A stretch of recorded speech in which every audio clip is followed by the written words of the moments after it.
In the depths of St. Petersburg, a troubled young man named Rodion Raskolnikov grapples with his beliefs and morality.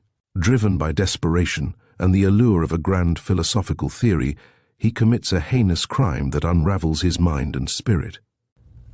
As Raskolnikov navigates the dark corridors of guilt and paranoia, he encounters a cast of characters who challenge his worldview and force him to confront the consequences of his actions.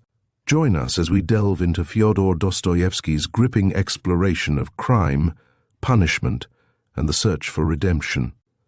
Part 1. Chapter 1. On an exceptionally hot evening early in July, a young man came out of the garret in which he lodged in S Place and walked slowly, as though in hesitation, towards K Bridge. He had successfully avoided meeting his landlady on the staircase. His garret was under the roof of a high 5-storied house and was more like a cupboard than a room. The landlady who provided him with garret, dinners and attendance lived on the floor below, and every time he went out, he was obliged to pass her kitchen, the door of which invariably stood open. And each time he passed, the young man had a sick, frightened feeling, which made him scowl and feel ashamed. He was hopelessly in debt to his landlady, and was afraid of meeting her. This was not because he was cowardly and abject, quite the contrary, but for some time past he had been in an overstrained, irritable condition, verging on hypochondria.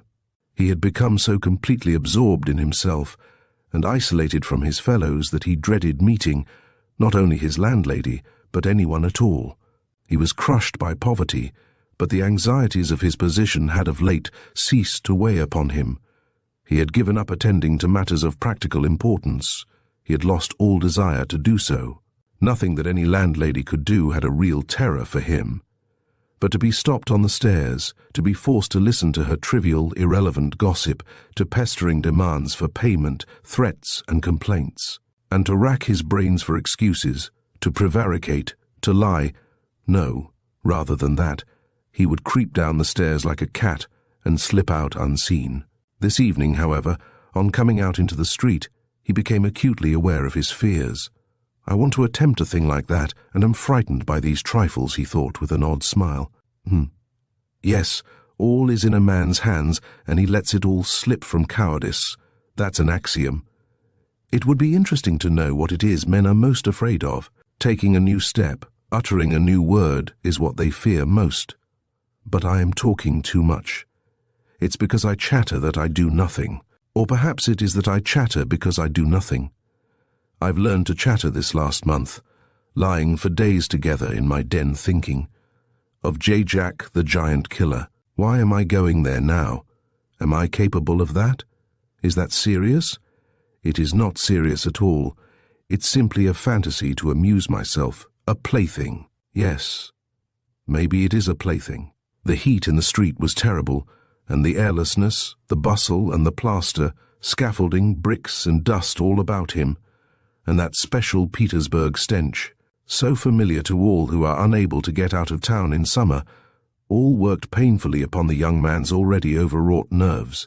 The insufferable stench from the pot-houses, which are particularly numerous in that part of the town, and the drunken men whom he met continually, although it was a working day, completed the revolting misery of the picture.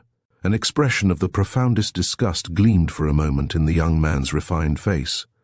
He was, by the way, exceptionally handsome, above the average in height, slim, well-built, with beautiful dark eyes and dark brown hair. Soon he sank into deep thought, or more accurately speaking, into a complete blankness of mind. He walked along, not observing what was about him, and not caring to observe it. From time to time, he would mutter something, from the habit of talking to himself, to which he had just confessed. At these moments he would become conscious that his ideas were sometimes in a tangle, and that he was very weak. For 2 days he had scarcely tasted food. He was so badly dressed that even a man accustomed to shabbiness would have been ashamed to be seen in the street in such rags. In that quarter of the town, however, scarcely any shortcoming in dress would have created surprise, owing to the proximity of the Haymarket, the number of establishments of bad character, the preponderance of the trading and working-class population crowded in these streets and alleys in the heart of Petersburg. Types so various were to be seen in the streets that no figure, however queer, would have caused surprise. But there was such accumulated bitterness and contempt in the young man's heart that, in spite of all the fastidiousness of youth, he minded his rags least of all in the street. It was a different matter when he met with acquaintances or with former fellow students, whom, indeed, he disliked meeting at any time. And yet when a drunken man, who for some unknown reason was being taken somewhere in a huge wagon dragged by a heavy dray horse, suddenly shouted at him as he drove past, "Hey there, German hatter," bawling at the top of his voice and pointing at him, the young man stopped suddenly and clutched tremulously at his hat. It was a tall, round hat from Zimmermann's, but completely worn out, rusty with age, all torn and bespattered, brimless, and bent on one side in a most unseemly fashion. Not shame, however, but quite another feeling akin to terror had overtaken him. "I knew it," he muttered in confusion. "I thought so. That's the worst of all. Why, a stupid thing like this, the most trivial detail, might spoil the whole plan. Yes, my hat is too noticeable. It looks absurd, and that makes it noticeable. With my rags I ought to wear a cap, any sort of old pancake, but not this grotesque thing. Nobody wears such a hat. It would be noticed a mile off. It would be remembered. What matters is that people would remember it, and that would give them a clue. For this business one should be as little conspicuous as possible. Trifles are what matter. Why, it's just such trifles that always ruin everything." He had not far to go. He knew indeed how many steps it was from the gate of his lodging-house, exactly 730. He had counted them once when he had been lost in dreams. At the time he had put no faith in those dreams, and was only tantalizing himself by their hideous but daring recklessness.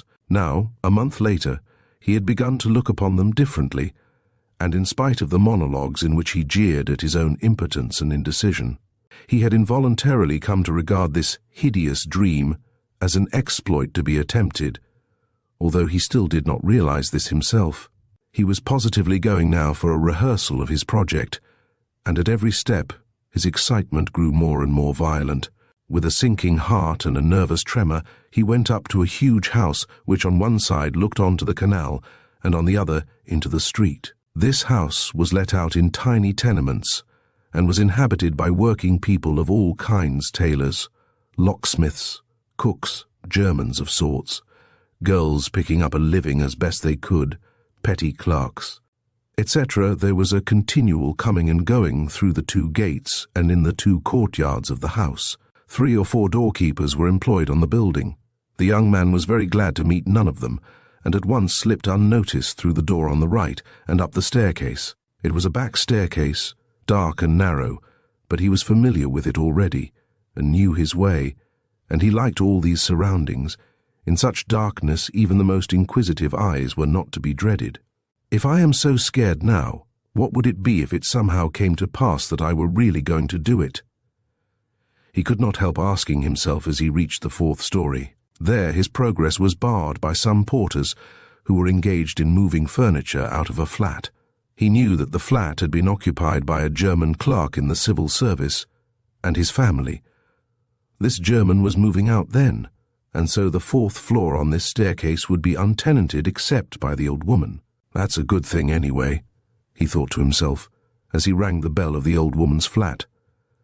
The bell gave a faint tinkle as though it were made of tin and not of copper. The little flats in such houses always have bells that ring like that. He had forgotten the note of that bell, and now its peculiar tinkle seemed to remind him of something and to bring it clearly before him. He started. His nerves were terribly overstrained by now. In a little while, the door was opened a tiny crack. The old woman eyed her visitor with evident distrust through the crack, and nothing could be seen but her little eyes, glittering in the darkness. But seeing a number of people on the landing, she grew bolder, and opened the door wide. The young man stepped into the dark entry, which was partitioned off from the tiny kitchen. The old woman stood facing him in silence and looking inquiringly at him. She was a diminutive, withered-up old woman of 60, with sharp, malignant eyes and a sharp little nose. Her colourless, somewhat grizzled hair was thickly smeared with oil, and she wore no kerchief over it.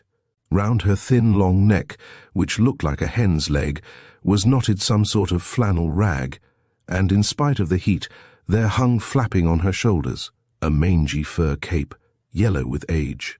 The old woman coughed and groaned at every instant. The young man must have looked at her with a rather peculiar expression, for a gleam of mistrust came into her eyes again. "Raskolnikov, a student. I came here a month ago." The young man made haste to mutter with a half bow, remembering that he ought to be more polite. "I remember, my good sir. I remember quite well your coming here," the old woman said distinctly, still keeping her inquiring eyes on his face. "And here. I am again on the same errand," Raskolnikov continued, a little disconcerted and surprised at the old woman's mistrust. "Perhaps she is always like that, though. Only I did not notice it the other time," he thought with an uneasy feeling. The old woman paused, as though hesitating, then stepped on one side and pointing to the door of the room, she said, letting her visitor pass in front of her, "Step in, my good sir." The little room into which the young man walked, with yellow paper on the walls, geraniums and muslin curtains in the windows, was brightly lighted up at that moment by the setting sun. "So the sun will shine like this then, too," flashed as it were by chance through Raskolnikov's mind, and with a rapid glance he scanned everything in the room, trying as far as possible to notice and remember its arrangement. But there was nothing special in the room.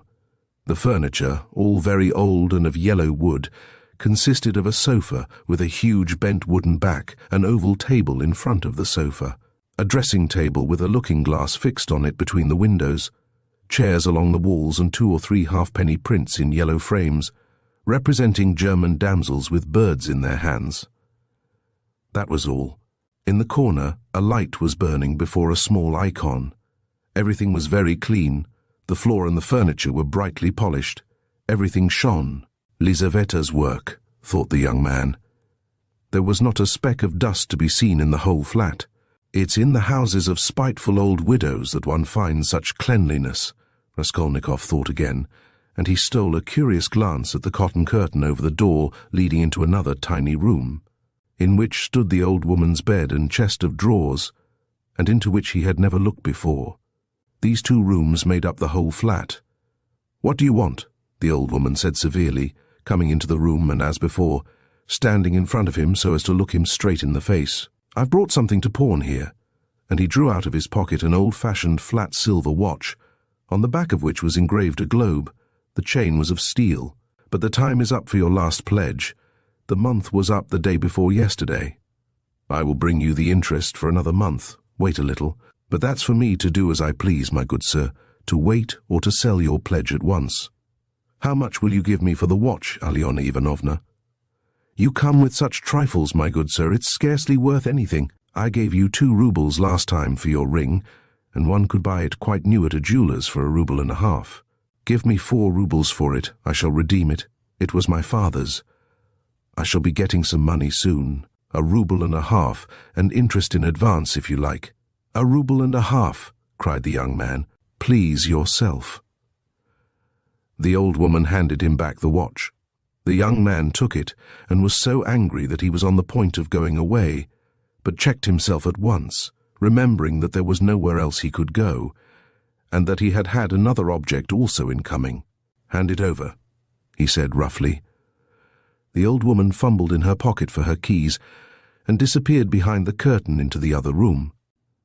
The young man, left standing alone in the middle of the room, listened inquisitively, thinking. He could hear her unlocking the chest of drawers. It must be the top drawer, he reflected. So she carries the keys in a pocket on the right, all in one bunch on a steel ring, and there's one key there, 3 times as big as all the others, with deep notches, that can't be the key of the chest of drawers. Then there must be some other chest or strong box. That's worth knowing. Strong boxes always have keys like that. But how degrading it all is. The old woman came back. "Here, sir, as we say, 10 kopecks the rouble a month. So I must take 15 kopecks from 1.5 rubles for the month in advance. But for the 2 roubles I lent you before, you owe me now 20 kopecks on the same reckoning in advance. That makes 35 kopecks altogether. So I must give you a rouble and 15 kopecks for the watch. Here it is. What? Only a rouble and 15 kopecks now? Just so. The young man did not dispute it and took the money. He looked at the old woman and was in no hurry to get away, as though there was still something he wanted to say or to do, but he did not himself quite know what. I may be bringing you something else in a day or two, Alyona Ivanovna, a valuable thing, silver a cigarette box, as soon as I get it back from a friend. He broke off in confusion. Well, we will talk about it then, sir. Goodbye. Are you always at home alone? Your sister is not here with you?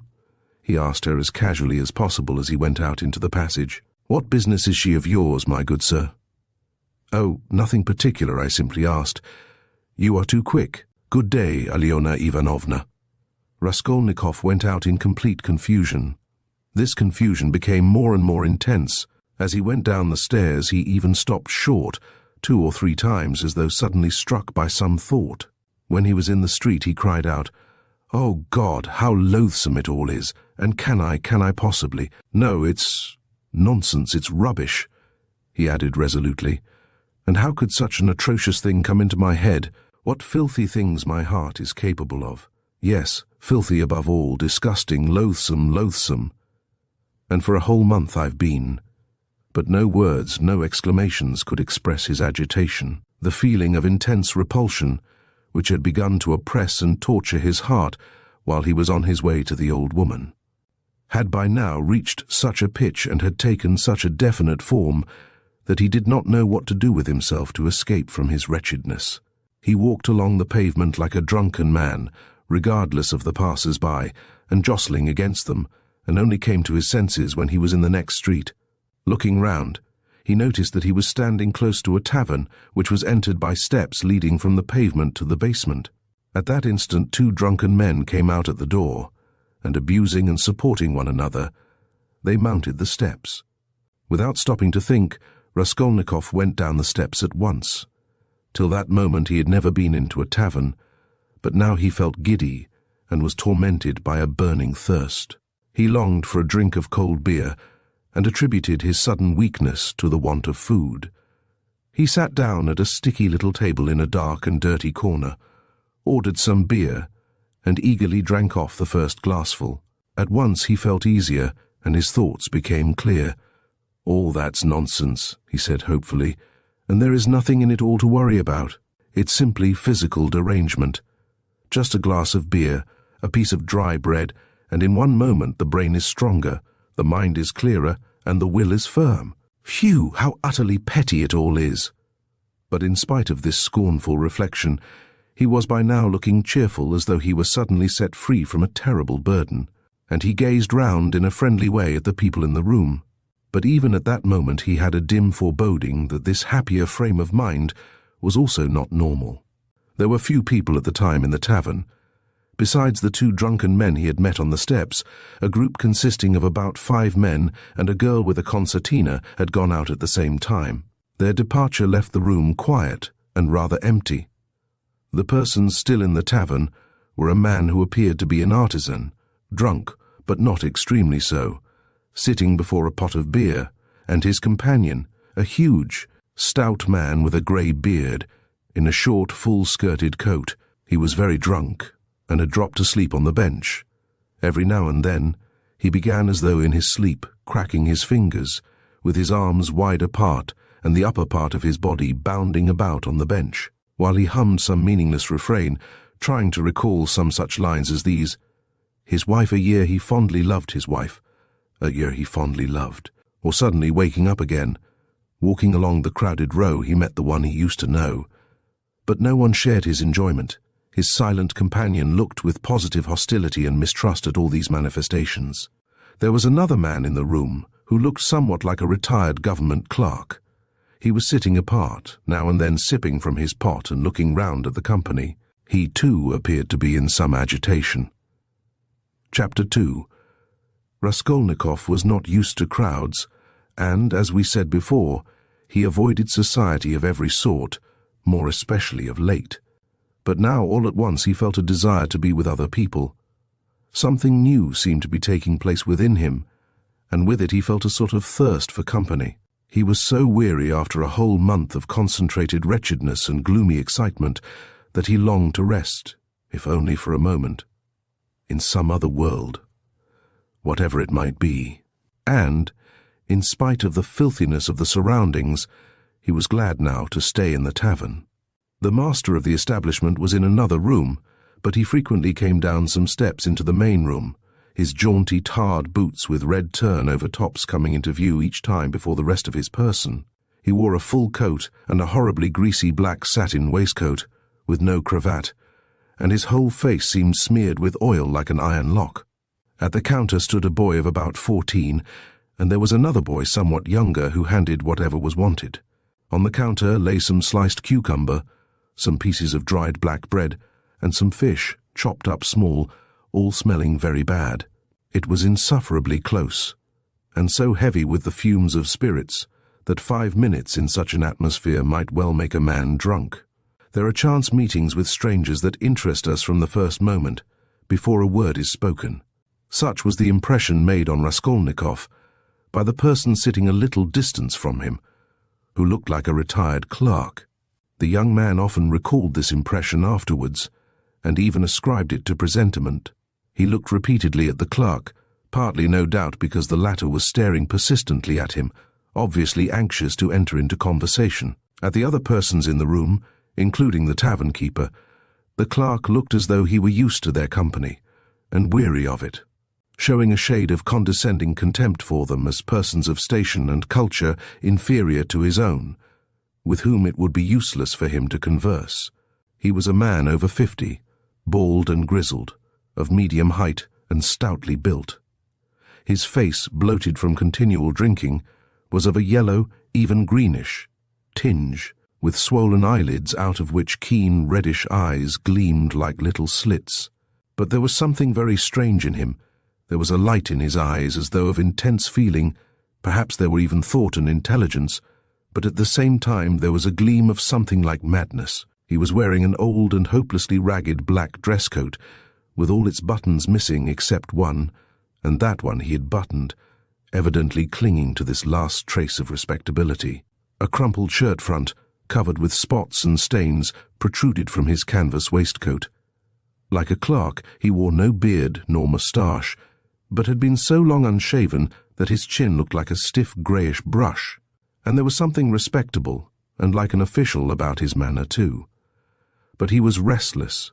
He ruffled up his hair and from time to time let his head drop into his hands, dejectedly resting his ragged elbows on the stained and sticky table. At last he looked straight at Raskolnikov and said loudly and resolutely, "May I venture, honoured sir, to engage you in polite conversation? Forasmuch as, though your exterior would not command respect, my experience admonishes me that you are a man of education and not accustomed to drinking.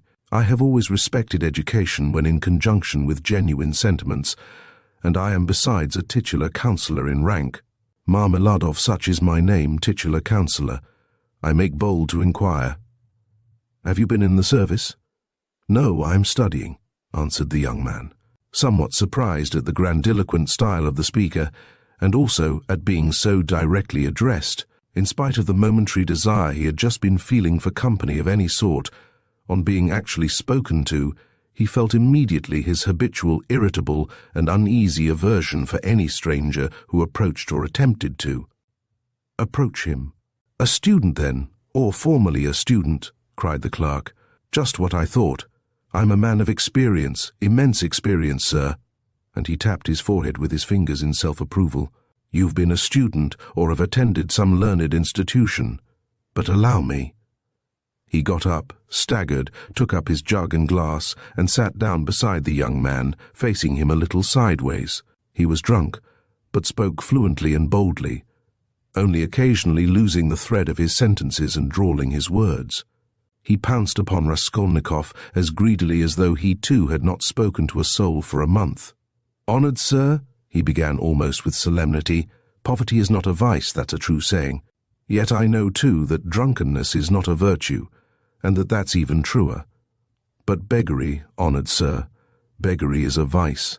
In poverty you may still retain your innate nobility of soul, but in beggary never no one.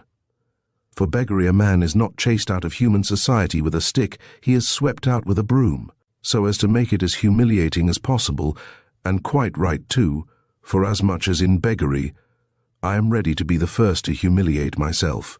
Hence the pothouse. Honoured sir, a month ago Mr. Lebeziatnikov gave my wife a beating, and my wife is a very different matter from me. Do you understand? Allow me to ask you another question out of simple curiosity. Have you ever spent a night on a hay barge on the Neva? No, I have not happened to, answered Raskolnikov. What do you mean? Well, I've just come from one, and it's the 5th night I've slept so. He filled his glass, emptied it, and paused. Bits of hay were in fact clinging to his clothes and sticking to his hair. It seemed quite probable that he had not undressed or washed for the last 5 days. His hands, particularly, were filthy. They were fat and red, with black nails. His conversation seemed to excite a general though languid interest. The boys at the counter fell to chuckling. The innkeeper came down from the upper room, apparently on purpose to listen to the funny fellow, and sat down at a little distance, yawning lazily but with dignity. Evidently Marmeladov was a familiar figure here, and he had most likely acquired his weakness for high-flown speeches from the habit of frequently entering into conversation with strangers of all sorts in the tavern. This habit develops into a necessity in some drunkards, and especially in those who are looked after sharply and kept in order at home. Hence, in the company of other drinkers, they try to justify themselves and, even if possible, obtain consideration. Funny fellow, pronounced the innkeeper. And why don't you work? Why aren't you at your duty if you are in the service? Why am I not at my duty, honoured sir? Marmeladov went on, addressing himself exclusively to Raskolnikov, as though it had been he who put that question to him. Why am I not at my duty? Does not my heart ache to think what a useless worm I am? A month ago, when Mr. Lebeziatnikov beat my wife with his own hands, and I lay drunk, didn't I suffer? Excuse me, young man, has it ever happened to you? Well, to petition hopelessly for a loan? Yes, it has. But what do you mean by hopelessly? Hopelessly in the fullest sense, when you know beforehand that you will get nothing by it. You know, for instance, beforehand with positive certainty that this man, this most reputable and exemplary citizen, will on no consideration give you money, and indeed I ask you, why should he? For he knows, of course, that I shan't pay it back. From compassion? But Mr. Lebeziatnikov, who keeps up with modern ideas, explained the other day that compassion is forbidden nowadays by science itself, and that that's what is done now in England, where there is political economy. Why, I ask you, should he give it to me? And yet, though I know beforehand that he won't, I set off to him and— Why do you go? Put in Raskolnikov. Well, when one has no one, nowhere else one can go, for every man must have somewhere to go, since there are times when one absolutely must go somewhere. When my own daughter first went out with a yellow ticket, then I had to go. For my daughter has a yellow passport, he added in parenthesis, looking with a certain uneasiness at the young man. No matter, sir, no matter. He went on hurriedly, and with apparent composure when both the boys at the counter guffawed, and even the innkeeper smiled. No matter. I am not confounded by the wagging of their heads, for everyone knows everything about it already, and all that is secret is made open. And I accept it all, not with contempt, but with humility. So be it. So be it. Behold the man. Excuse me, young man, can you? No, to put it more strongly and more distinctly, not can you, but dare you, looking upon me, assert that I am not a pig? The young man did not answer a word. Well, the orator began again stolidly, and with even increased dignity, after waiting for the laughter in the room to subside. Well, so be it. I am a pig, but she is a lady. I have the semblance of a beast, but Katerina Ivanovna, my spouse, is a person of education and an officer's daughter. Granted, granted, I am a scoundrel, but she is a woman of a noble heart, full of sentiments, refined by education, and yet— Oh, if only she felt for me. Honoured sir, you know every man ought to have at least one place where people feel for him, but Katerina Ivanovna, though she is magnanimous, she is unjust. And yet, although I realize that when she pulls my hair she only does it out of pity, for I repeat without being ashamed, she pulls my hair, young man," he declared with redoubled dignity, hearing the chuckling again. "But my God, if she would but once! But no, it's all in vain, and it's no use talking, for more than once my wish did come true, and more than once she has felt for me, but such is my fate, and I am a beast by nature." "Rather," assented the innkeeper, yawning. Marmeladov struck his fist resolutely on the table. "Such is my fate. Do you know, sir, I have sold her very stockings for drink, not her shoes, that would be more or less in the order of things, but her stockings. Her stockings I have sold for drink. Her mohair shawl I sold for drink, a present to her long ago, her own property, not mine. And we live in a cold room, and she caught cold this winter, and has begun coughing and spitting blood too. We have 3 little children, and Katerina Ivanovna is at work from morning till night.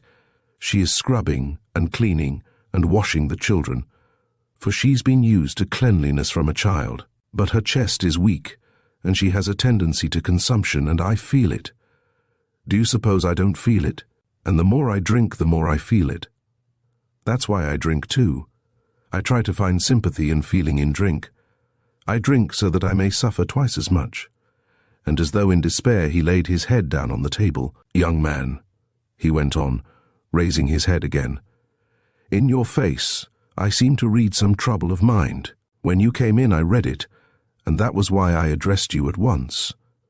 For in unfolding to you the story of my life, I do not wish to make myself a laughingstock before these idle listeners, who indeed know all about it already, but I am looking for a man of feeling and education. Know then that my wife was educated in a high-class school for the daughters of noblemen, and on leaving she danced the shawl dance before the governor and other personages, for which she was presented with a gold medal and a certificate of merit. The medal? Well, the medal of course was sold long ago, but the certificate of merit is in her trunk still, and not long ago she showed it to our landlady. And although she is most continually on bad terms with the landlady, yet she wanted to tell someone or other of her past honors, and of the happy days that are gone. I don't condemn her for it. I don't blame her, for the one thing left her is recollection of the past, and all the rest is dust and ashes. Yes, she is a lady of spirit, proud and determined. She scrubs the floors herself, and has nothing but black bread to eat, but won't allow herself to be treated with disrespect. That's why she would not overlook Mr. Lebeziatnikov's rudeness to her, and so when he gave her a beating for it, she took to her bed more from the hurt to her feelings than from the blows. She was a widow when I married her, with 3 children, one smaller than the other. She married her first husband, an infantry officer, for love, and ran away with him from her father's house. She was exceedingly fond of her husband, but he gave way to cards, got into trouble, and with that he died. He used to beat her at the end, and although she paid him back, of which I have authentic documentary evidence, to this day she speaks of him with tears, and she throws him up to me. And I am glad that though only in imagination she should think of herself as having once been happy. And she was left at his death with 3 children in a wild and remote district where I happened to be at the time. And she was left in such hopeless poverty that although I have seen many ups and downs of all sort, I don't feel equal to describing it even. Her relations had all thrown her off. And she was proud too, excessively proud. And then, honoured sir, and then I, being at the time a widower, with a daughter of 14 left me by my first wife, offered her my hand, for I could not bear the sight of such suffering. You can judge the extremity of her calamities, that she, a woman of education and culture and distinguished family, should have consented to be my wife. But she did. Weeping and sobbing and wringing her hands, she married me, for she had nowhere to turn. Do you understand, sir? Do you understand what it means when you have absolutely nowhere to turn? No, that you don't understand yet. And for a whole year I performed my duties conscientiously and faithfully, and did not touch this.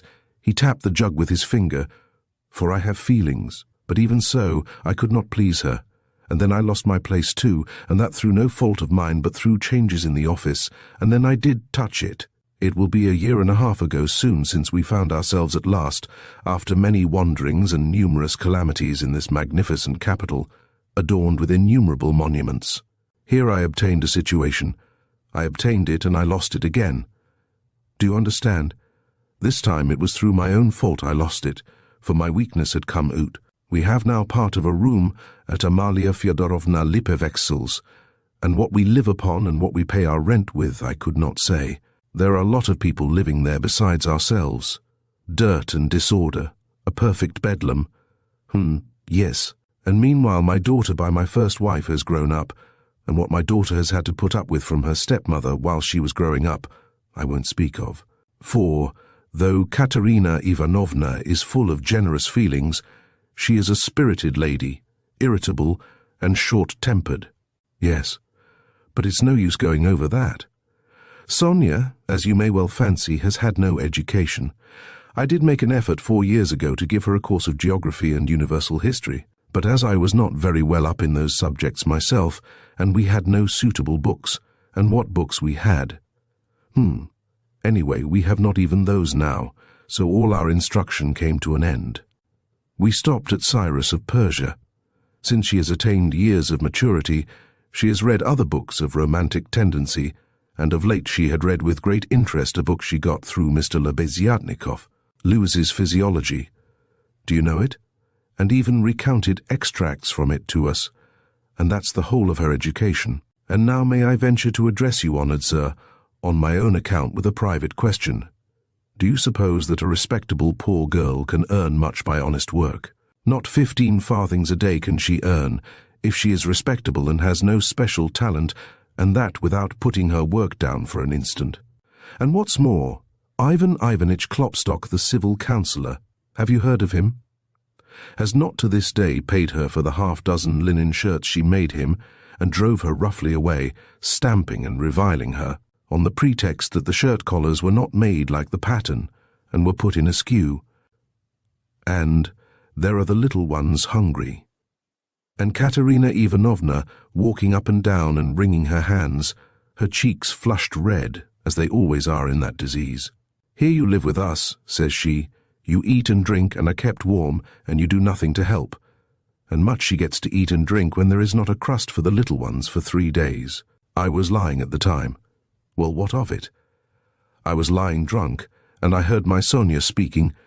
She is a gentle creature with a soft little V-voice, fair hair, and such a pale, thin little face. She said, Katerina Ivanovna, am I really to do a thing like that? And Darya Frantsovna, a woman of evil character and very well known to the police, had 2 or 3 times tried to get at her through the landlady. And why not? Said Katerina Ivanovna with a jeer. You are something mighty precious to be so careful of. But don't blame her, honoured sir, don't blame her. She was not herself when she spoke, but driven to distraction by her illness and the crying of the hungry children, and it was said more to wound her than anything else. For that's Katerina Ivanovna's character, and when children cry, even from hunger, she falls to beating them at once. At 6 o'clock, I saw Sonia get up, put on her kerchief and her cape, and go out of the room, and about 9 o'clock she came back. She walked straight up to Katerina Ivanovna, and she laid 30 roubles on the table before her in silence. She did not utter a word. She did not even look at her. She simply picked up our big green drap-de-dam shawl. We have a shawl made of drap-de-dams, put it over her head and face, and lay down on the bed with her face to the wall, only her little shoulders, and her body kept shuddering. And I went on lying there, just as before.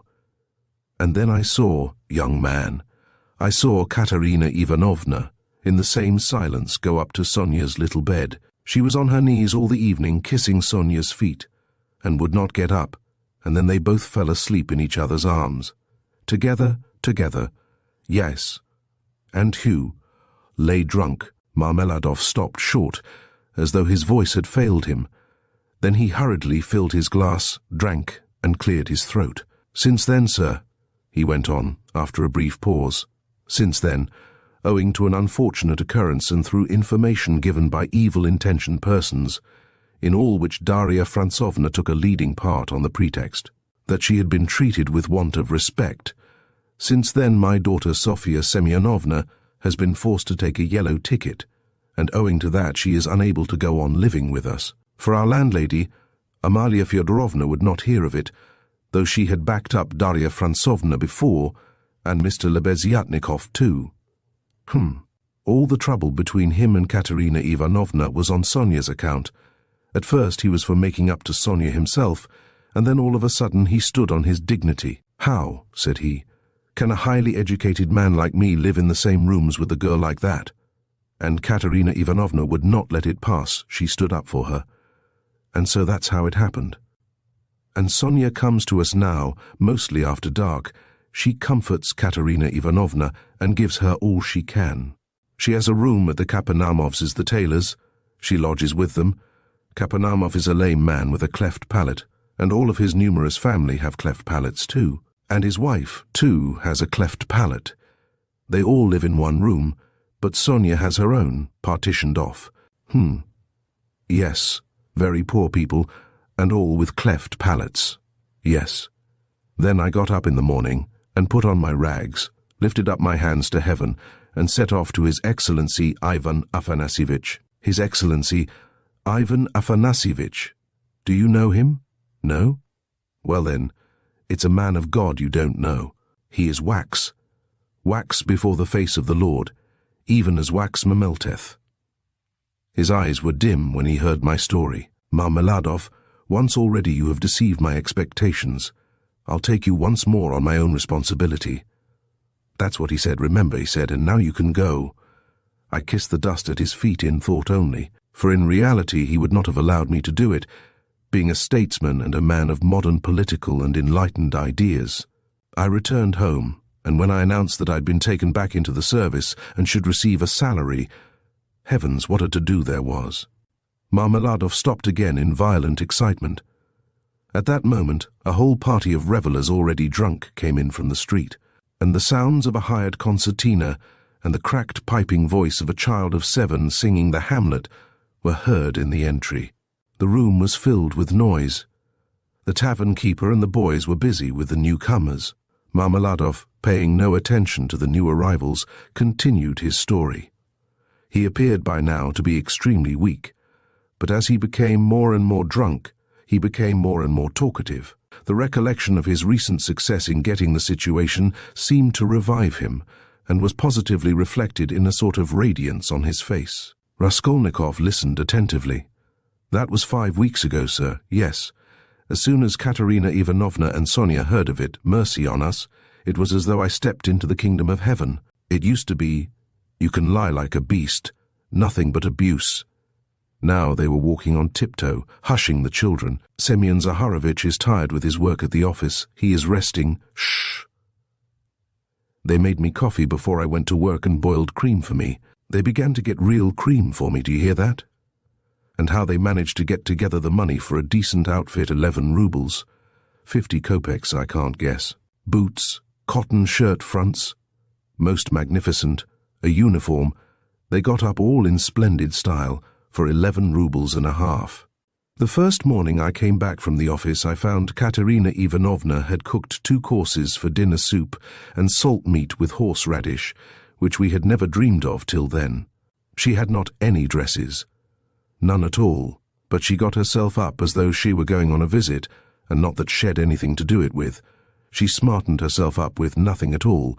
She'd done her hair nicely, put on a clean collar of some sort, cuffs, and there she was, quite a different person. She was younger and better looking.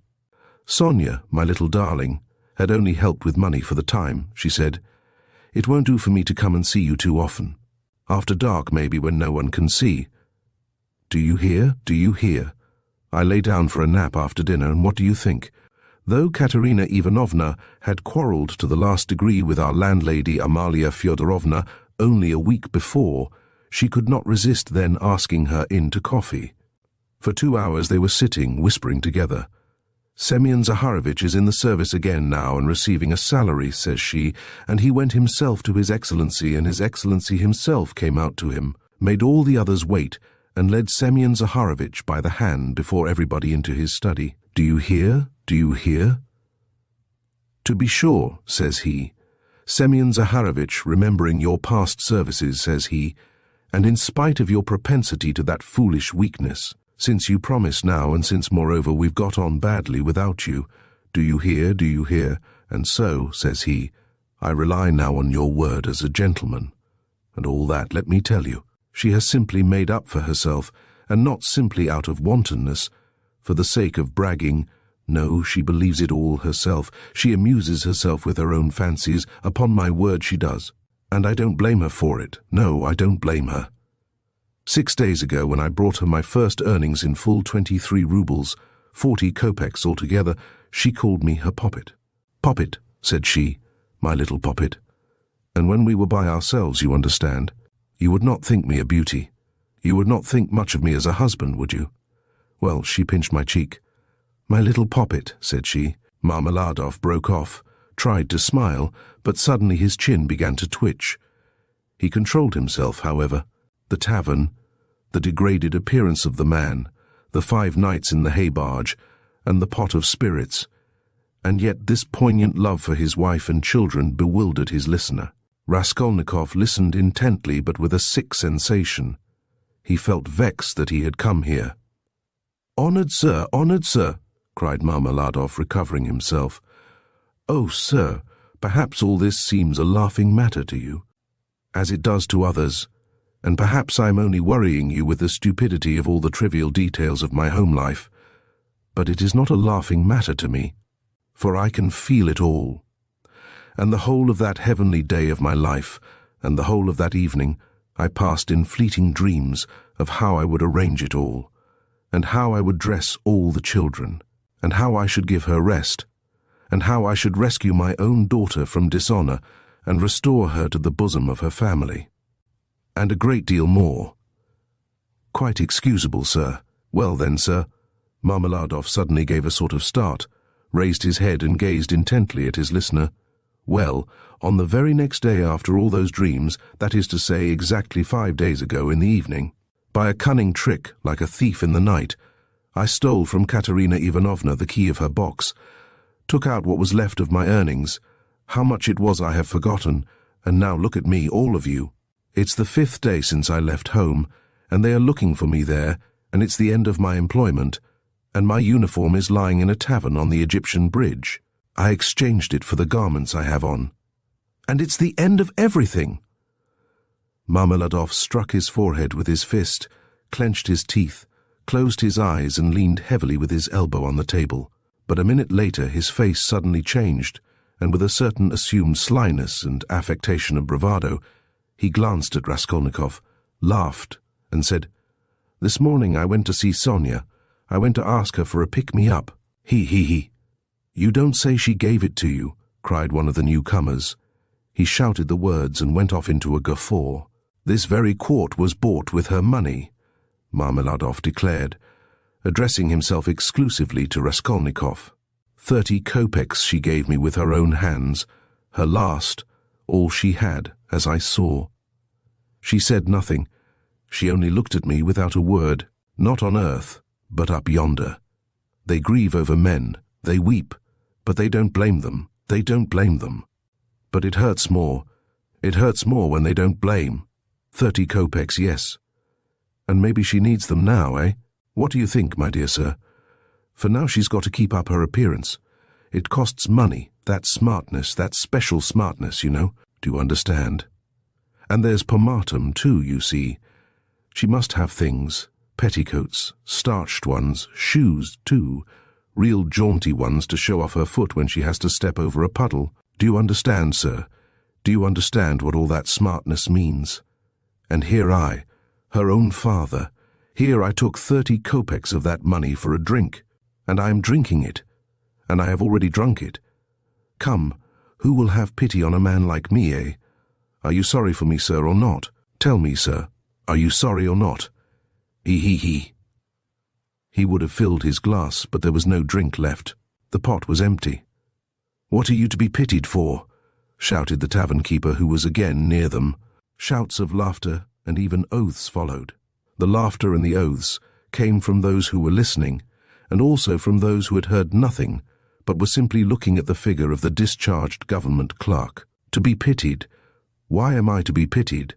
Marmeladov suddenly declaimed, standing up with his arm outstretched, as though he had been only waiting for that question. "Why am I to be pitied, you say?" "Yes, there's nothing to pity me for. I ought to be crucified on a cross, not pitied.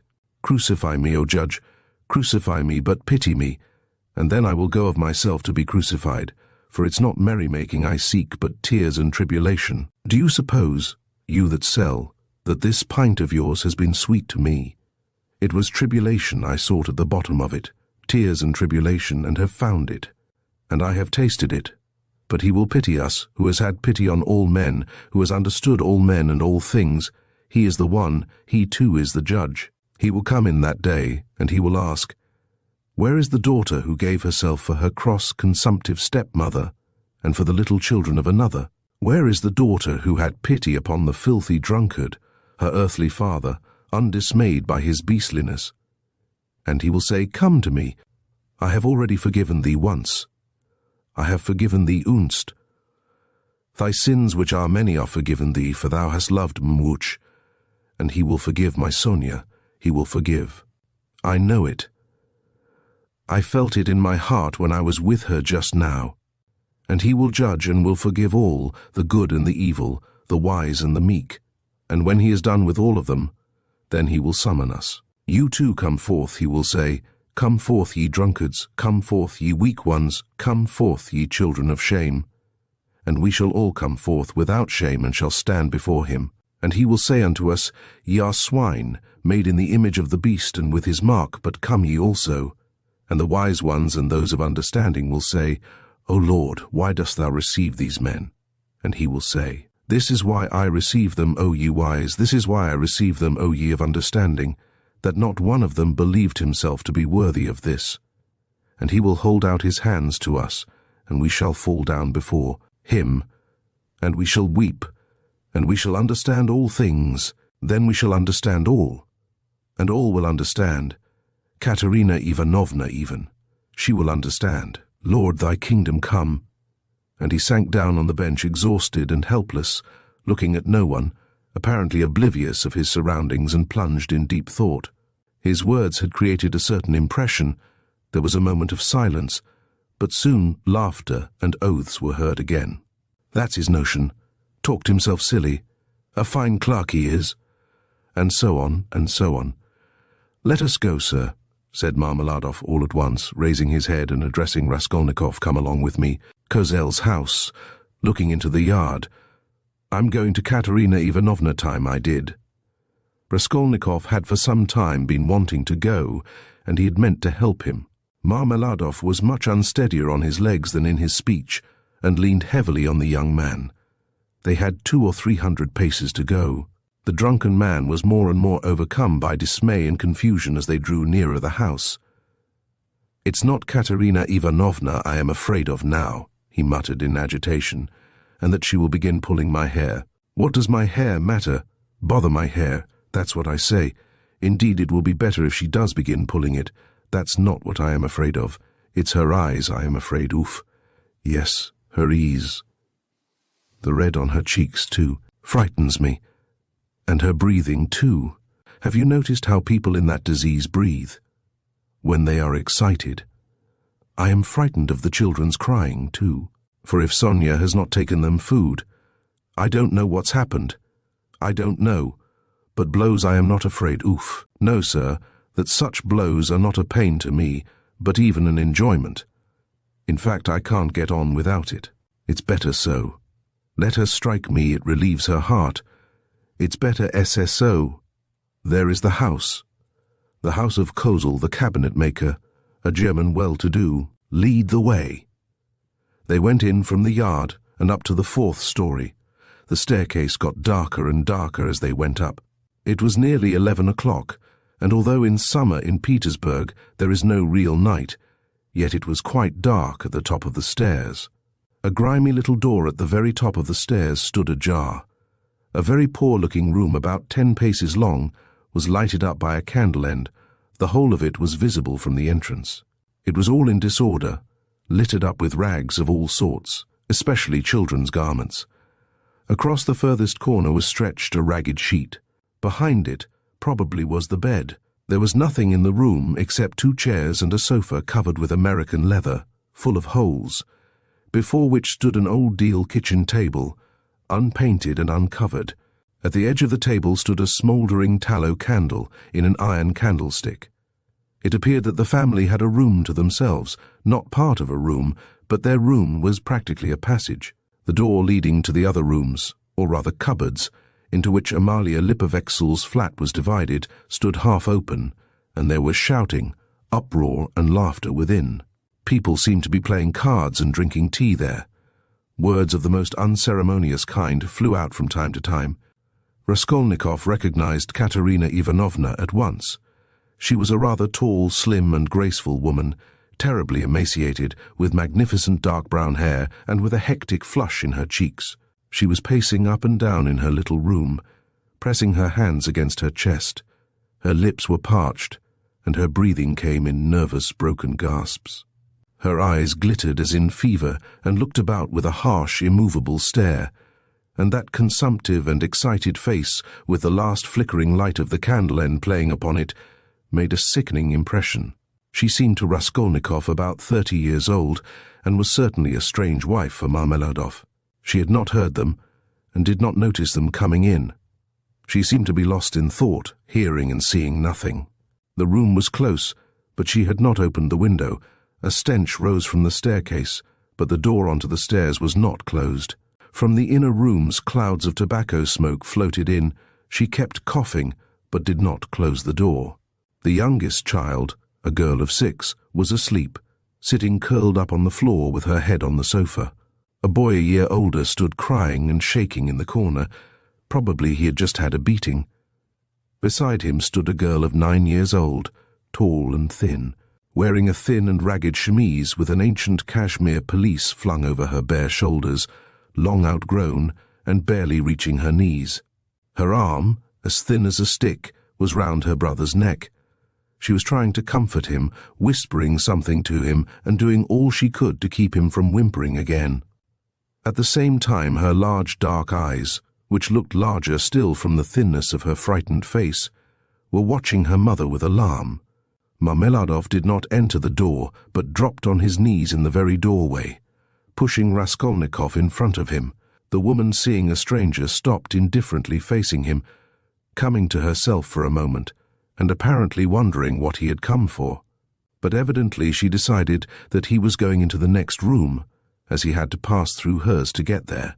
Taking no further notice of him, she walked towards the outer door to close it, and uttered a sudden scream on seeing her husband on his knees in the doorway. "Ah!" she cried out in a frenzy. "He has come back, the criminal, the monster, and where is the money? What's in your pocket, show me. And your clothes are all different. Where are your clothes? Where is the money? Speak!" And she fell to searching him. Marmeladov submissively and obediently held up both arms to facilitate the search. Not a farthing was there. "Where is the money?" she cried. "Mercy on us, can he have drunk it all? There were 12 silver roubles left in the chest." And in a fury she seized him by the hair and dragged him into the room. Marmeladov seconded her efforts by meekly crawling along on his knees. "And this is a consolation to me. This does not hurt me, but is a positive consolation, Honu Red Sir," he called out, shaken to and fro by his hair and even once striking the ground with his forehead. The child asleep on the floor woke up and began to cry.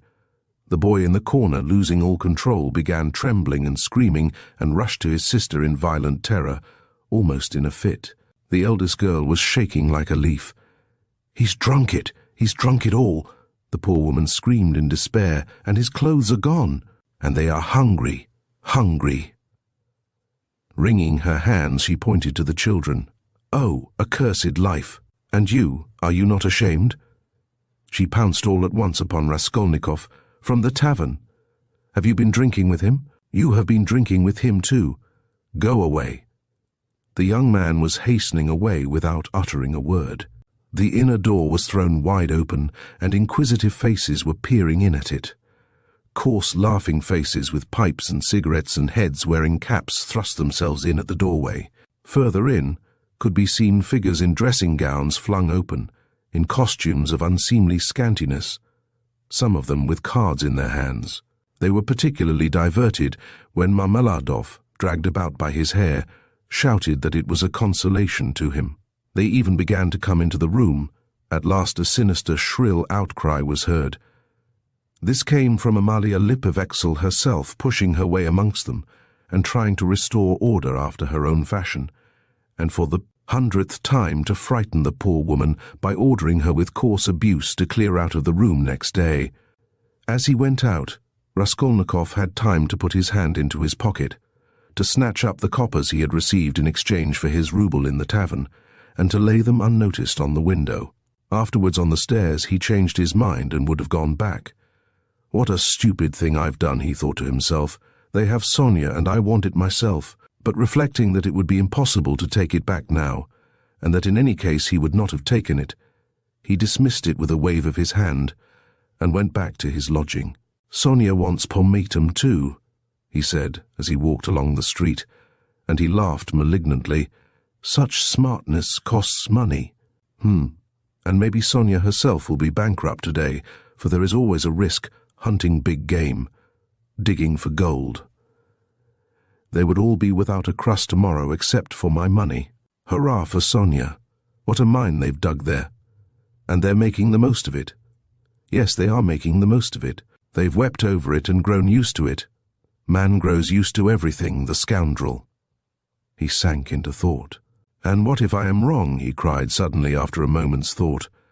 "What if man is not really a scoundrel, man in general, I mean the whole race of mankind, and all the rest is prejudice? Simply artificial terrors, and there are no barriers, and it's all as it should be." Chapter 3. He waked up late next day after a broken sleep, but his sleep had not refreshed him. He waked up bilious, irritable, ill-tempered, and looked with hatred at his room. It was a tiny cupboard of a room, about 6 paces in length. It had a poverty-stricken appearance with its dusty yellow paper peeling off the walls, and it was so low-pitched that a man of more than average height was ill at ease in it, and felt every moment that he would knock his head against the ceiling. The furniture was in keeping with the room.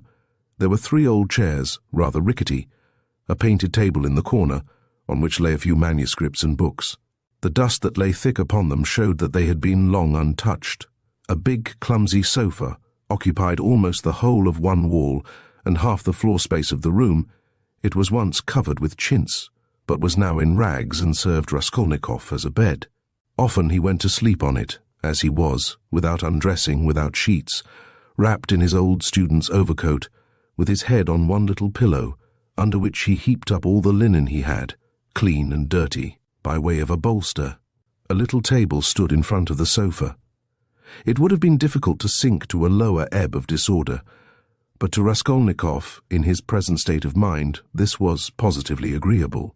He had got completely away from everyone, like a tortoise in its shell, and even the sight of a servant girl, who had to wait upon him, and looked sometimes into his room, made him writhe with nervous irritation. He was in the condition that overtakes some monomaniacs, entirely concentrated upon one thing. His landlady had for the last fortnight given up sending him in meals, and he had not yet thought of expostulating with her, though he went without his dinner. Nastasia, the cook and only servant, was rather pleased at the lodger's mood, and had entirely given up sweeping and doing his room. Only once a week or so she would stray into his room with a broom. She waked him up that day. "Get up, why are you asleep?" she called to him. "It's past 9, I have brought you some tea. Will you have a cup? I should think you're fairly starving." Raskolnikov opened his eyes, started and recognized Nastasia. "From the landlady, eh?" he asked, slowly, and with a sickly face sitting up on the sofa. "From the landlady, indeed." She set before him her own cracked teapot full of weak and stale tea, and laid 2 yellow lumps of sugar by the side of it. "Here, Nastasia, take it, please," he said, fumbling in his pocket, for he had slept in his clothes, and taking out a handful of coppers, run and buy me a loaf, and get me a little sausage, the cheapest, at the pork butcher's. The loaf I'll fetch you this very minute, but wouldn't you rather have some cabbage soup instead of sausage? It's capital soup, yesterday's. I saved it for you yesterday, but you came in late. It's fine soup. When the soup had been brought, and he had begun upon it, Nastasia sat down beside him on the sofa and began chatting. She was a country peasant woman, and a very talkative one. "Praskovya Pavlovna means to complain to the police about you," she said. He scowled. "To the police? What does she want?" "You don't pay her money and you won't turn out of the room. That's what she wants, to be sure. The devil, that's the last straw," he muttered, grinding his teeth. "No, that would not suit me, just now. She is a fool," he added aloud. "I'll go and talk to her today." "Fool she is, and no mistake, just as I am. But why, if you are so clever, do you lie here like a sack and have nothing to show for it? One time you used to go out, you say, to teach children, but why is it you do nothing now?" "I am doing." Raskolnikov began sullenly and reluctantly. "What are you doing?" "Work." "What sort of work?" "I am thinking," he answered seriously after a pause. Nastasia was overcome with a fit of laughter. She was given to laughter, and when anything amused her, she laughed inaudibly, quivering and shaking all over till she felt ill. "And have you made much money by your thinking?" She managed to articulate at last. "One can't go out to give lessons without boots, and I'm sick of it. Don't quarrel with your bread and butter. They pay so little for lessons. What's the use of a few coppers?" he answered reluctantly, as though replying to his own thought. "And you want to get a fortune all at once?" He looked at her strangely. "Yes, I want a fortune," he answered firmly after a brief pause. "Don't be in such a hurry, you quite frighten me. Shall I get you the loaf or not?" "As you please. Ah, I forgot. A letter came for you yesterday when you were out." "A letter for me? From whom?" "I can't say. I gave 3 kopecks of my own to the postman for it. Will you pay me back?" "Then bring it to me, for God's sake. Bring it," cried Raskolnikov, greatly excited. "Good God!" A minute later the letter was brought him. That was it, from his mother, from the province of He turned pale when he took it. It was a long while since he had received a letter, but another feeling also suddenly stabbed his heart. "Nastasia, leave me alone, for goodness' sake. Here are your 3 kopecks, but for goodness' sake, make haste and go." The letter was quivering in his hand. He did not want to open it in her presence. He wanted to be left alone with this letter. When Nastasia had gone out, he lifted it quickly to his lips and kissed it. Then he gazed intently at the address, the small sloping handwriting, so dear and familiar, of the mother who had once taught him to read and write. He delayed. He seemed almost afraid of something. At last he opened it. It was a thick, heavy letter, weighing over 2 ounces. 2 large sheets of notepaper were covered with very small handwriting. "My dear Rodia," wrote his mother, "it's 2 months since I last had a talk with you by letter, which has distressed me and even kept me awake at night thinking. But I am sure you will not blame me for my inevitable silence. You know how I love you. You are all we have to look to, Dounia and I. You are our all, our one hope, our one stay. What a grief it was to me when I heard that you had given up the university some months ago for want of means to keep yourself, and that you had lost your lessons and your other work. How could I help you out of my 120 rubles a year pension? The 15 rubles I sent you 4 months ago I borrowed, as you know, on security of my pension, from Vasily Ivanovich Varushin, a merchant of this town. He is a kind-hearted man, and was a friend of your father's too. But having given him the right to receive the pension, I had to wait till the debt was paid off, and that is only just done, so that I've been unable to send you anything all this time. But now, thank God, I believe I shall be able to send you something more, and in fact we may congratulate ourselves on our good fortune now, of which I hasten to inform you. In the first place, would you have guessed, dear Rodia, that your sister has been living with me for the last 6 weeks, and we shall not be separated in the future? Thank God, her sufferings are over, but I will tell you everything in order, so that you may know just how everything has happened, and all that we have hitherto concealed from you. When you wrote to me 2 months ago that you had heard that Downia had a great deal to put up with in the Svidrigailov's house, when you wrote that and asked me to tell you all about it, what could I write in answer to you? If I had written the whole truth to you, I dare say you would have thrown up everything and have come to us, even if you had to walk all the way, for I know your character and your feelings. And you would not let your sister be insulted. I was in despair myself, but what could I do? And besides, I did not know the whole truth myself then.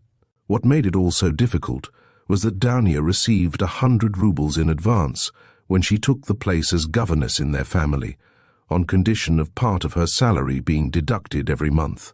And so it was impossible to throw up the situation without repaying the debt.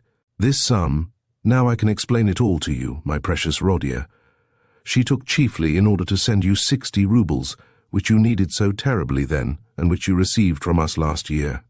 We deceived you then, writing that this money came from Downia's savings, but that was not so, and now I tell you all about it, because, thank God, things have suddenly changed for the better, and that you may know how Downia loves you, and what a heart she has. At first, indeed, Mr. Svidrigailov treated her very rudely, and used to make disrespectful and jeering remarks at table. But I don't want to go into all those painful details, so as not to worry you for nothing when it is now all over. In short, in spite of the kind and generous behavior of Marfa Petrovna, Mr. Svidrigailov's wife, and all the rest of the household, Downia had a very hard time, especially when Mr. Svidrigailov, relapsing into his old regimental habits, was under the influence of Bacchus. And how do you think it was all explained later on? Would you believe that the crazy fellow had conceived a passion for Downia from the beginning, but had concealed it under a show of rudeness and contempt? Possibly he was ashamed and horrified himself at his own flighty hopes, considering his years and his being the father of a family, and that made him angry with Downia. And possibly, too, he hoped by his rude and sneering behavior to hide the truth from others. But at last he lost all control, and had the face to make Downia an open and shameful proposal, promising her all sorts of inducements and offering, besides, to throw up everything and take her to another estate of his or even abroad. You can imagine all she went through. To leave her situation at once was impossible, not only on account of the money debt, but also to spare the feelings of Marfa Petrovna, whose suspicions would have been aroused, and then Downia would have been the cause of a rupture in the family. And it would have meant a terrible scandal for Downia too. That would have been inevitable. There were various other reasons owing to which Downia could not hope to escape from that awful house for another 6 weeks. You know Downia, of course. You know how clever she is, and what a strong will she has. Downia can endure a great deal, and even in the most difficult cases she has the fortitude to maintain her firmness. She did not even write to me about everything for fear of upsetting me, although we were constantly in communication. It all ended very unexpectedly. Marfa Petrovna accidentally overheard her husband imploring Downia in the garden, and putting quite a wrong interpretation on the position, threw the blame upon her, believing her to be the cause of it all. An awful scene took place between them on the spot in the garden. Marfa Petrovna went so far as to strike Downia, refused to hear anything, and was shouting at her for a whole hour, and then gave orders that Downia should be packed off at once to me in a plain peasant's cart, into which they flung all her things, her linen and her clothes, all pell-mell, without folding it up and packing it, and a heavy shower of rain came on too, and Downia, insulted and put to shame, had to drive with a peasant in an open cart all the 17 versts into town. Only think now what answer could I have sent to the letter I received from you 2 months ago, and what could I have written? I was in despair. I dared not write to you the truth because you would have been very unhappy, mortified and indignant, and yet what could you do? You could only perhaps ruin yourself, and, besides, Downia would not allow it, and fill up my letter with trifles when my heart was so full of sorrow. I could not. For a whole month the town was full of gossip about this scandal, and it came to such a pass that Downia and I dared not even go to church on account of the contemptuous looks, whispers, and even remarks made aloud about us. All our acquaintances avoided us. Nobody even bowed to us in the street. and I learnt that some shopmen and clerks were intending to insult us in a shameful way, smearing the gates of our house with pitch, so that the landlord began to tell us we must leave. All this was set going by Marfa Petrovna, who managed to slander Dounia and throw dirt at her in every family. She knows everyone in the neighborhood, and that month she was continually coming into the town, and as she is rather talkative and fond of gossiping about her family affairs and particularly of complaining to all and each of her husband, which is not at all right, so in a short time she had spread her story not only in the town, but over the whole surrounding district. It made me ill, but Dounia bore it better than I did, and if only you could have seen how she endured it all and tried to comfort me and cheer me up. She is an angel, but by God's mercy, our sufferings were cut short. Mr. Svidrigailov returned to his senses and repented, and, probably feeling sorry for Dounia, he laid before Marfa Petrovna a complete and unmistakable proof of Dounia's innocence, in the form of a letter Dounia had been forced to write and give to him before Marfa Petrovna came upon them in the garden. This letter, which remained in Mr. Svidrigailov's hands after her departure, she had written to refuse personal explanations and secret interviews for which he was entreating her. In that letter, she reproached him with great heat and indignation for the baseness of his behavior in regard to Marfa Petrovna, reminding him that he was the father and head of a family, and telling him how infamous it was of him to torment and make unhappy a defenseless girl, unhappy enough already. Indeed, dear Rodia, the letter was so nobly and touchingly written that I sobbed when I read it, and to this day I cannot read it without tears. Moreover, the evidence of the servants, too, cleared Dounia's reputation.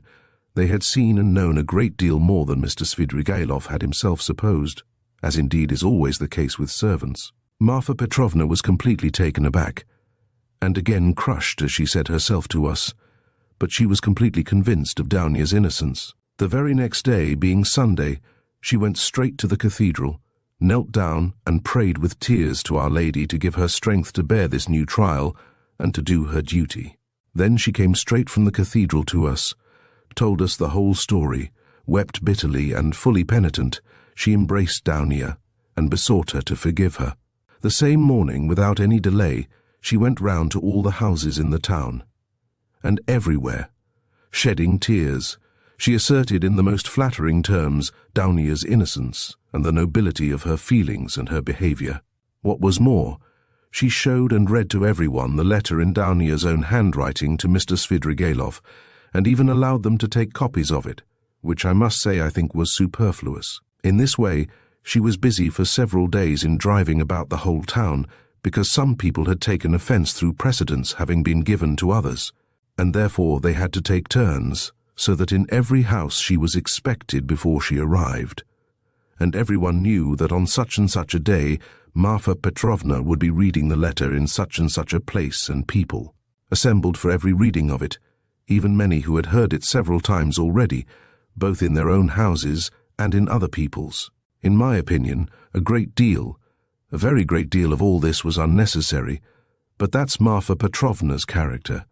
Anyway, she succeeded in completely re-establishing Dounia's reputation, and the whole ignominy of this affair rested as an indelible disgrace upon her husband, as the only person to blame, so that I really began to feel sorry for him. It was really treating the crazy fellow too harshly. Dounia was at once asked to give lessons in several families, but she refused. All of a sudden, everyone began to treat her with marked respect, and all this did much to bring about the event by which, one may say, our whole fortunes are now transformed. You must know, dear Rodia, that Dounia has a suitor, and that she has already consented to marry him. I hasten to tell you all about the matter, and though it has been arranged without asking your consent, I think you will not be aggrieved with me or with your sister on that account, for you will see that we could not wait and put off our decision till we heard from you, and you could not have judged all the facts without being on the spot. This was how it happened. He is already of the rank of a councillor, Pyotr Petrovich Lujin, and is distantly related to Marfa Petrovna, who has been very active in bringing the match about. It began with his expressing through her his desire to make our acquaintance. He was properly received, drank coffee with us, and the very next day he sent us a letter in which he very courteously made an offer and begged for a speedy and decided answer. He is a very busy man and is in a great hurry to get to Petersburg, so that every moment is precious to him. At first, of course, we were greatly surprised, as it had all happened so quickly and unexpectedly. We thought and talked it over the whole day. He is a well-to-do man, to be depended upon. He has 2 posts in the government, and has already made his fortune. It is true that he is 45 years old, but he is of a fairly prepossessing appearance, and might still be thought attractive by women, and he is altogether a very respectable and presentable man. Only he seems a little morose and somewhat conceited. But possibly that may only be the impression he makes at first sight. And beware, dear Rodia, when he comes to Petersburg, as he shortly will do, beware of judging him too hastily and severely, as your way is, if there is anything you do not like in him at first sight. I give you this warning, although I feel sure that he will make a favorable impression upon you. Moreover, in order to understand any man, one must be deliberate and careful to avoid forming prejudices and mistaken ideas, which are very difficult to correct and get over afterwards, and Pyotr Petrovitch, judging by many indications, is a thoroughly estimable man. At his first visit, indeed, he told us that he was a practical man, but still he shares, as he expressed it, many of the convictions of our most rising generation, and he is an opponent of all prejudices. He said a good deal more, for he seems a little conceited and likes to be listened to, but this is scarcely a vice. I, of course, understood very little of it, but Downia explained to me that, though he is not a man of great education, he is clever and seems to be good-natured. You know your sister's character, Rodia. She is a resolute, sensible, patient and generous girl, but she has a passionate heart, as I know very well.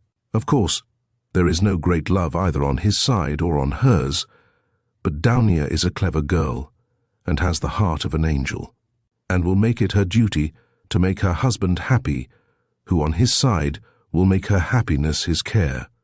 Of that we have no good reason to doubt, though it must be admitted the matter has been arranged in great haste. Besides, he is a man of great prudence, and he will see, to be sure of himself, that his own happiness will be the more secure the happier Downia is with him.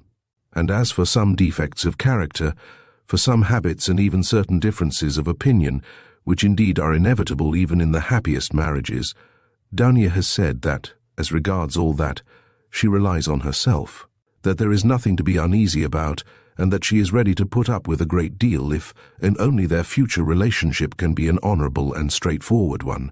He struck me, for instance, at first as rather abrupt, but that may well come from his being an outspoken man, and that is no doubt how it is. For instance, at his second visit, after he had received Downia's consent, in the course of conversation, he declared that before making Downia's acquaintance, he had made up his mind to marry a girl of good reputation, without dowry and above all, one who had experienced poverty, because, as he explained, a man ought not to be indebted to his wife, but that it is better for a wife to look upon her husband as her benefactor. I must add that he expressed it more nicely and politely than I have done, for I have forgotten his actual phrases and only remember the meaning. And, besides, it was obviously not said of design, but slipped out in the heat of conversation, so that he tried afterwards to correct himself and smooth it over. But all the same it did strike me as somewhat rude, and I said so afterwards to Downia. But Downia was vexed, and answered that words are not deeds, and that, of course, is perfectly true. Downia did not sleep all night before she made up her mind, and thinking that I was asleep, she got out of bed and was walking up and down the room all night. At last she knelt down before the icon and prayed long and fervently, and in the morning she told me that she had decided. I have mentioned already that Pyotr Petrovitch is just setting off for Petersburg, where he has a great deal of business, and he wants to open a legal bureau. He has been occupied for many years in conducting civil and commercial litigation, and only the other day he won an important case. He has to be in Petersburg because he has an important case before the Senate. So, Rodia dear, he may be of the greatest use to you, in every way indeed, And Downia and I have agreed that from this very day you could definitely enter upon your career and might consider that your future is marked out and assured for you. Oh, if only this comes to pass. This would be such a benefit that we could only look upon it as a providential blessing. Donia is dreaming of nothing else. We have even ventured already to drop a few words on the subject to Pyotr Petrovitch. He was cautious in his answer, and said that, of course, as he could not get on without a secretary, it would be better to be paying a salary to a relation than to a stranger. If only the former were fitted for the duties, as though there could be doubt of your being fitted. But then he expressed doubts whether your studies at the university would leave you time for work at his office. The matter dropped for the time, but Downia is thinking of nothing else now. She's been in a sort of fever for the last few days, and has already made a regular plan for your becoming, in the end, an associate and even a partner in Pyotr Petrovitch's business, which might well be. Seeing that you are a student of law, I am in complete agreement with her, Rodia, and share all her plans and hopes, and think there is every probability of realizing them. And in spite of Pyotr Petrovitch's evasiveness, very natural at present, since he does not know you, Downia is firmly persuaded that she will gain everything by her good influence over her future husband. This she is reckoning upon. Of course, we are careful not to talk of any of these more remote plans to Pyotr Petrovitch, especially of your becoming his partner. He is a practical man, and might take this very coldly. It might all seem to him simply a daydream. Nor has either Downia or I breathed a word to him of the great hopes we have of his helping us to pay for your university studies.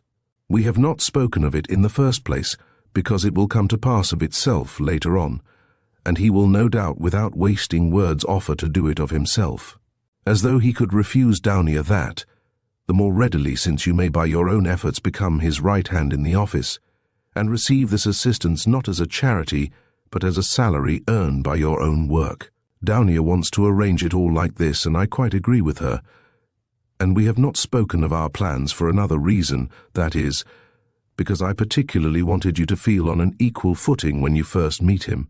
When Downia spoke to him with enthusiasm about you, he answered that one could never judge of a man without seeing him close for oneself, and that he looked forward to forming his own opinion when he makes your acquaintance. Do you know, my precious Rodia, I think that perhaps for some reasons, nothing to do with Pyotr Petrovitch, though simply for my own personal, perhaps old womanish fancies, I should do better to go on living by myself apart than with them after the wedding.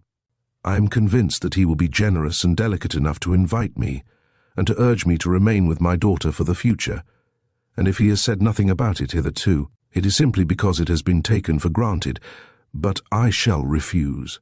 I have noticed more than once in my life that husbands don't quite get on with their mothers-in-law, and I don't want to be the least bit in anyone's way, and for my own sake, too, would rather be quite independent, so long as I have a crust of bread of my own, and such children as you and Downia.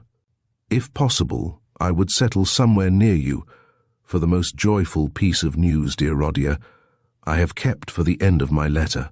Know then, my dear boy, that we may perhaps be all together in a very short time, and may embrace one another again after a separation of almost 3 years. It is settled for certain that Downia and I are to set off for Petersburg, exactly when I don't know, but very, very soon, possibly in a week. It all depends on Pyotr Petrovitch, who will let us know when he has had time to look round him in Petersburg. To suit his own arrangements, he is anxious to have the ceremony as soon as possible, even before the fast of Our Lady, if it could be managed, or if that is too soon to be ready, immediately after.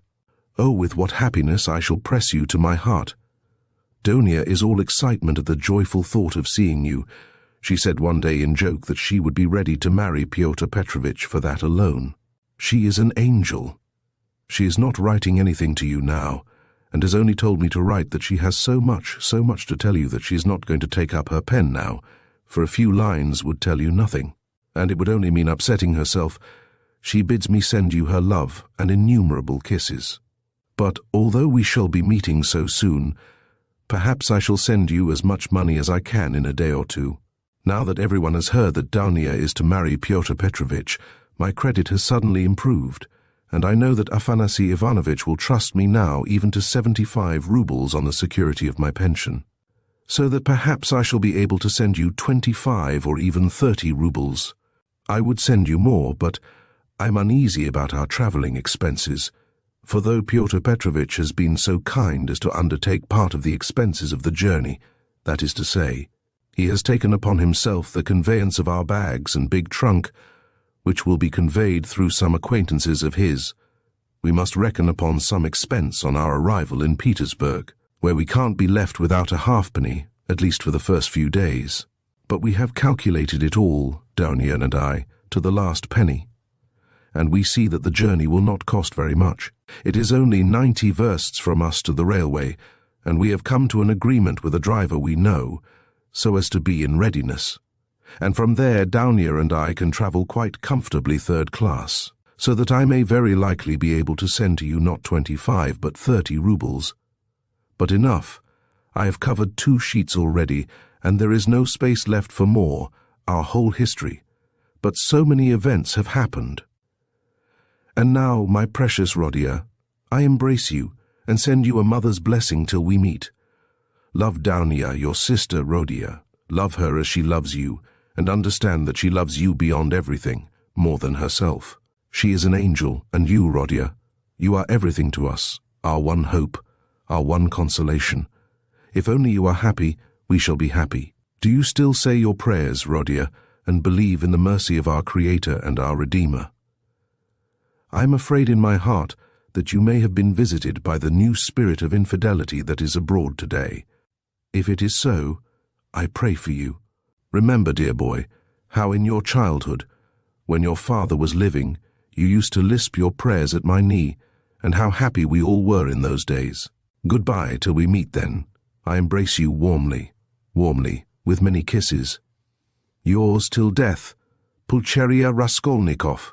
Almost from the first, while he read the letter, Raskolnikov's face was wet with tears, but when he finished it, his face was pale and distorted, and a bitter, wrathful and malignant smile was on his lips.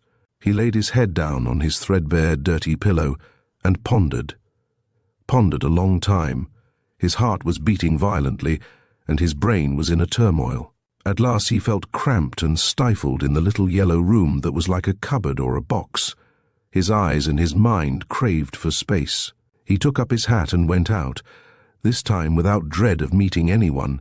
He had forgotten his dread.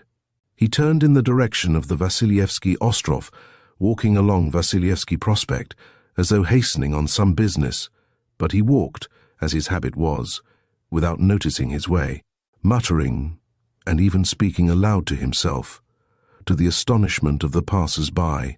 Many of them took him to be drunk. Chapter 4. His mother's letter had been a torture to him, but as regards the chief fact in it, he had felt not one moment's hesitation, even whilst he was reading the letter. The essential question was settled, and irrevocably settled in his mind. Never such a marriage while I am alive, and Mr. Lujin be damned. The thing is perfectly clear, he muttered to himself, with a malignant smile anticipating the triumph of his decision. No, mother, no, Dounia, you won't deceive me. And then they apologize for not asking my advice and for taking the decision without me. I dare say. They imagine it is arranged now and can't be broken off, but we will see whether it can or not. A magnificent excuse. Pyotr Petrovitch is such a busy man that even his wedding has to be in post-haste, almost by express. No, Dounia, I see it all, and I know what you want to say to me, and I know too what you were thinking about when you walked up and down all night, and what your prayers were like before the Holy Mother of Kazan, who stands in Mother's bedroom. Bitter is the ascent to Golgotha. So it is finally settled. You have determined to marry a sensible businessman, Avdotia Romanovna, one who has a fortune, has already made his fortune, that is so much more solid and impressive. A man who holds 2 government posts and who shares the ideas of our most rising generation, as Mother writes, and who seems to be kind, as Dounia herself observes. That seems beats everything, and that very Dounia, for that very seems, is marrying him. Splendid, splendid. But I should like to know why Mother has written to me about our most rising generation, simply as a descriptive touch, or with the idea of prepossessing me in favor of Mr. Lujin. Oh, the cunning of them! I should like to know one thing more, how far they were open with one another that day and night and all this time since. Was it all put into words, or did both understand that they had the same thing at heart and in their minds, so that there was no need to speak of it aloud, and better not to speak of it? Most likely it was partly like that. From Mother's letter it's evident. He struck her as rude a little, and Mother in her simplicity took her observations to Downia, and she was sure to be vexed and answered her angrily. I should think so. Who would not be angered when it was quite clear without any naive questions, and when it was understood that it was useless to discuss it? And why does she write to me, "Love Downia, Rodia, and she loves you more than herself"? Has she a secret conscience prick at sacrificing her daughter to her son? You are our one comfort. You are everything to us. Oh, Mother! His bitterness grew more and more intense, and if he had happened to meet Mr. Lujin at the moment, he might have murdered him. Yes, that's true, he continued, pursuing the whirling ideas that chased each other in his brain. It is true that it needs time and care to get to know a man, but there is no mistake about Mr. Lujin. The chief thing is he is a man of business and seems kind. That was something, wasn't it, to send the bags and big box for them? A kind man, no doubt, after that. But his bride and her mother are to drive in a peasant's cart covered with sacking. I know, I have been driven in it. No matter. It is only 90 versts, and then they can travel very comfortably, third class, for 1,000 versts. Quite right, too. One must cut one's coat according to one's cloth. But what about you, Mr. Lujin? She is your bride. And you must be aware that her mother has to raise money on her pension for the journey. To be sure, it's a matter of business, a partnership for mutual benefit, with equal shares and expenses, food and drink provided, but pay for your tobacco. The businessman has got the better of them too. The luggage will cost less than their fares, and very likely go for nothing. How is it that they don't both see all that? Or is it that they don't want to see? And they are pleased. And to think that this is only the first blossoming, and that the real fruits are to come. But what really matters is not the stinginess, is not the meanness, but the tone of the whole thing. For that will be the tone after marriage. It's a foretaste of it. And Mother, too. Why should she be so lavish? What will she have by the time she gets to Petersburg? 3 silver roubles or 2 paper ones, as she says. That old woman. What does she expect to live upon in Petersburg afterwards? She has her reasons already for guessing that she could not live with Downia after the marriage, even for the first few months. The good man has no doubt let slip something on that subject also, though Mother would deny it. I shall refuse, says she. On whom is she reckoning, then? Is she counting on what is left of her 120 roubles of pension when Afanasy Ivanovitch's debt is paid? She knits woolen shawls and embroiders cuffs, ruining her old eyes. And all her shawls don't add more than 20 roubles a year to her 120, I know that. So she is building all her hopes all the time on Mr. Lujin's generosity. He will offer it of himself. He will press it on me. You may wait a long time for that. That's how it always is with these Schilleresque noble hearts. Till the last moment every goose is a swan with them. Till the last moment they hope for the best and will see nothing wrong. And although they have an inkling of the other side of the picture, yet they won't face the truth till they are forced to. The very thought of it makes them shiver. They thrust the truth away with both hands, until the man they deck out in false colours puts a fool's cap on them with his own hands. I should like to know whether Mr. Lujin has any orders of merit. I bet he has the Anna in his buttonhole, and that he puts it on when he goes to dine with contractors or merchants. He will be sure to have it for his wedding too. Enough of him, confound him. Well, Mother, I don't wonder at it's like her, God bless her, but how could Downia, darling, as though I did not know you. You were nearly 20 when I saw you last. I understood you then. Mother writes that Downia can put up with a great deal. I know that very well. I knew that 2 years and a half ago, and for the last 2.5 years I have been thinking about it, thinking of just that Dounia can put up with a great deal. If she could put up with Mr. Svidrigailov and all the rest of it, she certainly can put up with a great deal. And now Mother and she have taken it into their heads that she can put up with Mr. Lujin, who propounds the theory of the superiority of wives raised from destitution and owing everything to their husband's bounty, who propounds it too, almost at the first interview. Granted that he let it slip, though he is a sensible man, yet maybe it was not a slip at all, but he meant to make himself clear as soon as possible. But Donia? She understands the man, of course, but she will have to live with the man. Why? She'd live on black bread and water. She would not sell her soul. She would not barter her moral freedom for comfort. She would not barter it for all Schleswig-Holstein, much less Mr. Lujin's money. No, Donia was not that sort when I knew her. And she is still the same, of course. Yes, there's no denying, the Svidrigailovs are a bitter pill. It's a bitter thing to spend one's life a governess in the provinces for 200 rubles.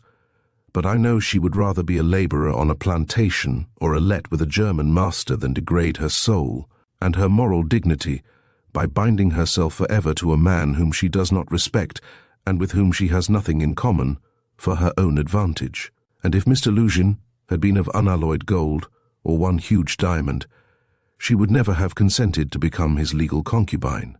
Why is she consenting then? What's the point of it? What's the answer? It's clear enough. For herself, for her comfort, to save her life she would not sell herself, but for someone else she is doing it. For one she loves, for one she adores, she will sell herself. That's what it all amounts to. For her brother, for her mother, she will sell herself. She will sell everything. In such cases, we overcome our moral feeling if necessary. Freedom, peace, conscience even, all are brought into the market. Let my life go, if only my dear ones may be happy. More than that, we become casuists. We learn to be Jesuitical, and for a time maybe we can soothe ourselves. We can persuade ourselves that it is one's duty for a good object. That's just like us. It's as clear as daylight. It's clear that Rodion Romanovitch Raskolnikov is the central figure in the business, and no one else. Oh yes, she can ensure his happiness, keep him in the university, make him a partner in the office, make his whole future secure. Perhaps he may even be a rich man later on, prosperous, respected, and may even end his life a famous man. But my mother, it's all Rodia, precious Rodia, her firstborn. For such a son who would not sacrifice such a daughter, oh loving, over-partial hearts. Why, for his sake we would not shrink even from Sonia's fate. Sonia Marmeladov, the eternal victim so long as the world lasts. Have you taken the measure of your sacrifice, both of you? Is it right? Can you bear it? Is it any use? Is there sense in it? And let me tell you, Donia, Sonia's life is no worse than life with Mr. Lujin. There can be no question of love, Mother writes. And what if there can be no respect either? If on the contrary there is aversion, contempt, repulsion, what then? So you will have to keep up your appearance too. Is not that so? Do you understand what that smartness means? Do you understand that the Lujin smartness is just the same thing as Sonia's, and maybe worse, viler, baser, because in your case, Donia, it's a bargain for luxuries after all. But with Sonia, it's simply a question of starvation. It has to be paid for, Donia, this smartness. And what if it's more than you can bear afterwards, if you regret it? The bitterness, the misery, the curses, the tears hidden from all the world, for you are not a Marfa Petrovna. And how will your mother feel then? Even now she is uneasy, she is worried. But then, when she sees it all clearly, and I, yes indeed, what have you taken me for? I won't have your sacrifice, Donia. I won't have it, Mother. It shall not be. So long as I am alive, it shall not, I won't accept it. He suddenly paused in his reflection and stood still. It shall not be. But what are you going to do to prevent it? You'll forbid it. And what right have you? What can you promise them on your side to give you such a right? Your whole life, your whole future, you will devote to them when you have finished your studies and obtained a post. Yes, we have heard all that before, and that's all words. But now? Now something must be done now. Do you understand that? And what are you doing now? You are living upon them. They borrow on their 100 rubles pension. They borrow from the Svidrigailovs. How are you going to save them from Svidrigailovs? From Afanasy Ivanovich Varushin? Oh, future millionaire Zeus who would arrange their lives for them. In another 10 years? In another 10 years, Mother will be blind with knitting shawls, maybe with weeping too. She will be worn to a shadow with fasting. And my sister? Imagine for a moment what may have become of your sister in 10 years. What may happen to her during those 10 years? Can you fancy? So he tortured himself, fretting himself with such questions, and finding a kind of enjoyment in it. And yet all these questions were not new ones suddenly confronting him. They were old familiar aches. It was long since they had first begun to grip and rend his heart. Long, long ago his present anguish had its first beginnings. It had waxed and gathered strength. It had matured and concentrated, until it had taken the form of a fearful, frenzied and fantastic question, which tortured his heart and mind, clamoring insistently for an answer. Now his mother's letter had burst on him like a thunderclap. It was clear that he must not now suffer passively, worrying himself over unsolved questions, but that he must do something, do it at once, and do it quickly. Anyway, he must decide on something, or else. Or throw up life altogether, he cried suddenly in a frenzy. Accept one's lot humbly as it is, once for all, and stifle everything in oneself, giving up all claim to activity, life and love. Do you understand, sir? Do you understand what it means when you have absolutely nowhere to turn? Marmeladov's question came suddenly into his mind. For every man must have somewhere to turn. He gave a sudden start. Another thought, that he had had yesterday, slipped back into his mind. But he did not start at the thought recurring to him, for he knew, he had felt beforehand, that it must come back. He was expecting it. Besides, it was not only yesterday's thought.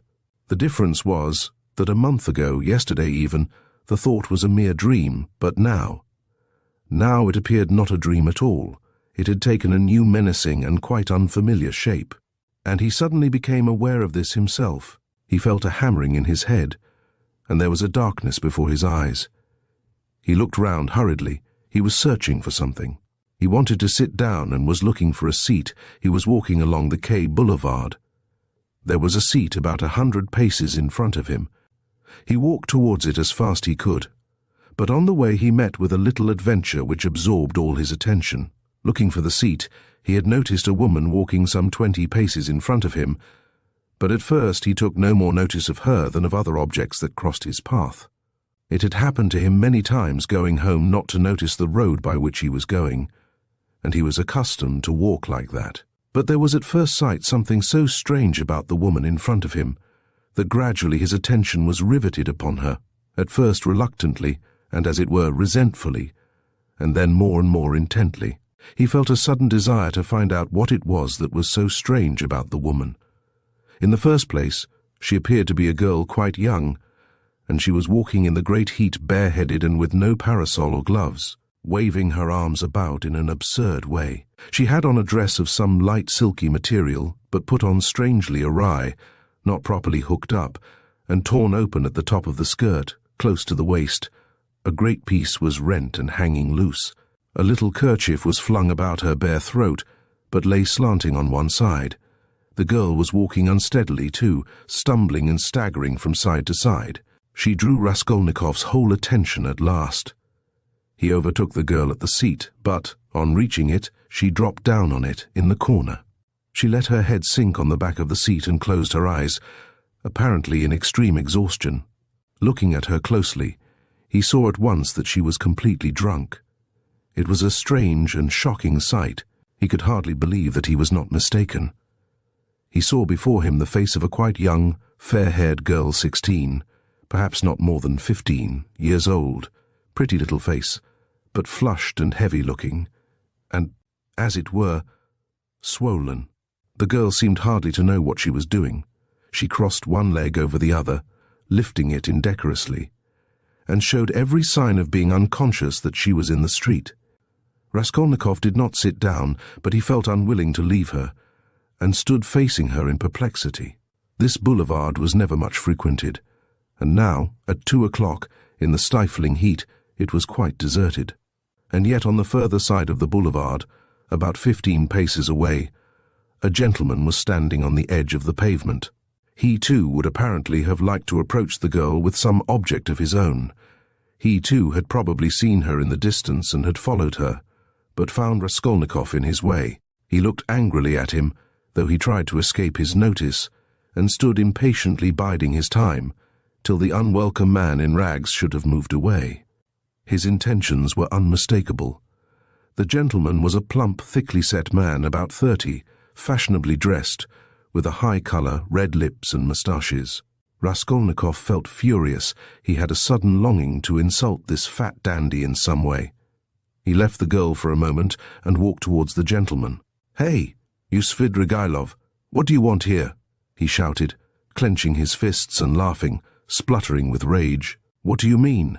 the gentleman asked sternly, scowling in haughty astonishment. "Get away, that's what I mean.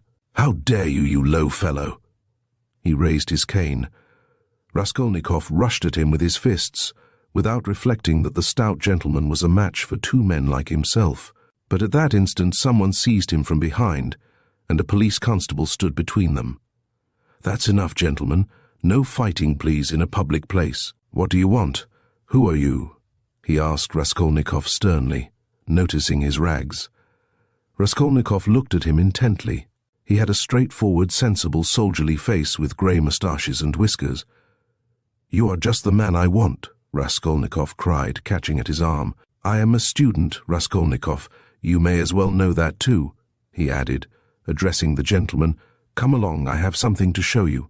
And taking the policeman by the hand, he drew him towards the seat. "Look here, hopelessly drunk, and she has just come down the boulevard. There is no telling who and what she is. She does not look like a professional. It's more likely she has been given drink and deceived somewhere, for the first time. You understand? And they've put her out into the street like that. Look at the way her dress is torn, and the way it has been put on. She has been dressed by somebody. She has not dressed herself, and dressed by unpracticed hands. By a man's hands, that's evident. And now look there. I don't know that dandy with whom I was going to fight. I see him for the first time, but he too has seen her on the road, just now, drunk, not knowing what she is doing. And now he is very eager to get hold of her, to get her away somewhere while she is in this state. That's certain, believe me, I am not wrong. I saw him myself watching her and following her, but I prevented him, and he is just waiting for me to go away. Now he has walked away a little, and is standing still, pretending to make a cigarette. Think, how can we keep her out of his hands, and how are we to get her home?" The policeman saw it all in a flash.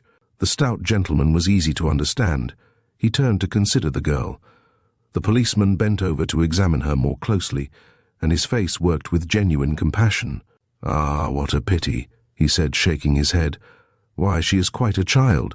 She has been deceived, you can see that at once. Listen, lady," he began, addressing her. "Where do you live?" The girl opened her weary and sleepy-looking eyes, gazed blankly at the speaker, and waved her hand. "Here," said Raskolnikov, feeling in his pocket and finding 20 kopecks. "Here, call a cab and tell him to drive her to her address. The only thing is to find out her address." Missy," the policeman began again, taking the money. "I'll fetch you a cab and take you home myself." "Where shall I take you, eh? Where do you live?" "Go away. They won't let me alone," the girl muttered, and once more waved her hand. "Shocking! It's shameful, Missy. It's a shame." He shook his head again, shocked, sympathetic and indignant. "It's a difficult job," the policeman said to Raskolnikov, and as he did so he looked him up and down in a rapid glance. He too must have seemed a strange figure to him, dressed in rags and handing him money. "Did you meet her far from here?" he asked him. "I tell you, she was walking in front of me, staggering, just here, in the boulevard.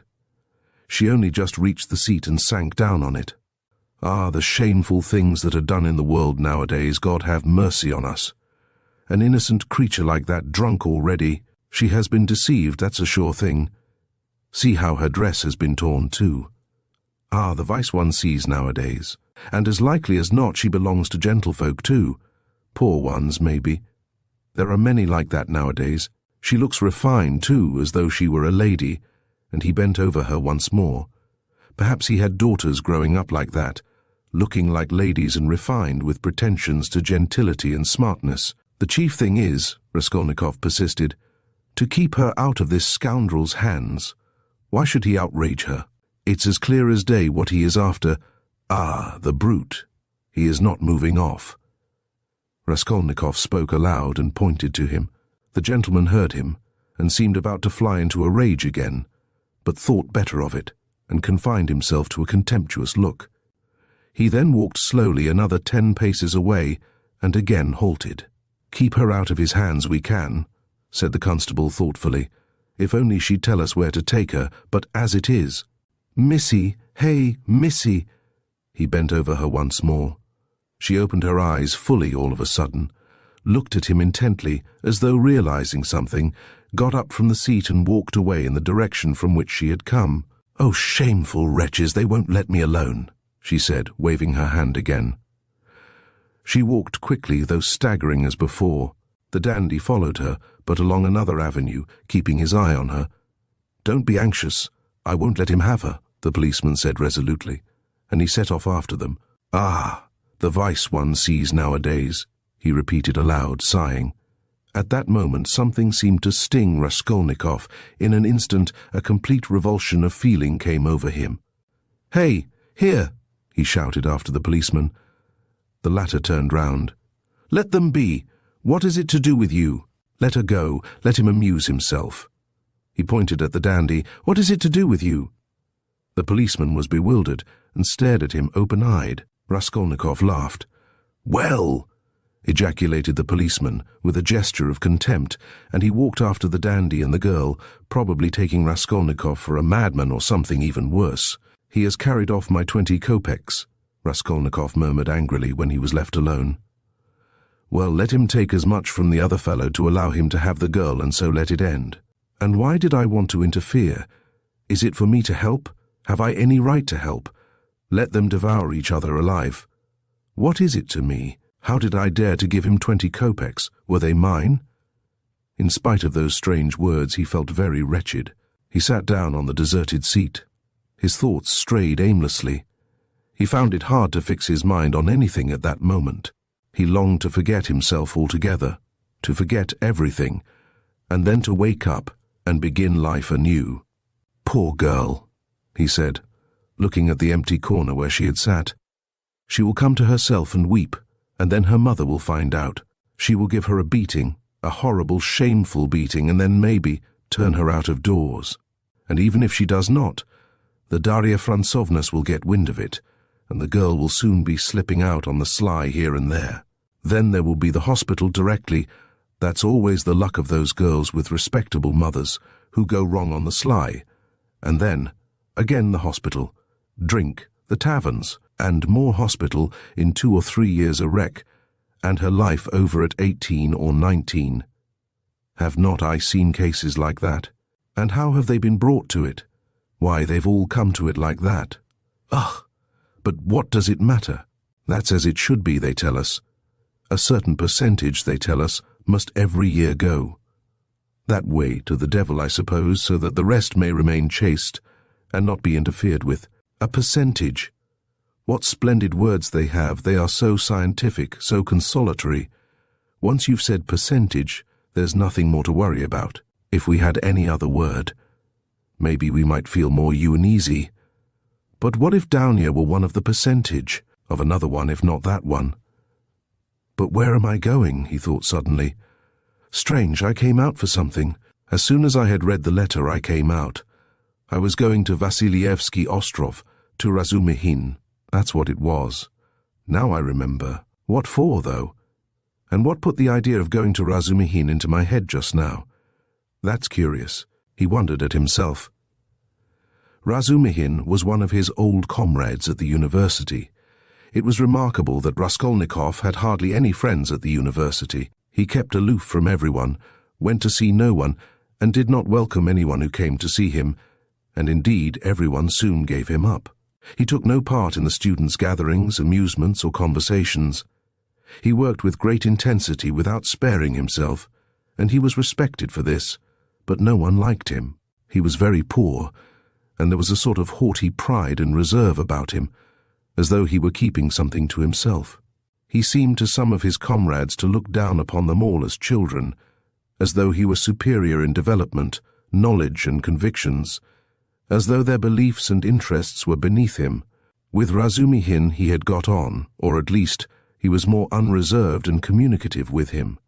Indeed, it was impossible to be on any other terms with Razumihin. He was an exceptionally good-humoured and candid youth, good-natured to the point of simplicity, though both depth and dignity lay concealed under that simplicity. The better of his comrades understood this, and all were fond of him. He was extremely intelligent, though he was certainly rather a simpleton at times. He was of striking appearance, tall, thin, black-haired, and always badly shaved.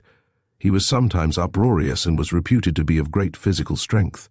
One night, when out in a festive company, he had with one blow laid a gigantic policeman on his back.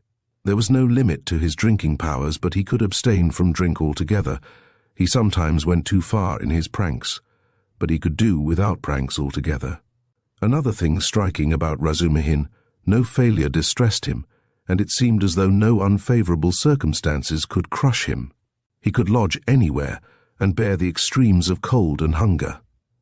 He was very poor, and kept himself entirely on what he could earn by work of one sort or another. He knew of no end of resources by which to earn money. He spent one whole winter without lighting his stove, and used to declare that he liked it better, because one slept more soundly in the cold. For the present he too had been obliged to give up the university, but it was only for a time, and he was working with all his might to save enough to return to his studies again. Raskolnikov had not been to see him for the last 4 months, and Razumihin did not even know his address. About 2 months before, they had met in the street, but Raskolnikov had turned away, and even crossed to the other side that he might not be observed. And though Razumihin noticed him, he passed him by, as he did not want to annoy him. Chapter 5. Of course, I've been meaning lately to go to Razumihin's to ask for work, to ask him to get me lessons or something. Raskolnikov thought, but what help can he be to me now? Suppose he gets me lessons, suppose he shares his last farthing with me, if he has any farthings, so that I could get some boots, and make myself tidy enough to give lessons. Well, and what then? What shall I do with the few coppers I earn? That's not what I want now. It's really absurd for me to go to Razumihin. The question why he was now going to Razumihin agitated him even more than he was himself aware. He kept uneasily seeking for some sinister significance in this apparently ordinary action. Could I have expected to set it all straight and to find a way out by means of Razumihin alone? He asked himself in perplexity. He pondered and rubbed his forehead, and strange to say, after long musing, suddenly, as if it were spontaneously and by chance, a fantastic thought came into his head. To Razumihin's, he said all at once, calmly, as though he had reached a final determination. I shall go to Razumihin's, of course, but not now. I shall go to him, on the next day after it, when it will be over, and everything will begin afresh. And suddenly he realized what he was thinking. After it, he shouted, jumping up from the seat. But is it really going to happen? Is it possible it really will happen? He left the seat and went off almost at a run. He meant to turn back, homewards, but the thought of going home suddenly filled him with intense loathing. In that hole, in that awful little cupboard of his. All this had for a month past been growing up in him, and he walked on at random. His nervous shudder had passed into a fever that made him feel shivering. In spite of the heat, he felt cold. With a kind of effort, he began almost unconsciously, from some inner craving, to stare at all the objects before him, as though looking for something to distract his attention. But he did not succeed, and kept dropping every moment into brooding. When with a start he lifted his head again and looked round, he forgot at once what he had just been thinking about, and even where he was going. In this way he walked right across Vasilievsky Ostrov, came out onto the Lesser Neva, crossed the bridge and turned towards the islands. The greenness and freshness were at first restful to his weary eyes after the dust of the town and the huge houses that hemmed him in and weighed upon him. Here there were no taverns, no stifling closeness, no stench. But soon these new pleasant sensations passed into morbid irritability. Sometimes he stood still before a brightly painted summer villa, standing among green foliage. He gazed through the fence. He saw in the distance smartly dressed women on the verandas and balconies, and children running in the gardens. The flowers especially caught his attention. He gazed at them longer than at anything. He was met, too, by luxurious carriages and by men and women on horseback. He watched them with curious eyes and forgot about them before they had vanished from his sight. Once he stood still and counted his money. He found he had 30 kopecks. 20 to the policeman, 3 to Nastasia for the letter, so I must have given 47 or 50 to the Marmeladovs yesterday, he thought, reckoning it up for some unknown reason, but he soon forgot with what object he had taken the money out of his pocket. He recalled it on passing an eating-house or tavern, and felt that he was hungry. Going into the tavern, he drank a glass of vodka and ate a pie of some sort. He finished eating it as he walked away. It was a long while since he had taken vodka, and it had an effect upon him at once, though he only drank a wine-glassful. His legs felt suddenly heavy, and a great drowsiness came upon him. He turned homewards, but reaching Petrovsky Ostrov, he stopped completely exhausted, turned off the road into the bushes, sank down upon the grass, and instantly fell asleep. In a morbid condition of the brain, dreams often have a singular actuality, vividness, and extraordinary semblance of reality. At times monstrous images are created, but the setting and the whole picture are so truth-like and filled with details so delicate, so unexpectedly, but so artistically consistent, that the dreamer, were he an artist like Pushkin or Turgenev even, could never have invented them in the waking state. Such sick dreams always remain long in the memory, and make a powerful impression on the overwrought and deranged nervous system. Raskolnikov had a fearful dream. He dreamt he was back in his childhood in the little town of his birth. He was a child about 7 years old, walking into the country with his father on the evening of a holiday. It was a grey and heavy day. The country was exactly as he remembered it. Indeed, he recalled it far more vividly in his dream than he had done in memory. The little town stood on a level flat as bare as the hand, not even a willow near it, only in the far distance. A copse lay, a dark blur on the very edge of the horizon. A few paces beyond the last market garden stood a tavern, a big tavern, which had always aroused in him a feeling of aversion, even of fear, when he walked by it with his father. There was always a crowd there, always shouting, laughter and abuse, hideous hoarse singing and often fighting. Drunken and horrible-looking figures were hanging about the tavern. He used to cling close to his father, trembling all over when he met them. Near the tavern, the road became a dusty track, the dust of which was always black. It was a winding road, and about 100 paces further on, it turned to the right to the graveyard. In the middle of the graveyard stood a stone church with a green cupola, where he used to go to Mass 2 or 3 times a year with his father and mother, when a service was held in memory of his grandmother, who had long been dead, and whom he had never seen. On these occasions they used to take on a white dish tied up in a table napkin, a special sort of rice pudding with raisins stuck in it in the shape of a cross. He loved that church, the old-fashioned, unadorned icons, and the old priest with the shaking head. Near his grandmother's grave, which was marked by a stone, was the little grave of his younger brother, who had died at 6 months old. He did not remember him at all, but he had been told about his little brother, and whenever he visited the graveyard he used religiously and reverently to cross himself and to bow down and kiss the little grave. And now he dreamt that he was walking with his father past the tavern on the way to the graveyard. He was holding his father's hand and looking with dread at the tavern. A peculiar circumstance attracted his attention. There seemed to be some kind of festivity going on. There were crowds of gaily dressed townspeople, peasant women, their husbands, and riff-raff of all sorts, all singing and all more or less drunk. Near the entrance of the tavern stood a cart, but a strange cart. It was one of those big carts usually drawn by heavy cart horses and laden with casks of wine or other heavy goods. He always liked looking at those great cart horses, with their long manes, thick legs, and slow even pace, drawing along a perfect mountain with no appearance of effort. as though it were easier going with a load than without it. But now, strange to say, in the shafts of such a cart he saw a thin little sorrel beast, one of those peasants' nags which he had often seen straining their utmost under a heavy load of wood or hay, especially when the wheels were stuck in the mud or in a rut. And the peasants would beat them so cruelly, sometimes even about the nose and eyes, and he felt so sorry for them that he almost cried, and his mother always used to take him away from the window.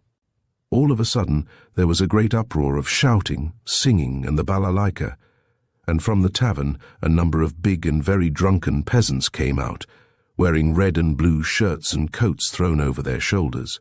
"Get in," shouted one of them, a young, thick-necked peasant with a fleshy face red as a carrot. "I'll take you all, get in." But at once there was an outbreak of laughter and exclamations in the crowd. "Take us all with a beast like that. Why, Mikolka, are you crazy to put a nag like that in such a cart? And this mare is 20 if she is a day, mates. Get in, I'll take you all," Mikolka shouted again, leaping first into the cart, seizing the reins and standing straight up in front. "The bay has gone with Matvey," he shouted from the cart, "and this brute, mates, is just breaking my heart. I feel as if I could kill her. She's just eating her head off. Get in, I tell you. I'll make her gallop. She'll gallop." And he picked up the whip, preparing himself with relish to flog the little mare. "Get in.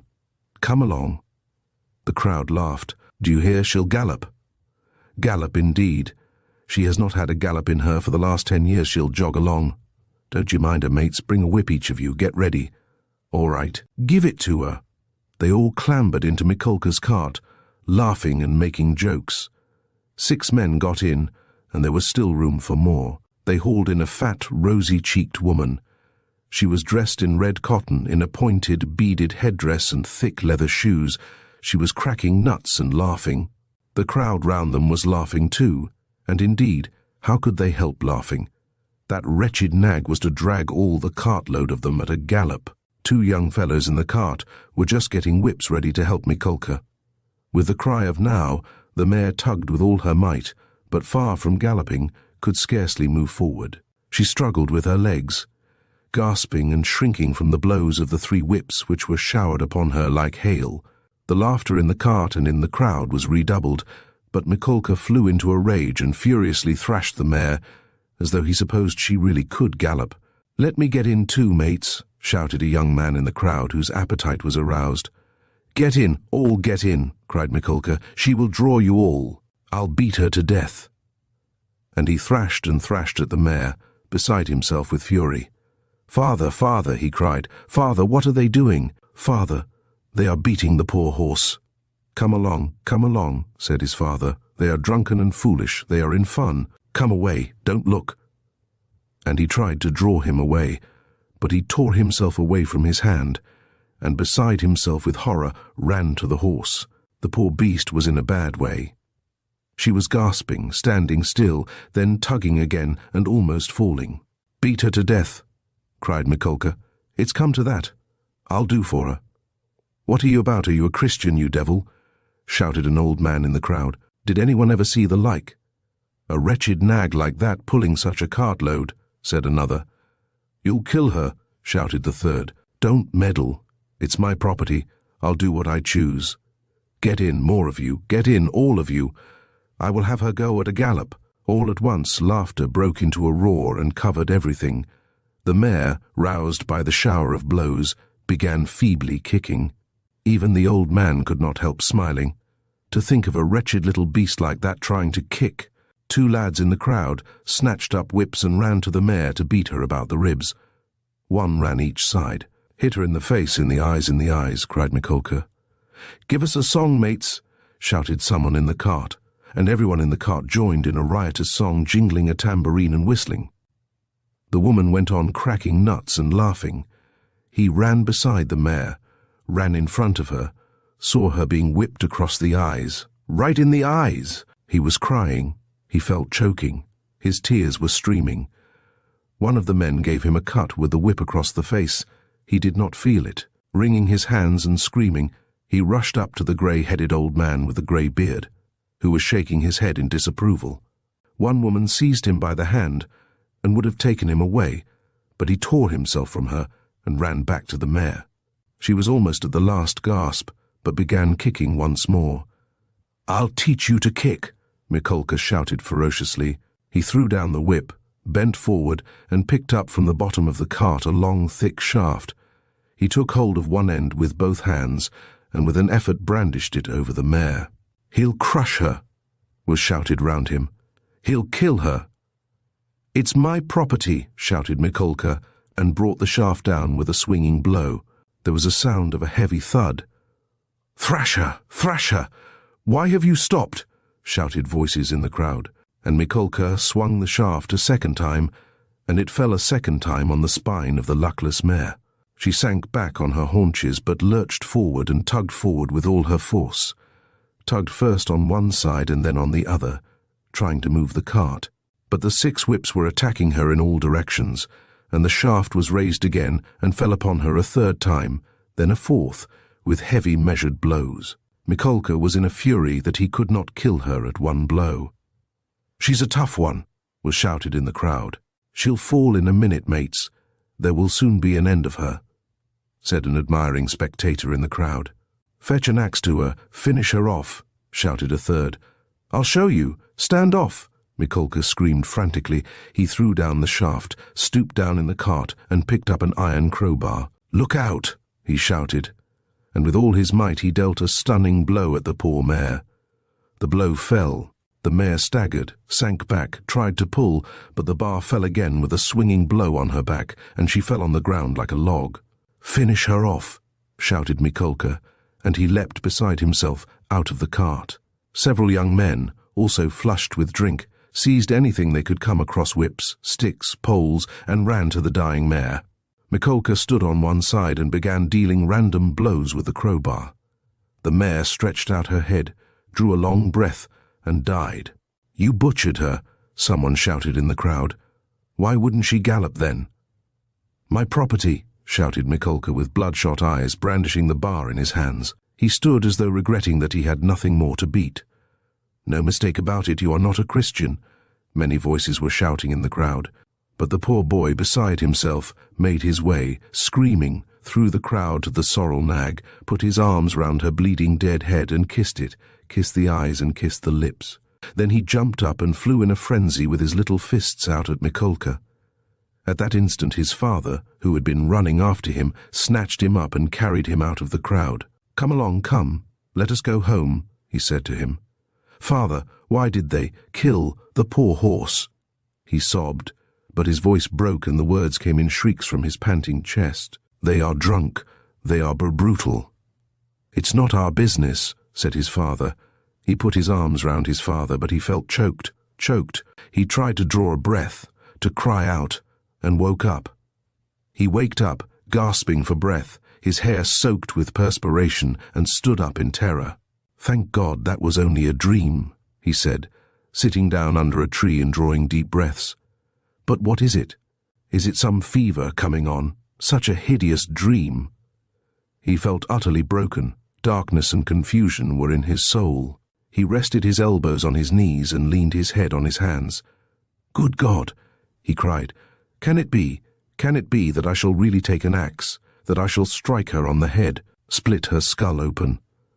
That I shall tread in the sticky warm blood, break the lock, steal and tremble, hide, all spattered in the blood, with the axe? Good God, can it be?" He was shaking like a leaf as he said this. "But why am I going on like this?" he continued, sitting up again, as it were in profound amazement. "I knew that I could never bring myself to it, so what have I been torturing myself for till now? Yesterday, when I went to make that experiment. Yesterday, I realized completely that I could never bear to do it. Why am I going over it again then? Why am I hesitating? As I came down the stairs yesterday, I said myself that it was base, loathsome, vile. The very thought of it made me feel sick and filled me with horror. No, I couldn't do it. Granted that there is no flaw in all that reasoning, that all that I have concluded this last month is clear as day, true as arithmetic. My God! Anyway, I couldn't bring myself to it. I couldn't do it. I couldn't do it. Why then am I still? He rose to his feet, looked round in wonder, as though surprised at finding himself in this place, and went towards the bridge. He was pale, his eyes glowed, he was exhausted in every limb, but he seemed suddenly to breathe more easily. He felt he had cast off that fearful burden that had so long been weighing upon him, and all at once there was a sense of relief and peace in his soul. Lord, he prayed, show me my path, I renounce that accursed dream of mine. Crossing the bridge, he gazed quietly and calmly at the Neva, at the glowing red sun setting in the glowing sky. In spite of his weakness, he was not conscious of fatigue. It was as though an abscess that had been forming for a month past in his heart had suddenly broken. Freedom, freedom. He was free from that spell, that sorcery, that obsession. Later on, when he recalled that time and all that happened to him during those days, minute by minute, point by point, he was superstitiously impressed by one circumstance, which, though in itself not very exceptional, always seemed to him afterwards the predestined turning point of his fate.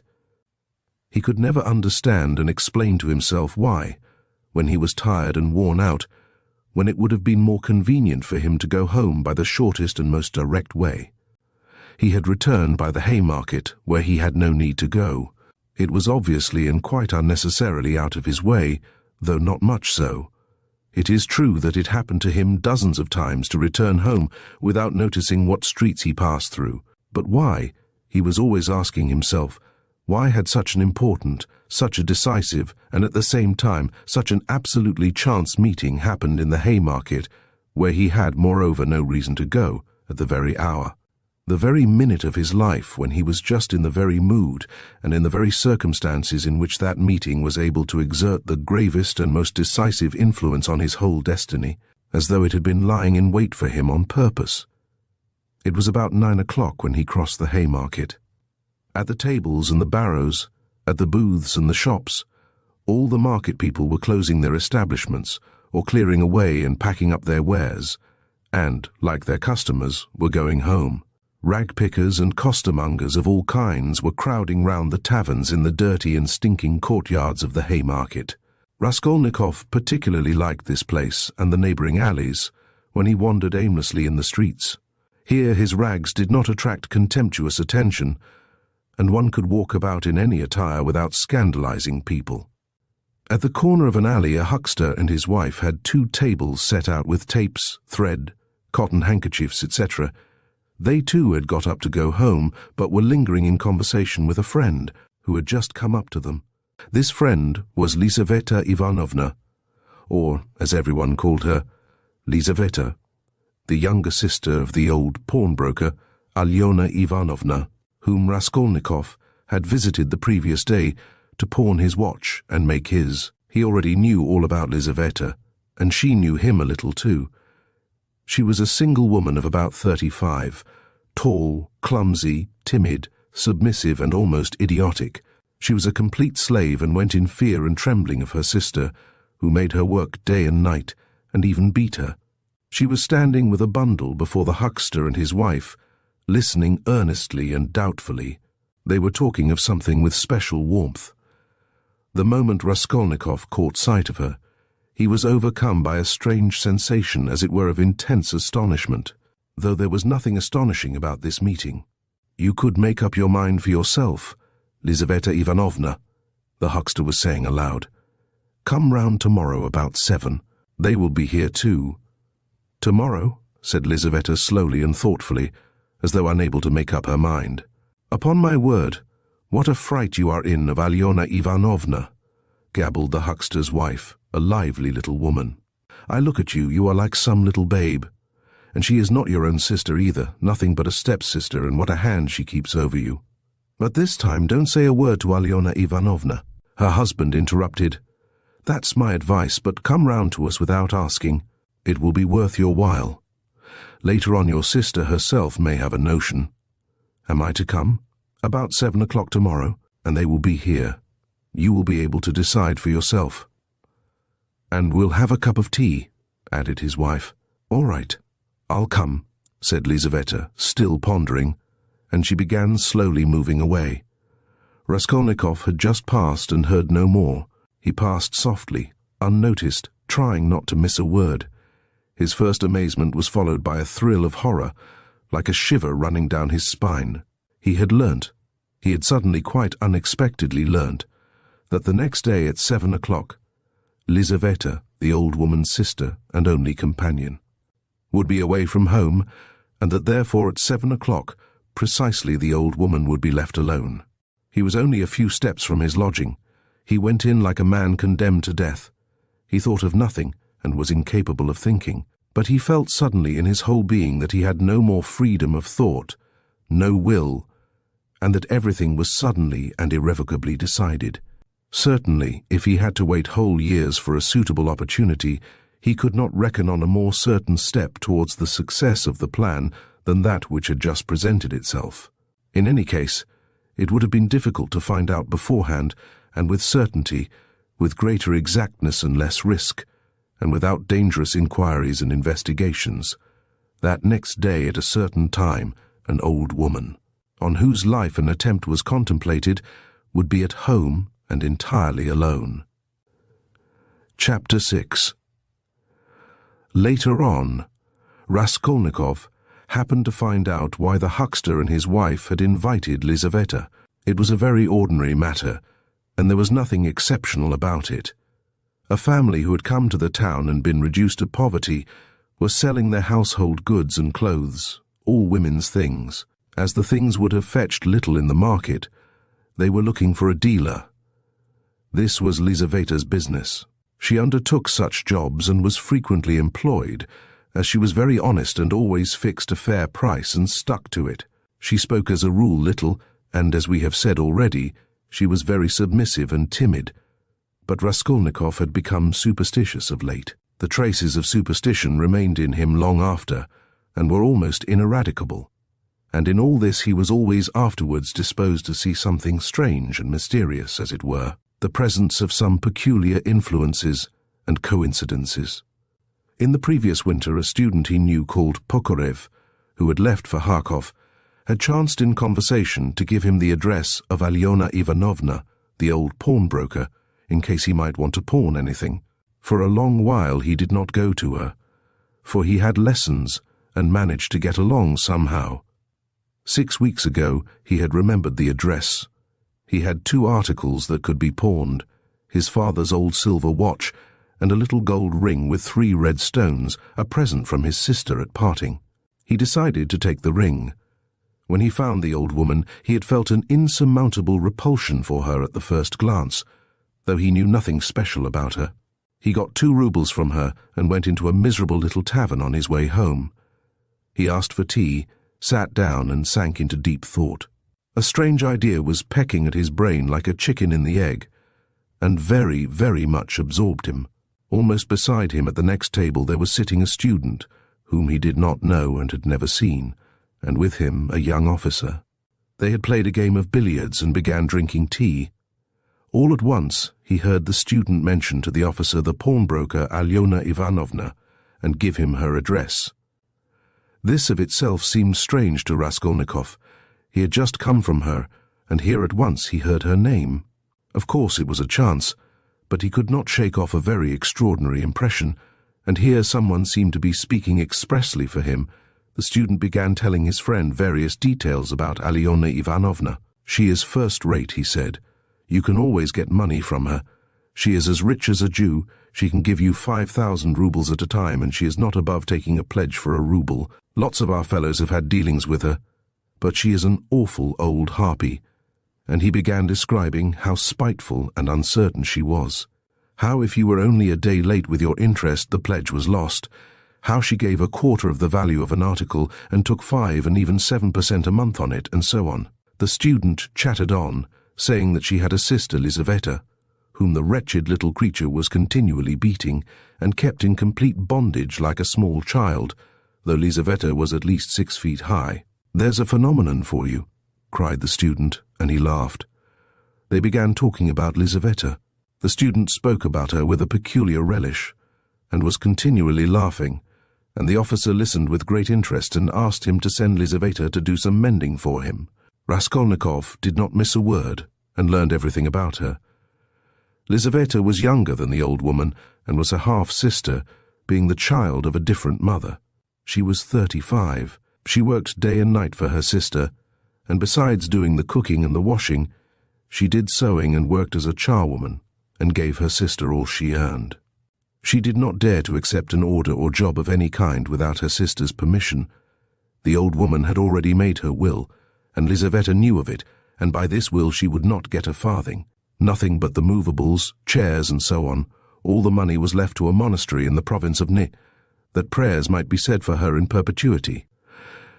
Lizaveta was of lower rank than her sister, unmarried and awfully uncouth in appearance, remarkably tall with long feet that looked as if they were bent outwards. She always wore battered goatskin shoes, and was clean in her person. What the student expressed most surprise and amusement about was the fact that Lizaveta was continually with child. "But you say she is hideous," observed the officer. "Yes, she is so dark-skinned and looks like a soldier dressed up, but you know she is not at all hideous. She has such a good-natured face and eyes. Strikingly so. And the proof of it is that lots of people are attracted by her. She's such a soft, gentle creature, ready to put up with anything, always willing to do anything, and her smile is really very sweet." "You seem to find her attractive yourself," laughed the officer, "from her queerness." "No, I'll tell you what. I could kill that damned old woman and make off with her money, I assure you, without the faintest conscience prick," the student added with warmth. The officer laughed again while Raskolnikov shuddered. How strange it was. "Listen, I want to ask you a serious question," the student said hotly. "I was joking, of course, but look here. On one side we have a stupid, senseless, worthless, spiteful, ailing, horrid old woman, not simply useless, but doing actual mischief, who has not an idea what she is living for herself, and who will die in a day or two in any case. You understand? You understand?"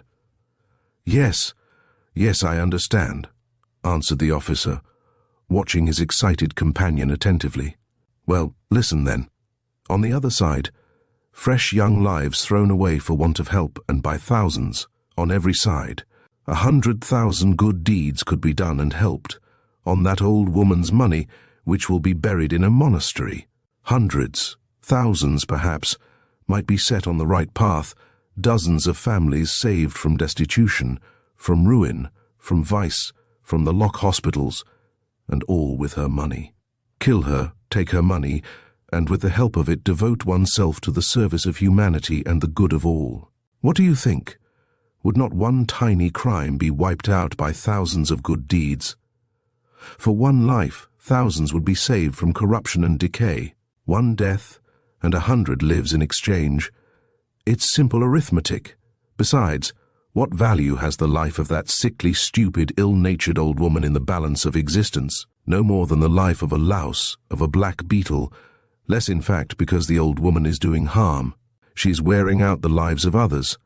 The other day she bit Lizaveta's finger out of spite. It almost had to be amputated. Of course she does not deserve to live, remarked the officer, but there it is, it's nature. Oh well, brother, but we have to correct and direct nature, and but for that we should drown in an ocean of prejudice. But for that, there would never have been a single great man. They talk of duty, conscience. I don't want to say anything against duty and conscience, but the point is, what do we mean by them? Stay, I have another question to ask you. Listen. No, you stay, I'll ask you a question. Listen. Well, you are talking and speechifying away, but tell me, would you kill the old woman yourself? Of course not. I was only arguing the justice of it. It's nothing to do with memem. But I think if you would not do it yourself, there's no justice about IIT. Let us have another game. Raskolnikov was violently agitated. Of course, it was all ordinary youthful talk and thought, such as he had often heard before in different forms and on different themes. But why had he happened to hear such a discussion and such ideas at the very moment when his own brain was just conceiving? The very same ideas? And why? Just at the moment when he had brought away the embryo of his idea from the old woman, had he dropped at once upon a conversation about her? This coincidence always seemed strange to him. This trivial talk in a tavern had an immense influence on him in his later action, as though there had really been in it something preordained, some guiding hint. On returning from the Haymarket, he flung himself on the sofa and sat for a whole hour without stirring. Meanwhile it got dark, he had no candle, and indeed it did not occur to him to light up. He could never recollect whether he had been thinking about anything at that time. At last he was conscious of his former fever and shivering, and he realized with relief that he could lie down on the sofa. Soon heavy, leaden sleep came over him, as it were crushing him. He slept an extraordinarily long time, and without dreaming.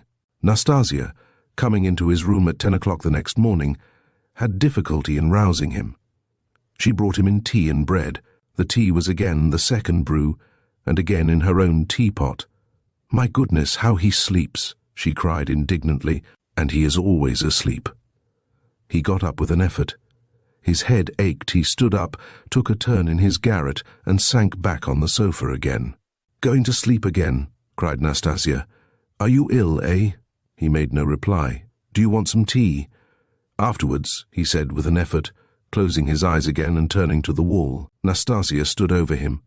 "Perhaps he really is ill," she said, turned and went out. She came in again at 2 o'clock with soup. He was lying as before. The tea stood untouched. Nastasia felt positively offended and began wrathfully rousing him. "Why are you lying like a log?" she shouted, looking at him with repulsion. He got up and sat down again, but said nothing and stared at the floor. "Are you ill or not?" asked Nastasia, and again received no answer. "You'd better go out and get a breath of air," she said after a pause. "Will you eat it or not?" "Afterwards," he said weakly. "You can go." And he motioned her out. She remained a little longer, looked at him with compassion, and went out. A few minutes afterwards he raised his eyes and looked for a long while at the tea and the soup. Then he took the bread, took up a spoon, and began to eat. He ate a little, 3 or 4 spoonfuls, without appetite, as it were, mechanically. His head ached less. After his meal he stretched himself on the sofa again, but now he could not sleep. He lay without stirring, with his face in the pillow. He was haunted by daydreams, and such strange daydreams. In one that kept recurring, he fancied that he was in Africa, in Egypt, in some sort of oasis. The caravan was resting, the camels were peacefully lying down, the palms stood all around in a complete circle, all the party were at dinner, but he was drinking water from a spring which flowed gurgling close by, and it was so cool, it was wonderful, wonderful, blue, cold water running among the party-coloured stones and over the clean sand which glistened here and there like gold. Suddenly he heard a clock strike.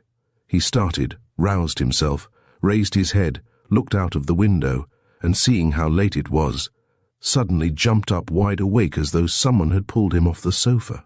He crept on tiptoe to the door, stealthily opened it, and began listening on the staircase. His heart beat terribly, but all was quiet on the stairs, as if everyone was asleep. It seemed to him strange and monstrous that he could have slept in such forgetfulness from the previous day, and had done nothing, had prepared nothing yet, and meanwhile perhaps it had struck 6. And his drowsiness and stupefaction were followed by an extraordinary, feverish, as it were distracted haste. But the preparations to be made were few.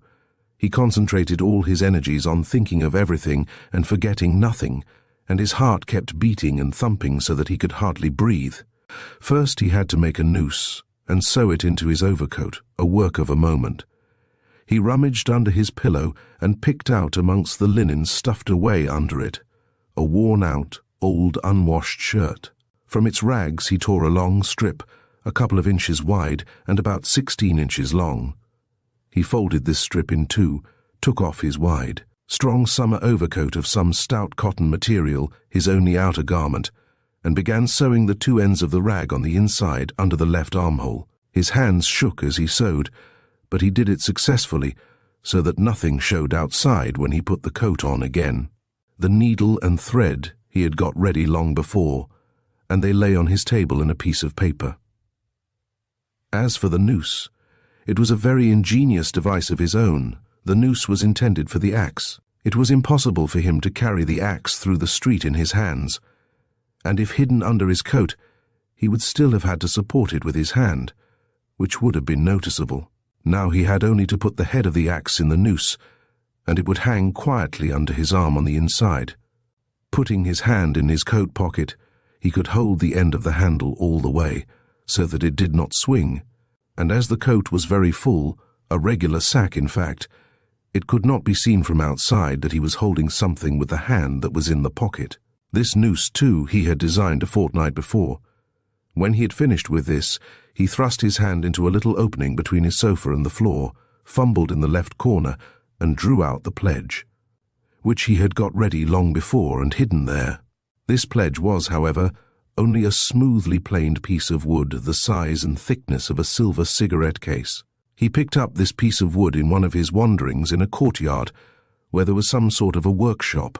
Afterwards he had added to the wood a thin, smooth piece of iron, which he had also picked up at the same time in the street. Putting the iron, which was a little the smaller, on the piece of wood, he fastened them very firmly, crossing and recrossing the thread round them, then wrapped them carefully and daintily in clean white paper, and tied up the parcel, so that it would be very difficult to untie it. This was in order to divert the attention of the old woman for a time, while she was trying to undo the knot, and so to gain a moment. The iron strip was added to give weight, so that the woman might not guess the first minute that the thing was made of wood. All this had been stored by him beforehand under the sofa. He had only just got the pledge out when he heard someone suddenly about in the yard. It struck 6 long ago. Long ago. My God! He rushed to the door, listened, caught up his hat and began to descend his 13 steps cautiously, noiselessly, like a cat. He had still the most important thing to do, to steal the axe from the kitchen. That the deed must be done with an axe he had decided long ago. He had also a pocket pruning knife, but he could not rely on the knife and still less on his own strength, and so resolved, finally, on the axe. We may note in passing one peculiarity in regard to all the final resolutions taken by him in the matter. They had one strange characteristic. The more final they were, the more hideous and the more absurd they at once became in his eyes. In spite of all his agonizing inward struggle, he never for a single instant all that time could believe in the carrying out of his plans. And, indeed, if it had ever happened that everything to the least point could have been considered and finally settled, and no uncertainty of any kind had remained, he would, it seems, have renounced it all as something absurd, monstrous and impossible. But a whole mass of unsettled points and uncertainties remained. As for getting the axe, that trifling business cost him no anxiety, for nothing could be easier. Nastasia was continually out of the house, especially in the evenings. She would run into the neighbors or to a shop, and always left the door ajar. It was the one thing the landlady was always scolding her about. And so, when the time came, he would only have to go quietly into the kitchen and to take the axe, and an hour later, when everything was over, go in and put it back again. But these were doubtful points. Supposing he returned an hour later to put it back, and Nastasia had come back and was on the spot, he would of course have to go by and wait till she went out again. But supposing she were in the meantime to miss the axe, look for it, make an outcry, that would mean suspicion, or at least grounds for suspicion. But those were all trifles which he had not even begun to consider, and indeed he had no time. He was thinking of the chief point, and put off trifling details until he could believe in it all. But that seemed utterly unattainable. So it seemed to himself, at least. He could not imagine, for instance, that he would sometime leave off thinking, get up and simply go there. Even his late experiment, i.e. his visit with the object of a final survey of the place, was simply an attempt at an experiment, far from being the real thing, as though one should say, come, let us go and try it, why dream about it? And at once he had broken down and had run away cursing in a frenzy with himself. Meanwhile, it would seem, as regards the moral question, that his analysis was complete. His casuistry had become keen as a razor, and he could not find rational objections in himself. But in the last resort, he simply ceased to believe in himself, and doggedly, slavishly sought arguments in all directions, fumbling for them, as though someone were forcing and drawing him to it. At first, long before indeed, he had been much occupied with one question: why almost all crimes are so badly concealed and so easily detected, and why almost all criminals leave such obvious traces. He had come gradually to many different and curious conclusions, and in his opinion the chief reason lay not so much in the material impossibility of concealing the crime, as in the criminal himself. Almost every criminal is subject to a failure of will and reasoning power by a childish and phenomenal heedlessness at the very instant when prudence and caution are most essential. It was his conviction that this eclipse of reason and failure of will power attacked a man like a disease, developed gradually, and reached its highest point just before the perpetration of the crime, continued with equal violence at the moment of the crime and for longer or shorter time after, according to the individual case, and then passed off like any other disease. The question whether the disease gives rise to the crime, or whether the crime from its own peculiar nature is always accompanied by something of the nature of disease, he did not yet feel able to decide. When he reached these conclusions, he decided that in his own case there could not be such a morbid reaction, that his reason and will would remain unimpaired at the time of carrying out his design. For the simple reason that his design was not a crime. We will omit all the process by means of which he arrived at this last conclusion. We have run too far ahead already. We may add only that the practical, purely material difficulties of the affair occupied a secondary position in his mind.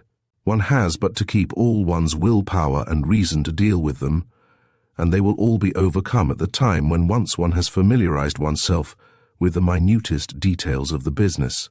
But this preparation had never been begun. His final decisions were what he came to trust least, and when the hour struck, it all came to pass quite differently, as it were accidentally and unexpectedly. One trifling circumstance upset his calculations before he had even left the staircase. When he reached the landlady's kitchen, the door of which was open as usual, he glanced cautiously in to see whether, in Nastasia's absence, the landlady herself was there, or if not, whether the door to her own room was closed, so that she might not peep out when he went in for the axe. But what was his amazement when he suddenly saw that Nastasia was not only at home in the kitchen, but was occupied there, taking linen out of a basket and hanging it on a line. Seeing him, she left off hanging the clothes, turned to him, and stared at him all the time he was passing. He turned away his eyes and walked past as though he noticed nothing.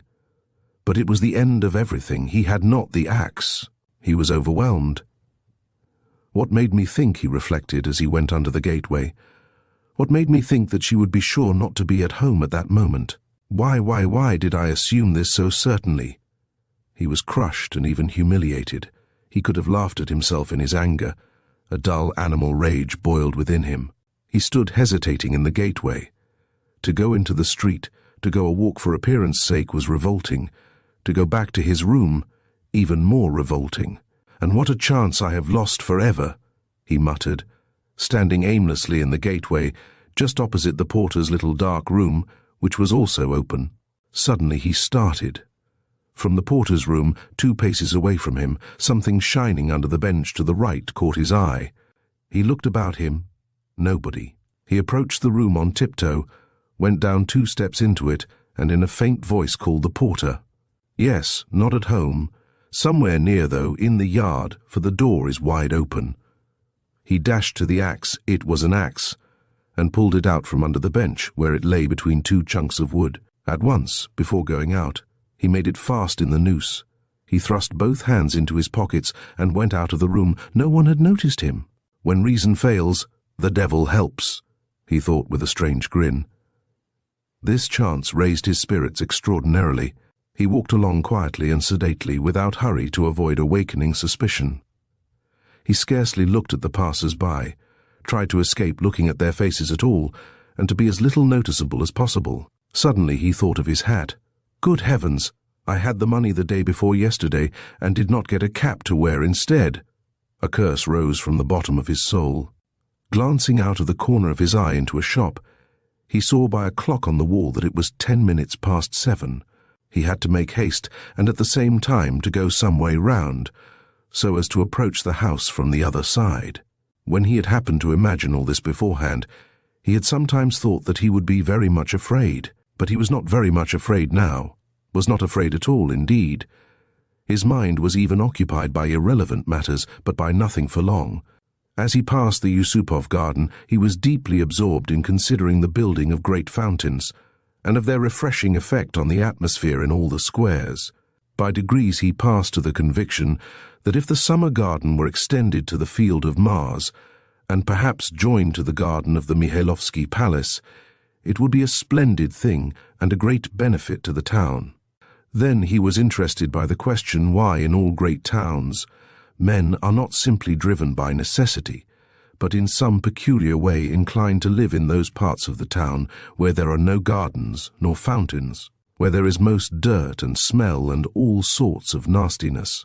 Then his own walks through the Haymarket came back to his mind, and for a moment he waked up to reality. What nonsense, he thought. Better think of nothing at all. So probably men led to execution clutch mentally at every object that meets them on the way, flashed through his mind, but simply flashed. Like lightning, he made haste to dismiss this thought. And by now he was near. Here was the house. Here was the gate. Suddenly, a clock somewhere struck once. What? Can it be 7:30? Impossible! It must be fast! Luckily for him, everything went well again at the gates. At that very moment, as though expressly for his benefit, a huge wagon of hay had just driven in at the gate, completely screening him as he passed under the gateway, and the wagon had scarcely had time to drive through into the yard before he had slipped in a flash to the right. On the other side of the wagon he could hear shouting and quarrelling, but no one noticed him and no one met him. Many windows looking into that huge quadrangular yard were open at that moment, but he did not raise his head. He had not the strength to. The staircase leading to the old woman's room was close by, just on the right of the gateway. He was already on the stairs, drawing a breath, pressing his hand against his throbbing heart, and once more feeling for the axe and setting it straight, he began softly and cautiously ascending the stairs, listening every minute. But the stairs, too, were quite deserted. All the doors were shut. He met no one. One flat indeed on the first floor was wide open, and painters were at work in it, but they did not glance at him. He stood still, thought a minute, and went on. Of course it would be better if they had not been here, but it's 2 stories above them, and there was the 4th story. Here was the door. Here was the flat opposite, the empty one. The flat underneath the old woman's was apparently empty also. The visiting card nailed on the door had been torn off. They had gone away. He was out of breath. For one instant the thought floated through his mind, "Shall I go back?" But he made no answer and began listening at the old woman's door, a dead silence. Then he listened again on the staircase, listened long and intently, then looked about him for the last time, pulled himself together, drew himself up, and once more tried the axe in the noose. Am I very pale? He wondered. Am I not evidently agitated? She is mistrustful. Had I better wait a little longer, till my heart leaves off thumping? But his heart did not leave off. On the contrary, as though to spite him, it throbbed more and more violently. He could stand it no longer. He slowly put out his hand to the bell and rang. Half a minute later he rang again, more loudly. No answer. To go on ringing was useless and out of place. The old woman was, of course, at home, but she was suspicious and alone. He had some knowledge of her habits. And once more he put his ear to the door. Either his senses were peculiarly keen, which it is difficult to suppose, or the sound was really very distinct. Anyway, he suddenly heard something like the cautious touch of a hand on the lock, and the rustle of a skirt at the very door.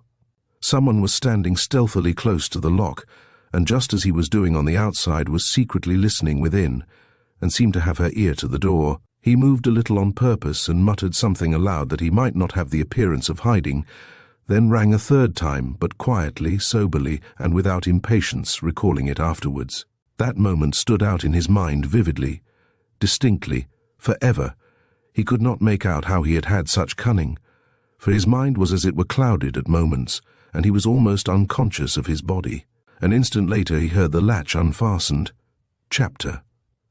The door was as before opened a tiny crack, and again 2 sharp and suspicious eyes stared at him out of the darkness. Then Raskolnikov lost his head and nearly made a great mistake.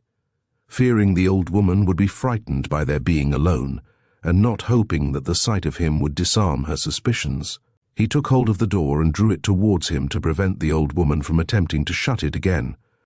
Seeing this, she did not pull the door back, but she did not let go the handle, so that he almost dragged her out with it onto the stairs. Seeing that she was standing in the doorway, not allowing him to pass, he advanced straight upon her. She stepped back in alarm, tried to say something, but seemed unable to speak, and stared with open eyes at him. "Good evening, Alyona Ivanovna," he began, trying to speak easily, but his voice would not obey him. It broke and shook. "I have come. I have brought something, but we better come in to the light." And leaving her, he passed straight into the room uninvited. The old woman ran after him. Her tongue was unloosed. "Good heavens! What it is? Who is it? What do you want?" "Why, Alyona Ivanovna, you know me, Raskolnikov. Here, I brought you the pledge I promised the other day." And he held out the pledge. The old woman glanced for a moment at the pledge, but at once stared in the eyes of her uninvited visitor. She looked intently, maliciously and mistrustfully. A minute passed. He even fancied something like a sneer in her eyes, as though she had already guessed everything. He felt that he was losing his head, that he was almost frightened, so frightened that if she were to look like that and not say a word for another half-minute, he thought he would have run away from her. "Why do you look at me as though you did not know me?" he said suddenly, also with malice. "Take it if you like. If not, I'll go elsewhere. I am in a hurry." He had not even thought of saying this, but it was suddenly said of itself. The old woman recovered herself, and her visitor's resolute tone evidently restored her confidence. "But why, my good sir, all of a minute?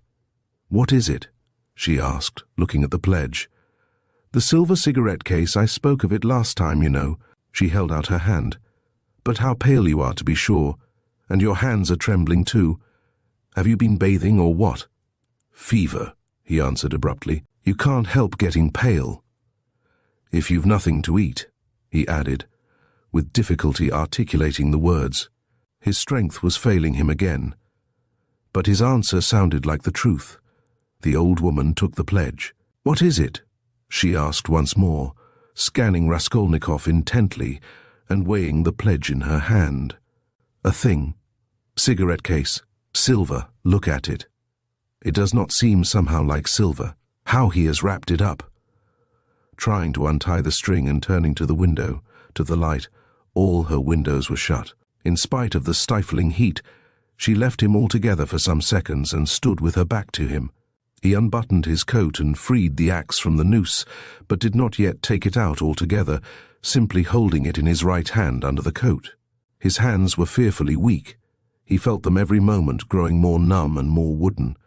He was afraid he would let the axe slip and fall. A sudden giddiness came over him. "But what has he tied it up like this for?" the old woman cried with vexation, and moved towards him. He had not a minute more to lose. He pulled the axe quite out, swung it with both arms, scarcely conscious of himself, and almost without effort, almost mechanically, brought the blunt side down on her head. He seemed not to use his own strength in this, but as soon as he had once brought the axe down, his strength returned to him. The old woman was as always bareheaded. Her thin, light hair, streaked with grey, thickly smeared with grease, was plaited in a rat's tail and fastened by a broken horn-comb which stood out on the nape of her neck.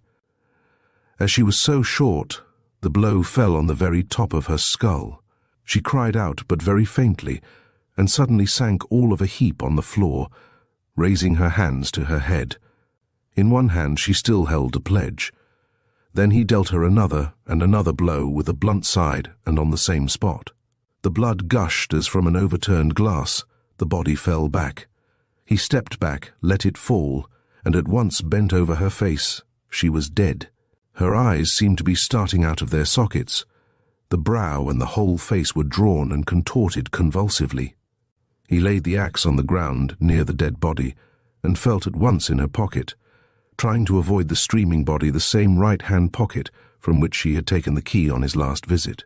He was in full possession of his faculties, free from confusion or giddiness, but his hands were still trembling.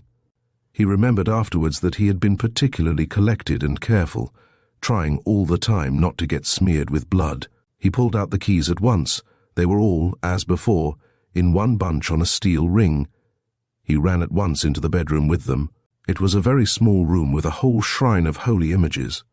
Against the other wall stood a big bed, very clean and covered with a silk patchwork wadded quilt. Against a third wall was a chest of drawers. Strange to say, so soon as he began to fit the keys into the chest, so soon as he heard their jingling, a convulsive shudder passed over him. He suddenly felt tempted again to give it all up and go away. But that was only for an instant. It was too late to go back.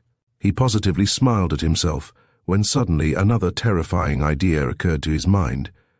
He suddenly fancied that the old woman might be still alive and might recover her senses. Leaving the keys in the chest, he ran back to the body, snatched up the axe and lifted it once more over the old woman, but did not bring it down. There was no doubt that she was dead. Bending down and examining her again more closely, he saw clearly that the skull was broken and even battered in on one side. He was about to feel it with his finger, but drew back his hand, and indeed it was evident without that. Meanwhile there was a perfect pool of blood. All at once he noticed a string on her neck. He tugged at it, but the string was strong and did not snap, and besides, it was soaked with blood. He tried to pull it out from the front of the dress, but something held it and prevented its coming. In his impatience, he raised the axe again to cut the string from above on the body, but did not dare, and with difficulty, smearing his hand and the axe in the blood, after 2 minutes' hurried effort. He cut the string and took it off without touching the body with the axe. He was not mistaken. It was a purse. On the string were 2 crosses, one of cypress wood and one of copper, and an image in silver filigree, and with them a small greasy chamois leather purse with a steel rim and ring. The purse was stuffed very full. Raskolnikov thrust it in his pocket without looking at it, flung the crosses on the old woman's body and rushed back into the bedroom, this time taking the axe with him. He was in terrible haste. He snatched the keys and began trying them again. But he was unsuccessful. They would not fit in the locks. It was not so much that his hands were shaking, but that he kept making mistakes. Though he saw, for instance, that a key was not the right one and would not fit, still he tried to put it in. Suddenly he remembered and realized that the big key with the deep notches, which was hanging there with the small keys, could not possibly belong to the chest of drawers. On his last visit this had struck him, but to some strong box, and that everything perhaps was hidden in that box. He left the chest of drawers and at once felt under the bedstead, knowing that old women usually keep boxes under their beds. And so it was. There was a good-sized box under the bed, at least a yard in length, with an arched lid covered with red leather and studded with steel nails. The notched key fitted at once and unlocked it. At the top, under a white sheet, was a coat of red brocade lined with hareskin. Under it was a silk dress, then a shawl, and it seemed as though there was nothing below but clothes. The first thing he did was to wipe his blood-stained hands on the red brocade. It's red, and on red blood will be less noticeable, the thought passed through his mind. Then he suddenly came to himself. Good God! Am I going out of my senses? He thought with terror. But no sooner did he touch the clothes than a gold watch slipped from under the fur coat. He made haste to turn them all over. There turned out to be various articles made of gold among the clothes, probably all pledges, unredeemed, or waiting to be redeemed, bracelets, chains, earrings, pins, and such things. Some were in cases, others simply wrapped in newspaper, carefully and exactly folded, and tied round with tape. Without any delay, he began filling up the pockets of his trousers and overcoat, without examining or undoing the parcels and cases. But he had not time to take many. He suddenly heard steps in the room where the old woman lay. He stopped short and was still as death. But all was quiet, so it must have been his fancy. All at once he heard distinctly a faint cry, as though someone had uttered a low, broken moan. Then again dead silence for a minute or two. He sat squatting on his heels by the box and waited, holding his breath. Suddenly he jumped up, seized the axe and ran out of the bedroom. In the middle of the room stood Lizaveta with a big bundle in her arms. She was gazing in stupefaction at her murdered sister, white as a sheet, and seeming not to have the strength to cry out. Seeing him run out of the bedroom, she began faintly quivering all over, like a leaf. A shudder ran down her face. She lifted her hand, opened her mouth, but still did not scream. She began slowly backing away from him into the corner, staring intently, persistently at him, but still uttered no sound, as though she could not get breath to scream. He rushed at her with the axe. Her mouth twitched piteously, as one sees babies' mouths, when they begin to be frightened, stare intently at what frightens them, and are on the point of screaming. And this hapless Lizaveta was so simple, and had been so thoroughly crushed and scared, that she did not even raise a hand to guard her face, though that was the most necessary and natural action at the moment, for the axe was raised over her face. She only put up her empty left hand, but not to her face, slowly holding it out before her, as though motioning him away. The axe fell with the sharp edge just on the skull and split at one blow all the top of the head. She fell heavily at once. Raskolnikov completely lost his head, snatching up her bundle, dropped it again, and ran into the entry. Fear gained more and more mastery over him, especially after this second, quite unexpected murder. He longed to run away from the place as fast as possible, and if at that moment he had been capable of seeing and reasoning more correctly, if he had been able to realize all the difficulties of his position, the hopelessness, the hideousness, and the absurdity of it, if he could have understood how many obstacles and, perhaps, crimes he had still to overcome or to commit, to get out of that place and to make his way home, it is very possible that he would have flung up everything and would have gone to give himself up, and not from fear, but from simple horror and loathing of what he had done.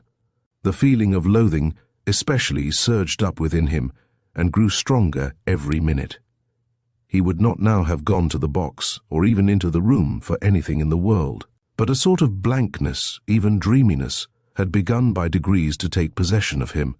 At moments he forgot himself, or rather, forgot what was of importance, and caught at trifles.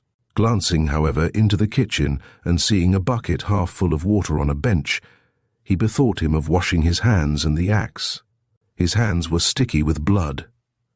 He dropped the axe with the blade in the water, snatched a piece of soap that lay in a broken saucer on the window, and began washing his hands in the bucket. When they were clean, he took out the axe, washed the blade, and spent a long time, about 3 minutes, washing the wood where there were spots of blood, rubbing them with soap. Then he wiped it all with some linen that was hanging to dry on a line in the kitchen, and then he was a long while attentively examining the axe at the window. There was no trace left on it, only the wood was still damp. He carefully hung the axe in the noose under his coat. Then, as far as was possible, in the dim light in the kitchen, he looked over his overcoat, his trousers, and his boots. At the first glance, there seemed to be nothing but stains on the boots. He wetted the rag and rubbed the boots. But he knew he was not looking thoroughly, that there might be something quite noticeable that he was overlooking. He stood in the middle of the room, lost in thought. Dark, agonizing ideas rose in his mind. The idea that he was mad, and that at that moment he was incapable of reasoning, of protecting himself, that he ought perhaps to be doing something utterly different from what he was now doing. "Good God," he muttered, "I must fly," and he rushed into the entry. But here a shock of terror awaited him, such as he had never known before. He stood and gazed and could not believe his eyes. The door, the outer door from the stairs at which he had not long before waited and rung, was standing unfastened and at least 6 inches open. No lock, no bolt, all that time. The old woman had not shut it after him, perhaps as a precaution. But, good God, why, he had seen Lizaveta afterwards, and how could he have failed to reflect that she must have come in somehow? She could not have come through the wall. He dashed to the door and fastened the latch. But no, the wrong thing again. I must get away. He unfastened the latch, opened the door, and began listening on the staircase. He listened a long time. Somewhere far away, it might be in the gateway, 2 voices were loudly and shrilly shouting, quarrelling and scolding. What are they about? He waited patiently. At last all was still, as though suddenly cut off. They had separated. He was meaning to go out, but suddenly, on the floor below, a door was noisily opened, and someone began going downstairs humming a tune. How is it they all make such a noise? Flashed through his mind. Once more he closed the door and waited. At last all was still, not a soul stirring. He was just taking a step towards the stairs when he heard fresh footsteps.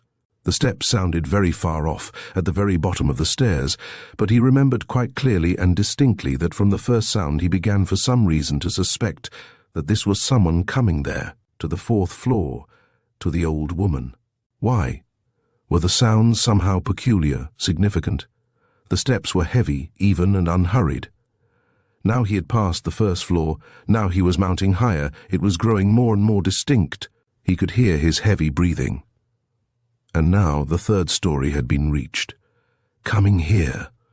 And it seemed to him all at once that he was turned to stone, that it was like a dream in which one is being pursued, nearly caught and will be killed, and is rooted to the spot and cannot even move one's arms. At last, when the unknown was mounting to the 4th floor, he suddenly started, and succeeded in slipping neatly and quickly back into the flat and closing the door behind him. Then he took the hook and softly, noiselessly, fixed it in the catch. Instinct helped him.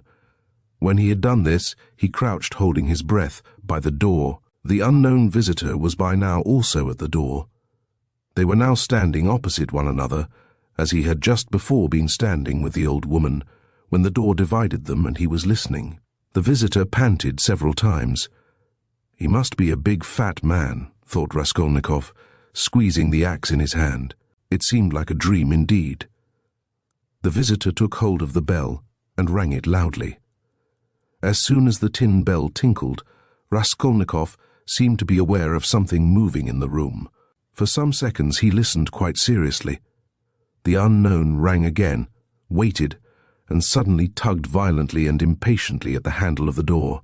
Raskolnikov gazed in horror at the hook shaking in its fastening, and in blank terror expected every minute that the fastening would be pulled out. It certainly did seem possible, so violently was he shaking it. He was tempted to hold the fastening, but he might be aware of it. A giddiness came over him again. "I shall fall down," flashed through his mind, but the unknown began to speak, and he recovered himself at once. "What's up? Are they asleep or murdered? Damn them!" He bawled in a thick voice. "Hey, Alyona Ivanovna, old witch! Lizaveta Ivanovna! Hey, my beauty! Open the door! Oh, damn them! Are they asleep or what?" And again enraged, he tugged with all his might a dozen times at the bell. He must certainly be a man of authority and an intimate acquaintance. At this moment light hurried steps were heard not far off, on the stairs. Someone else was approaching. Raskolnikov had not heard them at first. "You don't say there's no one at home?" the newcomer cried in a cheerful, ringing voice, addressing the first visitor, who still went on pulling the bell. "Good evening, Cock." From his voice he must be quite young, thought Raskolnikov. Who the devil can tell? "I've almost broken the lock," answered Cock. "But how do you come to know me?" "Why, the day before yesterday I beat you 3 times running at billiards at Gambrinus." "Oh, so they are not at home. That's queer. It's awfully stupid, though. Where could the old woman have gone? I've come on business." "Yes, and I have business with her too." "Well, what can we do? Go back, I suppose, eh? And I was hoping to get some money," cried the young man. "We must give it up, of course. But what did she fix this time for? The old witch fixed the time for me to come herself. It's out of my way. And where the devil she can have got to, I can't make out. She sits here from year's end to year's end, the old hag, her legs are bad, and yet here all of a sudden she is out for a walk. Hadn't we better ask the porter?" "What? Where she's gone and when she'll be back?" Damn it all, we might ask. But you know she never does go anywhere." And he once more tugged at the door handle. "Damn it all. There's nothing to be done, we must go." "Stay," cried the young man suddenly. "Do you see how the door shakes if you pull it? Well, that shows it's not locked but fastened with the hook. Do you hear how the hook clanks? Well, why, don't you see? That proves that one of them is at home. If they were all out, They would have locked the door from the outside with the key and not with the hook from inside. There. Do you hear how the hook is clanking? To fasten the hook on the inside they must be at home, don't you see? So there they are, sitting inside and don't open the door. Well, and so they must be, cried Koch, astonished. What are they about in there? And he began furiously shaking the door. Stay, cried the young man again. Don't pull at it. There must be something wrong. Here you've been ringing and pulling at the door, and still they don't open. So either they've both fainted, or... What? I tell you what, let's go fetch the porter, let him wake them up. All right. Both were going down. Stay, you stop here while I run down for the porter. What for? Well, you'd better. All right. I'm studying the law, you see. It's evident, evident, there's something wrong here, the young man cried hotly, and he ran downstairs. Koch remained. Once more he softly touched the bell, which gave one tinkle, then gently, as though reflecting and looking about him, began touching the door handle, pulling it and letting it go to make sure once more that it was only fastened by the hook. Then, puffing and panting, he bent down and began looking at the keyhole, but the key was in the lock on the inside, and so nothing could be seen. Raskolnikov stood keeping tight hold of the axe. He was in a sort of delirium. He was even making ready to fight when they should come in. While they were knocking and talking together, the idea several times occurred to him to end it all at once and shout to them through the door. Now and then he was tempted to swear at them, to jeer at them, while they could not open the door. Only make haste was the thought that flashed through his mind. But what the devil is he about? Time was passing, 1 minute and another. No one came. Koch began to be restless. What the devil? He cried suddenly, and in impatience deserting his sentry duty, he too went down, hurrying and thumping with his heavy boots on the stairs. The steps died away. Good heavens! What am I to do? Raskolnikov unfastened the hook, opened the door. There was no sound. Abruptly, without any thought at all, he went out, closing the door as thoroughly as he could, and went downstairs. He had gone down 3 flights when he suddenly heard a loud voice below. Where could he go? There was nowhere to hide. He was just going back to the flat. Hey there, catch the brute! Somebody dashed out of a flat below, shouting, and rather fell than ran down the stairs, bawling at the top of his voice. Mitka! Mitka! Mitka! Mitka! Mitka! Blast him! The shout ended in a shriek. The last sounds came from the yard. All was still. But at the same instant, several men talking loud and fast began noisily mounting the stairs. There were 3 or 4 of them. He distinguished the ringing voice of the young man. Hey! Filled with despair, he went straight to meet them, feeling, come what must. If they stopped him, all was lost. If they let him pass, all was lost too. They would remember him. They were approaching. They were only a flight from him, and suddenly deliverance. A few steps from him on the right, there was an empty flat with the door wide open. The flat on the 2nd floor where the painters had been at work, and which, as though for his benefit, they had just left. It was they, no doubt, who had just run down, shouting. The floor had only just been painted. In the middle of the room stood a pail and a broken pot with paint and brushes. In one instant he had whisked in at the open door and hidden behind the wall, and only in the nick of time they had already reached the landing. Then they turned and went on up to the 4th floor, talking loudly. He waited, went out on tiptoe, and ran down the stairs. No one was on the stairs nor in the gateway. He passed quickly through the gateway and turned to the left in the street. He knew perfectly well that at that moment they were at the flat, that they were greatly astonished at finding it unlocked, as the door had just been fastened, that by now they were looking at the bodies, that before another minute had passed they would guess and completely realize that the murderer had just been there, and had succeeded in hiding somewhere, slipping by them and escaping. They would guess most likely that he had been in the empty flat, while they were going upstairs, and meanwhile he dared not quicken his pace much, though the next turning was still nearly 100 yards away. Should he slip through some gateway and wait somewhere in an unknown street? No, hopeless. Should he fling away the axe? Should he take a cab? Hopeless, hopeless. At last he reached the turning. He turned down it more dead than alive. Here he was halfway to safety, and he understood it. It was less risky because there was a great crowd of people, and he was lost in it like a grain of sand. But all he had suffered had so weakened him that he could scarcely move. Perspiration ran down him in drops. His neck was all wet. "My word, he has been going it," someone shouted at him when he came out on the canal bank. He was only dimly conscious of himself now, and the farther he went, the worse it was. He remembered, however, that on coming out onto the canal bank, he was alarmed at finding few people there and so being more conspicuous, and he had thought of turning back. Though he was almost falling from fatigue, he went a long way round so as to get home from quite a different direction. He was not fully conscious when he passed through the gateway of his house. He was already on the staircase before he recollected the axe, and yet he had a very grave problem before him, to put it back and to escape observation as far as possible in doing so. He was, of course, incapable of reflecting that it might perhaps be far better not to restore the axe at all, but to drop it later on in somebody's yard. But it all happened fortunately. The door of the porter's room was closed but not locked, so that it seemed most likely that the porter was at home.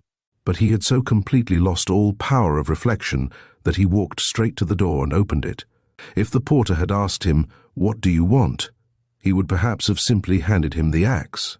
But again the porter was not at home, and he succeeded in putting the axe back under the bench, and even covering it with a chunk of wood as before.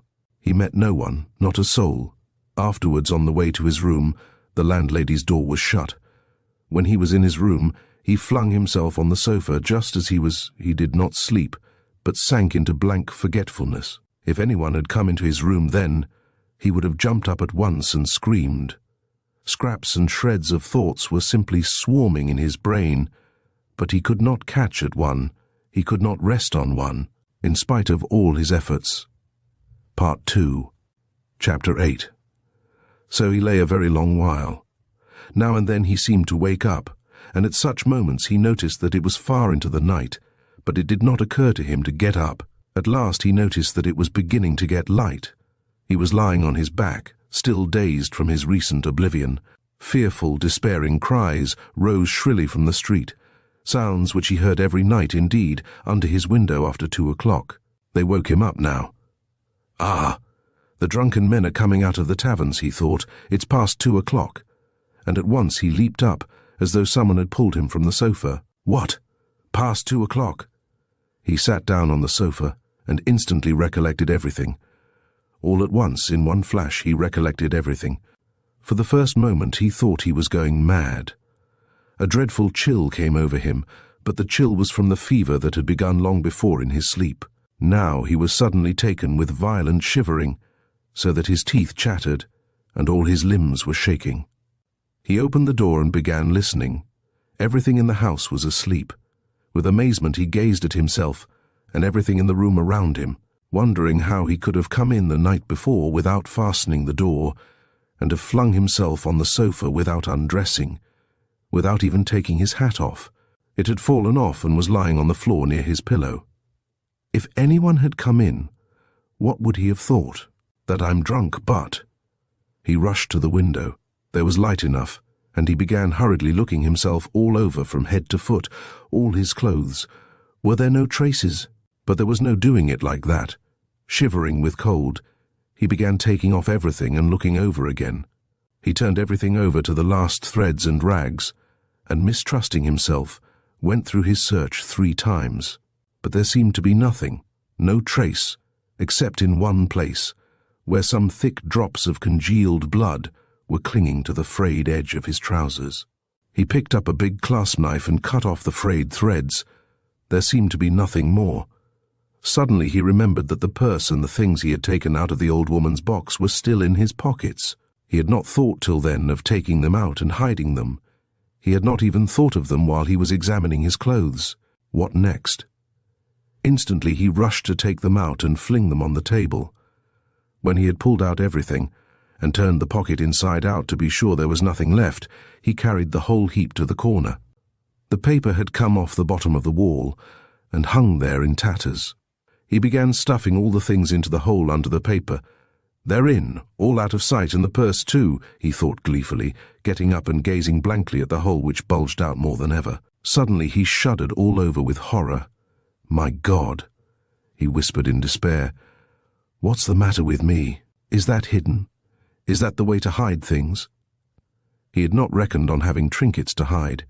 He had only thought of money, and so had not prepared a hiding place. But now, what am I glad of? He thought, is that hiding things? My reasons deserting me simply. He sat down on the sofa in exhaustion and was at once shaken by another unbearable fit of shivering. Mechanically he drew from a chair beside him his old student's winter coat, which was still warm though almost in rags, covered himself up with it, and once more sank into drowsiness and delirium. He lost consciousness. Not more than 5 minutes had passed when he jumped up a second time and at once pounced in a frenzy on his clothes again. How could I go to sleep again with nothing done? Yes, I have not taken the loop off the armhole. I forgot it, forgot a thing like that. Such a piece of evidence. He pulled off the noose, hurriedly cut it to pieces and threw the bits among his linen under the pillow. Pieces of torn linen couldn't rouse suspicion. Whatever happened, I think not anyway, he repeated, standing in the middle of the room, and with painful concentration he fell to gazing about him again, at the floor and everywhere, trying to make sure he had not forgotten anything.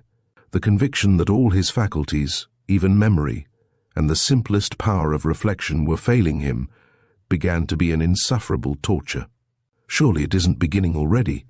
Surely it isn't my punishment coming upon me. It is.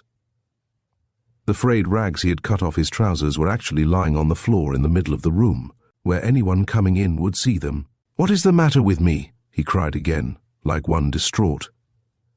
Then a strange idea entered his head, that perhaps all his clothes were covered with blood, that perhaps there were a great many stains, but that he did not see them, did not notice them because his perceptions were failing, were going to pieces. His reason was clouded. Suddenly he remembered that there had been blood on the purse too. Ah, then there must be blood on the pocket too, for I put the wet purse in my pocket. In a flash he had turned the pocket inside out, and yes, there were traces, stains on the lining of the pocket. So my reason has not quite deserted me, so I still have some sense and memory, since I guessed it of myself, he thought triumphantly, with a deep sigh of relief. It's simply the weakness of fever, a moment's delirium. And he tore the whole lining out of the left pocket of his trousers. At that instant, the sunlight fell on his left boot, on the sock which poked out from the boot. He fancied there were traces. He flung off his boots. Traces indeed. The tip of the sock was soaked with blood. He must have unwarily stepped into that pool. But what am I to do with this now? Where am I to put the sock and rags and pocket? He gathered them all up in his hands and stood in the middle of the room. In the stove. But they would ransack the stove first of all. Burn them? But what can I burn them with? There are no matches even. No, better go out and throw it all away somewhere. Yes, better throw it away, he repeated, sitting down on the sofa again. And at once, this minute without lingering, but his head sank on the pillow instead. Again, the unbearable icy shivering came over him. Again he drew his coat over him, and for a long while, for some hours, he was haunted by the impulse to go off somewhere at once this moment, and fling it all away, so that it may be out of sight and done with at once. At once! Several times he tried to rise from the sofa, but could not. He was thoroughly waked up at last by a violent knocking at his door. "Open. Do. Are you dead or alive?" "He keeps sleeping here," shouted Nastasia, banging with her fist on the door. "For whole days together he's snoring here like a dog. A dog he is too. Open, I tell you. It's past 10. "Maybe he's not at home," said a man's voice. "Ha! That's the porter's voice. What does he want?" He jumped up and sat on the sofa. The beating of his heart was a positive pain. "Then who can have latched the door?" retorted Nastasia. "He's taken to bolting himself in, as if he were worth stealing. Open, you stupid, wake up." "What do they want? Why the porter? All's discovered. Resist or open?" "Come what may." He half rose, stooped forward and unlatched the door. His room was so small that he could undo the latch without leaving the bed. Yes, the porter and Nastasia were standing there. Nastasia stared at him in a strange way. He glanced with a defiant and desperate air at the porter, who, without a word, held out a grey folded paper sealed with bottle wax. "A notice from the office," he announced, as he gave him the paper. "From what office?" "A summons to the police office, of course. You know which office." "To the police? What for?" "How can I tell? You're sent for, so you go." The man looked at him attentively, looked round the room, and turned to go away. "He's downright ill," observed Nastasia, not taking her eyes off him. The porter turned his head for a moment. "He's been in a fever since yesterday," she added. Raskolnikov made no response and held the paper in his hands without opening it. "Don't you get up, then," Nastasia went on compassionately, seeing that he was letting his feet down from the sofa. "You're ill, and so don't go. There's no such hurry. What have you got there?" He looked. In his right hand he held the shreds he had cut from his trousers, the sock, and the rags of the pocket. So he had been asleep with them in his hand.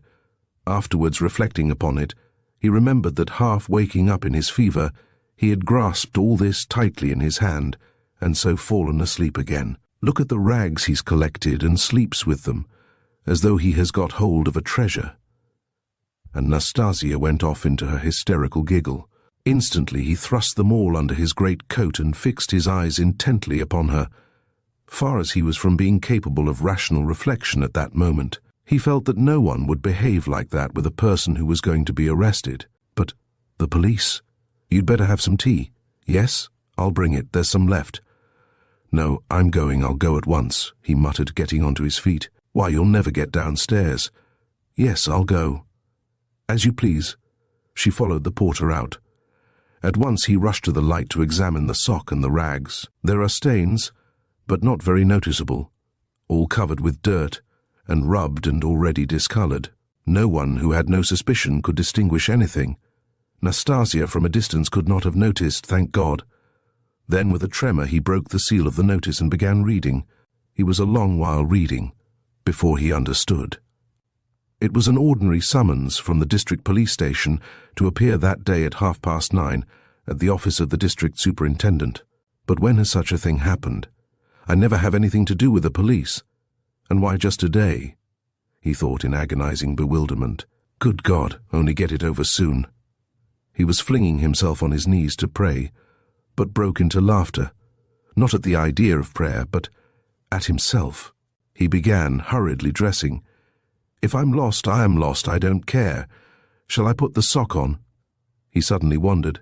It will get dustier still and the traces will be gone. But no sooner had he put it on than he pulled it off again in loathing and horror. He pulled it off, but reflecting that he had no other socks, he picked it up and put it on again, and again he laughed. That's all conventional, that's all relative, merely a way of looking at it, he thought in a flash. But only on the top surface of his mind, while he was shuddering all over. There, I've got it on. I have finished by getting it on. But his laughter was quickly followed by despair. No, it's too much for me, he thought. His legs shook. From fear, he muttered. His head swam and ached with fever. It's a trick. They want to decoy me there and confound me over everything, he mused, as he went out onto the stairs. The worst of it is I'm almost light-headed. I may blurt out something stupid. On the stairs he remembered that he was leaving all the things just as they were in the hole in the wall. And very likely it's on purpose to search when I'm out, he thought, and stopped short. But he was possessed by such despair, such cynicism of misery, if one may so call it, that with a wave of his hand he went on, only to get it over. In the street the heat was insufferable again. Not a drop of rain had fallen all those days. Again dust, bricks and mortar, again the stench from the shops and pothouses, again the drunken men, the Finnish peddlers and half-broken-down cabs. The sun shone straight in his eyes, so that it hurt him to look out of them, and he felt his head going round, as a man in a fever is apt to feel when he comes out into the street on a bright sunny day. When he reached the turning into the street, in an agony of trepidation he looked down it, at the house, and at once averted his eyes. If they question me, perhaps I'll simply tell, he thought, as he drew near the police station. The police station was about a quarter of a mile off. It had lately been moved to new rooms on the 4th floor of a new house. He had been once for a moment in the old office, but long ago. Turning in at the gateway, he saw on the right a flight of stairs which a peasant was mounting with a book in his hand. A house porter, no doubt. So then, the office is here. And he began ascending the stairs on the chance. He did not want to ask questions of anyone. "I'll go in, fall on my knees and confess everything," he thought as he reached the 4th floor. The staircase was steep, narrow and all sloppy with dirty water. The kitchens of the flats opened onto the stairs and stood open almost the whole day, so there was a fearful smell and heat. The staircase was crowded with porters going up and down with their books under their arms, policemen and persons of all sorts and both sexes. The door of the office, too, stood wide open. Peasants stood waiting within. There, too, the heat was stifling and there was a sickening smell of fresh paint and stale oil from the newly decorated rooms. After waiting a little, he decided to move forward into the next room. All the rooms were small and low-pitched. A fearful impatience drew him on and on. No one paid attention to him. In the second room, some clerks sat writing, dressed hardly better than he was, and rather a queer-looking set. He went up to one of them. "What is it?" He showed the notice he had received. "You are a student?" the man asked, glancing at the notice. "Yes, formerly a student." The clerk looked at him, but without the slightest interest. He was a particularly unkempt person with the look of a fixed idea in his eye. There would be no getting anything out of him, because he has no interest in anything, thought Raskolnikov. "Go in there to the head clerk," said the clerk, pointing towards the furthest room. He went into that room, the 4th in order. It was a small room and packed full of people, rather better dressed than in the outer rooms. Among them were 2 ladies. One, poorly dressed in mourning, sat at the table opposite the chief clerk, writing something at his dictation. The other, a very stout, buxom woman with a purplish-red, blotchy face, excessively smartly dressed with a brooch on her bosom as big as a saucer, was standing on one side, apparently waiting for something. Raskolnikov thrust his notice upon the head clerk.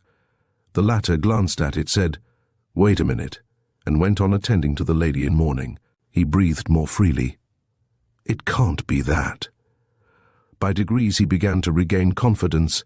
He kept urging himself to have courage and be calm. Some foolishness, some trifling carelessness, and I may betray myself. It's a pity there's no air here," he added. "It's stifling. It makes one's head dizzier than ever, and one's mind, too." He was conscious of a terrible inner turmoil. He was afraid of losing his self-control.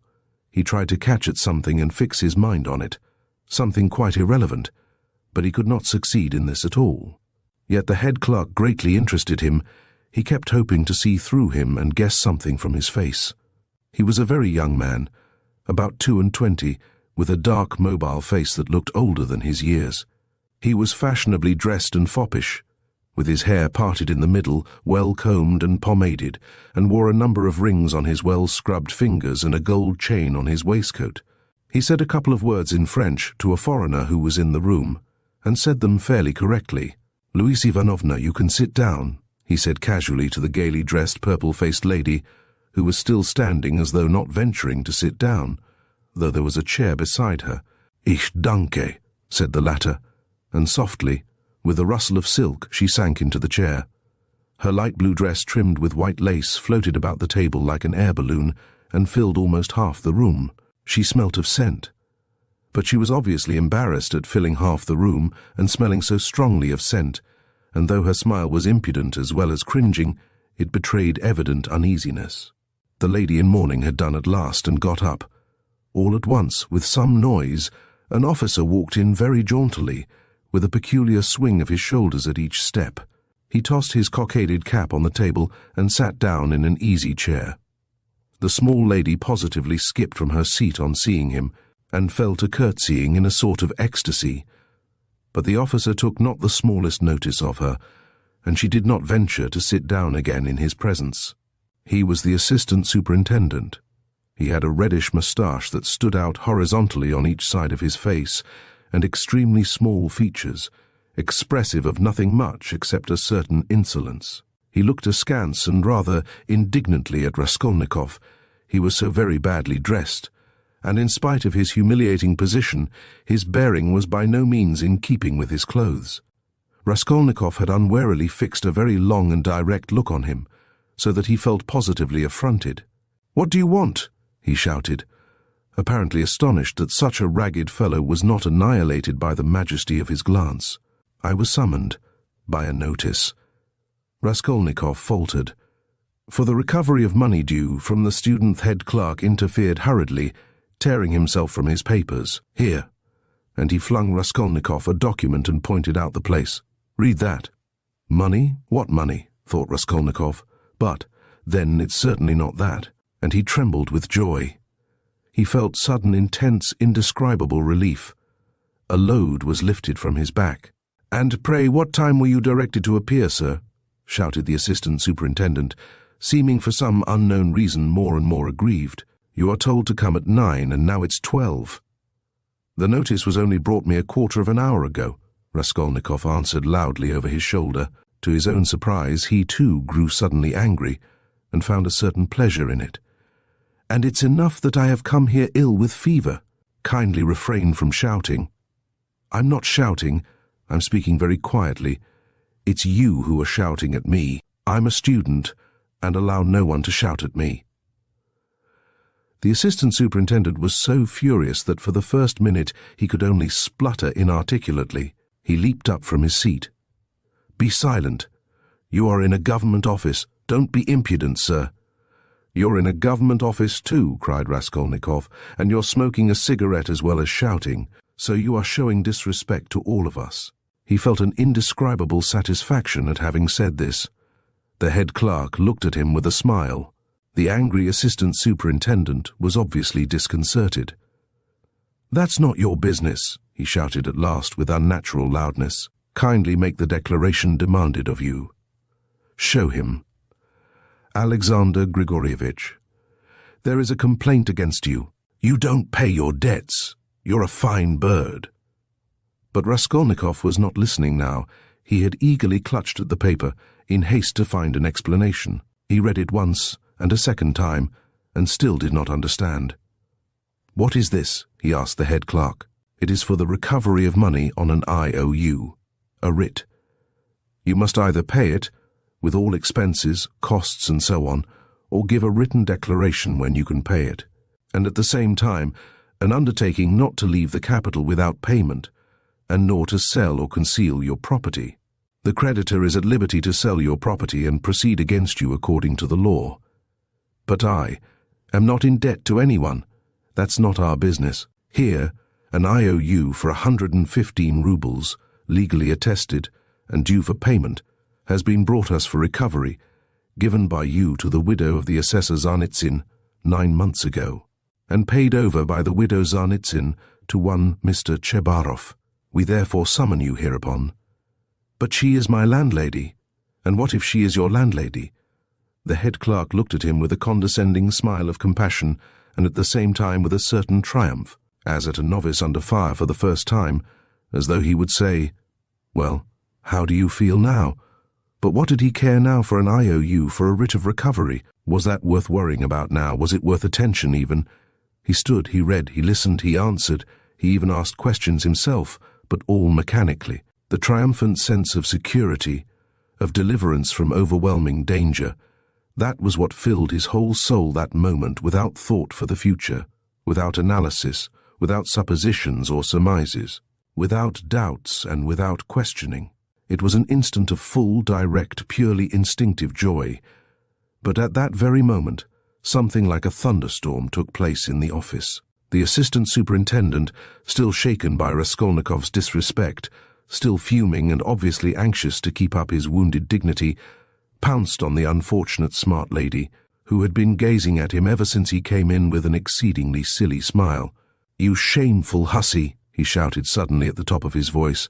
The lady in mourning had left the office. "What was going on at your house last night? A disgrace again. You're a scandal to the whole street. Fighting and drinking again. Do you want the house of correction? Why, I have warned you 10 times over that I would not let you off the 11th. And here you are again you. You. The paper fell out of Raskolnikov's hands, and he looked wildly at the smart lady who was so unceremoniously treated, but he soon saw what it meant, and at once began to find positive amusement in the scandal. He listened with pleasure, so that he longed to laugh and laugh. All his nerves were on edge. Ilya Petrovitch! The head clerk was beginning anxiously, but stopped short, for he knew from experience that the enraged assistant could not be stopped except by force. As for the smart lady, at first she positively trembled before the storm, but strange to say, the more numerous and violent the terms of abuse became, the more amiable she looked, and the more seductive the smiles she lavished on the terrible assistant. She moved uneasily, and curtsied incessantly, waiting impatiently for a chance of putting in her word, and at last she found it. There was no sort of noise or fighting in my house, Mr. Captain. She pattered all at once, like peas dropping, speaking Russian confidently, though with a strong German accent. And no sort of scandal, and his honour came drunk, and it's the whole truth I am telling, Mr. Captain, and I am not to blame. Mine is an honourable house, Mr. Captain, and honourable behaviour, Mr. Captain, and I always dislike any scandal myself. But he came quite tipsy, and asked for 3 bottles again, and then he lifted up one leg and began playing the pianoforte with one foot, and that is not at all right in an honourable house, and he gans broke the piano, and it was very bad manners indeed, and I said so, and he took up a bottle and began hitting everyone with it, and then I called the porter, and Karl came, and he took Karl and hit him in the eye, and he hit Henriette in the eye too, and gave me 5 slaps on the cheek. And it was so ungentlemanly in an honourable house, Mr. Captain, and I screamed, and he opened the window over the canal, and stood in the window, squealing like a little pig. It was a disgrace, the idea of squealing like a little pig at the window into the street. Fie upon him! And Karl pulled him away from the window by his coat, and it is true, Mr. Captain, he tore Seinrock, and then he shouted that man must pay him 15 roubles damages. And I did pay him, Mr. Captain, 5 roubles for Seinrock, and he is an ungentlemanly visitor, and caused all the scandal. I will show you up, he said, for I can write to all the papers about you. Then he was an author? Yes, Mr. Captain, and what an ungentlemanly visitor in an honourable house. Now then, enough, I have told you already. Ilya Petrovitch, the head clerk repeated significantly. The assistant glanced rapidly at him. The head clerk slightly shook his head. So I tell you this, most respectable Louise Ivanovna, and I tell it you for the last time, the assistant went on. If there is a scandal in your honourable house once again, I will put you yourself in the lock-up, as it is called in polite society. Do you hear? So, a literary man, an author took 5 roubles for his coat-tail in an honourable house. A nice set, these authors. And he cast a contemptuous glance at Raskolnikov. There was a scandal the other day in a restaurant too. An author had eaten his dinner and would not pay. I'll write a satire on you, says he. And there was another of them on a steamer last week, used the most disgraceful language to the respectable family of a civil councillor, his wife and daughter, and there was one of them turned out of a confectioner's shop the other day. They are like that, authors, literary men, students, town criers. Pfoo, you get along. I shall look in upon you myself one day. Then you had better be careful. Do you hear? With hurried deference, Louise Ivanovna fell to curtsying in all directions, and so curtsied herself to the door. But at the door she stumbled backwards against a good-looking officer with a fresh, open face and splendid, thick, fair whiskers. This was the superintendent of the district himself, Nikodim Fomitch. Louise Ivanovna made haste to curtsy almost to the ground, and with mincing little steps she fluttered out of the office. Again, thunder and lightning, a hurricane, said Nikodim Fomitch to Ilya Petrovitch in a civil and friendly tone. You are aroused again, you are fuming again. I heard it on the stairs. Well, what then? Ilya Petrovitch drawled with gentlemanly nonchalance, and he walked with some papers to another table, with a jaunty swing of his shoulders at each step. Here, if you will kindly look, an author or a student, Has been one at least, does not pay his debts, has given an IOU, won't clear out of his room, and complaints are constantly being lodged against him. And here he has been pleased to make a protest against my smoking in his presence. He behaves like a cad himself, and just look at him, please. Here's the gentleman, and very attractive he is. Poverty is not a vice, my friend, but we know you go off like powder, you can't bear a slight. I dare say you took offence at something and went too far yourself, continued Nicodim Fomitch, turning affably to Raskolnikov. But you were wrong there. He's a capital fellow, I assure you, but explosive. He gets hot, fires up, boils over, and no stopping him, and then it's all over. And at the bottom, he's a heart of gold. His nickname in the regiment was the Explosive Lieutenant. And what a regiment it was, too, cried Ilya Petrovitch, much gratified at this agreeable banter, though still sulky. Raskolnikov had a sudden desire to say something exceptionally pleasant to them all. "Excuse me, Captain," he began easily, suddenly addressing Nicodim Fomitch. "Will you enter into my position? I am ready to ask pardon. If I have been ill-mannered, I am a poor student, sick and shattered." Shattered was the word he used by poverty. "I am not studying, because I cannot keep myself now, but I shall get money. I have a mother and sister in the province of X. They will send it to me and I will pay.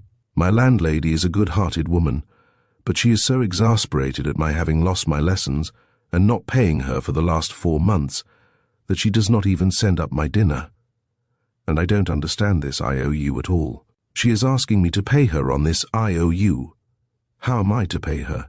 Judge for yourselves. But that is not our business, you know," the head clerk was observing. Yes, I perfectly agree with you. But allow me to explain."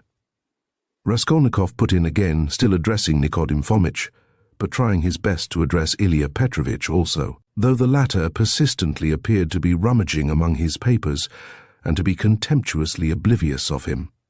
"Allow me to explain that I have been living with her for nearly 3 years, and at first. For why should I not confess it? At the very beginning I promised to marry her daughter. It was a verbal promise, freely given. She was a G-girl. Indeed, I liked her, though I was not in love with her. A youthful affair, in fact. That is, I mean to say, that my landlady gave me credit freely in those days, and I led a life of. I was very heedless. Nobody asks you for these personal details, sir. We've no time to waste," Ilya Petrovitch interposed roughly, and with a note of triumph. But Raskolnikov stopped him hotly, though he suddenly found it exceedingly difficult to speak. "But excuse me. It is for me to explain how it all happened, in my turn. Though I agree with you, it is unnecessary, but a year ago the girl died of typhus. I remained lodging there as before, and when my landlady moved into her present quarters, she said to me, and in a friendly way, that she had complete trust in me, but still, would I not give her an IOU for 115 roubles, all the debt I owed her? She said if only I gave her that, she would trust me again, as much as I liked, and that she would never, those were her own words, make use of that IOU till I could pay of myself. And now, when I have lost my lessons and have nothing to eat, she takes action against me. What am I to say to that? All these affecting details are no business of ours." Ilya Petrovitch interrupted rudely. "You must give a written undertaking, but as for your love affairs and all these tragic events, we have nothing to do with that." "Come now, you are harsh," muttered Nicodim Fomitch, sitting down at the table and also beginning to write. He looked a little ashamed. "Write," said the head clerk to Raskolnikov. "Write what?" the latter asked gruffly. "I will dictate to you." Raskolnikov fancied that the head clerk treated him more casually and contemptuously after his speech, but strange to say, he suddenly felt completely indifferent to anyone's opinion. And this revulsion took place in a flash, in one instant. If he had cared to think a little, he would have been amazed indeed that he could have talked to them like that a minute before, forcing his feelings upon them. And where had those feelings come from? Now if the whole room had been filled, not with police officers, but with those nearest and dearest to him, he would not have found one human word for them, so empty was his heart. A gloomy sensation of agonizing, everlasting solitude and remoteness took conscious form in his soul. It was not the meanness of his sentimental effusions before Ilya Petrovitch, nor the meanness of the latter's triumph over him that had caused this sudden revulsion in his heart. Oh, what had he to do now with his own baseness? With all these petty vanities, officers, German women, debts, police offices? If he had been sentenced to be burnt at that moment, he would not have stirred, would hardly have heard the sentence to the end. Something was happening to him entirely new, sudden and unknown. It was not that he understood, but he felt clearly with all the intensity of sensation that he could never more appeal to these people in the police office with sentimental effusions like his recent outburst, or with anything whatever, and that if they had been his own brothers and sisters and not police officers, it would have been utterly out of the question to appeal to them in any circumstance of life. He had never experienced such a strange and awful sensation, and what was most agonizing, it was more a sensation than a conception or idea, a direct sensation, the most agonizing of all the sensations he had known in his life. The head clerk began dictating to him the usual form of declaration, that he could not pay, that he undertook to do so at a future date, that he would not leave the town, nor sell his property, and so on. "But you can't write. You can hardly hold the pen," observed the head clerk, looking with curiosity at Raskolnikov. "Are you ill?" "Yes, I am giddy. Go on." "That's all. Sign it." The head clerk took the paper and turned to attend to others. Raskolnikov gave back the pen, but instead of getting up and going away, he put his elbows on the table and pressed his head in his hands. He felt as if a nail were being driven into his skull. A strange idea suddenly occurred to him, to get up at once, to go up to Nikodim Fomitch and tell him everything that had happened yesterday, and then to go with him to his lodgings and to show him the things in the hole in the corner. The impulse was so strong that he got up from his seat to carry it out. "Hadn't I better think a minute?" flashed through his mind. No, better cast off the burden without thinking. But all at once he stood still, rooted to the spot. Nikodim Fomitch was talking eagerly with Ilya Petrovitch, and the words reached him, "It's impossible, they'll both be released." To begin with, the whole story contradicts itself. Why should they have called the porter, if it had been their doing? To inform against themselves, or as a blind? No, that would be too cunning. Besides, Pestrikov, the student, was seen at the gate by both the porters and a woman as he went in. He was walking with 3 friends, who left him only at the gate, and he asked the porters to direct him in the presence of the friends. Now, would he have asked his way if he had been going with such an object? As for Koch, he spent half an hour at the silversmith's below, before he went up to the old woman, and he left him at exactly 7:45. Now, just consider. But excuse me, how do you explain this contradiction? They state themselves that they knocked and the door was locked. Yet 3 minutes later, when they went up with the porter, it turned out the door was unfastened. That's just it. The murderer must have been there and bolted himself in, and they'd have caught him for a certainty if Koch had not been an ass and gone to look for the porter too. He must have seized the interval to get downstairs and slip by them somehow. Koch keeps crossing himself and saying, if I had been there, he would have jumped out and killed me with his axe. He's going to have a Thanksgiving service, ha ha. And no one saw the murderer. They might well not see him. The house is a regular Noah's Ark, said the head clerk, who was listening. It's clear, quite clear, Nikodim Fomitch repeated warmly. No, it is anything but clear, Ilya Petrovitch maintained. Raskolnikov picked up his hat and walked towards the door, but he did not reach it. When he recovered consciousness, he found himself sitting in a chair, supported by someone on the right side, while someone else was standing on the left, holding a yellowish glass filled with yellow water, and Nikodim Fomitch standing before him, looking intently at him. He got up from the chair. What's this? Are you ill? Nikodim Fomitch asked rather sharply. He could hardly hold his pen when he was signing, said the head clerk, settling back in his place and taking up his work again. Have you been ill long? Cried Ilya Petrovitch from his place. where he, too, was looking through papers. He had, of course, come to look at the sick man when he fainted, but retired at once when he recovered. "Since yesterday," muttered Raskolnikov in reply. "Did you go out yesterday?" "Yes." "Though you were ill?" "Yes." "At what time?" "About 7. "And where did you go, may I ask?" "Along the street." Short and clear. Raskolnikov, white as a handkerchief, had answered sharply, jerkily, without dropping his black, feverish eyes before Ilya Petrovitch's stare. "He can scarcely stand upright." "And you," Nikodim Fomitch was beginning. "No matter," Ilya Petrovitch pronounced rather peculiarly. Nikodim Fomitch would have made some further protest, but glancing at the head clerk, who was looking very hard at him, he did not speak. There was a sudden silence. It was strange. "Very well, then," concluded Ilya Petrovitch. "We will not detain you." Raskolnikov went out. He caught the sound of eager conversation on his departure, and above the rest rose the questioning voice of Nikodim Fomitch. In the street, his faintness passed off completely. "A search, there will be a search at once," he repeated to himself, hurrying home. "The brutes! They suspect." His former terror mastered him completely again. Chapter. "And what if there's been a search already? What if I find them in my room?" But here was his room. Nothing and no one in it. No one had peeped in. Even Nastasia had not touched it. But heavens! How could he have left all those things in the hole? He rushed to the corner, slipped his hand under the paper, pulled the things out and lined his pockets with them. There were 8 articles in all, 2 little boxes with earrings or something of the sort, he hardly looked to see. Then 4 small leather cases. There was a chain too, merely wrapped in newspaper, and something else in newspaper that looked like a decoration. He put them all in the different pockets of his overcoat and the remaining pocket of his trousers, trying to conceal them as much as possible. He took the purse too.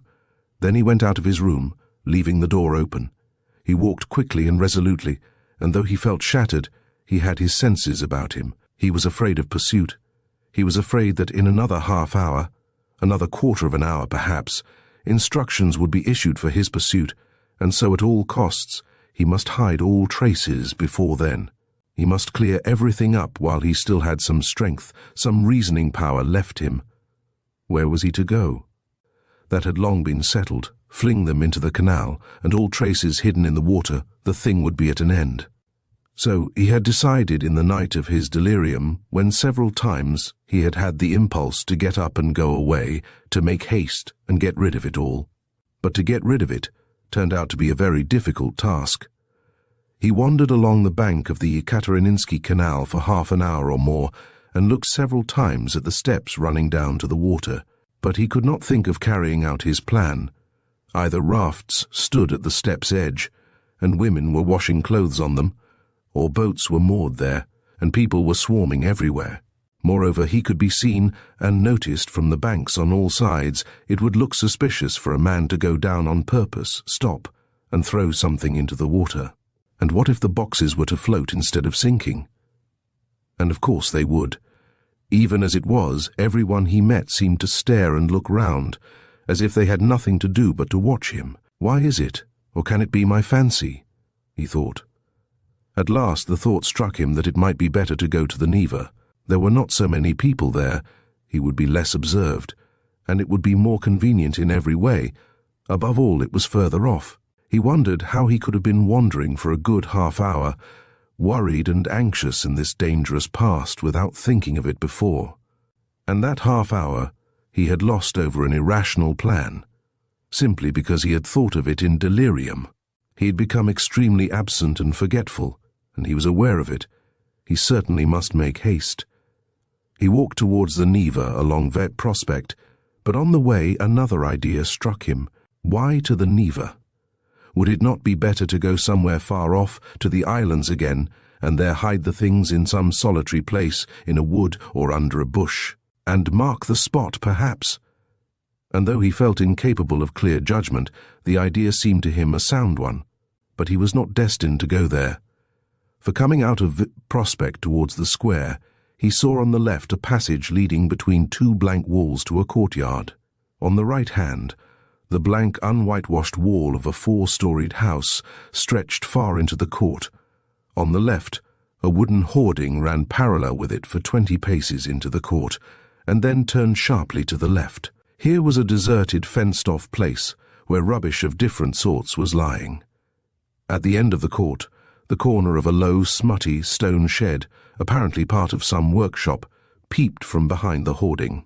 It was probably a carriage builder's or carpenter's shed. The whole place from the entrance was black with coal dust. Here would be the place to throw it, he thought.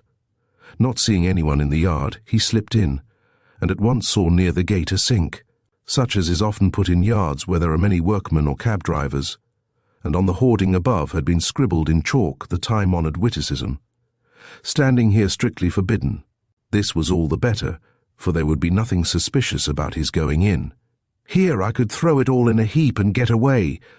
Looking round once more, with his hand already in his pocket, he noticed against the outer wall between the entrance and the sink a big unhewn stone, weighing perhaps 60 pounds. The other side of the wall was a street. He could hear passers-by, always numerous in that part, but he could not be seen from the entrance unless someone came in from the street, which might well happen indeed, so there was need of haste. He bent down over the stone, seized the top of it firmly in both hands, and using all his strength turned it over. Under the stone was a small hollow in the ground, and he immediately emptied his pocket into it. The purse lay at the top, and yet the hollow was not filled up.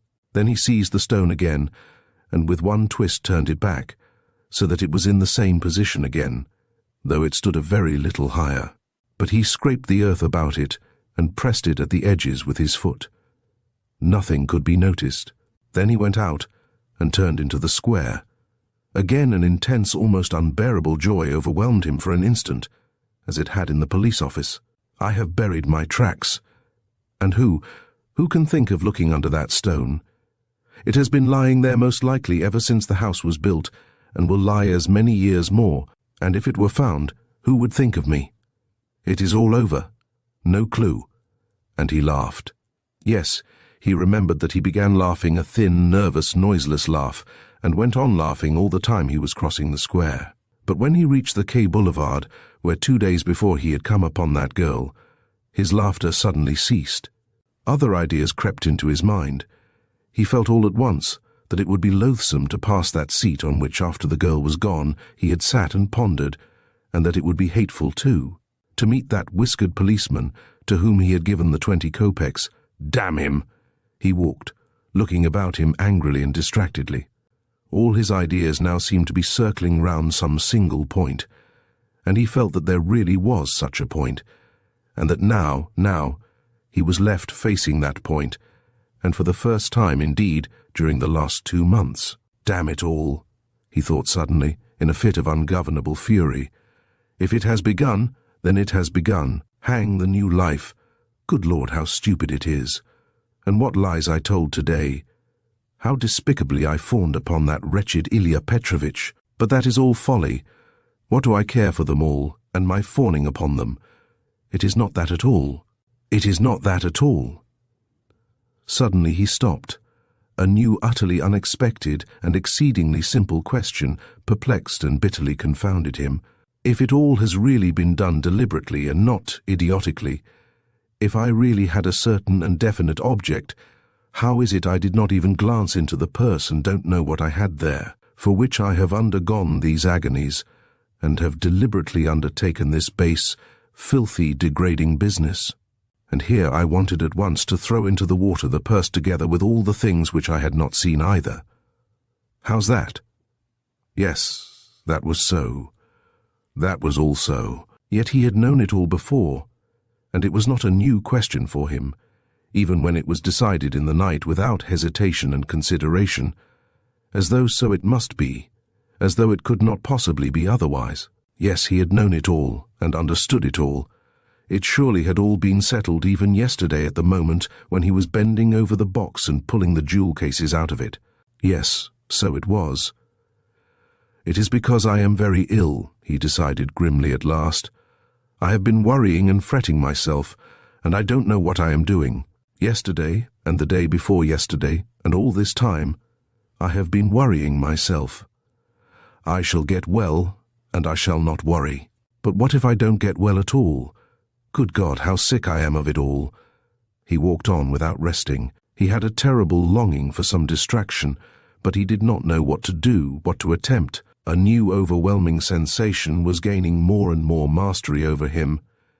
Every moment, this was an immeasurable, almost physical, repulsion for everything surrounding him, an obstinate, malignant feeling of hatred. All who met him were loathsome to him. He loathed their faces, their movements, their gestures. If anyone had addressed him, he felt that he might have spat at him or bitten him. He stopped suddenly, on coming out on the bank of the little Neva, near the bridge to Vasilievsky Ostrov. Why, he lives here in that house, he thought. Why, I have not come to Razumihin of my own accord. Here it's the same thing over again. Very interesting to know, though, have I come on purpose, or have I simply walked here by chance? Never mind. I said the day before yesterday that I would go and see him the day after. Well, and so I will. Besides, I really cannot go further now. He went up to Razumihin's room on the 5th floor. The latter was at home in his garret, busily writing at the moment, and he opened the door himself. It was 4 months since they had seen each other. Razumihin was sitting in a ragged dressing gown, with slippers on his bare feet, unkempt, unshaven, and unwashed. His face showed surprise. "Is it you?" he cried. He looked his comrade up and down, then after a brief pause he whistled. "As hard up as all that? Why, brother, you've cut me out," he added, looking at Raskolnikov's rags. "Come sit down, you are tired. I'll be bound." And when he had sunk down on the American leather sofa, which was in even worse condition than his own, Razumihin saw at once that his visitor was ill. "Why, you are seriously ill, do you know that?" He began feeling his pulse. Raskolnikov pulled away his hand. "Never mind," he said. "I have come for this, I have no lessons. I wanted, but I don't really want lessons. But I say, you are delirious, you know," Razumihin observed, watching him carefully. "No, I am not." Raskolnikov got up from the sofa.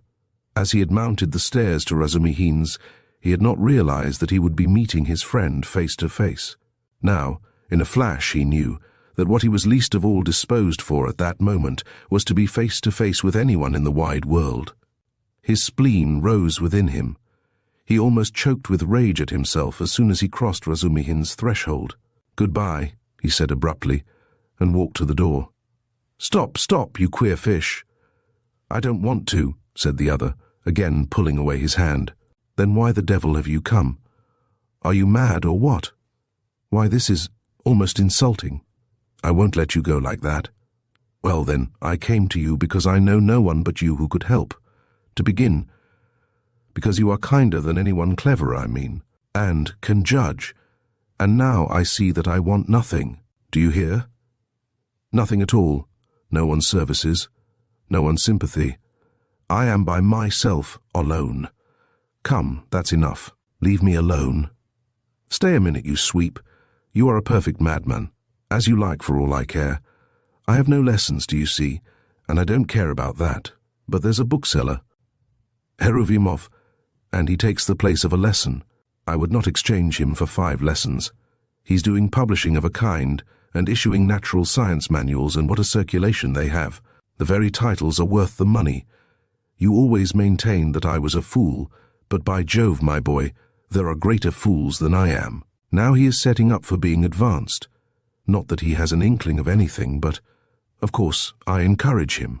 Here are 2 signatures of the German text, in my opinion, the crudest charlatanism. It discusses the question, is woman a human being? And of course triumphantly proves that she is. Heruvimov is going to bring out this work as a contribution to the woman question. I am translating it. He will expand these 2.5 signatures into 6. We shall make up a gorgeous title half a page long, and bring it out at half a ruble. It will do. He pays me 6 rubles the signature. It works out to about 15 rubles for the job, and I've had 6 already in advance. When we have finished this, we are going to begin a translation about whales, and then some of the dullest scandals out of the second part of Les Confessions we have marked for translation. Somebody has told Heruvimov that Rousseau was a kind of Radishchev. You may be sure I don't contradict him, hang him. Well, would you like to do the second signature of his woman a human being? If you would, take the German and pens and paper, all those are provided. And take 3 rubles, for as I have had 6 rubles in advance on the whole thing, 3 rubles come to you for your share. And when you have finished the signature, there will be another 3 rubles for you. And please don't think I am doing you a service. Quite the contrary. As soon as you came in, I saw how you could help me. To begin with, I am weak in spelling, and secondly, I am sometimes utterly adrift in German, so that I make it up as I go along for the most part. The only comfort is that it's bound to be a change for the better, though who can tell, maybe it's sometimes for the worse. Will you take it? Raskolnikov took the German sheets in silence, took the 3 rubles, and without a word went out. Razumihin gazed after him in astonishment, but when Raskolnikov was in the next street, he turned back, mounted the stairs to Razumihin's again, and laying on the table the German article and the 3 rubles, went out again. Still without uttering a word.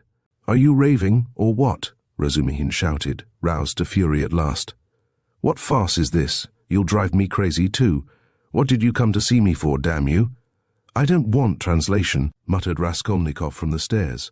"Then what the devil do you want?" shouted Razumihin from above. Raskolnikov continued descending the staircase in silence. "Hey there, where are you living?" No answer. "Well, confound you then." But Raskolnikov was already stepping into the street. On the Nikolaevsky bridge, he was roused to full consciousness again by an unpleasant incident. A coachman, after shouting at him 2 or 3 times, gave him a violent lash on the back with his whip, for having almost fallen under his horse's hoofs. The lash so infuriated him that he dashed away to the railing. For some unknown reason, he had been walking in the very middle of the bridge in the traffic. He angrily clenched and ground his teeth. He heard laughter, of course. Serves him right. A pickpocket, I dare say, pretending to be drunk for sure, and getting under the wheels on purpose, and you have to answer for him. It's a regular profession, that's what it is. But while he stood at the railing, still looking angry and bewildered after the retreating carriage, and rubbing his back, he suddenly felt someone thrust money into his hand. He looked. It was an elderly woman in a kerchief and goatskin shoes, with a girl, probably her daughter, wearing a hat and carrying a green parasol. "Take it, my good man, in Christ's name." He took it, and they passed on. It was a piece of 20 kopecks.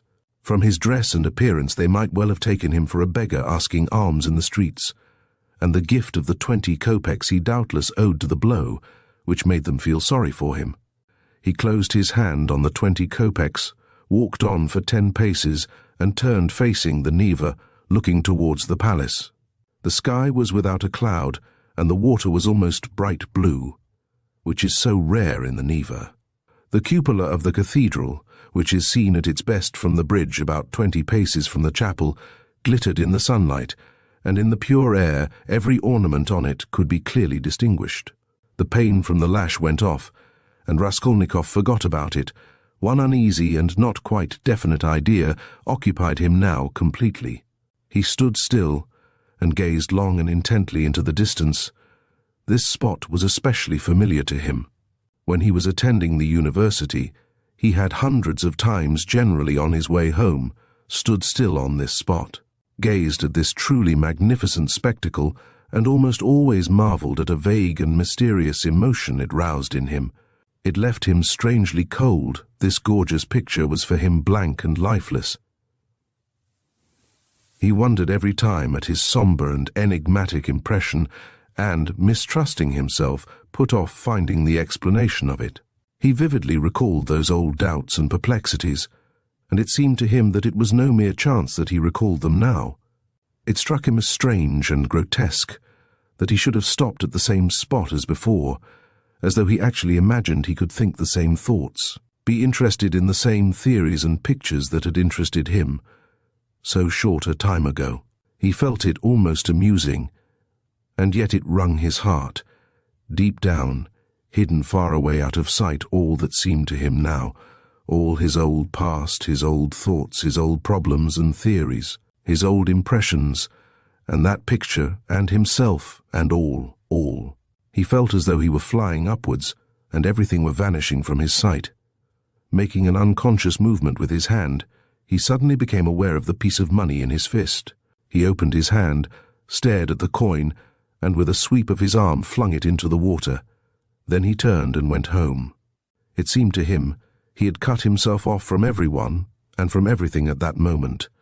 Evening was coming on when he reached home, so that he must have been walking about 6 hours. How and where he came back he did not remember. Undressing and quivering like an overdriven horse, he lay down on the sofa, drew his greatcoat over him, and at once sank into oblivion. It was dusk when he was waked up by a fearful scream. Good God, what a scream! Such unnatural sounds, such howling, wailing, grinding, tears, blows, and curses he had never heard. He could never have imagined such brutality, such frenzy. In terror, he sat up in bed, almost swooning with agony. But the fighting, wailing, and cursing grew louder and louder. And then, to his intense amazement, he caught the voice of his landlady. She was howling, shrieking, and wailing rapidly, hurriedly, incoherently, so that he could not make out what she was talking about. She was beseeching, no doubt, not to be beaten, for she was being mercilessly beaten on the stairs.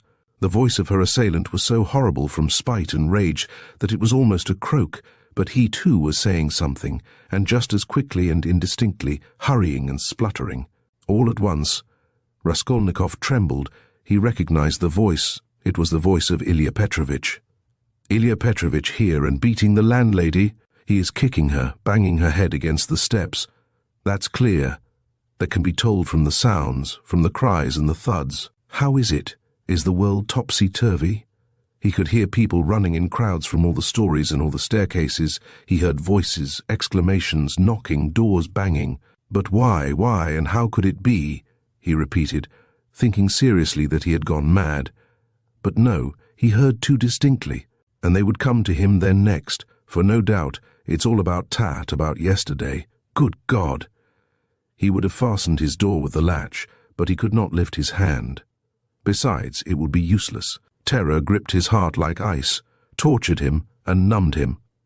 But at last all this uproar, after continuing about 10 minutes, began gradually to subside. The landlady was moaning and groaning. Ilya Petrovitch was still uttering threats and curses, but at last he too seemed to be silent, and now he could not be heard. Can he have gone away? Good Lord! Yes, and now the landlady is going too, still weeping and moaning. And then her door slammed. Now the crowd was going from the stairs to their rooms, exclaiming, disputing, calling to one another, raising their voices to a shout, dropping them to a whisper. There must have been numbers of them, almost all the inmates of the block. But good God, how could it be? And why had he come here? Raskolnikov sank worn out on the sofa, but could not close his eyes. He lay for half an hour in such anguish, such an intolerable sensation of infinite terror as he had never experienced before. Suddenly a bright light flashed into his room. Nastasia came in with a candle and a plate of soup. Looking at him carefully and ascertaining that he was not asleep, she set the candle on the table and began to lay out what she had brought: bread, salt, a plate, a spoon. "You've eaten nothing since yesterday, I warrant. You've been trudging about all day, and you're shaking with fever." "Nastasia, what were they beating the landlady for?" She looked intently at him. "Who beat the landlady?" "Just now. Half an hour ago, Ilya Petrovitch, the assistant superintendent, on the stairs. Why was he ill-treating her like that? And why was he here?" Nastasia scrutinized him, silent and frowning, and her scrutiny lasted a long time. He felt uneasy, even frightened at her searching eyes. "Nastasia, why don't you speak?" he said timidly at last in a weak voice. "It's the blood," she answered at last softly, as though speaking to herself. "Blood? What blood?" he muttered, growing white and turning towards the wall. Nastasia still looked at him without speaking. "Nobody has been beating the landlady," she declared at last in a firm, resolute voice. He gazed at her, hardly able to breathe. "I heard it myself. I was not asleep. I was sitting up," he said still more timidly. "I listened a long while. The assistant superintendent came. Everyone ran out onto the stairs from all the flats. No one has been here. That's the blood crying in your ears. When there's no outlet for it and it gets clotted, you begin fancying things. Will you eat something? He made no answer. Nastasia still stood over him, watching him. Give me something to drink, Nastasia. She went downstairs and returned with a white earthenware jug of water. He remembered only swallowing one sip of the cold water and spilling some on his neck. Then followed forgetfulness. Chapter. He was not completely unconscious, however. All the time he was ill, he was in a feverish state, sometimes delirious, sometimes half-conscious. He remembered a great deal afterwards. Sometimes it seemed as though there were a number of people round him. They wanted to take him away somewhere. There was a great deal of squabbling and discussing about him. Then he would be alone in the room. They had all gone away afraid of him, and only now and then opened the door a crack to look at him. They threatened him, plotted something together, laughed, and mocked at him. He remembered Nastasia often at his bedside. He distinguished another person, too, whom he seemed to know very well, though he could not remember who he was, and this fretted him, even made him cry. Sometimes he fancied he had been lying there a month. At other times it all seemed part of the same day. But of that he had no recollection. And yet every minute he felt that he had forgotten something he ought to remember. He worried and tormented himself trying to remember, moaned, flew into a rage, or sank into awful, intolerable terror. Then he struggled to get up, would have run away, but someone always prevented him by force, and he sank back into impotence and forgetfulness. At last he returned to complete consciousness. It happened at 10 o'clock in the morning. On fine days the sun shone into the room at that hour, throwing a streak of light on the right wall and the corner near the door. Nastasia was standing beside him with another person, a complete stranger, who was looking at him very inquisitively. He was a young man with a beard, wearing a full, short-waisted coat, and looked like a messenger. The landlady was peeping in at the half-opened door. Raskolnikov sat up. "Who is this, Nastasia?" he asked, pointing to the young man. "I say, he's himself again," she said. "He is himself," echoed the man. Concluding that he had returned to his senses, the landlady closed the door and disappeared. She was always shy and dreaded conversations or discussions. She was a woman of 40, not at all bad-looking, fat and buxom, with black eyes and eyebrows, good-natured from fatness and laziness, and absurdly bashful. "Who are you?" he went on, addressing the man. But at that moment the door was flung open, and stooping a little as he was so tall, Razumihin came in. "What a cabin it is!" he cried. "I am always knocking my head. You call this a lodging, so you are conscious, brother. I've just heard the news from Pashenka." "He has just come to," said Nastasia. "Just come to," echoed the man again with a smile. "And who are you?" Razumihin asked, suddenly addressing him. "My name is Vrazumihin, at your service, not Razumihin, as I am always called, but Vrazumihin, a student and gentleman, and he is my friend. And who are you?" "I am the messenger from our office, from the merchant Shelopaev, and I've come on business. Please sit down." Razumihin seated himself on the other side of the table. "It's a good thing you've come to, brother," he went on to Raskolnikov. "For the last 4 days you have scarcely eaten or drunk anything. We had to give you tea in spoonfuls. I brought Zosimov to see you twice. You remember Zosimov? He examined you carefully and said at once it was nothing serious. Something seemed to have gone to your head. Some nervous nonsense, the result of bad feeding. He says you have not had enough beer and radish. But it's nothing much. It will pass, and you will be all right. Zosimov is a first-rate fellow. He is making quite a name. Come, I won't keep you," he said, addressing the man again. "Will you explain what you want? You must know, Rodia, this is the second time they have sent from the office, but it was another man last time, and I talked to him. Who was it came before?" "That was the day before yesterday, I ventured to say, if you please, sir. That was Alexei Semyonovitch. He is in our office too. He was more intelligent than you, don't you think so?" "Yes, indeed, sir. He is of more weight than I am." "Quite so, go on." "At your mamma's request, Through Afanasy Ivanovich Varushin, of whom I presume you have heard more than once, a remittance is sent to you from our office, the man began, addressing Raskolnikov. If you are in an intelligible condition, I've 35 rubles to remit to you, as Semyon Semyonovitch has received from Afanasy Ivanovitch, at your mamma's request, instructions to that effect, as on previous occasions. Do you know him, sir? Yes, I remember. Varushin, Raskolnikov said dreamily. You hear, he knows Varushin, cried Razumihin. He is in an intelligible condition, and I see you are an intelligent man too. Well, it's always pleasant to hear words of wisdom. That's the gentleman, Varushin Afanasy Ivanovitch, and at the request of your mamma, who has sent you a remittance once before in the same manner through him, he did not refuse this time also, and sent instructions to Semyon Semyonovitch some days since to hand you 35 rubles in the hope of better to come. That hoping for better to come is the best thing you've said, though your mamma is not bad either. Come then, what do you say? Is he fully conscious, eh? That's all right, if only he can sign this little paper. He can scrawl his name. Have you got the book? Yes, here's the book. Give it to me. Here, Rodia, sit up. I'll hold you. Take the pen and scribble Raskolnikov for him. For just now, brother, money is sweeter to us than treacle. I don't want it, said Raskolnikov, pushing away the pen. Not want it. I won't sign it. How the devil can you do without signing it? I don't want the money. Don't want the money. Come, brother, that's nonsense, I bear witness. Don't trouble, please. It's only that he is on his travels again. But that's pretty common with him at all times, though. You are a man of judgment, and we will take him in hand.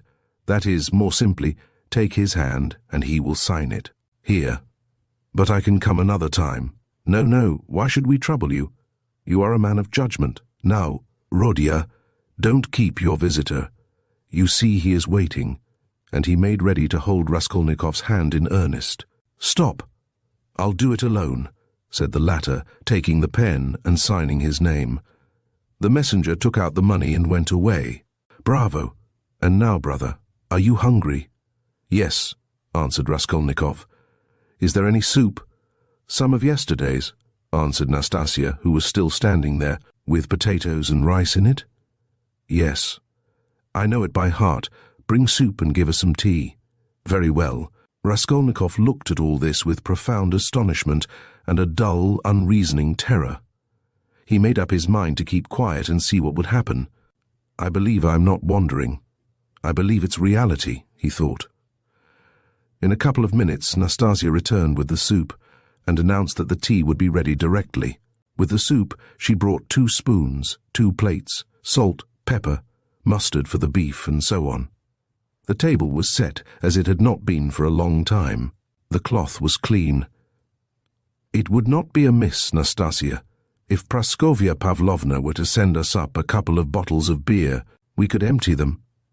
Well, you are a cool hand, muttered Nastasia, and she departed to carry out his orders. Raskolnikov still gazed wildly with strained attention. Meanwhile, Razumihin sat down on the sofa beside him, as clumsily as a bear put his left arm round Raskolnikov's head, although he was able to sit up, and with his right hand gave him a spoonful of soup, blowing on it that it might not burn him. But the soup was only just warm. Raskolnikov swallowed 1 spoonful greedily, then a second, then a third. But after giving him a few more spoonfuls of soup, Razumihin suddenly stopped, and said that he must ask Zosimov whether he ought to have more. Nastasia came in with 2 bottles of beer. And will you have tea? Yes. Cut along, Nastasia, and bring some tea. For tea we may venture on without the faculty. But here is the beer. He moved back to his chair, pulled the soup and meat in front of him, and began eating as though he had not touched food for 3 days. I must tell you, Rodia, I dine like this here every day now, he mumbled with his mouth full of beef. And it's all Pashenka, your dear little landlady, who sees to that. She loves to do anything for me. I don't ask for it, but of course I don't object. And here's Nastasia with the tea. She is a quick girl. Nastasia, my dear, won't you have some beer? Get along with your nonsense. A cup of tea, then? A cup of tea, maybe? Pour it out. Stay, I'll pour it out myself. Sit down. He poured out 2 cups, left his dinner, and sat on the sofa again. As before, he put his left arm round the sick man's head, raised him up and gave him tea in spoonfuls, again blowing each spoonful steadily and earnestly, as though this process was the principal and most effective means towards his friend's recovery. Raskolnikov said nothing and made no resistance, though he felt quite strong enough to sit up on the sofa without support, and could not merely have held a cup or a spoon, but even perhaps could have walked about. But from some queer, almost animal, cunning, he conceived the idea of hiding his strength and lying low for a time, pretending if necessary not to be yet in full possession of his faculties, and meanwhile listening to find out what was going on. Yet he could not overcome his sense of repugnance. After sipping a dozen spoonfuls of tea, he suddenly released his head, pushed the spoon away capriciously, and sank back on the pillow. There were actually real pillows under his head now, down pillows in clean cases. He observed that too, and took note of it. "Pashenka must give us some raspberry jam today to make him some raspberry tea," said Razumihin, going back to his chair and attacking his soup and beer again. "And where is she to get raspberries for you?" asked Nastasia, balancing a saucer on her 5 outspread fingers and sipping tea through a lump of sugar. "She'll get it at the shop, my dear. You see, Rodia, all sorts of things have been happening while you have been laid up. When you decamped in that rascally way without leaving your address, I felt so angry that I resolved to find you out and punish you. I set to work that very day. How I ran about making inquiries for you. This lodging of yours I had forgotten, though I never remembered it indeed, because I did not know it. And as for your old lodgings, I could only remember it was at the 5 Corners, Harlamov's house. I kept trying to find that Harlamov's house, and afterwards it turned out that it was not Harlamov's, but Book's. How one muddles up sounds sometimes. So I lost my temper, and I went on the chance to the address bureau next day, and only fancy, in 2 minutes they looked you up. Your name is down there." "My name? I should think so. And yet a General Kobelev they could not find while I was there. Well, it's a long story. But as soon as I did land on this place, I soon got to know all your affairs, all, brother. I know everything. Nastasia here will tell you. I made the acquaintance of Nikodim Fomitch and Ilya Petrovitch, and the house porter and Mr. Zametov, Alexander Grigorievich, the head clerk in the police office, and, last but not least, of Pashenka. Nastasia here knows. He's got round her," Nastasia murmured, smiling slyly. "Why don't you put the sugar in your tea, Nastasia Nikiforovna?" "You are a one," Nastasia cried suddenly, going off into a giggle. "I am not Nikiforovna, but Petrovna," she added suddenly, recovering from her mirth. "I'll make a note of it. Well, brother, to make a long story short, I was going in for a regular explosion here to uproot all malignant influences in the locality, but Pashenka won the day. I had not expected, brother, to find her so prepossessing. What do you think?" Raskolnikov did not speak, but he still kept his eyes fixed upon him, full of alarm. "And all that could be wished indeed in every respect," Razumihin went on, not at all embarrassed by his silence. "Ah, the sly dog!" Nastasia shrieked again. This conversation afforded her unspeakable delight. "It's a pity, brother, that you did not set to work in the right way at first. You ought to have approached her differently. She is, so to speak, a most unaccountable character. But we will talk about her character later. How could you let things come to such a pass that she gave up sending you your dinner? And that IOU? You must have been mad to sign an IOU. And that promise of marriage when her daughter, Natalia Yegorovna, was alive. I know all about it, but I see that's a delicate matter, and I am an ass, forgive me. But talking of foolishness, do you know Praskovya Pavlovna is not nearly so foolish as you would think at first sight?" "No," mumbled Raskolnikov, looking away, but feeling that it was better to keep up the conversation. "She isn't, is she?" cried Razumihin, delighted to get an answer out of him. "But she is not very clever either, eh? She is essentially an unaccountable character. I am sometimes quite at a loss, I assure you. She must be 40, she says she is 36, And of course she has every right to say so, but I swear I judge her intellectually, simply from the metaphysical point of view. There is a sort of symbolism sprung up between us, a sort of algebra or what-not. I don't understand it. Well, that's all nonsense. Only, seeing that you are not a student now, and have lost your lessons and your clothes, and that through the young lady's death, she has no need to treat you as a relation, she suddenly took fright, and as you hid in your den and dropped all your old relations with her, she planned to get rid of you. And she's been cherishing that design a long time, but was sorry to lose the IOU, for you assured her yourself that your mother would pay. It was base of me to say that. My mother herself is almost a beggar, and I told a lie to keep my lodging. And be fed, Raskolnikov said loudly and distinctly. Yes, you did, very sensibly. But the worst of it is that at that point, Mr. Chebarov turns up, a businessman. Pashenka would never have thought of doing anything on her own account. She is too retiring, but the businessman is by no means retiring. And first thing he puts the question, is there any hope of realizing the IOU? Answer, there is, because he has a mother who would save her Rodia with her 125 rubles pension if she has to starve herself, and a sister too, who would go into bondage for his sake. That's what he was building upon. Why do you start? I know all the ins and outs of your affairs now, my dear boy. It's not for nothing that you were so open with Pashenka when you were her prospective son-in-law, and I say all this as a friend. But I tell you what it is.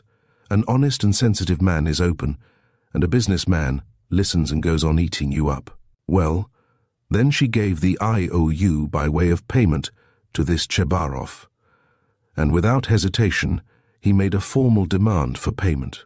When I heard of all this, I wanted to blow him up too to clear my conscience, but by that time harmony reigned between me and Pashenka, and I insisted on stopping the whole affair, engaging that you would pay. I went security for you, brother. Do you understand?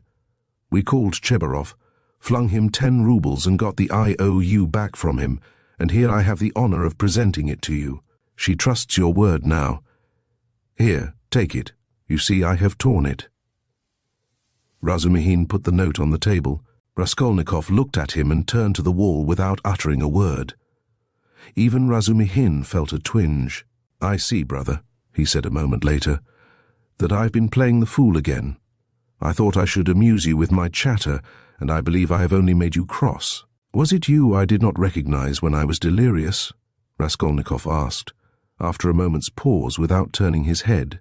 Yes, and you flew into a rage about it, especially when I brought Zametov one day. Zametov? The head clerk? What for? Raskolnikov turned round quickly and fixed his eyes on Razumihin. What's the matter with you? What are you upset about? He wanted to make your acquaintance because I talked to him a lot about you. How could I have found out so much except from him? He is a capital fellow, brother, first rate. In his own way, of course. Now we are friends, see each other almost every day. I have moved into this part, you know. I have only just moved. I've been with him to Louise Ivanovna once or twice. Do you remember Louise Ivanovna? Did I say anything in delirium? I should think so. You were beside yourself. What did I rave about? What next? What did you rave about? What people do rave about? Well, brother, now I must not lose time. To work. He got up from the table and took up his cap. What did I rave about? How he keeps on. Are you afraid of having let out some secret? Don't worry yourself. You said nothing about a countess. But you said a lot about a bulldog, and about earrings and chains, and about Krestovsky Island, and some porter, and Nikodim Fomich, and Ilya Petrovich, the assistant superintendent. And another thing that was of special interest to you was your own sock. You whined, "Give me my sock." Zametov hunted all about your room for your socks, and with his own scented ring-bedecked fingers he gave you the rag. And only then were you comforted, and for the next 24 hours you held the wretched thing in your hand. We could not get it from you. It is most likely somewhere under your quilt at this moment. And then you asked so piteously for fringe for your trousers. We tried to find out what sort of fringe, but we could not make it out. Now to business. Here are 35 rubles, I take 10 of them, and shall give you an account of them in an hour or two. I will let Zossimov know at the same time, though he ought to have been here long ago, for it is nearly 12. And you, Nastasia, look in pretty often while I am away, to see whether he wants a drink or anything else. And I will tell Pashenka what is wanted myself. Goodbye." "He calls her Pashenka. Ah, he's a deep one," said Nastasia as he went out. Then she opened the door and stood listening, but could not resist running downstairs after him. She was very eager to hear what he would say to the landlady. She was evidently quite fascinated by Razumihin. No sooner had she left the room than the sick man flung off the bedclothes and leapt out of bed like a madman. With burning, twitching impatience, he had waited for them to be gone so that he might set to work. But to what work? Now, as though to spite him, it eluded him. Good God! Only tell me one thing, do they know of it yet or not? What if they know it and are only pretending, mocking me while I am laid up, and then they will come in and tell me that it's been discovered long ago and that they have only— What am I to do now? That's what I've forgotten, as though on purpose, forgotten it all at once. I remembered a minute ago. He stood in the middle of the room and gazed in miserable bewilderment about him. He walked to the door, opened it, listened, but that was not what he wanted. Suddenly, as though recalling something, he rushed to the corner where there was a hole under the paper, began examining it, put his hand into the hole, fumbled, but that was not it. He went to the stove, opened it, and began rummaging in the ashes. The frayed edges of his trousers and the rags cut off his pocket were lying there just as he had thrown them. No one had looked then. Then he remembered the sock about which Razumihin had just been telling him. Yes, there it lay on the sofa under the quilt, but it was so covered with dust and grime that Zametov could not have seen anything on it. Bah, Zametov, the police office. And why am I sent for to the police office? Where's the notice? Bah, I am mixing it up. That was then. I looked at my sock then too, but now I have been ill. But what did Zametov come for? Why did Razumihin bring him? He muttered, helplessly sitting on the sofa again. What does it mean? Am I still in delirium, or is it real? I believe it is real. Ah, I remember. I must escape. Make haste to escape. Yes, I must escape. Yes. But where? And where are my clothes? I've no boots. They've taken them away. They've hidden them. I understand. Ah, here is my coat, they passed that over. And here is money on the table, thank God. And here's the IOU. I'll take the money and go and take another lodging. They won't find me. Yes, but the address bureau. They'll find me. Razumihin will find me. Better escape altogether. Far away to America, and let them do their worst, and take the IOU. It would be of use there. What else shall I take? They think I am ill. They don't know that I can walk, ha ha ha. I could see by their eyes that they know all about it. If only I could get downstairs. And what if they have set a watch there, policeman? What's this tea? Ah, and here is beer left, half a bottle cold. He snatched up the bottle, which still contained a glassful of beer, and gulped it down with relish, as though quenching a flame in his breast. But in another minute, the beer had gone to his head, and a faint and even pleasant shiver ran down his spine. He lay down and pulled the quilt over him. His sick and incoherent thoughts grew more and more disconnected, and soon a light, pleasant drowsiness came upon him. With a sense of comfort, he nestled his head into the pillow, wrapped more closely about him the soft, wadded quilt which had replaced the old, ragged greatcoat, sighed softly, and sank into a deep, sound, refreshing sleep. He woke up, hearing someone come in. He opened his eyes and saw Razumihin standing in the doorway, uncertain whether to come in or not. Raskolnikov sat up quickly on the sofa and gazed at him, as though trying to recall something. "Ah, you are not asleep. Here I am, Nastasia, bring in the parcel," Razumihin shouted down the stairs. "You shall have the account directly. What time is it?" asked Raskolnikov, looking round uneasily. "Yes, you had a fine sleep, brother. It's almost evening. It will be 6 o'clock directly. You have slept more than 6 hours. Good heavens, have I? And why not? It will do you good. What's the hurry? A tryst, is it? We've all time before us. I've been waiting for the last 3 hours for you. I've been up twice and found you asleep. I've called on Zosimov twice, not at home, only fancy, but no matter, he will turn up. And I've been out on my own business too. You know I've been moving today, moving with my uncle. I have an uncle living with me now. But that's no matter, to business. Give me the parcel, Nastasia. We will open it directly.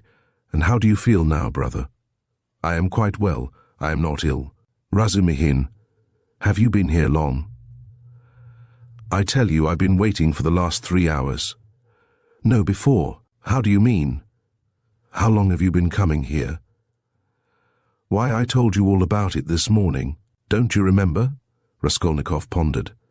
The morning seemed like a dream to him. He could not remember alone, and looked inquiringly at Razumihin. Said the latter. He has forgotten. I fancied then that you were not quite yourself. Now you are better for your sleep. You really look much better. First rate. Well, to business. Look here, my dear boy. He began untying the bundle, which evidently interested him. Believe me, brother, this is something specially near my heart. For we must make a man of you. Let's begin from the top. Do you see this cap? He said, taking out of the bundle a fairly good, though cheap and ordinary cap. Let me try it on. Presently, afterwards, said Raskolnikov, waving it off pettishly. Come, Rodya, my boy, don't oppose it. Afterwards will be too late. And I shan't sleep all night, for I bought it by guess, without measure. Just right, he cried triumphantly, fitting it on. Just your size.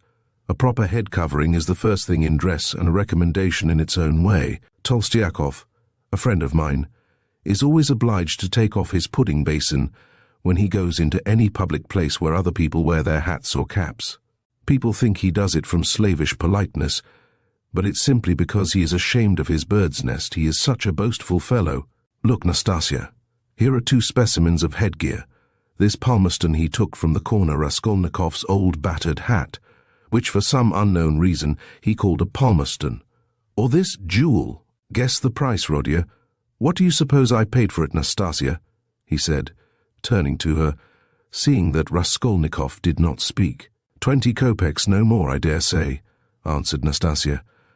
20 kopecks, silly, he cried, offended. Why, nowadays you would cost more than that 80 kopecks. And that only because it has been worn. And it's bought on condition that when it's worn out, they will give you another next year. Yes, on my word. Well, now let us pass to the United States of America, as they called them at school. I assure you I am proud of these breeches. And he exhibited to Raskolnikov a pair of light summer trousers of grey woolen material. No holes, no spots, and quite respectable, although a little worn. And a waistcoat to match, quite in the fashion. And its being worn really is an improvement. It's softer, smoother. You see, Rodya, to my thinking, the great thing for getting on in the world is always to keep to the seasons. If you don't insist on having asparagus in January, you keep your money in your purse, and it's the same with this purchase. It's summer now. So I've been buying summer things. Warmer materials will be wanted for autumn, so you will have to throw these away in any case, especially as they will be done for by then from their own lack of coherence, if not your higher standard of luxury. Come, price them. What do you say? 2 rubles 25 kopecks. And remember the condition. If you wear these out, you will have another suit for nothing. They only do business on that system at Fediev's.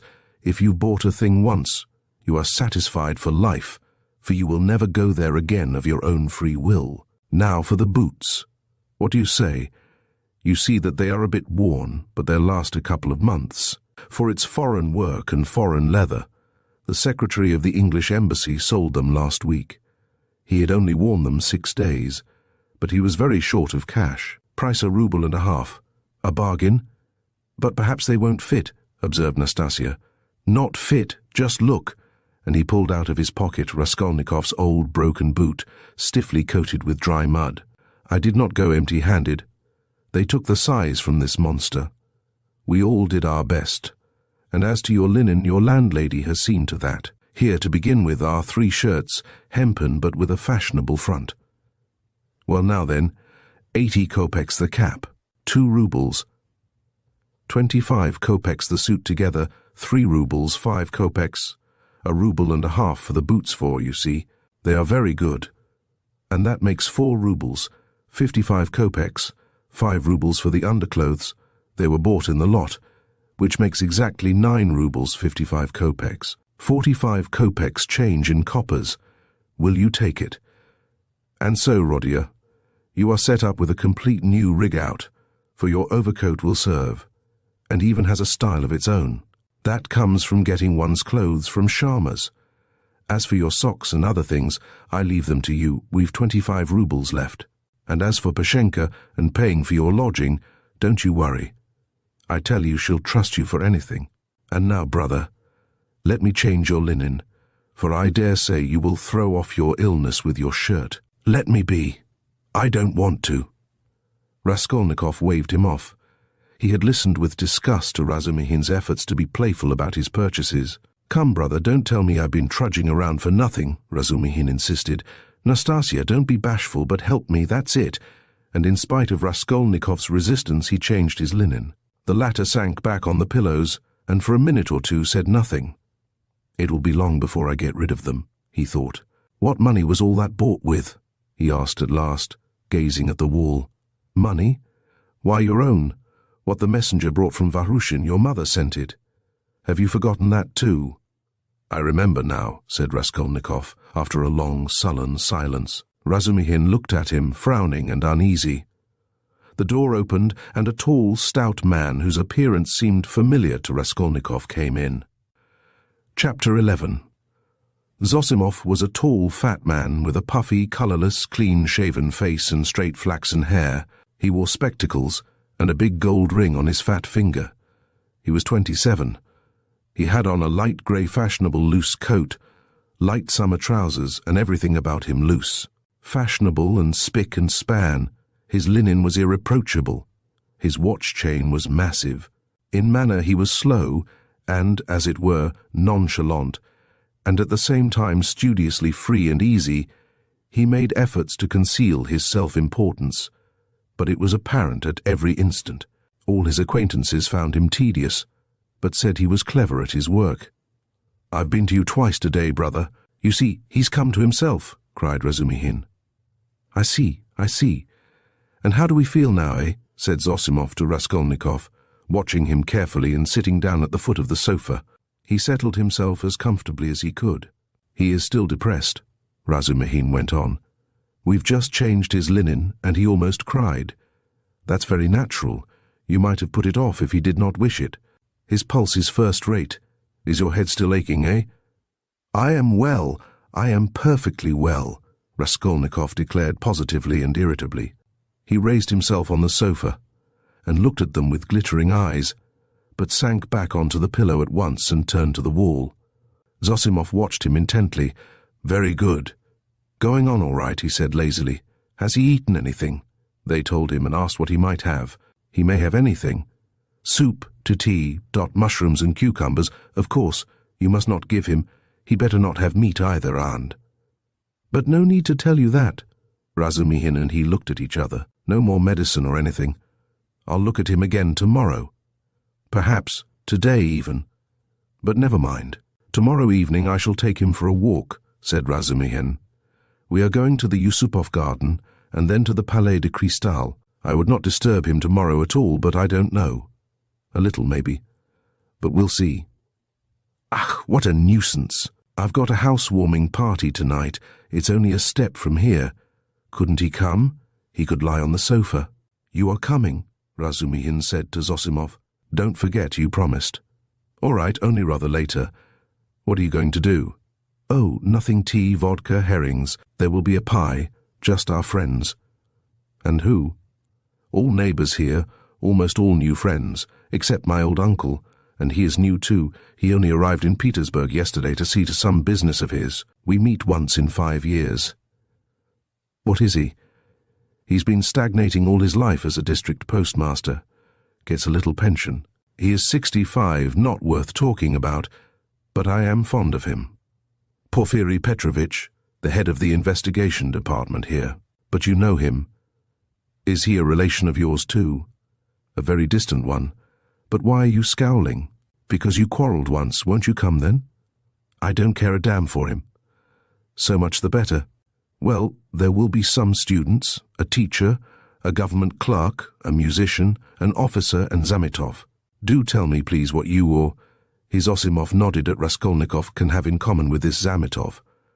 "Oh, you particular gentleman. Principles. You are worked by principles, as it were by springs. You won't venture to turn round on your own account. If a man is a nice fellow, that's the only principle I go upon. Zametov is a delightful person. Though he does take bribes. Well, he does.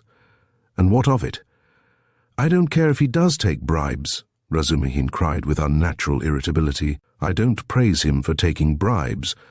I only say he is a nice man in his own way. But if one looks at men in all ways, are there many good ones left?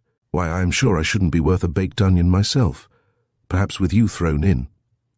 That's too little. I'd give 2 for you, and I wouldn't give more than 1 for you. No more of your jokes. Zametov is no more than a boy. I can pull his hair, and one must draw him, not repel him. You'll never improve a man by repelling him, especially a boy. One has to be twice as careful with a boy. Oh, you progressive dullards. You don't understand. You harm yourselves running another man down. But if you want to know, we really have something in common." "I should like to know what." "Why, it's all about a house painter. We are getting him out of a mess. Though indeed there's nothing to fear now. The matter is absolutely self-evident. We only put on steam." "A painter? Why, haven't I told you about it?" "I only told you the beginning then about the murder of the old pawnbroker woman. Well, the painter is mixed up in it." "Oh, I heard about that murder before, and was rather interested in it, partly, for one reason. I read about it in the papers, too." "Lizaveta was murdered too," Nastasia blurted out, suddenly addressing Raskolnikov. She remained in the room all the time, standing by the door listening. "Lizaveta," murmured Raskolnikov hardly audibly. "Lizaveta, who sold old clothes. Didn't you know her? She used to come here. She mended a shirt for you, too."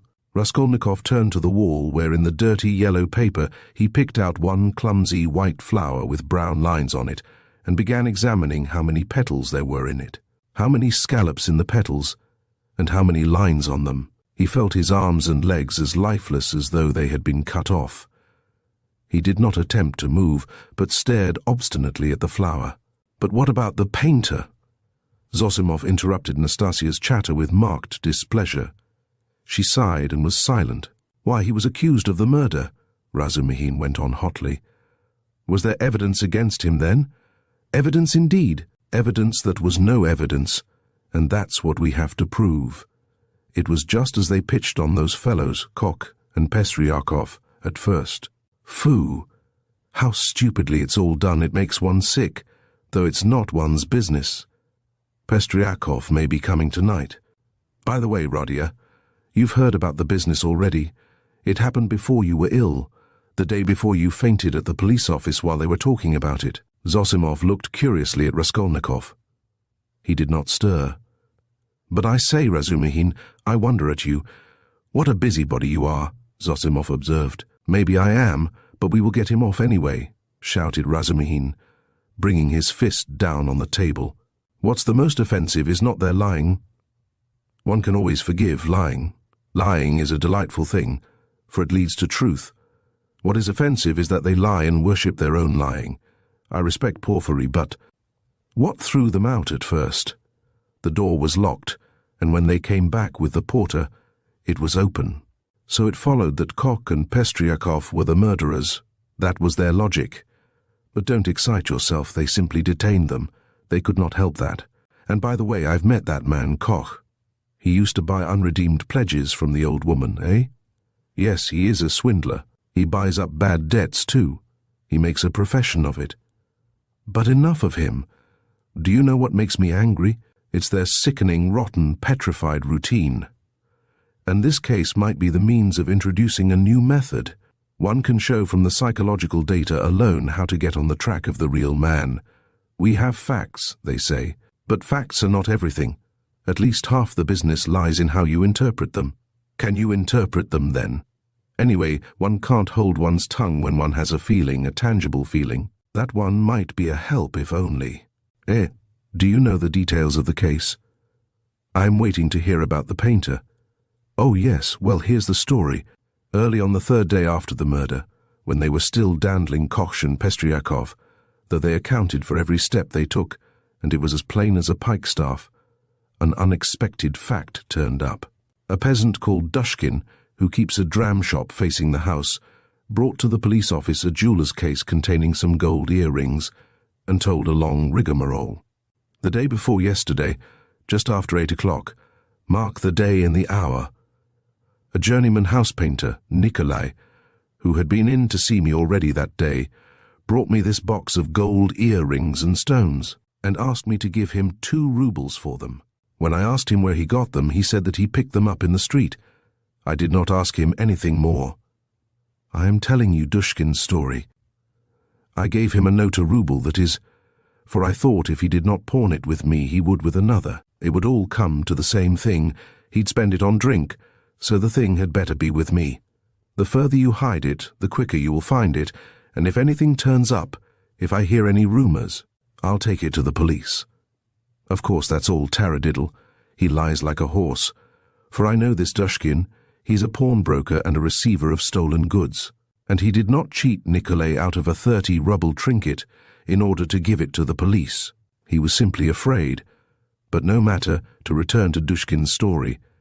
I've known this peasant, Nikolai Dementiev, from a child. He comes from the same province and district of Zaraysk. We are both Ryazan men, and though Nikolai is not a drunkard, he drinks. And I knew he had a job in that house, painting work with Dmitri, who comes from the same village too. As soon as he got the ruble, he changed it, had a couple of glasses, took his change and went out. But I did not see Dmitri with him then. And the next day I heard that someone had murdered Alyona Ivanovna and her sister, Lizaveta Ivanovna, with an axe. I knew them, and I felt suspicious about the earrings at once, for I knew the murdered woman lent money on pledges. I went to the house and began to make careful inquiries without saying a word to anyone. First of all I asked, "Is Nikolai here?" Dmitri told me that Nikolai had gone off on the spree. He had come home at daybreak drunk, stayed in the house about 10 minutes and went out again. Dmitri didn't see him again, and is finishing the job alone. And their job is on the same staircase as the murder, on the 2nd floor. When I heard all that, I did not say a word to anyone that's Dushkin's tale, but I found out what I could about the murder, and went home feeling as suspicious as ever. And at 8 o'clock this morning, that was the 3rd day, you understand, I saw Nikolai coming in, not sober, though not to say very drunk. He could understand what was said to him. He sat down on the bench and did not speak. There was only one stranger in the bar, and a man I knew asleep on a bench, and our 2 boys. "Have you seen Dmitri?" said I. "No, I haven't," said he. "And you've not been here either?" "Not since the day before yesterday," said he. "And where did you sleep last night?" "In Pesky with the Kolomensky men." "And where did you get those earrings?" I asked. "I found them in the street, and the way he said it was a bit queer, he did not look at me." "Did you hear what happened that very evening at that very hour on that same staircase?" said I. "No," said he, "I had not heard," and all the while he was listening, his eyes were staring out of his head and he turned as white as chalk. I told him all about it, and he took his hat and began getting up. I wanted to keep him. "Wait a bit, Nikolai," said I. "Won't you have a drink?" And I signed to the boy to hold the door, and I came out from behind the bar, but he darted out and down the street to the turning at a run. I have not seen him since. Then my doubts were at an end. It was his doing, as clear as could be. "I should think so," said Zosimov. "Wait. Hear the end. Of course they sought high and low for Nikolai. They detained Dushkin and searched his house. Dmitri, too, was arrested. The Kolomensky men also were turned inside out. And the day before yesterday, they arrested Nikolai in a tavern at the end of the town. He had gone there, taken the silver cross off his neck, and asked for a dram for it. They gave it to him. A few minutes afterwards, the woman went to the cowshed, and through a crack in the wall she saw in the stable adjoining he had made a noose of his sash from the beam, stood on a block of wood, and was trying to put his neck in the noose. The woman screeched her hardest. People ran in. "So that's what you're up to. Take me," he says, to such and such a police officer. "I'll confess everything."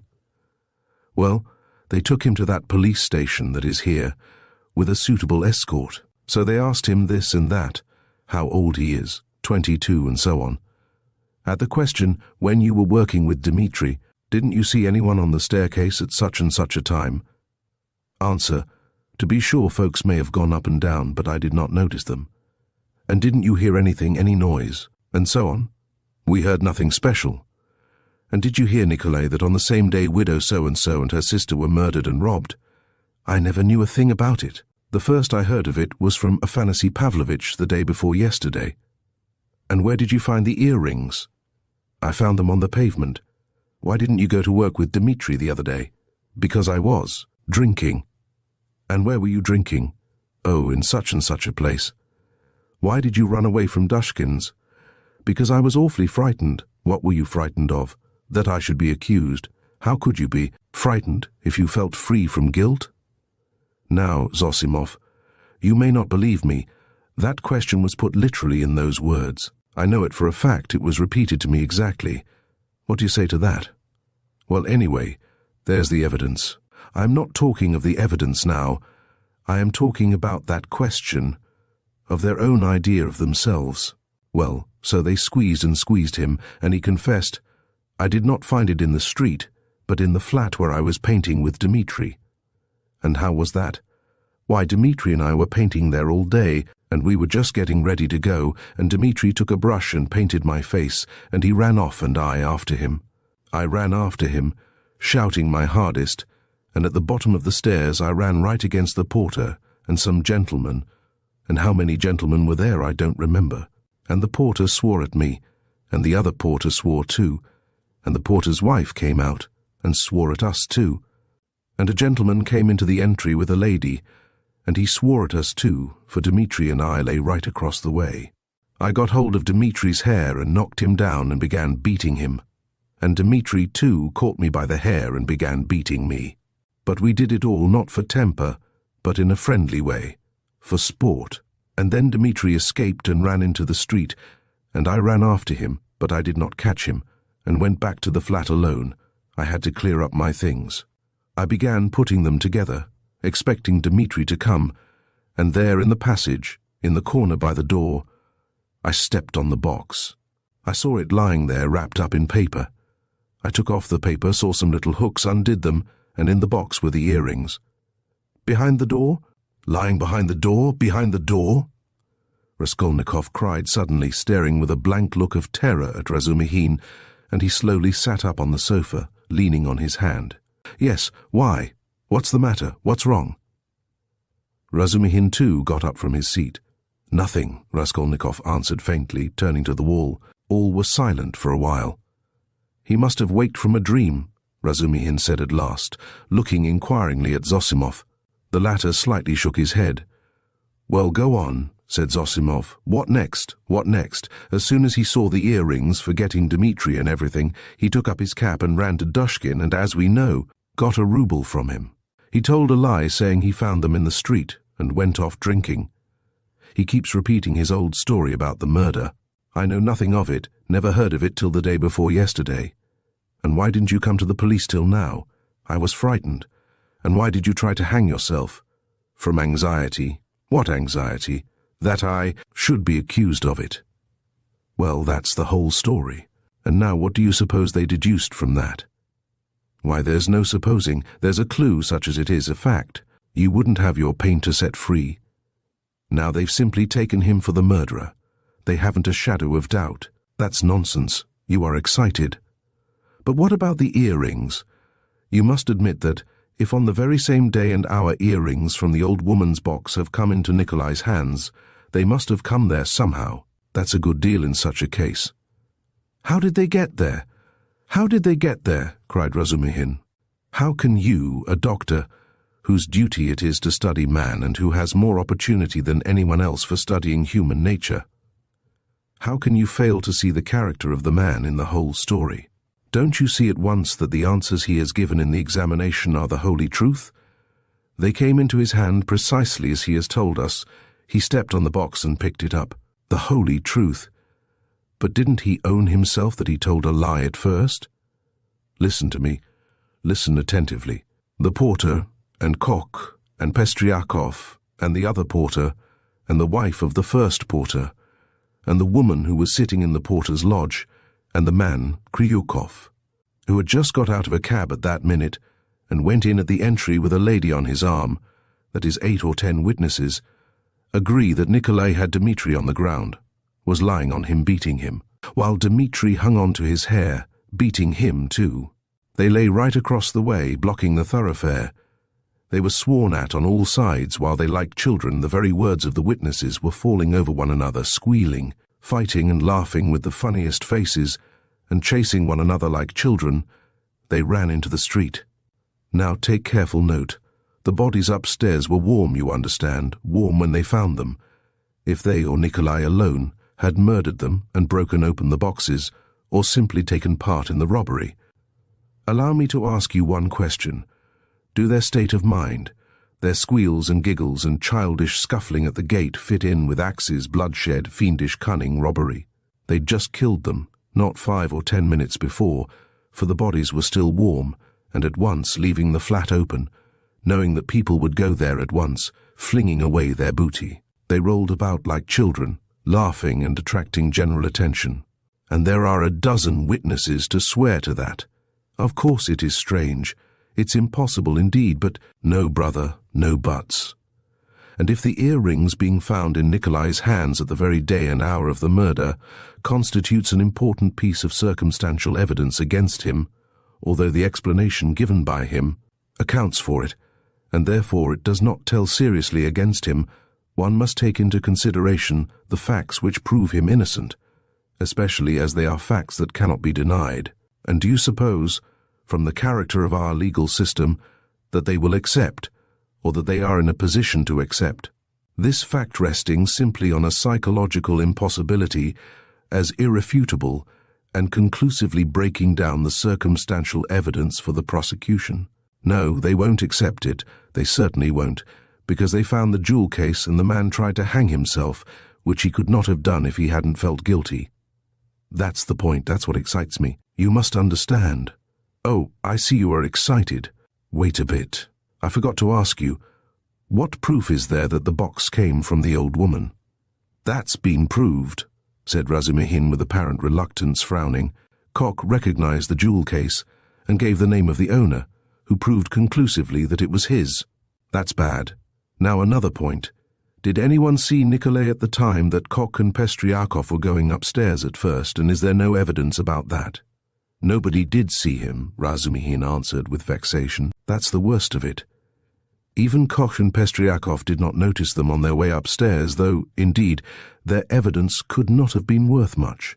They said they saw the flat was open, and that there must be work going on in it, but they took no special notice, and could not remember whether there actually were men at work in it. So the only evidence for the defense is that they were beating one another and laughing. That constitutes a strong presumption, but how do you explain the facts yourself? How do I explain them? What is there to explain? It's clear. At any rate, the direction in which explanation is to be sought is clear, and the jewel case points to it. The real murderer dropped those earrings. The murderer was upstairs, locked in, when Koch and Pestriakov knocked at the door. Koch, like an ass, did not stay at the door, so the murderer popped out and ran down too, for he had no other way of escape. He hid from Koch, Pestriakov, and the porter in the flat, when Nikolai and Dmitri had just run out of it. He stopped there while the porter and others were going upstairs, waited till they were out of hearing, and then went calmly downstairs at the very minute when Dmitri and Nikolai ran out into the street and there was no one in the entry. Possibly he was seen, but not noticed. There are lots of people going in and out. He must have dropped the earrings out of his pocket when he stood behind the door, and did not notice he dropped them, because he had other things to think of. The jewel case is a conclusive proof that he did stand there. That's how I explain it. Too clever! No, my boy, you're too clever. That beats everything. But why? Why? Why, because everything fits too well. It's too melodramatic. Ah, Razumihin was exclaiming, but at that moment the door opened, and a personage came in who was a stranger to all present. Chapter 12. This was a gentleman no longer young, of a stiff and portly appearance, and a cautious and sour countenance. He began by stopping short in the doorway, staring about him with offensive and undisguised astonishment, as though asking himself what sort of place he had come to. Mistrustfully, and with an affectation of being alarmed and almost affronted, he scanned Raskolnikov's low and narrow cabin. With the same amazement, he stared at Raskolnikov, who lay undressed, dishevelled, unwashed, on his miserable, dirty sofa, looking fixedly at him. Then with the same deliberation he scrutinized the uncouth, unkempt figure and unshaven face of Razumihin, who looked him boldly and inquiringly in the face without rising from his seat. A constrained silence lasted for a couple of minutes, and then, as might be expected, some scene-shifting took place. Reflecting, probably from certain fairly unmistakable signs, that he would get nothing in this cabin by attempting to overawe them, the gentleman softened somewhat, and civilly, though with some severity, emphasizing every syllable of his question, addressed Zosimov, Rodion Romanovitch Raskolnikov, a student, or formerly a student. Zosimov made a slight movement and would have answered, had not Razumihin anticipated him. Here he is lying on the sofa. What do you want? This familiar "what do you want" seemed to cut the ground from the feet of the pompous gentleman. He was turning to Razumihin, but checked himself in time and turned to Zosimov again. "This is Raskolnikov," mumbled Zosimov, nodding towards him. Then he gave a prolonged yawn, opening his mouth as wide as possible. Then he lazily put his hand into his waistcoat pocket, pulled out a huge gold watch in a round hunter's case, opened it, looked at it, and as slowly and lazily proceeded to put it back. Raskolnikov himself lay without speaking on his back, gazing persistently, though without understanding, at the stranger. Now that his face was turned away from the strange flower on the paper, it was extremely pale, and wore a look of anguish, as though he had just undergone an agonizing operation, or just been taken from the rack. But the newcomer gradually began to arouse his attention, then his wonder, then suspicion and even alarm. When Zosimov said, "This is Raskolnikov," he jumped up quickly, sat on the sofa, and with an almost defiant but weak and breaking voice articulated, "Yes, I am Raskolnikov. What do you want?" The visitor scrutinized him and pronounced impressively, "Pyotr Petrovitch Lujin.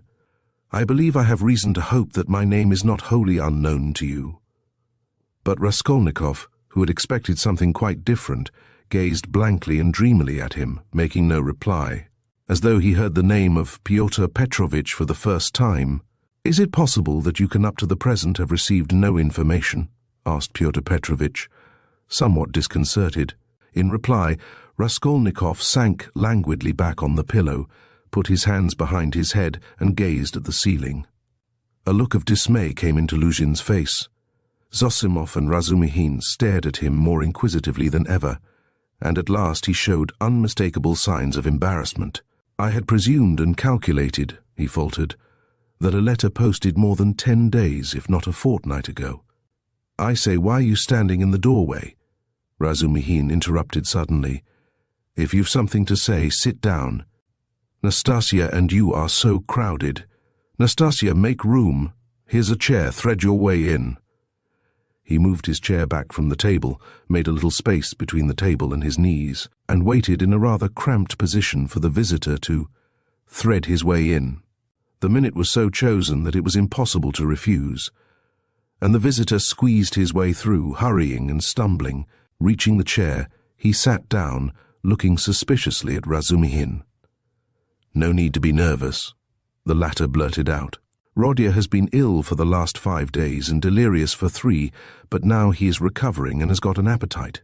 This is his doctor, who has just had a look at him. I am a comrade of Rodya's, like him, formerly a student, and now I am nursing him, so don't you take any notice of us, but go on with your business. Thank you." "But shall I not disturb the invalid by my presence and conversation?" Pyotr Petrovitch asked of Zosimov. "No," mumbled Zosimov. You may amuse him." He yawned again. "He has been conscious a long time, since the morning," went on Razumihin, whose familiarity seemed so much like unaffected good nature that Pyotr Petrovitch began to be more cheerful, partly, perhaps, because this shabby and impudent person had introduced himself as a student. "Your mamma," began Lujin. Razumihin cleared his throat loudly. Lujin looked at him inquiringly. "That's all right, go on." Lujin shrugged his shoulders. "Your mamma had commenced a letter to you while I was sojourning in her neighborhood. On my arrival here, I purposely allowed a few days to elapse before coming to see you, in order that I might be fully assured that you were in full possession of the tidings. But now, to my astonishment—" I know, Raskolnikov cried suddenly with impatient vexation. "So you are the fiancé?" "I know, and that's enough." There was no doubt about Pyotr Petrovitch's being offended this time, but he said nothing. He made a violent effort to understand what it all meant. There was a moment's silence.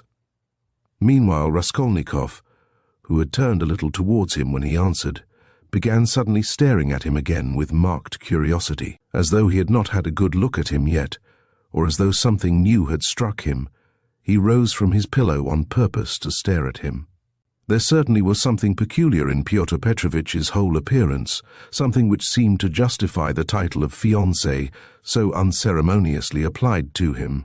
In the first place, it was evident, far too much so indeed, that Pyotr Petrovitch had made eager use of his few days in the capital to get himself up and rig himself out in expectation of his betrothed, a perfectly innocent and permissible proceeding, indeed.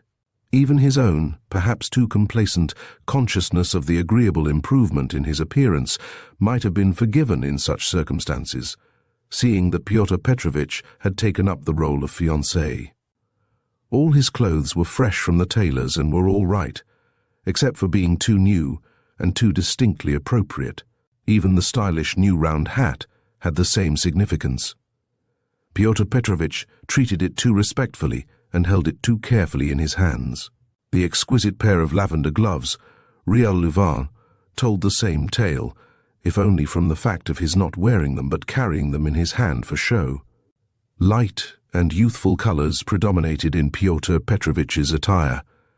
He wore a charming summer jacket of a fawn shade, light thin trousers, a waistcoat of the same new and fine linen, a cravat of the lightest cambric with pink stripes on it, and the best of it was, this all suited Pyotr Petrovitch.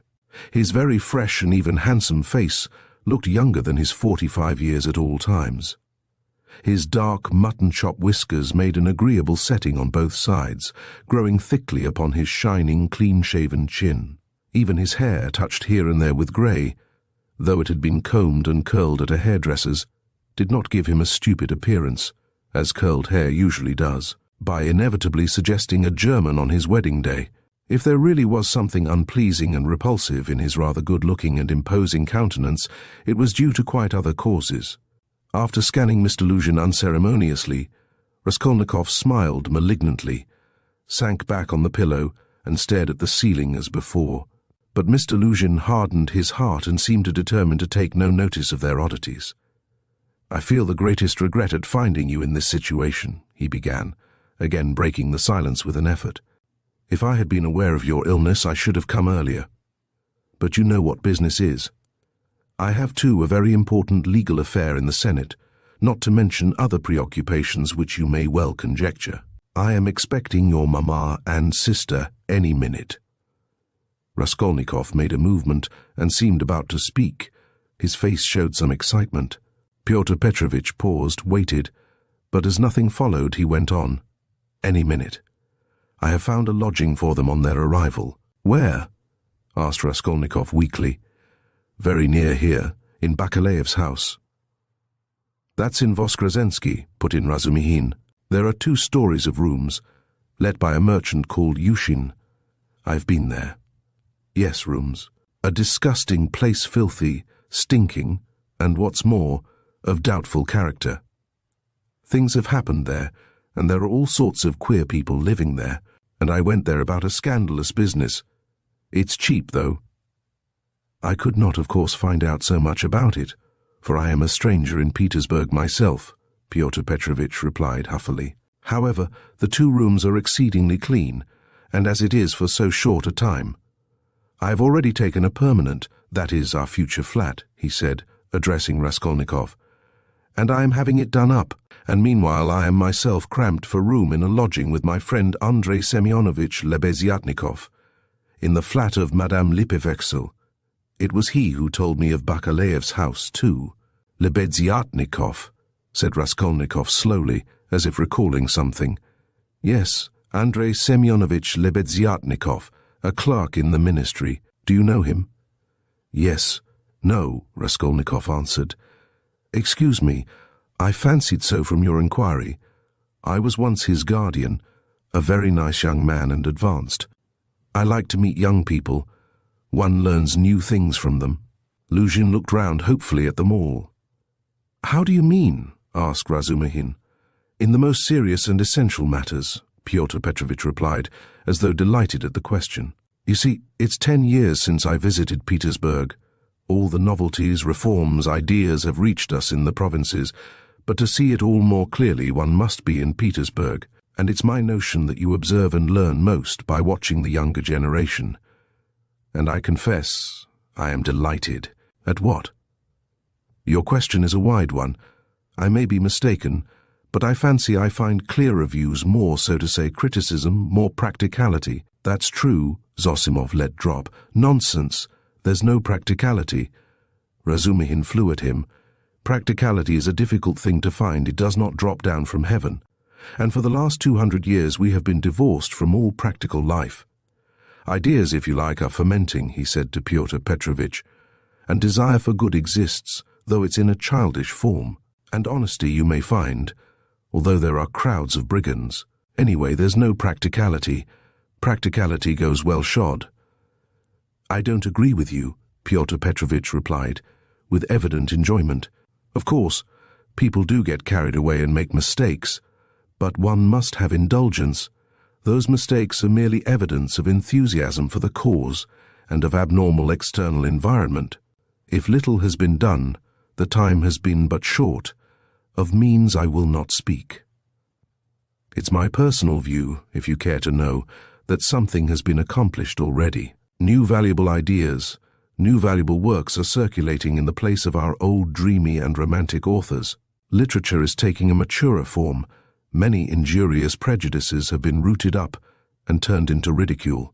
In a word, we have cut ourselves off irrevocably from the past, and that, to my thinking, is a great thing.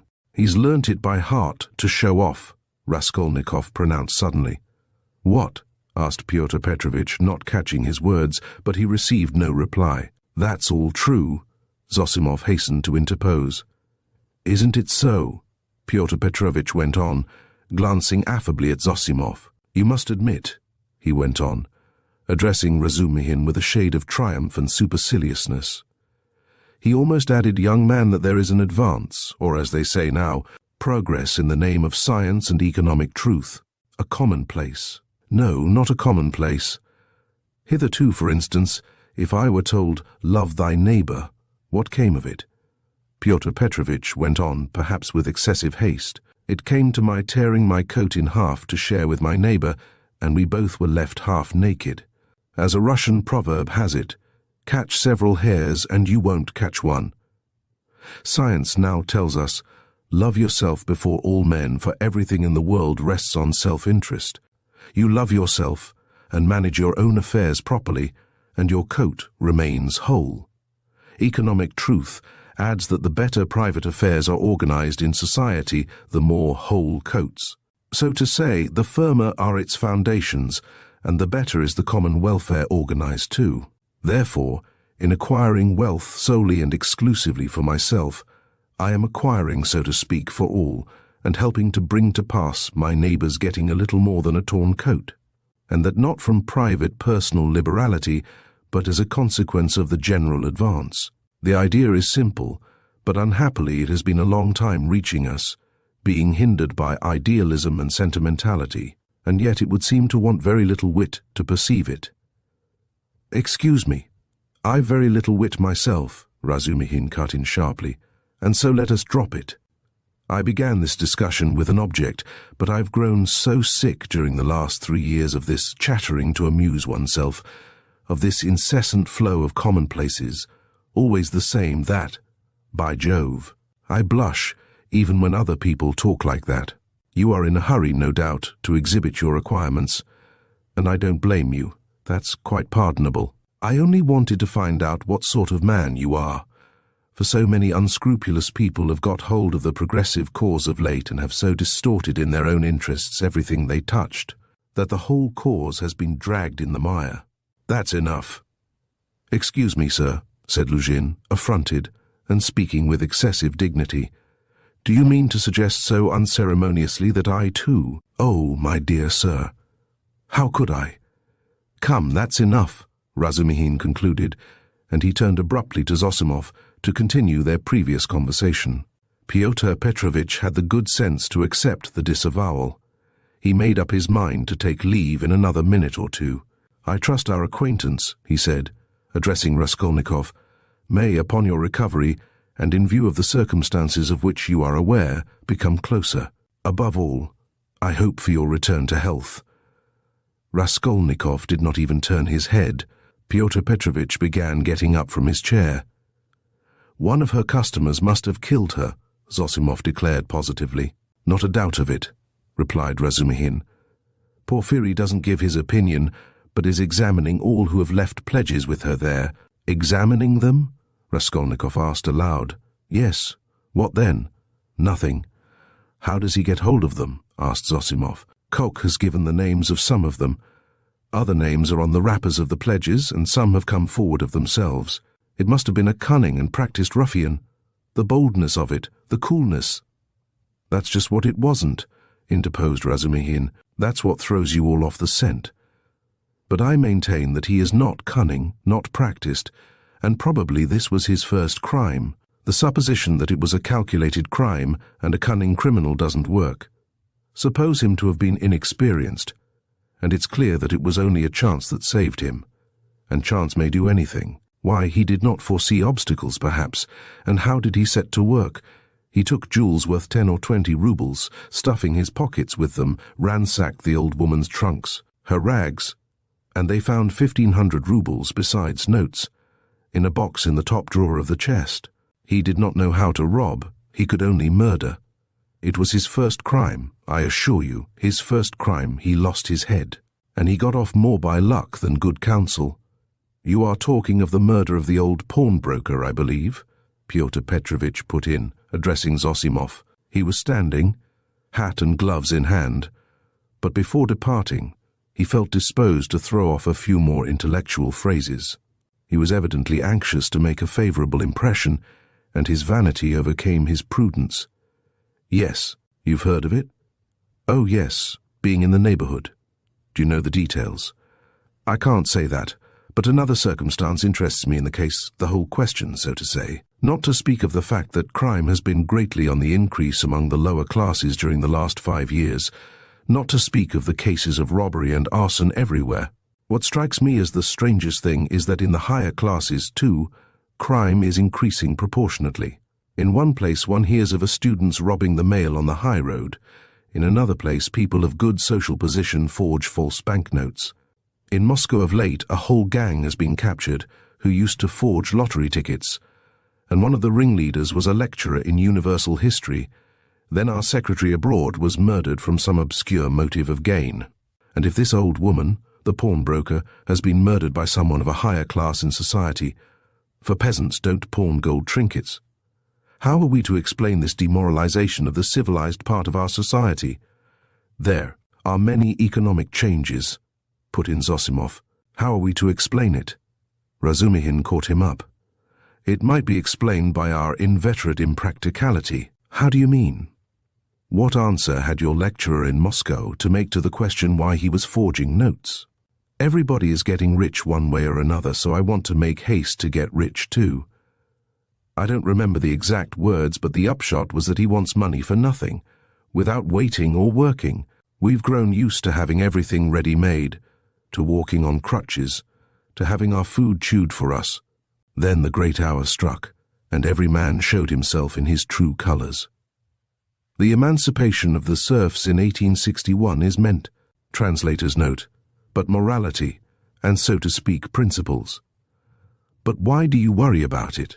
Raskolnikov interposed suddenly. It's in accordance with your theory. In accordance with my theory? Why, carry out logically the theory you were advocating just now, and it follows that people may be killed. Upon my word, cried Lujin. No, that's not so, put in Zosimov. Raskolnikov lay with a white face and twitching upper lip, breathing painfully. There's a measure in all things, Lujin went on superciliously.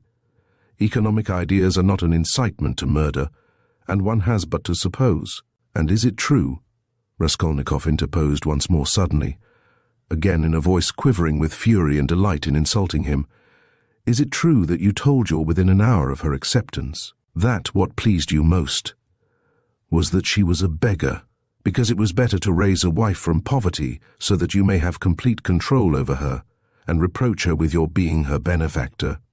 Upon my word, Lujin cried wrathfully and irritably, crimson with confusion, to distort my words in this way. Excuse me, allow me to assure you that the report which has reached you, or rather, let me say, has been conveyed to you, has no foundation in truth, and I suspect Wu in a W word. This arrow, in a word, your mamma. She seemed to me in other things, with all her excellent qualities, of a somewhat high-flown and romantic way of thinking.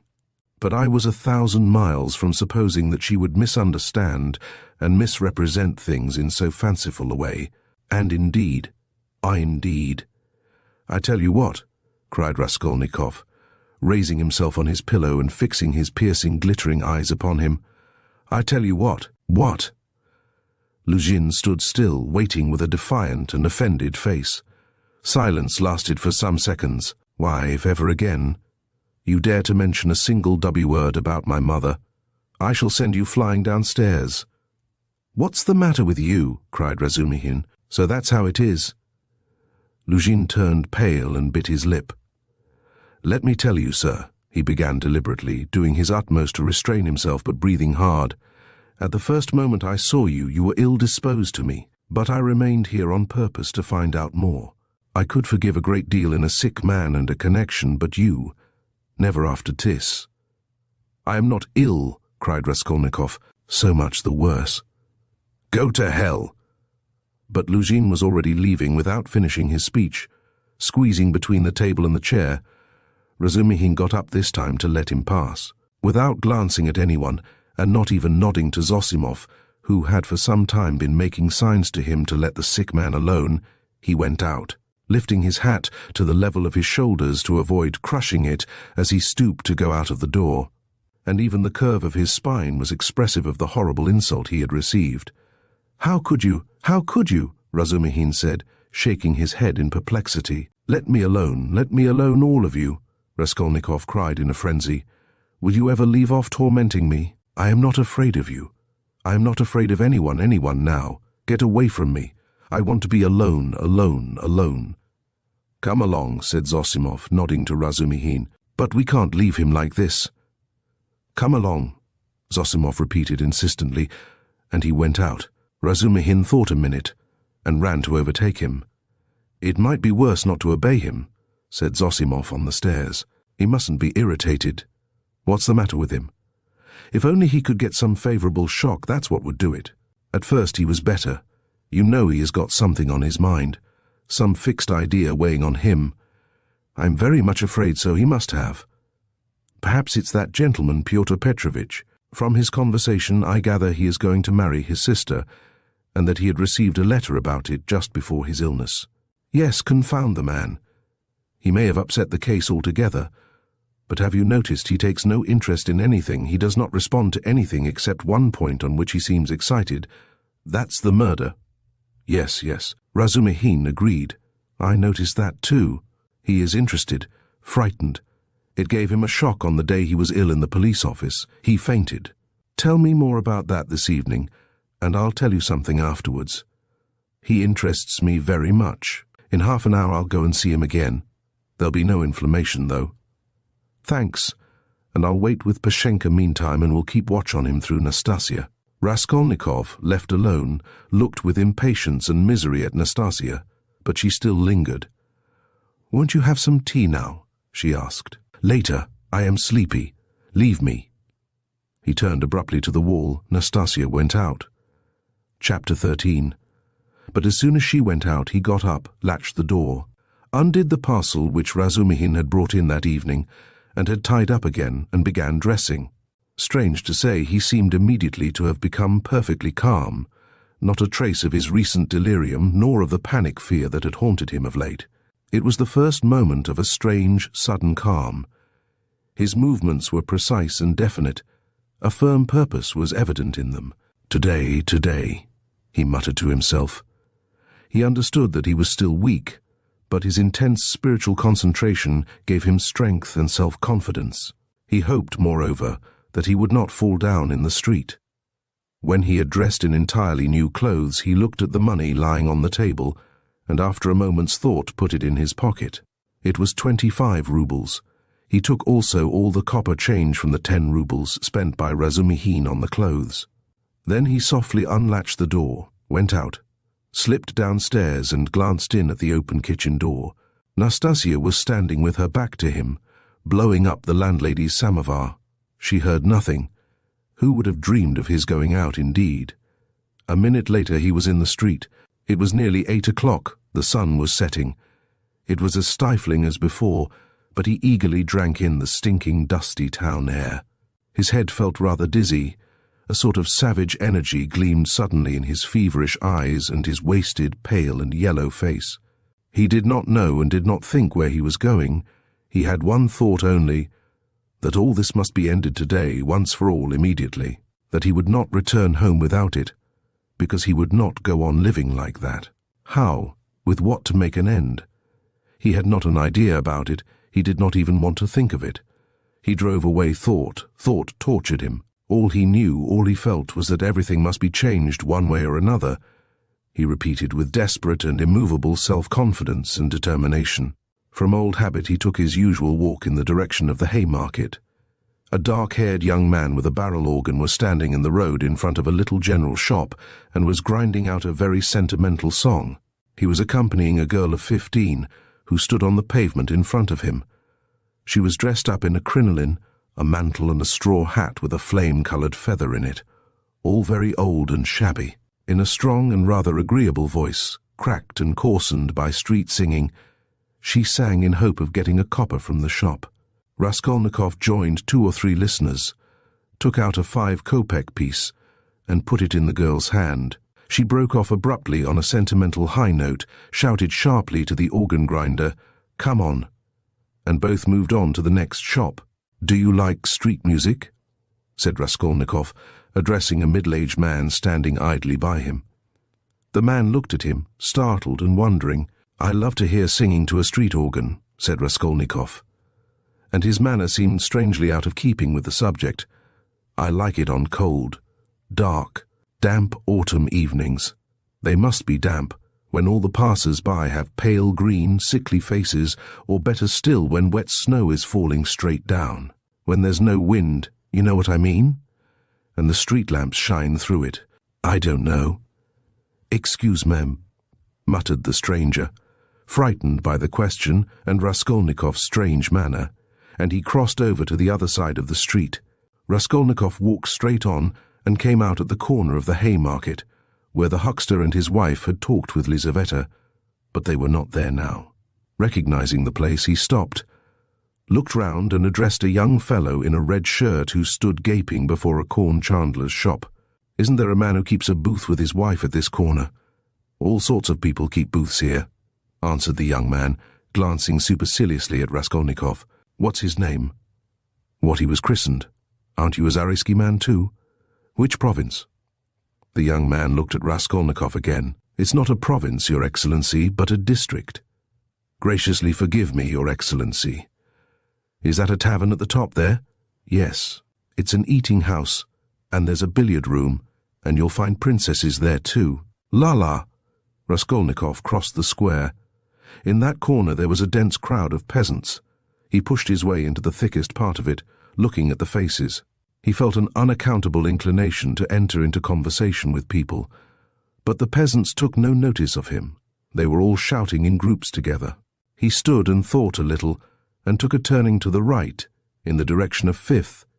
He had often crossed that little street which turns at an angle, leading from the marketplace to Sadovy Street. Of late he had often felt drawn to wander about this district when he felt depressed, that he might feel more so. Now he walked along, thinking of nothing. At that point there is a great block of buildings, entirely let out in dram shops and eating houses. Women were continually running in and out, bareheaded and in their indoor clothes. Here and there they gathered in groups, on the pavement, especially about the entrances to various festive establishments in the lower stories. From one of these a loud din, sounds of singing, the tinkling of a guitar and shouts of merriment, floated into the street. A crowd of women were thronging round the door. Some were sitting on the steps, others on the pavement, others were standing talking. A drunken soldier, smoking a cigarette, was walking near them in the road, swearing. He seemed to be trying to find his way somewhere, but had forgotten where. One beggar was quarrelling with another, and a man dead drunk was lying right across the road. Raskolnikov joined the throng of women who were talking in husky voices. They were bareheaded and wore cotton dresses and goatskin shoes. There were women of 40, and some not more than 17. Almost all had blackened eyes. He felt strangely attracted by the singing, and all the noise and uproar in the saloon below. Someone could be heard within dancing frantically, marking time with his heels to the sounds of the guitar, and of a thin falsetto voice singing a jaunty air. He listened intently, gloomily and dreamily, bending down at the entrance and peeping inquisitively in from the pavement. "Oh, my handsome soldier, don't beat me for nothing," trilled the thin voice of the singer. Raskolnikov felt a great desire to make out what he was singing, as though everything depended on that. "Shall I go in?" he thought. "They are laughing. From drink. Shall I get drunk?" "Won't you come in?" one of the women asked him. Her voice was still musical, and less thick than the others. She was young and not repulsive, the only one of the group. "Why, she's pretty," he said, drawing himself up and looking at her. She smiled, much pleased at the compliment. "You're very nice looking yourself," she said. "Isn't he thin, though?" observed another woman in a deep bass. "Have you just come out of a hospital?" "They're all generals' daughters, it seems, but they have all snub noses," interposed a tipsy peasant with a sly smile on his face, wearing a loose coat. "See how jolly they are. Go along with you." "I'll go, sweetie," and he darted down into the saloon below. Raskolnikov moved on. "I say, sir," the girl shouted after him. "What is it?" She hesitated. "I'll always be pleased to spend an hour with you, kind gentleman, but now I feel shy. Give me 6 kopecks for a drink, there's a nice young man." Raskolnikov gave her what came first, 15 kopecks. "Ah, what a good-natured gentleman. What's your name?" "Ask for Duklida." "Well, that's too much," one of the women observed, shaking her head at Duklida. "I don't know how you can ask like that. I believe I should drop with shame." Raskolnikov looked curiously at the speaker. She was a pock-marked wench of 30, covered with bruises, with her upper lip swollen. She made her criticism quietly and earnestly. "Where is it?" thought Raskolnikov. "Where is it I've read that someone condemned to death says, or thinks, an hour before his death, that if he had to live on some high rock, on such a narrow ledge that he'd only room to stand, and the ocean, everlasting darkness, everlasting solitude, everlasting tempest around him, if he had to remain standing on a square yard of space all his life. 1,000 years eternity, it were better to live so than to die at once, only to live and live. Life, whatever it may be. How true it is. Good God, how true. Man is a vile creature, and vile is he who calls him vile for that," he added a moment later. He went into another street. "Bah, the Palais de Cristal." Razumihin was just talking of the Palais de Cristal. But what on earth was it I wanted? Yes, the newspapers. Zosimov said he'd read it in the papers. "Have you the papers?" he asked, going into a very spacious and positively clean restaurant, consisting of several rooms which were, however, rather empty. 2 or 3 people were drinking tea, and in a room further away were sitting 4 men drinking champagne. Raskolnikov fancied that Zametov was one of them, but he could not be sure at that distance. "What if it is?" he thought. "Will you have vodka?" asked the waiter. "Give me some tea and bring me the papers, the old ones for the last 5 days, and I'll give you something." "Yes, sir, here's today's." "No vodka?" The old newspapers and the tea were brought. Raskolnikov sat down and began to look through them. Oh, damn. These are the items of intelligence. An accident on a staircase, spontaneous combustion of a shopkeeper from alcohol, a fire in Pesky, a fire in the Petersburg quarter, another fire in the Petersburg quarter, and another fire in the Petersburg quarter. Ah, here it is. He found at last what he was seeking and began to read it. The lines danced before his eyes, but he read it all and began eagerly seeking later editions in the following numbers. His hands shook with nervous impatience as he turned the sheets. Suddenly, someone sat down beside him at his table. He looked up.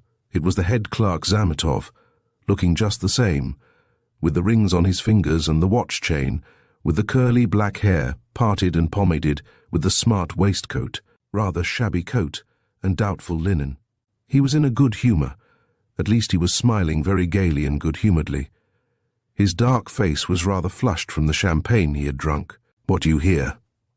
He began in surprise, speaking as though he'd known him all his life. "Why, Razumihin told me only yesterday you were unconscious. How strange. And do you know I've been to see you?" Raskolnikov knew he would come up to him. He laid aside the papers and turned to Zametov. There was a smile on his lips, and a new shade of irritable impatience was apparent in that smile. "I know you have," he answered. "I've heard it. You looked for my sock, and you know Razumihin has lost his heart to you.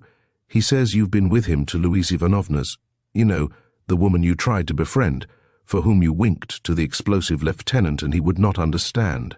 Do you remember? How could he fail to understand? It was quite clear, wasn't it? What a hot head he is. The explosive one. No, your friend Razumihin. You must have a jolly life, Mr. Zametov. Entrance free to the most agreeable places. Who's been pouring champagne into you just now?" "We've just been having a drink together. You talk about pouring it into me. By way of a fee, you profit by everything." Raskolnikov laughed. "It's all right, my dear boy," he added, slapping Zametov on the shoulder. "I am not speaking from temper, but in a friendly way for sport, as that workman of yours said when he was scuffling with Dmitri, in the case of the old woman. How do you know about it?" "Perhaps I know more about it than you do. How strange you are. I am sure you are still very unwell. You oughtn't to have come out." "Oh, do I seem strange to you?" "Yes. What are you doing, reading the papers?" "Yes, there's a lot about the fires." "No, I am not reading about the fires." Here he looked mysteriously at Zametov. His lips were twisted again in a mocking smile. "No, I am not reading about the fires," he went on, winking at Zametov. "But confess now, my dear fellow, you're awfully anxious to know what I am reading about?" "I'm not in the least. Mayn't I ask a question? Why do you keep on? Listen, you are a man of culture and education." "I was in the 6th class at the gymnasium," said Zametov with some dignity. "6th class? Ah, my cock-sparrow. With your parting and your rings, you are a gentleman of fortune. Foo, what a charming boy." Here Raskolnikov broke into a nervous laugh right in Zametov's face. The latter drew back, more amazed than offended. "Foo, how strange you are," Zametov repeated very seriously. "I can't help thinking you are still delirious." "I'm delirious? You are fibbing, my cock-sparrow. So I am strange. You find me curious, do you?" "Yes, curious. Shall I tell you what I was reading about, what I was looking for? See what a lot of papers I've made them bring me. Suspicious, eh? Well, what is it? You prick up your ears. How do you mean prick up my ears? I'll explain that afterwards, but now, my boy, I declare to you. No, better I confess. No, that's not right either. I make a deposition and you take it. I depose that I was reading, that I was looking and searching." He screwed up his eyes and paused. "I was searching, and came here on purpose to do it, for news of the murder of the old pawnbroker woman," he articulated at last, almost in a whisper, bringing his face exceedingly close to the face of Zametov. Zametov looked at him steadily, without moving or drawing his face away. What struck Zametov afterwards as the strangest part of it all was that silence followed for exactly a minute, and that they gazed at one another all the while. "What if you have been reading about it?" he cried at last, perplexed and impatient. "That's no business of mine. What of it?" "The same old woman," Raskolnikov went on in the same whisper, not heeding Zametov's explanation, "about whom you were talking in the police office, you remember, when I fainted. Well, do you understand now?" "What do you mean?" "Understand." "What?" Zametov brought out, almost alarmed. Raskolnikov's set and earnest face was suddenly transformed, and he suddenly went off into the same nervous laugh as before, as though utterly unable to restrain himself.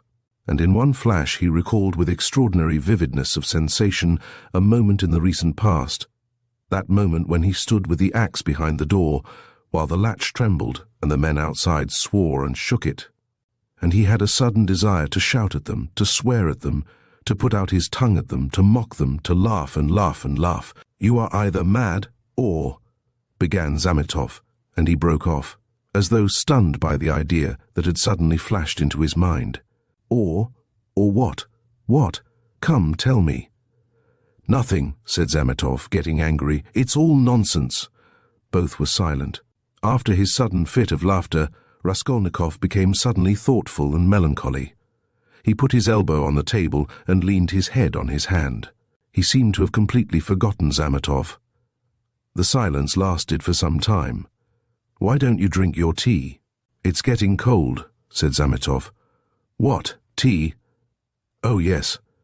Raskolnikov sipped a glass, put a morsel of bread in his mouth, and suddenly looking at Zametov, seemed to remember everything and pulled himself together. At the same moment his face resumed its original mocking expression. He went on drinking tea. "There have been a great many of these crimes lately," said Zametov. "Only the other day I read in the Moscow news that a whole gang of false coiners had been caught in Moscow. It was a regular society. They used to forge tickets." "Oh, but it was a long time ago. I read about it a month ago," Raskolnikov answered calmly. "So you consider them criminals?" he added, smiling. "Of course they are criminals." They are children, simpletons, not criminals. Why, 100 people meeting for such an object. What an idea. 3 would be too many, and then they want to have more faith in one another than in themselves. One has only to blab in his cups and it all collapses. Simpletons. They engaged untrustworthy people to change the notes. What a thing to trust to a casual stranger. Well, let us suppose that these simpletons succeed and each makes $1 million, and what follows for the rest of their lives? Each is dependent on the others for the rest of his life. Better hang oneself at once. And they did not know how to change the notes either. The man who changed the notes took 5,000 rubles, and his hands trembled. He counted the first 4,000, but did not count the 5th 1,000. He was in such a hurry to get the money into his pocket and run away. Of course he roused suspicion, and the whole thing came to a crash through one fool. Is it possible? That his hands trembled? Observed Zametov. Yes, that's quite possible. That, I feel quite sure, is possible. Sometimes one can't stand things.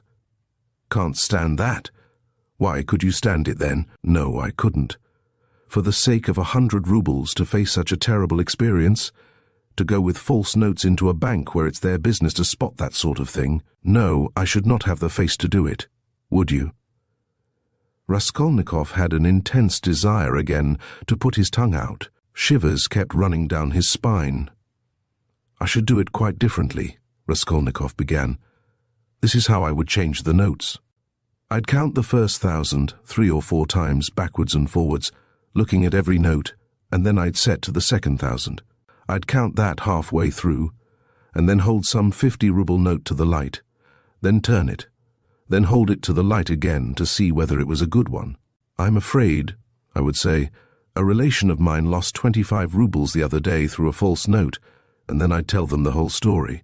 And after I began counting the third, no, excuse me, I would say, I fancy I made a mistake in the 7th 100 in that second 1,000. I am not sure.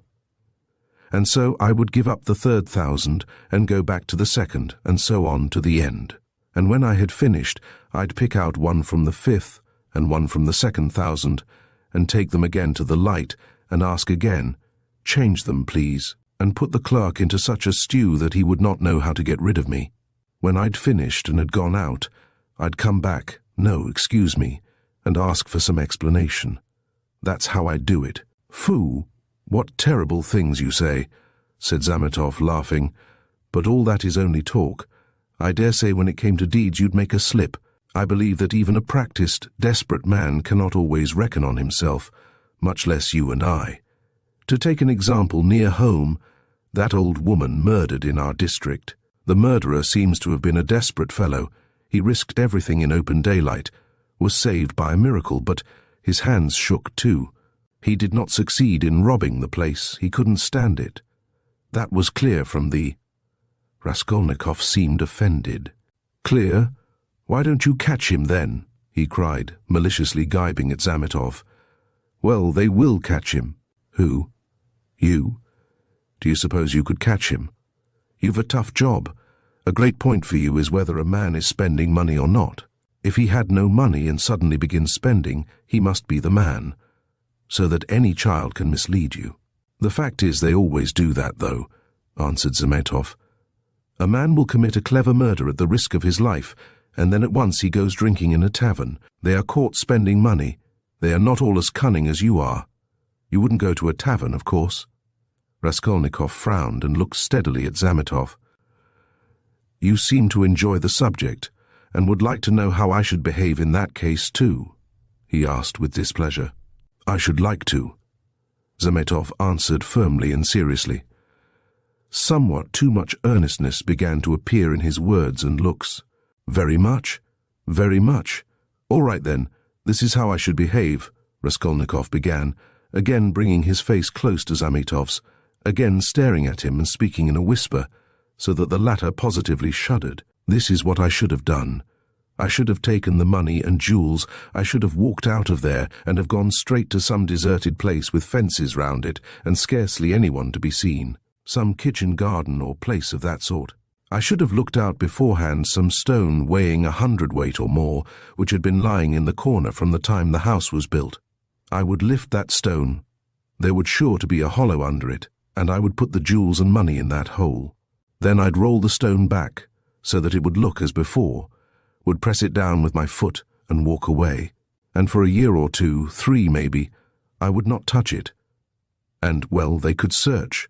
There'd be no trace." "You are a madman," said Zametov, and for some reason he too spoke in a whisper, and moved away from Raskolnikov, whose eyes were glittering. He had turned fearfully pale, and his upper lip was twitching and quivering. He bent down as close as possible to Zametov, and his lips began to move without uttering a word. This lasted for half a minute. He knew what he was doing, but could not restrain himself. The terrible word trembled on his lips, like the latch on that door. In another moment it will break out. In another moment he will let it go. He will speak out. "And what if it was I who murdered the old woman and Lizaveta?" he said suddenly, and realized what he had done. Zametov looked wildly at him and turned white as the tablecloth.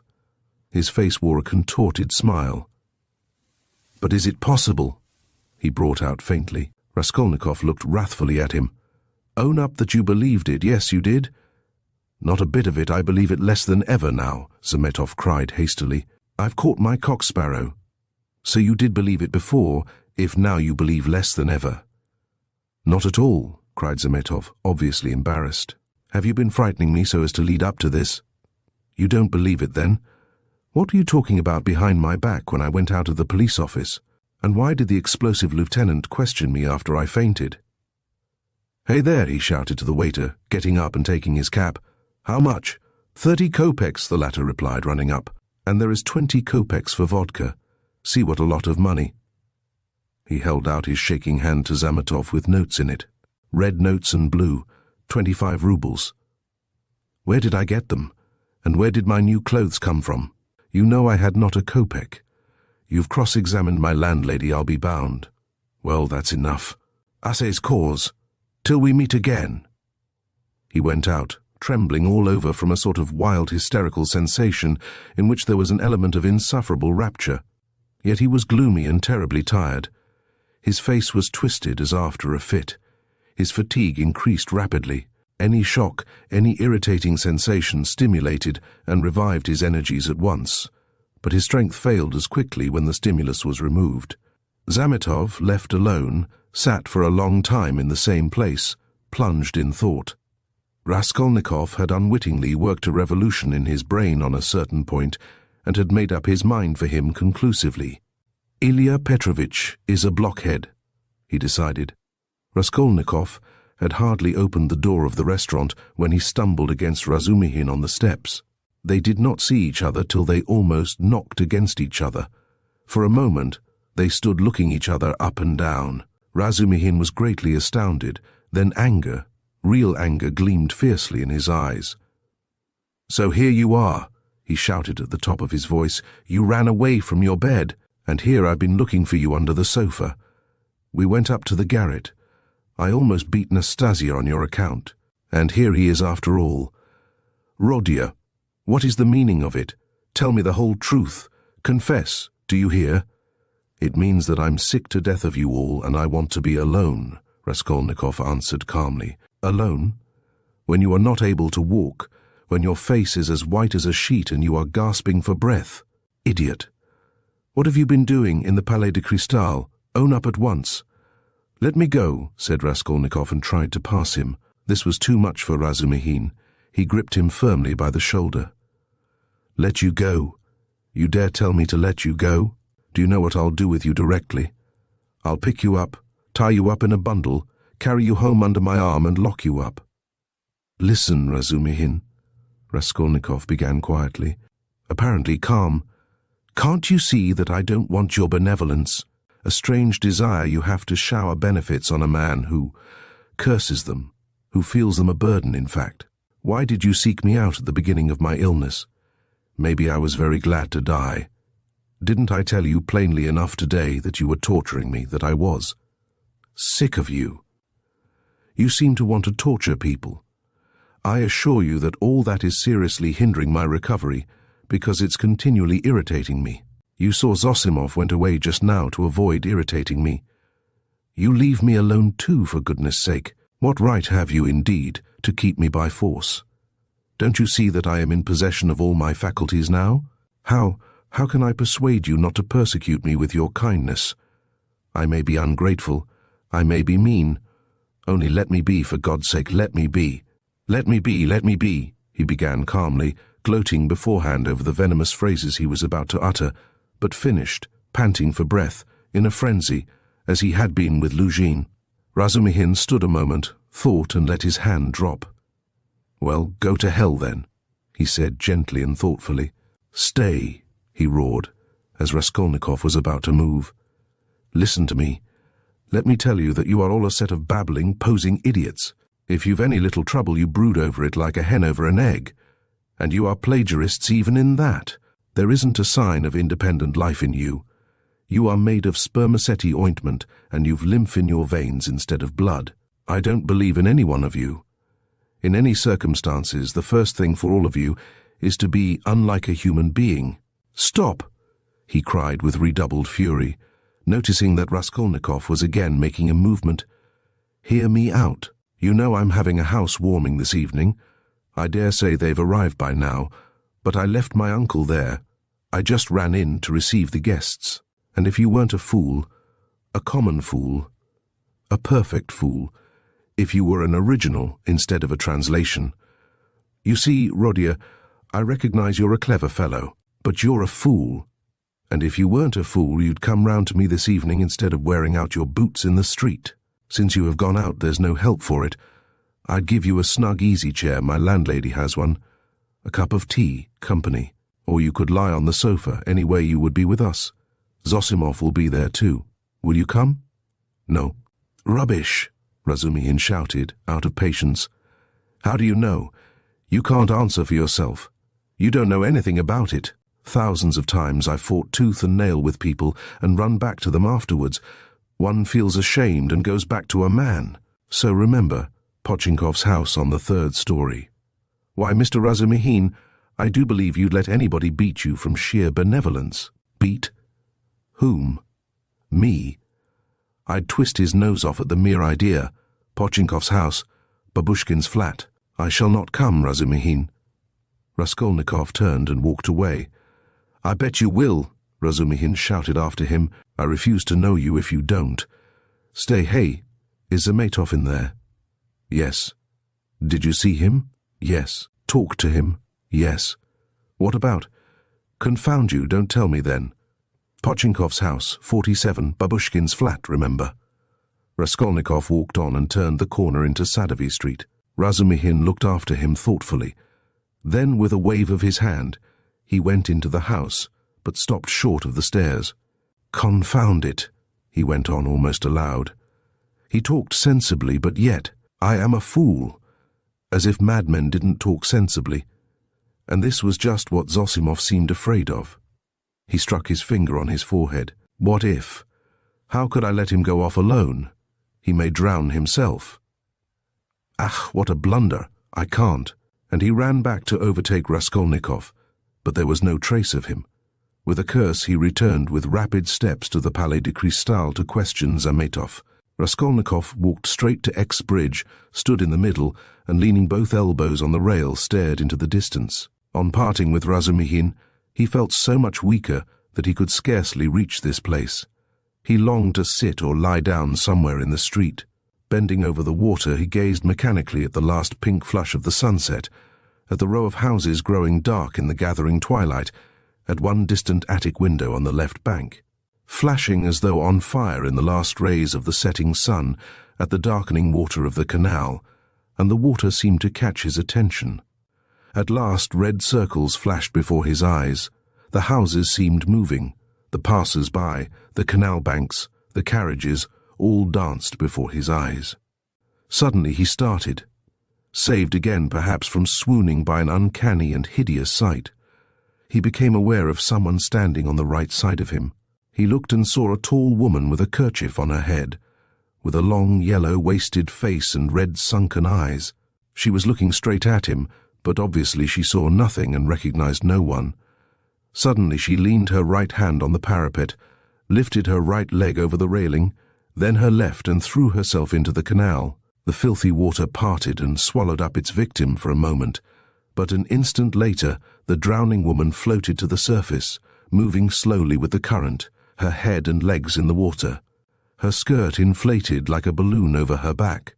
"A woman drowning! A woman drowning!" shouted dozens of voices. People ran up. Both banks were thronged with spectators. On the bridge people crowded about Raskolnikov, pressing up behind him. "Mercy on it! It's our Afrosinya!" A woman cried tearfully close by. "Mercy, save her! Kind people, pull her out!" A boat was shouted in the crowd, but there was no need of a boat. A policeman ran down the steps to the canal, threw off his greatcoat and his boots, and rushed into the water. It was easy to reach her. She floated within a couple of yards from the steps. He caught hold of her clothes with his right hand, and with his left seized a pole which a comrade held out to him. The drowning woman was pulled out at once. They laid her on the granite pavement of the embankment. She soon recovered consciousness, raised her head, sat up and began sneezing and coughing, stupidly wiping her wet dress with her hands. She said nothing. "She's drunk herself out of her senses," the same woman's voice wailed at her side. "Out of her senses. The other day she tried to hang herself. We cut her down. I ran out to the shop just now, left my little girl to look after her, and here she's in trouble again. A neighbor, gentlemen, a neighbor. We live close by, the second house from the end. See yonder." The crowd broke up. The police still remained round the woman. Someone mentioned the police station. Raskolnikov looked on with a strange sensation of indifference and apathy. He felt disgusted. "No, that's loathsome. Water, it's not good enough," he muttered to himself. "Nothing will come of it," he added. "No use to wait. What about the police office? And why isn't Zametov at the police office? The police office is open till 10 o'clock. He turned his back to the railing and looked about him. "Very well, then," he said resolutely. He moved from the bridge and walked in the direction of the police office. His heart felt hollow and empty. He did not want to think. Even his depression had passed. There was not a trace now of the energy with which he had set out to make an end of it all. Complete apathy had succeeded to it. Well, it's a way out of it, he thought, walking slowly and listlessly along the canal bank. Anyway, I'll make an end, for I want to. But is it a way out? What does it matter? There'll be the square yard of space, But what an end? Is it really the end? Shall I tell them or not? Ah, damn. How tired I am. If I could find somewhere to sit or lie down soon. What I am most ashamed of is its being so stupid. But I don't care about that either. What idiotic ideas come into one's head. To reach the police office, he had to go straight forward and take the second turning to the left. It was only a few paces away.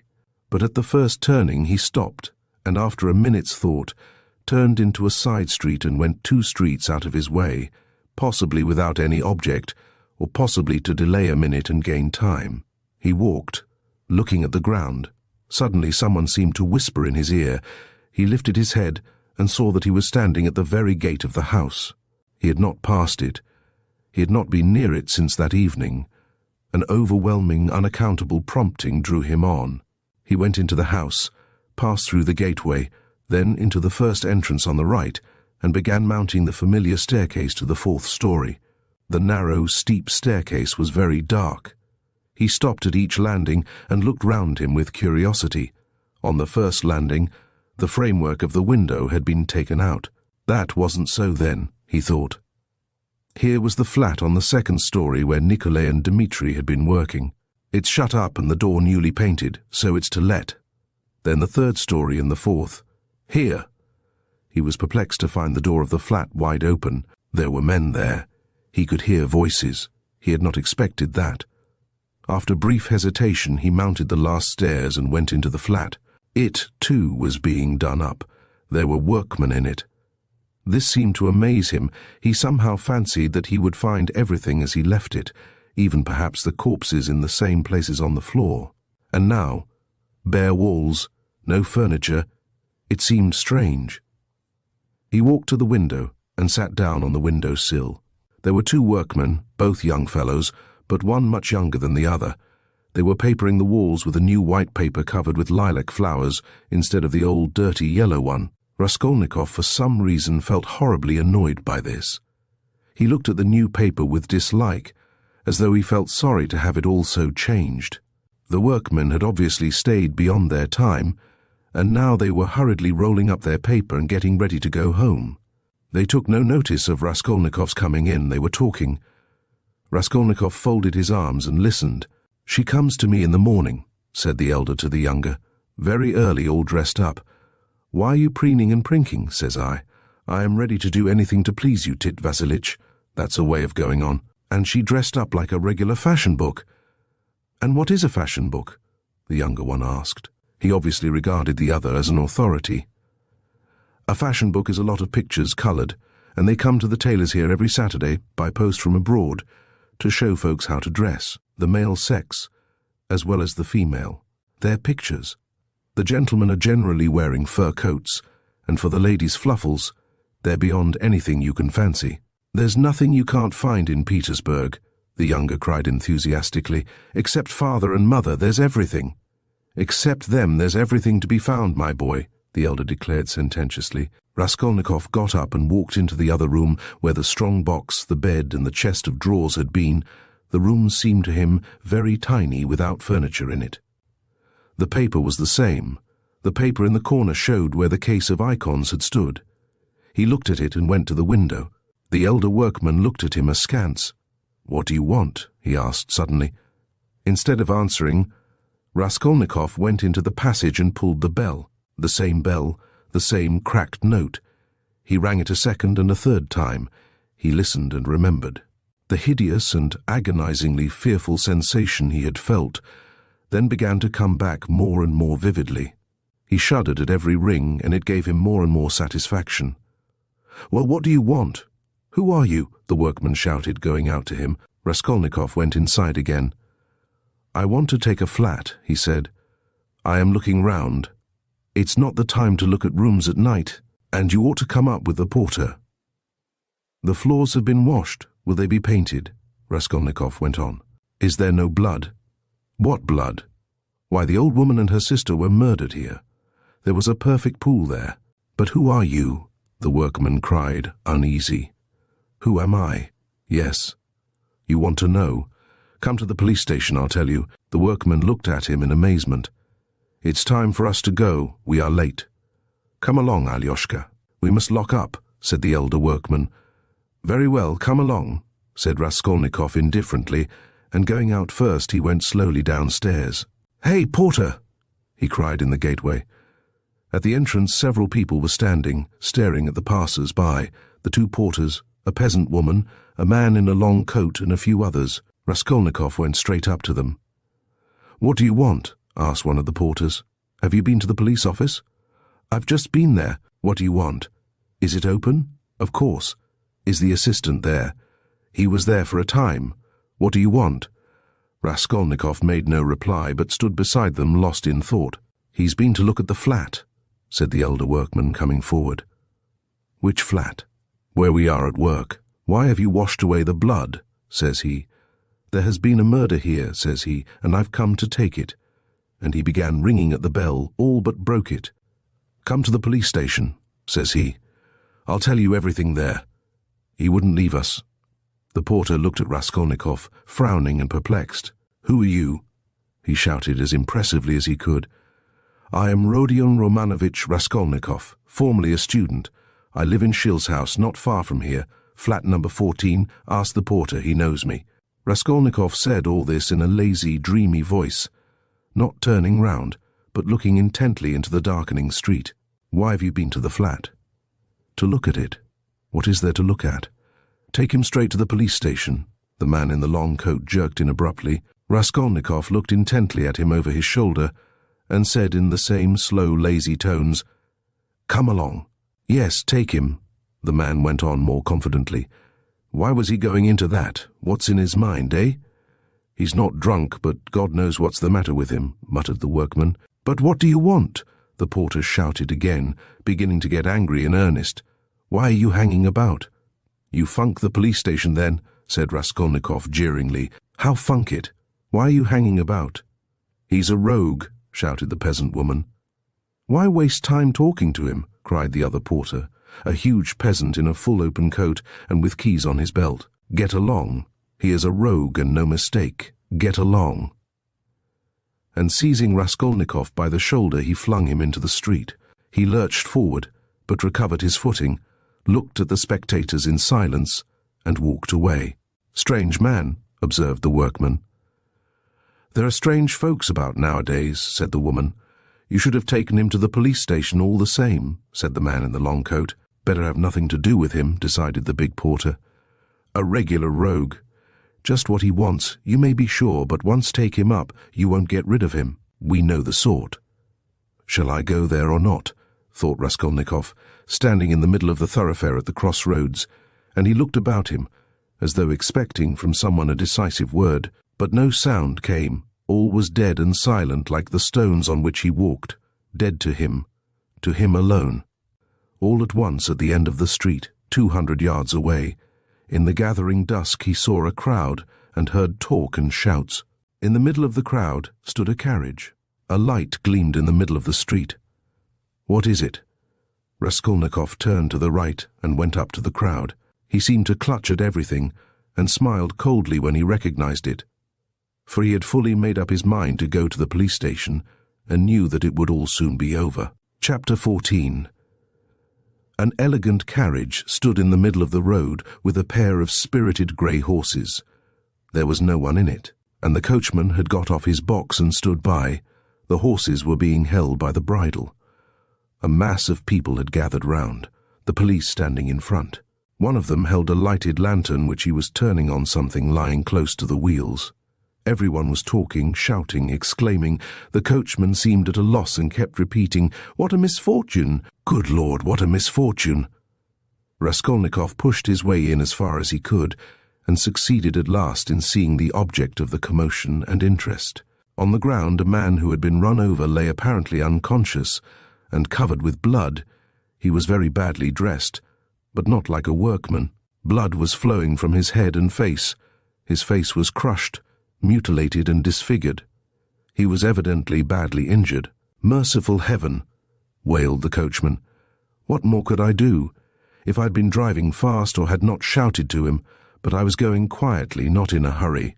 Everyone could see I was going along just like everybody else. A drunken man can't walk straight, we all know. I saw him crossing the street, staggering and almost falling.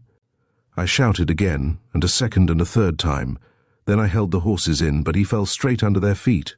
Either he did it on purpose, or he was very tipsy. The horses are young and ready to take fright. They started, he screamed. That made them worse. That's how it happened. That's just how it was, a voice in the crowd confirmed. He shouted, that's true, he shouted 3 times, another voice declared. 3 times it was, we all heard it, shouted a third. But the coachman was not very much distressed and frightened. It was evident that the carriage belonged to a rich and important person who was awaiting it somewhere. The police, of course, were in no little anxiety to avoid upsetting his arrangements. All they had to do was to take the injured man to the police station and the hospital. No one knew his name. Meanwhile, Raskolnikov had squeezed in and stooped closer over him. The lantern suddenly lighted up the unfortunate man's face. He recognized him. "I know him! I know him!" he shouted, pushing to the front. "It's a government clerk retired from the service, Marmeladov. He lives close by in Kozel's house. Make haste for a doctor. I will pay, see?" He pulled money out of his pocket and showed it to the policeman. He was in violent agitation.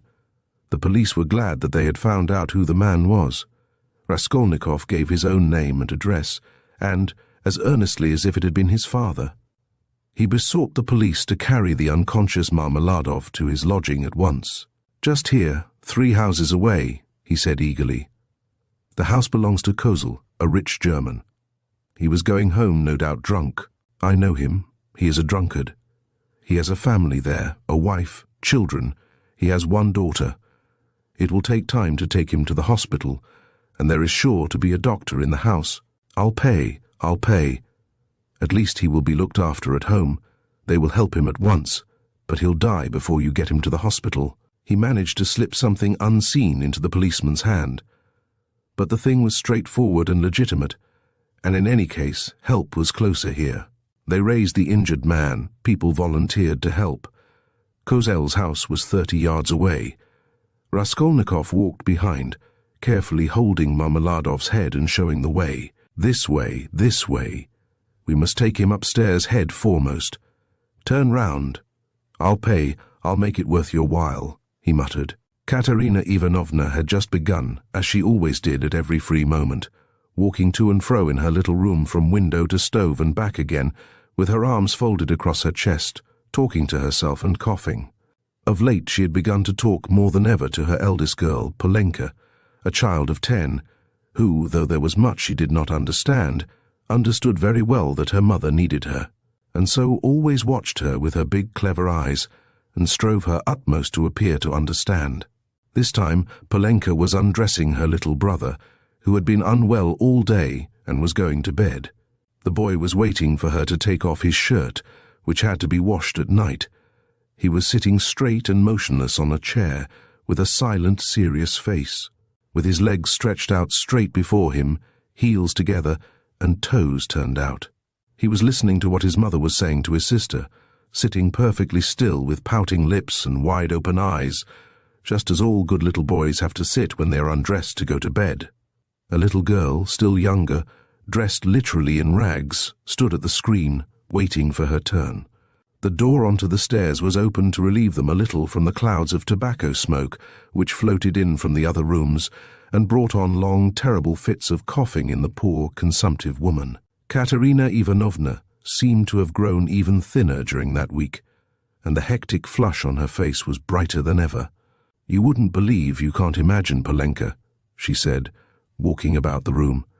"What a happy, luxurious life we had in my papa's house, and how this drunkard has brought me and will bring you all to ruin.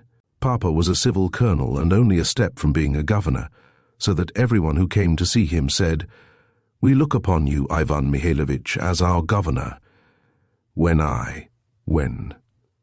She coughed violently. "Oh, cursed life!" she cried, clearing her throat and pressing her hands to her breast. When at the last ball, at the Marshal's, Princess Bezemelny saw me, who gave me the blessing when your father and I were married, Polenka." She asked at once, "Isn't that the pretty girl who danced the shawl dance at the breaking up? You must mend that tear. You must take your needle and darn it as I showed you, or tomorrow, cough, cough, cough, he will make the hole bigger," she articulated with effort. Prince Shigolskoy, Kammer-Junker, had just come from Petersburg then. He danced the mazurka with me and wanted to make me an offer next day, but I thanked him in flattering expressions and told him that my heart had long been another's. That other was your father, Polya. Papa was fearfully angry. "Is the water ready?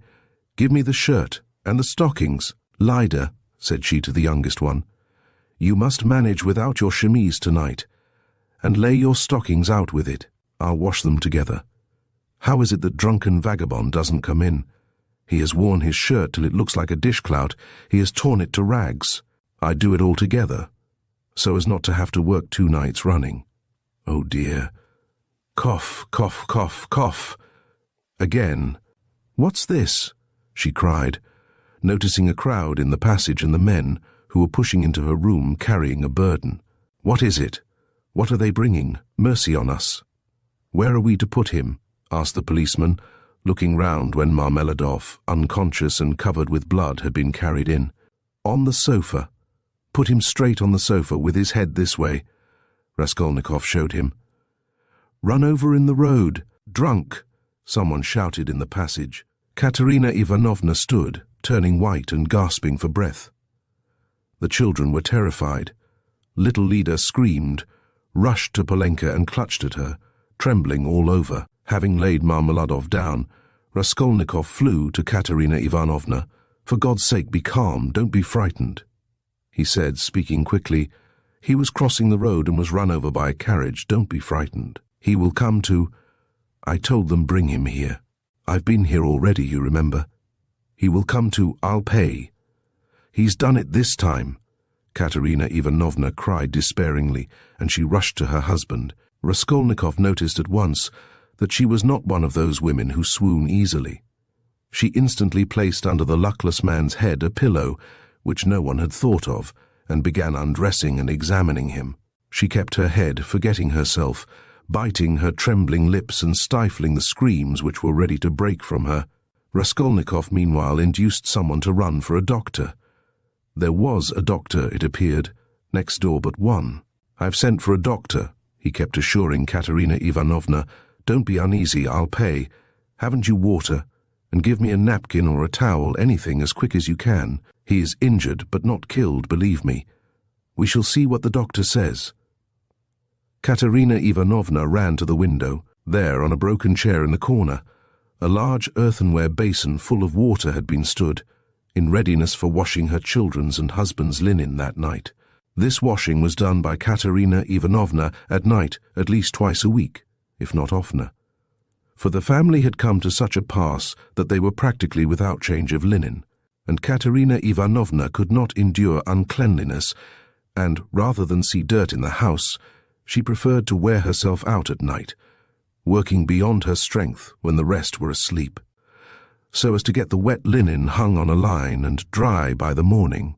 She took up the basin of water at Raskolnikov's request, but almost fell down with her burden. But the latter had already succeeded in finding a towel, wetted it, and began washing the blood off Marmeladov's face.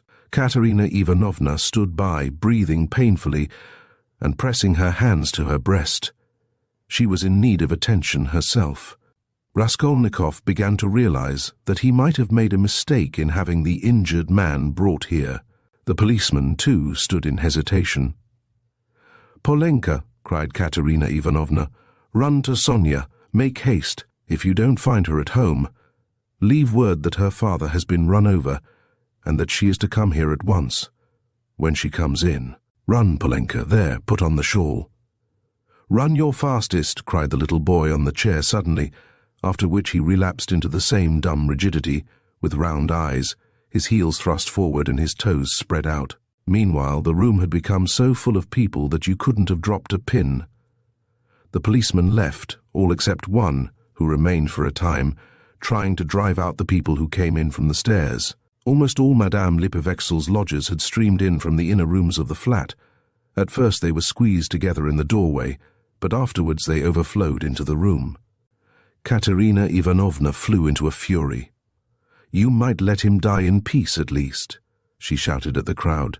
"Is it a spectacle for you to gape at, with cigarettes? Cough, cough, cough. You might as well keep your hats on. And there is one in his hat. Get away. You should respect the dead at least." Her cough choked her, but her reproaches were not without result. They evidently stood in some awe of Katerina Ivanovna. The lodgers, one after another, squeezed back into the doorway with that strange inner feeling of satisfaction which may be observed in the presence of a sudden accident. Even in those nearest and dearest to the victim, from which no living man is exempt, even in spite of the sincerest sympathy and compassion. Voices outside were heard, however, speaking of the hospital and saying that they'd no business to make a disturbance here. "No business to die," cried Katerina Ivanovna, and she was rushing to the door to vent her wrath upon them. But in the doorway came face to face with Madame Lipovexel, who had only just heard of the accident and ran in to restore order. She was a particularly quarrelsome and irresponsible German. "Ah, my God!" she cried, clasping her hands. "Your husband drunken horses have trampled to the hospital with him. I am the landlady. Amalia Ludwigovna, I beg you to recollect what you are saying." Katerina Ivanovna began haughtily. She always took a haughty tone with the landlady that she might remember her place, and even now could not deny herself this satisfaction. "Amalia Ludwigovna, I have you once before told that you to call me Amalia Ludwigovna may not dare. I am Amalia Ivanovna. You are not Amalia Ivanovna, but Amalia Ludwigovna, and as I am not one of your despicable flatterers like Mr. Lebeziatnikov, who's laughing behind the door at this moment, a laugh and a cry of 'They are at it again' was in fact audible at the door, so I shall always call you Amalia Ludwigovna, though I fail to understand why you dislike that name. You can see for yourself what has happened to Semyon Zaharovich. He is dying. I beg you to close that door at once, and to admit no one. Let him at least die in peace, or I warn you the Governor-General himself shall be informed of your conduct tomorrow. The prince knew me as a girl. He remembers Semyon Zaharovich well, and has often been a benefactor to him. Everyone knows that Semyon Zaharovich had many friends and protectors, whom he abandoned himself from an honorable pride, knowing his unhappy weakness. But now she pointed to Raskolnikov. A generous young man has come to our assistance, who has wealth and connections and whom Semyon Zaharovich has known from a child. You may rest assured, Amalia Ludwigovna." All this was uttered with extreme rapidity, getting quicker and quicker, but a cough suddenly cut short Katerina Ivanovna's eloquence. At that instant the dying man recovered consciousness and uttered a groan. She ran to him. The injured man opened his eyes and without recognition or understanding gazed at Raskolnikov, who was bending over him. He drew deep, slow, painful breaths. Blood oozed at the corners of his mouth and drops of perspiration came out on his forehead. Not recognizing Raskolnikov, he began looking round uneasily. Katerina Ivanovna looked at him with a sad but stern face, and tears trickled from her eyes.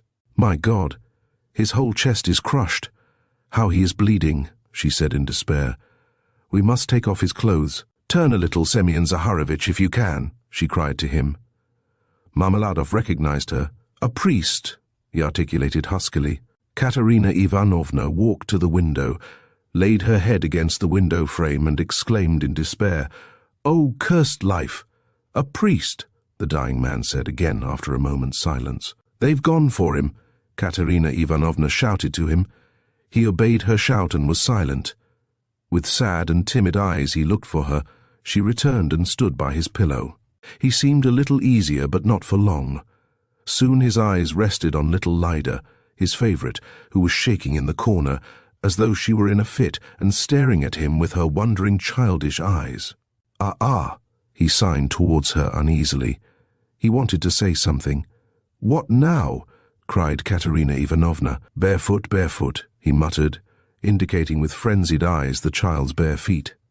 "Be silent," Katerina Ivanovna cried irritably. "You know why she is barefooted." "Thank God, the doctor!" exclaimed Raskolnikov, relieved. The doctor came in, a precise little old man, a German, looking about him mistrustfully. He went up to the sick man, took his pulse, carefully felt his head, and with the help of Katerina Ivanovna, he unbuttoned the blood-stained shirt and bared the injured man's chest. It was gashed, crushed and fractured. Several ribs on the right side were broken. On the left side, just over the heart, was a large, sinister-looking yellowish-black bruise, a cruel kick from the horse's hoof. The doctor frowned. The policeman told him that he was caught in the wheel and turned round with it for 30 yards on the road. "It's wonderful that he has recovered consciousness," the doctor whispered softly to Raskolnikov. "What do you think of him?" he asked. "He will die immediately." "Is there really no hope?" "Not the faintest. He is at the last gasp. His head is badly injured too." "I could bleed him if you like, but it would be useless. He is bound to die within the next 5 or 10 minutes. Better bleed him then, if you like, but I warn you it will be perfectly useless." At that moment other steps were heard. The crowd in the passage parted, and the priest, a little grey old man, appeared in the doorway bearing the sacrament. A policeman had gone for him at the time of the accident. The doctor changed places with him, exchanging glances with him. Raskolnikov begged the doctor to remain a little while. He shrugged his shoulders and remained. All stepped back. The confession was soon over. The dying man probably understood little. He could only utter indistinct broken sounds. Katerina Ivanovna took little Lida, lifted the boy from the chair, knelt down in the corner by the stove, and made the children kneel in front of her. The little girl was still trembling, but the boy, kneeling on his little bare knees, lifted his hand rhythmically, crossing himself with precision, and bowed down, touching the floor with his forehead, which seemed to afford him especial satisfaction. Katerina Ivanovna bit her lips and held back her tears. She prayed too, now and then pulling straight the boy's shirt, and managed to cover the girl's bare shoulders with a kerchief, which she took from the chest without rising from her knees or ceasing to pray. Meanwhile, the door from the inner rooms was opened inquisitively again. In the passage, the crowd of spectators from all the flats on the staircase grew denser and denser, but they did not venture beyond the threshold. A single candle end lighted up the scene. At that moment, Polenka forced her way through the crowd at the door.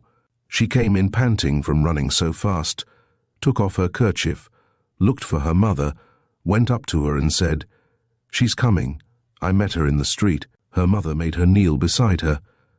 Timidly and noiselessly a young girl made her way through the crowd, and strange was her appearance in that room, in the midst of want, rags, death, and despair. She too was in rags. Her attire was all of the cheapest, but decked out in gutter finery of a special stamp, unmistakably betraying its shameful purpose. Sonia stopped short in the doorway and looked about her bewildered, unconscious of everything. She forgot her fourth-hand gaudy silk dress, so unseemly here with its ridiculous long train, and her immense crinoline that filled up the whole doorway, and her light-coloured shoes, and the parasol she brought with her, though it was no use at night, and the absurd round straw hat with its flaring flame-coloured feather. Under this rakishly tilted hat was a pale, frightened little face, with lips parted and eyes staring in terror. Sonia was a small, thin girl of 18, with fair hair, rather pretty, with wonderful blue eyes. She looked intently at the bed and the priest.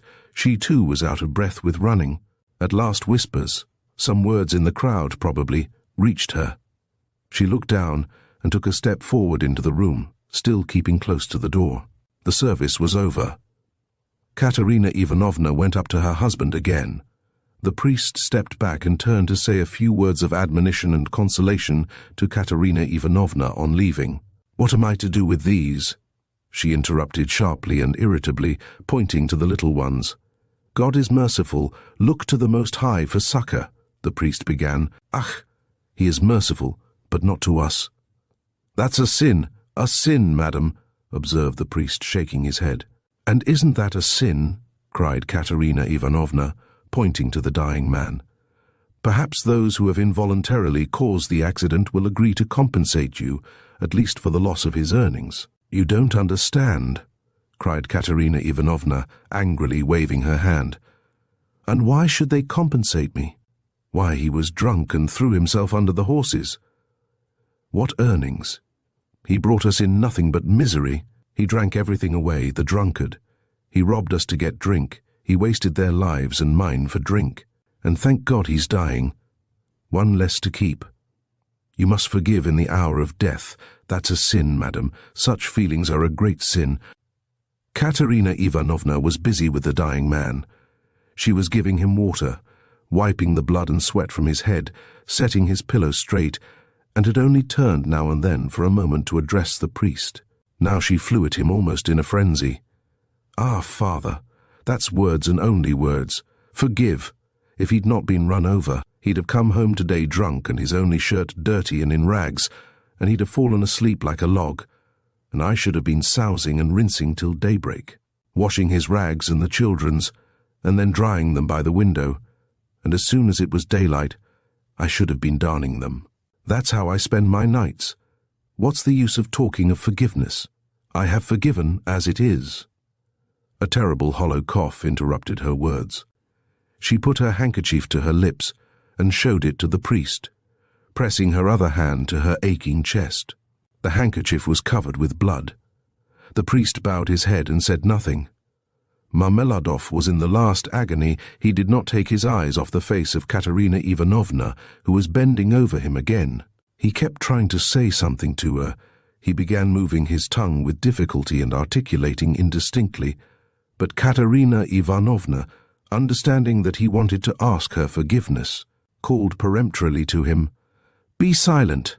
No need. I know what you want to say." And the sick man was silent, but at the same instant his wandering eyes strayed to the doorway and he saw Sonia. Till then he had not noticed her. She was standing in the shadow in a corner. "Who's that? Who's that?" he said suddenly in a thick, gasping voice in agitation, turning his eyes in horror towards the door where his daughter was standing, and trying to sit up. "Lie down. Lie do own," cried Katerina Ivanovna. With unnatural strength he had succeeded in propping himself on his elbow. He looked wildly and fixedly for some time on his daughter, as though not recognizing her.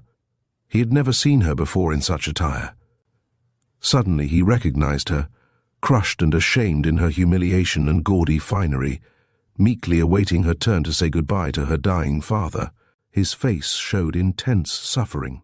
"Sonia, daughter, forgive," he cried, and he tried to hold out his hand to her, but losing his balance, he fell off the sofa, face downwards on the floor. They rushed to pick him up. They put him on the sofa, but he was dying. Sonia, with a faint cry, ran up, embraced him and remained so without moving. He died in her arms. "He's got what he wanted," Katerina Ivanovna cried, seeing her husband's dead body. "Well, what's to be done now? How am I to bury him? What can I give them tomorrow to eat?" Raskolnikov went up to Katerina Ivanovna. "Katerina Ivanovna," he began, "last week your husband told me all his life and circumstances. Believe me, he spoke of you with passionate reverence. From that evening, when I learnt how devoted he was to you all, and how he loved and respected you especially, Katerina Ivanovna, in spite of his unfortunate weakness, from that evening we became friends. Allow me now to do something, to repay my debt to my dead friend. Here are 20 roubles, I think, and if that can be of any assistance to you, then I'd. In short, I will come again. I will be sure to come again. I shall, perhaps, come again tomorrow. Goodbye." And he went quickly out of the room, squeezing his way through the crowd to the stairs. But in the crowd he suddenly jostled against Nicodim Fomitch, who had heard of the accident and had come to give instructions in person. They had not met since the scene at the police station, but Nikodim Fomitch knew him instantly. "Ah, is that you?" he asked him. "He's dead," answered Raskolnikov. "The doctor and the priest have been, all as it should have been. Don't worry the poor woman too much. She is in consumption as it is. Try and cheer her up if possible. You are a kind-hearted man, I know," he added with a smile, looking straight in his face. "But you are spattered with blood," observed Nikodim Fomitch, noticing in the lamplight some fresh stains on Raskolnikov's waistcoat. "Yes, I'm covered with blood," Raskolnikov said with a peculiar air. Then he smiled, nodded, and went downstairs. He walked down slowly and deliberately, feverish but not conscious of it, entirely absorbed in a new overwhelming sensation of life and strength that surged up suddenly within him. This sensation might be compared to that of a man condemned to death who has suddenly been pardoned. Halfway down the staircase he was overtaken by the priest on his way home. Raskolnikov let him pass, exchanging a silent greeting with him. He was just descending the last steps when he heard rapid footsteps behind him. Someone overtook him. It was Polenka. She was running after him, calling, "Wait! Wait!" He turned round. She was at the bottom of the staircase and stopped short a step above him. A dim light came in from the yard. Raskolnikov could distinguish the child's thin but pretty little face, looking at him with a bright, childish smile. She had run after him with a message which she was evidently glad to give. "Tell me, what is your name, and where do you live?" she said hurriedly in a breathless voice. He laid both hands on her shoulders and looked at her with a sort of rapture. It was such a joy to him to look at her, he could not have said why. "Who sent you?" "Sister Sonia sent me," answered the girl, smiling still more brightly. "I knew it was Sister Sonia sent you. Mama sent me too. When Sister Sonia was sending me, Mama came up too and said, 'Run fast, Polenka.' Do you love Sister Sonia?" "I love her more than anyone," Polenka answered with a peculiar earnestness, and her smile became graver. "And will you love me?" By way of answer, he saw the little girl's face approaching him, her full lips naively held out to kiss him. Suddenly her arms as thin as sticks held him tightly, her head rested on his shoulder, and the little girl wept softly, pressing her face against him. "I am sorry for father," she said a moment later, raising her tear-stained face and brushing away the tears with her hands.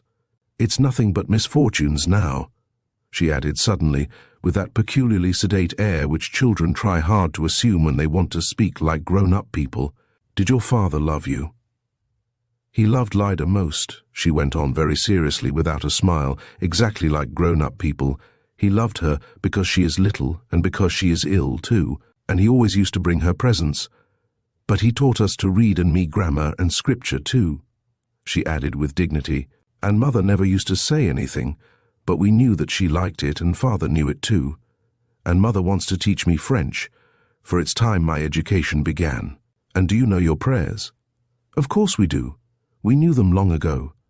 I say my prayers to myself as I am a big girl now, but Kolya and Lida say them aloud with mother. First they repeat the Ave Maria, and then another prayer, 'Lord, forgive and bless Sister Sonia,' and then another, 'Lord, forgive and bless our second father.' For our elder father is dead, and this is another one, but we do pray for the other as well. Polenka, my name is Rodion. Pray sometimes for me too, and thy servant Rodion, nothing more." "I'll pray for you all the rest of my life," the little girl declared hotly, and suddenly smiling again, she rushed at him and hugged him warmly once more. Raskolnikov told her his name and address, and promised to be sure to come next day. The child went away quite enchanted with him.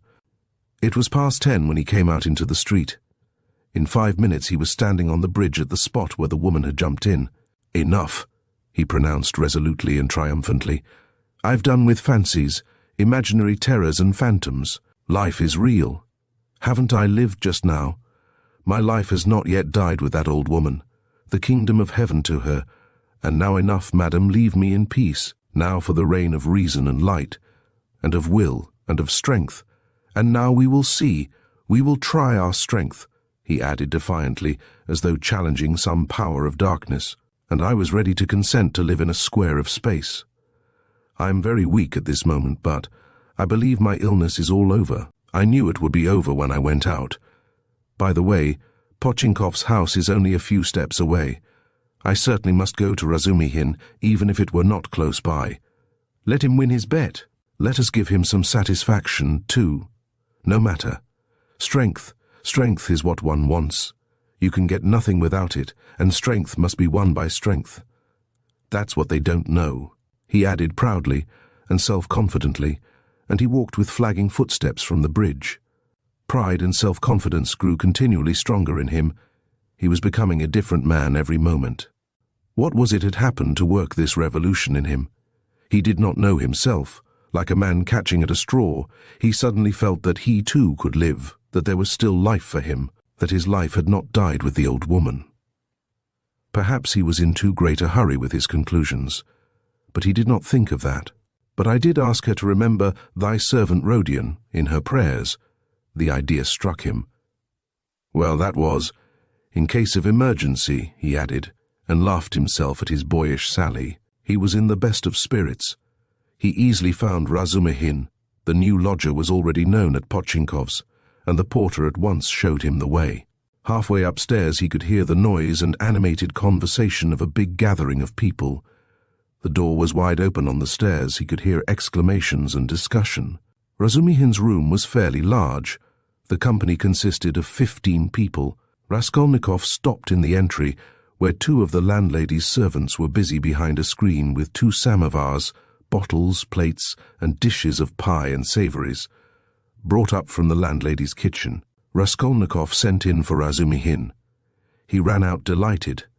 At the first glance it was apparent that he had had a great deal to drink, and, though no amount of liquor made Razumihin quite drunk, this time he was perceptibly affected by it. "Listen," Raskolnikov hastened to say, "I've only just come to tell you you've won your bet, and that no one really knows what may not happen to him. I can't come in. I am so weak that I shall fall down directly. And so good evening and goodbye. Come and see me tomorrow. Do you know what? I'll see you home. If you say you're weak yourself, you must. And your visitors? Who is the curly-headed one who has just peeped out?" "He, goodness only knows. Some friend of Uncle's, I expect, or perhaps he has come without being invited. I'll leave Uncle with them. He is an invaluable person. Pity I can't introduce you to him now. But confound them all now. They won't notice me, and I need a little fresh air, for you've come just in the nick of time. Another 2 minutes and I should have come to blows. They are talking such a lot of wild stuff. You simply can't imagine what men will say. Though why shouldn't you imagine? Don't we talk nonsense ourselves? And let them. That's the way to learn, not TTO. Wait a minute, I'll fetch Zosimov." Zosimov pounced upon Raskolnikov, almost greedily. He showed a special interest in him. Soon his face brightened. "You must go to bed at once," he pronounced, examining the patient as far as he could. "And take something for the night. Will you take it? I got it ready some time ago. A powder." "2, if you like," answered Raskolnikov. The powder was taken at once. "It's a good thing you are taking him home," observed Zosimov to Razumihin. "We shall see how he is tomorrow. Today he's not at all amiss. A considerable change since the afternoon. Live and learn." "Do you know what Zosimov whispered to me when we were coming out?" Razumihin blurted out, as soon as they were in the street. "I won't tell you everything, brother, because they are such fools. Zosimov told me to talk freely to you on the way and get you to talk freely to me, and afterwards I'm to tell him about it. For he's got a notion in his head that you are mad, or close on it. Only fancy. In the first place, you've 3 times the brains he has. In the second, if you are not mad, you needn't care a hang that he has got such a wild idea. And thirdly, that piece of beef, whose specialty is surgery, has gone mad on mental diseases, and what's brought him to this conclusion about you was your conversation today with Zametov. Zametov told you all about it." "Yes, and he did well. Now I understand what it all means, and so does Zametov. Well, the fact is, Rodia, the point is, I am a little drunk now, but that's no matter. The point is that this idea, you understand, was just being hatched in their brains. You understand? That is, no one ventured to say it aloud, because the idea is too absurd, and especially since the arrest of that painter, that bubble's burst and gone forever. But why are they such fools? I gave Zametov a bit of a thrashing at the time. That's between ourselves. Brother, please don't let out a hint that you know of it. I've noticed he is a ticklish subject. It was at Louise Ivanovna's. But today it's all cleared up. That Ilya Petrovitch is at the bottom of it. He took advantage of your fainting at the police station, but he's ashamed of it himself now. I know that. Raskolnikov listened greedily. Razumihin was drunk enough to talk too freely. I fainted then because it was so close and the smell of paint, said Raskolnikov. No need to explain that. And it wasn't the paint only. The fever had been coming on for a month. Zosimov testifies to that. But how crushed that boy is now you wouldn't believe. I am not worth his little finger, he says. Yours, he means. He has good feelings at times, brother. But the lesson you gave him today in the Palais de Cristal, that was too good for anything. You frightened him at first, you know. He nearly went into convulsions. You almost convinced him again of the truth of all that hideous nonsense, and then you suddenly put out your tongue at him. There now, what do you make of it? It was perfect. He is crushed, annihilated now. It was masterly, by Jove. It's what they deserve. Ah, that I wasn't there. He was hoping to see you awfully. Porfiry, too, wants to make your acquaintance. Ah, he too. But why did they put me down as mad? Oh, not mad. I must have said too much, brother. What struck him, you see, was that only that subject seemed to interest you. Now it's clear why it did interest you. Knowing all the circumstances, and how that irritated you and worked in with your illness. I am a little drunk, brother. Only, confound him, he has some idea of his own. I tell you, he's mad on mental diseases. But don't you mind him. For half a minute both were silent. Listen, Razumihin, began Raskolnikov. I want to tell you plainly. I've just been at a deathbed, a clerk who died. I gave them all my money. And besides, I've just been kissed by someone who, if I had killed anyone, would just the same. In fact, I saw someone else there, with a flame-coloured feather. But I am talking nonsense. I am very weak. Support me. We shall be at the stairs directly. What's the matter? What's the matter with you? Razumihin asked anxiously.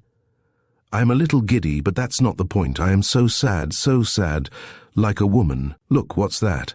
Look, look. What is it? Don't you see? A light in my room, you see? Through the crack. They were already at the foot of the last flight of stairs, at the level of the landlady's door, and they could, as a fact, see from below that there was a light in Raskolnikov's garret. Queer. Nastasia, perhaps, observed Razumihin. She is never in my room at this time, and she must be in bed long ago, but I don't care. Goodbye. What do you mean? I am coming with you. We'll come in together. I know we are going in together, but I want to shake hands here and say goodbye to you here. So give me your hand. Goodbye. What's the matter with you, Rodia? Nothing. Come along. You shall be witness. They began mounting the stairs, and the idea struck Razumihin that perhaps Zosimov might be right after all. Ah, I've upset him with my chatter, he muttered to himself. When they reached the door, they heard voices in the room. What is it? Cried Razumihin. Raskolnikov was the first to open the door. He flung it wide and stood still in the doorway, dumbfounded. His mother and sister were sitting on his sofa and had been waiting an hour and a half for him. Why had he never expected, never thought of them, though the news that they had started, were on their way, and would arrive immediately, had been repeated to him only that day? They had spent that hour and a half plying Nastasia with questions. She was standing before them, and had told them everything by now.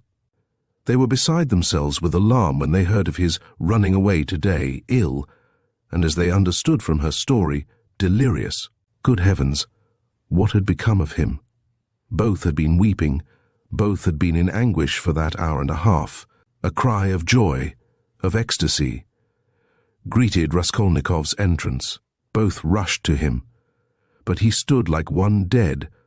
A sudden, intolerable sensation struck him like a thunderbolt. He did not lift his arms to embrace them. He could not. His mother and sister clasped him in their arms, kissed him, laughed and cried. He took a step, tottered and fell to the ground, fainting.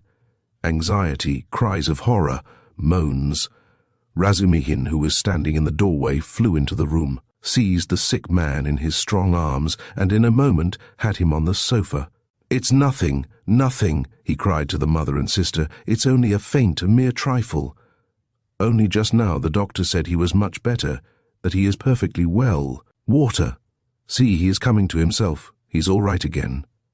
And seizing Dounia by the arm, so that he almost dislocated it, he made her bend down to see that he is all right again. The mother and sister looked on him with emotion and gratitude, as their providence. They had heard already from Nastasia all that had been done for their Rodia during his illness by this very competent young man. As Pulcheria Alexandrovna Raskolnikov called him that evening in conversation with Dounia. Part 3, Chapter 15. Raskolnikov got up and sat down on the sofa. He waved his hand weakly to Razumihin to cut short the flow of warm and incoherent consolations he was addressing to his mother and sister, took them both by the hand, and for a minute or two gazed from one to the other without speaking. His mother was alarmed by his expression. It revealed an emotion agonizingly poignant, and at the same time something immovable, almost insane. Pulcheria Alexandrovna began to cry. Avdotia Romanovna was pale. Her hand trembled in her brother's. "Go home. With him," he said in a broken voice, pointing to Razumihin. "Goodbye till tomorrow. Tomorrow everything. Is it long since you arrived?" "This evening, Rodia," answered Pulcheria Alexandrovna. "The train was awfully late, but Rodia, nothing would induce me to leave you now. I will spend the night here, near you." "Don't torture me," he said with a gesture of irritation. "I will stay with him," cried Razumihin. "I won't leave him for a moment. Bother all my visitors. Let them rage to their heart's content. My uncle is presiding there." "How? How can I thank you?" Pulcheria Alexandrovna was beginning, once more pressing Razumihin's hands, but Raskolnikov interrupted her again. "I can't have it. I can't have it." He repeated irritably, "Don't worry me. Enough. Go away. I can't stand it." "Come, Mamma. Come out of the room at least for a minute," Dounia whispered in dismay. "We are distressing him, that's evident. Mayn't I look at him after 3 years?" wept Pulcheria Alexandrovna. "Stay," he stopped them again. "You keep interrupting me and my ideas get muddled. Have you seen Lujin?" "No, Rodia, but he knows already of our arrival. We have heard, Rodia, that Pyotr Petrovitch was so kind as to visit you today," Pulcheria Alexandrovna added somewhat timidly. "Yes, he was so kind. Dounia, I promised Lujin I'd throw him downstairs and told him to go to hell." "Rodia, what are you saying? Surely you don't mean to tell us?" Pulcheria Alexandrovna began in alarm, but she stopped, looking at Dounia. Avdotia Romanovna was looking attentively at her brother, waiting for what would come next. Both of them had heard of the quarrel from Nastasia, so far as she had succeeded in understanding and reporting it, and were in painful perplexity and suspense. "Dounia," Raskolnikov continued with an effort, "I don't want that marriage, so at the first opportunity tomorrow you must refuse Lujin, so that we may never hear his name again." "Good heavens!" cried Pulcheria Alexandrovna. "Brother, think what you are saying." Avdotia Romanovna began impetuously, but immediately checked herself. "You are not fit to talk now, perhaps you are tired," she added gently. "You think I am delirious?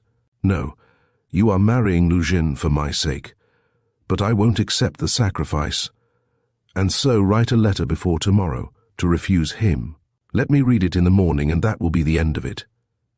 "That I can't do," the girl cried, offended. "What right have you?" "Dounia, you are hasty too. Be quiet. Tomorrow. Don't you see?" The mother interposed in dismay. "Better come away." "He is raving," Razumihin cried tipsily. "Or how would he dare? Tomorrow all this nonsense will be over. Today he certainly did drive him away. That was so. And Lujin got angry too. He made speeches here, wanted to show off his learning, and he went out crestfallen." "Then it's true," cried Pulcheria Alexandrovna. "Goodbye till tomorrow, brother," said Dounia compassionately. Let us go, mother. Goodbye, Rodia. Do you hear, sister? He repeated after them, making a last effort. I am not delirious. This marriage is an infamy. Let me act like a scoundrel, but you mustn't. One is enough. And though I am a scoundrel, I wouldn't own such a sister. It's me or Lujin. Go now. But you're out of your mind. Despot! Roared Razumihin. But Raskolnikov did not and perhaps could not answer.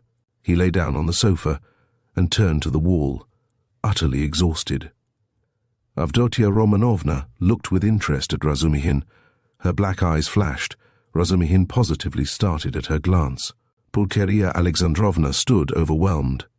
Nothing would induce me to go, she whispered in despair to Razumihin. I will stay somewhere here. Escort Daunia home. You'll spoil everything, Razumihin answered in the same whisper, losing patience some out onto the stairs anyway. Nastasia, show a light, I assure you, he went on in a half-whisper on the stairs, that he was almost beating the doctor and me this afternoon. Do you understand? The doctor himself. Even he gave way and left him, so as not to irritate him. I remained downstairs on guard, but he dressed at once and slipped off, and he will slip off again if you irritate him at this time of night, and will do himself some mischief. What are you saying? And Avdotia Romanovna can't possibly be left in those lodgings without you. Just think where you are staying. That blackguard Pyotr Petrovitch couldn't find you better lodgings. But you know I've had a little to drink, and that's what makes me. Swear, don't mind eat. But I'll go to the landlady here, Pulcheria Alexandrovna insisted. I'll beseech her to find some corner for Daunia and me for the night. I can't leave him like that. I cannot. This conversation took place on the landing just before the landlady's door. Nastasia lighted them from a step below. Razumihin was in extraordinary excitement.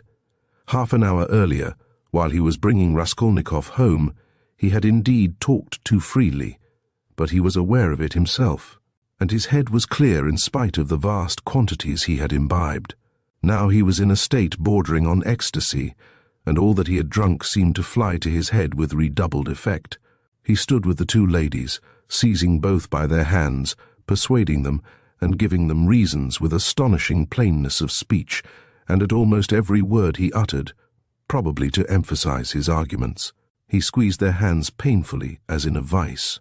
He stared at Avdotia Romanovna without the least regard for good manners.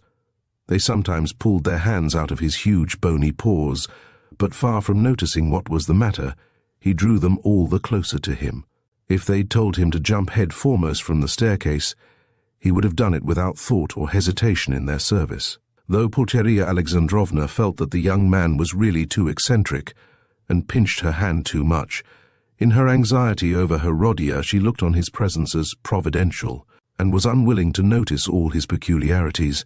But though Avdotia Romanovna shared her anxiety, and was not of timorous disposition, she could not see the glowing light in his eyes without wonder and almost alarm.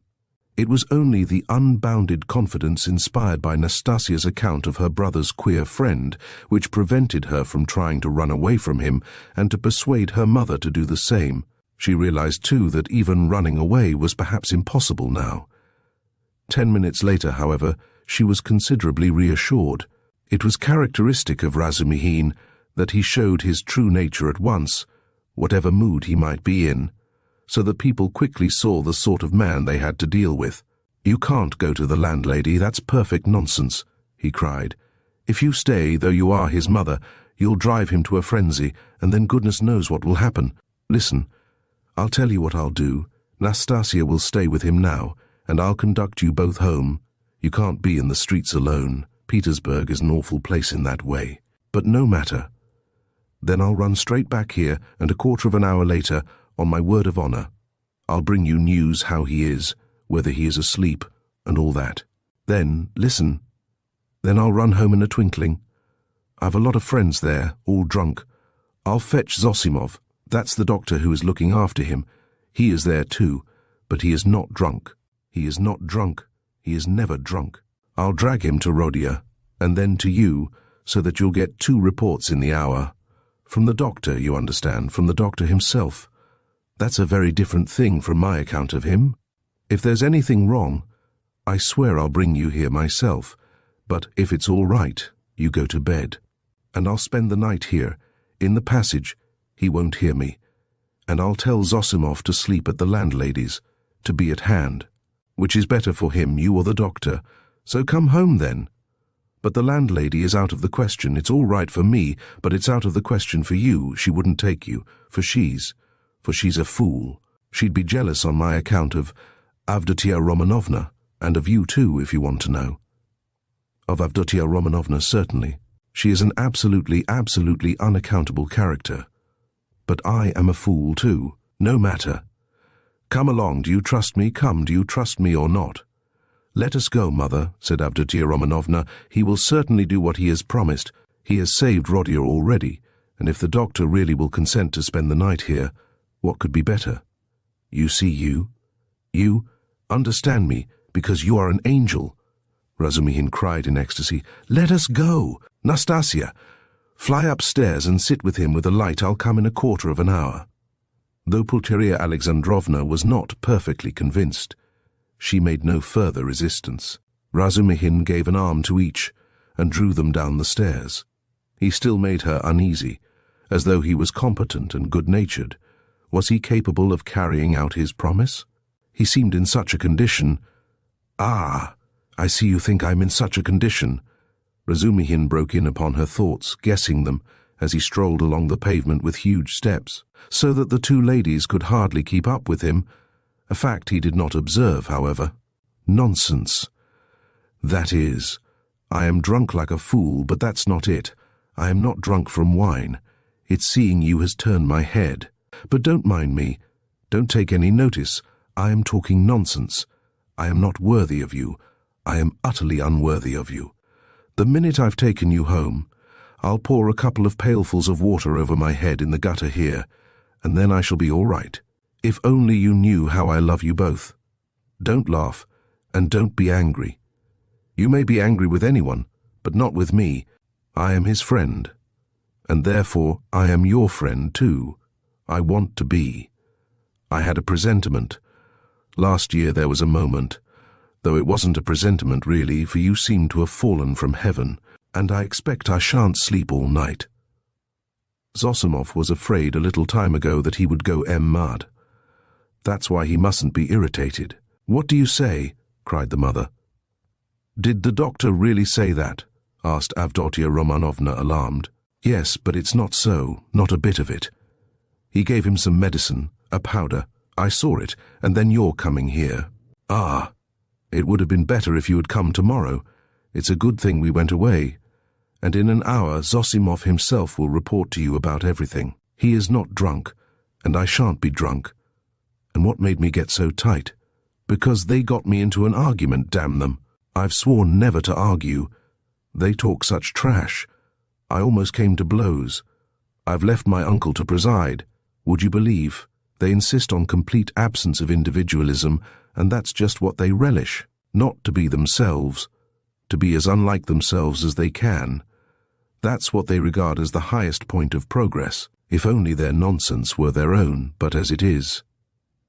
Listen, Pulcheria Alexandrovna interrupted timidly, but it only added fuel to the flames. What do you think? Shouted Razumihin, louder than ever. You think I am attacking them for talking nonsense? Not a bit. I like them to talk nonsense. That's man's one privilege over all creation. Through error you come to the truth. I am a man because I err. You never reach any truth without making 14 mistakes, and very likely 114. And a fine thing too in its way, but we can't even make mistakes on our own account.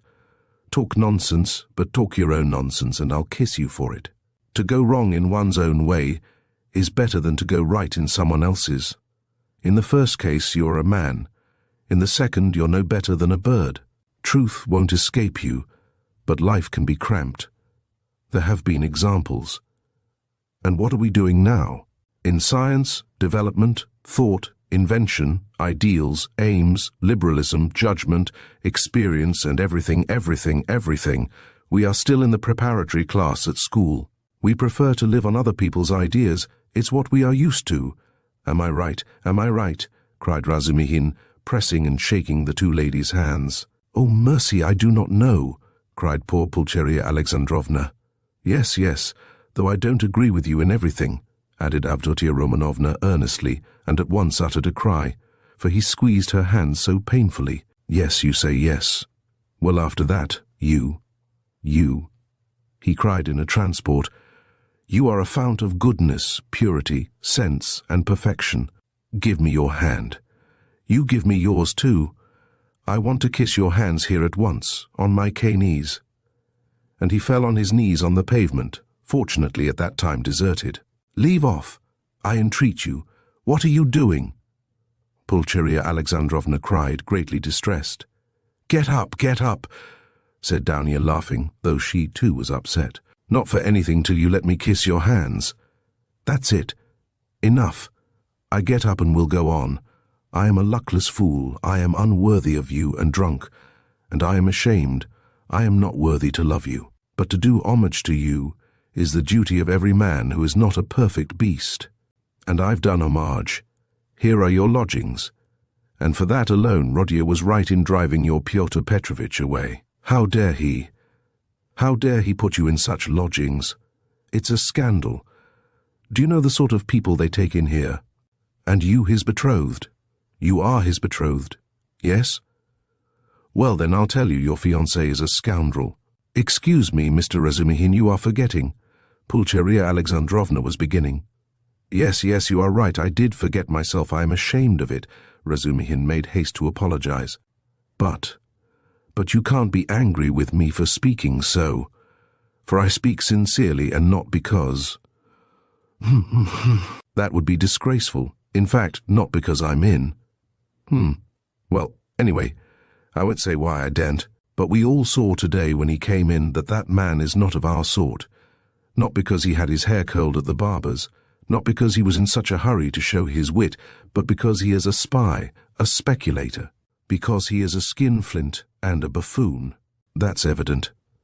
Do you think him clever? No, he is a fool. And is he a match for you? Good heavens!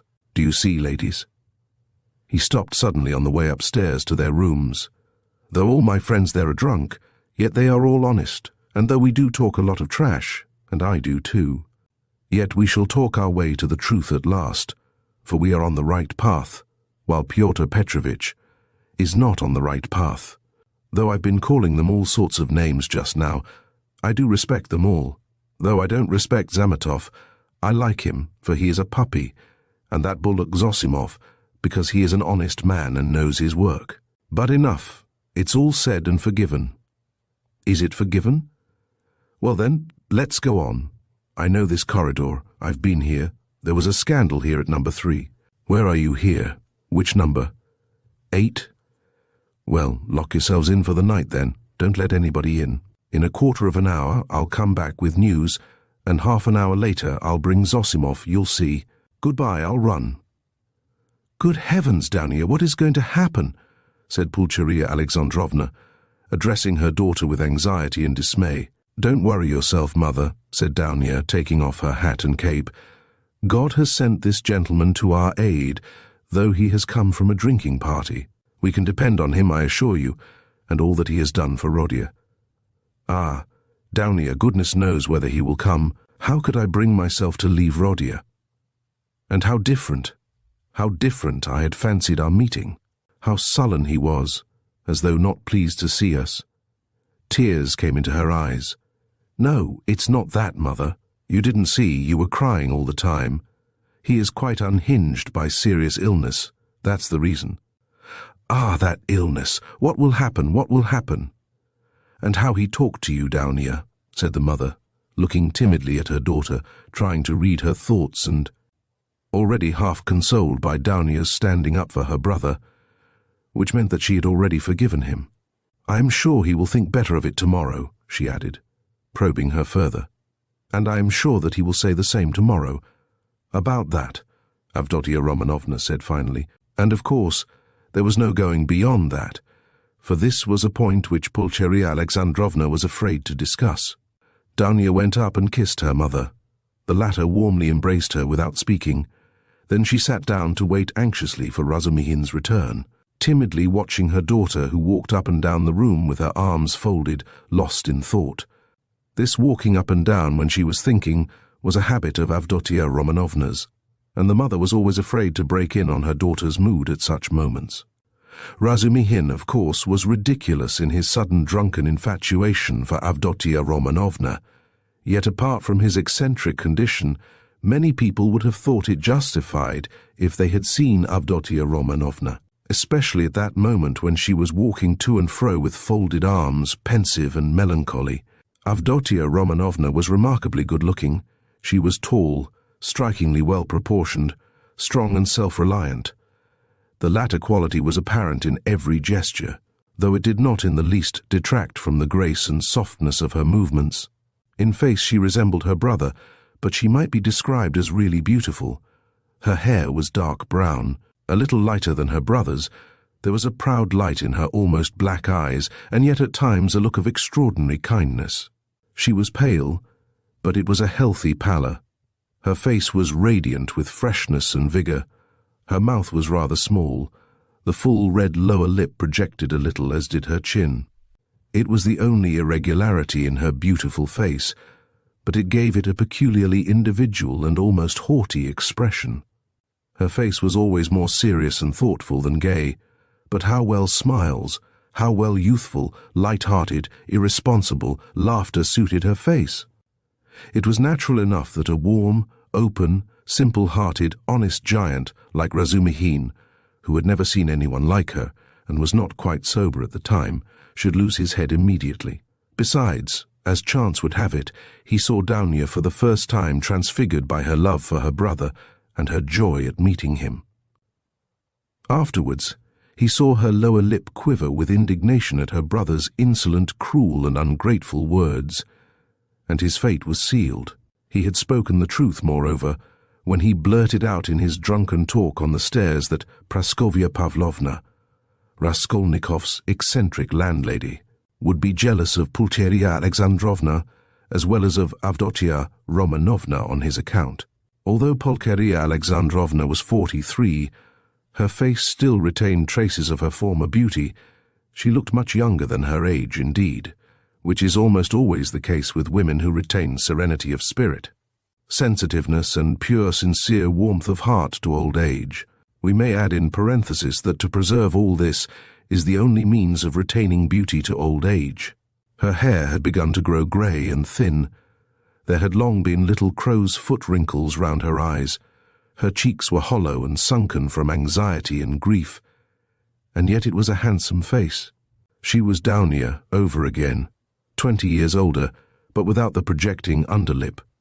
Pulcheria Alexandrovna was emotional, but not sentimental, timid and yielding, but only to a certain point. She could give way and accept a great deal even of what was contrary to her convictions, but there was a certain barrier fixed by honesty, principle, and the deepest convictions which nothing would induce her to cross. Exactly 20 minutes after Razumihin's departure, there came 2 subdued but hurried knocks at the door. He had come back. "I won't come in, I haven't time," he hastened to say when the door was opened. "He sleeps like a top, soundly, quietly, and God grant he may sleep 10 hours. Nastasia's with him. I told her not to leave till I came. Now I am fetching Zosimov. He will report to you, and then you'd better turn in. I can see you are too tired to do anything." And he ran off down the corridor. "What a very competent and devoted young man," cried Pulcheria Alexandrovna, exceedingly delighted. "He seems a splendid person." Avdotia Romanovna replied with some warmth, resuming her walk up and down the room. It was nearly an hour later when they heard footsteps in the corridor and another knock at the door. Both women waited this time completely relying on Razumihin's promise. He actually had succeeded in bringing Zosimov. Zosimov had agreed at once to desert the drinking party to go to Raskolnikov's, but he came reluctantly and with the greatest suspicion to see the ladies, mistrusting Razumihin in his exhilarated condition. But his vanity was at once reassured and flattered. He saw that they were really expecting him as an oracle. He stayed just 10 minutes and succeeded in completely convincing and comforting Pulcheria Alexandrovna. He spoke with marked sympathy, but with the reserve and extreme seriousness of a young doctor at an important consultation. He did not utter a word on any other subject, and did not display the slightest desire to enter into more personal relations with the two ladies. Remarking at his first entrance the dazzling beauty of Avdotia Romanovna, he endeavoured not to notice her at all during his visit, and addressed himself solely to Pulcheria Alexandrovna. All this gave him extraordinary inward satisfaction. He declared that he thought the invalid at this moment going on very satisfactorily. According to his observations, the patient's illness was due partly to his unfortunate material surroundings during the last few months, but it had partly also a moral origin, was, so to speak, the product of several material and moral influences, anxieties, apprehensions, troubles, certain ideas, and so on. Noticing stealthily that Avdotia Romanovna was following his words with close attention, Zosimov allowed himself to enlarge on this theme.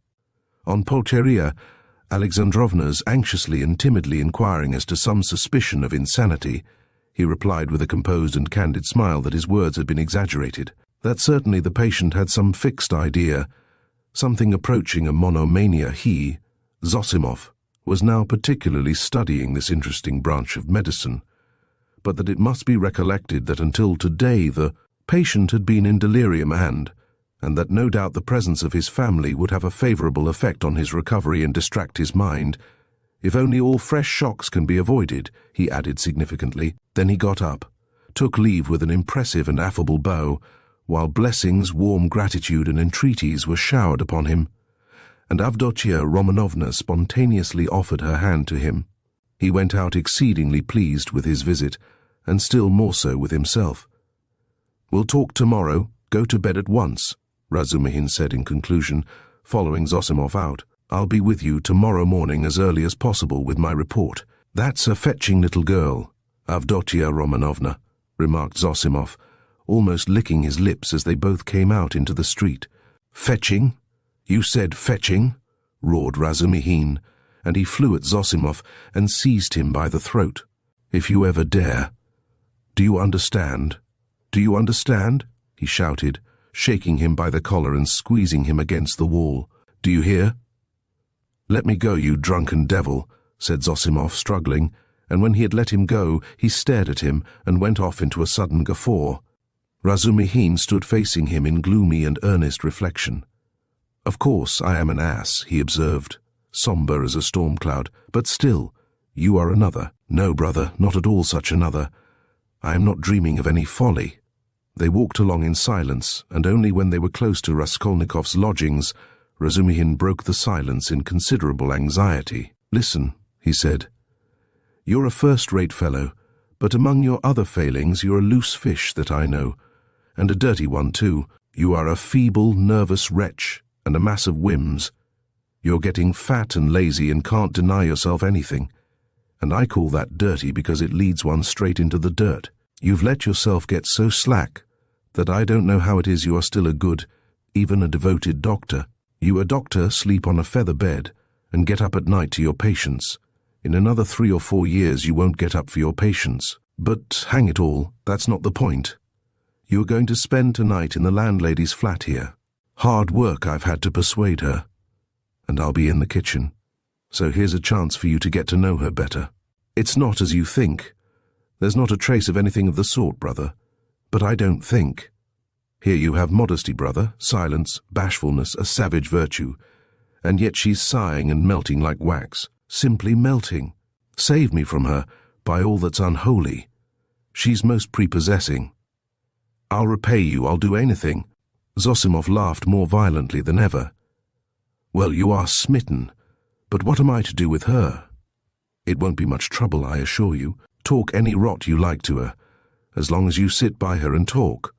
You're a doctor too, try curing her of something. I swear you won't regret it. She has a piano, and you know I strum a little. I have a song there, a genuine Russian one. I shed hot tears. She likes the genuine article, and well, it all began with that song, Now You're a Regular Performer, a Maitre, a Rubinstein. I assure you, you won't regret it. But have you made her some promise, something signed, a promise of marriage, perhaps?" Nothing, absolutely nothing of the kind. Besides, she is not that sort at all. Chebarov tried tat. Well, then drop her. But I can't drop her like that. Why can't you?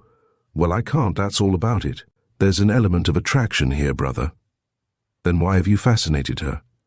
I haven't fascinated her. Perhaps I was fascinated myself in my folly. But she won't care a straw whether it's you or I, so long as somebody sits beside her, sighing. I can't explain the position, brother. Look here, you are good at mathematics, and working at it now. Begin teaching her the integral calculus.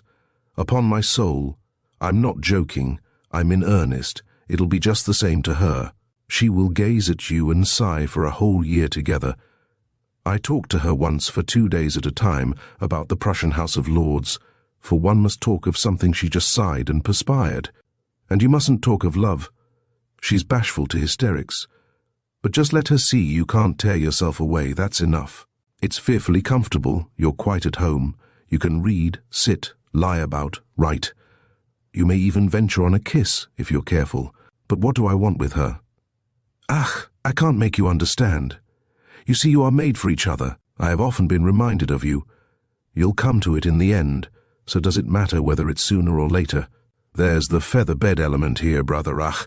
And not only that, there's an attraction here. Here you have the end of the world, an anchorage, a quiet haven, the navel of the earth, the 3 fishes that are the foundation of the world, the essence of pancakes, of savory fish pies, of the evening samovar, of soft sighs and warm shawls, and hot stoves to sleep on, as snug as though you were dead. And yet you're alive, the advantages of both at once. Well, hang it, brother. What stuff I'm talking, it's bedtime. Listen. I sometimes wake up at night, so I'll go in and look at him, but there's no need, it's all right. Don't you worry yourself. Yet if you like, you might just look in once too. But if you notice anything delirium or fever, wake me at once. But there can't be. Chapter 16. Razumihin waked up next morning at 8 o'clock, troubled and serious. He found himself confronted with many new and unlooked-for perplexities. He had never expected that he would ever wake up feeling like that. He remembered every detail of the previous day, and he knew that a perfectly novel experience had befallen him, that he had received an impression unlike anything he had known before. At the same time, he recognized clearly that the dream which had fired his imagination was hopelessly unattainable, so unattainable that he felt positively ashamed of it. And he hastened to pass to the other more practical cares and difficulties bequeathed him by that thrice accursed yesterday. The most awful recollection of the previous day was the way he had shown himself base and mean, not only because he had been drunk, but because he had taken advantage of the young girl's position to abuse her fiancé in his stupid jealousy, knowing nothing of their mutual relations and obligations and next to nothing of the man himself. And what right had he to criticize him in that hasty and unguarded manner? Who had asked for his opinion? Was it thinkable that such a creature as Avdotia Romanovna would be marrying an unworthy man for money? So there must be something in him. The lodgings? But after all, how could he know the character of the lodgings? He was furnishing a flat. Phoo! How despicable it all was. And what justification was it that he was drunk? Such a stupid excuse was even more degrading. In wine is truth, and the truth had all come out. That is, all the uncleanness of his coarse and envious heart. And would such a dream ever be permissible to him, Razumihin? What was he beside such a girl, he, the drunken, noisy braggart of last night? Was it possible to imagine so absurd and cynical a juxtaposition? Razumihin blushed desperately at the very idea, and suddenly the recollection forced itself vividly upon him of how he had said last night on the stairs that the landlady would be jealous of Avdotia Romanovna. That was simply intolerable. He brought his fist down heavily on the kitchen stove, hurt his hand, and sent one of the bricks flying. Of course, he muttered to himself a minute later with a feeling of self-abasement. Of course, all these infamies can never be wiped out or smoothed over. And so it's useless even to think of it, and I must go to them in silence and do my duty. In silence, too, and not ask forgiveness and say nothing, for all is lost now. And yet as he dressed, he examined his attire more carefully than usual. He hadn't another suit. If he had, perhaps he wouldn't have put it on. I would have made a point of not putting it on. But in any case he could not remain a cynic and a dirty sloven. He had no right to offend the feelings of others, especially when they were in need of his assistance and asking him to see them. He brushed his clothes carefully. His linen was always decent. In that respect he was especially clean. He washed that morning scrupulously. He got some soap from Nastasia. He washed his hair, his neck, and especially his hands. When it came to the question whether to shave his stubbly chin or not, Praskovya Pavlovna had capital razors that had been left by her late husband. The question was angrily answered in the negative. Let it stay as it is. What if they think that I shaved on purpose to? They certainly would think so. Not on any account. And the worst of it was he was so coarse, so dirty, he had the manners of a pothouse. And even admitting that he knew he had some of the essentials of a gentleman, what was there in that to be proud of? Everyone ought to be a gentleman and more than that. And all the same he remembered he too had done little things, not exactly dishonest, and yet, and what thoughts he sometimes had. And to set all that beside Avdotia Romanovna, confound it, so be it. Well, he'd make a point then of being dirty, greasy pothouse in his manners, and he wouldn't care. He'd be worse. He was engaged in such monologues when Zosimov, who had spent the night in Praskovya Pavlovna's parlour, came in. He was going home and was in a hurry to look at the invalid first. Razumihin informed him that Raskolnikov was sleeping like a dormouse. Zosimov gave orders that they shouldn't wake him and promised to see him again about 11. If he is still at home, he added, damn it all, if one can't control one's patients, how is one to cure them?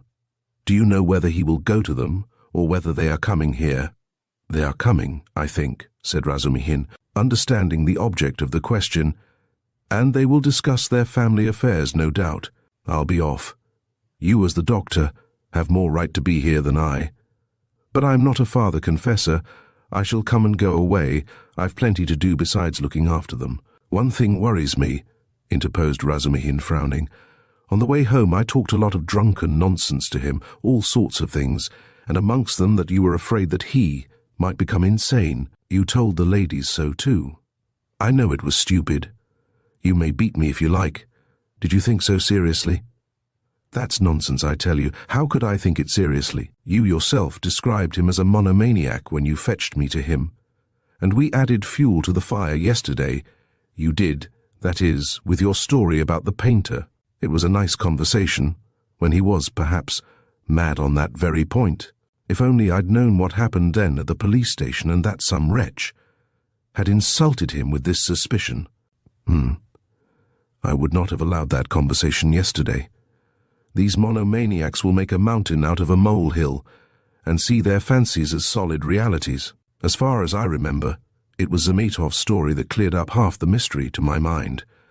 Why, I know one case in which a hypochondriac, a man of 40, cut the throat of a little boy of 8, because he couldn't endure the jokes he made every day at table. And in this case his rags, the insolent police officer, the fever, and this suspicion.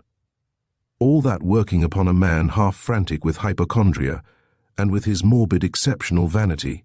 That may well have been the starting point of illness. Well, bother it all. And by the way, that Zametov certainly is a nice fellow, but, he shouldn't have told all that last night. He is an awful chatterbox. But whom did he tell it to? You and me. And Porfiry. What does that matter? And by the way, have you any influence on them, his mother and sister? Tell them to be more careful with him today. They'll get on all right, Razumihin answered reluctantly. Why is he so set against this Lujin? A man with money, and she doesn't seem to dislike him. And they haven't a farthing, I suppose, eh? But what business is it of yours? Razumihin cried with annoyance. How can I tell whether they've a farthing? Ask them yourself, and perhaps you'll find out. Foo, what an ass you are sometimes. Last night's wine has not gone off yet. Goodbye. Thank your Praskovya Pavlovna from me for my night's lodging. She locked herself in, made no reply to my bonjour through the door. She was up at 7 o'clock, The samovar was taken into her from the kitchen. I was not vouchsafed a personal interview. At 9 o'clock precisely, Razumihin reached the lodgings at Bakalaev's house. Both ladies were waiting for him with nervous impatience. They had risen at 7 o'clock or earlier. He entered looking as black as night, bowed awkwardly, and was at once furious with himself for it. He had reckoned without his host. Pulcheria Alexandrovna fairly rushed at him, seized him by both hands, and was almost kissing them. He glanced timidly at Avdotia Romanovna, but her proud countenance wore at that moment an expression of such gratitude and friendliness, such complete and unlooked-for respect, in place of the sneering looks and ill-disguised contempt he had expected, that it threw him into greater confusion than if he had been met with abuse. Fortunately, there was a subject for conversation, and he made haste to snatch at it.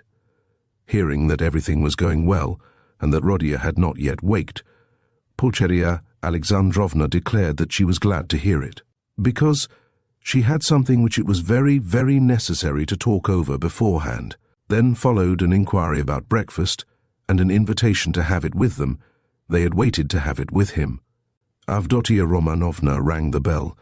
It was answered by a ragged, dirty waiter, and they asked him to bring tea, which was served at last, but in such a dirty and disorderly way that the ladies were ashamed.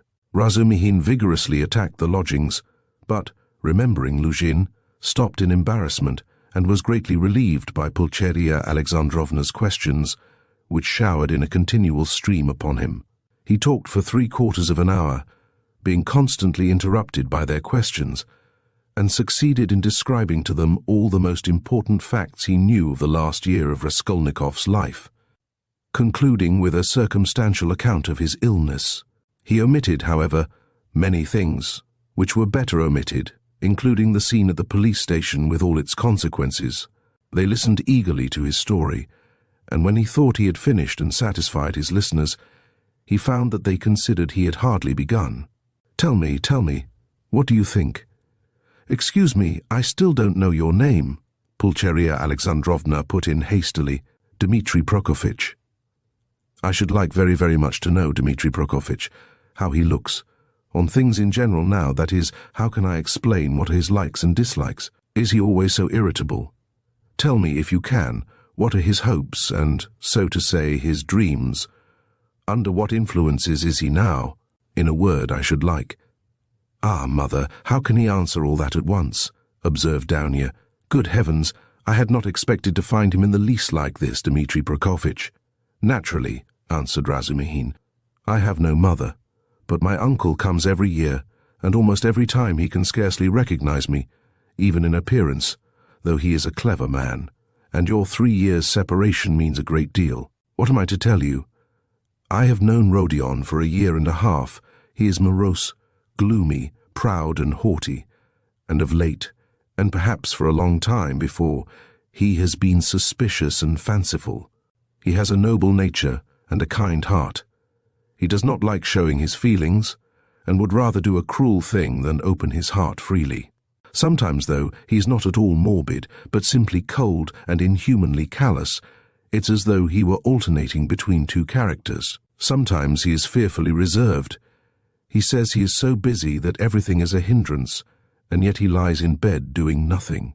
He doesn't jeer at things, not because he hasn't the wit, but as though he hadn't time to waste on such trifles. He never listens to what is said to him. He is never interested in what interests other people at any given moment. He thinks very highly of himself, and perhaps he is right. Well, what more? I think your arrival will have a most beneficial influence upon him." "God grant it may," cried Pulcheria Alexandrovna, distressed by Razumihin's account of her Rodia. And Razumihin ventured to look more boldly at Avdotia Romanovna at last. He glanced at her often while he was talking, but only for a moment, and looked away again at once. Avdotia Romanovna sat at the table, listening attentively, then got up again, and began walking to and fro with her arms folded and her lips compressed, occasionally putting in a question, without stopping her walk. She had the same habit of not listening to what was said. She was wearing a dress of thin dark stuff, and she had a white transparent scarf round her neck. Razumihin soon detected signs of extreme poverty in their belongings. Had Avdotia Romanovna been dressed like a queen, he felt that he would not be afraid of her. But perhaps just because she was poorly dressed and that he noticed all the misery of her surroundings, his heart was filled with dread, and he began to be afraid of every word he uttered, every gesture he made, which was very trying for a man who already felt diffident. "You've told us a great deal that is interesting about my brother's character, and have told it impartially. I am glad. I thought that you were too uncritically devoted to him," observed Avdotia Romanovna with a smile. "I think you are right that he needs a woman's care," she added thoughtfully. "I didn't say so, but I dare say you are right, only." "What?" "He loves no one, and perhaps he never will," Razumihin declared decisively. "You mean he is not capable of love? Do you know, Avdotia Romanovna, you are awfully like your brother, in everything indeed," he blurted out suddenly to his own surprise, but remembering at once what he had just before said of her brother, he turned as red as a crab and was overcome with confusion. Avdotia Romanovna couldn't help laughing when she looked at him. "You may both be mistaken about Rodia," Pulcheria Alexandrovna remarked, slightly piqued. "I am not talking of our present difficulty down here. What Pyotr Petrovitch writes in this letter, and what you and I have supposed may be mistaken, but you can't imagine, Dmitri Prokofitch, how moody and, so to say, capricious he is. I never could depend on what he would do when he was only 15, and I am sure that he might do something now that nobody else would think of doing. Well, for instance, do you know how a year and a half ago he astounded me and gave me a shock that nearly killed me? When he had the idea of marrying that girl, what was her name, his landlady's daughter. Did you hear about that affair?" asked Avdotia Romanovna. "Do you suppose," Pulcheria Alexandrovna continued warmly, "do you suppose that my tears, my entreaties, my illness, my possible death from grief, our poverty would have made him pause? No, he would calmly have disregarded all obstacles. And yet it isn't that he doesn't love us." "He has never spoken a word of that affair to me," Razumihin answered cautiously. "But I did hear something from Praskovia Pavlovna herself, though she is by no means a gossip. And what I heard certainly was rather strange." "And what did you hear?" both the ladies asked at once. "Well, nothing very special. I only learned that the marriage, which only failed to take place through the girl's death, was not at all to Praskovia Pavlovna's liking. They say, too, the girl was not at all pretty, in fact I am told positively ugly. And such an invalid. And queer. But she seems to have had some good qualities.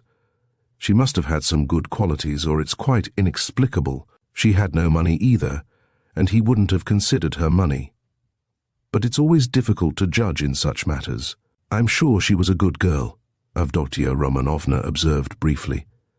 "God forgive me, I simply rejoiced at her death, though I don't know which of them would have caused most misery to the other, he to her or she to him," Pulcheria Alexandrovna concluded.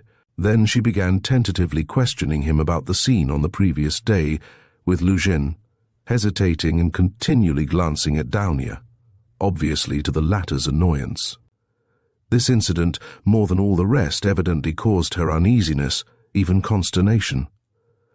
Razumihin described it in detail again, but this time he added his own conclusions. He openly blamed Raskolnikov for intentionally insulting Pyotr Petrovitch, not seeking to excuse him on the score of his illness. He had planned it before his illness, he added. "I think so too," Pulcheria Alexandrovna agreed with a dejected air. But she was very much surprised at hearing Razumihin express himself so carefully, and even with a certain respect about Pyotr Petrovitch. Avdotia Romanovna, too, was struck by it. "So this is your opinion of Pyotr Petrovitch?" Pulcheria Alexandrovna could not resist asking. "I can have no other opinion of your daughter's future husband," Razumihin answered firmly and with warmth, "and I don't say it simply from vulgar politeness, but simply because Avdotia Romanovna has of her own free will deigned to accept this man. If I spoke so rudely of him last night, it was because I was disgustingly drunk.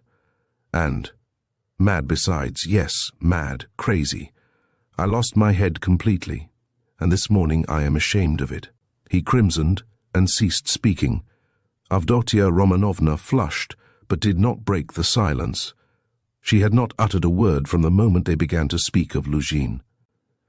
Without her support, Pulcheria Alexandrovna obviously did not know what to do.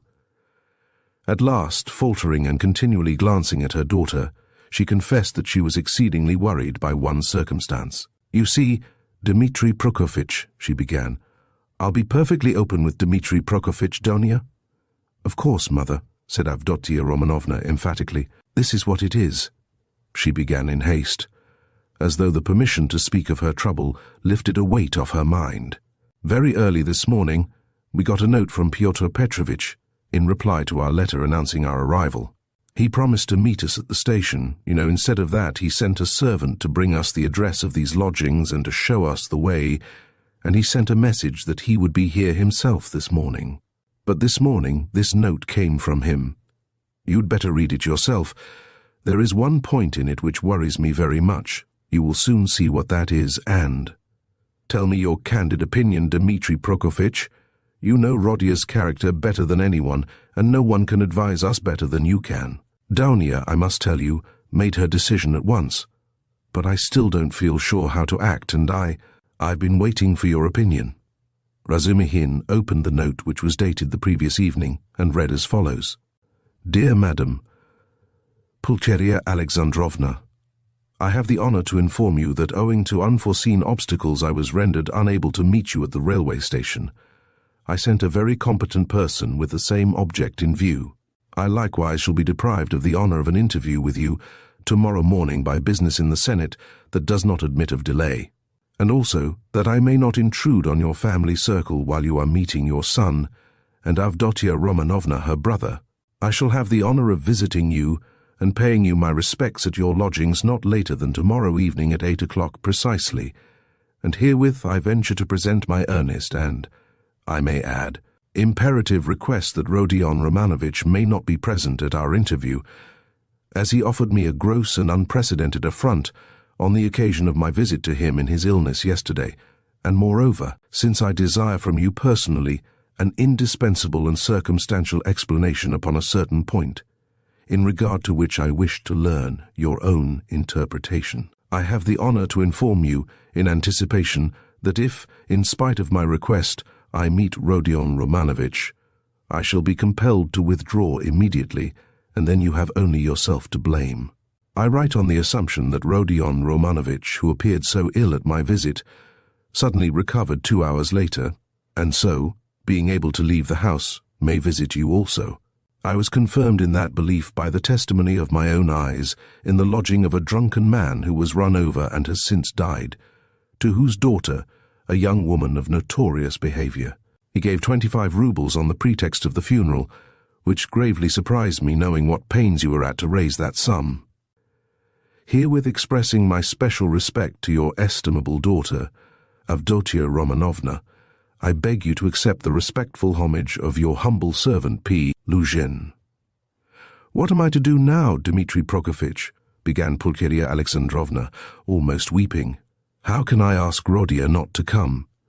Yesterday he insisted so earnestly on our refusing Pyotr Petrovitch, and now we are ordered not to receive Rodia. He will come on purpose if he knows.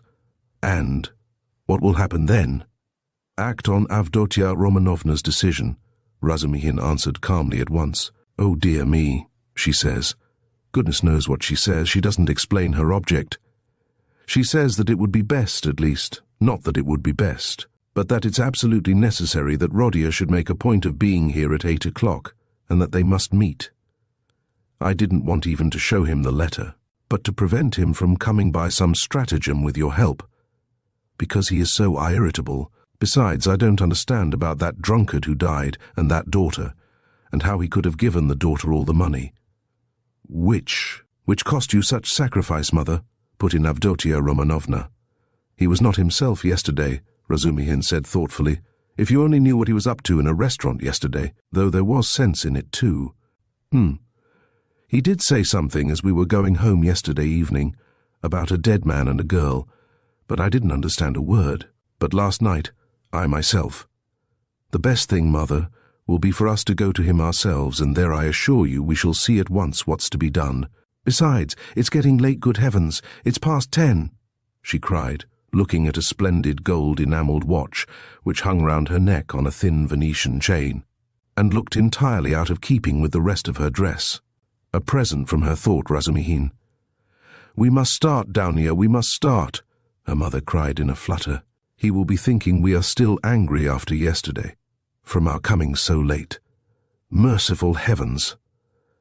While she said this, she was hurriedly putting on her hat and mantle. Dounia, too, put on her things. Her gloves, as Razumihin noticed, were not merely shabby but had holes in them.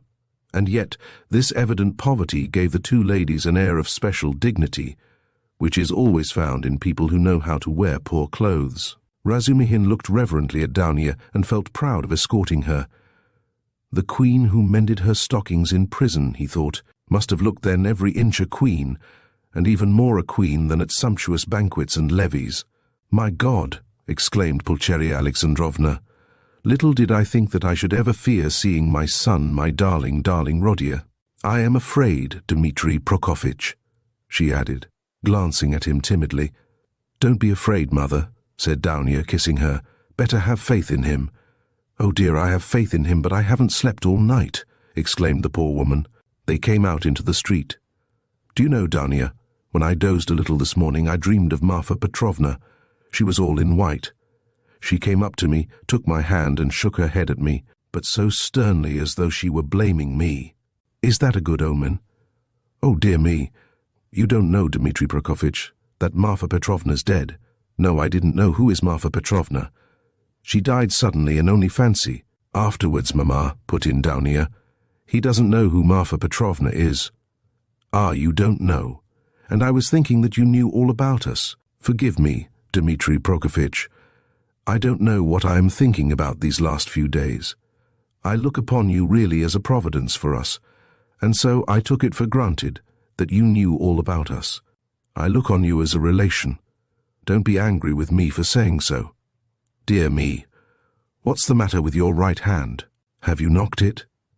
"Yes, I bruised it," muttered Razumihin, overjoyed.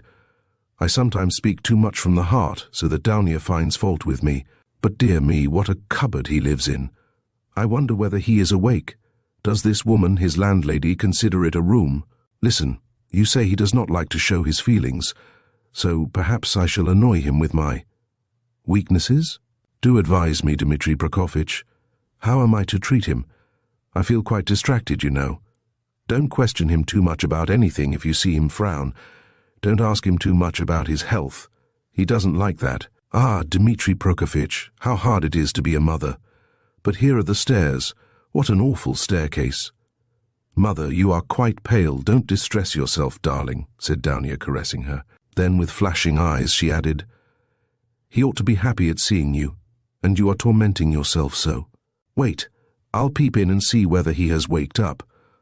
The ladies slowly followed Razumihin, who went on before, and when they reached the landlady's door on the 4th story, they noticed that her door was a tiny crack open, and that 2 keen black eyes were watching them from the darkness within.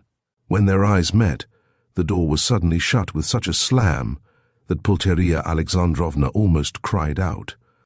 Chapter 17. "He is well, quite well," Zosimov cried cheerfully as they entered. He had come in 10 minutes earlier and was sitting in the same place as before, on the sofa. Raskolnikov was sitting in the opposite corner, fully dressed and carefully washed and combed, as he had not been for some time past. The room was immediately crowded, yet Nastasia managed to follow the visitors in, and stayed to listen. Raskolnikov really was almost well, as compared with his condition the day before, but he was still pale, listless, and sombre. He looked like a wounded man, or one who has undergone some terrible physical suffering. His brows were knitted, his lips compressed, his eyes feverish. He spoke little and reluctantly, as though performing a duty, and there was a restlessness in his movements.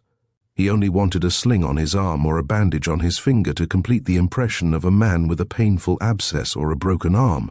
The pale, sombre face lighted up for a moment when his mother and sister entered, but this only gave it a look of more intense suffering, in place of its listless dejection. The light soon died away, but the look of suffering remained, and Zosimov, watching and studying his patient with all the zest of a young doctor, beginning to practice, noticed in him no joy at the arrival of his mother and sister, but a sort of bitter, hidden determination to bear another hour or two of inevitable torture. He saw later that almost every word of the following conversation seemed to touch on some sore place and irritate it, but at the same time he marveled at the power of controlling himself and hiding his feelings in a patient who the previous day had, like a monomaniac, fallen into a frenzy at the slightest word. "Yes, I see myself now that I am almost well," said Raskolnikov, giving his mother and sister a kiss of welcome which made Pulcheria Alexandrovna radiant at once. "And I don't say this as I did yesterday," he said, addressing Razumihin, with a friendly pressure of his hand. "Yes, indeed, I am quite surprised at him today," began Zosimov, much delighted at the lady's entrance, for he had not succeeded in keeping up a conversation with his patient for 10 minutes. "In another 3 or 4 days, if he goes on like this, he will be just as before, that is, as he was a month ago, or 2, or perhaps even 3. This has been coming on for a long while, eh? Confess now that it has been perhaps your own fault," he added with a tentative smile, as though still afraid of irritating him. "It is very possible," answered Raskolnikov coldly. "I should say, too," continued Zosimov with zest, "that your complete recovery depends solely on yourself. Now that one can talk to you, I should like to impress upon you that it is essential to avoid the elementary, so to speak, fundamental causes tending to produce your morbid condition. In that case you will be cured. If not, it will go from bad to worse. These fundamental causes I don't know, but they must be known to you. You are an intelligent man, and must have observed yourself, of course. I fancy the first stage of your derangement coincides with your leaving the university. You must not be left without occupation, and so, work and a definite aim set before you might, I fancy, be very beneficial." Yes, you are perfectly right. I will make haste and return to the university, and then everything will go smoothly." Zosimov, who had begun his sage advice partly to make an effect before the ladies, was certainly somewhat mystified, when, glancing at his patient, he observed unmistakable mockery on his face. This lasted an instant, however. Pulcheria Alexandrovna began at once thanking Zosimov, especially for his visit to their lodging the previous night. "What? He saw you last night?" Raskolnikov asked, as though startled. "Then you have not slept either after your journey." "Ach, Rodia, that was only till 2 o'clock. Dounia and I never go to bed before 2 at home." "I don't know how to thank him either," Raskolnikov went on, suddenly frowning and looking down. Setting aside the question of payment, forgive me for referring to it, he turned to Zosimov. "I really don't know what I have done to deserve such special attention from you. I simply don't understand it. And it weighs upon me indeed because I don't understand it. I tell you so candidly. Don't be irritated." Zosimov forced himself to laugh. "Assume that you are my first patient while we fellows just beginning to practice love our first patients as if they were our children, and some almost fall in love with them. And of course, I am not rich in patience." "I say nothing about him," added Raskolnikov, pointing to Razumihin, "though he has had nothing from me either but insult and trouble. What nonsense he is talking." "Why, you are in a sentimental mood today, are you?" shouted Razumihin. If he had had more penetration, he would have seen that there was no trace of sentimentality in him, but something indeed quite the opposite. But Avdotia Romanovna noticed it. She was intently and uneasily watching her brother. "As for you, mother, I don't dare to speak," he went on, as though repeating a lesson learned by heart. "It is only today that I have been able to realize a little how distressed you must have been here yesterday, waiting for me to come back." When he had said this, he suddenly held out his hand to his sister, smiling without a word. But in this smile there was a flash of real, unfeigned feeling. Dounia caught it at once, and warmly pressed his hand, overjoyed and thankful. It was the first time he had addressed her since their dispute the previous day. The mother's face lighted up with ecstatic happiness at the sight of this conclusive, unspoken reconciliation. "Yes, that is what I love him for," Razumihin, exaggerating it all, muttered to himself, with a vigorous turn in his chair. He has these movements. And how well he does it all, the mother was thinking to herself. What generous impulses he has, and how simply, how delicately he put an end to all the misunderstanding with his sister, simply by holding out his hand at the right minute and looking at her like that. And what fine eyes he has, and how fine his whole face is. He is even better looking than Dounia. But good heavens, what a suit, how terribly he's dressed. Vasya, the messenger boy in Afanasy Ivanitch's shop, is better dressed. I could rush at him and hug him, weep over him, but I am afraid. Oh dear, he's so strange. He's talking kindly, but I'm afraid. Why, what am I afraid of? Oh, Rodia, you wouldn't believe, she began suddenly, in haste to answer his words to her, how unhappy Dounia and I were yesterday. Now that it's all over and done with, and we are quite happy again, I can tell you. Fancy, we ran here almost straight from the train to embrace you and that woman. Ah, here she is. Good morning, Nastasia. She told us at once that you were lying in a high fever and had just run away from the doctor in delirium, and they were looking for you in the streets. You can't imagine how we felt. I couldn't help thinking of the tragic end of Lieutenant Potanchikov, a friend of your father's. You can't remember him, Rodia, who ran out in the same way in a high fever and fell into the well in the courtyard, and they couldn't pull him out till next day. Of course, we exaggerated things.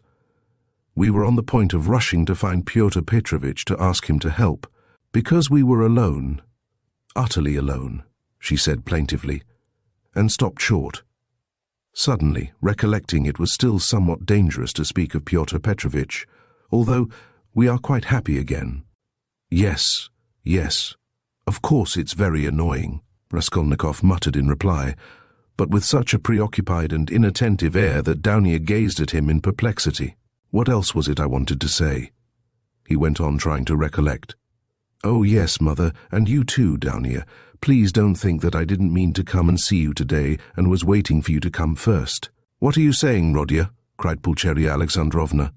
She too was surprised. Is he answering us as a duty? Dounia wondered. Is he being reconciled and asking forgiveness as though he were performing a rite or repeating a lesson? I've only just waked up and wanted to go to you, but was delayed owing to my clothes. I forgot yesterday to ask her, Nastasia, to wash out the blood. I've only just dressed. Blood? What blood? Pulcheria Alexandrovna asked in alarm. Oh, nothing, don't be uneasy. It was when I was wandering about yesterday, rather delirious, I chanced upon a man who'd been run over. A clerk. Delirious? But you remember everything. Razumihin interrupted. That's true, Raskolnikov answered with special carefulness. I remember everything, even to the slightest detail. And yet, why I did that, and went there and said that, I can't clearly explain now. A familiar phenomenon, interposed Zosimov. Actions are sometimes performed in a masterly and most cunning way. While the direction of the actions is deranged and dependent on various morbid impressions, it's like a dream. Perhaps it's a good thing, really, that he should think me almost a madman, thought Raskolnikov.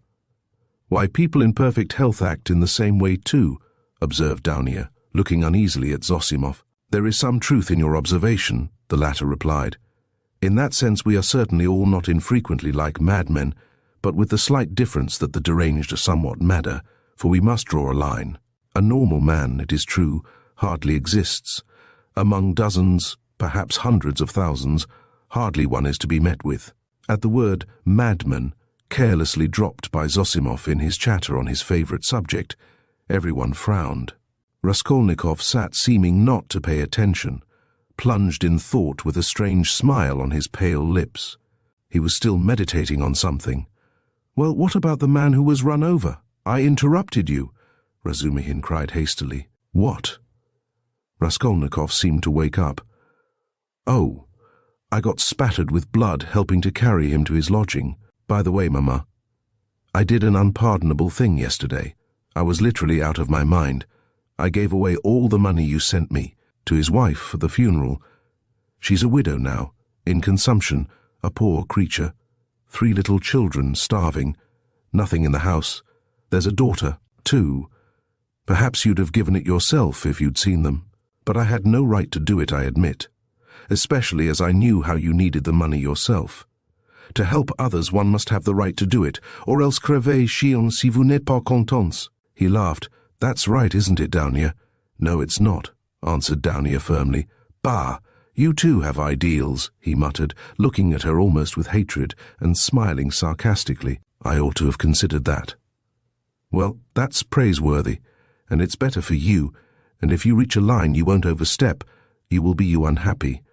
And if you overstep it, maybe you will be still you unhappier. But all that's nonsense, he added irritably, vexed at being carried away. I only meant to say that I beg your forgiveness, mother, he concluded shortly and abruptly. That's enough, Rodia. I am sure that everything you do is very good, said his mother, delighted. Don't be too sure, he answered, twisting his mouth into a smile. A silence followed. There was a certain constraint in all this conversation, and in the silence, and in the reconciliation, and in the forgiveness, and all were feeling it. It is as though they were afraid of me. Raskolnikov was thinking to himself, looking askance at his mother and sister. Pulcheria Alexandrovna was indeed growing more timid the longer she kept silent.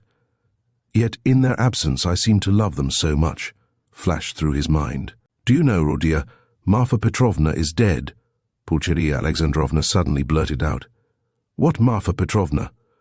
Oh, mercy on U.S. Marfa Petrovna Svidrigailov. I wrote you so much about her. H. Yes, I remember. So she's dead. Oh, really? He roused himself suddenly as if waking up. What did she die of? Only imagine, quite suddenly, Pulcheria Alexandrovna answered hurriedly, encouraged by his curiosity. On the very day I was sending you that letter. Would you believe it? That awful man seems to have been the cause of her death. They say he beat her dreadfully. Why, were they on such bad terms? He asked, addressing his sister. Not at all. Quite the contrary, indeed. With her, he was always very patient, considerate even. In fact, all those 7 years of their married life he gave way to her. Too much so, indeed, in many cases. All of a sudden he seems to have lost patience. Then he could not have been so awful if he controlled himself for 7 years. You seem to be defending him, Downia. No, he's an awful man. I can imagine nothing more awful, Downia answered, almost with a shudder, knitting her brows and sinking into thought. That had happened in the morning, Pulcheria Alexandrovna went on hurriedly, and directly afterwards she ordered the horses to be harnessed to drive to the town immediately after dinner. She always used to drive to the town in such cases. She ate a very good dinner, I am told. After the beating, that was always her habit, and immediately after dinner, so as not to be late in starting, she went to the bath-house. You see, she was undergoing some treatment with baths. They have a cold spring there, and she used to bathe in it regularly every day, and no sooner had she got into the water when she suddenly had a stroke. I should think so, said Zosimov. And did he beat her badly? What does that matter? Put in Downia. But I don't know why you want to tell us such gossip, mother, said Raskolnikov irritably, as it were in spite of himself. Ah, my dear, I don't know what to talk about, broke from Pulcheria Alexandrovna. Why, are you all afraid of me? He asked, with a constrained smile. That's certainly true, said Downia, looking directly and sternly at her brother. Mother was crossing herself with terror as she came up the stairs. His face worked as though in convulsion.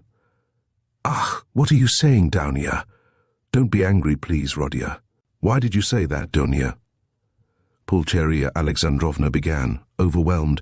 You see, coming here, I was dreaming all the way, in the train, how we should meet, how we should talk over everything together. And I was so happy I did not notice the journey. But what am I saying? I am happy now. You should not, Dudunia. I am happy now simply in seeing you, Rodia.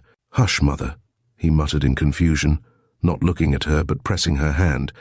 We shall have time to speak freely of everything. As he said this, he was suddenly overwhelmed with confusion and turned pale. Again that awful sensation he had known of late passed with deadly chill over his soul.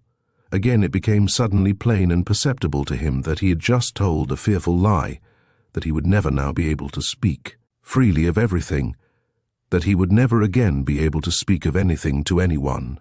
The anguish of this thought was such that for a moment he almost forgot himself.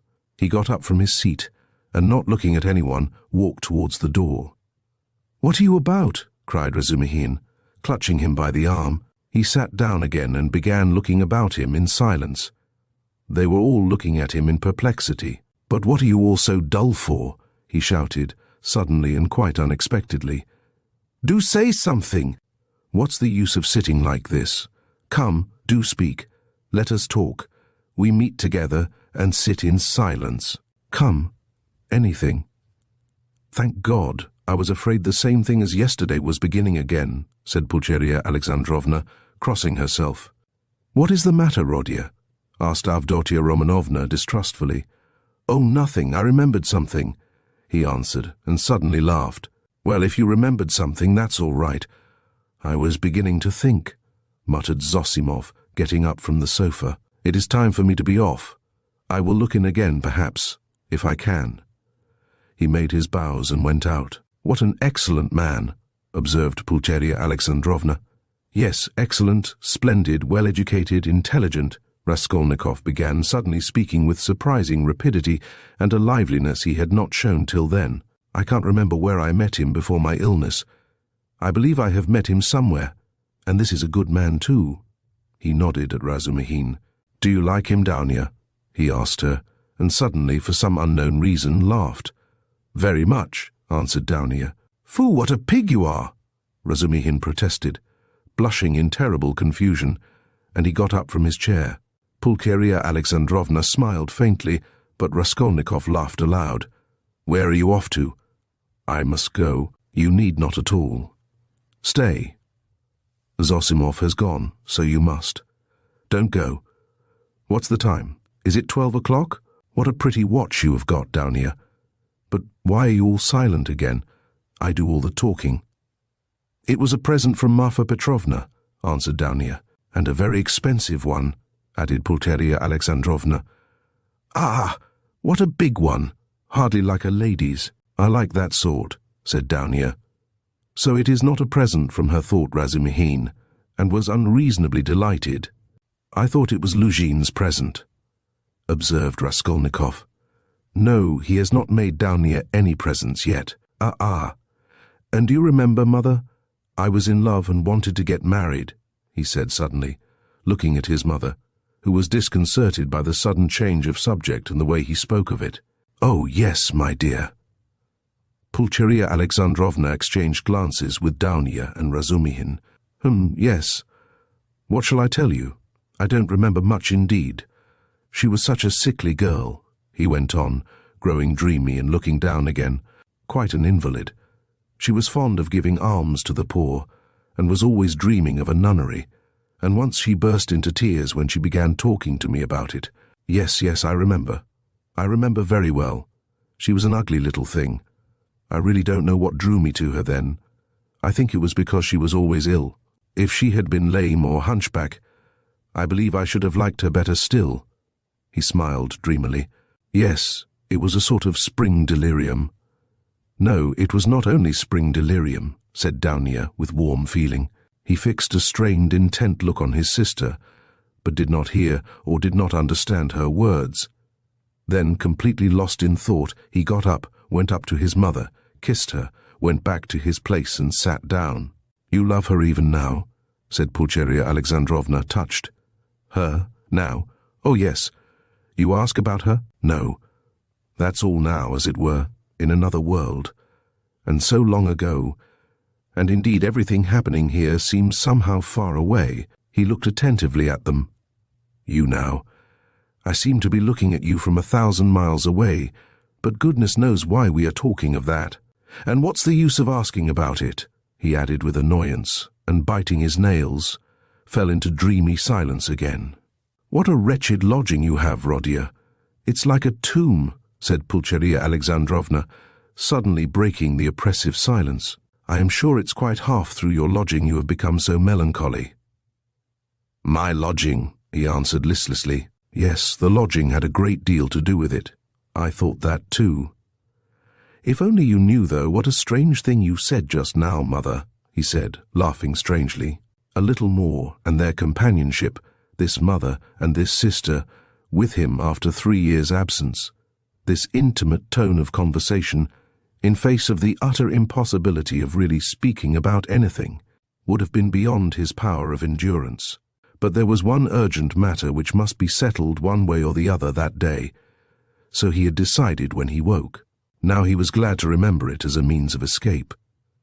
"Listen, Downia," he began gravely and dryly, "of course I beg your pardon for yesterday, but I consider it my duty to tell you again that I do not withdraw from my chief point.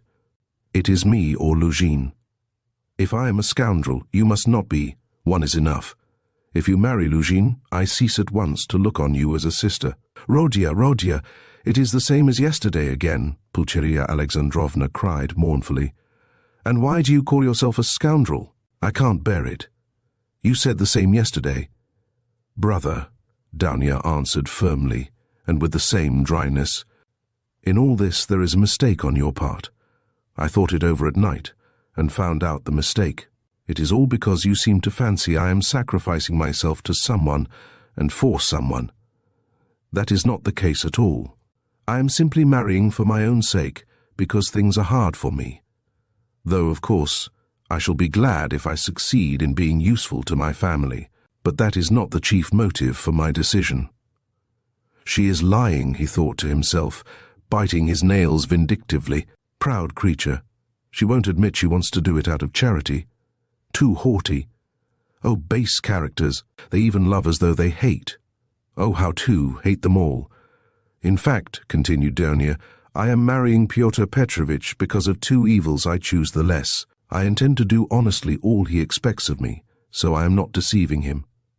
Why did you smile just now?" She too flushed, and there was a gleam of anger in her eyes. "All?" he asked with a malignant grin. "Within certain limits. Both the manner and form of Pyotr Petrovitch's courtship showed me at once what he wanted.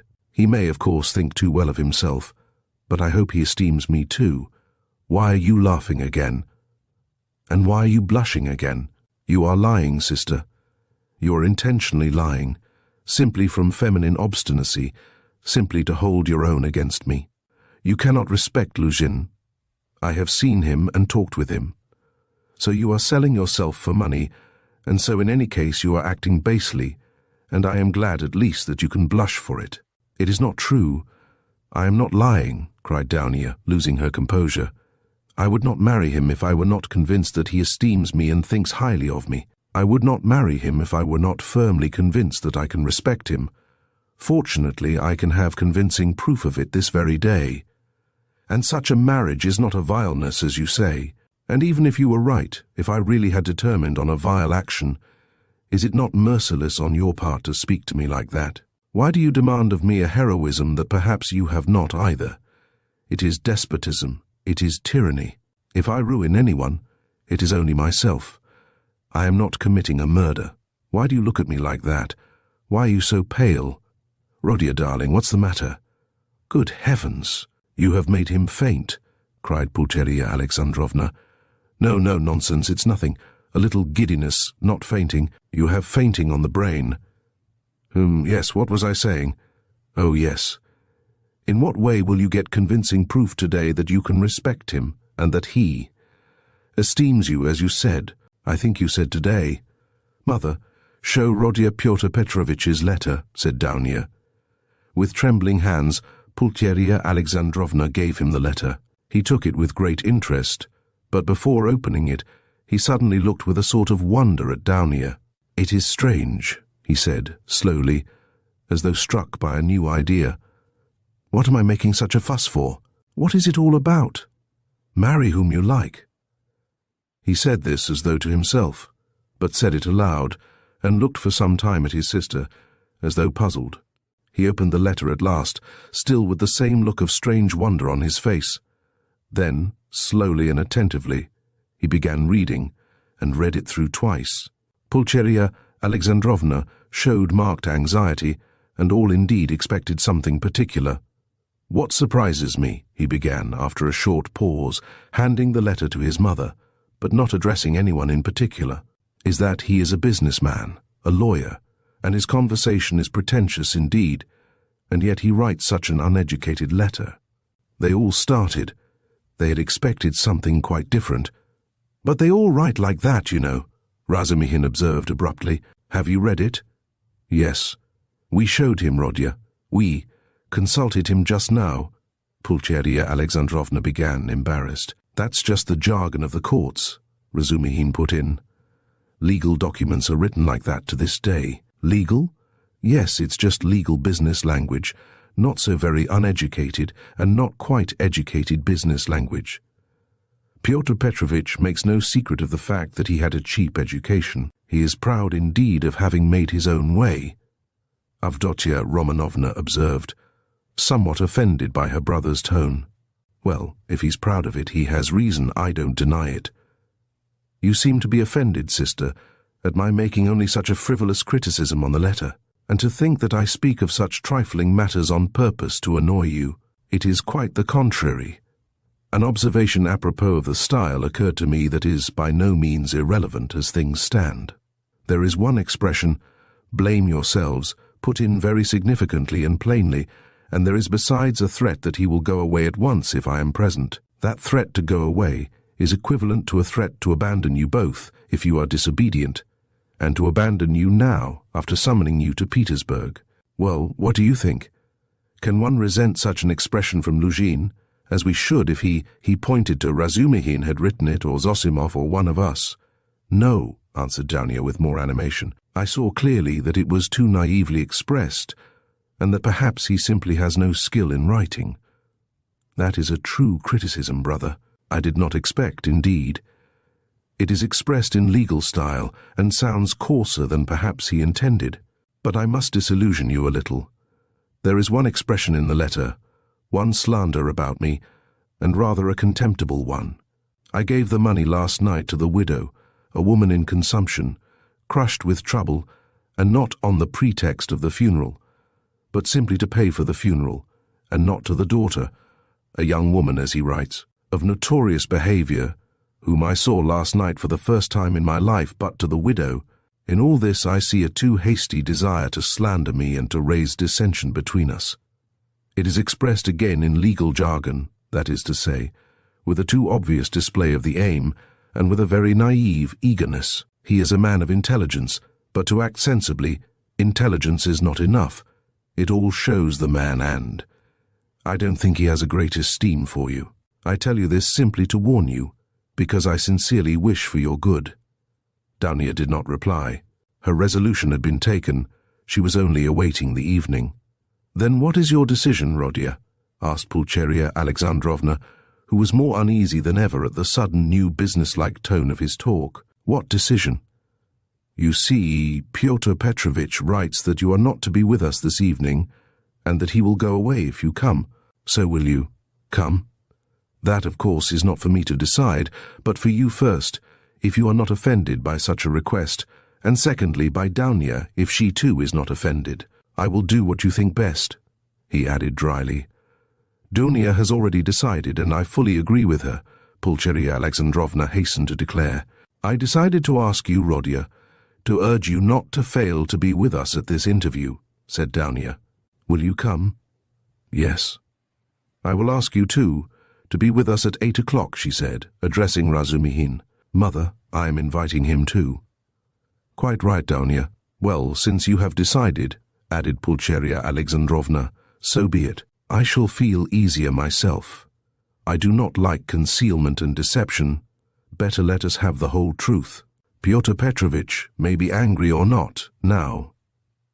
Chapter 18. At that moment the door was softly opened, and a young girl walked into the room, looking timidly about her. Everyone turned towards her with surprise and curiosity. At first sight, Raskolnikov did not recognize her. It was Sofya Semyonovna Marmeladov.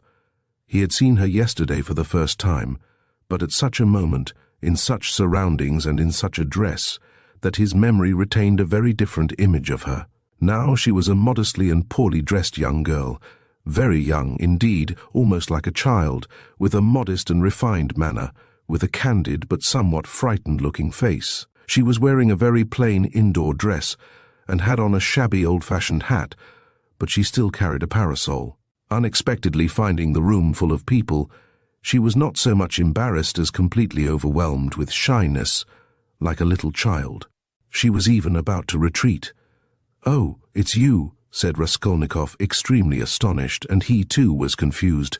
He at once recollected that his mother and sister knew through Lujin's letter of some young woman of notorious behavior.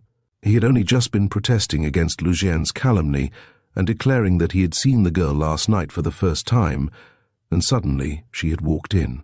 He remembered too that he had not protested against the expression of notorious behavior.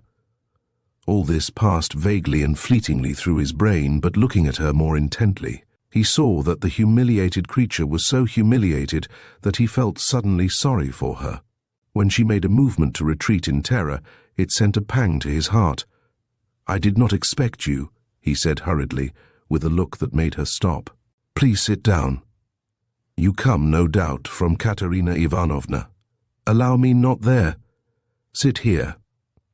At Sonia's entrance, Razumihin, who had been sitting on one of Raskolnikov's 3 chairs close to the door, got up to allow her to enter.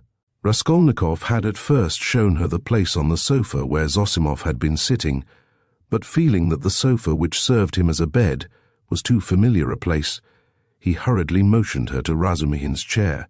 "You sit here," he said to Razumihin, putting him on the sofa. Sonia sat down, almost shaking with terror, and looked timidly at the 2 ladies. It was evidently almost inconceivable to herself that she could sit down beside them. At the thought of it, she was so frightened that she hurriedly got up again, and in utter confusion addressed Raskolnikov. "I have come for 1 minute. Forgive me for disturbing you," she began falteringly. "I come from Katerina Ivanovna, and she had no one to send. Katerina Ivanovna told me to beg you to be at the service in the morning at Emitrofanevsky, and then to us to her to do her the honor. She told me to beg you." Sonia stammered and ceased speaking. "I will try, certainly, most certainly," answered Raskolnikov. He too stood up, and he too faltered and could not finish his sentence. "Please sit down," he said suddenly. "I want to talk to you. You are perhaps in a hurry, but please, be so kind, spare me 2 minutes." And he drew up a chair for her.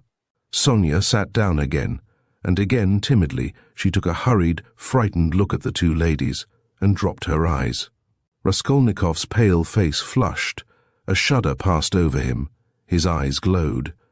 "Mother," he said firmly and insistently, "this is Sofya Semyonovna Marmeladov, the daughter of that unfortunate Mr. Marmeladov, who was run over yesterday before my eyes, and of whom I was just telling you." Pulcheria Alexandrovna glanced at Sonia and slightly screwed up her eyes. In spite of her embarrassment before Rodya's urgent and challenging look, she could not deny herself that satisfaction. Dounia gazed gravely and intently into the poor girl's face, and scrutinized her with perplexity. Sonia, hearing herself introduced, tried to raise her eyes again, but was more embarrassed than ever. "I wanted to ask you," said Raskolnikov hastily, "how things were arranged yesterday. You were not worried by the police, for instance?" "No, that was all right. It was too evident. The cause of death. They did not worry us. Only the lodgers are angry." "Why?" "At the body's remaining so long. You see, it is hot now, so that today they will carry it to the cemetery, into the chapel, until tomorrow. At first Katerina Ivanovna was unwilling, but now she sees herself that it's necessary." "Today, then?" "She begs you to do us the honor to be in the church tomorrow for the service, and then to be present at the funeral lunch." "She is giving a funeral lunch?" "Yes, just a little. She told me to thank you very much for helping us yesterday. But for you, we should have had nothing for the funeral." All at once her lips and chin began trembling, but with an effort she controlled herself, looking down again.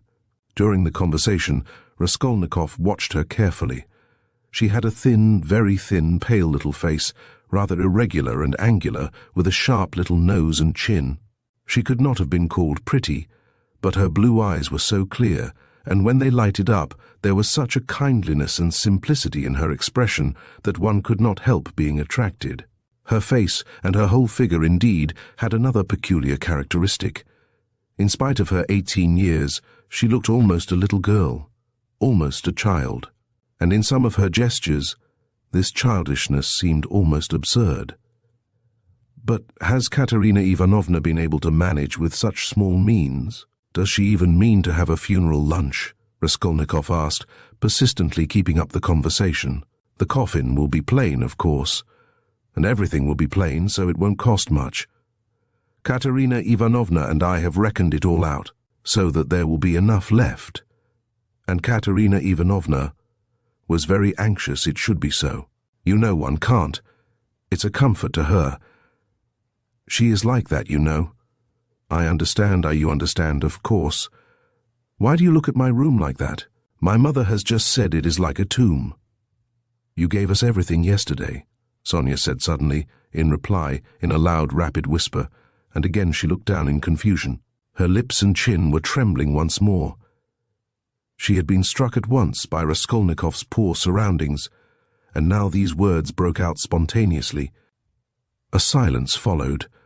There was a light in Downia's eyes, and even Pulcheria Alexandrovna looked kindly at Sonia. "Rodia," she said, getting up, "we shall have dinner together, of course. Come, Downia, and you, Rodia, had better go for a little walk, and then rest and lie down before you come to see us. I am afraid we have exhausted you." "Yes, yes, I'll come," he answered, getting up fussily, "but I have something to see to." "But surely you will have dinner together?" cried Razumihin, looking in surprise at Raskolnikov. "What do you mean?" "Yes, yes, I am coming, of course, of course." "And you stay a minute. You do not want him just now, do you, Mother? Or perhaps I am taking him from you." "Oh, no, no. And will you, Dmitri Prokofitch, do us the favor of dining with us?"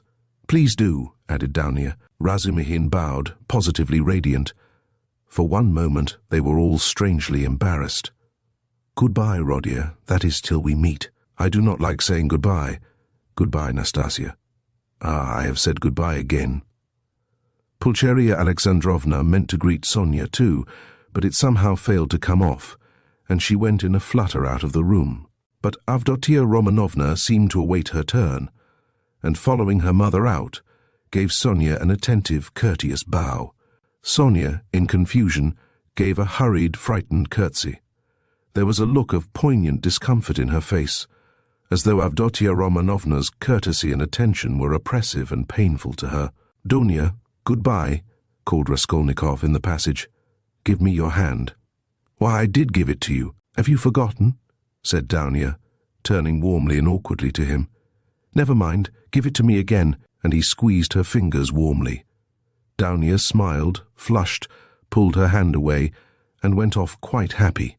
"Come, that's capital," he said to Sonia, going back and looking brightly at her.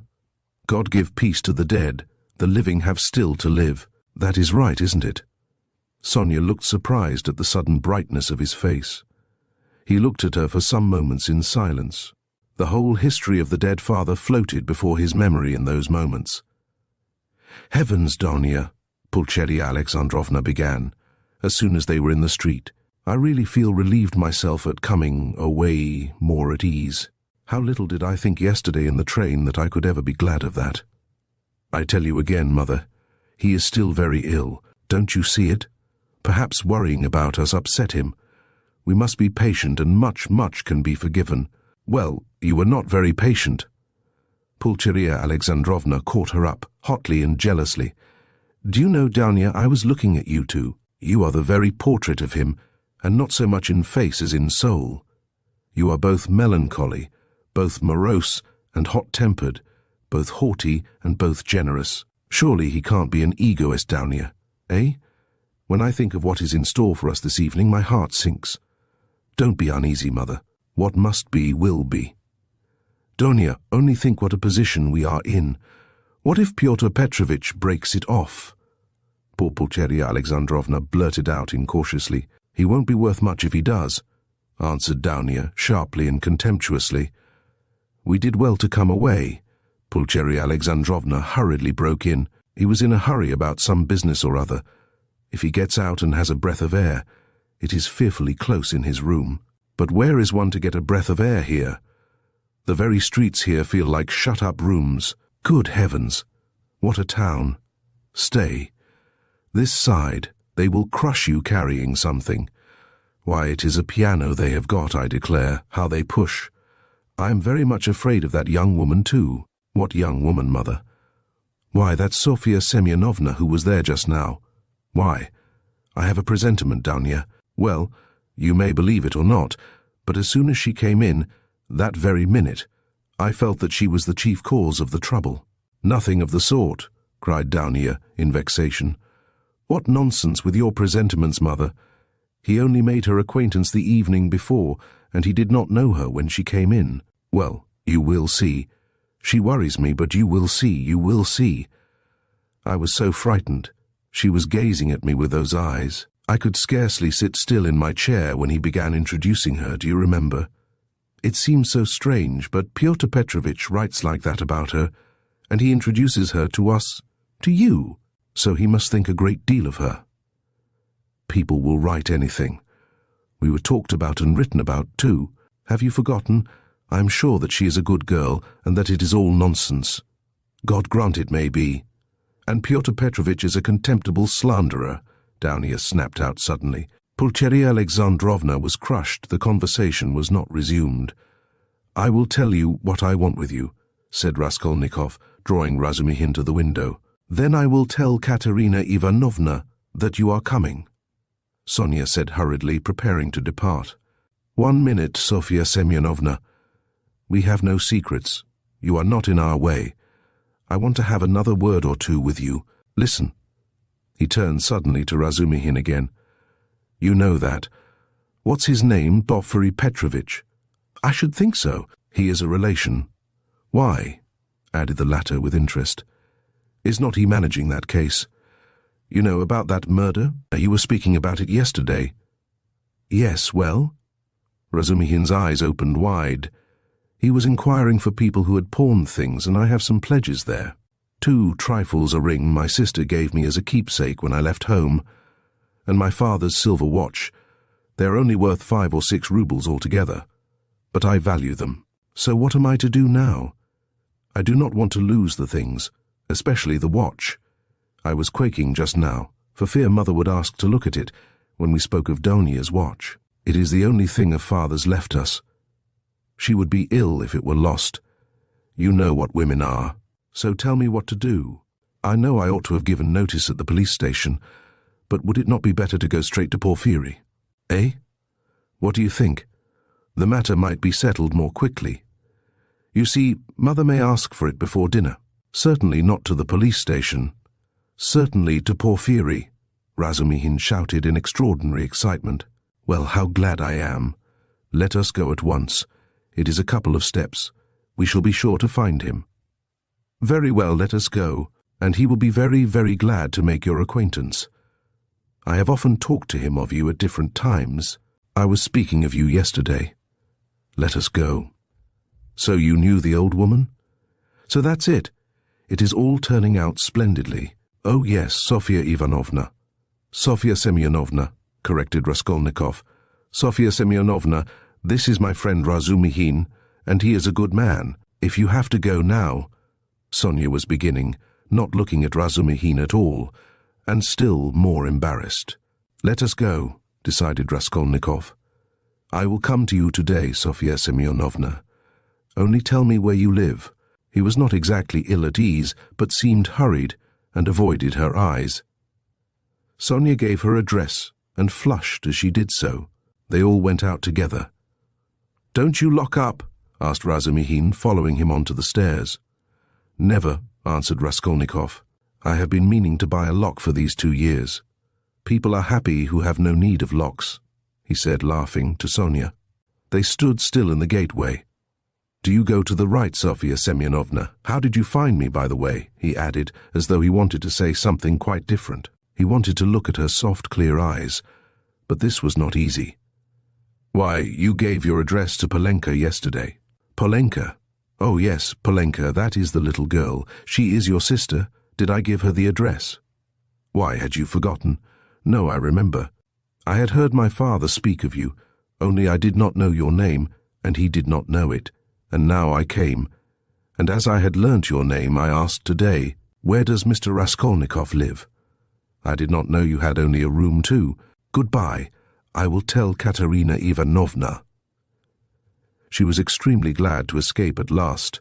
She went away looking down, hurrying to get out of sight as soon as possible, to walk the 20 steps to the turning on the right, and to be at last alone, and then moving rapidly along, looking at no one, noticing nothing, to think, to remember, to meditate on every word, every detail. Never, never had she felt anything like this.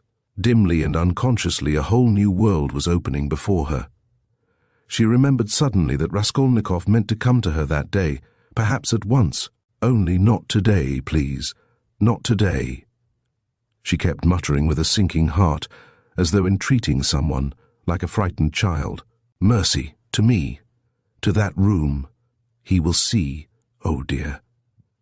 She was not capable at that instant of noticing an unknown gentleman who was watching her and following at her heels. He had accompanied her from the gateway. At the moment when Razumihin, Raskolnikov and she stood still at parting on the pavement, this gentleman, who was just passing, started on hearing Sonia's words, and I asked where Mr. Raskolnikov lived. He turned a rapid but attentive look upon all three, especially upon Raskolnikov, to whom Sonia was speaking, then looked back and noted the house. All this was done in an instant as he passed, and trying not to betray his interest, he walked on more slowly as though waiting for something. He was waiting for Sonia. He saw that they were parting, and that Sonia was going home. Home? Where? I've seen that face somewhere, he thought. I must find out. At the turning he crossed over, looked round and saw Sonia coming the same way, noticing nothing. She turned the corner. He followed her on the other side. After about 50 paces he crossed over again, overtook her and kept 2 or 3 yards behind her. He was a man about 50, rather tall and thickly set, with broad high shoulders which made him look as though he stooped a little. He wore good and fashionable clothes and looked like a gentleman of position. He carried a handsome cane, which he tapped on the pavement at each step. His gloves were spotless. He had a broad, rather pleasant face, with high cheekbones and a fresh colour, not often seen in Petersburg. His flaxen hair was still abundant, and only touched here and there with grey, and his thick square beard was even lighter than his hair. His eyes were blue and had a cold and thoughtful look. His lips were crimson. He was a remarkably well-preserved man, and looked much younger than his years. When Sonia came out on the canal bank, they were the only 2 persons on the pavement. He observed her dreaminess and preoccupation. On reaching the house where she lodged, Sonia turned in at the gate. He followed her, seeming rather surprised. In the courtyard she turned to the right corner. "Bah!" muttered the unknown gentleman, and mounted the stairs behind her. Only then Sonia noticed him. She reached the 3rd story, turned down the passage and rang at No. On the door was inscribed in chalk, "Kapernaumov, tailor." "Bah!" the stranger repeated again, wondering at the strange coincidence, and he rang next door, at No. The doors were 2 or 3 yards apart. "You lodge at Kapernaumov's," he said, looking at Sonia and laughing. "He altered a waistcoat for me yesterday. I am staying close here at Madame Reslich's. How odd." Sonia looked at him attentively. "We are neighbours," he went on gaily. "I only came to town the day before yesterday.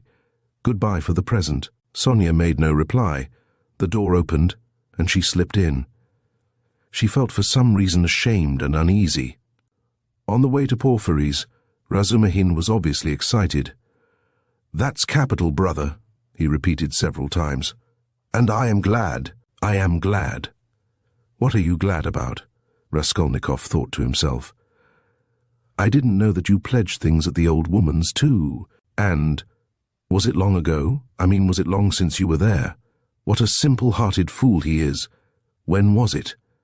Raskolnikov stopped still to recollect. 2 or 3 days before her death it must have been. "But I am not going to redeem the things now," he put in with a sort of hurried and conspicuous solicitude about the things. "I've not more than a silver rouble left, after last night's accursed delirium." He laid special emphasis on the delirium. "Yes, yes," Razumihin hastened to agree with what was not clear. "Then that's why you were stuck. Partly. You know in your delirium you were continually mentioning some rings or chains. Yes, yes. That's clear. It's all clear now. Hullo. How that idea must have got about among them. Here this man will go to the stake for me, and I find him delighted at having it cleared up why I spoke of rings in my delirium. What a hold the idea must have on all of them. Shall we find him? He asked suddenly. Oh, yes, Razumihin answered quickly. He is a nice fellow, you will see, brother. Rather clumsy, that is to say, he's a man of polished manners, but I mean clumsy in a different sense. He is an intelligent fellow, very much so indeed, but he has his own range of ideas. He is incredulous, sceptical, cynical. He likes to impose on people, or rather to make fun of them. His is the old circumstantial method. But he understands his work. Thoroughly. Last year he cleared up a case of murder in which the police had hardly a clue. He is very, very anxious to make your acquaintance. On what grounds is he so anxious? Oh, it's not exactly. You see, since you've been ill, I happen to have mentioned you several times. So, when he heard about you, about your being a law student and not able to finish your studies, he said, "What a pity." And so I concluded. From everything together, not only that, yesterday's a Matov. You know, Rodia, I talked some nonsense on the way home to you yesterday, when I was drunk. I am afraid, brother, of your exaggerating it, you see. What? That they think I am a madman. Maybe they are right, he said with a constrained smile. Yes, yes, that is pooh, no. But all that I said, and there was something else too, it was all nonsense, drunken nonsense. But why are you apologizing?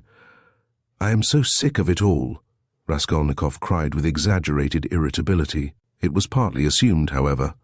I know, I understand. Believe me, I understand. One's ashamed to speak of it. If you are ashamed, then don't speak of it. Both were silent. Razumihin was more than ecstatic, and Raskolnikov perceived it with repulsion. He was alarmed, too, by what Razumihin had just said about Porfiry. I shall have to pull a long face with him, too, he thought, with a beating heart, and he turned white, and do it naturally, too. But the most natural thing would be to do nothing at all. Carefully do nothing at all. No, carefully would not be natural again. Oh well, we shall see how it turns out. We shall see. Directly. Is it a good thing to go or not? The butterfly flies to the light. My heart is beating, that's what's bad. In this grey house, said Razumihin, the most important thing, does Porfiry know that I was at the old hag's flat yesterday? And asked about the blood? I must find that out instantly, as soon as I go in. Find out from his face, otherwise. I'll find out, if it's my ruin. I say, brother, he said suddenly, addressing Razumihin with a sly smile, I have been noticing all day that you seem to be curiously excited. Isn't it so? Excited? Not a bit of it, said Razumihin, stung to the quick. Yes, brother, I assure you it's noticeable. Why, you sat on your chair in a way you never do sit, on the edge somehow, and you seemed to be writhing all the time. You kept jumping up for nothing. One moment you were angry, and the next your face looked like a sweetmeat. You even blushed, especially when you were invited to dinner. You blushed awfully. Nothing of the sort, nonsense. What do you mean? But why are you wriggling out of it, like a schoolboy? By Jove, there he's blushing again. What a pig you are. But why are you so shamefaced about it? Romeo, stay. I'll tell of you today. Ha ha ha. I'll make mother laugh, and someone else too. Listen, listen, listen, this is serious. What next, you fiend? Razumihin was utterly overwhelmed, turning cold with horror. What will you tell them? Come, brother. Foo, what a pig you are. You are like a summer rose, and if only you knew how it suits you, a Romeo over 6 foot high, and how you've washed today you cleaned your nails, I declare. Eh? That's something unheard of. Why, I do believe you've got pomatum on your hair. Bend down. Pig! Raskolnikov laughed as though he could not restrain himself. So laughing, they entered Porfiry Petrovitch's flat. This is what Raskolnikov wanted.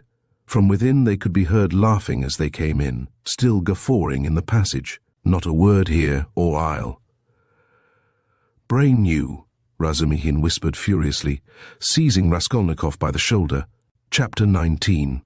Raskolnikov was already entering the room. He came in looking as though he had the utmost difficulty not to burst out laughing again. Behind him, Razumihin strode in gawky and awkward, shamefaced and red as a peony, with an utterly crestfallen and ferocious expression. His face and whole figure really were ridiculous at that moment, and amply justified Raskolnikov's laughter. Raskolnikov, not waiting for an introduction, bowed to Porfiry Petrovitch, who stood in the middle of the room looking inquiringly at them.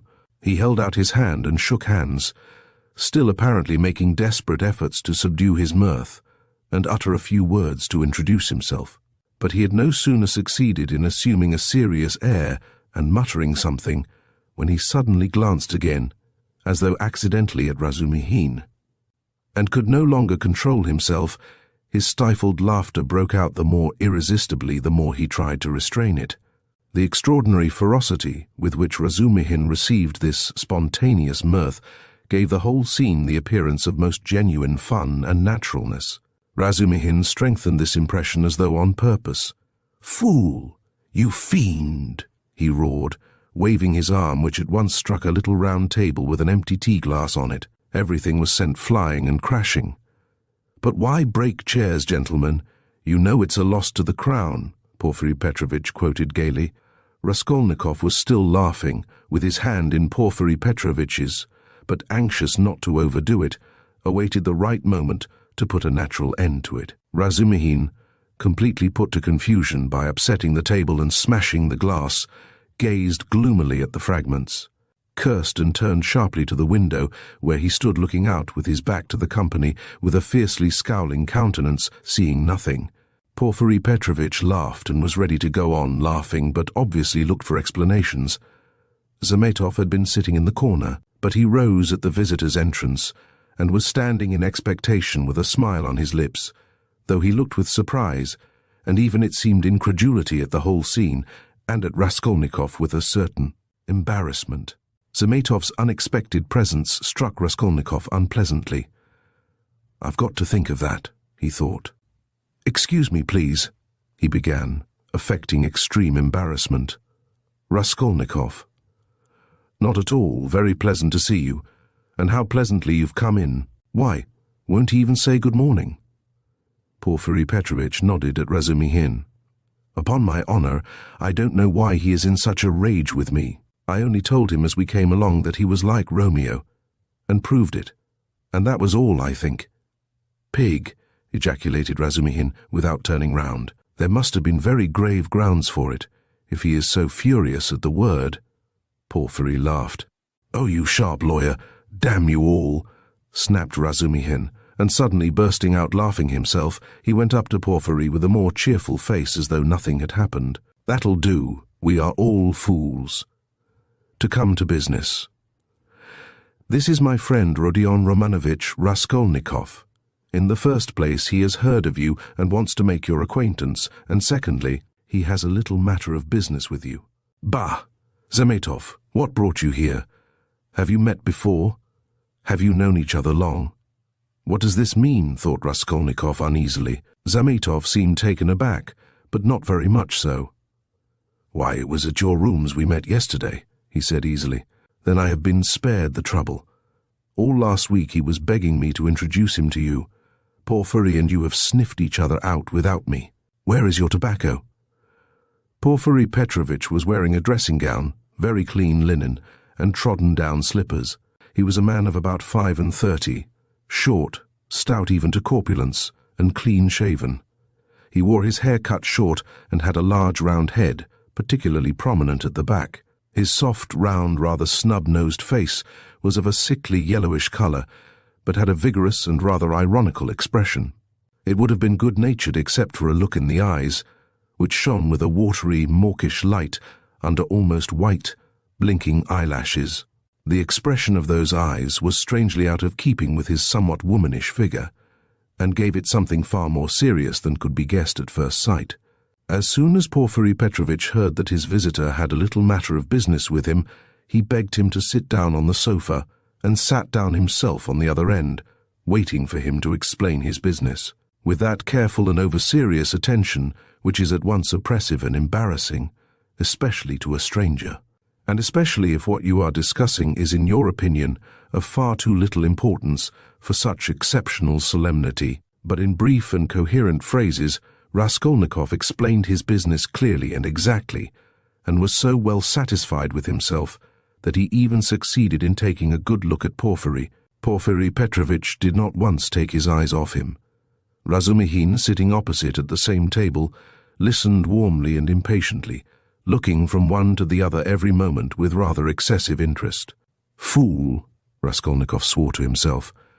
"You have to give information to the police," Porfiry replied with a most businesslike air, "that having learnt of this incident, that is, of the murder, you beg to inform the lawyer in charge of the case that such and such things belong to you, and that you desire to redeem them. But they will write to you. That's just the point, that at the present moment," Raskolnikov tried his utmost to feign embarrassment, "I am not quite in funds, and even this trifling sum is beyond MME. I only wanted, you see, for the present to declare that the things are mine, and that when I have money—" "That's no matter," answered Porfiry Petrovitch, receiving his explanation of his pecuniary position coldly. "But you can, if you prefer, write straight to me to say that having been informed of the matter, and claiming such and such as your property, you beg—" "On an ordinary sheet of paper," Raskolnikov interrupted eagerly, again interested in the financial side of the question. "Oh, the most ordinary." And suddenly Porfiry Petrovitch looked with obvious irony at him, screwing up his eyes and, as it were, winking at him. But perhaps it was Raskolnikov's fancy, for it all lasted but a moment. There was certainly something of the sort. Raskolnikov could have sworn he winked at him, goodness knows why. "He knows," flashed through his mind like lightning. "Forgive my troubling you about such trifles," he went on, a little disconcerted. "The things are only worth 5 roubles, but I prize them particularly for the sake of those from whom they came to me, and I must confess that I was alarmed when I heard. That's why you were so much struck when I mentioned to Zosimov that Porfiry was inquiring for everyone who had pledges," Razumihin put in with obvious intention. This was really unbearable. Raskolnikov could not help glancing at him with a flash of vindictive anger in his black eyes, but immediately recollected himself. "You seem to be jeering at me, brother," he said to him with a well-feigned irritability. "I dare say I do seem to you absurdly anxious about such trash, but you mustn't think me selfish or grasping for that. And these two things may be anything but trash in my eyes. I told you just now that the silver watch, though it's not worth a cent, is the only thing left us of my father's. You may laugh at me, but my mother is here." He turned suddenly to Porfiry, and if she knew, he turned again hurriedly to Razumihin, carefully making his voice tremble, that the watch was lost, she would be in despair. You know what women are. "Not a bit of it. I didn't mean that at all.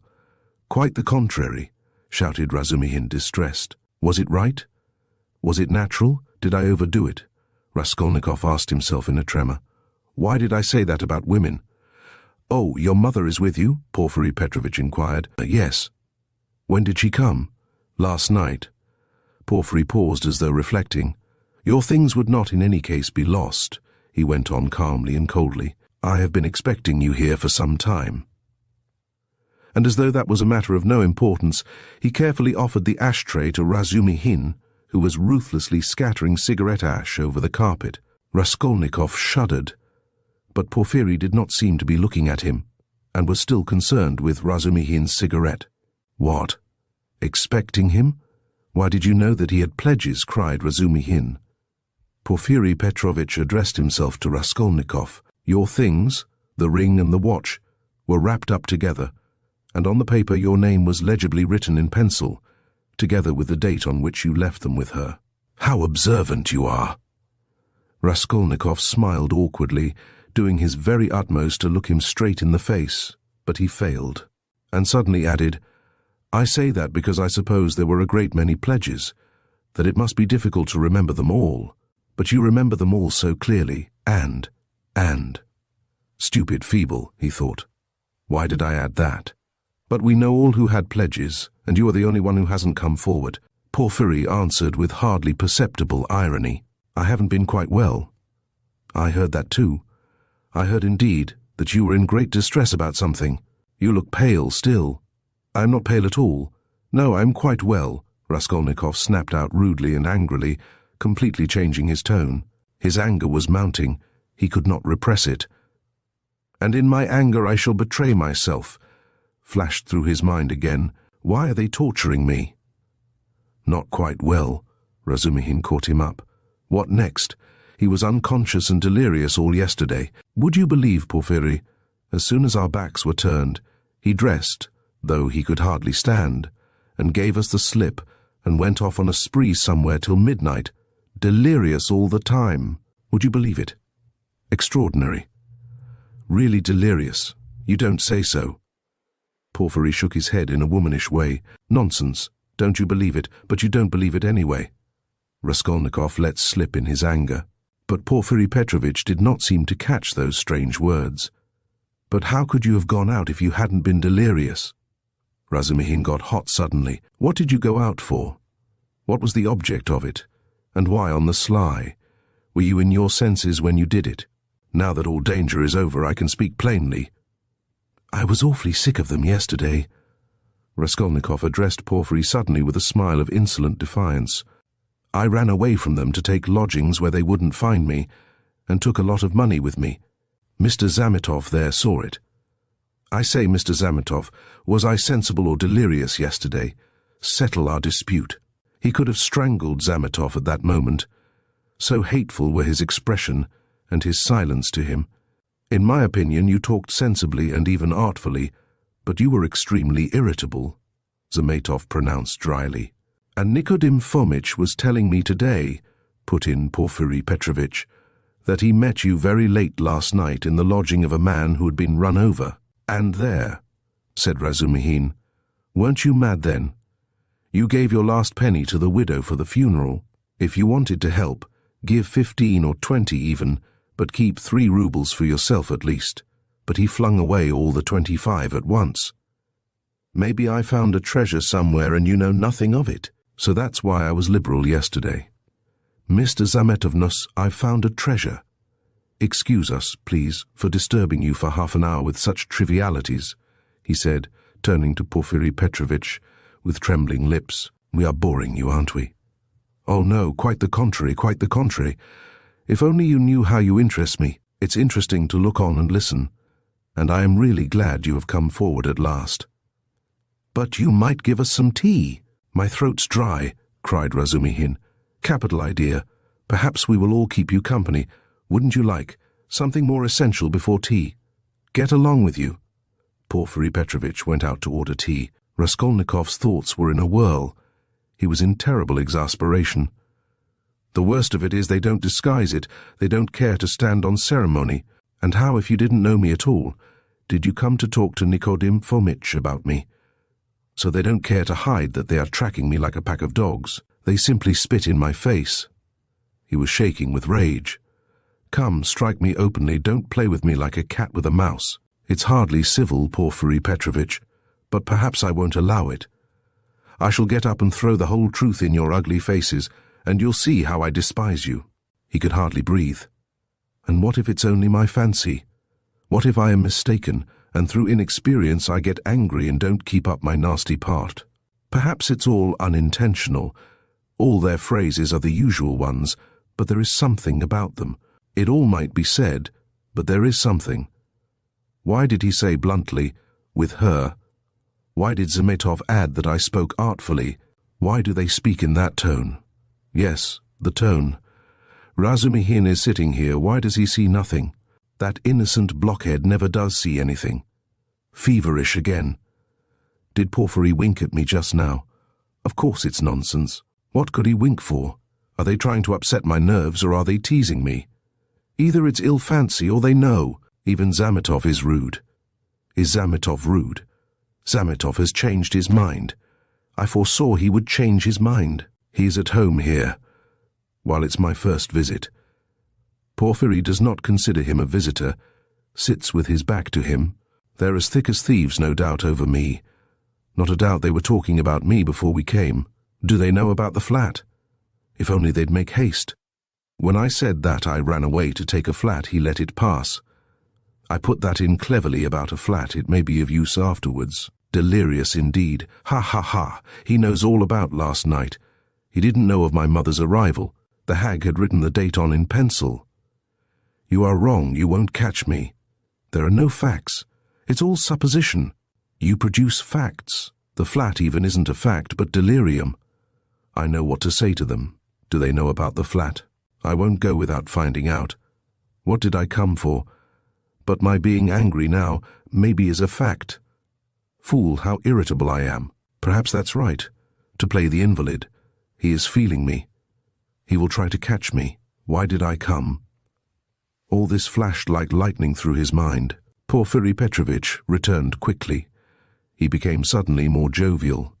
Your party yesterday, brother, has left my head rather, and I am out of sorts altogether, he began in quite a different tone, laughing to Razumihin. Was it interesting? I left you yesterday at the most interesting point. Who got the best of it? Oh, no one, of course. They got on to everlasting questions, floated off into space. Only fancy, Rodia, what we got on to yesterday, whether there is such a thing as crime. I told you that we talked our heads off. What is there strange? It's an everyday social question, Raskolnikov answered casually. The question wasn't put quite like that, observed Porfiry. Not quite. That's true, Razumihin agreed at once, getting warm and hurried as usual. Listen, Rodion, and tell us your opinion. I want to hear it. I was fighting tooth and nail with them and wanted you to help me. I told them you were coming. It began with the socialist doctrine. You know their doctrine. Crime is a protest against the abnormality of the social organization and nothing more, no other causes admitted. You are wrong there, cried Porfiry Petrovitch. He was noticeably animated and kept laughing as he looked at Razumihin, which made him more excited than ever. Nothing is admitted, Razumihin interrupted with heat. I'm not wrong. I'll show you their pamphlets. Everything with them is the influence of environment and nothing else. Their favorite phrase, from which it follows that if society is normally organized, all crime will cease at once, since there will be nothing to protest against, and all men will become righteous in one instant. Human nature is not taken into account. It is excluded. It's not supposed to exist. They don't recognize that humanity developing by a historical living process will become at last a normal society. But they believe that a social system that has come out of some mathematical brain is going to organize all humanity at once and make it just and sinless in an instant, quicker than any living process. That's why they instinctively dislike history, nothing but ugliness and stupidity in it, and they explain it all as stupidity. That's why they so dislike the living process of life. They don't want a living soul. The living soul demands life. The soul won't obey the rules of mechanics. The soul is an object of suspicion. The soul is retrograde. But what they want, though it smells of death and can be made of India rubber, at least is not alive, has no will, is servile, and won't revolt. And it comes in the end to their reducing everything to the building of walls and the planning of rooms and passages in a phalanstery. The phalanstery is ready, indeed, but your human nature is not ready for the phalanstery. It wants life. It hasn't completed its vital process. It's too soon for the graveyard. You can't skip over nature by logic. Logic presupposes 3 possibilities, but there are millions. Cut away a million and reduce it all to the question of comfort. That's the easiest solution of the problem. It's seductively clear, and you mustn't think about it. That's the great thing, you mustn't think, the whole secret of life in 2 pages of print. Now he is off, beating the drum. Catch hold of him, do, laughed Porfiry. Can you imagine, he turned to Raskolnikov, 6 people holding forth like that last night, in one room, with punch as a preliminary? No, brother, you are wrong. Environment accounts for a great deal in crime, I can assure you of that. Oh, I know it does, but just tell me. A man of 40 violates a child of 10. Was it environment drove him to it? Well, strictly speaking, it did. Porfiry observed with noteworthy gravity, a crime of that nature may be very well ascribed to the influence of environment. Razumihin was almost in a frenzy. "Oh, if you like," he roared. "I'll prove to you that your white eyelashes may very well be ascribed to the Church of Ivan the Great's being 250 feet high, and I will prove it clearly, exactly, progressively, and even with a liberal tendency. I undertake to. Will you bet on it? Done. Let's hear, please, how he will prove it." "He is always humbugging, confound him," cried Razumihin, jumping up and gesticulating. "What's the use of talking to you?" "He does all that on purpose. You don't know him, Rodion. He took their side yesterday simply to make fools of them, and the things he said yesterday. And they were delighted. He can keep it up for a fortnight together. Last year he persuaded us that he was going into a monastery. He stuck to it for 2 months. Not long ago he took it into his head to declare he was going to get married, that he had everything ready for the wedding. He ordered new clothes indeed. We all began to congratulate him. There was no bride, nothing, all pure fantasy." "Ah, you are wrong. I got the clothes before. It was the new clothes, in fact, that made me think of taking you in." "Are you such a good dissembler?" Raskolnikov asked carelessly. "You wouldn't have supposed it, eh? Wait a bit. I shall take you in too." "Ha ha ha. No, I'll tell you the truth. All these questions about crime, environment, children, recall to my mind an article of yours which interested me at the time, on crime or something of the sort. I forget the title. I read it with pleasure 2 months ago in the Periodical Review." "My article? In the Periodical Review?" Raskolnikov asked in astonishment. "I certainly did write an article upon a book 6 months ago when I left the university, but I sent it to the Weekly Review. But it came out in the and the Weekly Review ceased to exist, so that's why it wasn't printed at the time." "That's true, but when it ceased to exist, the Weekly Review was amalgamated with the periodical, and so your article appeared 2 months ago in the latter. Didn't you know?" Raskolnikov had not known. "Why, you might get some money out of them for the article. What a strange person you are. You lead such a solitary life that you know nothing of matters that concern you directly. It's a fact, I assure you." "Bravo, Rodya. I knew nothing about it either," cried Razumihin. "I'll run today to the reading room and ask for the number. 2 months ago? What was the date? It doesn't matter, though. I will find it. Think of not telling us." "How did you find out that the article was mine? It's only signed with an initial. I only learnt it by chance the other day. Through the editor. I know him.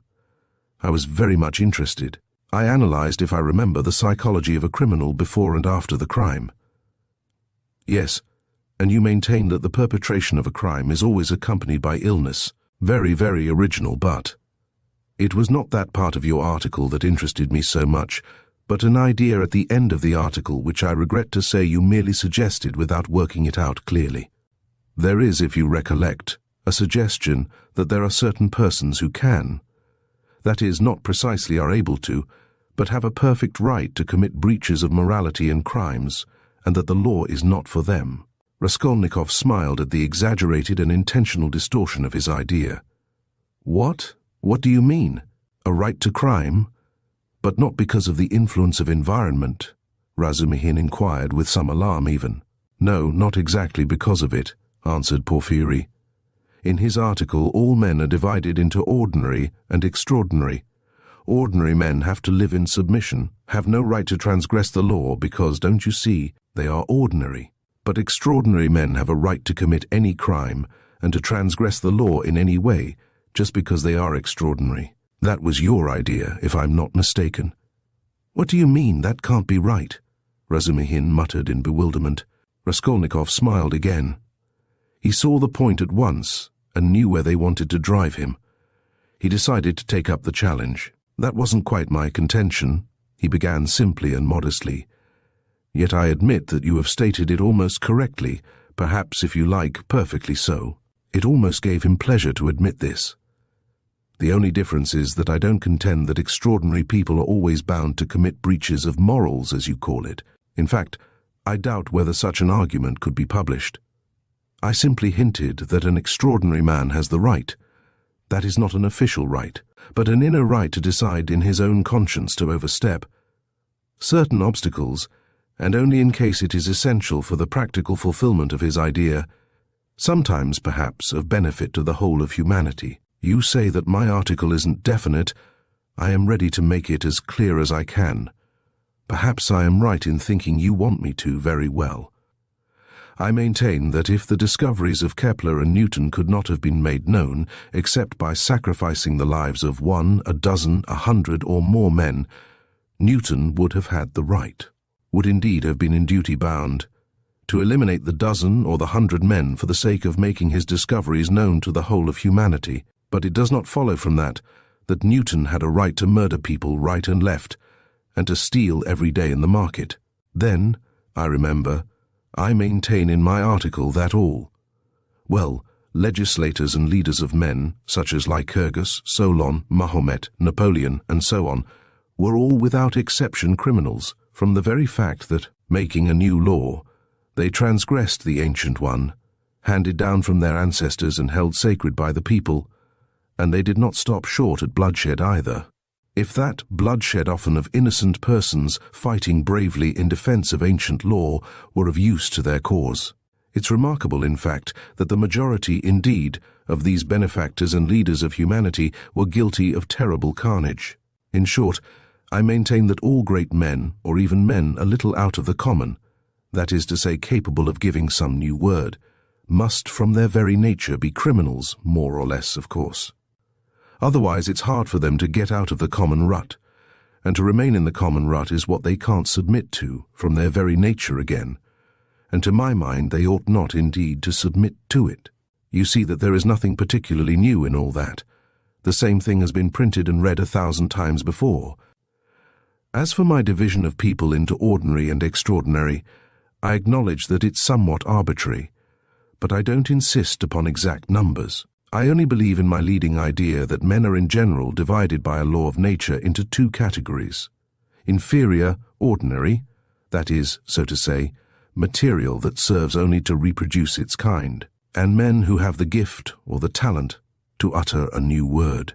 There are, of course, innumerable subdivisions, but the distinguishing features of both categories are fairly well marked. The first category, generally speaking, are men conservative in temperament and law-abiding. They live under control and love to be controlled. To my thinking, it is their duty to be controlled because that's their vocation, and there is nothing humiliating in it for them.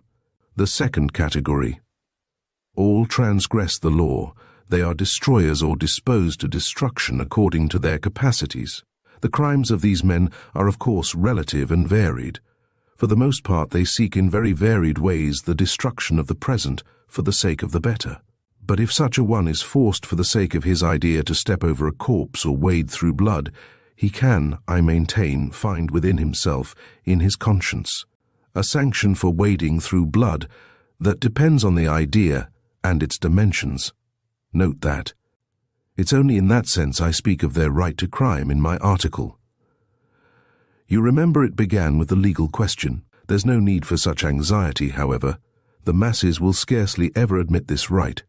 They punish them or hang them more or less, and in doing so fulfill quite justly their conservative vocation. But the same masses set these criminals on a pedestal in the next generation and worship them more or less. The first category is always the man of the present, the second the man of the future. The first preserve the world and people it, the second move the world and lead it to its goal. Each class has an equal right to exist. In fact, all have equal rights with me, and vive la guerre éternelle, till the New Jerusalem, of course. Then you believe in the New Jerusalem, do you? I do, Raskolnikov answered firmly, as he said these words, and during the whole preceding tirade, he kept his eyes on one spot on the carpet. And do you believe in God? Excuse my curiosity. I do, repeated Raskolnikov, raising his eyes to Porfiry. And do you believe in Lazarus as rising from the dead? Too, I do. Why do you ask all this? You believe it literally. Literally? You don't say so. I asked from curiosity. Excuse me. But let us go back to the question. They are not always executed. Some, on the contrary, triumph in their lifetime. Oh, yes. Some attain their ends in this life and then they begin executing other people. If it's necessary indeed, for the most part they do. Your remark is very witty, thank you. But tell me this, how do you distinguish those extraordinary people from the ordinary ones? Are there signs at their birth? I feel there ought to be more exactitude, more external definition. Excuse the natural anxiety of a practical law-abiding citizen, but couldn't they adopt a special uniform, for instance? Couldn't they wear something, be branded in some way? For you know, if confusion arises and a member of one category imagines that he belongs to the other, begins to eliminate obstacles as you so happily expressed it then. Oh, that very often happens. That remark is wittier than the other. Thank you. No reason to, but take note that the mistake can only arise in the first category. That is among the ordinary people, as I perhaps unfortunately called them. In spite of their predisposition to obedience, very many of them, through a playfulness of nature, sometimes vouchsafed even to the cow, like to imagine themselves advanced people, destroyers, and to push themselves into the new movement, and this quite sincerely. Meanwhile, the really new people are very often unobserved by them, or even despised as reactionaries of grovelling tendencies. But I don't think there is any considerable danger here, and you really need not be uneasy, for they never go very far. Of course, they might have a thrashing sometimes for letting their fancy run away with them and to teach them their place, but no more. In fact, even this isn't necessary, as they castigate themselves, for they are very conscientious. Some perform this service for one another, and others chastise themselves with their own hands. They will impose various public acts of penitence upon themselves with a beautiful and edifying effect. In fact, you've nothing to be uneasy about. It's a law of nature. Well, you have certainly set my mind more at rest on that score, but there's another thing worries me. Tell me, please, are there many people who have the right to kill others, these extraordinary people? I am ready to bow down to them, of course, but you must admit it's alarming if there are a great many of them, eh? Oh, you needn't worry about that either, Raskolnikov went on in the same tone. People with new ideas, people with the faintest capacity for saying something new, are extremely few in number, extraordinarily so, in fact. One thing only is clear, that the appearance of all these grades and subdivisions of men must follow with unfailing regularity some law of nature. That law, of course, is unknown at present, but I am convinced that it exists, and one day may become known. The vast mass of mankind is mere material, and only exists in order by some great effort, by some mysterious process, by means of some crossing of races and stocks, to bring into the world at last perhaps one man out of 1,000 with a spark of independence. 1 in 10,000 perhaps, I speak roughly, approximately, is born with some independence, and with still greater independence 1 in 100,000. The man of genius is one of millions, and the great geniuses, the crown of humanity, appear on earth perhaps 1 in many thousand millions. In fact, I have not peeped into the retort in which all this takes place. But there certainly is and must be a definite law.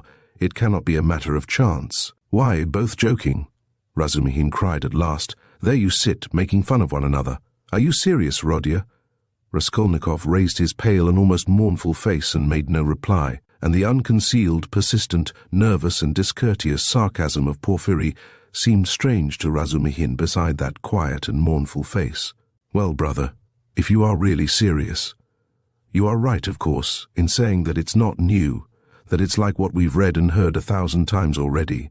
But what is really original in all this, and is exclusively your own to my horror, is that you sanction bloodshed in the name of conscience, and, excuse my saying so, with such fanaticism. That, I take it, is the point of your article. But that sanction of bloodshed by conscience is, to my mind, more terrible than the official legal sanction of bloodshed. You are quite right, it is more terrible, Porfiry agreed. Yes, you must have exaggerated. There is some mistake, I shall read it. You can't think that. I shall read it. All that is not in the article. There's only a hint of it, said Raskolnikov. Yes, yes. Porfiry couldn't sit still. Your attitude to crime is pretty clear to me now, but excuse me for my impertinence. I am really ashamed to be worrying you like this, you see.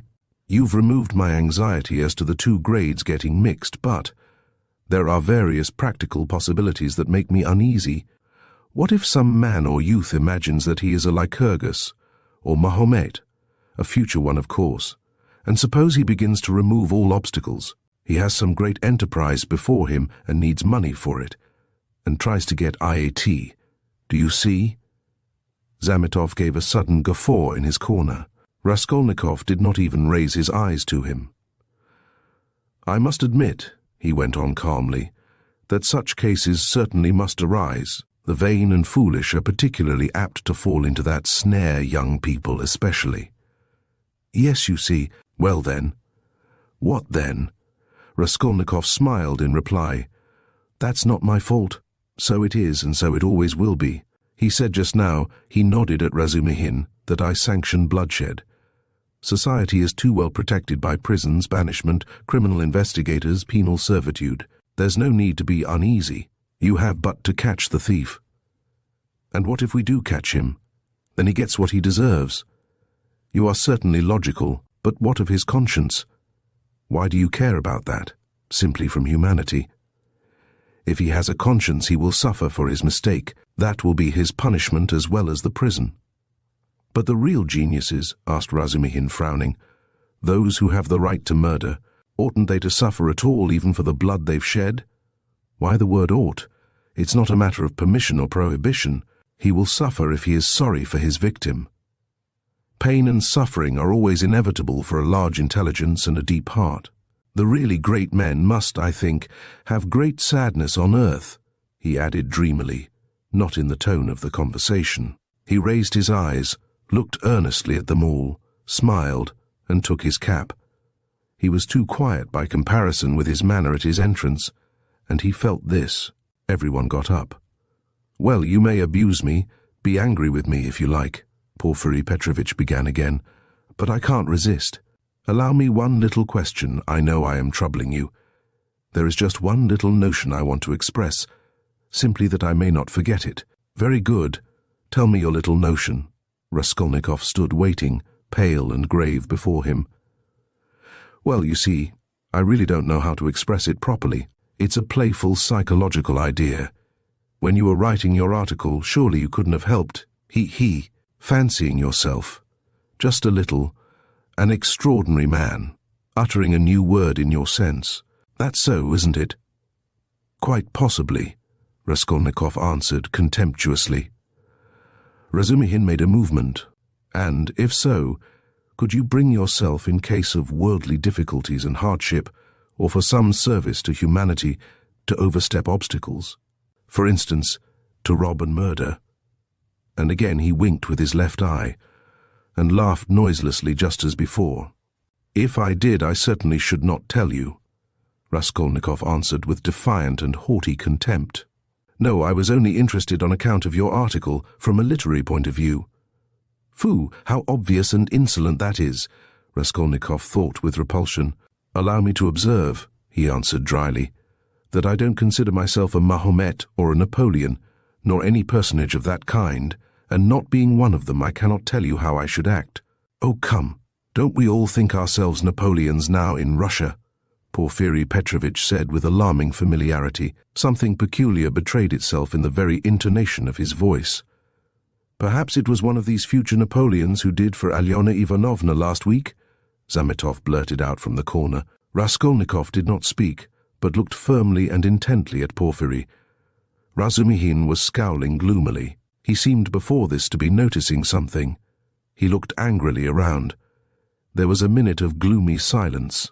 Raskolnikov turned to go. Are you going already? Porfiry said amiably, holding out his hand with excessive politeness.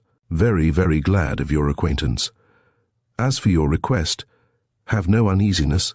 Write just as I told you, or, better still, come to me there yourself in a day or two. Tomorrow, indeed. I shall be there at 11 o'clock for certain. We'll arrange it all. We'll have a talk. As one of the last to be there, you might perhaps be able to tell us something, he added with a most good-natured expression. You want to cross-examine me officially in due form? Raskolnikov asked sharply. Oh, why, that's not necessary for the present. You misunderstand me. I lose no opportunity, you see. And I've talked with all who had pledges. I obtained evidence from some of them, and you are the last. Yes, by the way," he cried, seemingly suddenly delighted. "I just remember. What was I thinking of?" He turned to Razumihin. "You were talking my ears off about that Nikolay. Of course, I know very well." He turned to Raskolnikov. "That the fellow is innocent. But what is one to do? We had to trouble Dmitri too. This is the point. This is all. When you went up the stairs, it was past 7, wasn't it?" "Yes," answered Raskolnikov, with an unpleasant sensation, at the very moment he spoke, that he need not have said it. "Then when you went upstairs between 7 and 8, didn't you see in a flat that stood open on a second story, do you remember? 2 workmen, or at least one of them. They were painting there, didn't you notice them? It's very, very important for them." "Painters?" "No, I didn't see them," Raskolnikov answered slowly, as though ransacking his memory, while at the same instant he was racking every nerve, almost swooning with anxiety to conjecture as quickly as possible where the trap lay and not to overlook anything. "No, I didn't see them, and I don't think I noticed a flat like that open. But on the 4th story, he had mastered the trap now and was triumphant. I remember now that someone was moving out of the flat opposite Alyona Ivanovna's. I remember it clearly. Some porters were carrying out a sofa and they squeezed me against the wall. But painters? No, I don't remember that there were any painters. And I don't think that there was a flat open anywhere. No, there wasn't." "What do you mean?" Razumihin shouted suddenly, as though he had reflected and realized. "Why, it was on the day of the murder the painters were at work and he was there 3 days before. What are you asking?" "Phoo, I have muddled it." Porfiry slapped himself on the forehead. "Deuce take it. This business is turning my brain," he addressed Raskolnikov somewhat apologetically. "It would be such a great thing for us to find out whether anyone had seen them between 7 and 8 at the flat. So I fancied you could perhaps have told us something. I quite muddled it. Then you should be more careful," Razumihin observed grimly. The last words were uttered in the passage. Porfiry Petrovitch saw them to the door with excessive politeness. They went out into the street gloomy and sullen, and for some steps they did not say a word. Raskolnikov drew a deep breath. Chapter 20. "I don't believe it, I can't believe it," repeated Razumihin, trying in perplexity to refute Raskolnikov's arguments. They were by now approaching Bakalaev's lodgings, where Pulcheria Alexandrovna and Dunya had been expecting them a long while. Razumihin kept stopping on the way in the heat of discussion, confused and excited by the very fact that they were for the first time speaking openly about it. "Don't believe it, then," answered Raskolnikov with a cold, careless smile. "You were noticing nothing as usual, but I was weighing every word. You are suspicious. That is why you weighed their words." "Certainly I agree. Porfiry's tone was rather strange, and still more that wretch Zametov. You are right. There was something about him, but why? Why? He has changed his mind since last night. Quite the contrary. If they had that brainless idea, they would do their utmost to hide it and conceal their cards so as to catch you afterwards. But it was all impudent and careless. If they had had facts, I mean real facts, or at least grounds for suspicion, then they would certainly have tried to hide their game. In the hope of getting more, they would have made a search long ago besides. But they have no facts, not one. It is all mirage, all ambiguous, simply a floating idea. So they try to throw me out by impudence, and perhaps he was irritated at having no facts and blurted it out in his vexation, or perhaps he has some plan. He seems an intelligent man. Perhaps he wanted to frighten me by pretending to know. They have a psychology of their own, brother. But it is loathsome explaining it all. Stop. And it's insulting. I understand you. But, since we have spoken openly now, and it is an excellent thing that we have at last, I am glad. I will own now, frankly, that. I noticed it in them long ago, this idea. Of course, the merest hint only, an insinuation. But why an insinuation even? How dare they? What foundation have they? If only you knew how furious I have been. Think only. Simply because a poor student, unhinged by poverty and hypochondria, on the eve of a severe delirious illness, Note that suspicious, vain, proud, who has not seen a soul to speak to for 6 months, in rags and in boots without soles, has to face some wretched policeman and put up with their insolence. And the unexpected debt thrust under his nose, the IOU presented by Chabarov, the new paint, 30 degrees Ryomor and a stifling atmosphere, a crowd of people, the talk about the murder of a person where he had been just before, and all that on an empty stomach. He might well have a fainting fit, and that is what they found it all on. Damn them!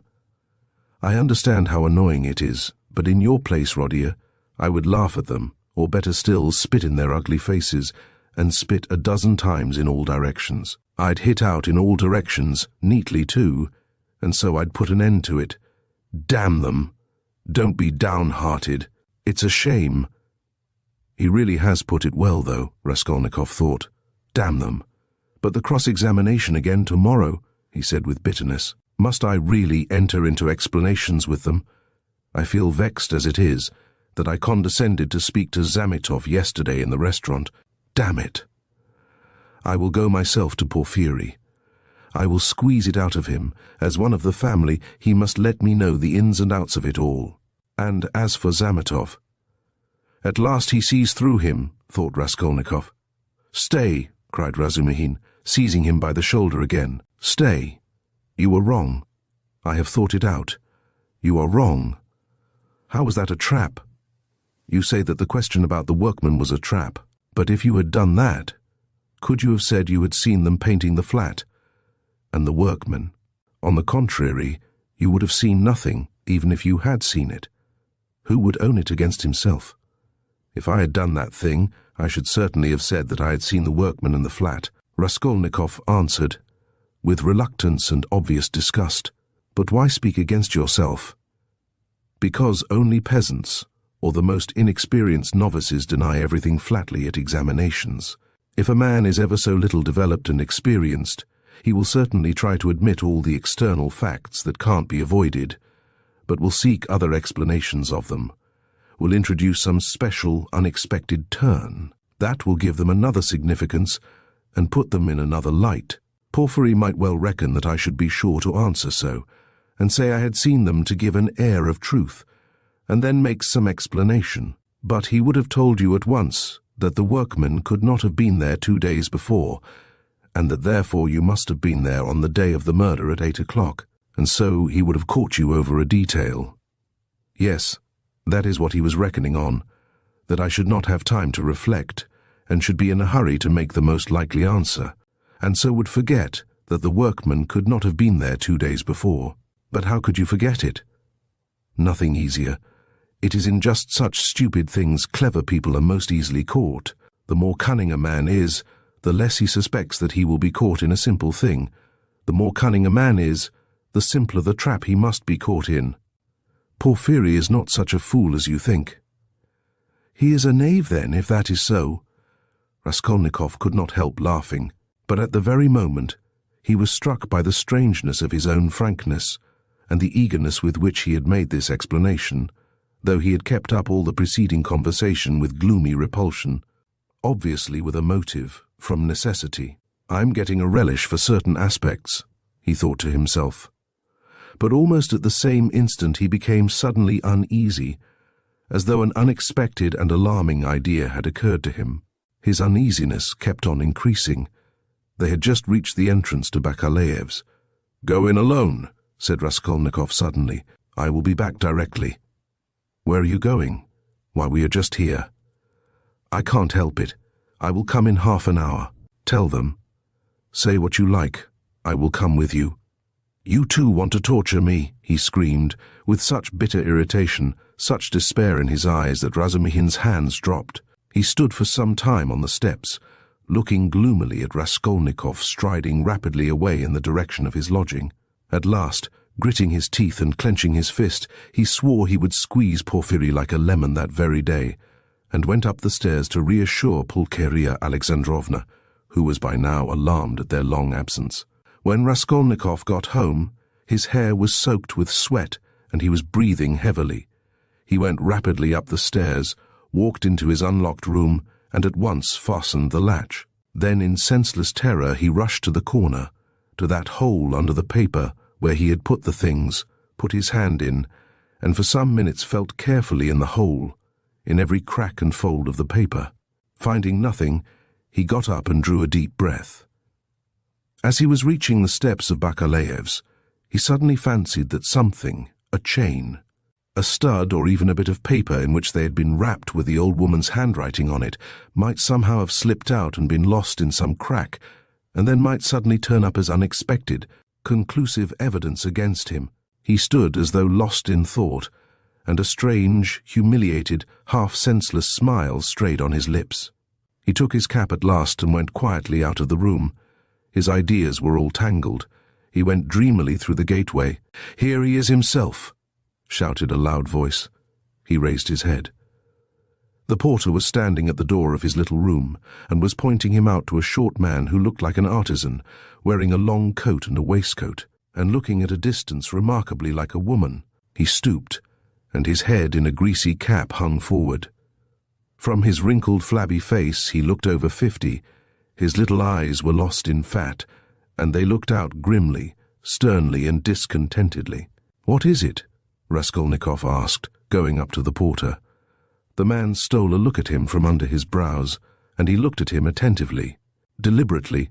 Then he turned slowly and went out of the gate into the street without saying a word. "What is it?" cried Raskolnikov. "Why, he there was asking whether a student lived here, mentioned your name and whom you lodged with. I saw you coming and pointed you out, and he went away. It's funny." The porter, too, seemed rather puzzled, but not much so, and after wondering for a moment, he turned and went back to his room.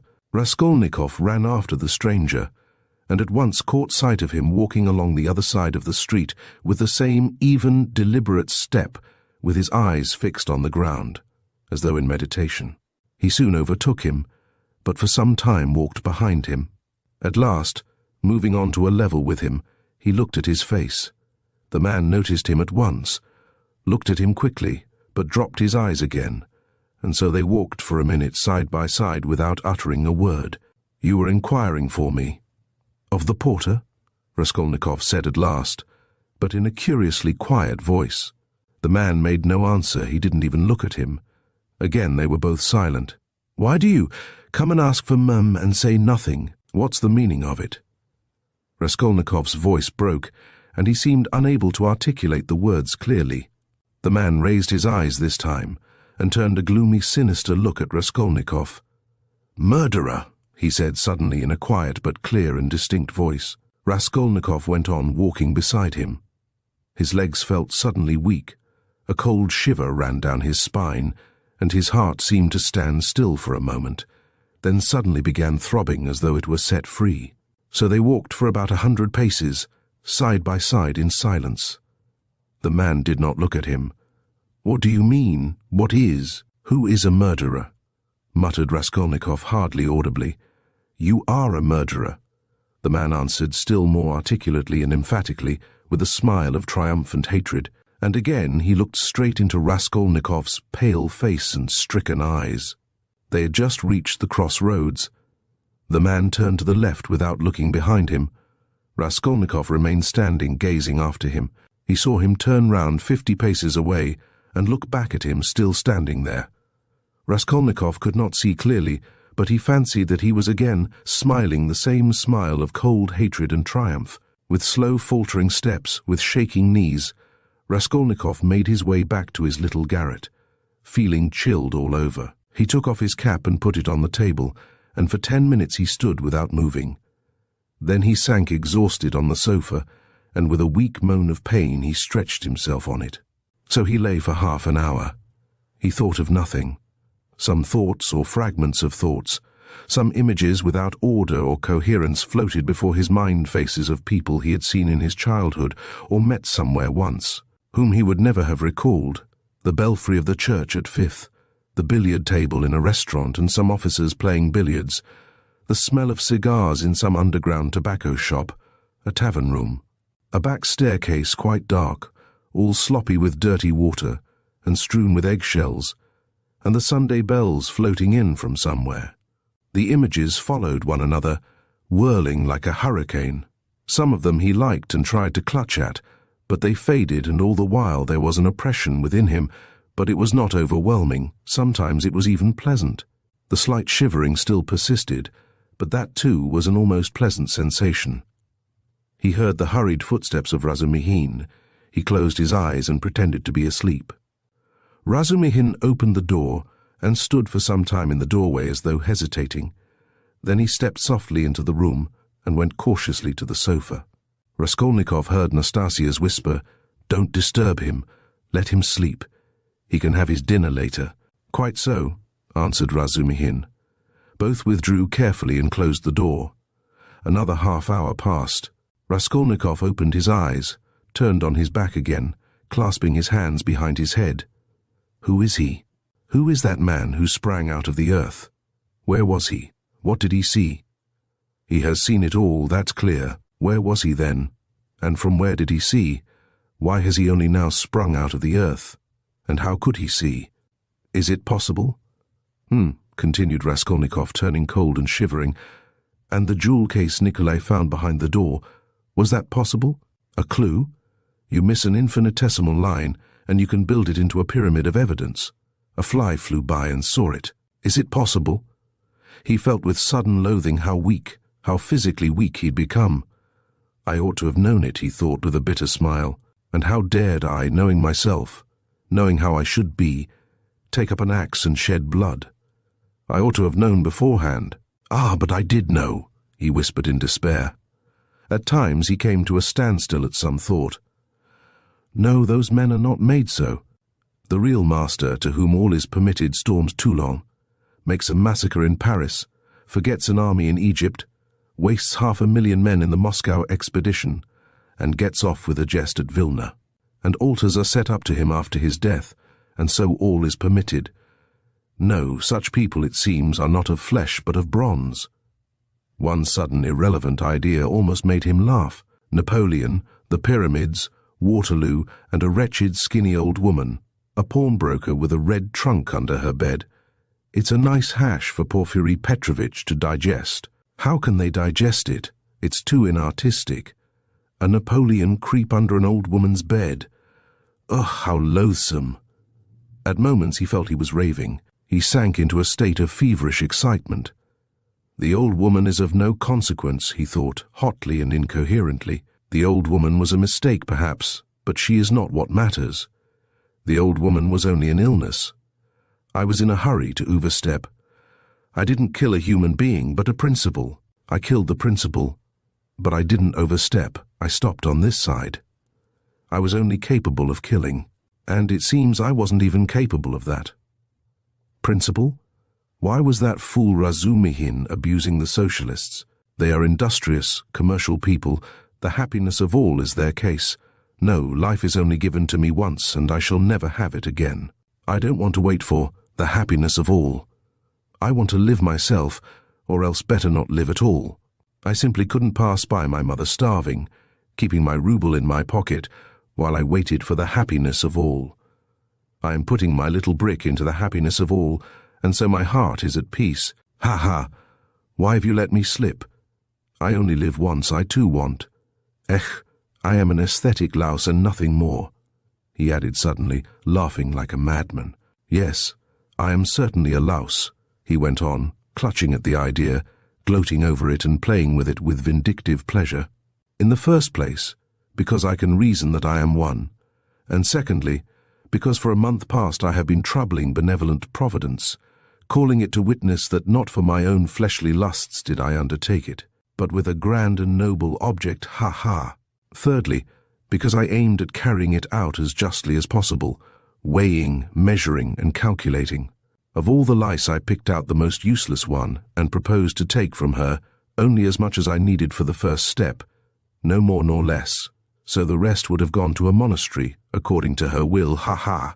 And what shows that I am utterly a louse, he added, grinding his teeth, is that I am perhaps viler and more loathsome than the louse I killed, and I felt beforehand that I should tell myself so after killing her. Can anything be compared with the horror of that? The vulgarity, the abjectness. I understand the prophet with his sabre, on his steed, Allah commands and trembling creation must obey.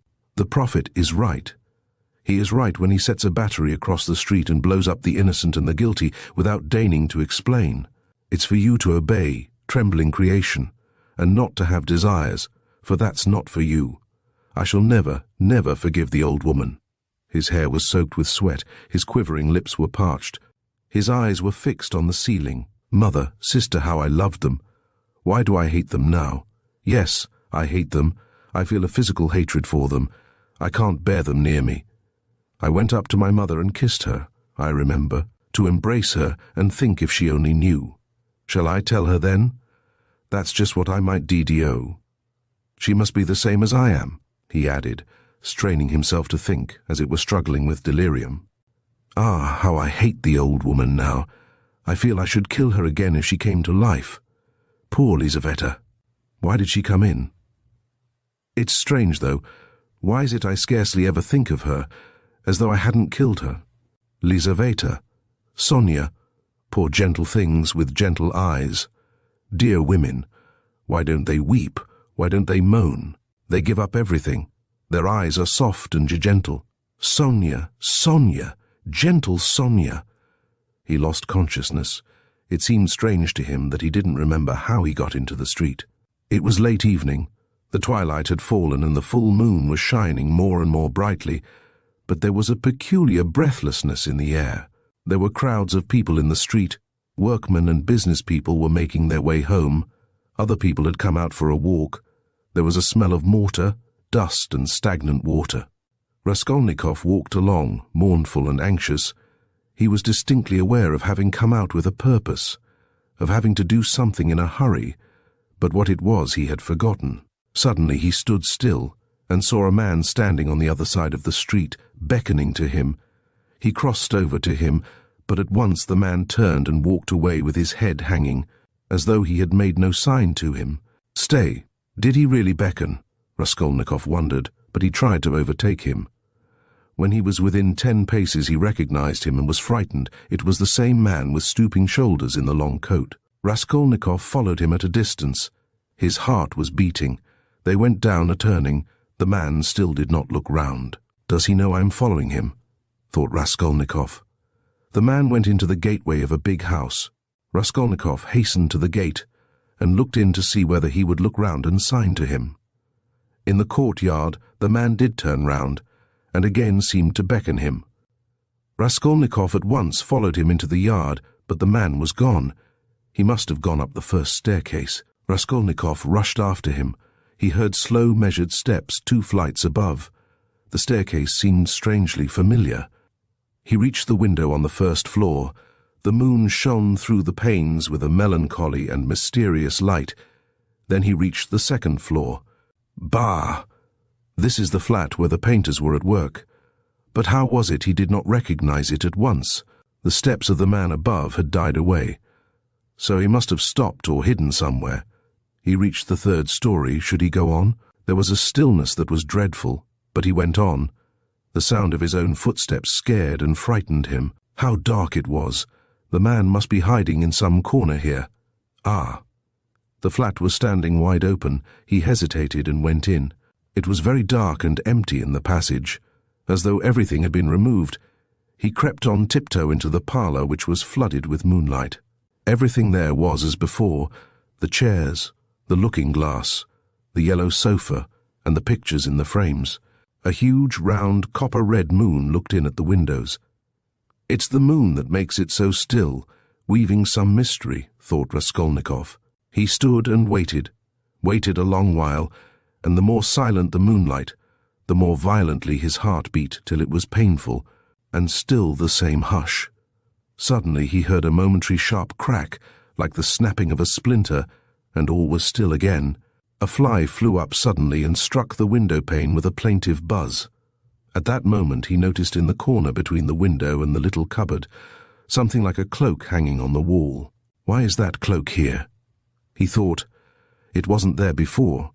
He went up to it quietly and felt that there was someone hiding behind it. He cautiously moved the cloak and saw, sitting on a chair in the corner, the old woman bent double so that he couldn't see her face, but it was she. He stood over her. She is afraid, he thought.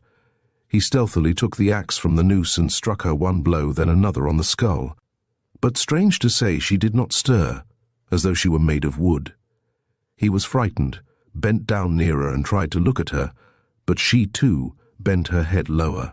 He bent right down to the ground and peeped up into her face from below. He peeped and turned cold with horror. The old woman was sitting and laughing, shaking with noiseless laughter, doing her utmost that he should not hear it.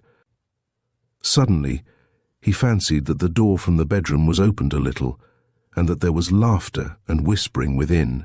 He was overcome with frenzy, and he began hitting the old woman on the head with all his force. But at every blow of the axe, the laughter and whispering from the bedroom grew louder, and the old woman was simply shaking with mirth. He was rushing away, but the passage was full of people. The doors of the flats stood open, and on the landing, on the stairs, and everywhere below there were people, rows of heads, all looking, but huddled together in silence and expectation. Something gripped his heart. His legs were rooted to the spot. They would not move. He tried to scream and woke up. He drew a deep breath, but his dream seemed strangely to persist.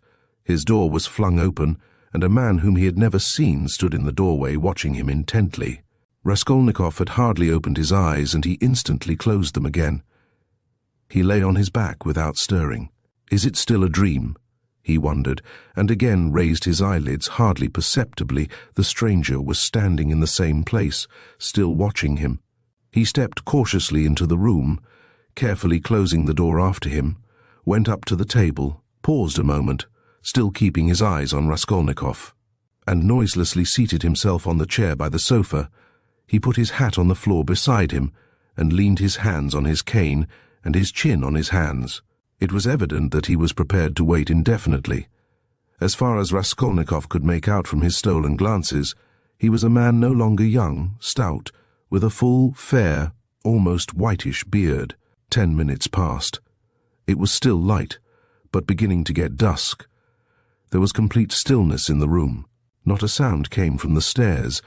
Only a big fly buzzed and fluttered against the window pane. It was unbearable at last. Raskolnikov suddenly got up and sat on the sofa. "Come, tell me what you want." "I knew you were not asleep, but only pretending," the stranger answered oddly, laughing calmly. "Arkady Ivanovich Svidrigailov, allow me to introduce myself." Chapter. Can this be still a dream? Raskolnikov thought once more. He looked carefully and suspiciously at the unexpected visitor. "Svidrigailov, what nonsense, it can't be," he said at last aloud in bewilderment. His visitor did not seem at all surprised at this exclamation. "I've come to you for 2 reasons. In the first place, I wanted to make your personal acquaintance, as I have already heard a great deal about you that is interesting and flattering. Secondly, I cherish the hope that you may not refuse to assist me in a matter directly concerning the welfare of your sister, Avdotia Romanovna. For without your support she might not let me come near her now, for she is prejudiced against me. But with your assistance I reckon on." "You reckon wrongly," interrupted Raskolnikov. "They only arrived yesterday, may I ask you?" Raskolnikov made no reply. "It was yesterday, I know. I only arrived myself the day before." "Well, let me tell you this, Rodion Romanovitch. I don't consider it necessary to justify myself, but kindly tell me what was there particularly criminal on my part in all this business, speaking without prejudice, with common sense." Raskolnikov continued to look at him in silence. "That in my own house I persecuted a defenseless girl, and insulted her with my infamous proposals. Is that it? I am anticipating you. But you've only to assume that I, too, am a man et nihil humanum. In a word, that I am capable of being attracted and falling in love, which does not depend on our will. Then everything can be explained in the most natural manner. The question is, am I a monster, or am I myself a victim? And what if I am a victim? In proposing to the object of my passion to elope with me to America or Switzerland, I may have cherished the deepest respect for her, and may have thought that I was promoting our mutual happiness. Reason is the slave of passion, you know. Why, probably, I was doing more harm to myself than anyone. But that's not the point," Raskolnikov interrupted with disgust. It's simply that whether you are right or wrong, we dislike you. We don't want to have anything to do with you. We show you the door. Go out." Svidrigailov broke into a sudden laugh. But there's no getting round you," he said, laughing in the frankest way. "I hoped to get round you, but you took up the right line at once. But you are trying to get round me still." "What of it? What of it?" cried Svidrigailov, laughing openly.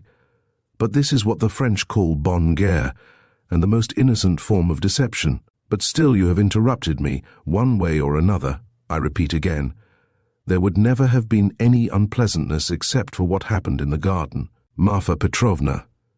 "You have got rid of Marfa Petrovna too, so they say," Raskolnikov interrupted rudely. "Oh, you've heard that too, then? You'd be sure to, though. But as for your question, I really don't know what to say, though my own conscience is quite at rest on that score. Don't suppose that I am in any apprehension about it. All was regular and in order. The medical inquiry diagnosed apoplexy due to bathing immediately after a heavy dinner and a bottle of wine. And indeed it could have proved nothing else. But I'll tell you what I have been thinking to myself of late, on my way here in the train especially. Didn't I contribute to all that? Calamity, morally in a way, by irritation or something of the sort. But I came to the conclusion that that too was quite out of the question." Raskolnikov laughed. "I wonder you trouble yourself about it. But what are you laughing at? Only consider I struck her just twice with a switch. There were no marks even.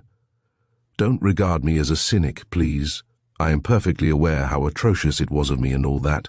But I know for certain, too, that Marfa Petrovna was very likely pleased at my, so to say, warmth. The story of your sister had been wrung out to the last drop. For the last 3 days Marfa Petrovna had been forced to sit at home. She had nothing to show herself with in the town. Besides, she had bored them so with that letter. You heard about her reading the letter. And all of a sudden those 2 switches fell from heaven. Her first act was to order the carriage to be got out. Not to speak of the fact that there are cases when women are very, very glad to be insulted in spite of all their show of indignation. There are instances of it with everyone. Human beings in general, indeed, greatly love to be insulted. Have you noticed that? But it's particularly so with women. One might even say it's their only amusement. At one time Raskolnikov thought of getting up and walking out, and so finishing the interview. But some curiosity and even a sort of prudence made him linger for a moment. "You are fond of fighting?" he asked carelessly. "No, not very," Svidrigailov answered calmly. "And Marfa Petrovna and I scarcely ever fought. We lived very harmoniously, and she was always pleased with me. I only used the whip twice in all our 7 years, not counting a 3rd occasion of a very ambiguous character. The first time, 2 months after our marriage, immediately after we arrived in the country, and the last time was that of which we are speaking. Did you suppose I was such a monster, such a reactionary, such a slave driver? Ha, ha. By the way, do you remember Rodion Romanovitch, how a few years ago, in those days of beneficent publicity, a nobleman, I've forgotten his name, was put to shame everywhere, in all the papers, for having thrashed a German woman in the railway train. You remember? It was in those days, that very year, I believe, the disgraceful action of the age took place. You know, the Egyptian Nights, that public reading, you remember? The dark eyes, you know. Ah, the golden days of our youth, where are they? Well, as for the gentleman who thrashed the German, I feel no sympathy with him, because after all, what need is there for sympathy? But I must say that there are sometimes such provoking Germans that I don't believe there is a progressive who could quite answer for himself. No one looked at the subject from that point of view then, but that's the truly humane point of view, I assure you." After saying this, Svidrigailov broke into a sudden laugh again. Raskolnikov saw clearly that this was a man with a firm purpose in his mind and able to keep it to himself. "I expect you've not talked to anyone for some days," he asked. "Scarcely anyone. I suppose you are wondering at my being such an adaptable man." "No, I'm only wondering at your being too adaptable a man, because I am not offended at the rudeness of your questions. Is that it? But why take offense?" "As you asked, so I answered," he replied, with a surprising expression of simplicity. "You know, there's hardly anything I take interest in. he went on, as it were dreamily. "Especially now. I've nothing to do. You are quite at liberty to imagine, though, that I am making up to you with a motive, particularly as I told you I want to see your sister about something. But I'll confess frankly, I am very much bored. The last 3 days especially, so I am delighted to see you. Don't be angry, Rodion Romanovitch, but you seem to be somehow awfully strange yourself. Say what you like. There's something wrong with you, and now too. Not this very minute, I mean, but now generally. Well, I won't. Don't scowl. I am not such a bear, you know, as you think." Raskolnikov looked gloomily at him. "You are not a bear, perhaps, at all," he said. "I fancy, indeed, that you are a man of very good breeding, or at least know how on occasion to behave like one." "I am not particularly interested in anyone's opinion," Svidrigailov answered, dryly, and even with a shade of haughtiness. "And therefore why not be vulgar at times when vulgarity is such a convenient cloak for our climate? And especially if one has a natural propensity that way," he added, laughing again. "But I've heard you have many friends here. You are, as they say, not without connections. What can you want with me then, unless you've some special object?" "That's true that I have friends here," Svidrigailov admitted, not replying to the chief point. "I've met some already. I've been lounging about for the last 3 days, and I've seen them, or they've seen me. That's a matter of course. I am well dressed and reckoned not a poor man. The emancipation of the serfs hasn't affected me. My property consists chiefly of forests and water meadows. The revenue has not fallen off, but I am not going to see them. I was sick of them long ago. I've been here 3 days and have called on no one. What a town it is! How has it come into existence among us, tell me that? A town of officials and students of all sorts. Yes, there's a great deal I didn't notice when I was here 8 years ago, kicking up my heels. My only hope now is in anatomy, by Jove it is." "Anatomy? But as for these clubs, Dassault's parades, or progress, indeed, maybe, well, all that can go on without me," he went on, again without noticing the question. "Besides, who wants to be a card sharper?" "Why, have you been a card sharper then?" "How could I help being? There was a regular set of us, men of the best society. 8 years ago we had a fine time. And all men of breeding, you know, poets, men of property. And indeed, as a rule in our Russian society, the best manners are found among those who've been thrashed. Have you noticed that? I've deteriorated in the country, but I did get into prison for debt, through a low Greek who came from Lujin. Then Marfa Petrovna turned up. She bargained with him and bought me off for 30,000 silver pieces. I owed 70,000. We were united in lawful wedlock, and she bore me off into the country like a treasure. You know, she was 5 years older than I. She was very fond of me. For 7 years I never left the country. And, take note, that all my life she held a document over me, the IOU for 30,000 rubles. So if I were to elect to be restive about anything, I should be trapped at once, and she would have done it. Women find nothing incompatible in that. If it hadn't been for that, would you have given her the slip?" "I don't know what to say. It was scarcely the document restrained me. I didn't want to go anywhere else. Marfa Petrovna herself invited me to go abroad, seeing I was bored, but I've been abroad before, and always felt sick there. For no reason but the sunrise, the Bay of Naples, the sea. You look at them and it makes you sad. What's most revolting is that one is really sad. No, it's better at home. Here at least one blames others for everything and excuses oneself. I should have gone perhaps on an expedition to the North Pole, because j'ai le vin mauvais and hate drinking, and there's nothing left but wine. I have tried it. But, I say, I've been told Berg is going up in a great balloon next Sunday from the Yusupov garden and will take up passengers at a fee. Is it true? Why would you go up? I. No, oh no, muttered Svidrigailov, really seeming to be deep in thought. What does he mean? Is he in earnest? Raskolnikov wondered. No, the document didn't restrain me, Svidrigailov went on meditatively. It was my own doing, not leaving the country. And nearly a year ago, Marfa Petrovna gave me back the document on my name day, and made me a present of a considerable sum of money, too. She had a fortune, you know. You see how I trust you, Arkady Ivanovitch. That was actually her expression. You don't believe she used it. But do you know I managed the estate quite decently? They know me in the neighborhood. I ordered books, too. Marfa Petrovna at first approved, but afterwards she was afraid of my overstudying. You seem to be missing Marfa Petrovna very much. Missing her, perhaps. Really, perhaps I am. And by the way, do you believe in ghosts? What ghosts? Why, ordinary ghosts. Do you believe in them? Perhaps not, pour vous plaire, I wouldn't say no exactly. Do you see them, then? Svidrigailov looked at him rather oddly. Marfa Petrovna is pleased to visit me, he said, twisting his mouth into a strange smile. How do you mean she is pleased to visit you? She has been 3 times. I saw her first on the very day of the funeral, an hour after she was buried. It was the day before I left to come here.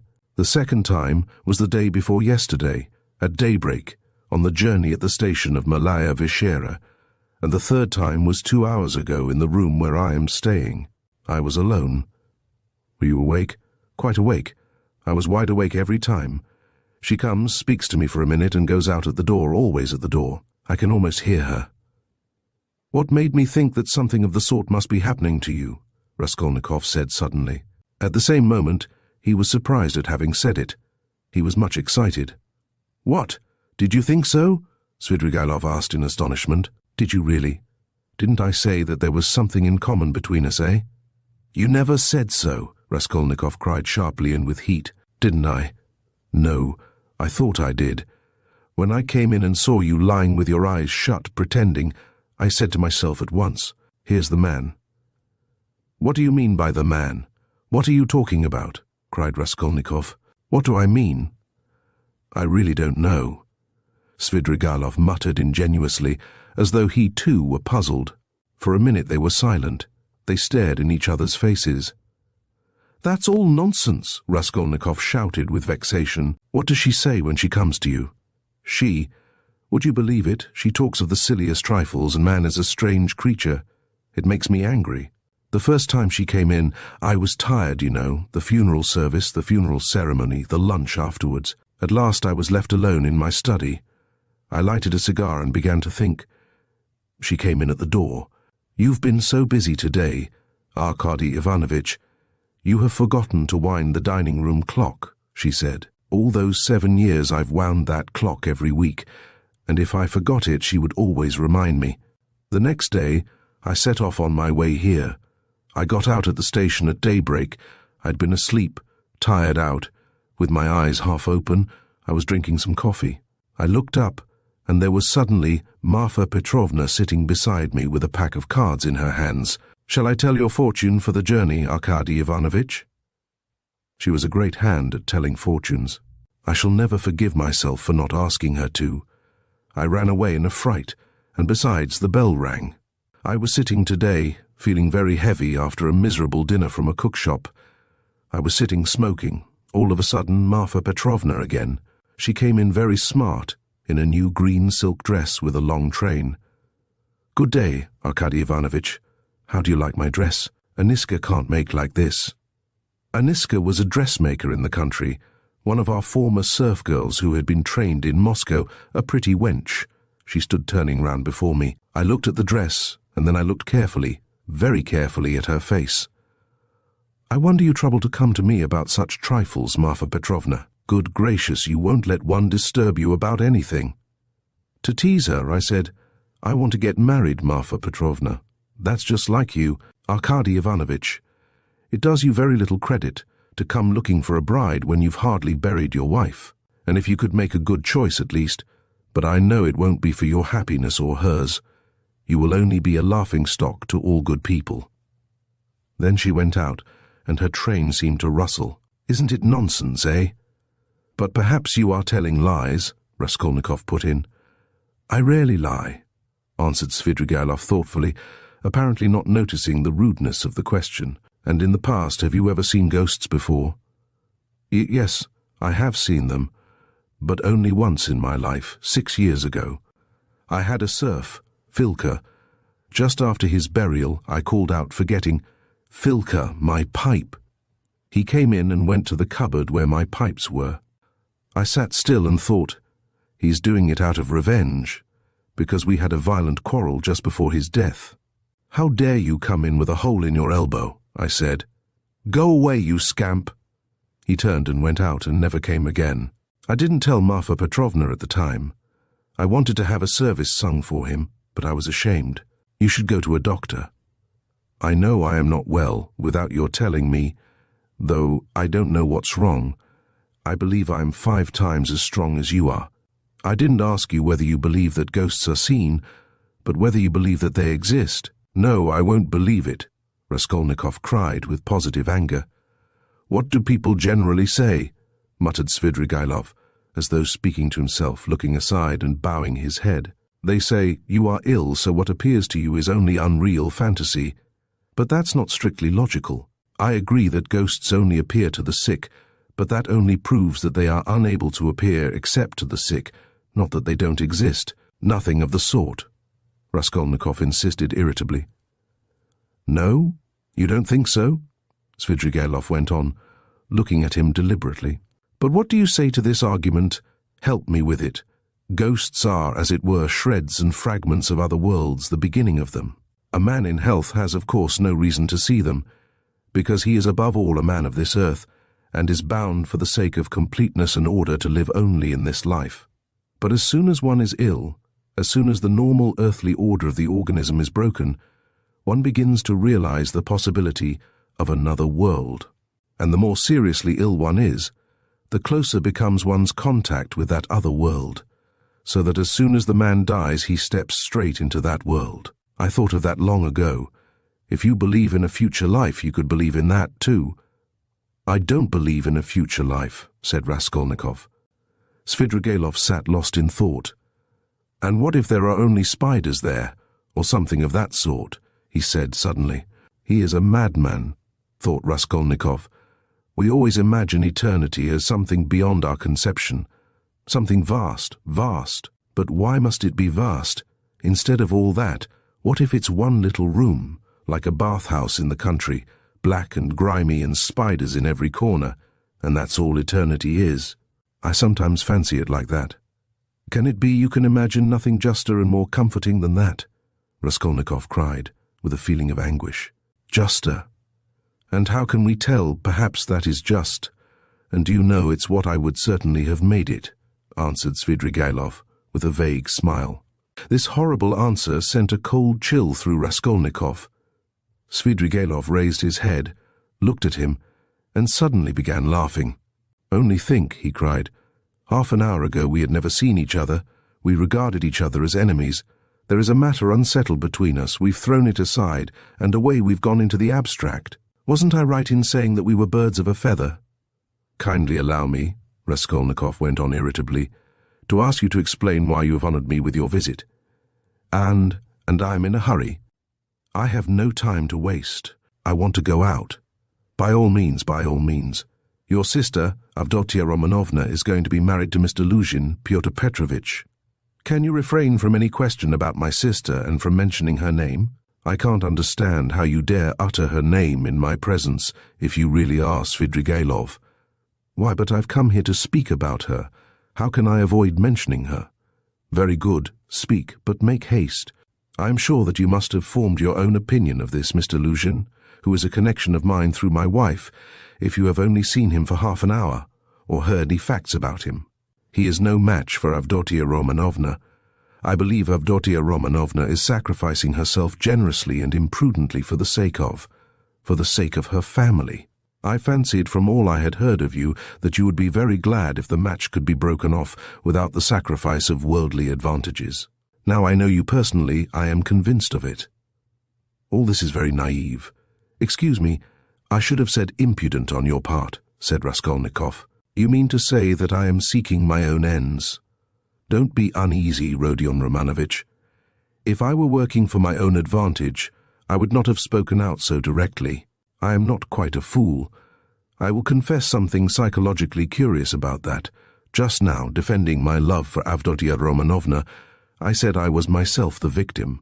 Well, let me tell you that I've no feeling of love now, not the slightest, so that I wonder myself indeed, for I really did feel something. Through idleness and depravity, Raskolnikov put in. I certainly am idle and depraved, but your sister has such qualities that even I could not help being impressed by them. But that's all nonsense as I see myself now. Have you seen that long? I began to be aware of it before, but was only perfectly sure of it the day before yesterday, almost at the moment I arrived in Petersburg. I still fancied in Moscow, though, that I was coming to try to get Avdotia Romanovna's hand, and to cut out Mr. Lujin. Excuse me for interrupting you, kindly be brief, and come to the object of your visit. I am in a hurry, I want to go out, with the greatest pleasure. On arriving here and determining on a certain journey, I should like to make some necessary preliminary arrangements. I left my children with an aunt. They are well provided for, and they have no need of me personally. And a nice father I should make, too. I have taken nothing but what Marfa Petrovna gave me a year ago. That's enough for me. Excuse me, I am just coming to the point. Before the journey which may come off, I want to settle Mr. Lujin, too. It's not that I detest him so much, but it was through him I quarrelled with Marfa Petrovna when I learned that she had dished up this marriage. I want now to see Avdotia Romanovna through your mediation, and if you like in your presence, to explain to her that in the first place she will never gain anything but harm from Mr. Lujin. Then, begging her pardon for all past unpleasantness, to make her a present of 10,000 roubles, and so assist the rupture with Mr. Lujin, a rupture to which I believe she is herself not disinclined, if she could see the way to it. You are certainly mad, cried Raskolnikov, not so much angered as astonished. How dare you talk like that?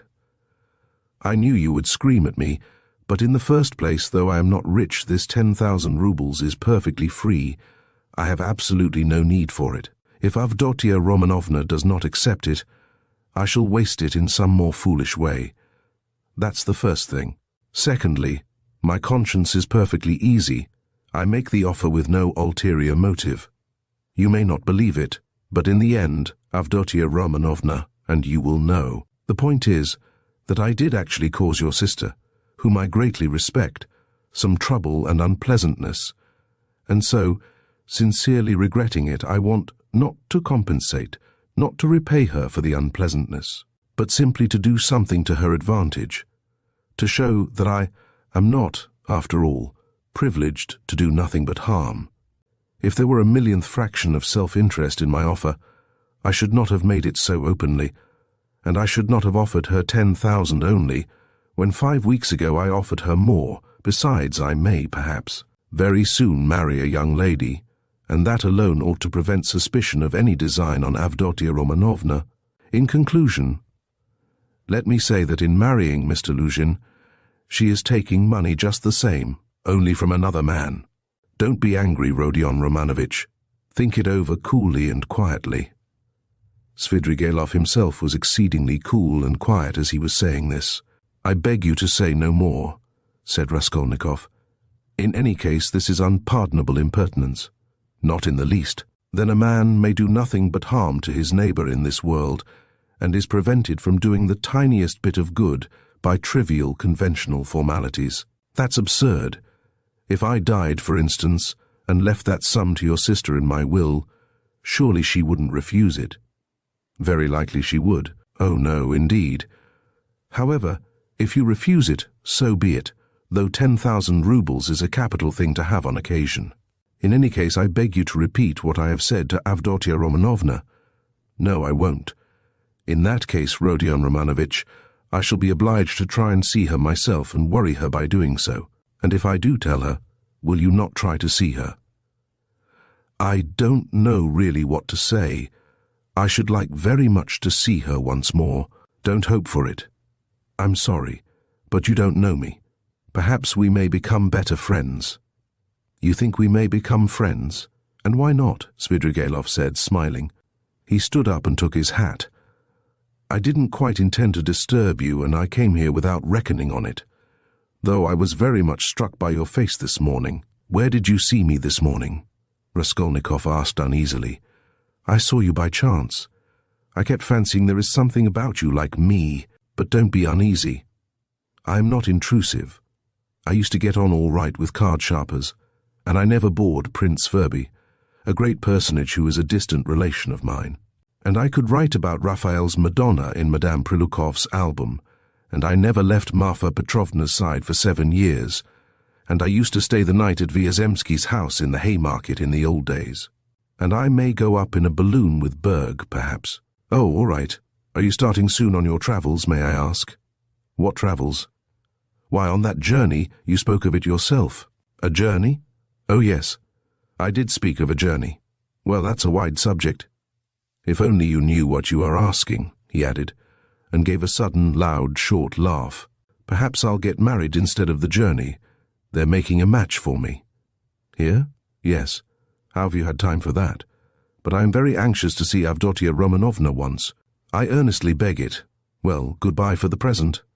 Oh, yes. I have forgotten something. Tell your sister, Rodion Romanovitch, that Marfa Petrovna remembered her in her will and left her 3,000 rubles. That's absolutely certain. Marfa Petrovna arranged it a week before her death, and it was done in my presence. Avdotia Romanovna will be able to receive the money in 2 or 3 weeks. Are you telling the truth? Yes, tell her. Well, your servant. I am staying very near you. As he went out, Svidrigailov ran up against Razumihin in the doorway. Chapter 22. It was nearly 8 o'clock. The 2 young men hurried to Bakalaev's to arrive before Lujin. Why, who was that? Asked Razumihin as soon as they were in the street. It was Svidrigailov, that landowner in whose house my sister was insulted when she was their governess. Through his persecuting her with his attentions, she was turned out by his wife, Marfa Petrovna. This Marfa Petrovna begged Dounia's forgiveness afterwards, and she's just died suddenly. It was of her we were talking this morning. I don't know why I'm afraid of that man. He came here at once after his wife's funeral. He's very strange and is determined on doing something. We must guard Dounia from him. That's what I wanted to tell you, do you hear? Guard her. What can he do to harm Avdotia Romanovna? Thank you, Rodia, for speaking to me like that. We will guard her. Where does he live? I don't know. Why didn't you ask? What a pity. I'll find out, though. Did you see him? Asked Raskolnikov after a pause. Yes, I noticed him. I noticed him well. You did really see him? You saw him clearly? Raskolnikov insisted. Yes, I remember him perfectly. I should know him in 1,000.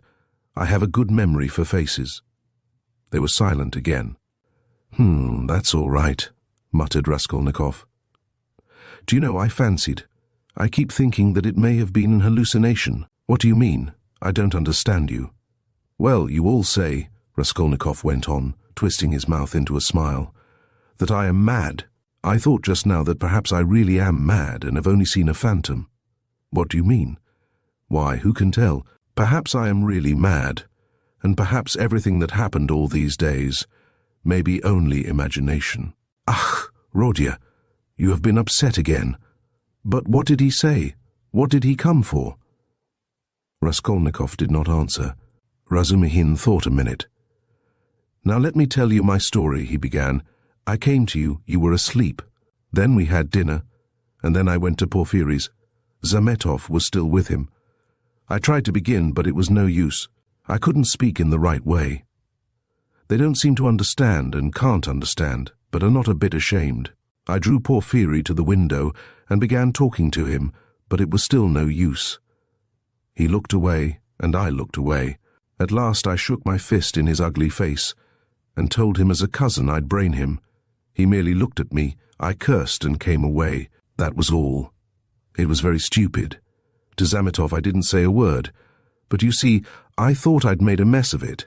But as I went downstairs, a brilliant idea struck me. Why should we trouble? Of course, if you were in any danger or anything, but why need you care?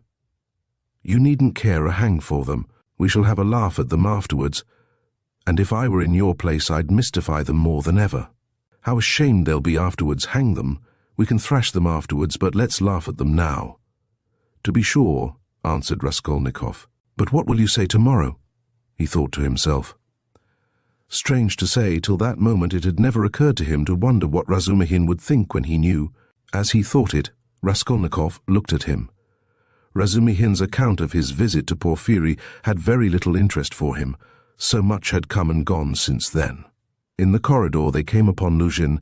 He had arrived punctually at 8 and was looking for the number, so that all three went in together without greeting or looking at one another. The young men walked in first, while Pyotr Petrovitch, for good manners, lingered a little in the passage, taking off his coat. Pulcheria Alexandrovna came forward at once to greet him in the doorway. Dunia was welcoming her brother. Pyotr Petrovitch walked in and quite amiably, though with redoubled dignity, bowed to the ladies. He looked, however, as though he were a little put out and could not yet recover himself. Pulcheria Alexandrovna, who seemed also a little embarrassed, hastened to make them all sit down at the round table where a samovar was boiling. Dunia and Lujin were facing one another on opposite sides of the table. Razumihin and Raskolnikov were facing Pulcheria Alexandrovna. Razumihin was next to Lujin, and Raskolnikov was beside his sister. A moment's silence followed. Pyotr Petrovitch deliberately drew out a cambric handkerchief reeking of scent and blew his nose with an air of a benevolent man who felt himself slighted, and was firmly resolved to insist on an explanation. In the passage the idea had occurred to him to keep on his overcoat and walk away, and so give the two ladies a sharp and emphatic lesson and make them feel the gravity of the position, but he could not bring himself to do this. Besides, he could not endure uncertainty, and he wanted an explanation. If his request had been so openly disobeyed, there was something behind it, and in that case it was better to find it out beforehand. It rested with him to punish them, and there would always be time for that. "I trust you had a favorable journey?" he inquired officially of Pulcheria Alexandrovna. "Oh, very, Pyotr Petrovitch. I am gratified to hear it. And Avdotia Romanovna is not over-fatigued either?" "I am young and strong. I don't get tired, but it was a great strain for Mother," answered Dunia. "That's unavoidable. Our national railways are of terrible length. Mother Russia, as they say, is a vast country. In spite of all my desire to do so, I was unable to meet you yesterday, but I trust all passed off without inconvenience." "Oh no, Pyotr Petrovitch, it was all terribly disheartening," Pulcheria Alexandrovna hastened to declare with peculiar intonation. "And if Dmitri Prokofitch had not been sent us, I really believe by God himself, we should have been utterly lost. Here he is, Dmitri Prokofitch Razumihin," she added, introducing him to Lujin. "I had the pleasure." "Yesterday," muttered Pyotr Petrovitch, with a hostile glance sidelong at Razumihin. Then he scowled and was silent. Pyotr Petrovitch belonged to that class of persons, on the surface very polite in society, who make a great point of punctiliousness, but who, directly they are crossed in anything, are completely disconcerted, and become more like sacks of flour than elegant and lively men of society. Again all was silent. Raskolnikov was obstinately mute. Avdotia Romanovna was unwilling to open the conversation too soon. Razumihin had nothing to say, so Pulcheria Alexandrovna was anxious again. "Marfa Petrovna is dead, have you heard?" She began, having recourse to her leading item of conversation. "To be sure, I heard so. I was immediately informed, and I have come to make you acquainted with the fact that Arkady Ivanovitch Svidrigailov set off in haste for Petersburg immediately after his wife's funeral. So at least I have excellent authority for believing." "To Petersburg? Here?" Dunia asked in alarm and looked at her mother. "Yes, indeed, and doubtless not without some design, having in view the rapidity of his departure and all the circumstances preceding it." "Good heavens! Won't he leave Dunia in peace even here?" cried Pulcheria Alexandrovna. "I imagine that neither you nor Avdotia Romanovna have any grounds for uneasiness, unless, of course, you are yourselves desirous of getting into communication with him. For my part, I am on my guard, and am now discovering where he is lodging." "Oh, Pyotr Petrovitch, you would not believe what a fright you have given me," Pulcheria Alexandrovna went on. "I've only seen him twice, but I thought him terrible, terrible. I am convinced that he was the cause of Marfa Petrovna's death." "It's impossible to be certain about that. I have precise information. I do not dispute that he may have contributed to accelerate the course of events by the moral influence, so to say." of the affront, but as to the general conduct and moral characteristics of that personage, I am in agreement with you. I do not know whether he is well off now, and precisely what Marfa Petrovna left him, this will be known to me within a very short period. But no doubt here in Petersburg, if he has any pecuniary resources, he will relapse at once into his old ways. He is the most depraved and abjectly vicious specimen of that class of men. I have considerable reason to believe that Marfa Petrovna, who was so unfortunate as to fall in love with him and to pay his debts 8 years ago, was of service to him also in another way. Solely by her exertions and sacrifices, a criminal charge involving an element of fantastic and homicidal brutality for which he might well have been sentenced to Siberia was hushed up. That's the sort of man he is, if you care to know. Good heavens, cried Pulcheria Alexandrovna. Raskolnikov listened attentively. Are you speaking the truth when you say that you have good evidence of this? Downia asked sternly and emphatically. I only repeat what I was told in secret by Marfa Petrovna. I must observe that from the legal point of view the case was far from clear. There was, and I believe still is, living here, a woman called Reslik, a foreigner, who lent small sums of money at interest and did other commissions. And with this woman Svidrigailov had for a long while close and mysterious relations.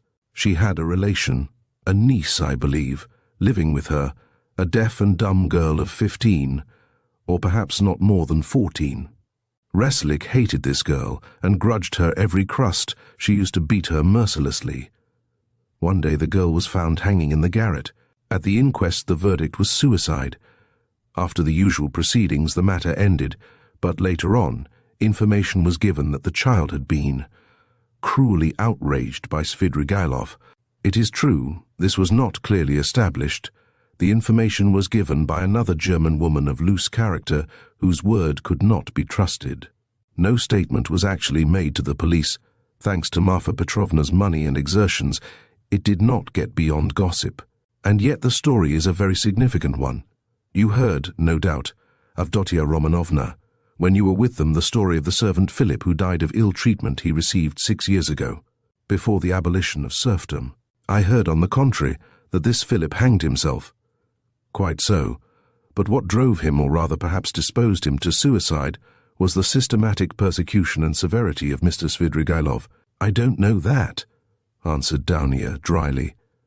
I only heard a queer story that Philip was a sort of hypochondriac, a sort of domestic philosopher, the servants used to say. He read himself silly, and that he hanged himself partly on account of Mr. Svidrigailov's mockery of him and not his blows. When I was there he behaved well to the servants, and they were actually fond of him, though they certainly did blame him for Philip's death. I perceive, Avdotia Romanovna, that you seem disposed to undertake his defence all of a sudden, Lujin observed, twisting his lips into an ambiguous smile. There's no doubt that he is an astute man, and insinuating where ladies are concerned, of which Marfa Petrovna, who has died so strangely, is a terrible instance. My only desire has been to be of service to you and your mother with my advice, in view of the renewed efforts which may certainly be anticipated from him. For my part, it's my firm conviction that he will end in a debtor's prison again. Marfa Petrovna had not the slightest intention of settling anything substantial on him, having regard for his children's interests, and, if she left him anything, it would only be the merest sufficiency, something insignificant and ephemeral, which would not last a year for a man of his habits. Pyotr Petrovitch, I beg you, said Downia, say no more of Mr. Svidrigailov. It makes me miserable. He has just been to see me, said Raskolnikov, breaking his silence for the first time. There were exclamations from all, and they all turned to him. Even Pyotr Petrovitch was roused. An hour and a half ago he came in when I was asleep, waked me and introduced himself, Raskolnikov continued. He was fairly cheerful and at ease, and quite hopes that we shall become friends. He is particularly anxious, by the way, Downia, for an interview with you, at which he asked me to assist. He has a proposition to make to you, and he told me about it. He told me, too, that a week before her death, Marfa Petrovna left you 3,000 roubles in her will, Downia, and that you can receive the money very shortly. Thank God, cried Pulcheria Alexandrovna, crossing herself. "Pray for her soul, Dounia." "It's a fact," broke from Lujin. "Tell us. What more?" Dounia urged Raskolnikov. Then he said that he wasn't rich, and all the estate was left to his children, who are now with an aunt. Then that he was staying somewhere not far from me, but where? "I don't know. I didn't ask." "But what does he want to propose to Dounia?" cried Pulcheria Alexandrovna in a fright. "Did he tell you?" "Yes. What was it?" "I'll tell you afterwards."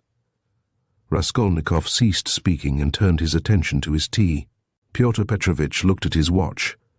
"I am compelled to keep a business engagement, and so I shall not be in your way," he added with an air of some pique, and he began getting up. "Don't go, Pyotr Petrovitch," said Dounia.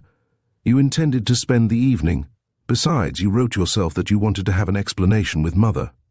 "Precisely so, Avdotia Romanovna," Pyotr Petrovitch answered impressively, sitting down again but still holding his hat. "I certainly desired an explanation with you and your honoured mother upon a very important point indeed.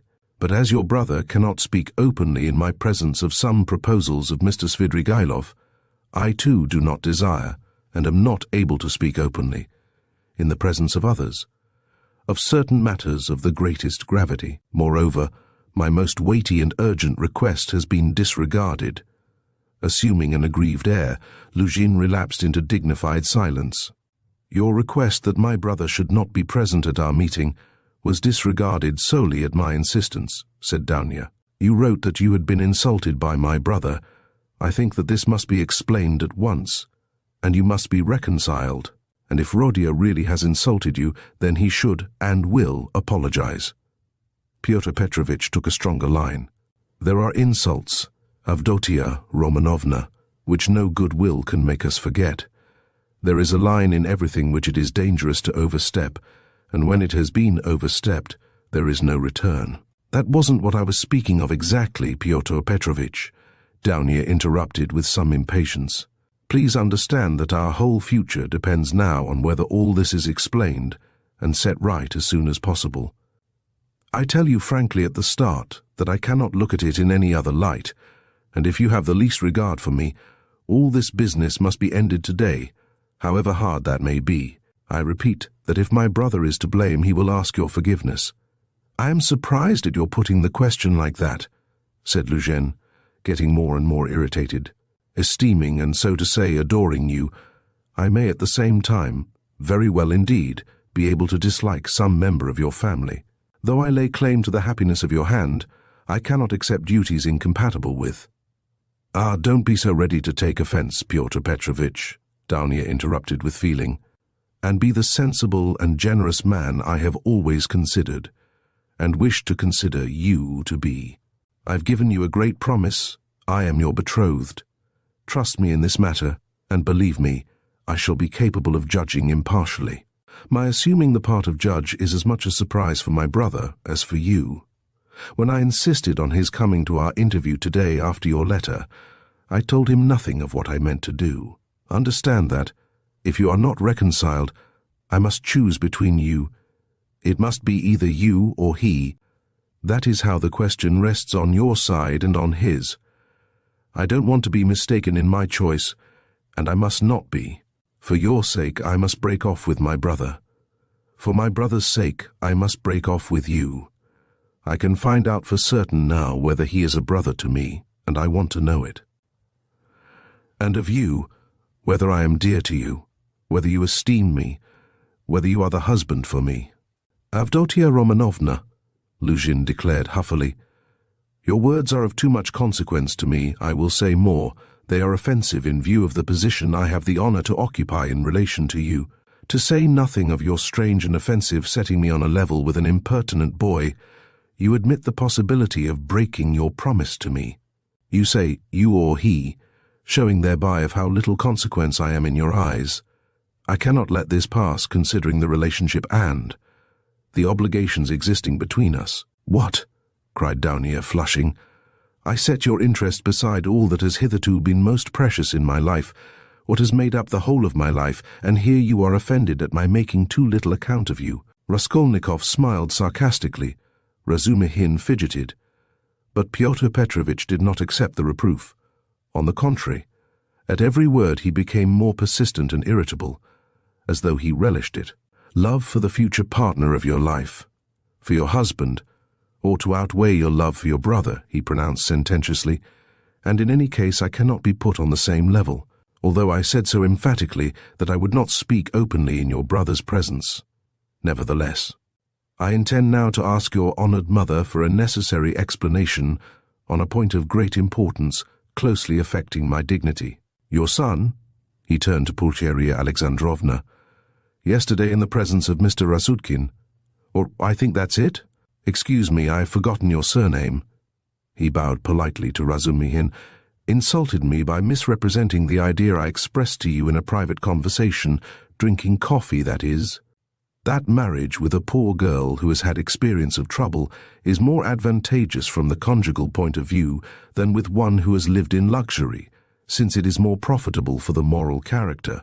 Your son intentionally exaggerated the significance of my words and made them ridiculous, accusing me of malicious intentions, and, as far as I could see, relied upon your correspondence with him.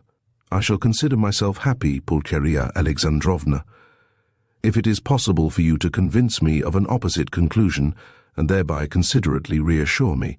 Kindly let me know in what terms precisely you repeated my words in your letter to Rodion Romanovitch. I don't remember, faltered Pulcheria Alexandrovna.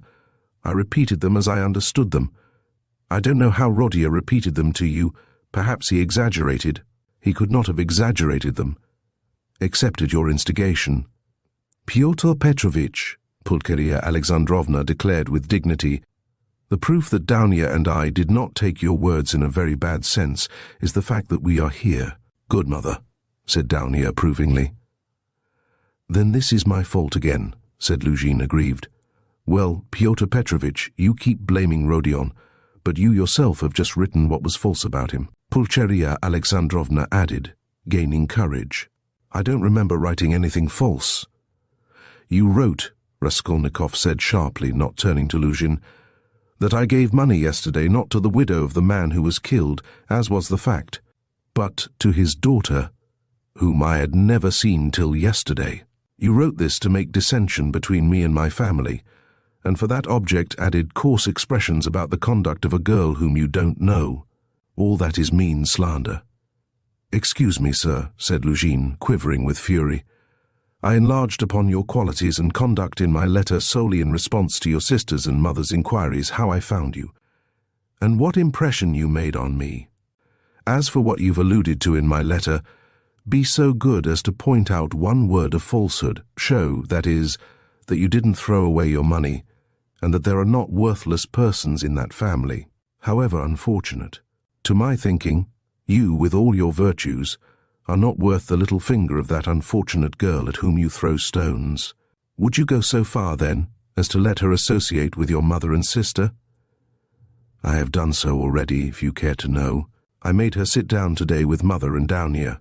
Rodia, cried Pulcheria Alexandrovna. Daunia crimsoned, Razumihin knitted his brows. Lujin smiled with lofty sarcasm. You may see for yourself, Avdotia Romanovna, he said, whether it is possible for us to agree. I hope now that this question is at an end, once and for all. I will withdraw, that I may not hinder the pleasures of family intimacy and the discussion of secrets. He got up from his chair and took his hat. But in withdrawing, I venture to request that for the future I may be spared similar meetings, and so to say, compromises. I appeal particularly to you, honoured Pulcheria Alexandrovna, on this subject, the more as my letter was addressed to you and to no one else. Pulcheria Alexandrovna was a little offended. You seem to think we are completely under your authority, Pyotr Petrovitch. Daunia has told you the reason your desire was disregarded. She had the best intentions. And indeed you write as though you were laying commands upon me. Are we to consider every desire of yours as a command? Let me tell you, on the contrary, that you ought to show particular delicacy and consideration for us now, because we have thrown up everything, and have come here relying on you, and so we are in any case in a sense in your hands. That is not quite true, Pulcheria Alexandrovna, especially at the present moment, when the news has come of Marfa Petrovna's legacy, which seems indeed very apropos, judging from the new tone you take to me," he added sarcastically. "Judging from that remark, we may certainly presume that you were reckoning on our helplessness," Daunia observed irritably. "But now, in any case, I cannot reckon on it. And I particularly desire not to hinder your discussion of the secret proposals of Arkady Ivanovich Svidrigailov, which he has entrusted to your brother, and which have, I perceive, a great and possibly a very agreeable interest for you." "Good heavens!" cried Pulcheria Alexandrovna. Razumihin could not sit still on his chair. "Aren't you ashamed now, sister?" asked Raskolnikov. "I am ashamed, Rodia," said Daunia. "Pyotr Petrovitch, go away." She turned to him, white with anger. Pyotr Petrovitch had apparently not at all expected such a conclusion. He had too much confidence in himself, in his power, and in the helplessness of his victims. He could not believe it even now. He turned pale, and his lips quivered. "Avdotia Romanovna, if I go out of this door now, after such a dismissal, then you may reckon on it, I will never come back. Consider what you are doing. My word is not to be shaken." "What insolence!" cried Daunia, springing up from her seat. "I don't want you to come back again." "What? So that's how it stands?" cried Lujin, utterly unable to the last moment to believe in the rupture and so completely thrown out of his reckoning now. "So that's how it stands. But do you know, Avdotia Romanovna, that I might protest? What right have you to speak to her like that?" Pulcheria Alexandrovna intervened hotly. "And what can you protest about? What rights have you? Am I to give my Daunia to a man like you? Go away, leave us all together. We are to blame for having agreed to a wrong action, and I above all." "But you have bound me, Pulcheria Alexandrovna," Lujin stormed in a frenzy, "by your promise, and now you deny it, and, besides, I have been led on account of that into expenses." This last complaint was so characteristic of Pyotr Petrovitch that Raskolnikov, pale with anger and with the effort of restraining it, could not help breaking into laughter. But Pulcheria Alexandrovna was furious. "Expenses? What expenses? Are you speaking of our trunk? But the conductor brought it for nothing for you. Mercy on us, we have bound you. What are you thinking about, Pyotr Petrovitch? It was you bound us, hand and foot, not we." "Enough, mother, no more, please," Avdotia Romanovna implored. "Pyotr Petrovitch, do be kind and go." "I am going, but one last word," he said, quite unable to control himself. "Your mamma seems to have entirely forgotten that I made up my mind to take you, so to speak, after the gossip of the town had spread all over the district in regard to your reputation. Disregarding public opinion for your sake and reinstating your reputation, I certainly might very well reckon on a fitting return, and might indeed look for gratitude on your part. And my eyes have only now been opened. I see myself that I may have acted very, very recklessly in disregarding the universal verdict." "Does the fellow want his head smashed?" cried Razumihin, jumping up. "You are a mean and spiteful man," cried Daunia. "Not a word, not a movement," cried Raskolnikov, holding Razumihin back, then going close up to Lujin. "Kindly leave the room," he said quietly and distinctly, "and not a word more, or—" Pyotr Petrovitch gazed at him for some seconds with a pale face that worked with anger. Then he turned, went out, and rarely has any man carried away in his heart such vindictive hatred as he felt against Raskolnikov. Him, and him alone, he blamed for everything. It is noteworthy that as he went downstairs, he still imagined that his case was perhaps not utterly lost, and that, so far as the ladies were concerned, all might, very well indeed, be set right again. Chapter 23. The fact was that up to the last moment he had never expected such an ending. He had been overbearing to the last degree, never dreaming that two destitute and defenseless women could escape from his control. This conviction was strengthened by his vanity and conceit, a conceit to the point of fatuity. Pyotr Petrovitch, who had made his way up from insignificance, was morbidly given to self-admiration, had the highest opinion of his intelligence and capacities, and sometimes even gloated in solitude over his image in the glass. But what he loved and valued above all was the money he had amassed by his labor, and by all sorts of devices. That money made him the equal of all who had been his superiors. When he had bitterly reminded Dounia that he had decided to take her in spite of evil report, Pyotr Petrovitch had spoken with perfect sincerity and had, indeed, felt genuinely indignant at such black ingratitude. And yet, when he made Dounia his offer, he was fully aware of the groundlessness of all the gossip. The story had been everywhere contradicted by Marfa Petrovna, and was by then disbelieved by all the townspeople who were warm in Dounia's defense. And he would not have denied that he knew all that at the time. Yet he still thought highly of his own resolution in lifting Dounia to his level and regarded it as something heroic. In speaking of it to Dounia, he had let out the secret feeling he cherished and admired, and he could not understand that others should fail to admire it too. He had called on Raskolnikov with the feelings of a benefactor who is about to reap the fruits of his good deeds and to hear agreeable flattery. And as he went downstairs now, he considered himself most undeservedly injured and unrecognized. Dounia was simply essential to him. To do without her was unthinkable. For many years he had had voluptuous dreams of marriage, but he had gone on waiting and amassing money. He brooded with relish in profound secret over the image of a girl virtuous, poor she must be poor, very young, very pretty, of good birth and education, very timid, one who had suffered much, and was completely humbled before him, one who would all her life look on him as her saviour, worship him, admire him, and only him. How many scenes, how many amorous episodes he had imagined on this seductive and playful theme, when his work was over, and behold, the dream of so many years was all but realized. The beauty and education of Avdotia Romanovna had impressed him. Her helpless position had been a great allurement. In her, he had found even more than he dreamed of. Here was a girl of pride, character, virtue, of education and breeding superior to his own. He felt that, and this creature would be slavishly grateful all her life for his heroic condescension, and would humble herself in the dust before him, and he would have absolute unbounded power over her. Not long before, he had too, after long reflection and hesitation, made an important change in his career, and was now entering on a wider circle of business. With this change, his cherished dreams of rising into a higher class of society seemed likely to be realized. He was, in fact, determined to try his fortune in Petersburg.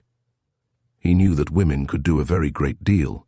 The fascination of a charming, virtuous, highly educated woman might make his way easier, might do wonders in attracting people to him, throwing an aureole round him, and now everything was in ruins.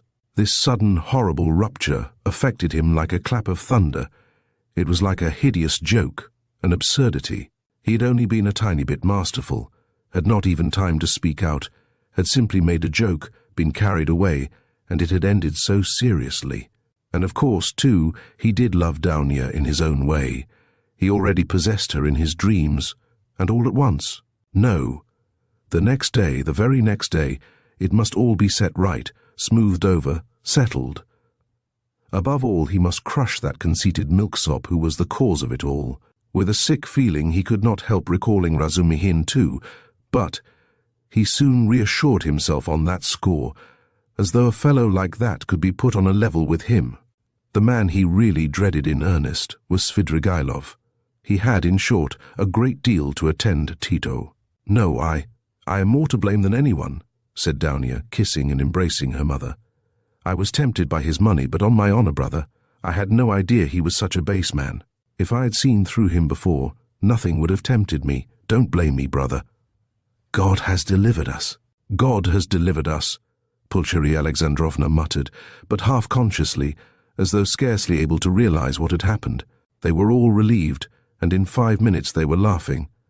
Only now and then Dounia turned white and frowned, remembering what had passed. Pulcheria Alexandrovna was surprised to find that she too was glad. She had only that morning thought rupture with Lujin a terrible misfortune. Razumihin was delighted.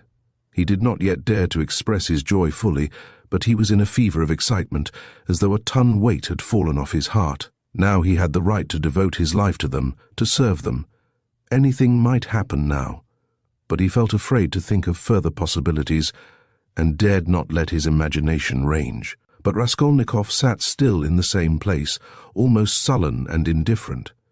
Though he had been the most insistent on getting rid of Lujin, he seemed now the least concerned at what had happened. Donia could not help thinking that he was still angry with her, and Pulcheria Alexandrovna watched him timidly. "What did Svidrigailov say to you?" said Donia, approaching him. "Yes, yes," cried Pulcheria Alexandrovna. Raskolnikov raised his head. "He wants to make you a present of 10,000 roubles, and he desires to see you once in my presence." "See her, on no account," cried Pulcheria Alexandrovna. "And how dare he offer her money?" Then Raskolnikov repeated rather dryly his conversation with Svidrigailov, omitting his account of the ghostly visitations of Marfa Petrovna, wishing to avoid all unnecessary talk. "What answer did you give him?" asked Donia. "At first I said I would not take any message to you. Then he said that he would do his utmost to obtain an interview with you without my help. He assured me that his passion for you was a passing infatuation. Now he has no feeling for you. He doesn't want you to marry Lujin." His talk was altogether rather muddled. "How do you explain him to yourself, Rodia? How did he strike you?" "I must confess I don't quite understand him. He offers you 10,000, and yet says he is not well off. He says he is going away, and in 10 minutes he forgets he has said it. Then he says he is going to be married and has already fixed on the girl. No doubt he has a motive, and probably a bad one. But it's odd that he should be so clumsy about it if he had any designs against you. Of course I refused this money on your account, once for all. Altogether, I thought him very strange. One might almost think he was mad. But I may be mistaken. That may only be the part he assumes. The death of Marfa Petrovna seems to have made a great impression on him." "God rest her soul," exclaimed Pulcheria Alexandrovna. "I shall always pray for her. Where should we be now, Donia, without this 3,000? It's as though it had fallen from heaven." "Why, Rodia, this morning we had only 3 roubles in our pocket, and Donia and I were just planning to pawn her watch, so as to avoid borrowing from that man until he offered help." Donia seemed strangely impressed by Svidrigailov's offer. She still stood meditating. "He has got some terrible plan," she said in a half-whisper to herself, almost shuddering. Raskolnikov noticed this disproportionate terror. "I fancy I shall have to see him more than once again," he said to Donia. "We will watch him. I will track him out," cried Razumihin vigorously. "I won't lose sight of him. Rodia has given me leave. He said to me himself just now, 'Take care of my sister.' Will you give me leave too, Avdotia Romanovna?"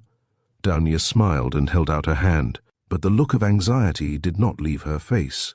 Pulcheria Alexandrovna gazed at her timidly, but the 3,000 roubles had obviously a soothing effect on her. A quarter of an hour later, they were all engaged in a lively conversation.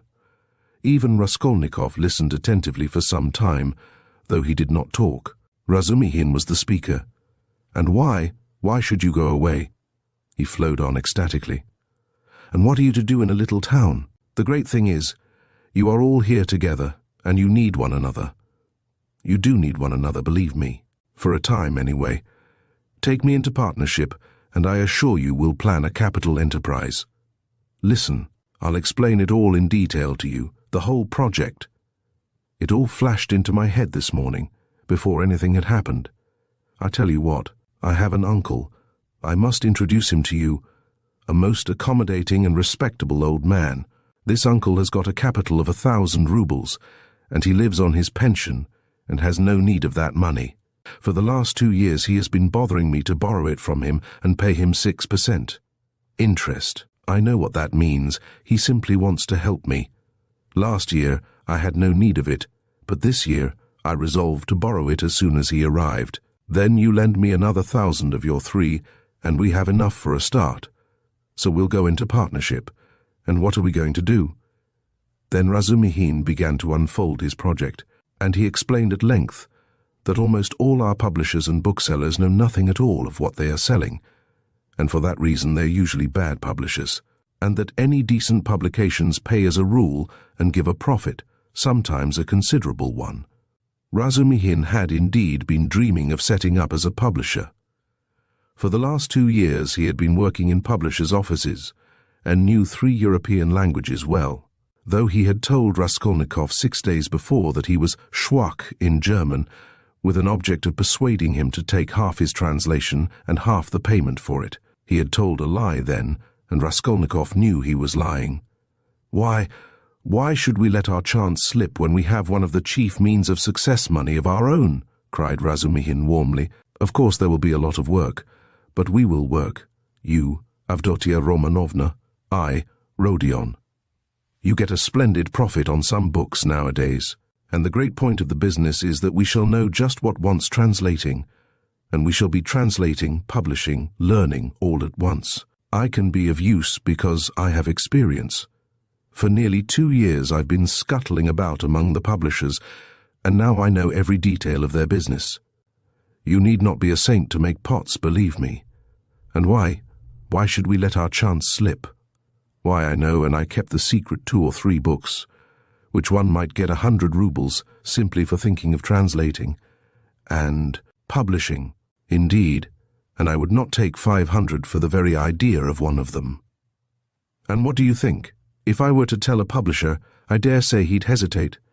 They are such blockheads.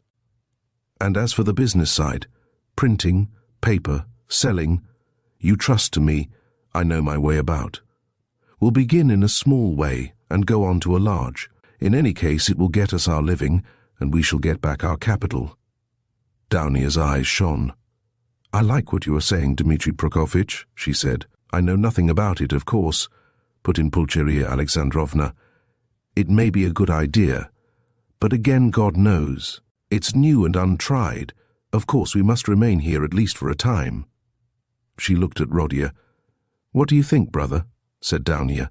I think he's got a very good idea, he answered. Of course, it's too soon to dream of a publishing firm, but we certainly might bring out 5 or 6 books and be sure of success. I know of one book myself which would be sure to go well, and as for his being able to manage it, there's no doubt about that either. He knows the business. But we can talk it over later. Hurrah! Cried Razumihin. Now stay, there's a flat here in this house belonging to the same owner. It's a special flat apart, not communicating with these lodgings. It's furnished, rent moderate, 3 rooms. Suppose you take them to begin with. I'll pawn your watch tomorrow and bring you the money, and everything can be arranged then. You can all 3 live together, and Rodia will be with you. But where are you off to, Rodia? What, Rodia, you are going already? Pulcheria Alexandrovna asked in dismay. At such a minute? Cried Razumihin. Downia looked at her brother with incredulous wonder. He held his cap in his hand. He was preparing to leave them. One would think you were burying me or saying goodbye forever, he said somewhat oddly. He attempted to smile, but it did not turn out a smile. But who knows? Perhaps it is the last time we shall see each other. He let slip accidentally. It was what he was thinking, and it somehow was uttered aloud. What is the matter with you? Cried his mother. Where are you going, Rodia? Asked Downia rather strangely. Oh, I'm quite obliged to, he answered vaguely, as though hesitating what he would say.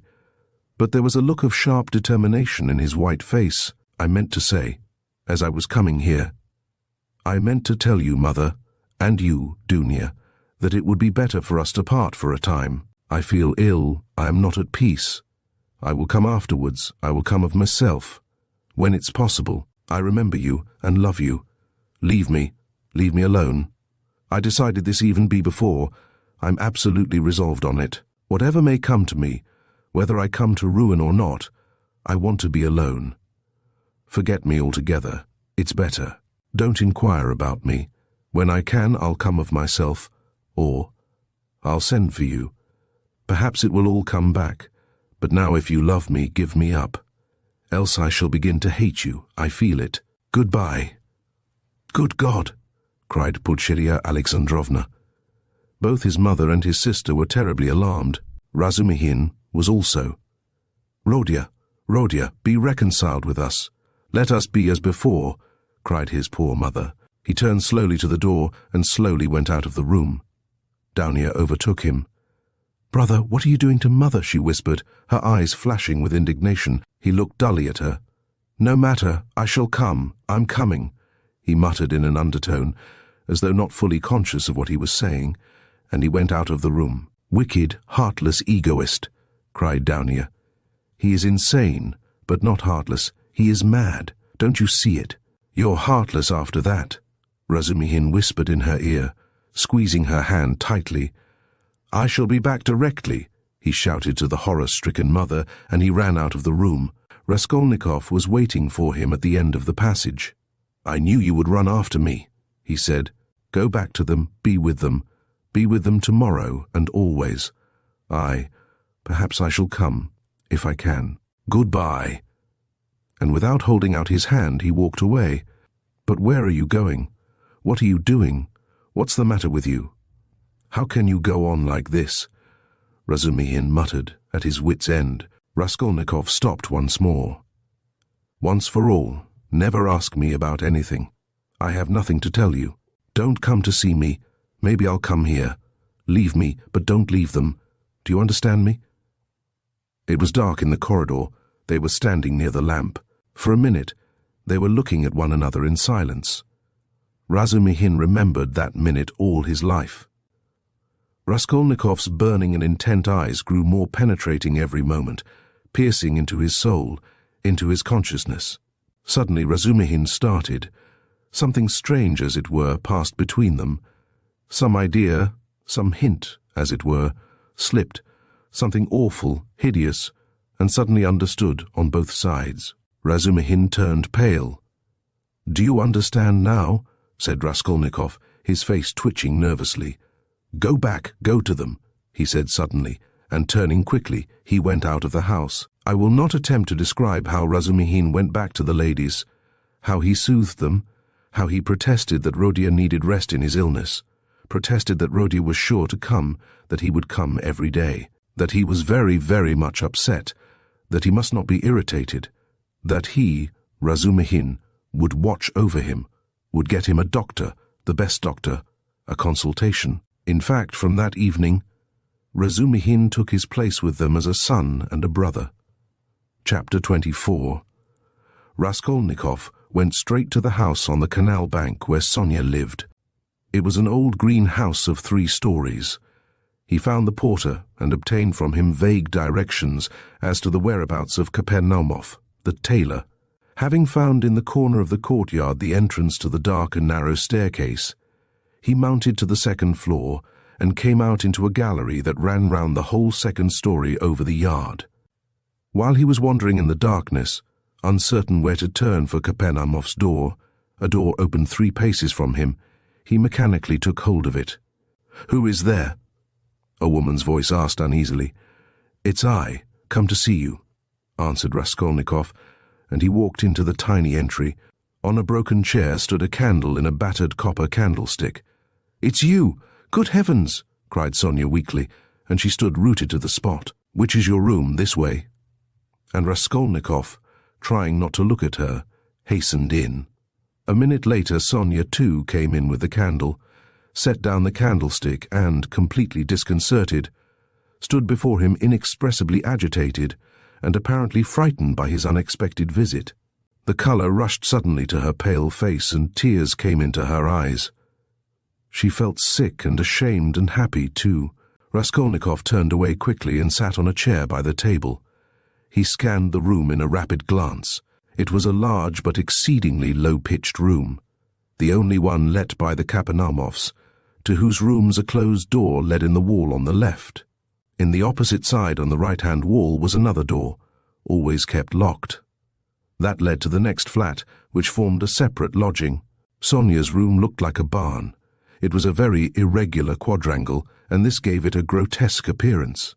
A wall with 3 windows looking out onto the canal ran aslant so that one corner formed a very acute angle, and it was difficult to see in it without very strong light. The other corner was disproportionately obtuse. There was scarcely any furniture in the big room. In the corner on the right was a bedstead, beside it, nearest the door, a chair. A plain deal table covered by a blue cloth stood against the same wall, close to the door into the other flat. 2 rush-bottom chairs stood by the table. On the opposite wall near the acute angle stood a small plain wooden chest of drawers looking, as it were, lost in a desert. That was all there was in the room. The yellow, scratched and shabby wallpaper was black in the corners. It must have been damp and full of fumes in the winter. There was every sign of poverty. Even the bedstead had no curtain. Sonia looked in silence at her visitor, who was so attentively and unceremoniously scrutinizing her room, and even began at last to tremble with terror, as though she was standing before her judge and the arbiter of her destinies. "I am late. It's 11, isn't it?" he asked, still not lifting his eyes. "Yes," muttered Sonia. "Oh yes, it is," she added hastily, as though in that lay her means of escape. "My landlady's clock has just struck. I heard it myself." "I've come to you for the last time," Raskolnikov went on gloomily, "although this was the first time. I may perhaps not see you again." "Are you going away?" "I don't know tomorrow." "Then you are not coming to Katerina Ivanovna tomorrow?" Sonia's voice shook. "I don't know. I shall know tomorrow morning." "Never mind that. I've come to say one word." He raised his brooding eyes to her, and suddenly noticed that he was sitting down while she was all the while standing before him. "Why are you standing?" "Sit down," he said in a changed voice, gentle and friendly. She sat down. He looked kindly and almost compassionately at her. "How thin you are! What a hand! Quite transparent, like a dead hand." He took her hand. Sonia smiled faintly. "I have always been like that," she said. "Even when you lived at home?" "Yes. Of course you were," he added abruptly, and the expression of his face and the sound of his voice changed again suddenly. He looked round him once more. "You rent this room from the Kapernamovs?" "Yes." "They live there through that door?" "Yes." "They have another room like this?" "All in one room?" "Yes." "I should be afraid in your room at night," he observed gloomily. "They are very good people, very kind," answered Sonia, who still seemed bewildered. "And all the furniture, everything is theirs, and they are very kind, and the children, too, often come to see me." "They all stammer, don't they?" "Yes, he stammers, and he's lame. And his wife, too. It's not exactly that she stammers, but she can't speak plainly. She is a very kind woman, and he used to be a house serf. And there are 7 children, and it's only the eldest one that stammers, and the others are simply ill. But they don't stammer." "But where did you hear about them?" she added with some surprise. "Your father told me then. He told me all about you, and how you went out at 6 o'clock and came back at 9, and how Katerina Ivanovna knelt down by your bed." Sonia was confused. "I fancied I saw him today," she whispered hesitatingly. "Whom?" "Father. I was walking in the street out there at the corner about 10 o'clock, and he seemed to be walking in front. It looked just like him. I wanted to go to Katerina Ivanovna." "You were walking in the streets?" "Yes," Sonia whispered abruptly, again overcome with confusion and looking down. "Katerina Ivanovna used to beat you, I dare say." "Oh no, what are you saying? No." Sonia looked at him almost with dismay. "You love her, then?" "Love her? Of course," said Sonia with plaintive emphasis, and she clasped her hands in distress. "Ah, you don't. If you only knew. You see, she is quite like a child. Her mind is quite unhinged, you see, from sorrow. And how clever she used to be. How generous, how kind. Ah, you don't understand, you don't understand." Sonia said this as though in despair, wringing her hands in excitement and distress. Her pale cheeks flushed. There was a look of anguish in her eyes. It was clear that she was stirred to the very depths, that she was longing to speak, to champion, to express something. A sort of insatiable compassion, if one may so express it, was reflected in every feature of her face. "Beat me? How can you? Good heavens, beat me. And if she did beat me, what then? What of it? You know nothing about it. She is so unhappy. Ah, how unhappy. And I ill. She is seeking righteousness, she is pure.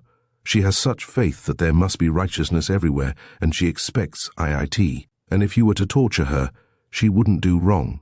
She doesn't see that it's impossible for people to be righteous, and she is angry at it. Like a child, she is good. And what will happen to you?" Sonia looked at him inquiringly. "They are left on your hands, you see.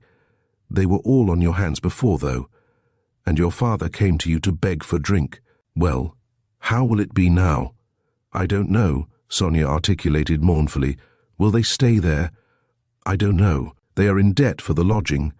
But the landlady, I hear, said today that she wanted to get rid of them, and Katerina Ivanovna says that she won't stay another minute. How is it she is so bold? She relies upon you." "Oh, no, don't talk like that. We are one, we live like one." Sonia was agitated again, and even angry, as though a canary or some other little bird were to be angry.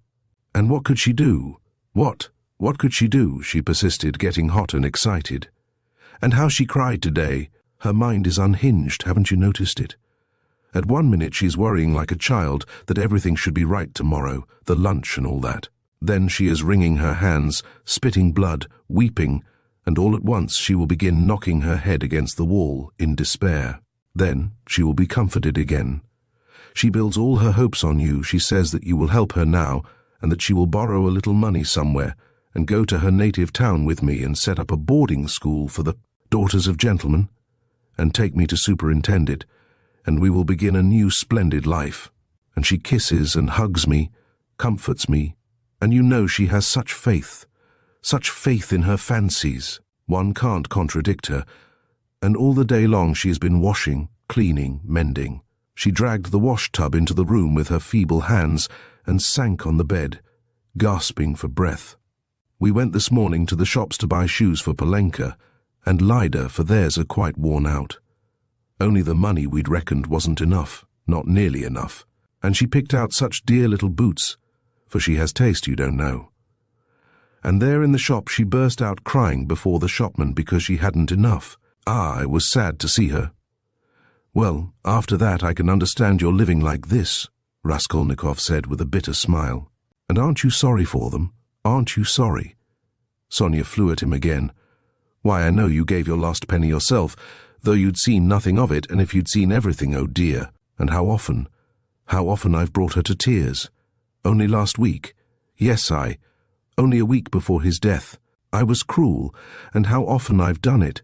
I've been wretched at the thought of it all day." Sonia wrung her hands as she spoke at the pain of remembering it. "You were cruel." "Yes, I went to see them," she went on, weeping. "And father said, 'Read me something, Sonia, my head aches, read to me, here's a book.'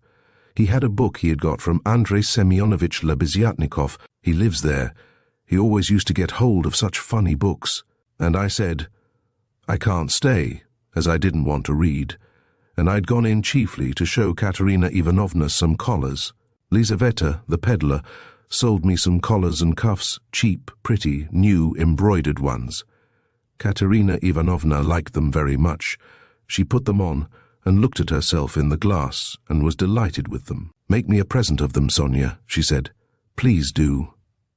'Please do,' she said. She wanted them so much. And when could she wear them? They just reminded her of her old happy days. She looked at herself in the glass, admired herself, and she has no clothes at all, no things of her own, hasn't had all these years. And she never asks anyone for anything. She is proud. She'd sooner give away everything. And these she asked for. She liked them so much, and I was sorry to give them. 'What use are they to you, Katerina Ivanovna?' I said. I spoke like that to her. I ought not to have said that. She gave me such a look. And she was so grieved at my refusing her. And it was so sad to see. And she was not grieved for the collars, but for my refusing. I saw that. If only I could bring it all back, change it, take back those words. If I. But it's nothing to you. Did you know Lizaveta the peddler? Yes. Did you know her? Sonia asked with some surprise. Katerina Ivanovna is in consumption, rapid consumption. She will soon die, said Raskolnikov after a pause, without answering her question. Oh, no.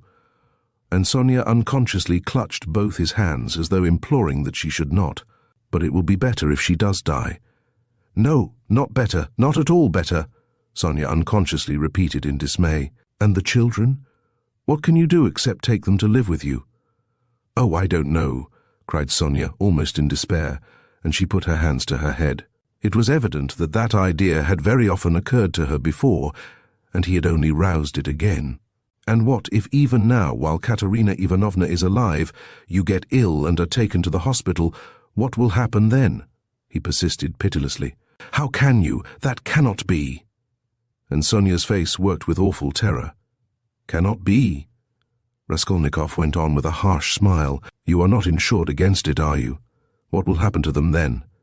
They will be in the street, all of them. She will cough and beg and knock her head against some wall, as she did today, and the children will cry. Then she will fall down, be taken to the police station and to the hospital. She will die. And the children. Oh no, God will not let it be, broke at last from Sonia's overburdened bosom. She listened, looking imploringly at him, clasping her hands in dumb entreaty, as though it all depended upon him. Raskolnikov got up and began to walk about the room. A minute passed. Sonia was standing with her hands and her head hanging in terrible dejection. "And can't you save? Put by for a rainy day?" he asked, stopping suddenly before her. "No," whispered Sonia. "Of course not." "Have you tried?" he added almost ironically. "Yes." "And it didn't come off?" "Of course not." "No need to ask." And again he paced the room. Another minute passed. "You don't get money every day?" Sonia was more confused than ever, and colour rushed into her face again. "No," she whispered with a painful effort. "It will be the same with Polenka, no doubt," he said suddenly. "No, no, it can't be, no," Sonia cried aloud in desperation, as though she had been stabbed. "God would not allow anything so awful. He lets others come to it. No, no, God will protect her, God," she repeated beside herself. "But perhaps there is no God at all," Raskolnikov answered with a sort of malignance, laughed and looked at her. Sonia's face suddenly changed. A tremor passed over it. She looked at him with unutterable reproach, tried to say something but could not speak, and broke into bitter, bitter sobs, hiding her face in her hands. "You say Katerina Ivanovna's mind is unhinged. Your own mind is unhinged," he said after a brief silence. 5 minutes passed. He still paced up and down the room in silence, not looking at her. At last he went up to her. His eyes glittered. He put his 2 hands on her shoulders and looked straight into her tearful face. His eyes were hard, feverish and piercing. His lips were twitching. All at once he bent down quickly and, dropping to the ground, kissed her foot. Sonia drew back from him as from a madman, and certainly he looked like a madman. "What are you doing to me?" she muttered, turning pale, and a sudden anguish clutched at her heart. He stood up at once. "I did not bow down to you. I bowed down to all the suffering of humanity," he said wildly, and walked away to the window. "Listen," he added, turning to her a minute later. "I said just now to an insolent man that he was not worth your little finger, and that I did my sister honour making her sit beside you." "Ach, you said that to them, and in her presence," cried Sonia, frightened. "Sit down with me in honour. Why, I'm dishonourable." "Ah, why did you say that?"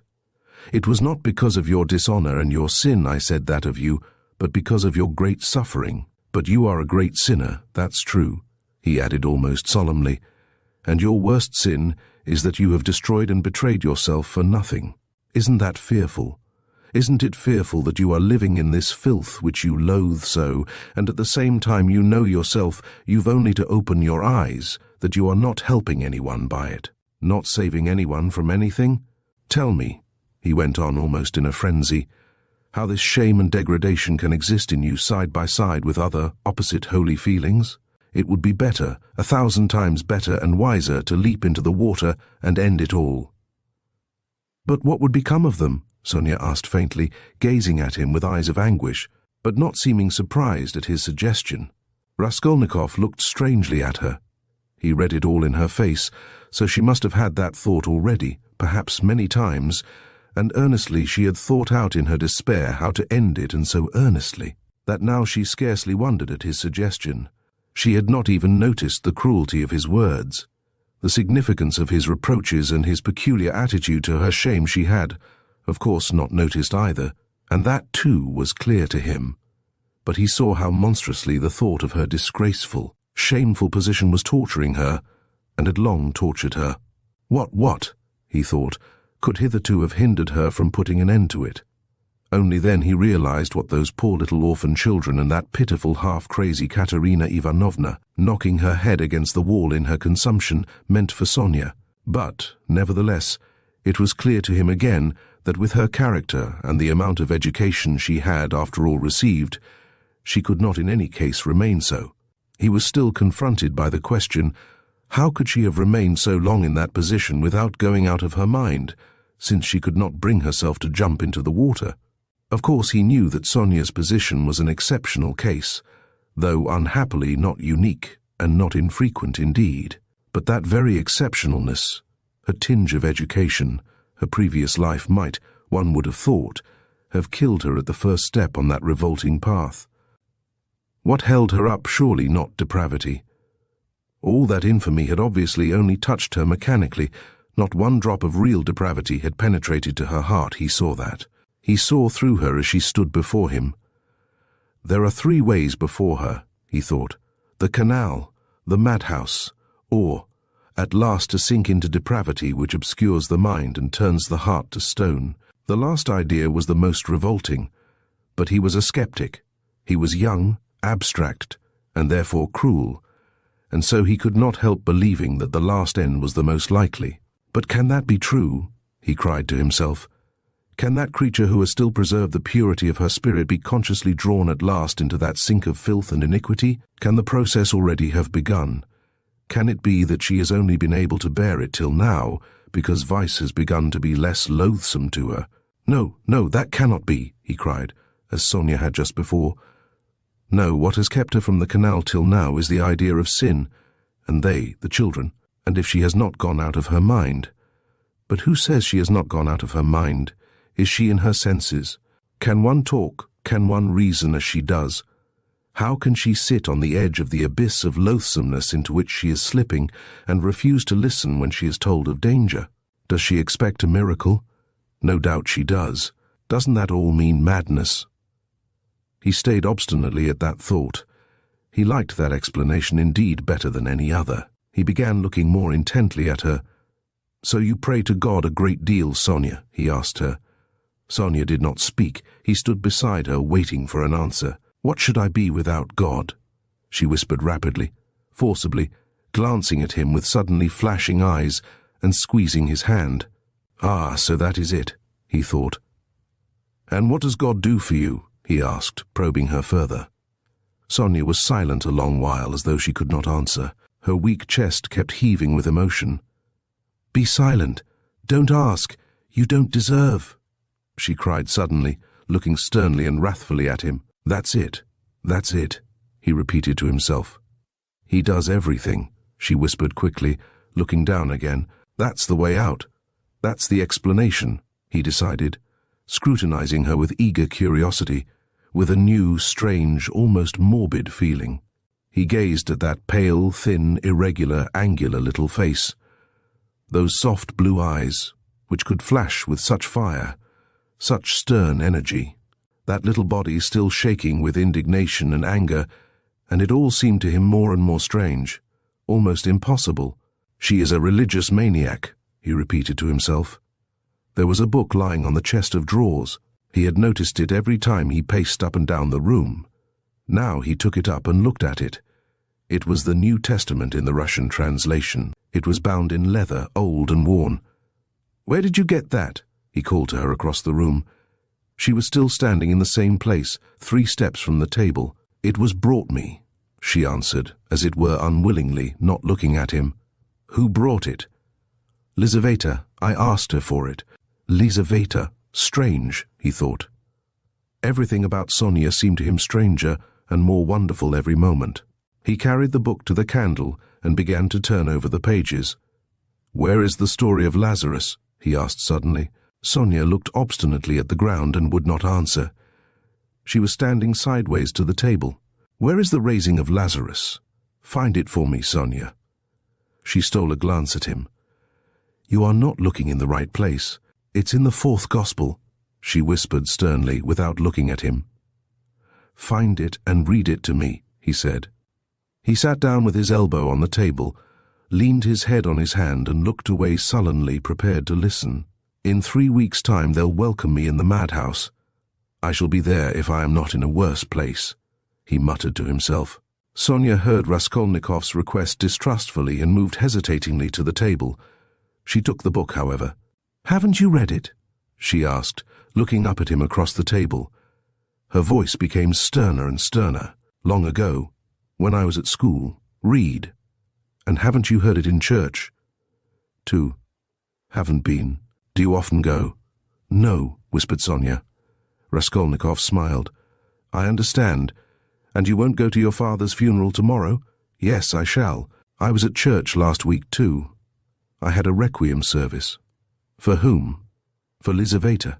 She was killed with an axe." His nerves were more and more strained. His head began to go round.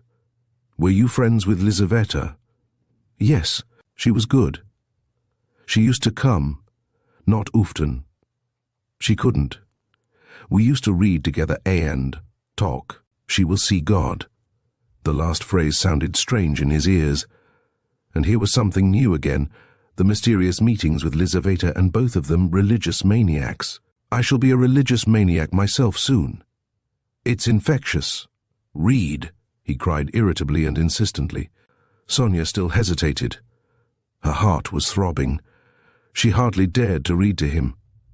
He looked almost with exasperation at the unhappy lunatic. "What for? You don't believe?" she whispered softly and as it were breathlessly.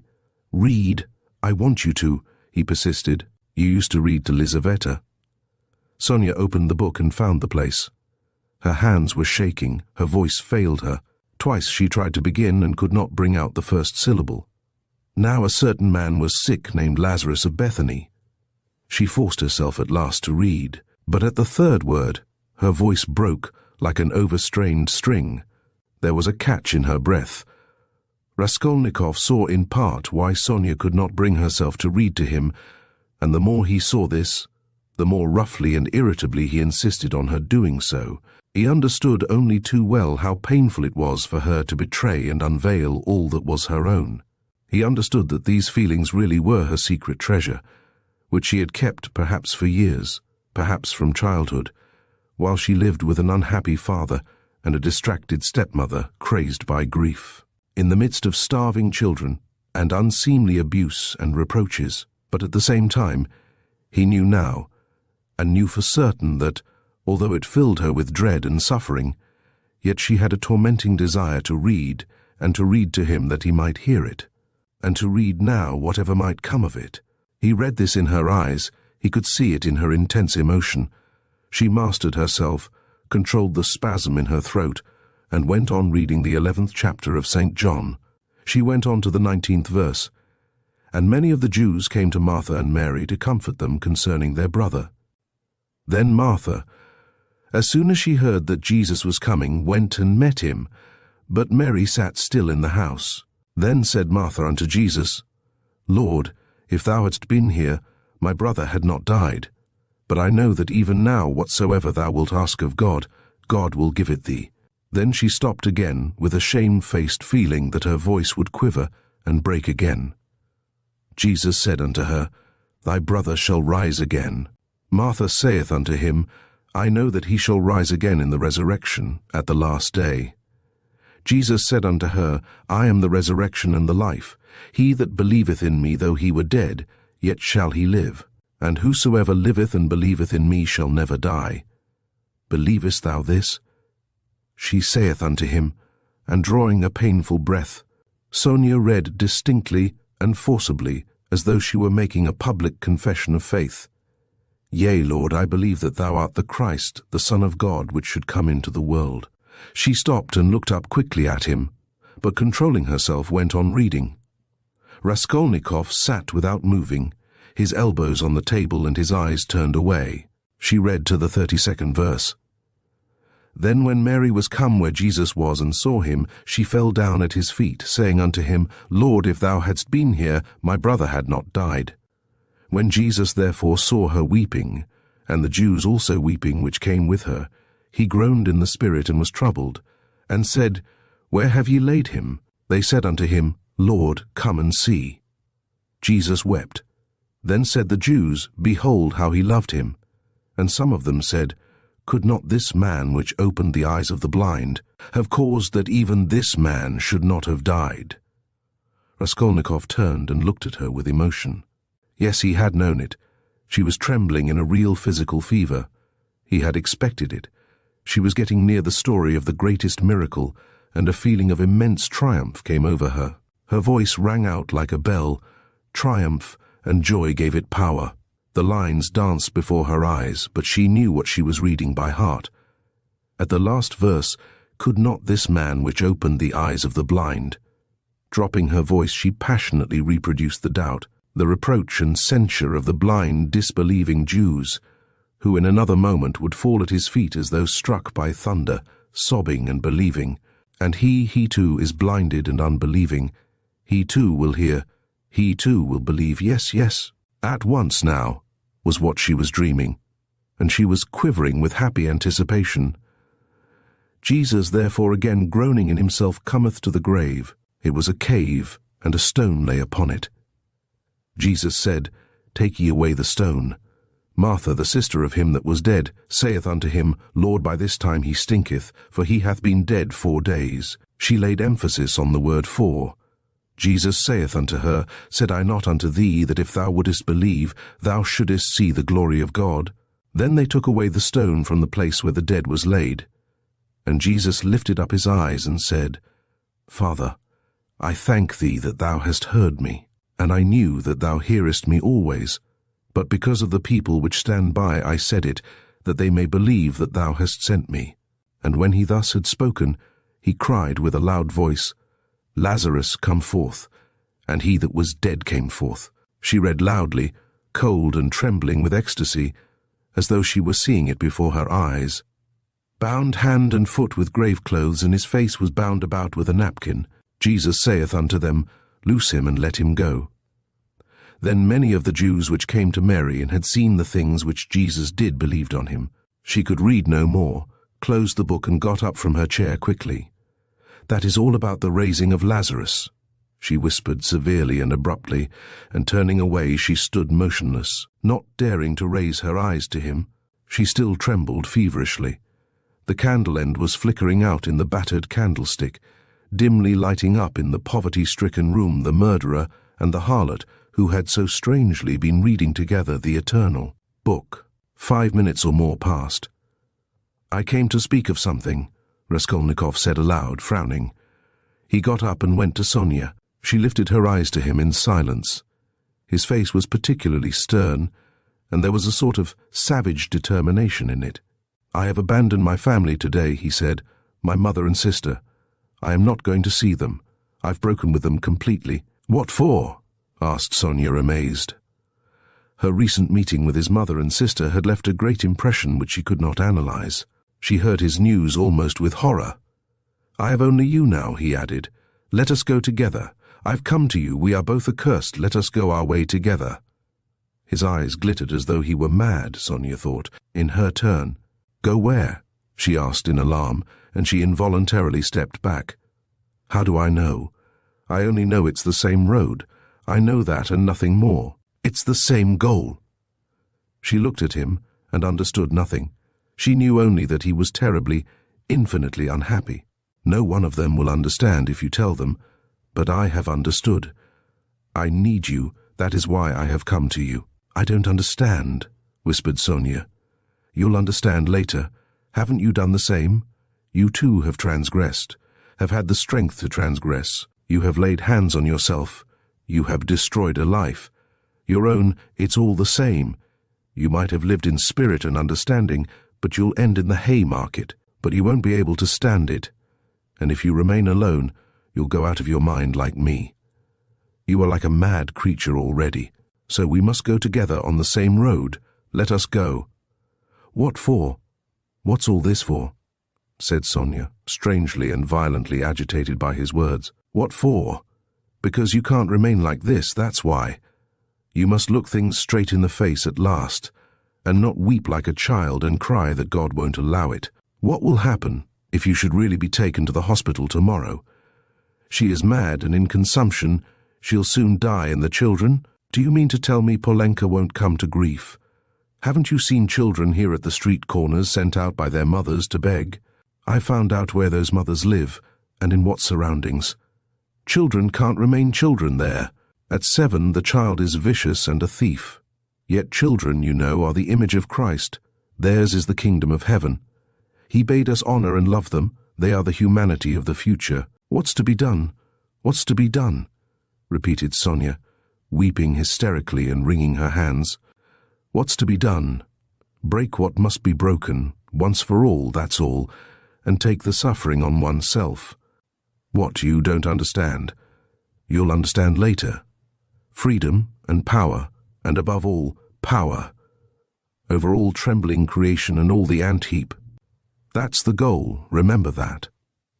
That's my farewell message. Perhaps it's the last time I shall speak to you. If I don't come tomorrow, you'll hear of it all, and then remember these words. And some day later on, in years to come, you'll understand perhaps what they meant. If I come tomorrow, I'll tell you who killed Lizaveta. Goodbye. Sonia started with terror. Why, do you know who killed her? She asked, chilled with horror, looking wildly at him. I know and will tell. You, only you. I have chosen you out. I'm not coming to you to ask forgiveness, but simply to tell you. I chose you out long ago to hear this. When your father talked of you, and when Lizaveta was alive, I thought of it. Goodbye, don't shake hands. Tomorrow. He went out.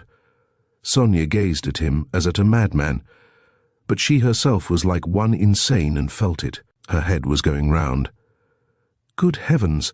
How does he know who killed Lizaveta? What did those words mean? It's awful. But at the same time the idea did not enter her head, not for a moment. Oh, he must be terribly unhappy. He has abandoned his mother and sister. What for? What has happened? And what had he in his mind? What did he say to her? He had kissed her foot and said yes, he had said it clearly, that he could not live without her. Oh, merciful heavens! Sonia spent the whole night feverish and delirious. She jumped up from time to time, wept and wrung her hands, then sank again into feverish sleep and dreamt of Polenka, Katerina Ivanovna and Lizaveta, of reading the gospel and him with pale face, with burning eyes, kissing her feet, weeping. On the other side of the door on the right, which divided Sonia's room from Madame Reslick's flat, was a room which had long stood empty. A card was fixed on the gate, and a notice stuck in the windows over the canal advertising it to let. Sonia had long been accustomed to the rooms being uninhabited, but all that time Mr. Svidrigailov had been standing, listening at the door of the empty room. When Raskolnikov went out, he stood still, thought a moment, went on tiptoe to his own room which adjoined the empty one, brought a chair and noiselessly carried it to the door that led to Sonia's room. The conversation had struck him as interesting and remarkable, and he had greatly enjoyed it, so much so that he brought a chair that he might not in the future, tomorrow for instance, have to endure the inconvenience of standing a whole hour, but might listen in comfort. Chapter. When next morning at 11 o'clock punctually, Raskolnikov went into the department of the investigation of criminal causes and sent his name in to Porfiry Petrovitch. He was surprised at being kept waiting so long. It was at least 10 minutes before he was summoned. He had expected that they would pounce upon him, but he stood in the waiting room, and people, who apparently had nothing to do with him, were continually passing to and fro before him. In the next room, which looked like an office, several clerks were sitting writing, and obviously they had no notion who or what Raskolnikov might be. He looked uneasily and suspiciously about him to see whether there was not some guard, some mysterious watch being kept on him to prevent his escape. But there was nothing of the sort. He saw only the faces of clerks absorbed in petty details. Then other people. No one seemed to have any concern with him. He might go where he liked for them. The conviction grew stronger in him that if that enigmatic man of yesterday, that phantom sprung out of the earth, had seen everything, they would not have let him stand and wait like that. And would they have waited till he elected to appear at 11? Either the man had not yet given information, or simply he knew nothing, had seen nothing, And how could he have seen anything? And so all that had happened to him the day before was again a phantom exaggerated by his sick and overstrained imagination. This conjecture had begun to grow strong the day before, in the midst of all his alarm and despair. Thinking it all over now and preparing for a fresh conflict, he was suddenly aware that he was trembling, and he felt a rush of indignation at the thought that he was trembling with fear at facing that hateful Porfiry Petrovitch. What he dreaded above all was meeting that man again. He hated him with an intense, unmitigated hatred, and was afraid his hatred might betray him. His indignation was such that he ceased trembling at once. He made ready to go in with a cold and arrogant bearing, and vowed to himself to keep as silent as possible, to watch and listen, and for once at least to control his overstrained nerves. At that moment he was summoned to Porfiry Petrovitch. He found Porfiry Petrovitch alone in his study. His study was a room neither large nor small, furnished with a large writing table that stood before a sofa, upholstered in checked material, a bureau, a bookcase in the corner, and several chairs, all government furniture, of polished yellow wood. In the further wall there was a closed door. Beyond it there were no doubt other rooms. On Raskolnikov's entrance, Porfiry Petrovitch had at once closed the door by which he had come in, and they remained alone. He met his visitor with an apparently genial and good-tempered air, and it was only after a few minutes that Raskolnikov saw signs of a certain awkwardness in him, as though he had been thrown out of his reckoning, or caught in something very secret. "Ah, my dear fellow, here you are. In our domain," began Porfiry, holding out both hands to him. "Come, sit down, old man. Or perhaps you don't like to be called my dear fellow and old man tout court. Please don't think it too familiar. Here, on the sofa." Raskolnikov sat down, keeping his eyes fixed on him. "In our domain." The apologies for familiarity, the French phrase tout court, were all characteristic signs. He held out both hands to me, but he did not give me one. He drew it back in time, struck him suspiciously.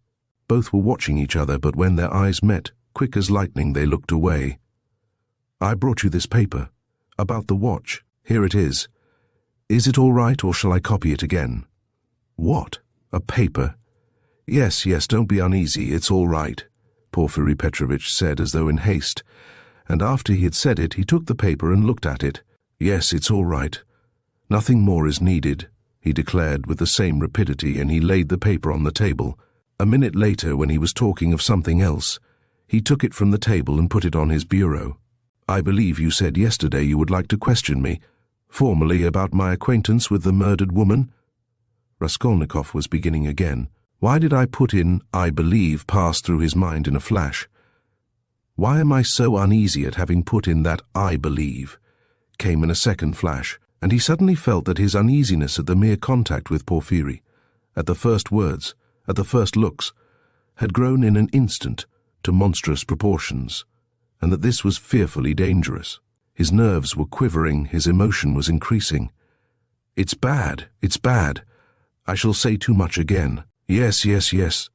There's no hurry, muttered Porfiry Petrovitch, moving to and fro about the table without any apparent aim, as it were making dashes towards the window, the bureau, and the table, at one moment avoiding Raskolnikov's suspicious glance, then again standing still and looking him straight in the face. His fat, round little figure looked very strange, like a ball rolling from one side to the other and rebounding back.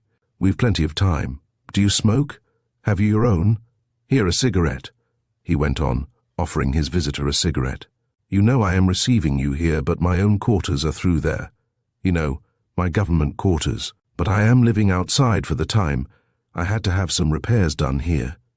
It's almost finished now. Government quarters, you know, are a capital thing. What do you think?"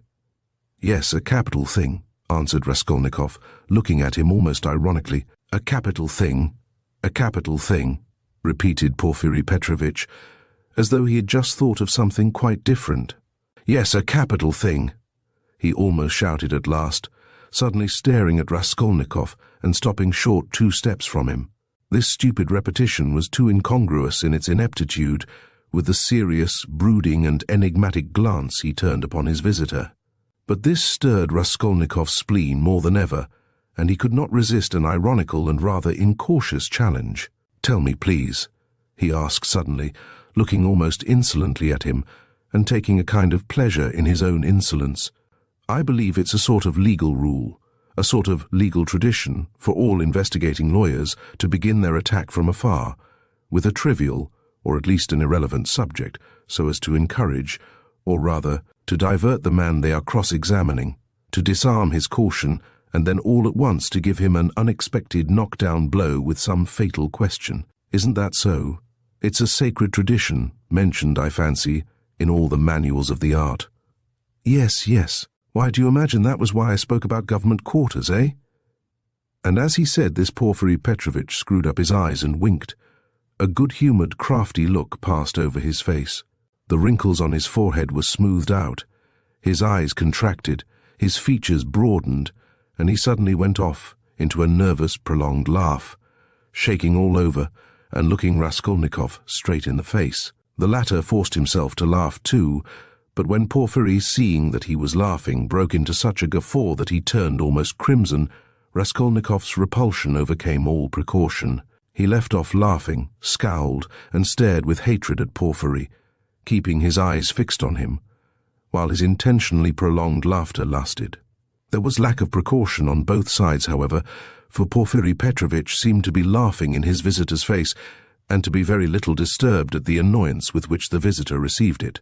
The latter fact was very significant in Raskolnikov's eyes. He saw that Porfiry Petrovitch had not been embarrassed just before either, but that he, Raskolnikov, had perhaps fallen into a trap, that there must be something, some motive here unknown to him, that perhaps everything was in readiness and in another moment would break upon him. He went straight to the point at once, rose from his seat and took his cap. "Porfiry Petrovitch," he began resolutely, though with considerable irritation, "yesterday you expressed a desire that I should come to you for some inquiries." He laid special stress on the word inquiries. "I have come, and if you have anything to ask me, ask it, and if not, allow me to withdraw. I have no time to spare. I have to be at the funeral of that man who was run over, of whom you know also," he added, feeling angry at once at having made this addition, and more irritated at his anger. "I am sick of it all, do you hear? And have long been. It's partly what made me ill. In short," he shouted, feeling that the phrase about his illness was still more out of place, "in short, kindly examine me or let me go, at once. And if you must examine me, do so in the proper form. I will not allow you to do so otherwise, and so meanwhile goodbye, as we have evidently nothing to keep us now." "Good heavens! What do you mean? What shall I question you about?" cackled Porfiry Petrovitch, with a change of tone, instantly leaving off laughing. "Please don't disturb yourself." He began fidgeting from place to place, and fussily making Raskolnikov sit down. "There's no hurry, it's all nonsense. Oh no, I'm very glad you've come to see me at last. I look upon you simply as a visitor, and as for my confounded laughter, please excuse it. Rodion Romanovitch." "Rodion Romanovitch? That is your name? It's my nerves. You tickled me so with your witty observation. I assure you, sometimes I shake with laughter like an India rubber ball for half an hour at a time. I'm often afraid of an attack of paralysis. Do sit down, please do, or I shall think you are angry." Raskolnikov did not speak. He listened, watching him, still frowning angrily. He did sit down, but still held his cap. "I must tell you one thing about myself, my dear Rodion Romanovitch," Porfiry Petrovitch continued, moving about the room and again avoiding his visitor's eyes. "You see, I'm a bachelor, a man of no consequence and not used to society. Besides, I have nothing before me. I'm set. I'm running to seed and have you noticed, Rodion Romanovitch, that in our Petersburg circles, if two clever men meet who are not intimate but respect each other, like you and me, it takes them half an hour before they can find a subject for conversation. They are dumb, they sit opposite each other and feel awkward. Everyone has subjects of conversation, ladies, for instance. People in high society always have their subjects of conversation, c'est de rigueur, but people of the middle sort like us, thinking people that is, are always tongue-tied and awkward. What is the reason of it? Whether it is the lack of public interest, or whether it is we are so honest we don't want to deceive one another, I don't know. What do you think? Do put down your cap. It looks as if you were just going. It makes me uncomfortable. I am so delighted. Raskolnikov put down his cap and continued listening in silence, with a serious, frowning face, to the vague and empty chatter of Porfiry Petrovitch. Does he really want to distract my attention with his silly babble? I can't offer you coffee here, but why not spend 5 minutes with a friend? Porfiry pattered on. And you know all these official duties. Please don't mind my running up and down. Excuse it, my dear fellow. I am very much afraid of offending you, but exercise is absolutely indispensable for me. I'm always sitting and so glad to be moving about for 5 minutes. I suffer from my sedentary life. I always intend to join a gymnasium. They say that officials of all ranks, even privy councillors, may be seen skipping gaily there. There you have it, modern science. Yes, yes. But as for my duties here, inquiries and all such formalities. You mentioned inquiries yourself just now. I assure you these interrogations are sometimes more embarrassing for the interrogator than for the interrogated. You made the observation yourself just now very aptly and wittily. Raskolnikov had made no observation of the kind. One gets into a muddle, a regular muddle. One keeps harping on the same note, like a drum. There is to be a reform, and we shall be called by a different name at least. He. And as for our legal tradition, as you so wittily called it, I thoroughly agree with you. Every prisoner on trial, even the rudest peasant, knows that they begin by disarming him with irrelevant questions, as you so happily put it, and then deal him a knockdown blow. He, your felicitous comparison, he. So you really imagined that I meant by government quarters. He. You are an ironical person. Come, I won't go on. Ah, by the way, yes. One word leads to another. You spoke of formality just now, apropos of the inquiry, you know. But what's the use of formality? In many cases it's nonsense. Sometimes one has a friendly chat and gets a good deal more out of it. One can always fall back on formality, allow me to assure you. And after all, what does it amount to? An examining lawyer cannot be bounded by formality at every step. The work of investigation is, so to speak, a free art in its own way. He. Porfiry Petrovitch took breath a moment. He had simply babbled on, uttering empty phrases, letting slip a few enigmatic words and again reverting to incoherence. He was almost running about the room, moving his fat little legs quicker and quicker, looking at the ground, with his right hand behind his back, while with his left making gesticulations that were extraordinarily incongruous with his words. Raskolnikov suddenly noticed that as he ran about the room, he seemed twice to stop for a moment near the door, as though he were listening. Is he expecting anything? You are certainly quite right about it, Porfiry began gaily, looking with extraordinary simplicity at Raskolnikov, which startled him and instantly put him on his guard. Certainly quite right in laughing so wittily at our legal forms, he. Some of these elaborate psychological methods are exceedingly ridiculous, and perhaps useless, if one adheres too closely to the forms. Yes, I am talking of forms again. Well, if I recognize, or more strictly speaking, if I suspect someone or other to be a criminal, in any case entrusted to MME. You're reading for the law, of course. Rodion Romanovitch?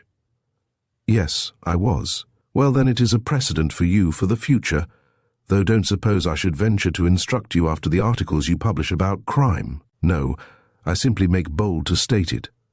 By way of fact, if I took this man or that for a criminal, why, I ask, should I worry him prematurely, even though I had evidence against him? In one case I may be bound, for instance, to arrest a man at once, but another may be in quite a different position, you know. So why shouldn't I let him walk about the town a bit? But I see you don't quite understand, so I'll give you a clearer example. If I put him in prison too soon, I may very likely give him, so to speak, moral support. You're laughing? Raskolnikov had no idea of laughing. He was sitting with compressed lips, his feverish eyes fixed on Porfiry Petrovitch's. Yet that is the case, with some types especially, for men are so different. You say, evidence. Well, there may be evidence, but evidence, you know, can generally be taken two ways. I am an examining lawyer and a weak man. I confess it. I should like to make a proof, so to say, mathematically clear. I should like to make a chain of evidence such as twice two are four. It ought to be a direct, irrefutable proof, and if I shut him up too soon, even though I might be convinced he was the man, I should very likely be depriving myself of the means of getting further evidence against him. And how? By giving him, so to speak, a definite position. I shall put him out of suspense and set his mind at rest, so that he will retreat into his shell. They say that at Sevastopol, soon after Alma, the clever people were in a terrible fright that the enemy would attack openly and take Sevastopol at once. But when they saw that the enemy preferred a regular siege, they were delighted, I am told, and reassured, for the thing would drag on for 2 months at least. You're laughing. You don't believe me again? Of course you're right too. You're right. You're right. These are special cases, I admit. But you must observe this, my dear Rodion Romanovitch, the general case, the case for which all legal forms and rules are intended, for which they are calculated and laid down in books, does not exist at all, for the reason that every case, every crime, for instance, so soon as it actually occurs, at once becomes a thoroughly special case, and sometimes a case unlike any that's gone before.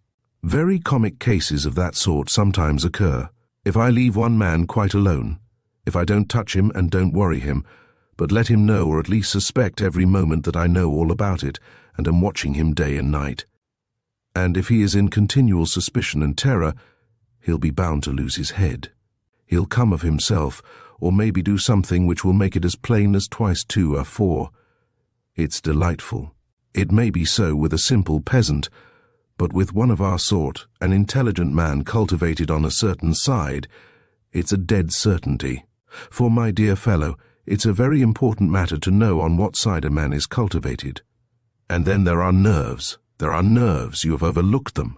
Why, they are all sick, nervous and irritable. And then how they all suffer from spleen.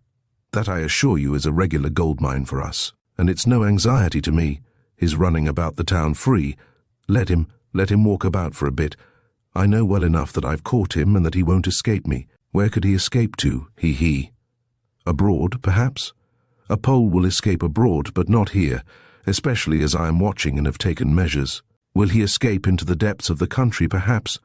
But you know, peasants live there, real rude Russian peasants. A modern cultivated man would prefer prison to living with such strangers as our peasants.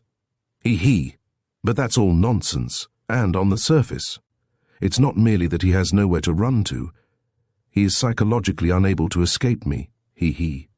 What an expression. Through a law of nature, he can't escape me if he had anywhere to go. Have you seen a butterfly round a candle?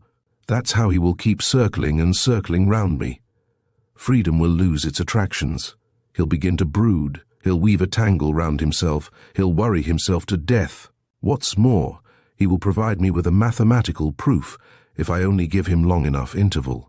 And he'll keep circling round me, getting nearer and nearer, and then flop. He'll fly straight into my mouth and I'll swallow him, and that will be very amusing, he. You don't believe me? Raskolnikov made no reply. He sat pale and motionless, still gazing with the same intensity into Porfiry's face. It's a lesson, he thought, turning cold. This is beyond the cat playing with a mouse like yesterday. He can't be showing off his power with no motive. Prompting me, he is far too clever for that. He must have another object. What is it? It's all nonsense, my friend. You are pretending to scare me. You've no proofs, and the man I saw had no real existence. You simply want to make me lose my head, to work me up beforehand and so to crush me. But you are wrong. You won't do it. But why give me such a hint? Is he reckoning on my shattered nerves? No, my friend, you are wrong. You won't do it, even though you have some trap for me. Let us see what you have in store for me. And he braced himself to face a terrible and unknown ordeal. At times he longed to fall on Porfiry and strangle him. This anger was what he dreaded from the beginning. He felt that his parched lips were flecked with foam. His heart was throbbing, but he was still determined not to speak till the right moment. He realized that this was the best policy in his position, because instead of saying too much, he would be irritating his enemy by his silence and provoking him into speaking too freely. Anyhow, this was what he hoped for. "No, I see you don't believe me. You think I'm playing a harmless joke on you," Porfiry began again, getting more and more lively, chuckling at every instant and again pacing round the room. "And to be sure you're right. God has given me a figure that can awaken none but comic ideas in other people. A buffoon. But let me tell you, and I repeat it, excuse an old man. My dear Rodion Romanovitch, you are a man still young, so to say, in your first youth, and so you put intellect above everything, like all young people. Playful wit and abstract arguments fascinate you, and that's for all the world like the old Austrian Hofkriegsrath. As far as I can judge of military matters, that is. On paper they'd beaten Napoleon and taken him prisoner, and there in their study they worked it all out in the cleverest fashion. But look you, General Max surrendered with all his army, he. I see, Rodion Romanovitch. You are laughing at a civilian like me, taking examples out of military history. But I can't help it. It's my weakness. I am fond of military science, and I'm ever so fond of reading all military histories. I've certainly missed my proper career. I ought to have been in the army. Upon my word I ought. I shouldn't have been a Napoleon, but I might have been a major, he. Well, I'll tell you the whole truth, my dear fellow, about this special case, I mean. Actual fact and a man's temperament, my dear sir, are weighty matters, and it's astonishing how they sometimes deceive the sharpest calculation. I listen to an old man am speaking seriously. Rodion Romanovitch. As he said this, Porfiry Petrovitch, who was scarcely 35, actually seemed to have grown old. Even his voice changed and he seemed to shrink together. Moreover, I'm a candid man. Am I a candid man or not? What do you say? I fancy I really am. I tell you these things for nothing and don't even expect a reward for it, he. Well, to proceed, wit, in my opinion, is a splendid thing. It is, so to say, an adornment of nature and a consolation of life. And what tricks it can play, so that it sometimes is hard for a poor examining lawyer to know where he is, especially when he's liable to be carried away by his own fancy too, for you know he is a man after all. But the poor fellow is saved by the criminal's temperament, worse luck for him. But young people carried away by their own wit don't think of that when they overstep all obstacles. As you wittily and cleverly expressed it yesterday, he will lie, that is, the man who is a special case, the incognito, and he will lie well, in the cleverest fashion. You might think he would triumph and enjoy the fruits of his wit, but at the most interesting, the most flagrant moment he will faint. Of course there may be illness and a stuffy room as well, but anyway, he's given us the idea. He lied incomparably, but he didn't reckon on his temperament. That's what betrays him. Another time he will be carried away by his playful wit into making fun of the man who suspects him. He will turn pale, as it were, on purpose to mislead, but his paleness will be too natural, too much like the real thing. Again he has given us an idea. Though his questioner may be deceived at first, he will think differently next day if he is not a fool, and of course, it is like that at every step. He puts himself forward where he is not wanted, speaks continually when he ought to keep silent, brings in all sorts of allegorical allusions. He comes and asks, "Why didn't you take me long ago?" He. And that can happen, you know, with the cleverest man, the psychologist, the literary man. The temperament reflects everything like a mirror. Gaze into it and admire what you see. But why are you so pale, Rodion Romanovitch? Is the room stuffy? Shall I open the window? Oh, don't trouble, please, cried Raskolnikov, and he suddenly broke into a laugh. Please don't trouble. Porfiry stood facing him, paused a moment, and suddenly he too laughed. Raskolnikov got up from the sofa, abruptly checking his hysterical laughter. Porfiry Petrovitch, he began, speaking loudly and distinctly, though his legs trembled and he could scarcely stand. I see clearly at last that you actually suspect me of murdering that old woman and her sister Lizaveta. Let me tell you for my part that I am sick of this. If you find that you have a right to prosecute me legally, to arrest me, then prosecute me, arrest me. But I will not let myself be jeered at to my face and worried." His lips trembled, his eyes glowed with fury, and he could not restrain his voice. "I won't allow it," he shouted, bringing his fist down on the table. "Do you hear that, Porfiry Petrovitch? I won't allow it." "Good heavens, what does it mean?" cried Porfiry Petrovitch, apparently quite frightened. "Rodion Romanovitch, my dear fellow, what is the matter with you?" "I won't allow it," Raskolnikov shouted again. "Hush, my dear man, they'll hear and come in." "Just think, what could we say to them?" Porfiry Petrovitch whispered in horror, bringing his face close to Raskolnikov's. "I won't allow it. I won't allow it," Raskolnikov repeated mechanically, but he too spoke in a sudden whisper. Porfiry turned quickly and ran to open the window. "Some fresh air, and you must have some water, my dear fellow. You're ill." And he was running to the door to call for some when he found a decanter of water in the corner. "Come, drink a little," he whispered, rushing up to him with the decanter.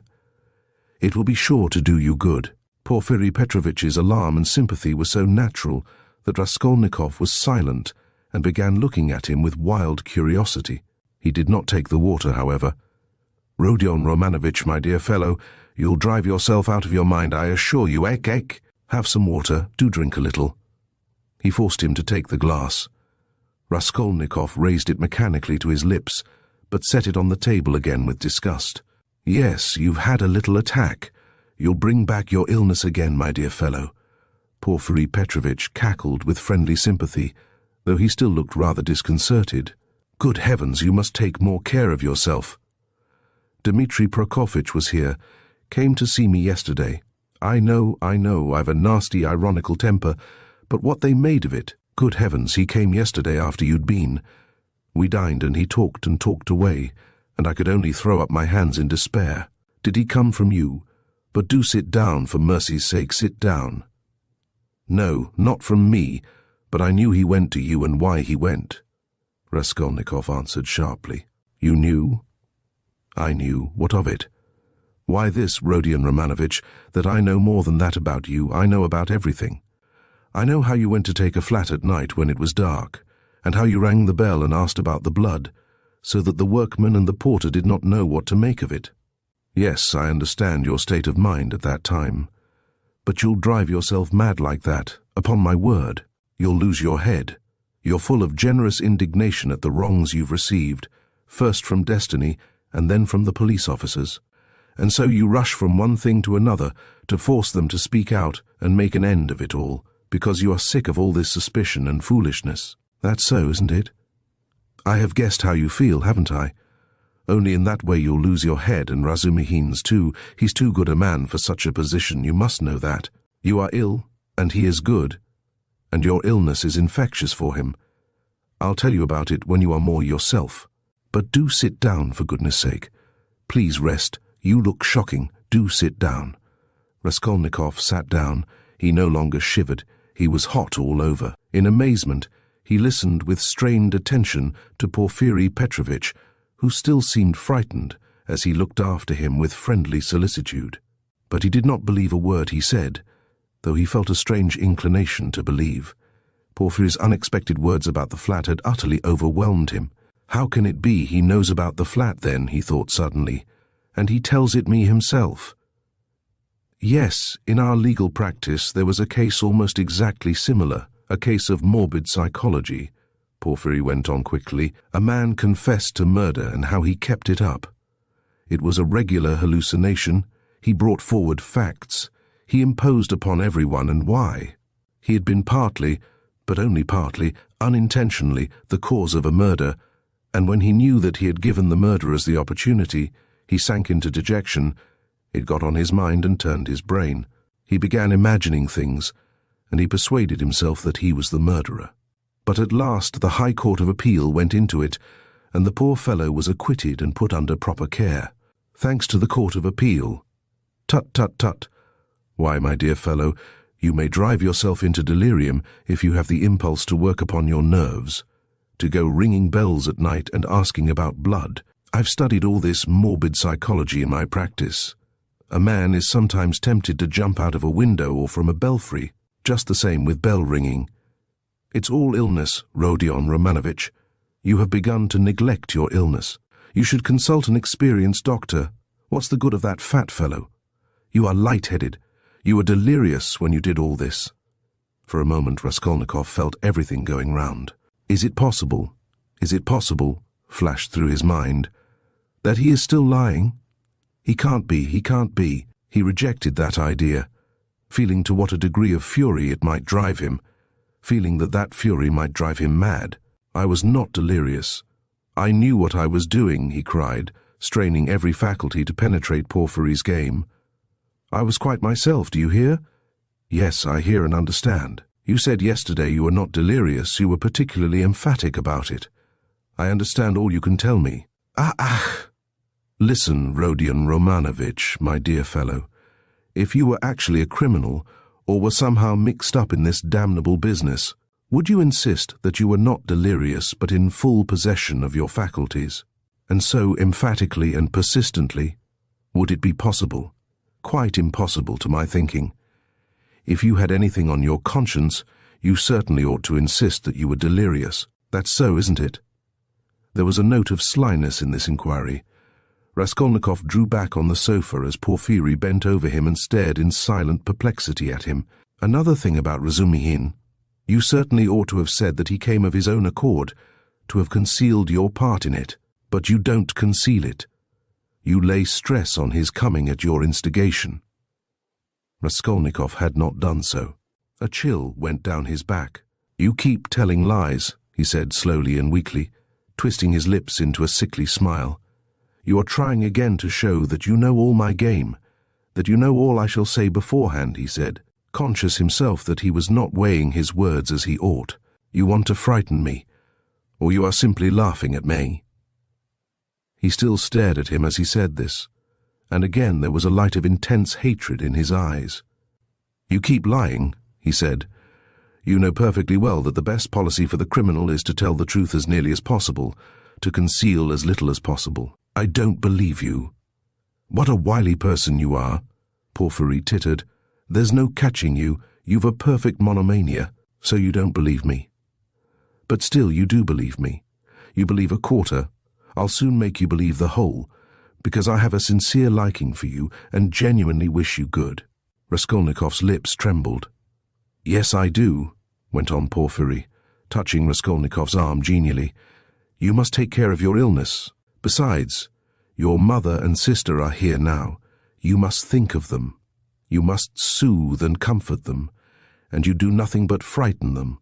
What has that to do with you? How do you know it? What concern is it of yours? You are keeping watch on me and want to let me know it. Good heavens! Why, I learnt it all from you yourself. You don't notice that in your excitement you tell me and others everything. From Razumihin, too, I learnt a number of interesting details yesterday.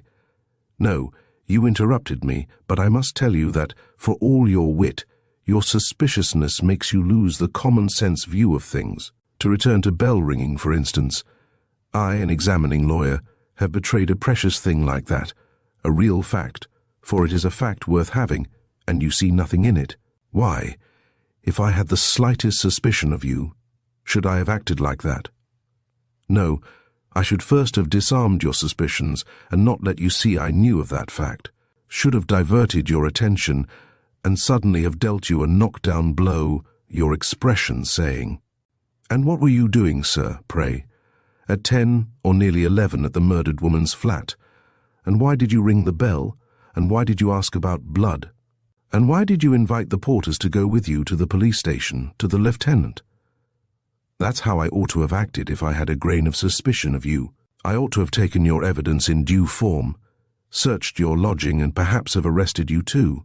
So I have no suspicion of you, since I have not done that. But you can't look at it normally and you see nothing. I say again." Raskolnikov started so that Porfiry Petrovitch could not fail to perceive it. "You are lying all the while," he cried. "I don't know your object, but you are lying. You did not speak like that just now, and I cannot be mistaken."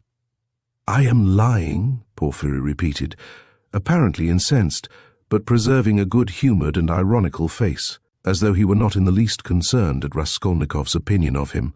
"I am lying. But how did I treat you just now, I, the examining lawyer, prompting you and giving you every means for your defense?" "Illness," I said. "Delirium, injury, melancholy, and the police officers and all the rest of it." "Ah, he. Though indeed all those psychological means of defense are not very reliable and cut both ways. Illness, delirium, I don't remember. That's all right. But why, my good sir? In your illness and in your delirium, were you haunted by just those delusions and not by any others?" "There may have been others, eh? He. Raskolnikov looked haughtily and contemptuously at him. "Briefly," he said loudly and imperiously, rising to his feet, and in so doing pushing Porfiry back a little. "Briefly, I want to know, do you acknowledge me perfectly free from suspicion or not? Tell me, Porfiry Petrovitch, tell me once for all and make haste."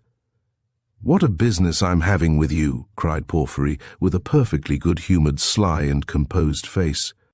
"And why do you want to know? Why do you want to know so much, since they haven't begun to worry you? Why, you are like a child asking for matches. And why are you so uneasy?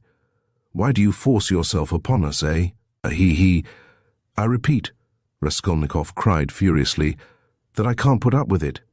"With what? Uncertainty?" interrupted Porfiry. "Don't jeer at me.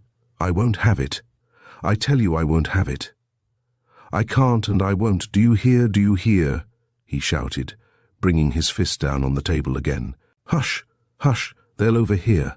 I warn you seriously, take care of yourself." "I am not joking," Porfiry whispered, but this time there was not the look of old womanish good nature and alarm in his face. Now he was peremptory, stern, frowning, and for once laying aside all mystification. But this was only for an instant. Raskolnikov, bewildered, suddenly fell into actual frenzy.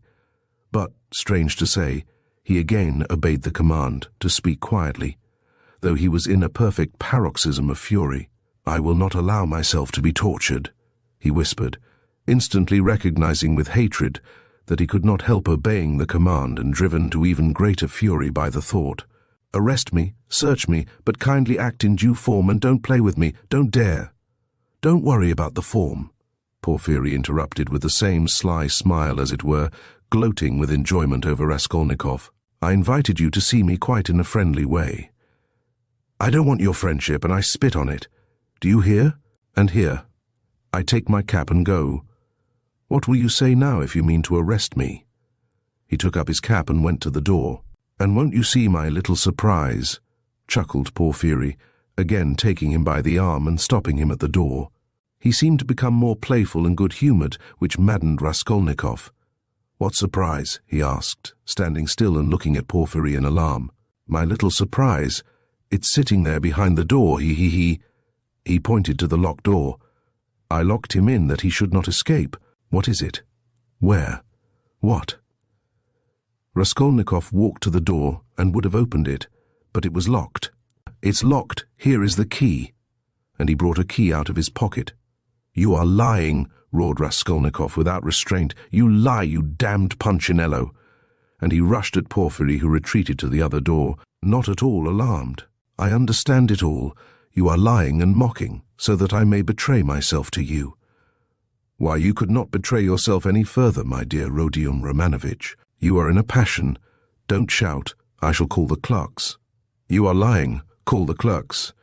You knew I was ill and tried to work me into a frenzy to make me betray myself. That was your object. Produce your facts. I understand it all. You've no evidence. You have only wretched, rubbishly suspicions like Zamitov's. You knew my character. You wanted to drive me to fury, and then to knock me down with priests and deputies. Are you waiting for them? What are you waiting for? Where are they? Produce them." "Why deputies, my good man? What things people will imagine. And to do so would not be acting in form, as you say. You don't know the business, my dear fellow. And there's no escaping form, as you see," Porfiry muttered, listening at the door through which a noise could be heard. "Ah, they're coming," cried Raskolnikov. "You've sent for them. You expected them. Well, produce them all, your deputies, your witnesses, what you like. I am ready." But at this moment, a strange incident occurred, something so unexpected that neither Raskolnikov nor Porfiry Petrovitch could have looked for such a conclusion to their interview. Chapter. When he remembered the scene afterwards, this is how Raskolnikov saw it. The noise behind the door increased, and suddenly the door was opened a little. "What is it?" cried Porfiry Petrovitch, annoyed. "Why, I gave orders." For an instant there was no answer, but it was evident that there were several persons at the door, and that they were apparently pushing somebody back. "What is it?" Porfiry Petrovitch repeated uneasily. "The prisoner Nikolay has been brought," someone answered. "He is not wanted. Take him away. Let him wait. What's he doing here?" "How irregular!" cried Porfiry, rushing to the door. "But he," began the same voice, and suddenly ceased. 2 seconds, not more, were spent in actual struggle, then someone gave a violent shove, and then a man, very pale, strode into the room. This man's appearance was at first sight very strange. He stared straight before him, as though seeing nothing. There was a determined gleam in his eyes. At the same time there was a deathly pallor in his face, as though he were being led to the scaffold. His white lips were faintly twitching. He was dressed like a workman, and was of medium height, very young, slim, his hair cut in round crop, with thin spare features. The man whom he had thrust back followed him into the room and succeeded in seizing him by the shoulder. He was a warder, but Nikolay pulled his arm away. Several persons crowded inquisitively into the doorway. Some of them tried to get in. All this took place almost instantaneously. "Go away, it's too soon. Wait till you are sent for." "Why have you brought him so soon?" Porfiry Petrovitch muttered, extremely annoyed, and as it were thrown out of his reckoning. But Nikolay suddenly knelt down. "What's the matter?" cried Porfiry, surprised. "I am guilty. Mine is the sin. I am the murderer," Nikolay articulated suddenly, rather breathless, but speaking fairly loudly. For 10 seconds there was silence, as though all had been struck dumb. Even the warder stepped back, mechanically retreated to the door, and stood immovable. "What is it?" cried Porfiry Petrovitch, recovering from his momentary stupefaction. "I am the murderer," repeated Nikolay, after a brief pause. "What? You what? Whom did you kill?" Porfiry Petrovitch was obviously bewildered. Nikolay again was silent for a moment. "Alyona Ivanovna and her sister Lizaveta Ivanovna I killed with an axe. Darkness came over me," he added suddenly, and was again silent. He still remained on his knees. Porfiry Petrovitch stood for some moments as though meditating, but suddenly roused himself and waved back the uninvited spectators. They instantly vanished and closed the door. Then he looked towards Raskolnikov, who was standing in the corner, staring wildly at Nikolay, and moved towards him, but stopped short, looked from Nikolay to Raskolnikov, and then again at Nikolay, and seeming unable to restrain himself, darted at the latter. "You're in too great a hurry," he shouted at him, almost angrily. "I didn't ask you what came over you. Speak, did you kill them?" "I am the murderer. I want to give evidence," Nikolay pronounced. "Ach, what did you kill them with?" "An axe. I had it ready. Ach, he is in a hurry, alone." Nikolay did not understand the question. "Did you do it alone?" "Yes, alone. And Mitka is not guilty and had no share in it." "Don't be in a hurry about Mitka." "Ach, how was it you ran downstairs like that at the time? The porters met you both." "It was to put them off the scent. I ran after Mitka," Nikolay replied hurriedly, as though he had prepared the answer. "I knew it," cried Porfiry with vexation. "It's not his own tale he is telling," he muttered as though to himself, and suddenly his eyes rested on Raskolnikov again. He was apparently so taken up with Nikolay that for a moment he had forgotten Raskolnikov. He was a little taken aback. "My dear Rodion Romanovitch, excuse me." He flew up to him. "This won't do, I'm afraid you must go. It's no good your staying." "I will. You see, what a surprise. Goodbye." And taking him by the arm, he showed him to the door. "I suppose you didn't expect it," said Raskolnikov, who, though he had not yet fully grasped the situation, had regained his courage. "You did not expect it either, my friend. See how your hand is trembling." He. "You're trembling too, Porfiry Petrovitch." "Yes, I am. I didn't expect it. They were already at the door. Porfiry was impatient for Raskolnikov to be gone. "And your little surprise, aren't you going to show it to me?" Raskolnikov said sarcastically. Why, his teeth are chattering as he asks, He, you are an ironical person. Come till we meet." "I believe we can say goodbye. That's in God's hands," muttered Porfiry with an unnatural smile. As he walked through the office, Raskolnikov noticed that many people were looking at him. Among them, he saw the 2 porters from the house, whom he had invited that night to the police station. They stood there waiting, but he was no sooner on the stairs than he heard the voice of Porfiry Petrovitch behind him. Turning round, he saw the latter running after him, out of breath. "One word, Rodion Romanovitch. As to all the rest, it's in God's hands. But, as a matter of form, there are some questions I shall have to ask you. So we shall meet again, shan't we?" And Porfiry stood still, facing him with a smile. "Shan't we?" he added again. He seemed to want to say something more, but could not speak out. "You must forgive me, Porfiry Petrovitch, for what has just passed. I lost my temper," began Raskolnikov, who had so far regained his courage that he felt irresistibly inclined to display his coolness. "Don't mention it, don't mention it," Porfiry replied, almost gleefully. "I myself, too, I have a wicked temper, I admit it, but we shall meet again. If it's God's will, we may see a great deal of one another. And we'll get to know each other through and through," added Raskolnikov. "Yes, know each other through and through," assented Porfiry Petrovitch, and he screwed up his eyes, looking earnestly at Raskolnikov. "Now you're going to a birthday party?" "To a funeral." "Of course, the funeral. Take care of yourself and get well." "I don't know what to wish you," said Raskolnikov, who had begun to descend the stairs, but looked back again.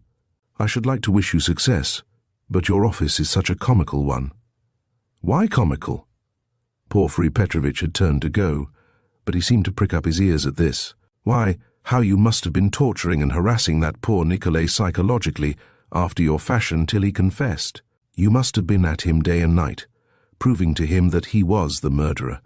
And now that he has confessed, you'll begin vivisecting him again. You are lying, you'll say. You are not the murderer. You can't be. It's not your own tale you are telling. You must admit it's a comical business. He. You noticed then that I said to Nikolay just now that it was not his own tale he was telling. How could I help noticing it? He. You are quick-witted. You notice everything. You've really a playful mind, and you always fasten on the comic side. He. They say that was the marked characteristic of Gogol among the writers. Yes, of Gogol. Yes, of Gogol. I shall look forward to meeting you. So shall I." Raskolnikov walked straight home. He was so muddled and bewildered that on getting home he sat for a quarter of an hour on the sofa, trying to collect his thoughts. He did not attempt to think about Nikolay. He was stupefied. He felt that his confession was something inexplicable, amazing, something beyond his understanding. But Nikolay's confession was an actual fact. The consequences of this fact were clear to him at once. Its falsehood could not fail to be discovered, and then they would be after him again. Till then, at least, he was free and must do something for himself, for the danger was imminent. But how imminent? His position gradually became clear to him. Remembering, sketchily, the main outlines of his recent scene with Porfiry, he could not help shuddering again with horror. Of course, he did not yet know all Porfiry's aims. He could not see into all his calculations. But he had already partly shown his hand, and no one knew better than Raskolnikov how terrible Porfiry's lead had been for him. A little more, and he might have given himself away completely, circumstantially. Knowing his nervous temperament and from the first glance seeing through him, Porfiry, though playing a bold game, was bound to win. There's no denying that Raskolnikov had compromised himself seriously, but no facts had come to light as yet. There was nothing positive. But was he taking a true view of the position? Wasn't he mistaken? What had Porfiry been trying to get at? Had he really some surprise prepared for him? And what was it? Had he really been expecting something or not? How would they have parted if it had not been for the unexpected appearance of Nikolay? Porfiry had shown almost all his cards. Of course, he had risked something in showing them, And if he had really had anything up his sleeve, Raskolnikov reflected, he would have shown that too. What was that surprise? Was it a joke? Had it meant anything? Could it have concealed anything like a fact, a piece of positive evidence? His yesterday's visitor? What had become of him? Where was he today? If Porfiry really had any evidence, it must be connected with him. He sat on the sofa with his elbows on his knees and his face hidden in his hands. He was still shivering nervously. At last he got up, took his cap, thought a minute, and went to the door. He had a sort of presentiment that for today at least he might consider himself out of danger. He had a sudden sense almost of joy. He wanted to make haste to Katerina Ivanovna's. He would be too late for the funeral, of course, but he would be in time for the memorial dinner, and there at once he would see Sonia. He stood still, thought a moment, and a suffering smile came for a moment onto his lips. Today, he repeated to himself. Yes, today. So it must be. But as he was about to open the door, it began opening of itself. He started and moved back. The door opened gently and slowly, and there suddenly appeared a figure, yesterday's visitor from underground. The man stood in the doorway, looked at Raskolnikov without speaking, and took a step forward into the room. He was exactly the same as yesterday, the same figure, the same dress, but there was a great change in his face. He looked dejected and sighed deeply. If he had only put his hand up to his cheek and leaned his head on one side, he would have looked exactly like a peasant woman. "What do you want?" asked Raskolnikov, numb with terror. The man was still silent, but suddenly he bowed down almost to the ground, touching it with his finger. "What is it?" cried Raskolnikov. "I have sinned," the man articulated softly. "How?" "By evil thoughts." They looked at one another. "I was vexed. When you came, perhaps in drink, and bade the porters go to the police station and asked about the blood, I was vexed that they let you go and took you for drunken. I was so vexed that I lost my sleep. And remembering the address, we came here yesterday and asked for you." "Who came?" Raskolnikov interrupted, instantly beginning to recollect. "I did. I've wronged you." "Then you come from that house?" "I was standing at the gate with them. Don't you remember? We have carried on our trade in that house for years past. We cure and prepare hides. We take work home. Most of all I was vexed, and the whole scene of the day before yesterday in the gateway came clearly before Raskolnikov's mind. He recollected that there had been several people there besides the porters, women among them. He remembered one voice had suggested taking him straight to the police station.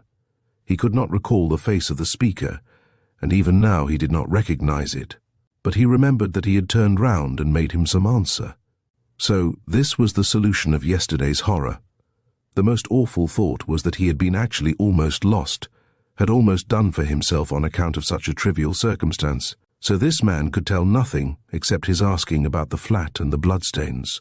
So Porfiry, too, had nothing but that delirium, no facts but this psychology which cuts both ways, nothing positive. So if no more facts come to light, and they must not, then what can they do to him? How can they convict him, even if they arrest him? And Porfiry, then, had only just heard about the flat, and had not known about it before. "Was it you who told Porfiry that I'd been there?" he cried, struck by a sudden idea. "What Porfiry? The head of the detective department?" "Yes, the porters did not go there, but I went." "Today?"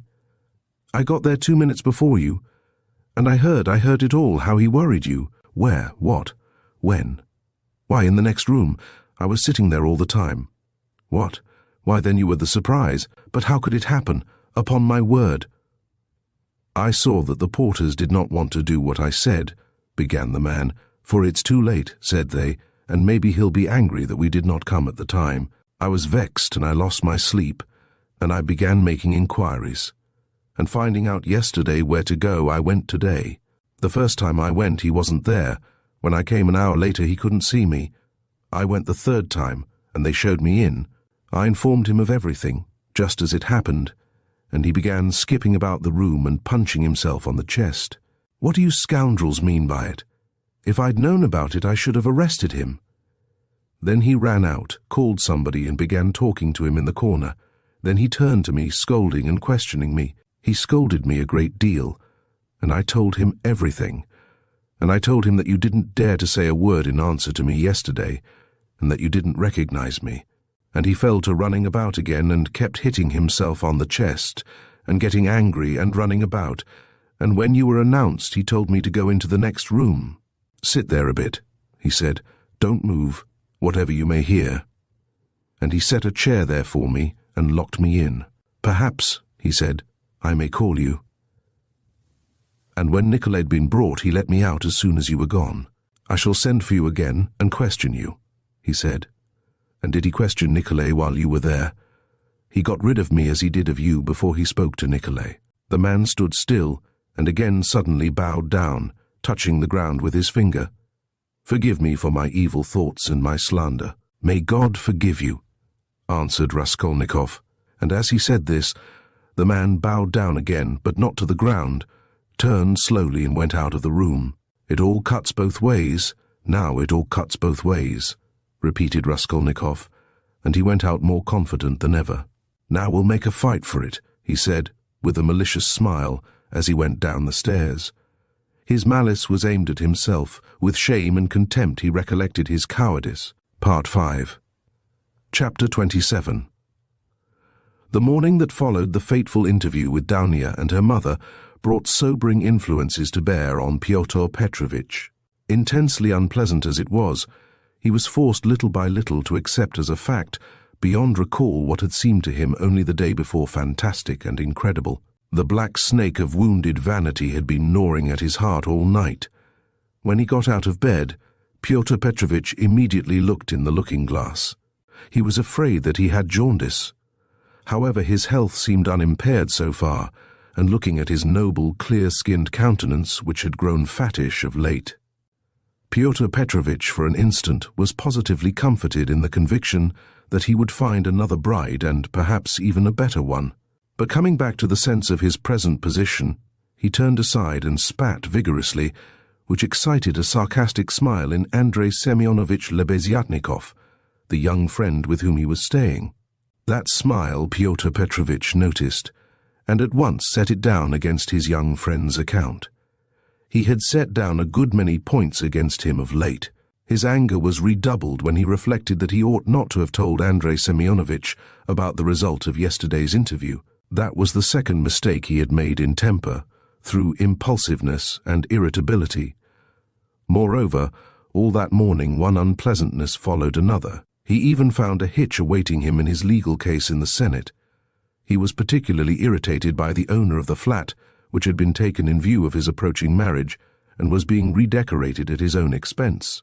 The owner, a rich German tradesman, would not entertain the idea of breaking the contract which had just been signed, and insisted on the full forfeit money, though Pyotr Petrovitch would be giving him back the flat practically redecorated. In the same way, the upholsterers refused to return a single ruble of the installment paid for the furniture purchased but not yet removed to the flat. Am I to get married simply for the sake of the furniture? Pyotr Petrovitch ground his teeth, and at the same time once more he had a gleam of desperate hope. Can all that be really so irrevocably over? Is it no use to make another effort? The thought of Dounia sent a voluptuous pang through his heart. He endured anguish at that moment, and if it had been possible to slay Raskolnikov instantly by wishing it, Pyotr Petrovitch would promptly have uttered the wish. It was my mistake, too, not to have given them money, he thought, as he returned dejectedly to Lebeziatnikov's room. And why on earth was I such a Jew? It was false economy. I meant to keep them without a penny, so that they should turn to me as their providence and look at them. Foo! If I'd spent some 1,500 roubles on them for the trousseau and presents, on knick-knacks, dressing cases, jewellery, materials and all that sort of trash from Knopp's and the English shop, my position would have been better, and stronger. They could not have refused me so easily. They are the sort of people that would feel bound to return money and presents if they broke it off, and they would find it hard to do it, and their conscience would prick them. How can we dismiss a man who has hitherto been so generous and delicate? I've made a blunder. And grinding his teeth again, Pyotr Petrovitch called himself a fool, but not aloud, of course. He returned home, twice as irritated and angry as before. The preparations for the funeral dinner at Katerina Ivanovna's excited his curiosity as he passed. He had heard about it the day before. He fancied, indeed, that he had been invited, but absorbed in his own cares he had paid no attention. Inquiring of Madame Lipovetsal, who was busy laying the table while Katerina Ivanovna was away at the cemetery, he heard that the entertainment was to be a great affair, that all the lodgers had been invited. Among them some who had not known the dead man, that even Andrei Semyonovitch Lebeziatnikov was invited in spite of his previous quarrel with Katerina Ivanovna, that he, Pyotr Petrovitch, was not only invited, but was eagerly expected, as he was the most important of the lodgers. Amalia Ivanovna herself had been invited with great ceremony in spite of the recent unpleasantness, and so she was very busy with preparations, and was taking a positive pleasure in them. She was moreover dressed up to the nines, all in new black silk, and she was proud of it. All this suggested an idea to Pyotr Petrovitch, and he went into his room, or rather Lebeziatnikov's, somewhat thoughtful. He had learnt that Raskolnikov was to be one of the guests. Andrei Semyonovitch had been at home all the morning. The attitude of Pyotr Petrovitch to this gentleman was strange, though perhaps natural. Pyotr Petrovitch had despised and hated him from the day he came to stay with him, and at the same time he seemed somewhat afraid of him. He had not come to stay with him on his arrival in Petersburg simply from parsimony, though that had been perhaps his chief object. He had heard of Andrei Semyonovitch, who had once been his ward, as a leading young progressive who was taking an important part in certain interesting circles, the doings of which were a legend in the provinces. It had impressed Pyotr Petrovitch. These powerful, omniscient circles who despised everyone and showed everyone up had long inspired in him a peculiar but quite vague alarm. He had not, of course, been able to form even an approximate notion of what they meant. He, like everyone, had heard that there were, especially in Petersburg, progressives of some sort, nihilists and so on, and, like many people, he exaggerated and distorted the significance of those words to an absurd degree. What for many years past he had feared more than anything was being shown up, and this was the chief ground for his continual uneasiness at the thought of transferring his business to Petersburg. He was afraid of this as little children are sometimes panic-stricken. Some years before, when he was just entering on his own career, he had come upon 2 cases in which rather important personages in the province, patrons of his, had been cruelly shown up. One instance had ended in great scandal for the person attacked, and the other had very nearly ended in serious trouble. For this reason, Pyotr Petrovitch intended to go into the subject as soon as he reached Petersburg, and, if necessary, to anticipate contingencies by seeking the favor of our younger generation. He relied on Andrei Semyonovitch for this, and before his visit to Raskolnikov, he had succeeded in picking up some current phrases. He soon discovered that Andrei Semyonovitch was a commonplace simpleton, but that by no means reassured Pyotr Petrovitch. Even if he had been certain that all the progressives were fools like him, it would not have allayed his uneasiness. All the doctrines, the ideas, the systems with which Andrei Semyonovitch pestered him had no interest for him. He had his own object. He simply wanted to find out at once what was happening here. Had these people any power or not? Had he anything to fear from them? Would they expose any enterprise of his? And what precisely was now the object of their attacks? Could he somehow make up to them and get round them if they really were powerful? Was this the thing to do or not? Couldn't he gain something through them? In fact, hundreds of questions presented themselves. Andrei Semyonovitch was an anemic, scrofulous little man, with strangely flaxen mutton chop whiskers of which he was very proud. He was a clerk, and had almost always something wrong with his eyes. He was rather soft-hearted, but self-confident, and sometimes extremely conceited in speech, which had an absurd effect, incongruous with his little figure. He was one of the lodgers most respected by Amalia Ivanovna, for he did not get drunk and paid regularly for his lodgings. Andrei Semyonovitch really was rather stupid. He attached himself to the cause of progress and our younger generation from enthusiasm. He was one of the numerous and varied legion of dullards, of half-animate abortions, conceited, half-educated coxcombs, who attach themselves to the idea most in fashion only to vulgarize it, and who caricature every cause they serve, however sincerely. Though Lebeziatnikov was so good-natured, he too was beginning to dislike Pyotr Petrovitch. This happened on both sides unconsciously.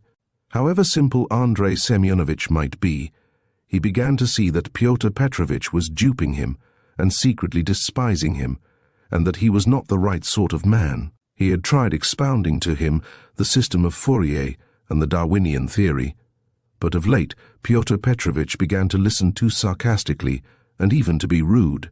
The fact was, he had begun instinctively to guess that Lebeziatnikov was not merely a commonplace simpleton, but perhaps a liar too, and that he had no connections of any consequence even in his own circle, but had simply picked things up third hand, and that very likely he did not even know much about his own work of propaganda, for he was in too great a muddle.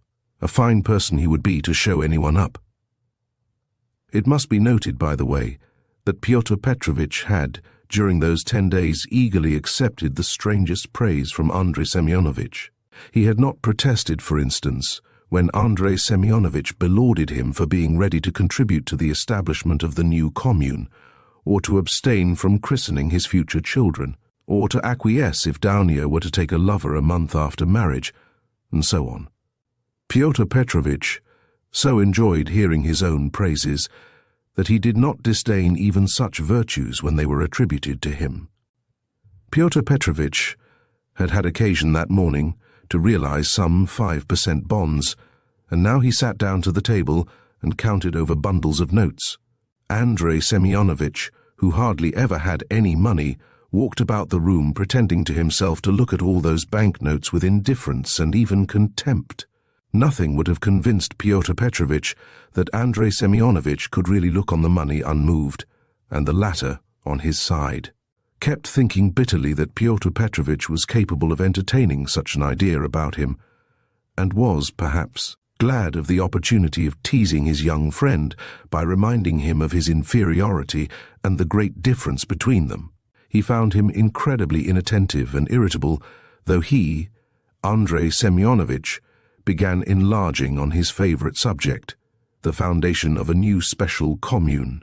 The brief remarks that dropped from Pyotr Petrovitch between the clicking of the beads on the reckoning frame betrayed unmistakable and discourteous irony. But the humane Andrei Semyonovitch ascribed Pyotr Petrovitch's ill humor to his recent breach with Daunia, and he was burning with impatience to discourse on that theme. He had something progressive to say on the subject which might console his worthy friend and could not fail to promote his development. There is some sort of festivity being prepared at that. At the widow's, isn't there? Pyotr Petrovitch asked suddenly, interrupting Andrei Semyonovitch at the most interesting passage. Why don't you know? Why, I was telling you last night what I think about all such ceremonies. And she invited you too, I heard. You were talking to her yesterday.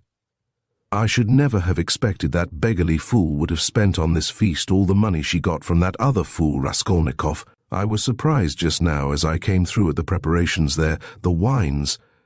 Several people are invited. It's beyond everything, continued Pyotr Petrovitch, who seemed to have some object in pursuing the conversation. What? You say I am asked too? When was that?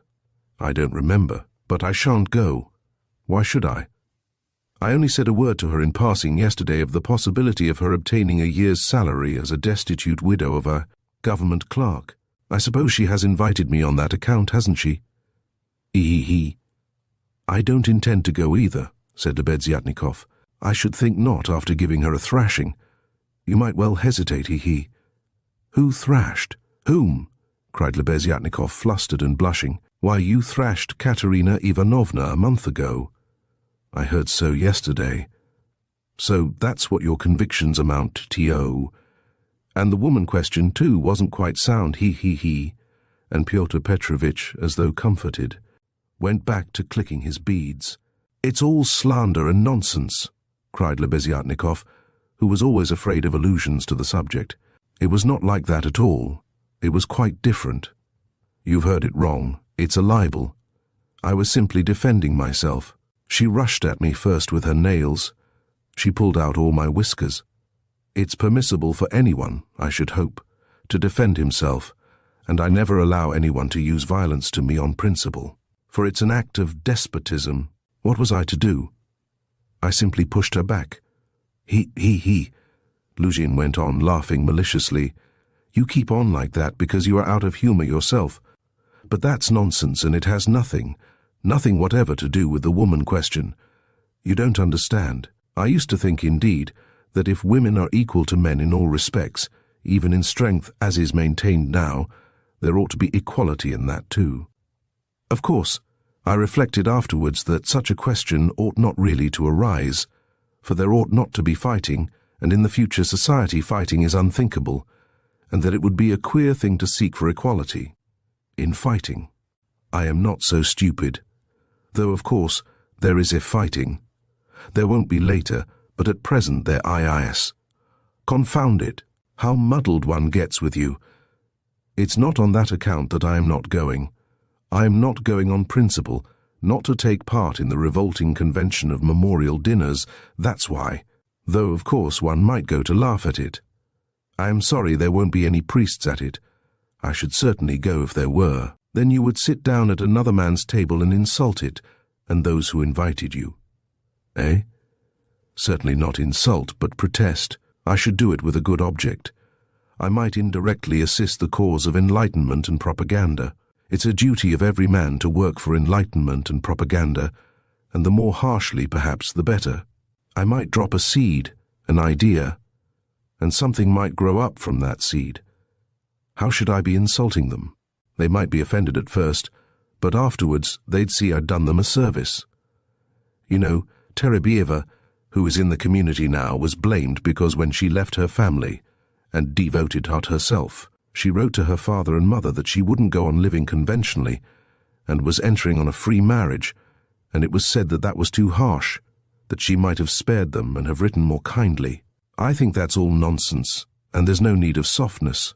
On the contrary, what's wanted is protest. Verence had been married 7 years. She abandoned her 2 children. She told her husband straight out in a letter, I have realized that I cannot be happy with you. I can never forgive you, that you have deceived me by concealing from me that there is another organization of society by means of the communities. I have only lately learned it from a great-hearted man to whom I have given myself and with whom I am establishing a community. I speak plainly because I consider it dishonest to deceive you. Do as you think best. Do not hope to get me back, you are too late. I hope you will be happy. That's how letters like that ought to be written. Is that Terebieva the one you said had made a 3rd free marriage? No, it's only the 2nd, really. But what if it were the 4th? What if it were the 15th? That's all nonsense. And if ever I regretted the death of my father and mother, it is now. And I sometimes think if my parents were living, what a protest I would have aimed at them. I would have done something on purpose. I would have shown them. I would have astonished them. I am really sorry there is no one. To surprise. He. Well, be that as you will, Pyotr Petrovitch interrupted. But tell me this. Do you know the dead man's daughter, the delicate-looking little thing? It's true what they say about her, isn't it? What of it? I think it is my own personal conviction that this is the normal condition of women. Why not? I mean, distinguons. In our present society it is not altogether normal because it is compulsory, but in the future society it will be perfectly normal because it will be voluntary. Even as it is, she was quite right. She was suffering, and that was her asset, so to speak, her capital which she had a perfect right to dispose of. Of course, in the future society there will be no need of assets, but her part will have another significance, rational, and in harmony with her environment. As to Sofya Semyonovna personally, I regard her action as a vigorous protest against the organization of society, and I respect her deeply for it. I rejoice indeed when I look at her. I was told that you got her turned out of these lodgings. Lebeziatnikov was enraged. That's another slander, he yelled. It was not so at all. That was all Katerina Ivanovna's invention, for she did not understand. And I never made love to Sofya Semyonovna. I was simply developing her, entirely disinterestedly, trying to rouse her to protest. All I wanted was her protest, and Sofia Semyonovna could not have remained here anyway. Have you asked her to join your community? You keep on laughing and very inappropriately. Allow me to tell you, you don't understand. There is no such role in a community. The community is established that there should be no such roles. In a community, such a role is essentially transformed, and what is stupid here is sensible there. What, under present conditions, is unnatural becomes perfectly natural in the community. It all depends on the environment. It's all the environment, and man himself is nothing. And I am on good terms with Sofia Semyonovna to this day, which is a proof that she never regarded me as having wronged her. I am trying now to attract her to the community, but on quite a different footing. What are you laughing at? We are trying to establish a community of our own, a special one, on a broader basis. We have gone further in our convictions. We reject more, and meanwhile I'm still developing Sofia Semyonovna. She has a beautiful, beautiful character. And you take advantage of her fine character, eh? He. No, oh no, on the contrary. Oh, on the contrary, he, a queer thing to say. Believe me, why should I disguise it? In fact, I feel it strange myself how timid, chaste and modern she is with me. And you, of course, are developing her. He, trying to prove to her that all that modesty is nonsense. Not at all, not at all. How coarsely, how stupidly, excuse me saying so, you misunderstand the word development. Good heavens, how? Crude you still are. We are striving for the freedom of women, and you have only one idea in your head. Setting aside the general question of chastity and feminine modesty as useless in themselves and indeed prejudices, I fully accept her chastity with me, because that's for her to decide. Of course, if she were to tell me herself that she wanted me, I should think myself very lucky, because I like the girl very much. But as it is, no one has ever treated her more courteously than I, with more respect for her dignity. I wait in hopes, that's all. You had much better make her a present of something. I bet you never thought of that. You don't understand, as I've told you already. Of course, she is in such a position, but it's another question, quite another question. You simply despise her. Seeing a fact which you mistakenly consider deserving of contempt, you refuse to take a humane view of a fellow creature. You don't know what a character she is. I am only sorry that of late she has quite given up reading and borrowing books. I used to lend them to her.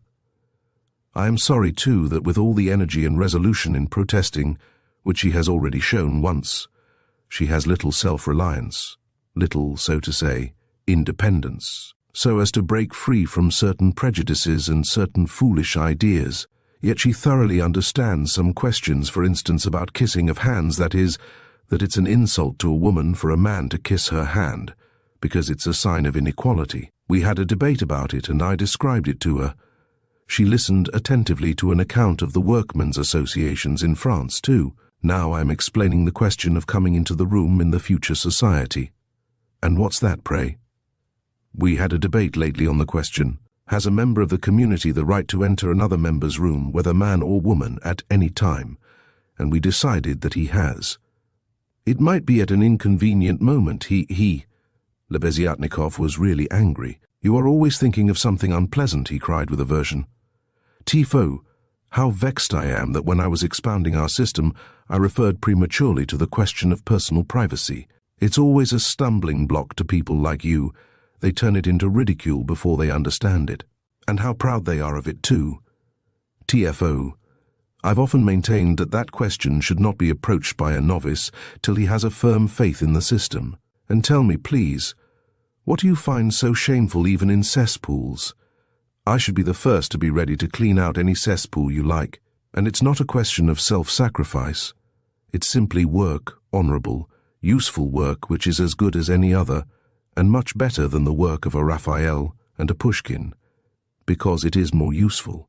And more honorable, more honorable. He. What do you mean by more honorable? I don't understand such expressions to describe human activity. More honorable. Nobler, all those are old-fashioned prejudices which I reject. Everything which is of use to mankind is honorable. I only understand one word, useful. You can chuckle as much as you like, But that's so. Pyotr Petrovitch laughed heartily. He had finished counting the money and was putting it away, but some of the notes he left on the table, the cesspool question, had already been a subject of dispute between them. What was absurd was that it made Lebeziatnikov really angry, while it amused Lujin, and at that moment he particularly wanted to anger his young friend. "It's your ill luck yesterday that makes you so ill-humored and annoying," blurted out Lebeziatnikov, who, in spite of his independence and his protests, did not venture to oppose Pyotr Petrovitch and still behaved to him with some of the respect habitual in earlier years. "You'd better tell me this," Pyotr Petrovitch interrupted with haughty displeasure. "Can you, or rather are you really friendly enough with that young person to ask her to step in here for a minute? I think they've all come back from the cemetery. I heard the sound of steps. I want to see her, that young person." "What for?" Lebeziatnikov asked with surprise. "Oh, I want to. I'm leaving here today or tomorrow, and therefore I wanted to speak to her about. However, you may be present during the interview. It's better you should be indeed, for there's no knowing what you might imagine." "I shan't imagine anything. I only asked, and if you've anything to say to her, nothing is easier than to call her in. I'll go directly, and you may be sure I won't be in your way." 5 minutes later, Lebeziatnikov came in with Sonia. She came in very much surprised and overcome with shyness as usual. She was always shy in such circumstances and was always afraid of new people.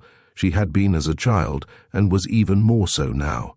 Pyotr Petrovitch met her politely and affably, but with a certain shade of bantering familiarity, which in his opinion was suitable for a man of his respectability and weight in dealing with a creature so young and so interesting as she. He hastened to reassure her, and made her sit down facing him at the table. Sonia sat down, looked about her, at Lebeziatnikov, at the notes lying on the table, and then again at Pyotr Petrovitch, and her eyes remained riveted on him. Lebeziatnikov was moving to the door.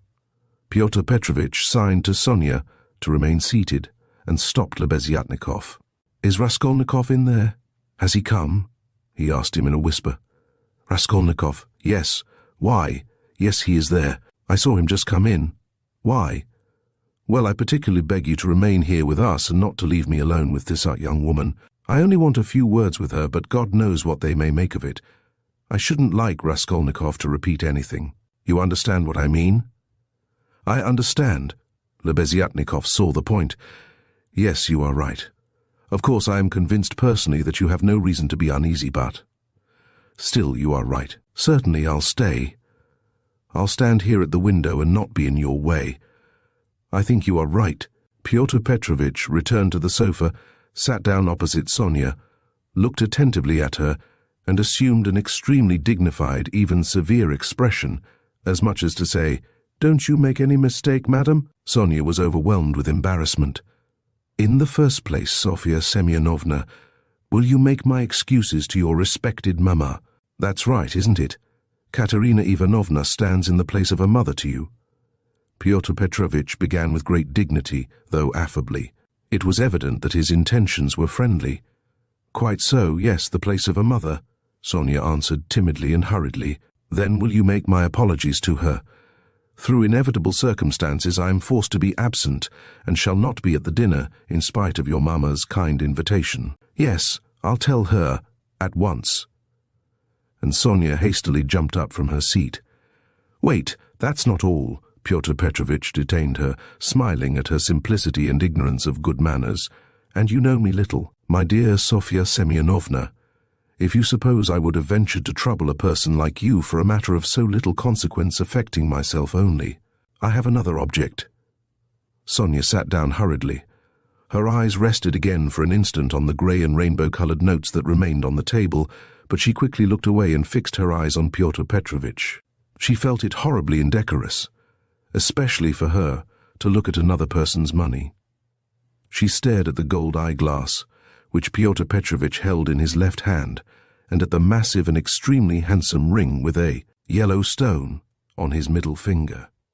But suddenly she looked away, and not knowing where to turn, ended by staring Pyotr Petrovitch again straight in the face. After a pause of still greater dignity, he continued, "I chanced yesterday in passing to exchange a couple of words with Katerina Ivanovna, poor woman. That was sufficient to enable me to ascertain that she is in a position preternatural, if one may so express it." "Yes, preternatural." Sonia hurriedly assented. "Or it would be simpler and more comprehensible to say ill." "Yes, simpler and more comprehend. Yes, ill." "Quite so.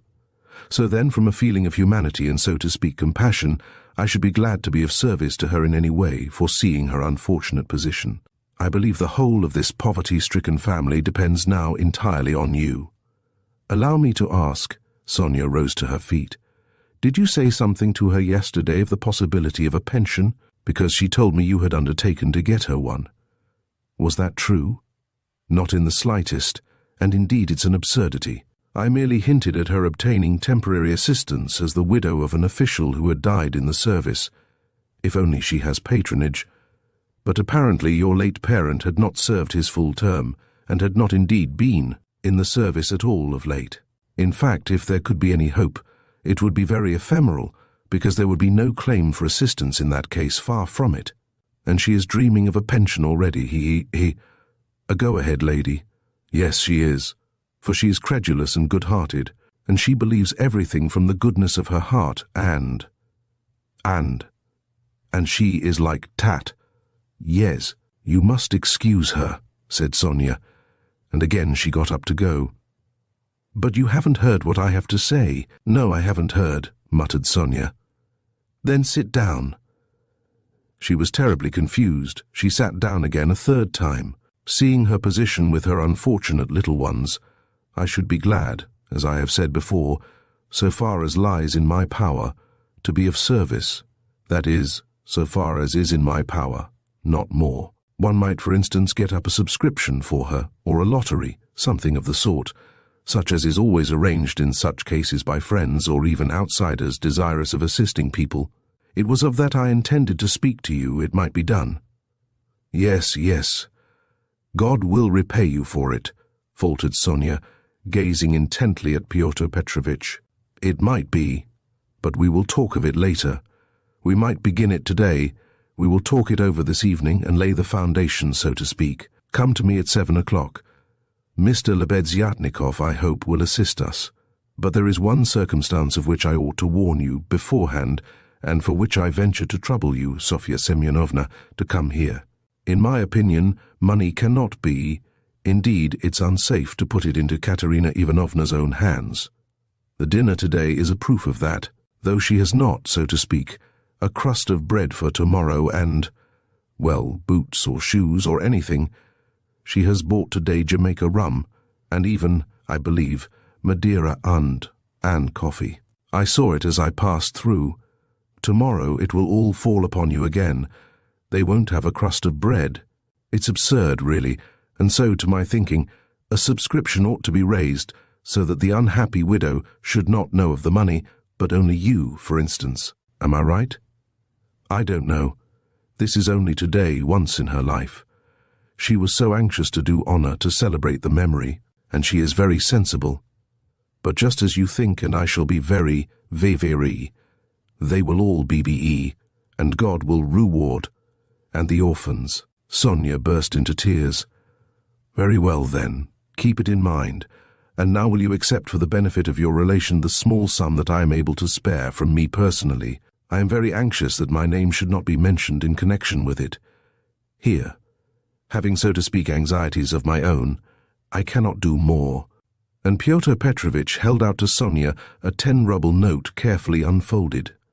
Sonia took it, flushed crimson, jumped up, muttered something and began taking leave. Pyotr Petrovitch accompanied her ceremoniously to the door. She got out of the room at last, agitated and distressed, and returned to Katerina Ivanovna, overwhelmed with confusion. All this time, Lebeziatnikov had stood at the window or walked about the room, anxious not to interrupt the conversation. When Sonia had gone, he walked up to Pyotr Petrovitch and solemnly held out his hand. I heard and saw everything, he said, laying stress on the last verb. That is honorable, I mean to say, it's humane. You wanted to avoid gratitude, I saw, And although I cannot, I confess, in principle sympathize with private charity, for it not only fails to eradicate the evil, but even promotes it, yet I must admit that I saw your action with pleasure. Yes, I like it. That's all nonsense, muttered Pyotr Petrovitch, somewhat disconcerted, looking carefully at Lebeziatnikov. No, it's not nonsense. A man who has suffered distress and annoyance as you did yesterday, and who yet can sympathize with the misery of others. Such a man, even though he is making a social mistake, is still deserving of respect. I did not expect it indeed of you, Pyotr Petrovitch, especially as according to your ideas. Oh, what a drawback your ideas are to you. How distressed you are, for instance, by your ill luck yesterday, cried the simple-hearted Lebeziatnikov, who felt a return of affection for Pyotr Petrovitch. And what do you want with marriage? With legal marriage, my dear, noble Pyotr Petrovitch? Why do you cling to this legality of marriage? Well, you may beat me if you like, but I am glad, positively glad it hasn't come off, that you are free, that you are not quite lost for humanity. You see, I've spoken my mind. Because I don't want in your free marriage to be made a fool of and to bring up another man's children. That's why I want legal marriage, Lujin replied, in order to make some answer. He seemed preoccupied by something. Children? You referred to children? Lebeziatnikov started off like a warhorse at the trumpet call. Children are a social question and a question of first importance, I agree. But the question of children has another solution. Some refuse to have children altogether, because they suggest the institution of the family. We'll speak of children later, but now as to the question of honor, I confess that's my weak point. That horrid, military Pushkin expression is unthinkable in the dictionary of the future. What does it mean indeed? It's nonsense. There will be no deception in a free marriage. That is only the natural consequence of a legal marriage, so to say. It's corrective, a protest, so that indeed it's not humiliating. And if I ever, to suppose an absurdity, were to be legally married, I should be positively glad of it. I should say to my wife, "My dear, hitherto I have loved you. Now I respect you, for you've shown you can protest." You laugh. That's because you are incapable of getting away from prejudices. Confound it all. I understand now where the unpleasantness is of being deceived in a legal marriage, but it's simply a despicable consequence of a despicable position in which both are humiliated. When the deception is open, as in a free marriage, then it does not exist. It's unthinkable. Your wife will only prove how she respects you by considering you incapable of opposing her happiness and avenging yourself on her. For her new husband, damn it all. I sometimes dream if I were to be married, PFO. I mean, if I were to marry, legally or not, it's just the same. I should present my wife with a lover if she had not found one for herself. My dear, I should say, I love you, but even more than that, I desire you to respect me. See, am I not right? Pyotr Petrovitch chuckled as he listened, but without much merriment. He hardly heard it indeed. He was preoccupied with something else, and even Lebeziatnikov at last noticed it. Pyotr Petrovitch seemed excited and rubbed his hands. Lebeziatnikov remembered all this and reflected upon it afterwards. Chapter 28. It would be difficult to explain exactly what could have originated the idea of that senseless dinner in Katerina Ivanovna's disordered brain. Nearly 10 of the 20 rubles, given by Raskolnikov for Marmeladov's funeral, were wasted upon it. Possibly Katerina Ivanovna felt obliged to honor the memory of the deceased suitably, that all the lodgers and still more Amalia Ivanovna might know that he was in no way their inferior, and perhaps very much their superior, and that no one had the right to turn up his nose at him. Perhaps the chief element was that peculiar poor man's pride, which compels many poor people to spend their last savings on some traditional social ceremony, simply in order to do like other people, and not to be looked down upon. It is very probable, too, that Katerina Ivanovna longed on this occasion, at the moment when she seemed to be abandoned by everyone, to show those wretched, contemptible lodgers that she knew how to do things, how to entertain, and that she had been brought up in a genteel, she might almost say aristocratic colonel's family, and had not been meant for sweeping floors and washing the children's rags at night. Even the poorest and most broken-spirited people are sometimes liable to these paroxysms of pride and vanity, which take the form of an irresistible nervous craving. And Katerina Ivanovna was not broken-spirited. She might have been killed by circumstance, but her spirit could not have been broken. That is, she could not have been intimidated, her will could not be crushed. Moreover, Sonia had said with good reason that her mind was unhinged. She could not be said to be insane, but for a year past she had been so harassed that her mind might well be overstrained. The later stages of consumption are apt, doctors tell us, to affect the intellect. There was no great variety of wines, nor was there Madeira, but wine there was. There was vodka, rum and Lisbon wine, all of the poorest quality, but in sufficient quantity. Besides the traditional rice and honey, there were 3 or 4 dishes, one of which consisted of pancakes, all prepared in Amalia Ivanovna's kitchen. 2 samovars were boiling, that tea and punch might be offered after dinner. Katerina Ivanovna had herself seen to purchasing the provisions, with the help of one of the lodgers, an unfortunate little Pole who had somehow been stranded at Madame Lipovexel's. He promptly put himself at Katerina Ivanovna's disposal, and had been all that morning and all the day before running about as fast as his legs could carry him, and very anxious that everyone should be aware of it. For every trifle he ran to Katerina Ivanovna, even hunting her out at the bazaar, at every instant called her. She was heartily sick of him before the end, though she had declared at first that she could not have got on without this serviceable and magnanimous man. It was one of Katerina Ivanovna's characteristics to paint everyone she met in the most glowing colors. Her praises were so exaggerated as sometimes to be embarrassing. She would invent various circumstances to the credit of her new acquaintance, and quite genuinely believe in their reality. Then all of a sudden she would be disillusioned, and would rudely and contemptuously repulse the person she had only a few hours before been literally adoring. She was naturally of a gay, lively, and peace-loving disposition, but from continual failures and misfortunes she had come to desire so keenly that all should live in peace and joy, and should not dare to break the peace. That the slightest jar, the smallest disaster reduced her almost to frenzy, and she would pass in an instant from the brightest hopes and fancies to cursing her fate and raving, and knocking her head against the wall. Amalia Ivanovna, too, suddenly acquired extraordinary importance in Katerina Ivanovna's eyes, and was treated by her with extraordinary respect, probably only because Amalia Ivanovna had thrown herself heart and soul into the preparations. She had undertaken to lay the table, to provide the linen, crockery, etc., and to cook the dishes in her kitchen, and Katerina Ivanovna had left it all in her hands and gone herself to the cemetery. Everything had been well done. Even the tablecloth was nearly clean.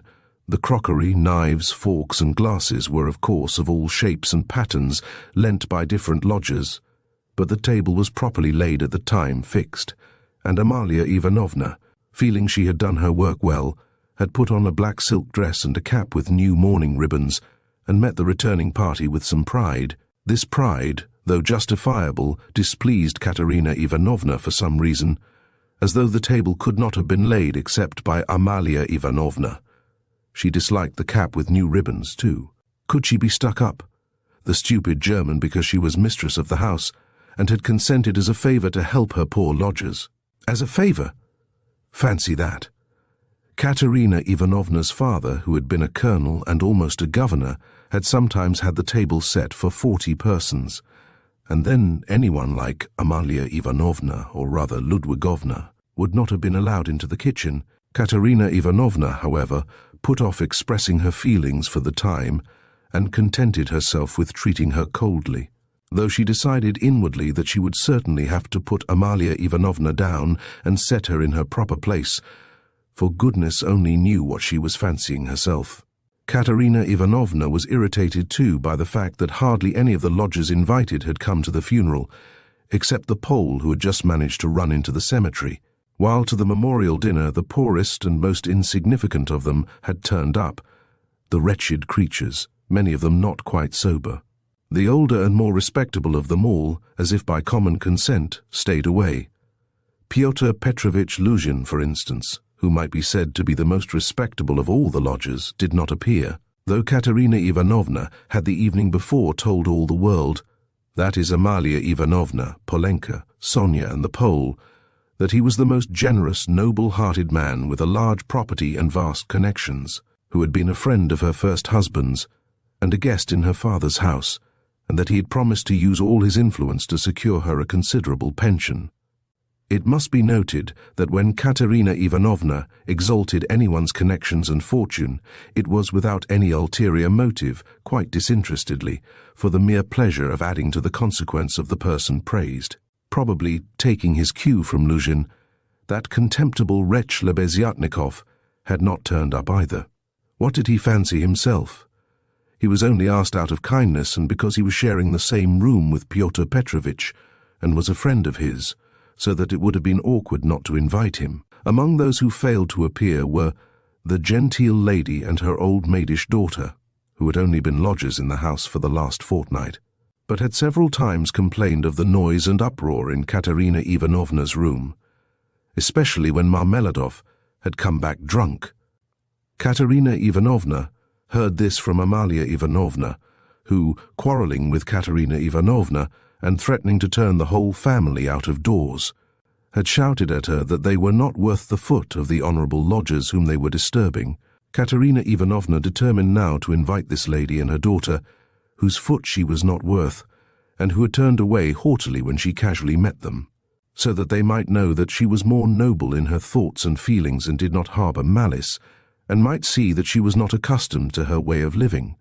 She had proposed to make this clear to them at dinner with allusions to her late father's governorship, and also at the same time to hint that it was exceedingly stupid of them to turn away on meeting her.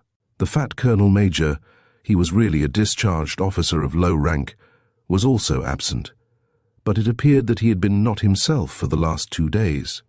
The party consisted of the Pole, a wretched-looking clerk with a spotty face and a greasy coat, who had not a word to say for himself, and smelt abominably, a deaf and almost blind old man who had once been in the post office and who had been from immemorial ages maintained by someone at Amalia Ivanovna's. A retired clerk of the commissariat department came too. He was drunk, had a loud and most unseemly laugh, and only fancy was without a waistcoat. One of the visitors sat straight down to the table without even greeting Katerina Ivanovna. Finally, one person having no suit appeared in his dressing gown, but this was too much, and the efforts of Amalia Ivanovna and the Pole succeeded in removing him. The Pole brought with him, however, 2 other Poles who did not live at Amalia Ivanovna's, and whom no one had seen here before. All this irritated Katerina Ivanovna intensely. For whom had they made all these preparations then? To make room for the visitors, the children had not even been laid for at the table, but the 2 little ones were sitting on a bench in the furthest corner, with their dinner laid on a box, while Polenka, as a big girl, had to look after them, feed them, and keep their noses wiped like well-bred children's. Katerina Ivanovna, in fact, could hardly help meeting her guests with increased dignity and even haughtiness.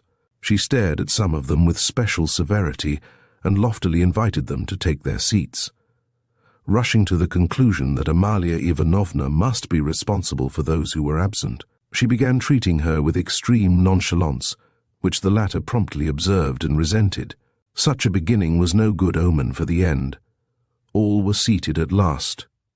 Raskolnikov came in almost at the moment of their return from the cemetery. Katerina Ivanovna was greatly delighted to see him, in the first place, because he was the one educated visitor, and as everyone knew, was in 2 years to take a professorship in the university, and secondly, because he immediately and respectfully apologized for having been unable to be at the funeral.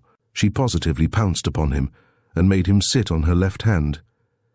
Amalia Ivanovna was on her right, in spite of her continual anxiety that the dishes should be passed round correctly, and that everyone should taste them.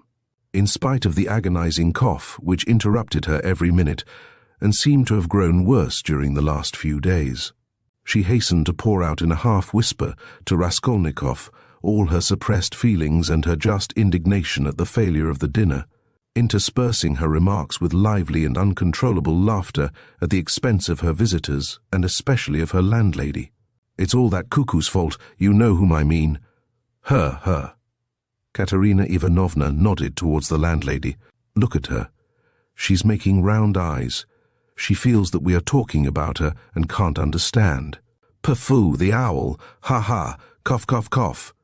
And what does she put on that cap for? Cough, cough, cough. Have you noticed that she wants everyone to consider that she is patronizing me and doing me an honor by being here? I asked her like a sensible woman to invite people, especially those who knew my late husband, and look at the set of fools she has brought. The sweeps. Look at that one with the spotty face. And those wretched Poles, ha ha ha. Cough, cough, cough. Not one of them has ever poked his nose in here. I've never set eyes on them. What have they come here for, I ask you? There they sit in a row. Hey, she cried suddenly to one of them, have you tasted the pancakes? Take some more. Have some beer. Won't you have some vodka? Look, he's jumped up and is making his bows. They must be quite starved, poor things. Never mind, let them eat. They don't make a noise anyway, though I'm really afraid for our landlady's silver spoons. Amalia Ivanovna. She addressed her suddenly, almost aloud.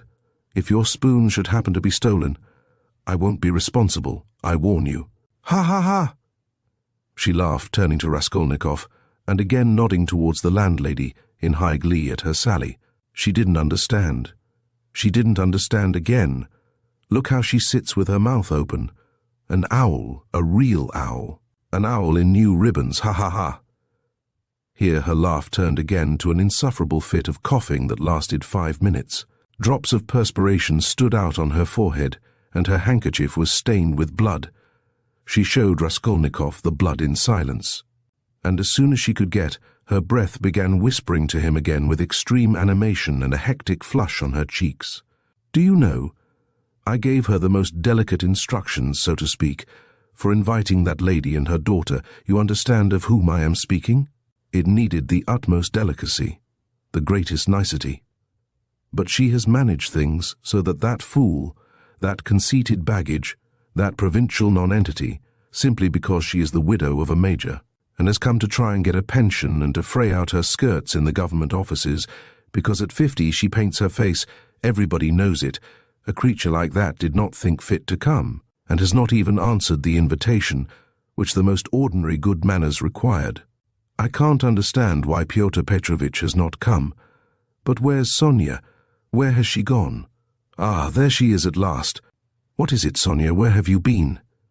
It's odd that even at your father's funeral you should be so unpunctual. Rodion Romanovitch, make room for her beside you. That's your place, Sonia. Take what you like.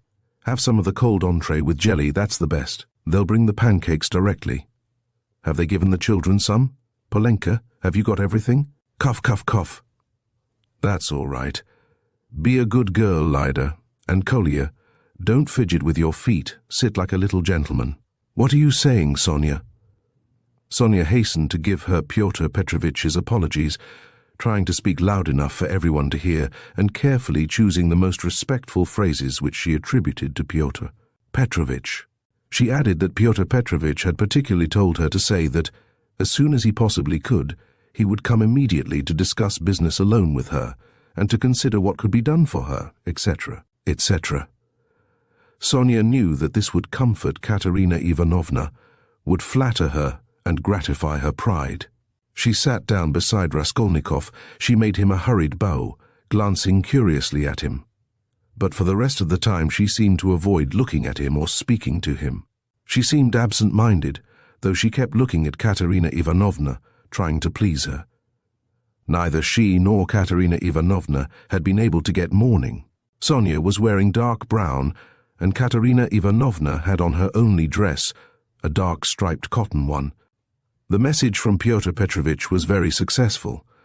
Listening to Sonia with dignity, Katerina Ivanovna inquired with equal dignity how Pyotr Petrovitch was, then at once whispered almost aloud to Raskolnikov that it certainly would have been strange for a man of Pyotr Petrovitch's position and standing to find himself in such extraordinary company, in spite of his devotion to her family and his old friendship with her father. That's why I am so grateful to you, Rodion Romanovitch. that you have not disdained my hospitality, even in such surroundings," she added almost aloud. "But I am sure that it was only your special affection for my poor husband that has made you keep your promise." Then once more with pride and dignity, she scanned her visitors, and suddenly inquired aloud across the table of the deaf man. Wouldn't he have some more meat, and had he been given some wine? The old man made no answer, and for a long while could not understand what he was asked, though his neighbors amused themselves by poking and shaking him. He simply gazed about him with his mouth open, which only increased the general mirth. "What an imbecile! Look, look! Why was he brought? But as to Pyotr Petrovitch, I always had confidence in him," Katerina Ivanovna continued, "and of course he is not like—" With an extremely stern face, she addressed Amalia Ivanovna so sharply and loudly that the latter was quite disconcerted. "Not like your dressed-up draggle-tails whom my father would not have taken as cooks into his kitchen, and my late husband would have done them honor if he had invited them in the goodness of his heart.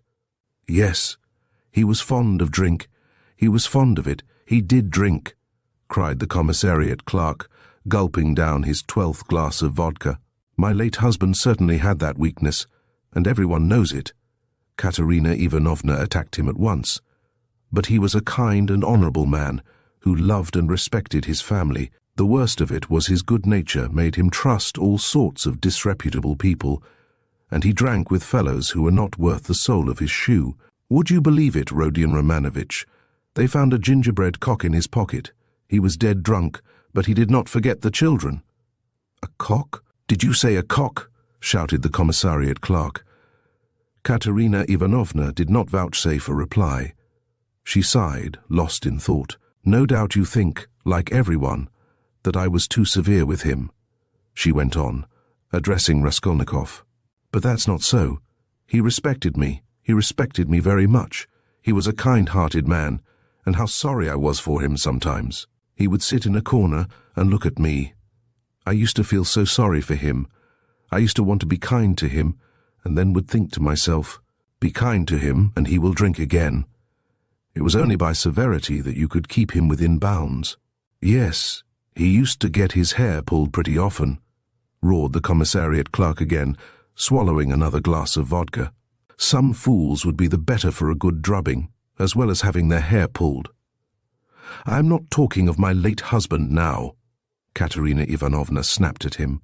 The flush on her cheeks grew more and more marked, her chest heaved. In another minute she would have been ready to make a scene. Many of the visitors were chuckling, evidently delighted. They began poking the commissariat clerk and whispering something to him. They were evidently trying to egg him on. "Allow me to ask, what are you alluding to?" began the clerk. "That is to say, whose? About whom? Did you say just now? But I don't care, that's nonsense. Widow, I forgive you. Pass." And he took another drink of vodka. Raskolnikov sat in silence, listening with disgust. He only ate from politeness, just tasting the food that Katerina Ivanovna was continually putting on his plate, to avoid hurting her feelings. He watched Sonia intently, but Sonia became more and more anxious and distressed. She too foresaw that the dinner would not end peaceably, and saw with terror Katerina Ivanovna's growing irritation. She knew that she, Sonia, was the chief reason for the genteel lady's contemptuous treatment of Katerina Ivanovna's invitation. She had heard from Amalia Ivanovna that the mother was positively offended at the invitation and had asked the question. How could she let her daughter sit down beside that young person? Sonia had a feeling that Katerina Ivanovna had already heard this, and an insult to Sonia meant more to Katerina Ivanovna than an insult to herself. Her children, or her father, Sonia knew that Katerina Ivanovna would not be satisfied now, till she had shown those draggle-tails that they were both. To make matters worse, someone passed Sonia, from the other end of the table, a plate with 2 hearts pierced with an arrow, cut out of black bread. Katerina Ivanovna flushed crimson and at once said aloud across the table that the man who sent it was a drunken ass. Amalia Ivanovna was foreseeing something amiss, and at the same time deeply wounded by Katerina Ivanovna's haughtiness, and to restore the good humor of the company and raise herself in their esteem, she began, apropos of nothing, telling a story about an acquaintance of hers, Karl from the chemist's, who was driving one night in a cab, and that the cabman wanted him to kill, and Karl very much begged him not to kill, and wept and clasped hands, and frightened and from fear pierced his heart. Though Katerina Ivanovna smiled, she observed at once that Amalia Ivanovna ought not to tell anecdotes in Russian. The latter was still more offended, and she retorted that her Vater aus Berlin was a very important man, and always went with his hands in pockets. Katerina Ivanovna could not restrain herself, and laughed so much that Amalia Ivanovna lost patience, and could scarcely control herself. "Listen to the owl," Katerina Ivanovna whispered at once, her good humour almost restored.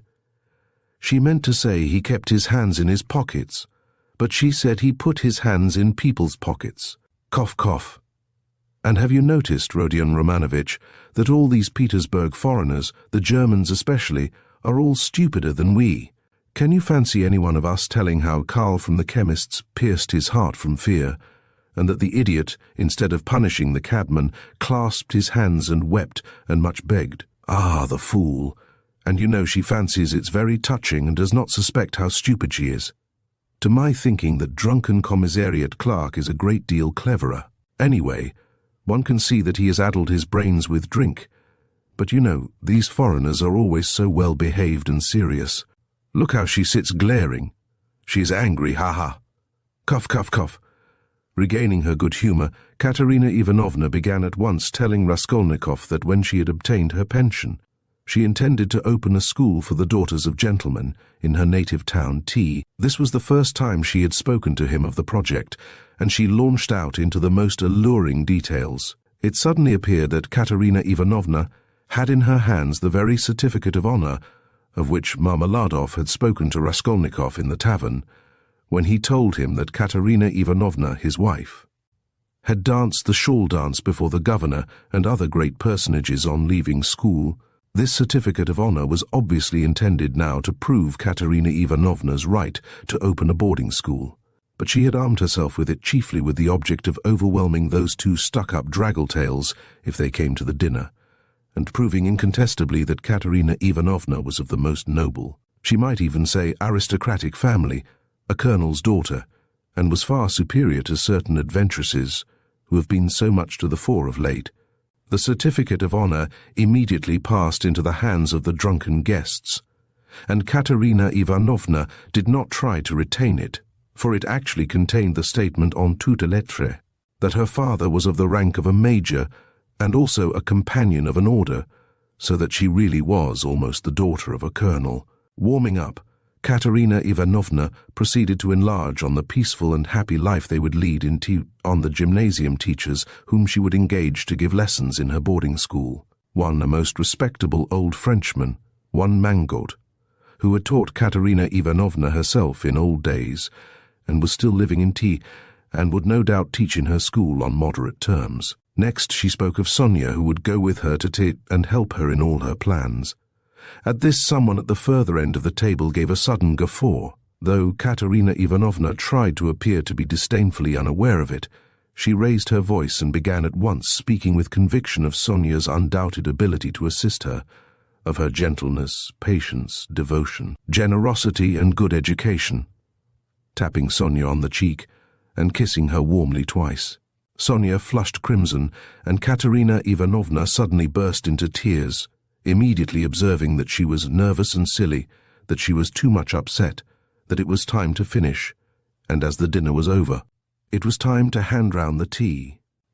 At that moment, Amalia Ivanovna, deeply aggrieved at taking no part in the conversation, and not being listened to, made one last effort, and with secret misgivings ventured on an exceedingly deep and weighty observation, that in the future boarding school she would have to pay particular attention to dye wash, and that there certainly must be a good dame to look after the linen, and secondly, that the young ladies must not novels at night read. Katerina Ivanovna, who certainly was upset and very tired, as well as heartily sick of the dinner, at once cut short Amalia Ivanovna, saying she knew nothing about it and was talking nonsense, that it was the business of the laundry maid, and not of the directress of a high-class boarding school to look after Diwash, and as for novel reading, that was simply rudeness, and she begged her to be silent. Amalia Ivanovna, fired up and getting angry, observed that she only meant her good, and that she had meant her very good, and that it was long since she had paid her gold for the lodgings. Katerina Ivanovna at once set her down, saying that it was a lie to say she wished her good, because only yesterday, when her dead husband was lying on the table, she had worried her about the lodgings. To this Amalia Ivanovna very appropriately observed that she had invited those ladies, but those ladies had not come, because those ladies are ladies and cannot come to a lady who is not a lady. Katerina Ivanovna at once pointed out to her that as she was a slut, she could not judge what made one really a lady. Amalia Ivanovna at once declared that her Vater aus Berlin was a very, very important man, and both hands in pockets went, and always used to say, "Poof, poof." And she leapt up from the table to represent her father, sticking her hands in her pockets, puffing her cheeks, and uttering vague sounds resembling "poof, poof," amid loud laughter from all the lodgers, who purposely encouraged Amalia Ivanovna, hoping for a fight. But this was too much for Katerina Ivanovna, and she at once declared, so that all could hear, that Amalia Ivanovna probably never had a father, but was simply a drunken Petersburg Finn, and had certainly once been a cook, and probably something worse. Amalia Ivanovna turned as red as a lobster, and squealed that perhaps Katerina Ivanovna never had a father, but she had a Vater aus Berlin, and that he wore a long coat and always said, "Poof, poof, poof."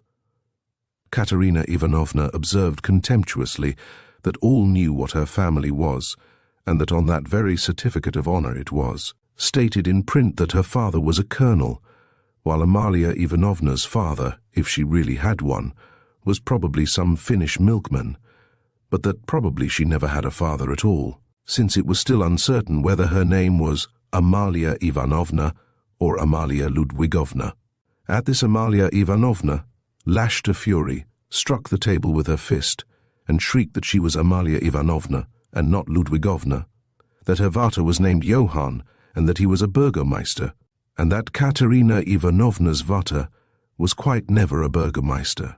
Katerina Ivanovna rose from her chair, and with a stern and apparently calm voice, though she was pale and her chest was heaving, observed that if she dared for one moment to set her contemptible wretch of a father on a level with her papa, she, Katerina Ivanovna, would tear her cap off her head and trample it underfoot.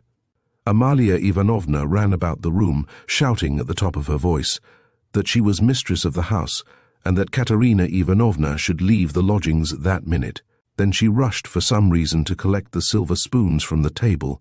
There was a great outcry and uproar. The children began crying. Sonia ran to restrain Katerina Ivanovna, but when Amalia Ivanovna shouted something about the yellow ticket, Katerina Ivanovna pushed Sonia away, and rushed at the landlady to carry out her threat. At that minute the door opened, and Pyotr Petrovitch Lujin appeared on the threshold. He stood scanning the party with severe and vigilant eyes. Katerina Ivanovna rushed to him. Chapter 29. "Pyotr Petrovitch," she cried, "protect me, you at least. Make this foolish woman understand that she can't behave like this to a lady in misfortune, that there is a law for such things. I'll go to the Governor-General himself. She shall answer for it. Remembering my father's hospitality, protect these orphans. Allow me, madam, allow me." Pyotr Petrovitch waved her off. "Your papa, as you are well aware, I had not the honor of knowing." Someone laughed aloud. "And I do not intend to take part in your everlasting squabbles with Amalia Ivanovna. I've come here to speak of my own affairs, and I want to have a word with your stepdaughter, Sophia. Ivanovna, I think it is? Allow me to pass." Pyotr Petrovitch, edging by her, went to the opposite corner where Sonia was. Katerina Ivanovna remained standing where she was, as though thunderstruck. She could not understand how Pyotr Petrovitch could deny having enjoyed her father's hospitality. Though she had invented it herself, she believed in it firmly by this time. She was struck too by the businesslike, dry and even contemptuous menacing tone of Pyotr Petrovitch. All the clamour gradually died away at his entrance. Not only was this serious businessman strikingly incongruous with the rest of the party, But it was evident, too, that he had come upon some matter of consequence, that some exceptional cause must have brought him, and that therefore something was going to happen. Raskolnikov, standing beside Sonia, moved aside to let him pass. Pyotr Petrovitch did not seem to notice him. A minute later, Lebeziatnikov, too, appeared in the doorway. He did not come in, but stood still, listening with marked interest, almost wonder, and seemed for a time perplexed. "Excuse me for possibly interrupting you, but it's a matter of some importance," Pyotr Petrovitch observed, addressing the company generally. "I am glad indeed to find other persons present. Amalia Ivanovna, I humbly beg you as mistress of the house to pay careful attention to what I have to say to Sofya Ivanovna. Sofya Ivanovna," he went on, addressing Sonia, who was very much surprised and already alarmed. "Immediately after your visit I found that 100-ruble note was missing from my table, in the room of my friend Mr. Lebeziatnikov. If in any way whatever you know, and will tell us where it is now, I assure you on my word of honor, and call all present to witness that the matter shall end there. In the opposite case, I shall be compelled to have recourse to very serious measures, and then you must blame yourself." Complete silence reigned in the room. Even the crying children were still. Sonia stood deadly pale, staring at Lujin, and unable to say a word. She seemed not to understand. Some seconds passed. "Well, how is it to be then?" asked Lujin, looking intently at her. "I don't know. I know nothing about it," Sonia articulated faintly at last. "No, you know nothing," Lujin repeated, and again he paused for some seconds. "Think a moment, mademoiselle," he began severely, but still, as it were, admonishing her. "Reflect. I am prepared to give you time for consideration. Kindly observe this. If I were not so entirely convinced I should not, you may be sure, with my experience, venture to accuse you so directly, seeing that for such direct accusation before witnesses, if false or even mistaken, I should myself in a certain sense be made responsible. I am aware of that. This morning I changed for my own purposes several 5% securities for the sum of approximately 3,000 rubles. The account is noted down in my pocketbook. On my return home, I proceeded to count the money, as Mr. Lebeziatnikov will bear witness, and after counting 2,300 rubles, I put the rest in my pocketbook in my coat pocket. About 500 rubles remained on the table, and among them 3 notes of 100 rubles each. At that moment you entered at my invitation. All the time you were present you were exceedingly embarrassed, so that 3 times you jumped up in the middle of the conversation and tried to make off. Mr. Lebeziatnikov can bear witness to this. You yourself, mademoiselle, probably will not refuse to confirm my statement that I invited you through Mr. Lebeziatnikov, solely in order to discuss with you the hopeless and destitute position of your relative, Katerina Ivanovna, whose dinner I was unable to attend, and the advisability of getting up something of the nature of a subscription, lottery or the like, for her benefit. You thanked me and even shed tears. I describe all this as it took place, primarily to recall it to your mind, and secondly to show you that not the slightest detail has escaped my recollection. Then I took a 10-ruble note from the table and handed it to you by way of first installment on my part for the benefit of your relative. Mr. Lebeziatnikov saw all this. Then I accompanied you to the door, you being still in the same state of embarrassment, after which, being left alone with Mr. Lebeziatnikov, I talked to him for 10 minutes. Then Mr. Lebeziatnikov went out, and I returned to the table with the money lying on it, intending to count it and to put it aside, as I proposed doing before. To my surprise, 100-ruble note had disappeared. Kindly consider the position. Mr. Lebeziatnikov, I cannot suspect. I am ashamed to allude to such a supposition. I cannot have made a mistake in my reckoning, for the minute before your entrance I had finished my accounts and found the total correct.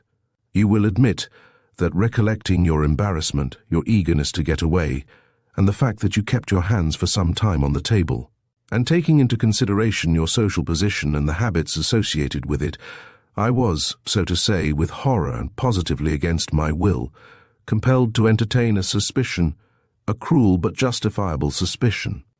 I will add further and repeat that in spite of my positive conviction, I realize that I run a certain risk in making this accusation, but as you see, I could not let it pass.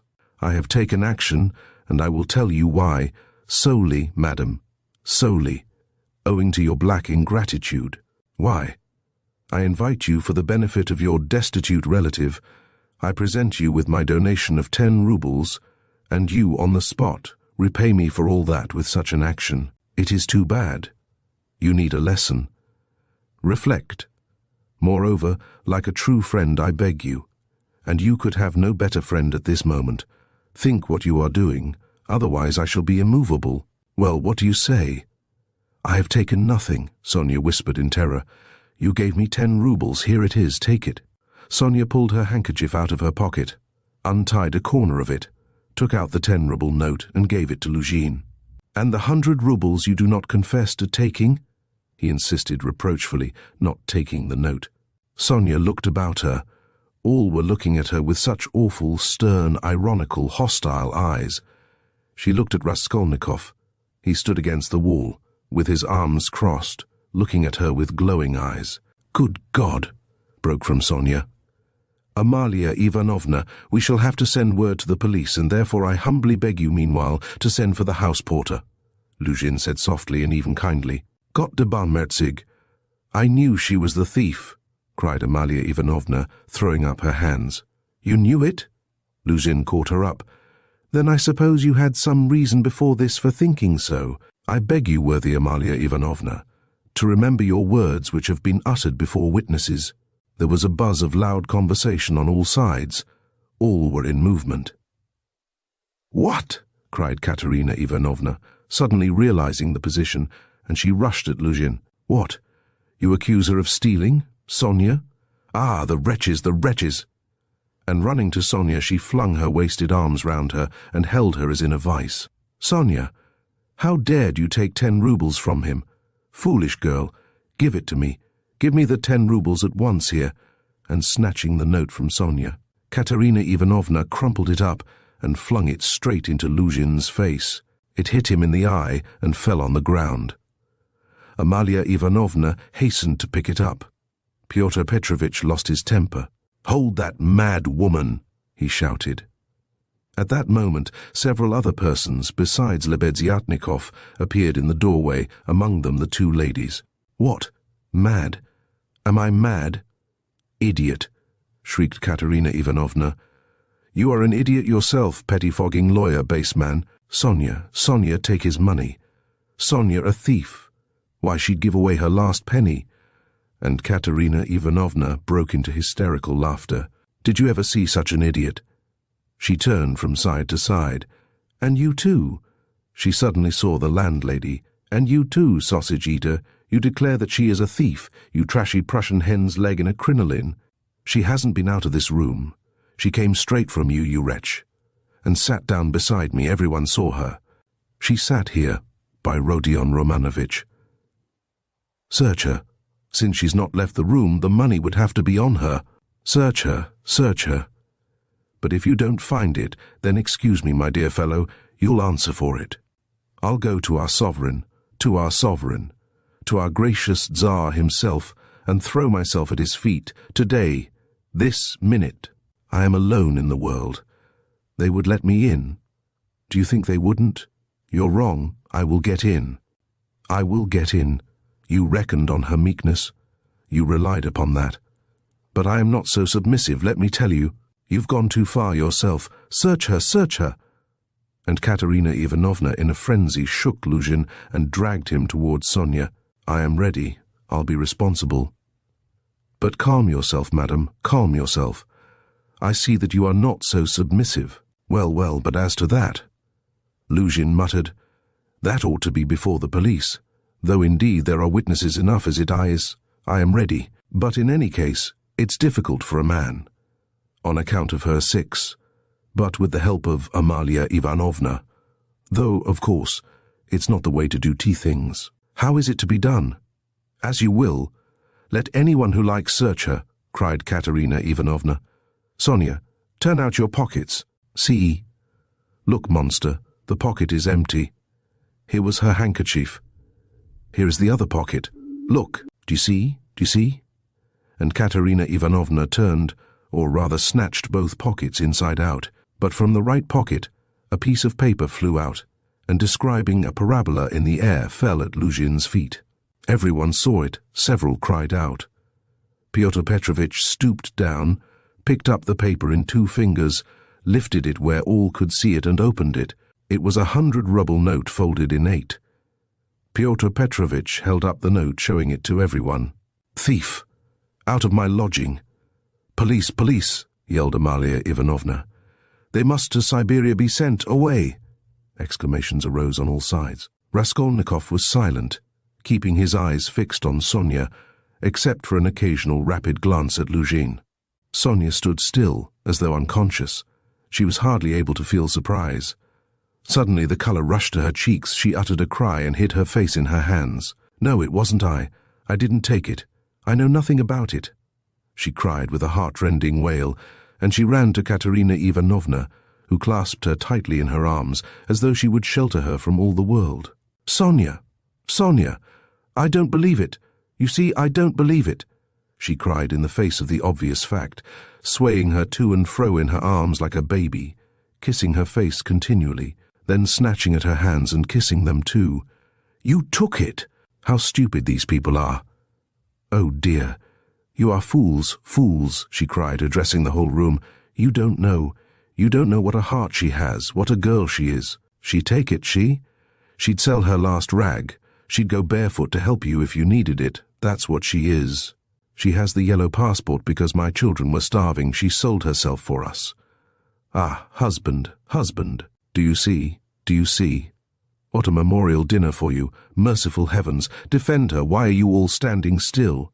Rodion Romanovitch, why don't you stand up for her? Do you believe it too? You are not worth her little finger, all of you together.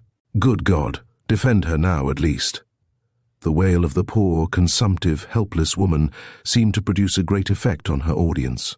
The agonized, wasted, consumptive face, the parched, blood-stained lips, the hoarse voice, the tears unrestrained as a child's, the trustful, childish, and yet despairing prayer for help were so piteous that everyone seemed to feel for her. Pyotr Petrovitch, at any rate, was at once moved to compassion. "Madam, madam, this incident does not reflect upon you," he cried impressively. "No one would take upon himself to accuse you of being an instigator, or even an accomplice in it, especially as you have proved her guilt by turning out her pockets, showing that you had no previous idea of it. I am most ready to show compassion, if poverty, so to speak, drove Sofya Semyonovna to it. But why did you refuse to confess, mademoiselle? Were you afraid of the disgrace? The first step? You lost your head, perhaps? One can quite understand it. But how could you have lowered yourself to such an action?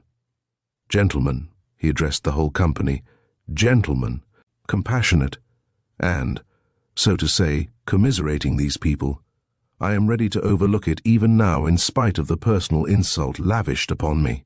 And may this disgrace be a lesson to you for the future," he said, addressing Sonia, "and I will carry the matter no further." "Enough!" Pyotr Petrovitch stole a glance at Raskolnikov. Their eyes met, and the fire in Raskolnikov seemed ready to reduce him to ashes. Meanwhile, Katerina Ivanovna apparently heard nothing. She was kissing and hugging Sonia like a madwoman. The children, too, were embracing Sonia on all sides, and Polenka, though she did not fully understand what was wrong, was drowned in tears and shaking with sobs as she hid her pretty little face, swollen with weeping, on Sonia's shoulder. "How vile!" a loud voice cried suddenly in the doorway. Pyotr Petrovitch looked round quickly. "What vileness?" Lebeziatnikov repeated, staring him straight in the face. Pyotr Petrovitch gave a positive start. All noticed it, and recalled it afterwards. Lebeziatnikov strode into the room. "And you dared to call me as witness," he said, going up to Pyotr Petrovitch. "What do you mean? What are you talking about?" muttered Lujin. "I mean that you are a slanderer. That's what my words mean," Lebeziatnikov said hotly, looking sternly at him with his short-sighted eyes. He was extremely angry. Raskolnikov gazed intently at him, as though seizing and weighing each word. Again there was a silence. Pyotr Petrovitch indeed seemed almost dumbfounded for the first moment. "If you mean that for me," he began, stammering. "But what's the matter with you? Are you out of your mind?" "I'm in my mind, but you are a scoundrel." "Ah, how vile! I have heard everything. I kept waiting on purpose to understand it, for I must own even now it is not quite logical. What you have done it all for, I can't understand. Why, what have I done then? Give over talking in your nonsensical riddles, or maybe you are drunk. You may be a drunkard perhaps, vile man, but I am not. I never touch vodka, for it's against my convictions. Would you believe it, he himself, with his own hands, gave Sofya Semyonovna that 100-ruble note. I saw it. I was a witness. I'll take my oath. He did it, he," repeated Lebeziatnikov, addressing all. "Are you crazy, milksop?" squealed Lujin. "She is herself before you. She herself here declared just now before everyone that I gave her only 10 rubles. How could I have given it to her?" I saw it, Lebeziatnikov repeated, "and though it is against my principles, I am ready this very minute to take any oath you like before the court, for I saw how you slipped it in her pocket. Only like a fool I thought you did it out of kindness. When you were saying goodbye to her at the door, while you held her hand in one hand, with the other, the left, you slipped the note into her pocket. I saw it. Lujin turned pale. "What lies!" he cried impudently. "Why, how could you, standing by the window, see the note? You fancied it with your short-sighted eyes. You are raving." "No, I didn't fancy it. And though I was standing some way off, I saw it all. And though it certainly would be hard to distinguish a note from the window, that's true. I knew for certain that it was a 100-ruble note, because, when you were going to give Sofya Semyonovna 10 rubles, you took up from the table a 100-ruble note. I saw it because I was standing near then, and an idea struck me at once, so that I did not forget you had it in your hand. You folded it and kept it in your hand all the time. I didn't think of it again until, when you were getting up, you changed it from your right hand to your left and nearly dropped it. I noticed it because the same idea struck me again, that you meant to do her a kindness without my seeing. You can fancy how I watched you, and I saw how you succeeded in slipping it into her pocket. I saw it. I'll take my oath." Lebeziatnikov was almost breathless. Exclamations arose on all hands, chiefly expressive of wonder, but some were menacing in tone. They all crowded round Pyotr Petrovitch. Katerina Ivanovna flew to Lebeziatnikov. "I was mistaken in you. Protect her. You are the only one to take her part. She is an orphan. God has sent you." Katerina Ivanovna, hardly knowing what she was doing, sank on her knees before him. "A pack of nonsense," yelled Lujin, roused to fury. "It's all nonsense you've been talking. An idea struck you. You didn't think. You noticed, what does it amount to? So I gave it to her on the sly on purpose. What for? With what object? What have I to do with this? What for? That's what I can't understand. But that what I am telling you is the fact. That's certain. So far from my being mistaken, you infamous criminal man, I remember how, on account of it, a question occurred to me at once, just when I was thanking you and pressing your hand. What made you put it secretly in her pocket? Why you did it secretly, I mean. Could it be simply to conceal it from me, knowing that my convictions are opposed to yours and that I do not approve of private benevolence, which effects no radical cure? Well, I decided that you really were ashamed of giving such a large sum before me. Perhaps, too, I thought, he wants to give her a surprise when she finds a whole 100-ruble note in her pocket, for I know some benevolent people are very fond of decking out their charitable actions in that way. Then the idea struck me, too, that you wanted to test her, to see whether, when she found it, she would come to thank you. Then, too, that you wanted to avoid thanks, and that, as the saying is, your right hand should not know. Something of that sort, in fact. I thought of so many possibilities that I put off considering it, but still thought it indelicate to show you that I knew your secret. But another idea struck me again, that Sofya Semyonovna might easily lose the money before she noticed it. That was why I decided to come in here to call her out of the room and to tell her that you put 100 rubles in her pocket. But on my way, I went first to Madame Kobylatnikov's to take them the general treatise on the positive method, and especially to recommend Piderit's article, and also Wagner's. Then I come on here, and what a state of things I find. Now could I have all these ideas and reflections if I had not seen you put the 100-ruble note in her pocket?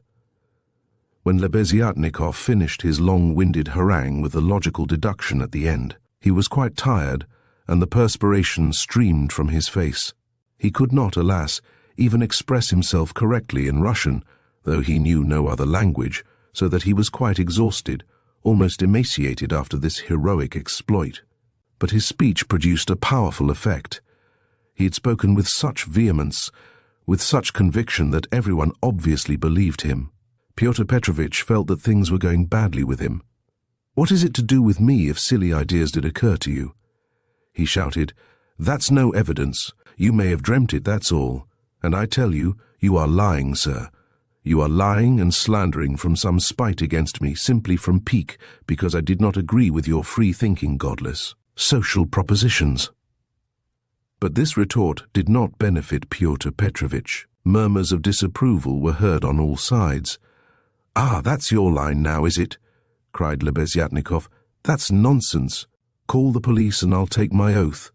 There's only one thing I can't understand. What made him risk such a contemptible action? Oh, pitiful, despicable man! I can explain why he risked such an action, and if necessary, I too will swear to it," Raskolnikov said at last in a firm voice, and he stepped forward. He appeared to be firm and composed.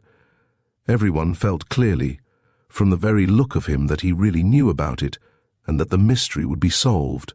"Now I can explain it all to myself," said Raskolnikov, addressing Lebeziatnikov. "From the very beginning of the business I suspected that there was some scoundrelly intrigue at the bottom of it. I began to suspect it from some special circumstances known to me only, which I will explain at once to everyone. They account for everything. Your valuable evidence has finally made everything clear to me.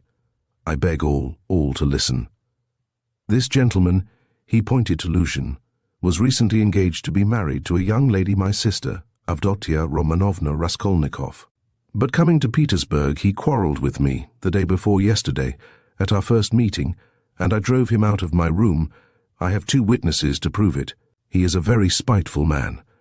The day before yesterday, I did not know that he was staying here, in your room, and that consequently on the very day we quarrelled, the day before yesterday, he saw me give Katerina Ivanovna some money for the funeral, as a friend of the late Mr. Marmeladov.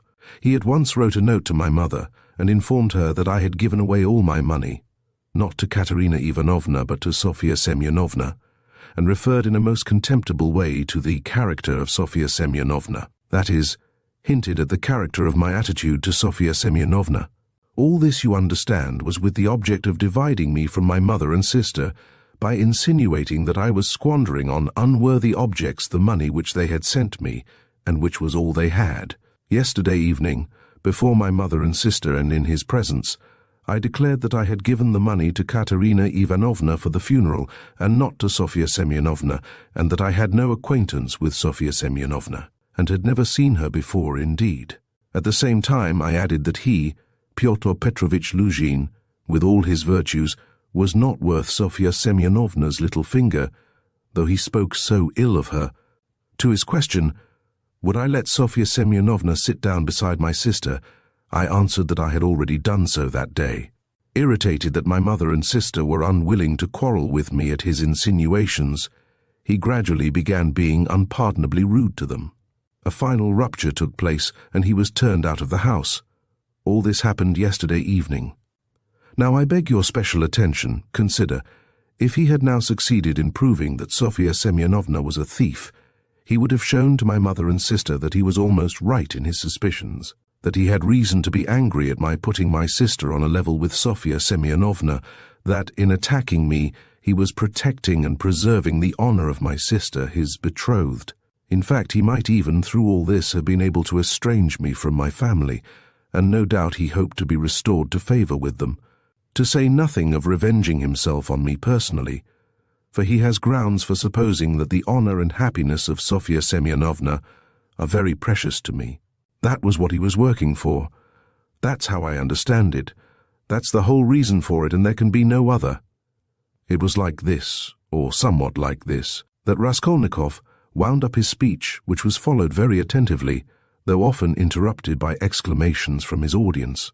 But in spite of interruptions, he spoke clearly, calmly, exactly, firmly.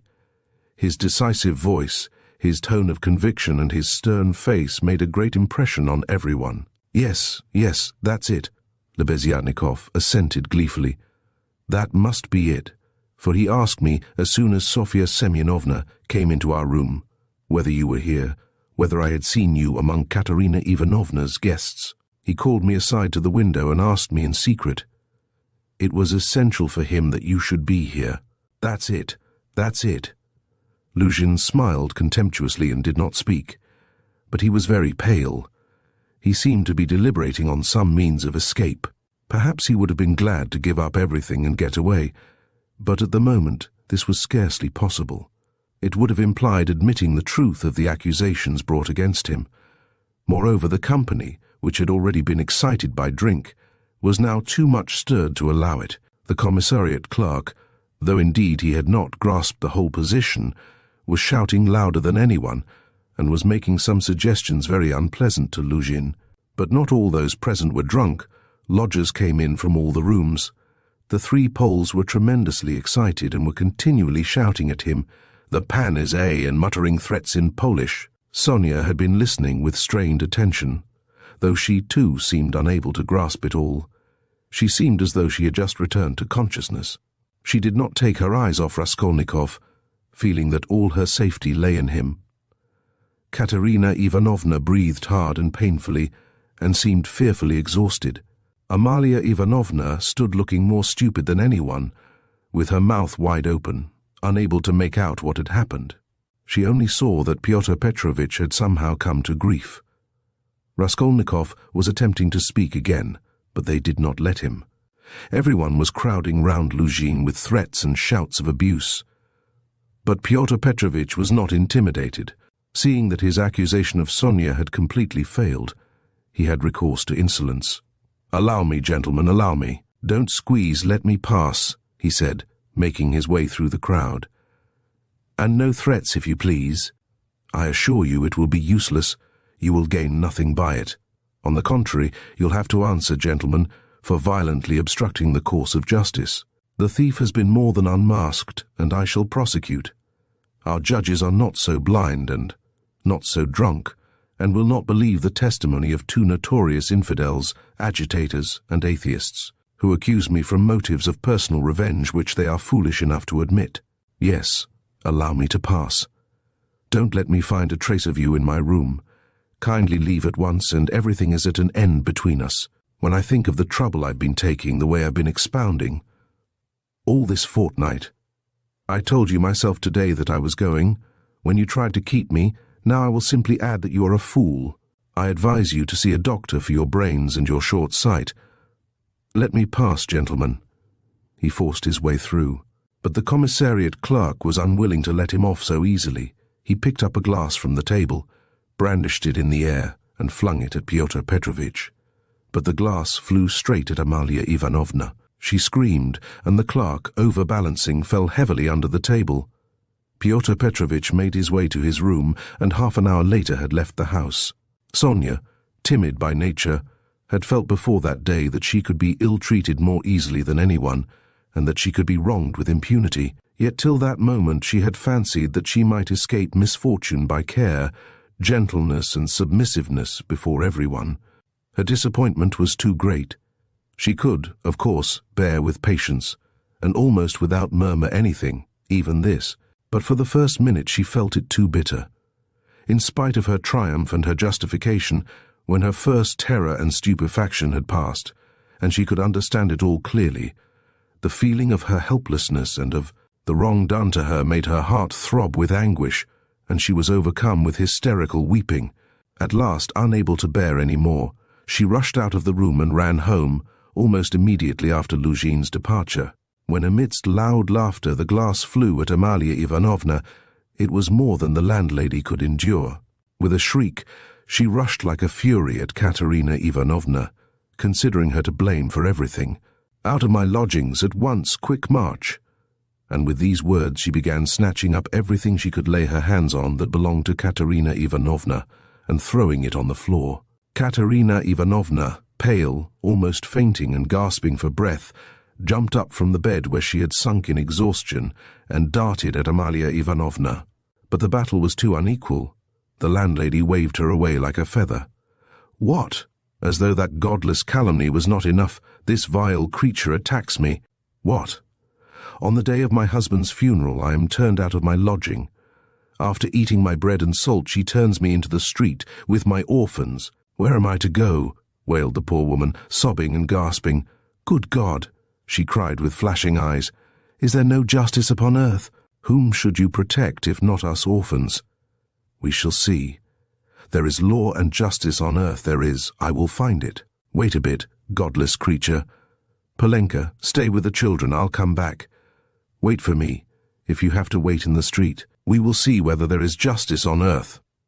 And throwing over her head that green shawl which Marmeladov had mentioned to Raskolnikov, Katerina Ivanovna squeezed her way through the disorderly and drunken crowd of lodgers who still filled the room, and, wailing and tearful, she ran into the street, with a vague intention of going at once somewhere to find justice. Polenka, with the two little ones in her arms, crouched, terrified, on the trunk in the corner of the room, where she waited trembling for her mother to come back. Amalia Ivanovna raged about the room, shrieking, lamenting, and throwing everything she came across on the floor. The lodgers talked incoherently. Some commented to the best of their ability on what had happened. Others quarrelled and swore at one another, while others struck up a song. "Now it's time for me to go," thought Raskolnikov. "Well, Sofya Semyonovna, we shall see what you'll say now," and he set off in the direction of Sonia's lodgings. Chapter 30. Raskolnikov had been a vigorous and active champion of Sonia against Lujin, although he had such a load of horror and anguish in his own heart. But having gone through so much in the morning, he found a sort of relief in a change of sensations, apart from the strong personal feeling which impelled him to defend Sonia. He was agitated too, especially at some moments, by the thought of his approaching interview with Sonia. He had to tell her who had killed Lizaveta. He knew the terrible suffering it would be to him and, as it were, brushed away the thought of it. So when he cried as he left Katerina Ivanovna's, "Well, Sofya Semyonovna, we shall see what you'll say now," he was still superficially excited, still vigorous and defiant from his triumph over Lujin. But strange to say, by the time he reached Sonia's lodging, he felt a sudden impotence and fear. He stood still in hesitation at the door, asking himself the strange question, must he tell her who killed Lizaveta? It was a strange question because he felt at the very time not only that he could not help telling her, but also that he could not put off the telling. He did not yet know why it must be so, he only felt it, and the agonizing sense of his impotence before the inevitable almost crushed him. To cut short his hesitation and suffering, he quickly opened the door and looked at Sonia from the doorway.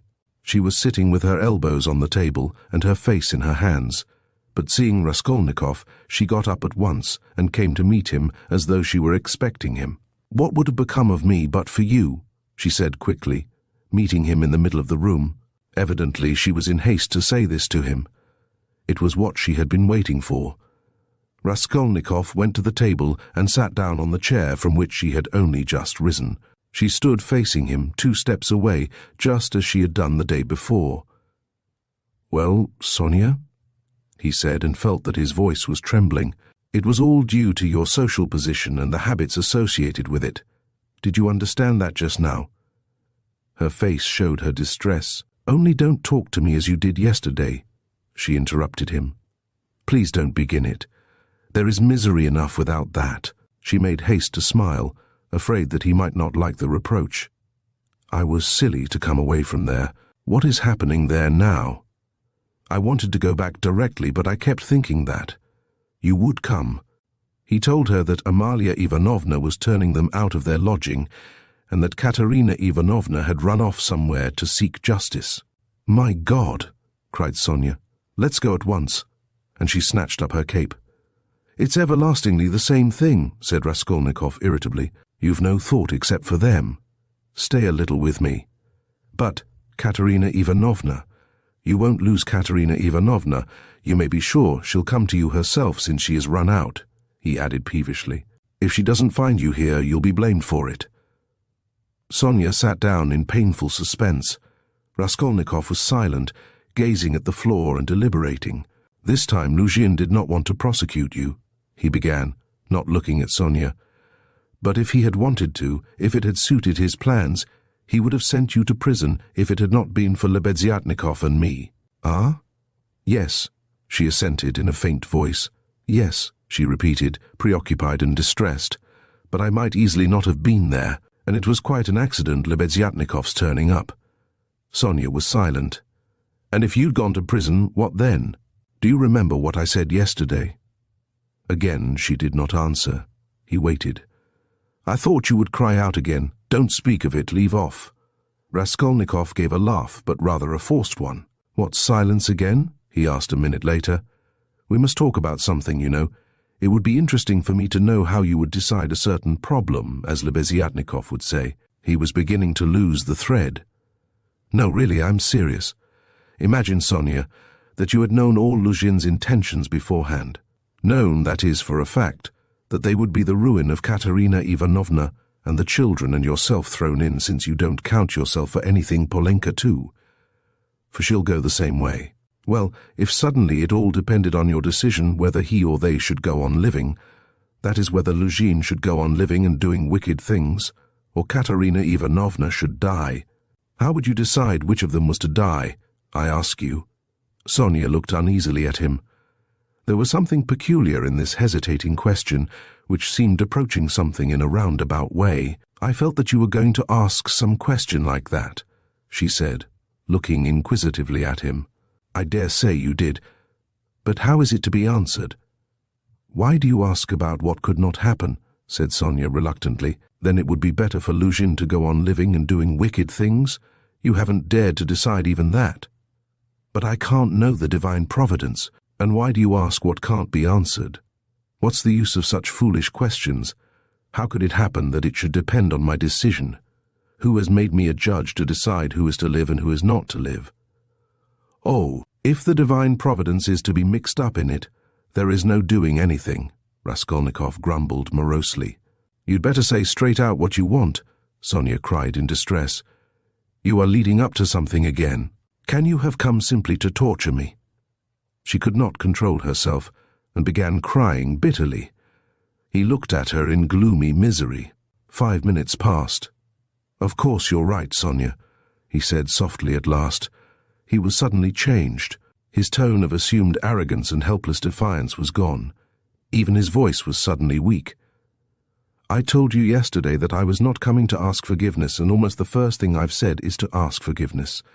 I said that about Lujin and Providence for my own sake. I was asking forgiveness, Sonia.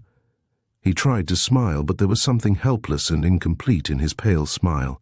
He bowed his head and hid his face in his hands. And suddenly, a strange, surprising sensation of a sort of bitter hatred for Sonia passed through his heart. As it were wondering and frightened of this sensation, he raised his head and looked intently at her, but he met her uneasy and painfully anxious eyes fixed on him. There was love in them. His hatred vanished like a phantom. It was not the real feeling. He had taken the one feeling for the other. It only meant that that minute had come. He hid his face in his hands again and bowed his head. Suddenly he turned pale, got up from his chair, looked at Sonia, and without uttering a word sat down mechanically on her bed. His sensations that moment were terribly like the moment when he had stood over the old woman with the axe in his hand and felt that he must not lose another minute. "What's the matter?" asked Sonia, dreadfully frightened. He could not utter a word. This was not at all the way he had intended to tell, and he did not understand what was happening to him now. She went up to him, softly, sat down on the bed beside him and waited, not taking her eyes off him. Her heart throbbed and sank. It was unendurable. He turned his deadly pale face to her. His lips worked, helplessly struggling to utter something. A pang of terror passed through Sonia's heart. "What's the matter?" she repeated, drawing a little away from him. Nothing, Sonia, don't be frightened. It's nonsense. It really is nonsense if you think of it, he muttered, like a man in delirium.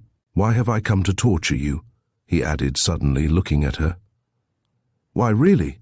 I keep asking myself that question, Sonia. He had perhaps been asking himself that question a quarter of an hour before, but now he spoke helplessly, hardly knowing what he said and feeling a continual tremor all over. Oh, how you are suffering, she muttered in distress, looking intently at him.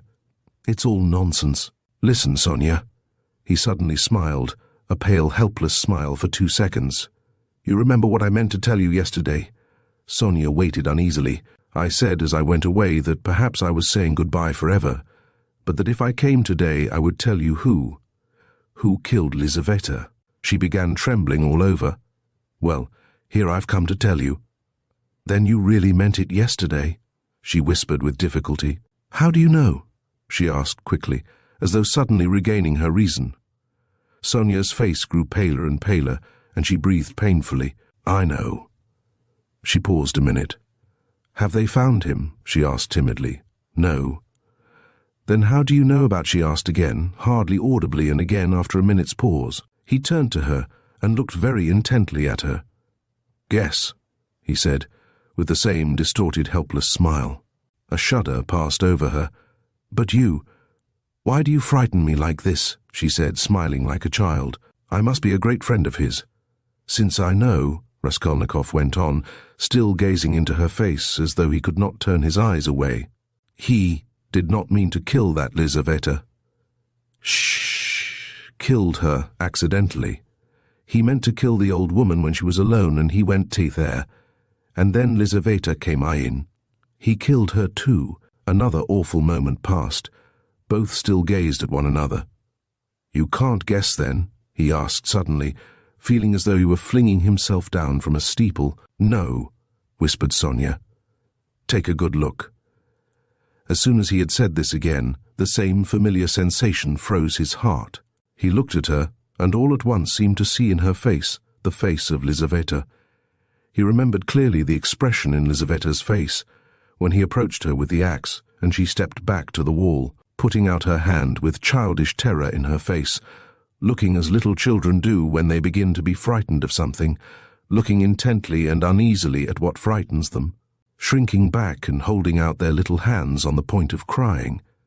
Almost the same thing happened now to Sonia. With the same helplessness and the same terror, she looked at him for a while, and suddenly putting out her left hand, pressed her fingers faintly against his breast, and slowly began to get up from the bed, moving further from him, and keeping her eyes fixed even more immovably on him. Her terror infected him. The same fear showed itself on his face. In the same way he stared at her, and almost with the same childish smile. Have you guessed? He whispered at last. Good God! Broke in an awful wail from her bosom. She sank helplessly on the bed with her face in the pillows, but a moment later she got up, moved quickly to him, seized both his hands and, gripping them tight in her thin fingers, began looking into his face again with the same intent stare. In this last desperate look she tried to look into him and catch some last hope. But there was no hope, there was no doubt remaining, it was all true. Later on, indeed, when she recalled that moment, she thought it strange, and wondered why she had seen at once that there was no doubt. She could not have said, for instance, that she had foreseen something of the sort, and yet now, as soon as he told her, she suddenly fancied that she had really foreseen this very thing. Stop, Sonia, enough! Don't torture me! He begged her miserably. It was not at all like this he had thought of telling her. But this is how it happened. She jumped up, seeming not to know what she was doing, and, wringing her hands, walked into the middle of the room, but quickly went back and sat down again beside him, her shoulder almost touching his. All of a sudden she started as though she had been stabbed, uttered a cry and fell on her knees before him. She did not know why. What have you done? What have you done to yourself? She said in despair, and jumping up she flung herself on his neck, threw her arms round him and held him tightly. Raskolnikov drew back and looked at her with a mournful smile. You are a strange girl, Sonia. You kiss me and hug me when I tell you about that. You don't think what you are doing. There is no one in the whole world now so unhappy as you, she cried in a frenzy, not hearing what he said, and she suddenly broke into violent, hysterical weeping. A feeling long unfamiliar to him flooded his heart and softened it at once. He did not struggle against it. 2 tears started into his eyes and hung on his eyelashes. "Then you won't leave me, Sonia?" he said, looking at her almost with hope. "No, never, nowhere," cried Sonia. "I will follow you. I will follow you everywhere. Oh, my God! Oh, how miserable I am! Why didn't I know you before? Why didn't you come before? Oh, dear. Here I have come. Yes, now. What's to be done now? Together, she repeated, as it were, unconsciously. And she hugged him again. "I'll follow you to Siberia." He recoiled at this, and the same hostile, almost haughty smile came to his lips. "Perhaps I don't want to go to Siberia yet, Sonia," he said. Sonia looked at him quickly. Again, after her first passionate, agonizing sympathy for the unhappy man, the terrible idea of the murder overwhelmed her. In his changed tone she seemed to hear the murderer speaking. She looked at him bewildered. She knew nothing as yet. Why, how, with what object it had been. Now all these questions rushed at once into her mind, and again she could not believe it. He is a murderer. Could it be true? "What's the meaning of it? Where am I?" she said in complete bewilderment, as though still unable to recover herself. "How could you, a man like you, how could you bring yourself to it? What does it mean?" "Oh, well, to plunder. Leave off, Sonia," he answered wearily, almost with vexation. Sonia stood as though struck dumb, but suddenly she cried, "You were hungry!" "It was. To help your mother? Yes?" "No, Sonia, no," he muttered, turning away and hanging his head. "I was not so hungry. I certainly did want to help my mother, but that's not the real thing either." "Don't torture me, Sonia." Sonia clasped her hands. Could it all be true? Good God, what a truth! Who could believe it? And how could you give away your last farthing and yet rob and murder? "Ah!" she cried suddenly.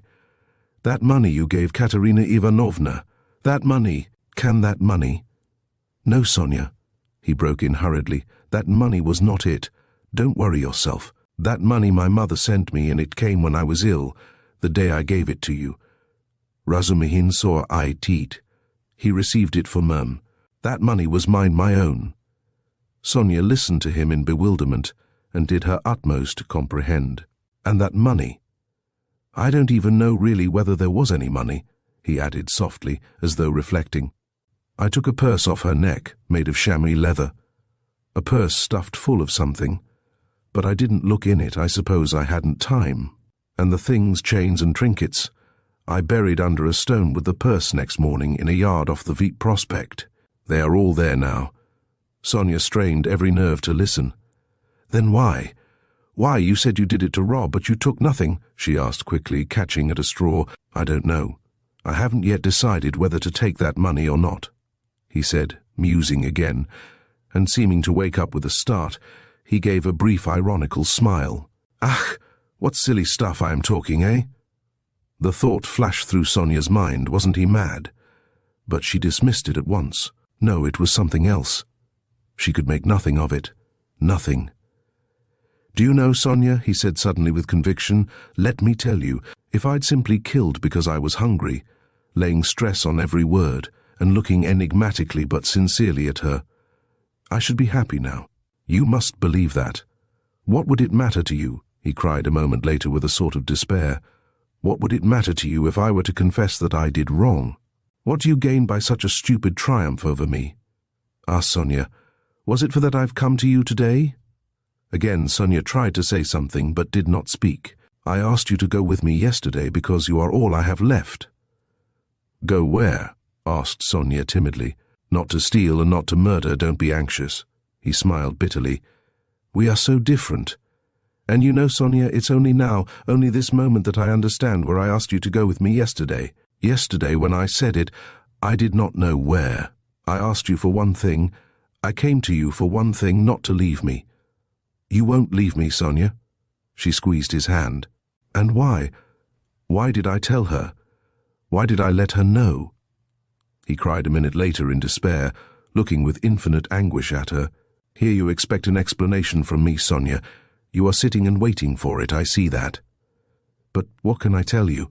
You won't understand and will only suffer misery. On my account, well, you are crying and embracing me again. Why do you do it? Because I couldn't bear my burden and have come to throw it on another. You suffer too, and I shall feel better. And can you love such a mean wretch? But aren't you suffering too? Cried Sonia. Again a wave of the same feeling surged into his heart, and again for an instant softened it. Sonia, I have a bad heart, take note of that. It may explain a great deal. I have come because I am bad. There are men who wouldn't have come, but I am a coward and a mean wretch. But, never mind, that's not the point. I must speak now, but I don't know how to begin. He paused and sank into thought. Ah, we are so different, he cried again. We are not alike. And why? Why did I come? I shall never forgive myself that. No, no, it was a good thing you came, cried Sonia. It's better I should know, far better. He looked at her with anguish. What if it were really that, he said, as though reaching a conclusion. Yes, that's what it was. I wanted to become a Napoleon, that is why I killed her. Do you understand now? No, Sonia whispered naively and timidly. Only speak, speak. I shall understand. I shall understand in myself, she kept begging him. You'll understand. Very well, we shall see. He paused and was for some time lost in meditation. It was like this. I asked myself one day this question. What if Napoleon, for instance, had happened to be in my place? And if he had not had Toulon, nor Egypt, nor the passage of Mont Blanc to begin his career with, but instead of all those picturesque and monumental things, there had simply been some ridiculous old hag, a pawnbroker, who had to be murdered too to get money from her trunk. For his career, you understand. Well, would he have brought himself to that if there had been no other means? Wouldn't he have felt a pang at its being so far from monumental and sinful too? Well, I must tell you that I worried myself fearfully over that question, so that I was awfully ashamed when I guessed at last, all of a sudden, somehow, that it would not have given him the least pang, that it would not even have struck him that it was not monumental, that he would not have seen that there was anything in it to pause over, and that, if he had had no other way, he would have strangled her in a minute without thinking about it. Well, I too, left off thinking about IIT, murdered her, following his example. And that's exactly how it was. Do you think it funny? Yes, Sonia. The funniest thing of all is that perhaps that's just how it was. Sonia did not think it at all funny. You had better tell me straight out, without examples, she begged, still more timidly and scarcely audibly. He turned to her, looked sadly at her and took her hands.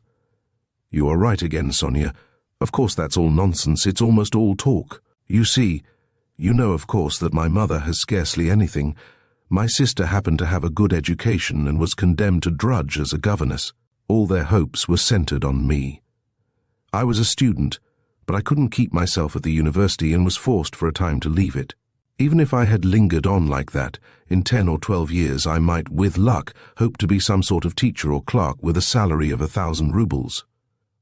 He repeated it as though it were a lesson, and by that time my mother would be worn out with grief and anxiety, and I could not succeed in keeping her in comfort while my sister, well, my sister might well have fared worse.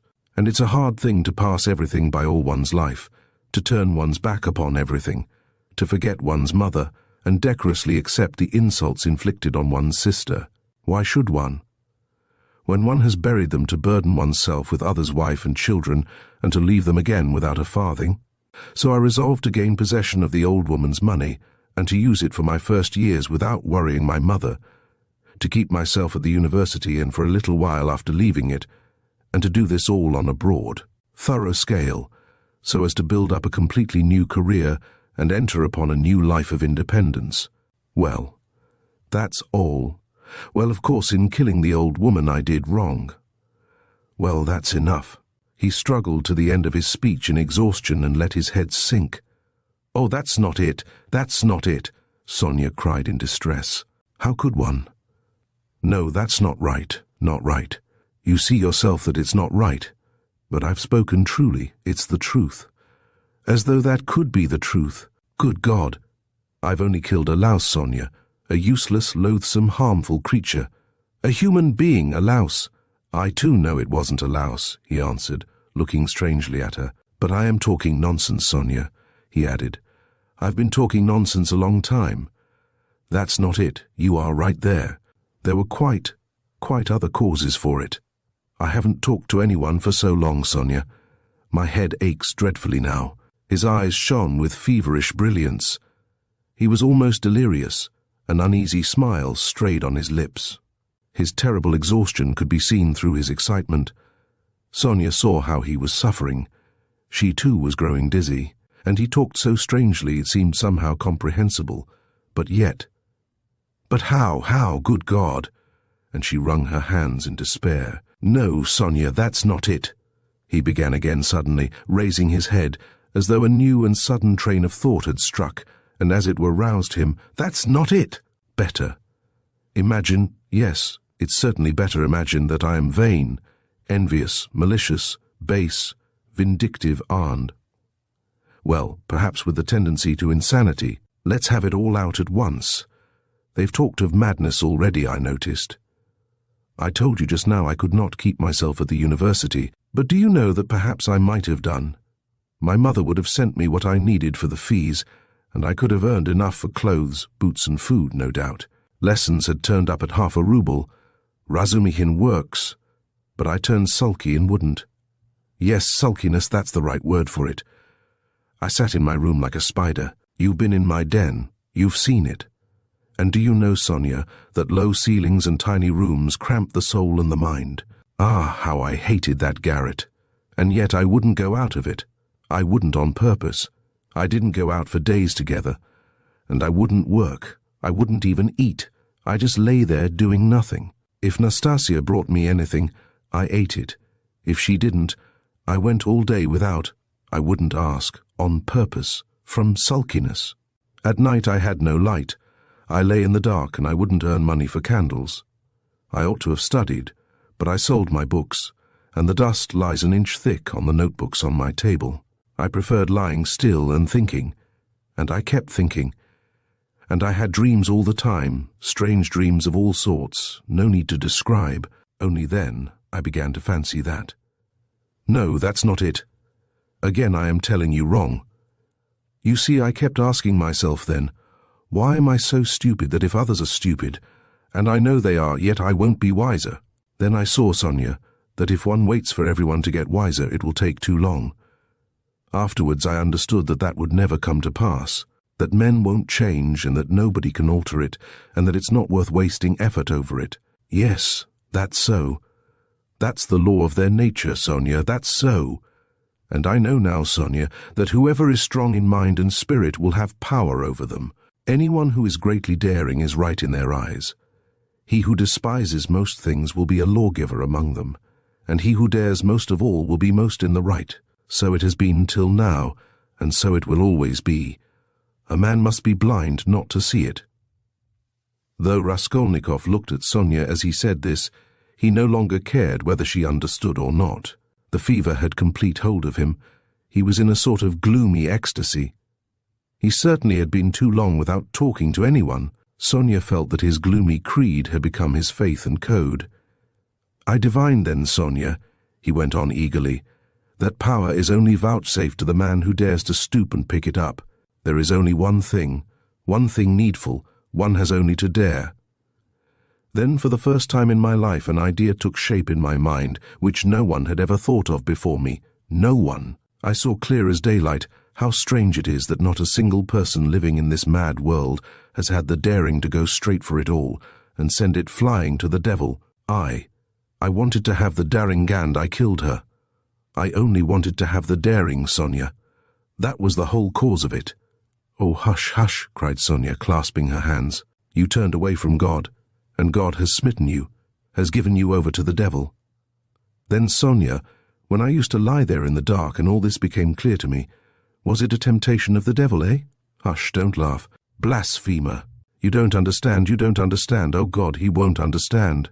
Hush, Sonia, I am not laughing. I know myself that it was the devil leading me. "Hush, Sonia, hush," he repeated with gloomy insistence. "I know it all. I have thought it all over and over, and whispered it all over to myself, lying there in the dark. I've argued it all over with myself, every point of it, and I know it all. And how sick I was then of going over it all. I have kept wanting to forget it and make a new beginning, Sonia, and leave off thinking. And you don't suppose that I went into it headlong like a fool?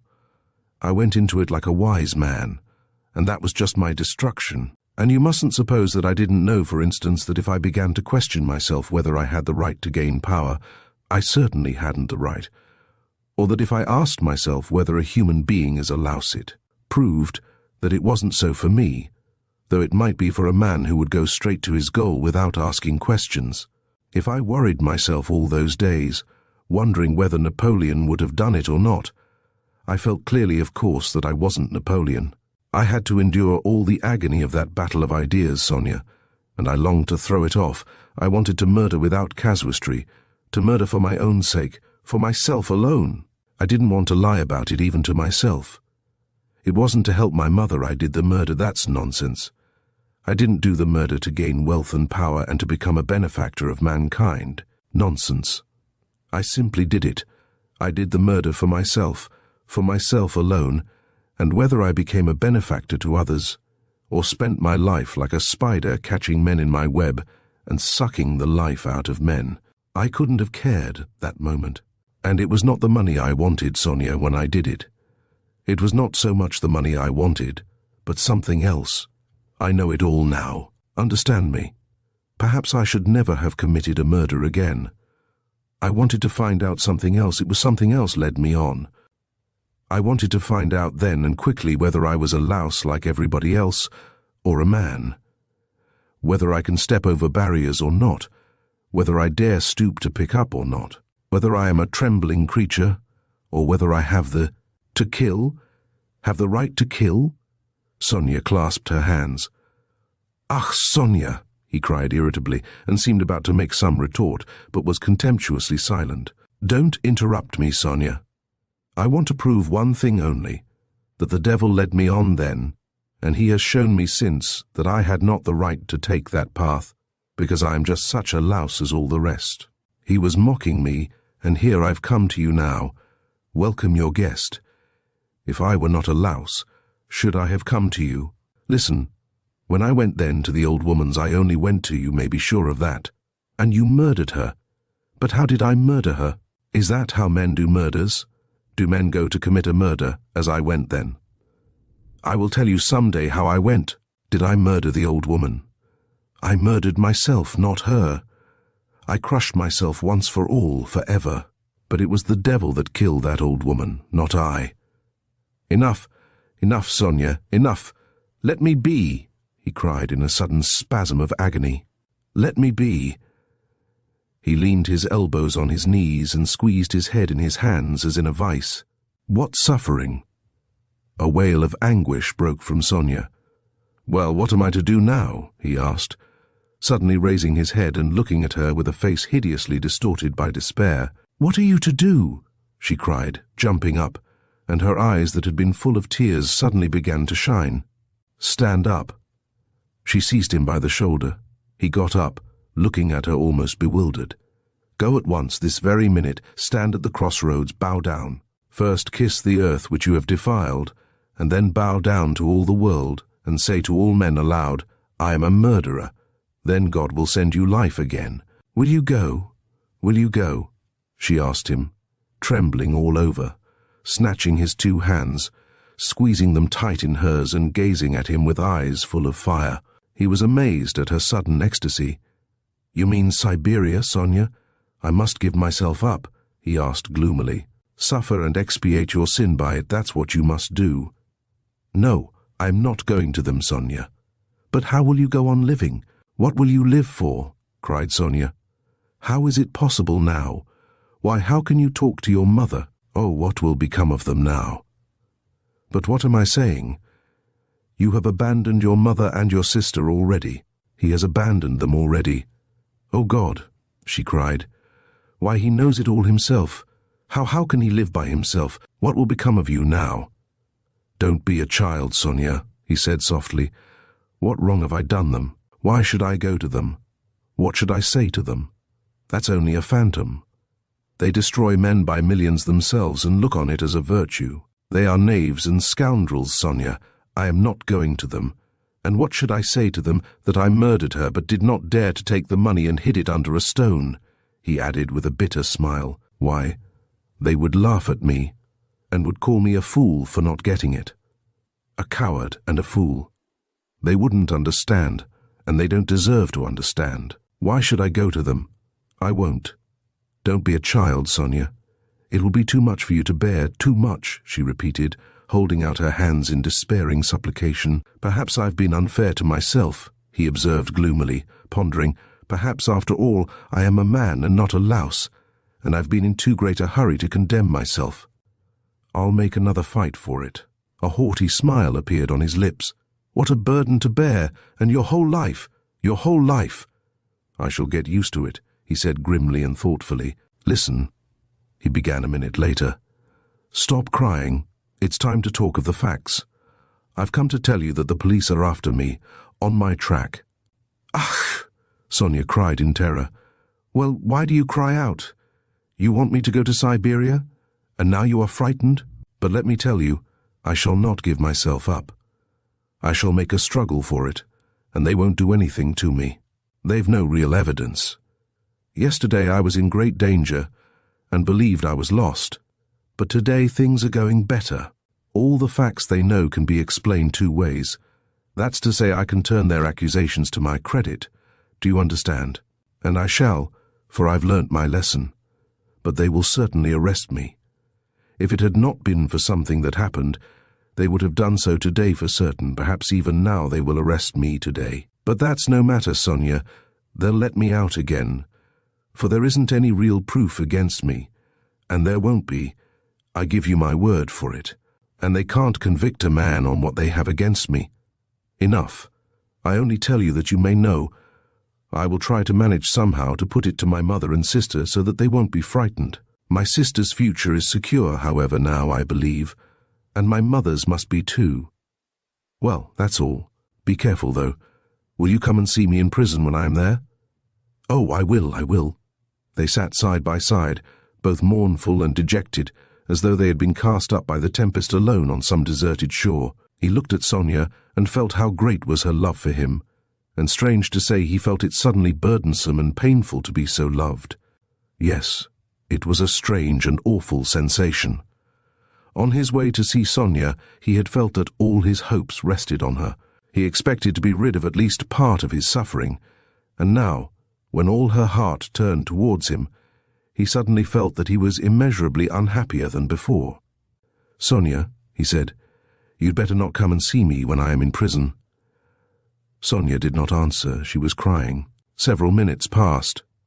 "Have you a cross on you?" she asked, as though suddenly thinking of it. He did not at first understand the question. "No, of course not. Here, take this one, of cypress wood. I have another, a copper one that belonged to Lizaveta. I changed with Lizaveta. She gave me her cross, and I gave her my little icon. I will wear Lizaveta's now and give you this. Take it. It's mine, you know," she begged him. "We will go to suffer together, and together we will bear our cross." "Give it me," said Raskolnikov. He did not want to hurt her feelings, but immediately he drew back the hand he held out for the cross. "Not now, Sonia. Better later," he added to comfort her. Yes, better," she repeated with conviction. "When you go to meet your suffering, then put it on. You will come to me. I'll put it on you. We will pray and go together." At that moment, someone knocked 3 times at the door. "Sofya Semyonovna, may I come in?" They heard in a very familiar and polite voice. Sonia rushed to the door in a fright. The flaxen head of Mr. Lebeziatnikov appeared at the door. Chapter. Lebeziatnikov looked perturbed. "I've come to you, Sofya Semyonovna," he began. "Excuse me, I thought I should find you," he said, addressing Raskolnikov suddenly. "That is, I didn't mean anything of that sort. But I just thought... Katerina Ivanovna has gone out of her mind, he blurted out suddenly, turning from Raskolnikov to Sonia. Sonia screamed. At least it seems so. But we don't know what to do, you see. She came back. She seems to have been turned out somewhere, perhaps beaten. So it seems, at least. She had run to your father's former chief. She didn't find him at home. He was dining at some other general's. Only fancy, she rushed off there, to the other general's, and imagine, she was so persistent that she managed to get the chief to see her, had him fetched out from dinner, it seems. You can imagine what happened. She was turned out, of course, but according to her own story, she abused him and threw something at him. One may well believe it. How it is she wasn't taken up, I can't understand. Now she is telling everyone, including Amalia Ivanovna, but it's difficult to understand her. She is screaming and flinging herself about. Oh yes, she shouts that since everyone has abandoned her, she will take the children and go into the street with a barrel organ, and the children will sing and dance, and she too, and collect money, and will go every day under the general's window to let everyone see well-born children whose father was an official begging in the street. She keeps beating the children and they are all crying. She is teaching Lida to sing My Village, the boy to dance, Polenka the same. She is tearing up all the clothes and making them little caps like actors. She means to carry a tin basin and make it tinkle instead of music. She won't listen to anything. Imagine the state of things. It's beyond anything. Lebeziatnikov would have gone on, but Sonia, who had heard him almost breathless, snatched up her cloak and hat and ran out of the room, putting on her things as she went. Raskolnikov followed her, and Lebeziatnikov came after him. "She has certainly gone mad," he said to Raskolnikov, as they went out into the street. "I didn't want to frighten Sofya Semyonovna, so I said, 'It seemed like it, but there isn't a doubt of it.' They say that in consumption the tubercles sometimes occur in the brain. It's a pity I know nothing of medicine. I did try to persuade her, but she wouldn't listen." "Did you talk to her about the tubercles?" "Not precisely of the tubercles. Besides, she wouldn't have understood. But what I say is that if you convince a person logically that he has nothing to cry about, he'll stop crying. That's clear. Is it your conviction that he won't?" "Life would be too easy if it was so," answered Raskolnikov. Excuse me. Of course it would be rather difficult for Katerina Ivanovna to understand, but do you know that in Paris they have been conducting serious experiments as to the possibility of curing the insane, simply by logical argument? One professor there, a scientific man of standing, lately dead, believed in the possibility of such treatment. His idea was that there's nothing really wrong with the physical organism of the insane, and that insanity is, so to say, a logical mistake, an error of judgment, an incorrect view of things. He gradually showed the madman his error. And, would you believe it, they say he was successful. But as he made use of douches too, how far success was due to that treatment remains uncertain. So it seems, at least. Raskolnikov had long ceased to listen. Reaching the house where he lived, he nodded to Lebeziatnikov and went in at the gate. Lebeziatnikov woke up with a start, looked about him and hurried on. Raskolnikov went into his little room and stood still in the middle of it. Why had he come back here? He looked at the yellow and tattered paper, at the dust, at his sofa. From the yard came a loud continuous knocking. Someone seemed to be hammering. He went to the window, rose on tiptoe, and looked out into the yard for a long time with an air of absorbed attention. But the yard was empty, and he could not see who was hammering. In the house on the left, he saw some open windows. On the window sills were pots of sickly-looking geraniums. Linen was hung out of the windows. He knew it all by heart. He turned away and sat down on the sofa. Never had he felt himself so fearfully alone. Yes, he felt once more that he would perhaps come to hate Sonia, now that he had made her more miserable. Why had he gone to her to beg for her tears? What need had he to poison her life? Oh, the meanness of it! "I will remain alone," he said resolutely, "and she shall not come to the prison." 5 minutes later, he raised his head with a strange smile. That was a strange thought. Perhaps it really would be better in Siberia, he thought suddenly. He could not have said how long he sat there with vague thoughts surging through his mind. All at once the door opened and Downia came in. At first she stood still and looked at him from the doorway, just as he had done at Sonia. Then she came in and sat down in the same place as yesterday, on the chair facing him. He looked silently and almost vacantly at her. "Don't be angry, brother. I've only come for 1 minute," said Downia. Her face looked thoughtful but not stern. Her eyes were bright and soft. He saw that she too had come to him with love. "Brother, now I know all. Dmitri Prokofitch has explained and told me everything. They are worrying and persecuting you through a stupid and contemptible suspicion. Dmitri Prokofitch told me that there is no danger, and that you are wrong in looking upon it with such horror. I don't think so, and I fully understand how indignant you must be, and that indignation may have a permanent effect on you. That's what I am afraid of. As for your cutting yourself off from us, I don't judge you, I don't venture to judge you, and forgive me for having blamed you for it. I feel that I too, if I had so great a trouble, should keep away from everyone. I shall tell Mother nothing of this, but I shall talk about you continually, and shall tell her from you that you will come very soon. Don't worry about her. I will set her mind at rest, but don't you try her too much. Come once at least. Remember that she is your mother. And now I have come simply to say," Downia began to get up, "that if you should need me or should need, all my life or anything, call me and I'll come. Goodbye." She turned abruptly and went towards the door. "Downia!" Raskolnikov stopped her and went towards her. "That Razumihin, Dmitri Prokofitch, is a very good fellow." Downia flushed slightly. "Well?" she asked, waiting a moment. "He is competent, hard-working, honest and capable of real love. Goodbye, Downia." Downia flushed crimson. Then suddenly she took alarm. "But what does it mean, brother? Are we really parting forever, that you? Give me such a parting message." "Never mind, goodbye." He turned away and walked to the window. She stood a moment, looked at him uneasily, and went out troubled. No, he was not cold to her. There was an instant, the very last one, when he had longed to take her in his arms and say goodbye to her, and even to tell her, but he had not dared even to touch her hand. Afterwards she may shudder when she remembers that I embraced her, and will feel that I stole her kiss. And would she stand that test? He went on a few minutes later to himself. No, she wouldn't. Girls like that can't stand things. They never do. And he thought of Sonia. There was a breath of fresh air from the window. The daylight was fading. He took up his cap and went out.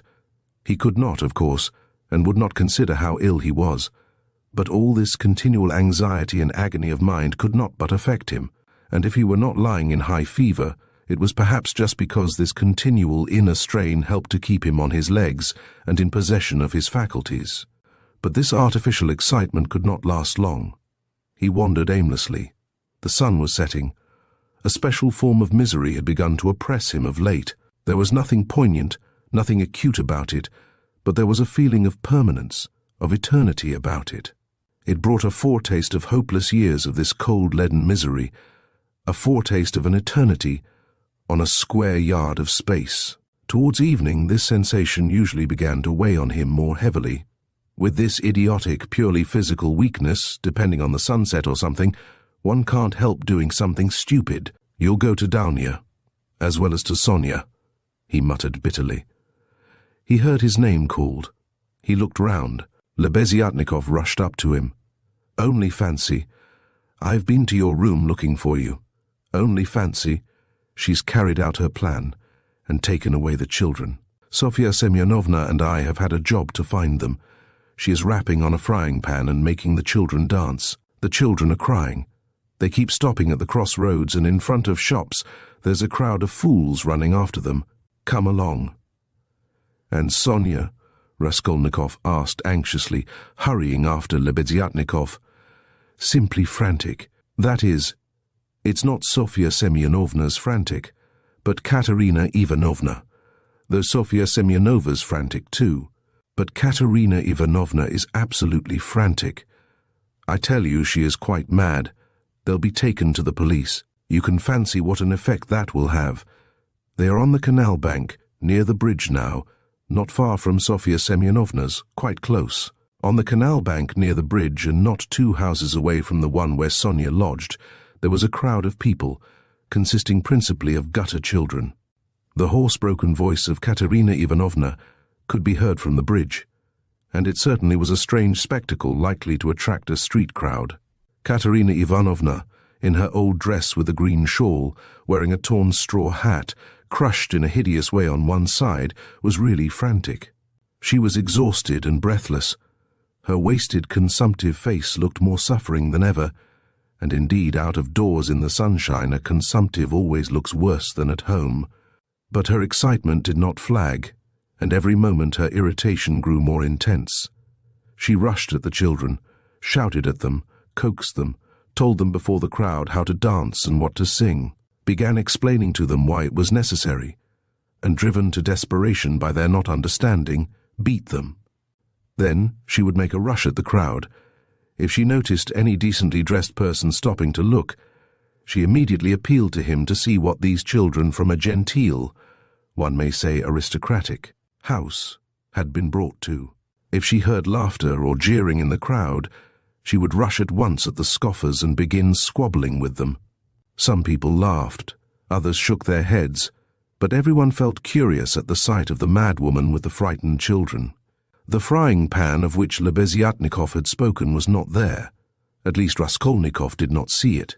But instead of rapping on the pan, Katerina Ivanovna began clapping her wasted hands when she made Lida and Kolya dance and Polenka sing. She too joined in the singing, but broke down at the second note with a fearful cough, which made her curse in despair and even shed tears. What made her most furious was the weeping and terror of Kolya and Lida. Some effort had been made to dress the children up as street singers are dressed. The boy had on a turban made of something red and white to look like a Turk. There had been no costume for Lida. She simply had a red knitted cap, or rather a nightcap that had belonged to Marmeladov, decorated with a broken piece of white ostrich feather, which had been Katerina Ivanovna's grandmother's and had been preserved as a family possession. Polenka was in her everyday dress. She looked in timid perplexity at her mother and kept at her side, hiding her tears. She dimly realized her mother's condition and looked uneasily about her. She was terribly frightened of the street and the crowd. Sonia followed Katerina Ivanovna, weeping and beseeching her to return home, but Katerina Ivanovna was not to be persuaded. "Leave off, Sonia, leave off," she shouted, speaking fast, panting and coughing. "You don't know what you ask. You are like a child. I've told you before that I am not coming back to that drunken German. Let everyone, let all Petersburg see the children begging in the streets, though their father was an honorable man who served all his life in truth and fidelity, and one may say died in the service." Katerina Ivanovna had by now invented this fantastic story and thoroughly believed it. "Let that wretch of a general see it. And you are silly, Sonia. What have we to eat? Tell me that. We have worried you enough. I won't go on so." "Ah, Rodion Romanovitch, is that you?" she cried, seeing Raskolnikov and rushing up to him. "Explain to this silly girl, please, that nothing better could be done. Even organ grinders earn their living, and everyone will see at once that we are different, that we are an honorable and bereaved family reduced to beggary. And that general will lose his post, you'll see. We shall perform under his windows every day, and if the Tsar drives by, I'll fall on my knees, put the children before me, show them to him, and say, 'Defend us, Father. He is the father of the fatherless, he is merciful, he'll protect us, you'll see,' and that wretch of a general, 'Lida, tenez vous droit. Kolya, you'll dance again. Why are you whimpering? Whimpering again? What are you afraid of, stupid? Goodness, what am I to do with them, Rodion Romanovitch? If you only knew how stupid they are. What's one to do with such children?' And she, almost crying herself, which did not stop her uninterrupted. Rapid flow of talk pointed to the crying children.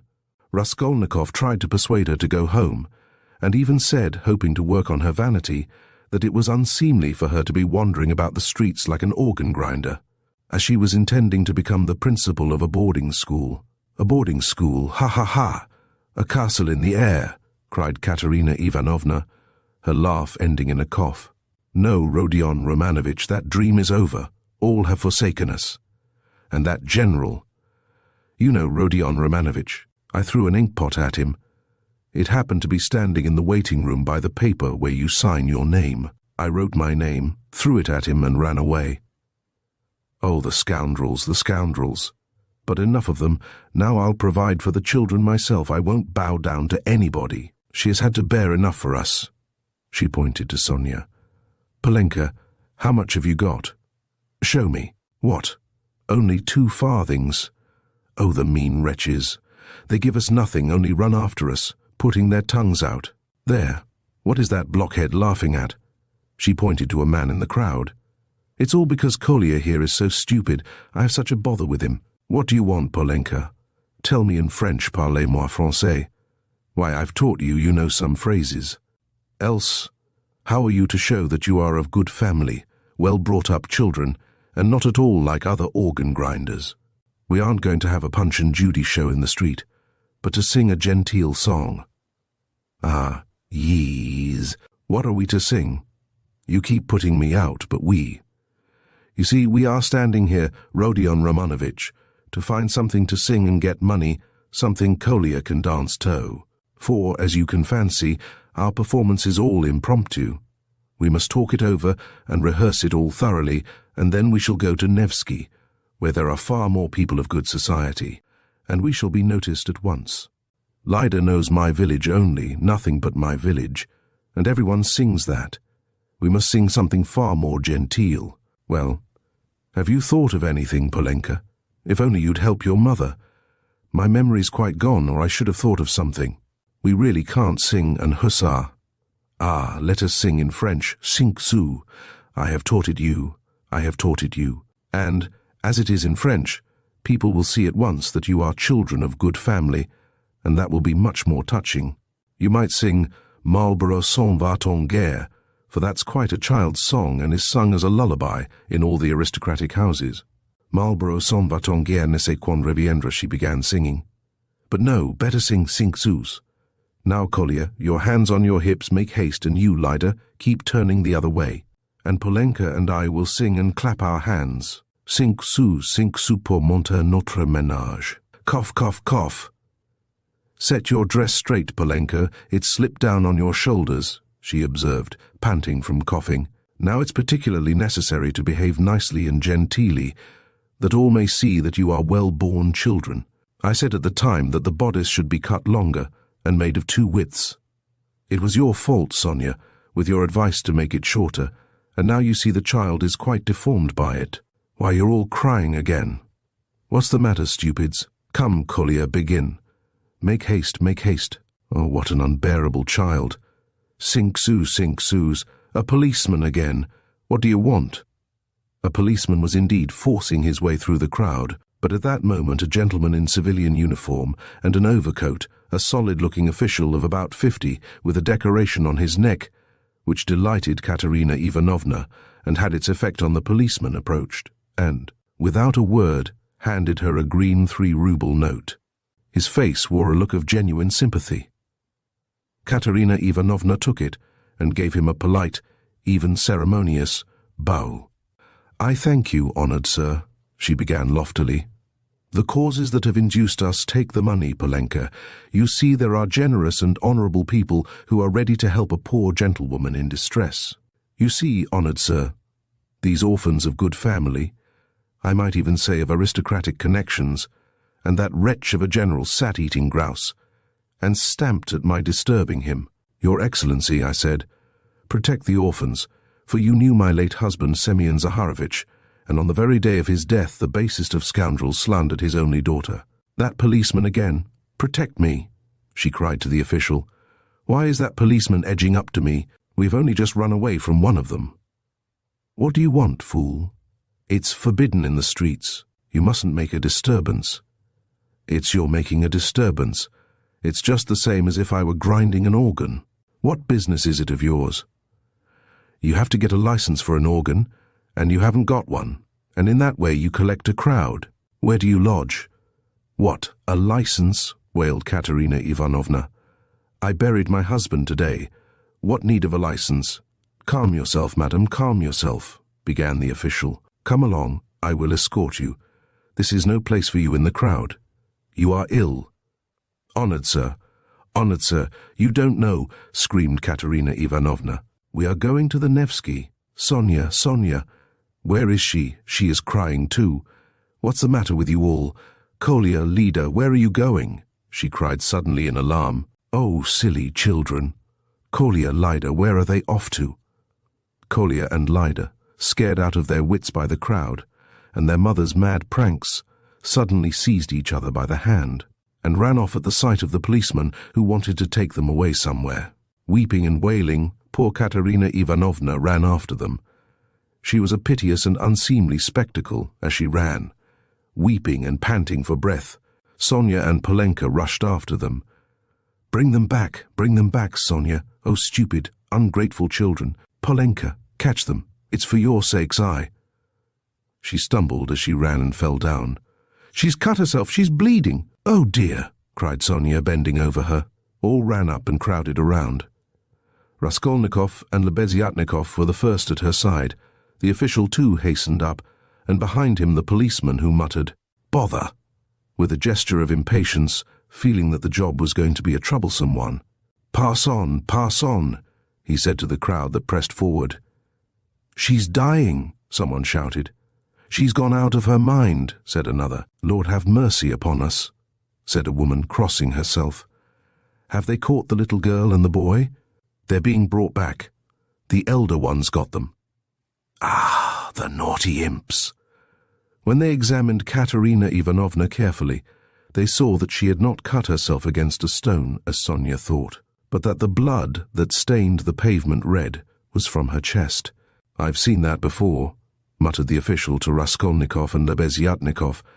"That's consumption. The blood flows and chokes the patient. I saw the same thing with a relative of my own not long ago. Nearly a pint of blood, all in a minute. What's to be done, though? She is dying." This way to my room," Sonia implored. "I live here. See, that house, the second from here. Come to me, make haste." She turned from one to the other. "Send for the doctor." Oh dear. Thanks to the official's efforts, this plan was adopted, the policeman even helping to carry Katerina Ivanovna. She was carried to Sonia's room, almost unconscious, and laid on the bed. The blood was still flowing, but she seemed to be coming to herself. Raskolnikov, Lebeziatnikov, and the official accompanied Sonia into the room and were followed by the policeman, who first drove back the crowd which followed to the very door. Polenka came in holding Kolya and Lida, who were trembling and weeping. Several persons came in too from the Kapanaumovs' room. The landlord, a lame one-eyed man of strange appearance with whiskers and hair that stood up like a brush, his wife, a woman with an everlastingly scared expression, and several open-mouthed children with wonder-struck faces. Among these, Svidrigailov suddenly made his appearance. Raskolnikov looked at him with surprise, not understanding where he had come from and not having noticed him in the crowd. A doctor and priest were spoken of. The official whispered to Raskolnikov that he thought it was too late now for the doctor, but he ordered him to be sent for. Kapanaumov ran himself. Meanwhile, Katerina Ivanovna had regained her breath. The bleeding ceased for a time. She looked with sick but intent and penetrating eyes at Sonia, who stood pale and trembling, wiping the sweat from her brow with a handkerchief. At last she asked to be raised. They sat her up on the bed, supporting her on both sides. "Where are the children?" she said in a faint voice. "You've brought them, Polenka. Oh, the sillies! Why did you run away? Och!" Once more her parched lips were covered with blood. She moved her eyes, looking about her. "So that's how you live, Sonia? Never once have I been in your room." She looked at her with a face of suffering. "We have been your ruin, Sonia. Polenka, Lida, Kolya, come here." "Well, here they are, Sonia. Take them all." "I hand them over to you. I've had enough. The ball is over. Cough. Lay me down. Let me die in peace." They laid her back on the pillow. "What, the priest? I don't want him. You haven't got a ruble to spare. I have no sins. God must forgive me without that. He knows how I have suffered, and if he won't forgive me, I don't care." She sank more and more into uneasy delirium. At times she shuddered, turned her eyes from side to side, recognized everyone for a minute, but at once sank into delirium again. Her breathing was hoarse and difficult. There was a sort of rattle in her throat. "I said to him, Your Excellency," she ejaculated, gasping after each word. "That Amalia Ludwigovna. Ah, Leader Kolya, hands on your hips, make haste. Glisse, glisses, pas de basque. Tap with your heels, be a graceful child. Du hast Diamanten und Perlen." What next? That's the thing to sing. Du hast die schönsten Augen Mädchen, was willst du mehr? What an idea! Was willst du mehr? What things the fool invents. Ah, yes. In the heat of midday in the Vale of Dagestan. Ah, how I loved it. I loved that song to distraction, Polenka. Your father, you know, used to sing it when we were engaged. Oh, those days. Oh, that's the thing for us to sing. How does it go? I've forgotten. Remind me. How was it? She was violently excited and tried to sit up. At last, in a horribly hoarse, broken voice, she began, shrieking and gasping at every word, with a look of growing terror. In the heat of midday, in the Vale of Dagestan, with lead in my breast. Your Excellency, she wailed suddenly with a heart-rending scream and a flood of tears. Protect the orphans. You have been their father's guest. One may say aristocratic. She started regaining consciousness and gazed at all with a sort of terror, but at once recognized Sonia. "Sonia, Sonia," she articulated softly and caressingly, as though surprised to find her there. "Sonia, darling, are you here too?" They lifted her up again. "Enough, it's over. Farewell, poor thing, I am done for. I am broken," she cried with vindictive despair, and her head fell heavily back on the pillow. She sank into unconsciousness again, but this time it did not last long. Her pale, yellow, wasted face dropped back. Her mouth fell open, her leg moved convulsively. She gave a deep, deep sigh and died. Sonia fell upon her, flung her arms about her, and remained motionless with her head pressed to the dead woman's wasted bosom. Polenka threw herself at her mother's feet, kissing them and weeping violently. Though Kolya and Lida did not understand what had happened, they had a feeling that it was something terrible. They put their hands on each other's little shoulders, stared straight at one another, and both at once opened their mouths and began screaming. They were both still in their fancy dress, one in a turban, the other in the cap with the ostrich feather. And how did the certificate of merit come to be on the bed beside Katerina Ivanovna? It lay there by the pillow. Raskolnikov saw it. He walked away to the window. Lebeziatnikov skipped up to him. "She is dead," he said. "Rodion Romanovitch, I must have 2 words with you," said Svidrigailov, coming up to them. Lebeziatnikov at once made room for him and delicately withdrew. Svidrigailov drew Raskolnikov further away. "I will undertake all the arrangements, the funeral and that. You know it's a question of money, and, as I told you, I have plenty to spare. I will put those 2 little ones and Polenka into some good orphan asylum, and I will settle 1,500 rubles to be paid to each on coming of age, so that Sofya Semyonovna need have no anxiety about them. And I will pull her out of the mud too, for she is a good girl, isn't she? So tell Avdotia Romanovna that that is how I am spending her 10,000. What is your motive for such benevolence?" asked Raskolnikov. "Ah, you skeptical person," laughed Svidrigailov. "I told you I had no need of that money. Won't you admit that it's simply done from humanity? She wasn't a louse, you know." He pointed to the corner where the dead woman lay. "Was she like some old pawnbroker woman? Come, you'll agree, is Lujin to go on living and doing wicked things, or is she to die? And if I didn't help them, Polenka would go the same way." He said this with an air of a sort of gay, winking slyness, keeping his eyes fixed on Raskolnikov, who turned white and cold, hearing his own phrases, spoken to Sonia. He quickly stepped back and looked wildly at Svidrigailov. "How do you know?" he whispered, hardly able to breathe. "Why, I lodge here at Madame Reslik's, the other side of the wall. Here is Kapanamov, And there lives Madame Reslich, an old and devoted friend of mine. I am a neighbor." "You?" "Yes," continued Svidrigailov, shaking with laughter. "I assure you on my honor, dear Rodion Romanovitch, that you have interested me enormously. I told you we should become friends. I foretold it. Well, here we have. And you will see what an accommodating person I am. You'll see that you can get on with me." Chapter. A strange period began for Raskolnikov. It was as though a fog had fallen upon him and wrapped him in a dreary solitude from which there was no escape. Recalling that period long after, he believed that his mind had been clouded at times, and that it had continued so, with intervals, till the final catastrophe. He was convinced that he had been mistaken about many things at that time, for instance, as to the date of certain events. Anyway, when he tried later on to piece his recollections together, he learnt a great deal about himself from what other people told him. He had mixed up incidents and had explained events as due to circumstances which existed only in his imagination. At times he was a prey to agonies of morbid uneasiness, amounting sometimes to panic.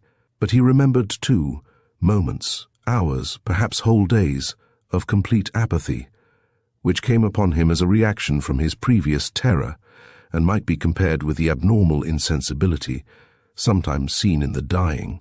He seemed to be trying in that latter stage to escape from a full and clear understanding of his position. Certain essential facts which required immediate consideration were particularly irksome to him. How glad he would have been to be free from some cares, the neglect of which would have threatened him with complete, inevitable ruin. He was particularly worried about Svidrigailov. He might be said to be permanently thinking of Svidrigailov. From the time of Svidrigailov's two menacing and unmistakable words in Sonia's room at the moment of Katerina Ivanovna's death, the normal working of his mind seemed to break down. But although this new fact caused him extreme uneasiness, Raskolnikov was in no hurry for an explanation of it. At times, finding himself in a solitary and remote part of the town, in some wretched eating-house, sitting alone lost in thought, hardly knowing how he had come there, he suddenly thought of Svidrigailov.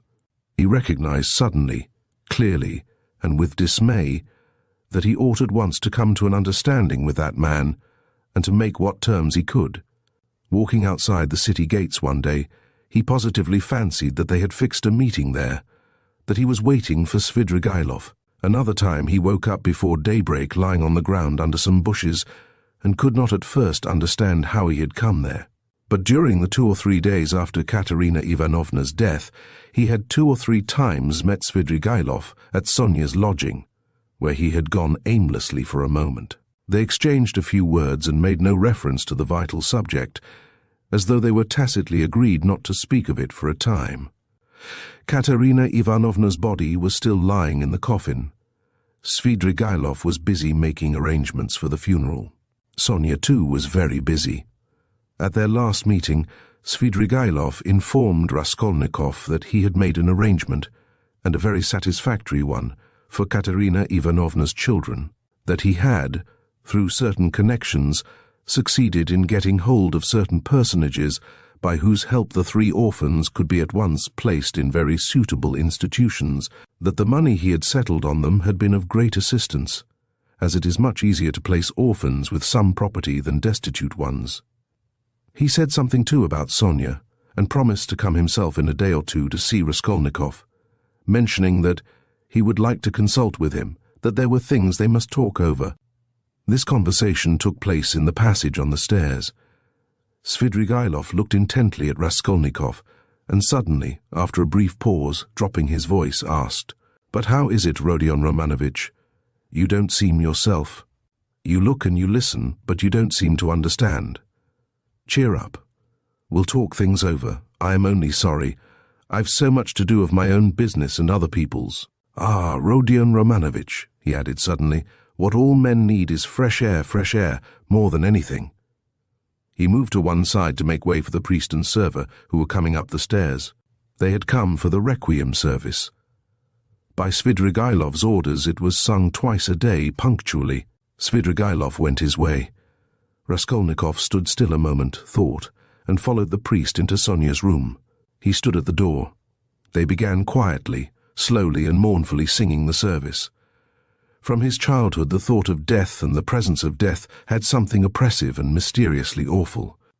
And it was long since he had heard the requiem service.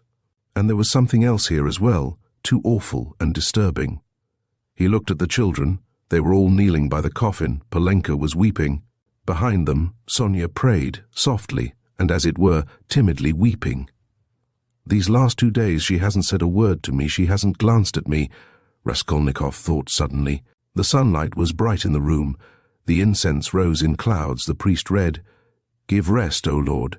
Raskolnikov stayed all through the service. As he blessed them and took his leave, the priest looked round strangely. After the service, Raskolnikov went up to Sonia. She took both his hands and let her head sink on his shoulder. This slight friendly gesture bewildered Raskolnikov. It seemed strange to him that there was no trace of repugnance, no trace of disgust, no tremor in her hand. It was the furthest limit of self-abnegation, at least so he interpreted it. Sonia said nothing. Raskolnikov pressed her hand and went out. He felt very miserable. If it had been possible to escape to some solitude, he would have thought himself lucky, even if he had to spend his whole life there. But although he had almost always been by himself of late, he had never been able to feel alone. Sometimes he walked out of the town onto the high road. Once he had even reached a little wood, but the lonelier the place was, the more he seemed to be aware of an uneasy presence near him. It did not frighten him, but greatly annoyed him, so that he made haste to return to the town, to mingle with the crowd, to enter restaurants and taverns, to walk in busy thoroughfares. There he felt easier and even more solitary. One day at dusk, he sat for an hour listening to songs in a tavern, and he remembered that he positively enjoyed it.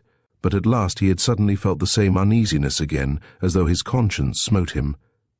"Here I sit listening to singing, is that what I ought to be doing?" he thought. Yet he felt at once that that was not the only cause of his uneasiness. There was something requiring immediate decision, but it was something he could not clearly understand or put into words. It was a hopeless tangle. No, better the struggle again, better Porfiry again, or SS Svidrigailov, better some challenge again, some attack. Yes, yes, he thought. He went out of the tavern and rushed away almost at a run. The thought of Dounia and his mother suddenly reduced him almost to a panic. That night he woke up before morning among some bushes in Krestovsky Island, trembling all over with fever. He walked home, and it was early morning when he arrived. After some hours' sleep the fever left him, but he woke up late, 2 o'clock in the afternoon. He remembered that Katerina Ivanovna's funeral had been fixed for that day, and was glad that he was not present at it. Nastasia brought him some food.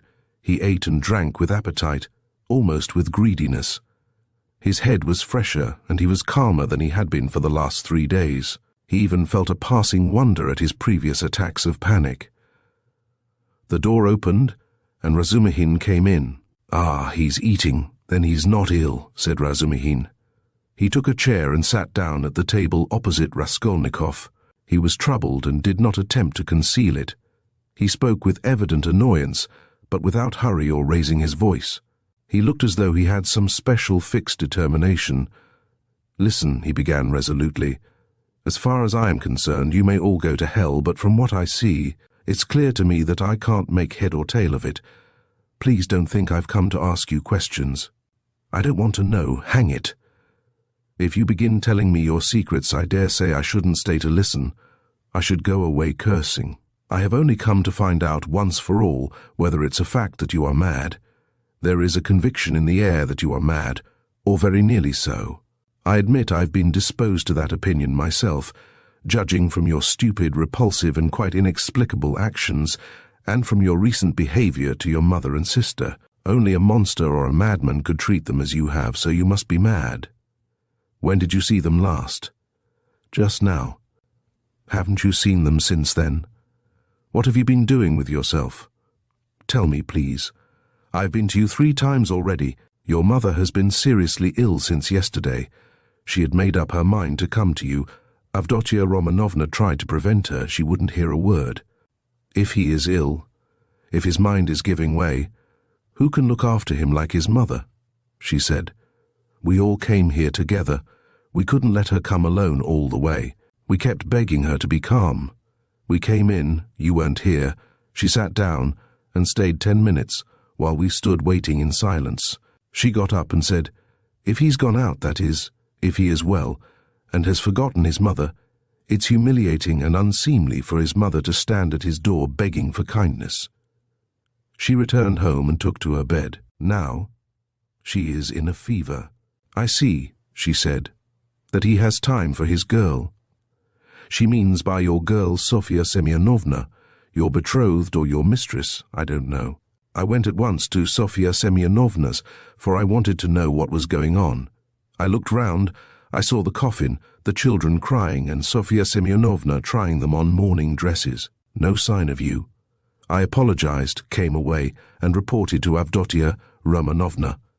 "So that's all nonsense, and you haven't got a girl. The most likely thing is that you are mad. But here you sit, guzzling boiled beef as though you'd not had a bite for 3 days. Though as far as that goes, madmen eat too, but though you have not said a word to me yet." "You are not mad, that I'd swear." "Above all, you are not mad. So you may go to hell, all of you, for there's some mystery, some secret about it, and I don't intend to worry my brains over your secrets. So I've simply come to swear at you," he finished, getting up, "to relieve my mind. And I know what to do now." "What do you mean to do now?" "What business is it of yours what I mean to do? You are going in for a drinking bout. How? How did you know?" "Why, it's pretty plain." Razumihin paused for a minute. "You always have been a very rational person, and you've never been mad, never," he observed suddenly with warmth. "You're right. I shall drink. Goodbye." And he moved to go out. "I was talking with my sister the day before yesterday. I think it was about you, Razumihin." "About me? But where can you have seen her the day before yesterday?" Razumihin stopped short and even turned a little pale. One could see that his heart was throbbing slowly and violently. "She came here by herself, sat there and talked to me." "She did?" "Yes." "What did you say to her? I mean about me?" "I told her you were a very good, honest and industrious man. I didn't tell her you love her because she knows that herself." "She knows that herself? Well, it's pretty plain. Wherever I might go, whatever happened to me, you would remain to look after them. I, so to speak, give them into your keeping, Razumihin. I say this because I know quite well how you love her, and am convinced of the purity of your heart. I know that she too may love you, and perhaps does love you already. Now decide for yourself, as you know best, whether you need go in for a drinking bout or not. Rodia, you see, Dubwell, damn it. But where do you mean to go? Of course, if it's all a secret, never mind. But I shall find out the secret, and I am sure that it must be some ridiculous nonsense, and that you've made it all up. Anyway, you are a capital fellow, a capital fellow."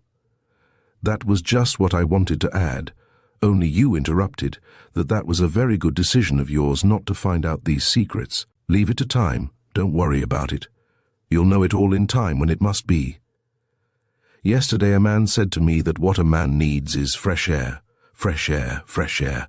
I mean to go to him directly to find out what he meant by that.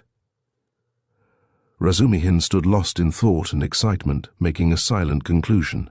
He's a political conspirator. He must be. And he's on the eve of some desperate step, that's certain. It can only be that. And Downia knows, he thought suddenly. So Avdotia Romanovna comes to see you, he said, weighing each syllable, and you're going to see a man who says we need more air. And so, of course, that letter. That too must have something to do with it. He concluded to himself. What letter? She got a letter today. It upset her very much indeed. Too much so. I began speaking of you. She begged me not to. Then she said that perhaps we should very soon have to part. Then she began warmly thanking me for something. Then she went to her room and locked herself in. She got a letter? Raskolnikov asked thoughtfully. Yes, and you didn't know? They were both silent. Goodbye, Rodion.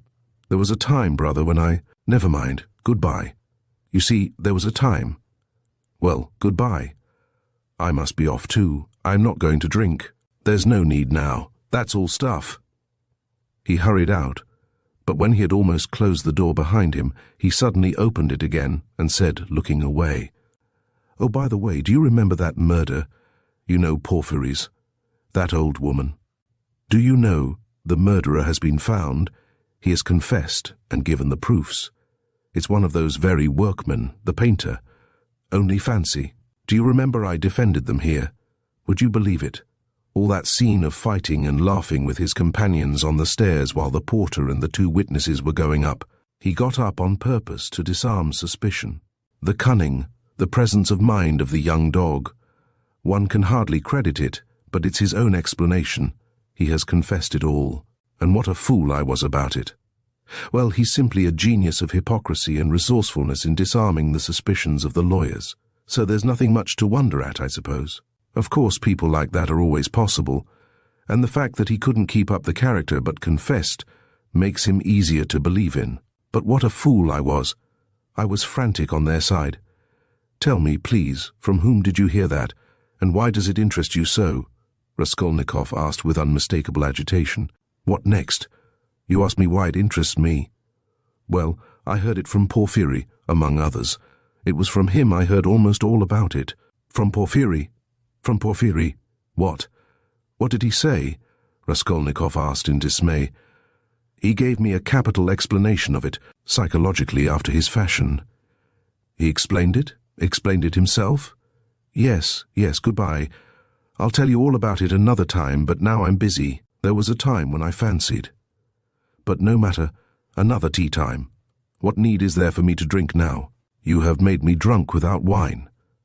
I am drunk, Rodya. Goodbye, I'm going. I'll come again very soon. He went out.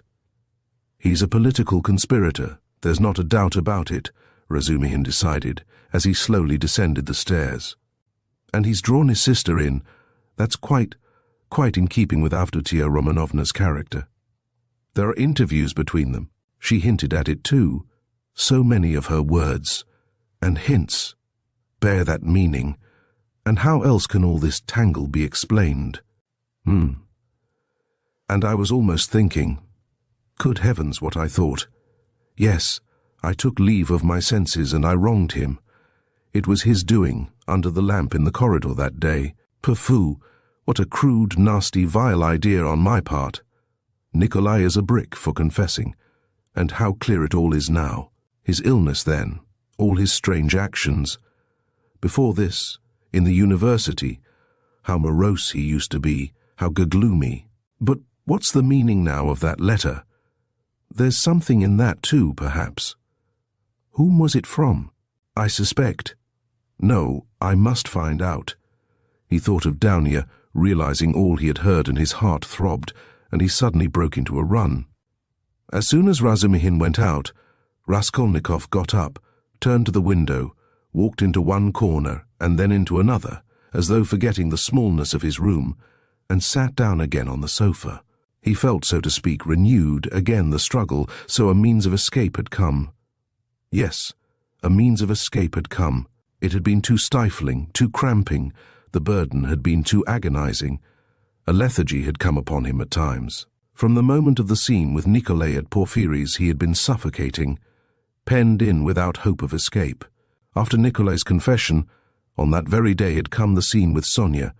His behavior and his last words had been utterly unlike anything he could have imagined beforehand. He had grown feebler, instantly and fundamentally, and he had agreed at the time with Sonia. He had agreed in his heart he could not go on living alone with such a thing on his mind. And Svidrigailov was a riddle. He worried him, that was true, but somehow not on the same point. He might still have a struggle to come with Svidrigailov. Svidrigailov, too, might be a means of escape, but Porfiry was a different matter. And so Porfiry himself had explained it to Razumihin, had explained it psychologically. He had begun bringing in his damned psychology again. Porfiry?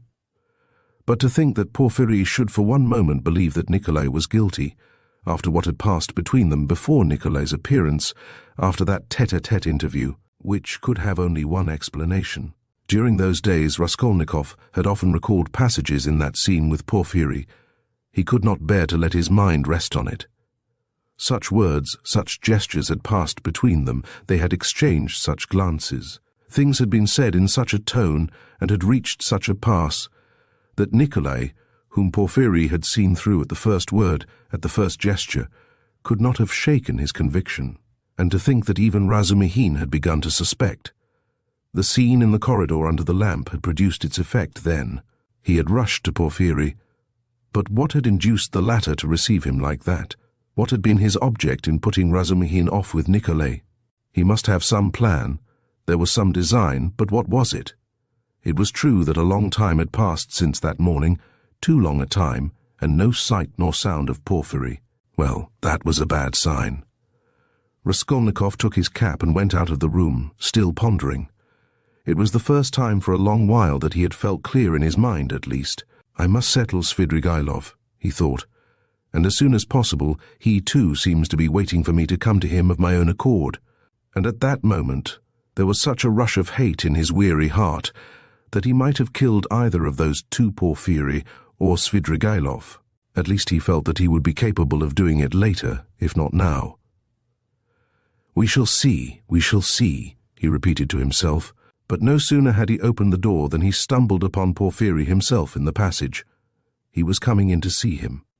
Raskolnikov was dumbfounded for a minute, but only for 1 minute.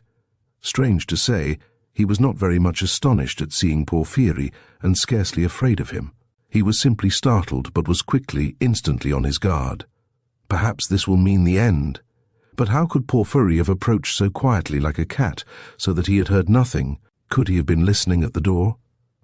You didn't expect a visitor, Rodion Romanovitch, Porfiry explained, laughing. I've been meaning to look in a long time. I was passing by and thought, why not go in for 5 minutes? Are you going out? I won't keep you long. Just let me have 1 cigarette. Sit down, Porfiry Petrovitch, sit down. Raskolnikov gave his visitor a seat with so pleased and friendly an expression that he would have marvelled at himself if he could have seen it. The last moment had come, the last drops had to be drained. So a man will sometimes go through half an hour of mortal terror with a brigand, yet when the knife is at his throat at last, he feels no fear. Raskolnikov seated himself directly facing Porfiry and looked at him without flinching. Porfiry screwed up his eyes and began lighting a cigarette. Speak, speak, seemed as though it would burst from Raskolnikov's heart. Come, why don't you speak? Chapter, these cigarettes. Porfiry Petrovitch ejaculated at last, having lighted one. They are pernicious, positively pernicious, and yet I can't give them up. I cough. I begin to have tickling in my throat, and a difficulty in breathing. You know I am a coward. I went lately to Dr. Bien.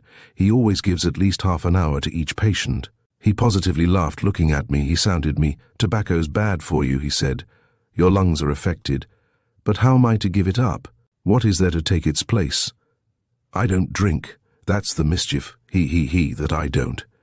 Everything is relative, Rodion Romanovitch. Everything is relative. Why, he's playing his professional tricks again, Raskolnikov thought with disgust. All the circumstances of their last interview suddenly came back to him, and he felt a rush of the feeling that had come upon him then. I came to see you the day before yesterday, in the evening. You didn't know? Porfiry Petrovitch went on, looking round the room. I came into this very room. I was passing by, just as I did today, and I thought I'd return your call. I walked in as your door was wide open. I looked round, waited and went out without leaving my name with your servant. Don't you lock your door? Raskolnikov's face grew more and more gloomy. Porfiry seemed to guess his state of mind. I've come to have it out with you, Rodion Romanovitch, my dear fellow. I owe you an explanation and must give it to you, he continued with a slight smile, just patting Raskolnikov's knee, but almost at the same instant, a serious and careworn look came into his face. To his surprise, Raskolnikov saw a touch of sadness in it. He had never seen and never suspected such an expression in his face. A strange scene passed between us last time we met, Rodion Romanovitch. Our first interview, too, was a strange one, but then, and one thing after another. This is the point. I have perhaps acted unfairly to you, I feel it. Do you remember how we parted? Your nerves were unhinged and your knees were shaking, and so were mine. And you know our behavior was unseemly, even ungentlemanly. And yet we are gentlemen, above all, in any case, gentlemen, that must be understood. Do you remember what we came to? And it was quite indecorous. What is he up to? What does he take me for? Raskolnikov asked himself in amazement, raising his head and looking with open eyes on Porfiry. I've decided openness is better between us, Porfiry Petrovitch went on, turning his head away and dropping his eyes, as though unwilling to disconcert his former victim, and as though disdaining his former wiles. Yes, such suspicions and such scenes cannot continue for long. Nikolay put a stop to it, or I don't know what we might not have come to. That damned workman was sitting at the time in the next room. Can you realize that? You know that, of course, and I am aware that he came to you afterwards. But what you supposed then was not true. I had not sent for anyone. I had made no kind of arrangements. You ask why I hadn't. What shall I say to you? It had all come upon me so suddenly.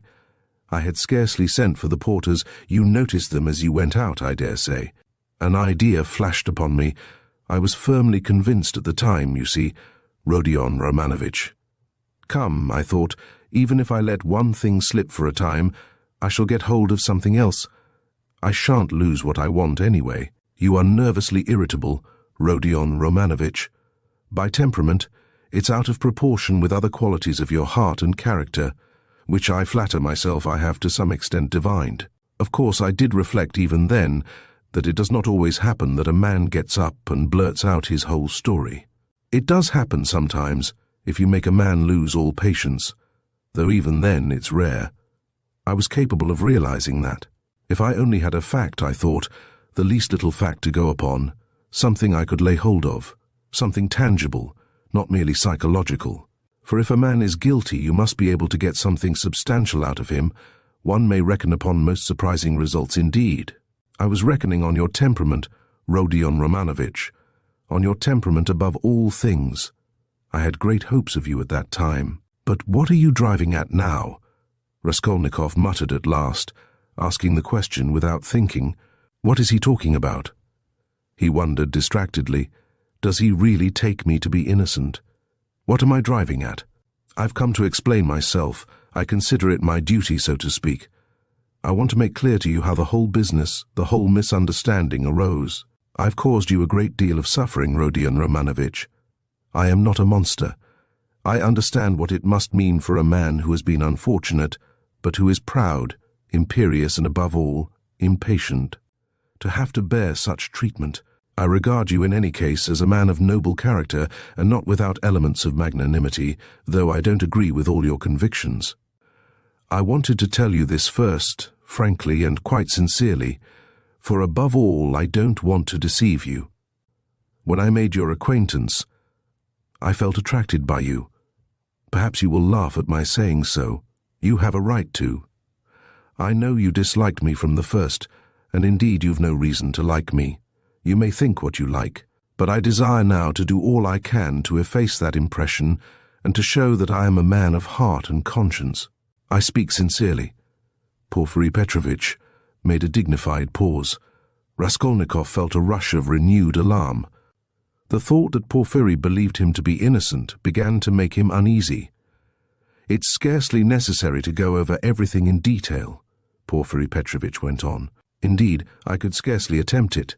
To begin with, there were rumors. Through whom, how, and when those rumors came to me, and how they affected you, I need not go into. My suspicions were aroused by a complete accident, which might just as easily not have happened. What was it? I believe there is no need to go into that either. Those rumors and that accident led to one idea in my mind. I admit it openly, for one may as well make a clean breast of it. I was the first to pitch on you. The old woman's notes on the pledges and the rest of it. That all came to nothing. Yours was one of 100. I happened, too, to hear of the scene at the office, from a man who described it capitally, unconsciously reproducing the scene with great vividness. It was just one thing after another, Rodion Romanovitch, my dear fellow. How could I avoid being brought to certain ideas? From 100 rabbits you can't make a horse. 100 suspicions don't make a proof, as the English proverb says, but that's only from the rational point of view. You can't help being partial, for after all, a lawyer is only human. I thought too of your article in that journal, do you remember? On your first visit we talked of it. I jeered at you at the time, but that was only to lead you on. I repeat, Rodion Romanovitch, you are ill and impatient, that you were bold, headstrong, in earnest, and had felt a great deal I recognized long before. I too have felt the same, so that your article seemed familiar to me. It was conceived on sleepless nights, with a throbbing heart, in ecstasy and suppressed enthusiasm. And that proud suppressed enthusiasm in young people is dangerous. I jeered at you then, but let me tell you that, as a literary amateur, I am awfully fond of such first essays, full of the heat of youth. There is a mistiness and a chord vibrating in the mist. Your article is absurd and fantastic, but there's a transparent sincerity, a youthful incorruptible pride, and the daring of despair in it. It's a gloomy article, but that's what's fine in it. I read your article and put it aside, thinking as I did so, that man won't go the common way. Well, I ask you, after that as a preliminary, how could I help being carried away by what followed? Oh dear, I am not saying anything. I am not making any statement now. I simply noted it at the time. What is there in it? I reflected. There's nothing in it. That is really nothing, and perhaps absolutely nothing. And it's not at all the thing for the prosecutor to let himself be carried away by notions. Here I have Nikolay on my hands with actual evidence against him. You may think what you like of it, but it's evidence. He brings in his psychology too. One has to consider him too, for it's a matter of life and death. Why am I explaining this to you? That you may understand, and not blame my malicious behavior on that occasion. It was not malicious, I assure you, he. Do you suppose I didn't come to search your room at the time? I did, he. I was here when you were lying ill in bed, not officially, not in my own person, but I was here. Your room was searched to the last thread at the first suspicion, but umsonst. I thought to myself, now that man will come of himself, and quickly too. If he's guilty, he's sure to come. Another man wouldn't, but he will. And you remember how Mr. Razumihin began discussing the subject with you? We arranged that to excite you, so we purposely spread rumors that he might discuss the case with you, and Razumihin is not a man to restrain his indignation. Mr. Zametov was tremendously struck by your anger and your open daring. Think of blurting out in a restaurant, I killed her. It was too daring, too reckless. I thought so myself. If he is guilty, he will be a formidable opponent. That was what I thought at the time. I was expecting you.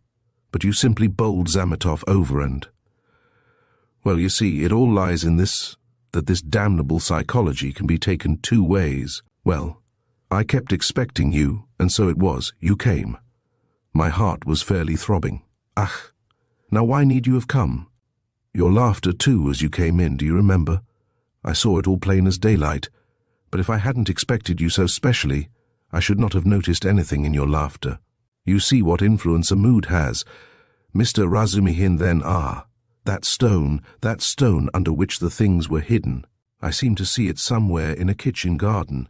It was in a kitchen garden, you told Zametov, and afterwards you repeated that in my office. And when we began picking your article to pieces, how you explained it, one could take every word of yours in two senses, as though there were another meaning hidden. So in this way, Rodion Romanovitch, I reached the furthest limit, and knocking my head against a post, I pulled myself up, asking myself what I was about. After all, I said, you can take it all in another sense if you like, and it's more natural so indeed. I couldn't help admitting it was more natural. I was bothered. No, I'd better get hold of some little fact, I said. So when I heard of the bell ringing, I held my breath and was all in a tremor. Here is my little fact, thought I, and I didn't think it over. I simply wouldn't.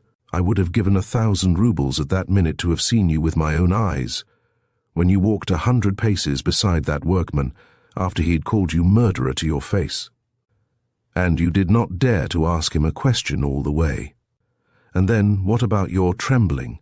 What about your bell ringing in your illness in semi-delirium? And so, Rodion Romanovitch, Can you wonder that I played such pranks on you? And what made you come at that very minute?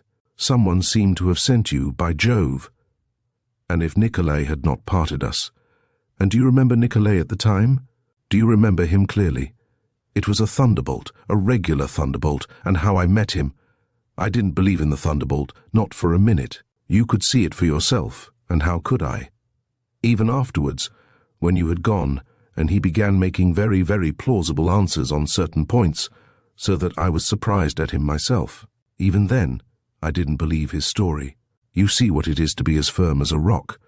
No, thought I, Morgenfrau. What has Nikolay got to do with it?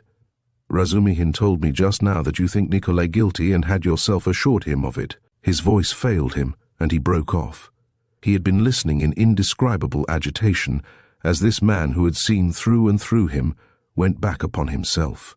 He was afraid of believing it, and did not believe it. In those still ambiguous words, he kept eagerly looking for something more definite and conclusive. "Mr. Razumihin," cried Porfiry Petrovitch, seeming glad of a question from Raskolnikov, who had till then been silent. But I had to put Mr. Razumihin off. 2 is company, 3 is none. Mr. Razumihin is not the right man, besides he is an outsider. He came running to me with a pale face. But never mind him. Why bring him in? To return to Nikolay, would you like to know what sort of a type he is, how I understand him, that is? To begin with, he is still a child, and not exactly a coward, but something by way of an artist. Really, don't laugh at my describing him so. He is innocent and responsive to influence. He has a heart, and is a fantastic fellow. He sings and dances, he tells stories, they say, so that people come from other villages to hear him. He attends school, too, and laughs till he cries if you hold up a finger to him. He will drink himself senseless, not as a regular vice, but at times when people treat him like a child. And he stole too then, without knowing it himself, for how can it be stealing if one picks it up? And do you know he is an old believer, or rather a dissenter? There have been wanderers in his family, and he was for 2 years in his village, under the spiritual guidance of a certain elder. I learnt all this from Nikolay and from his fellow villagers. And what's more, he wanted to run into the wilderness.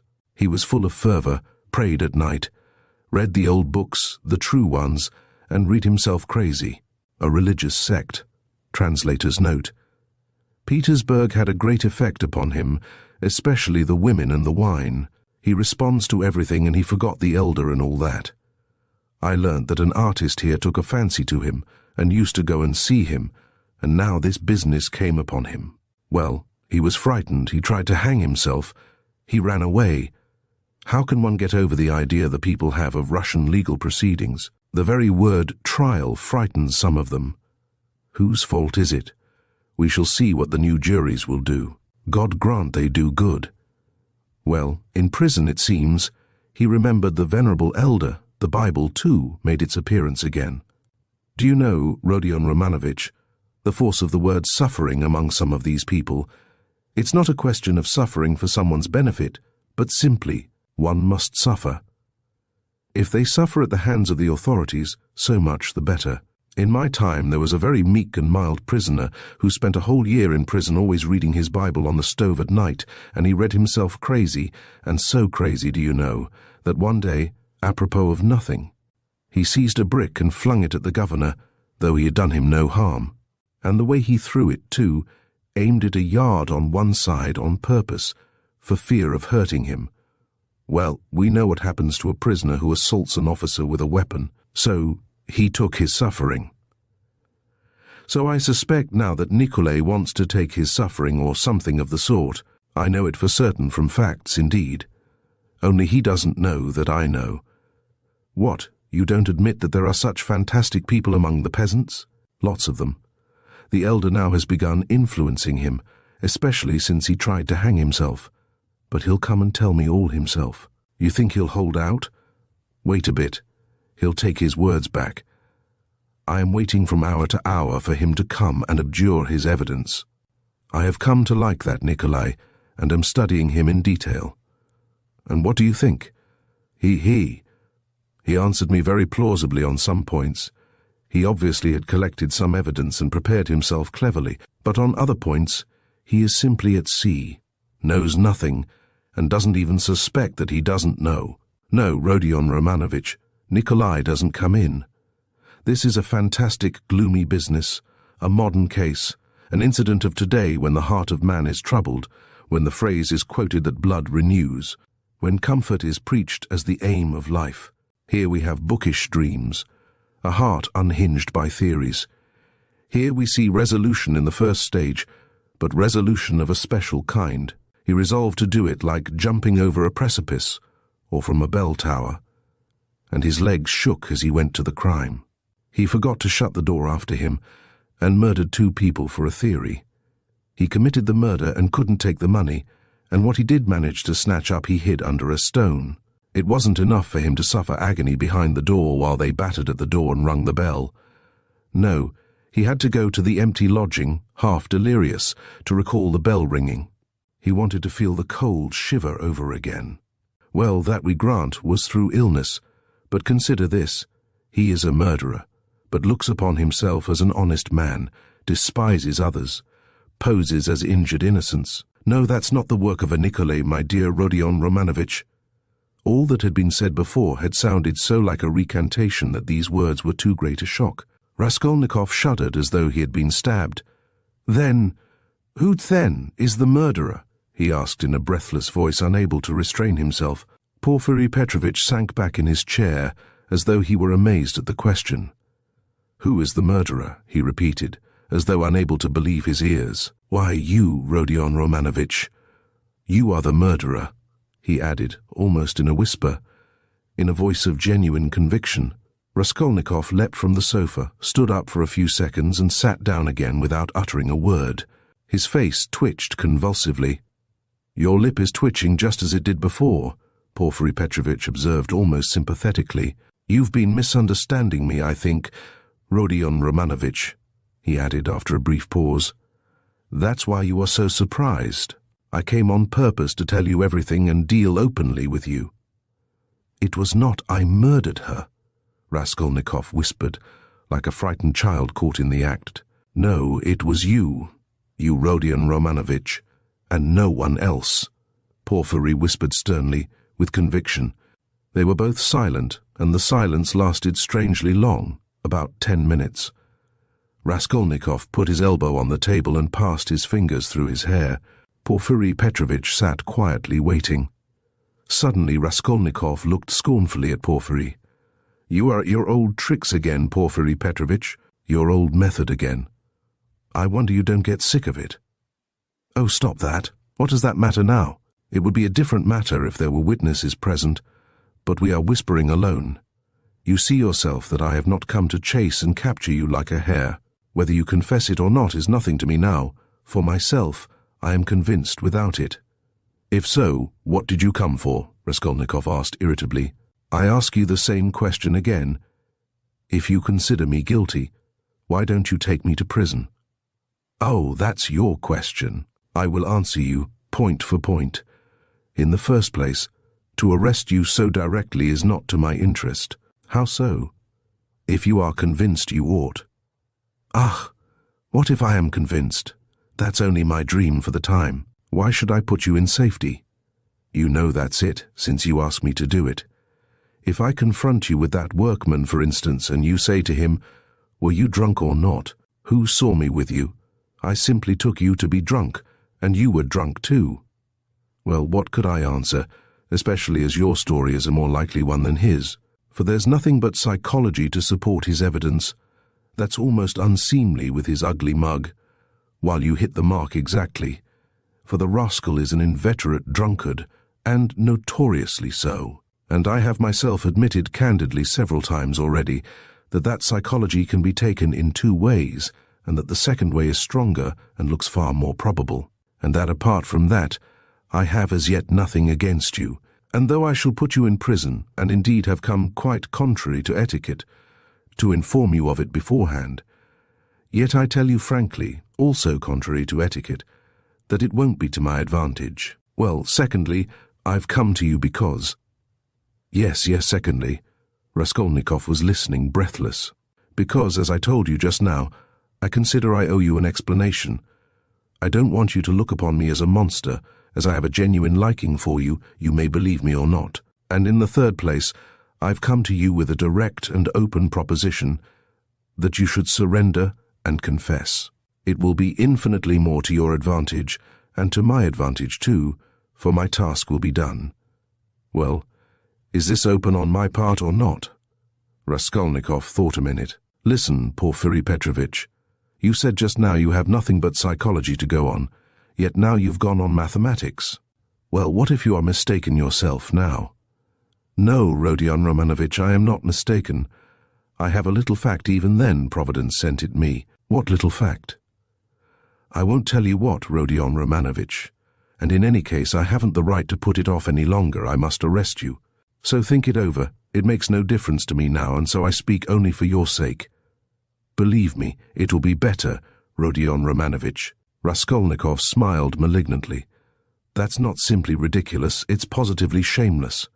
Why, even if I were guilty, which I don't admit, what reason should I have to confess, when you tell me yourself that I shall be in greater safety in prison? Ah, Rodion Romanovitch, don't put too much faith in words. Perhaps prison will not be altogether a restful place. That's only theory and my theory.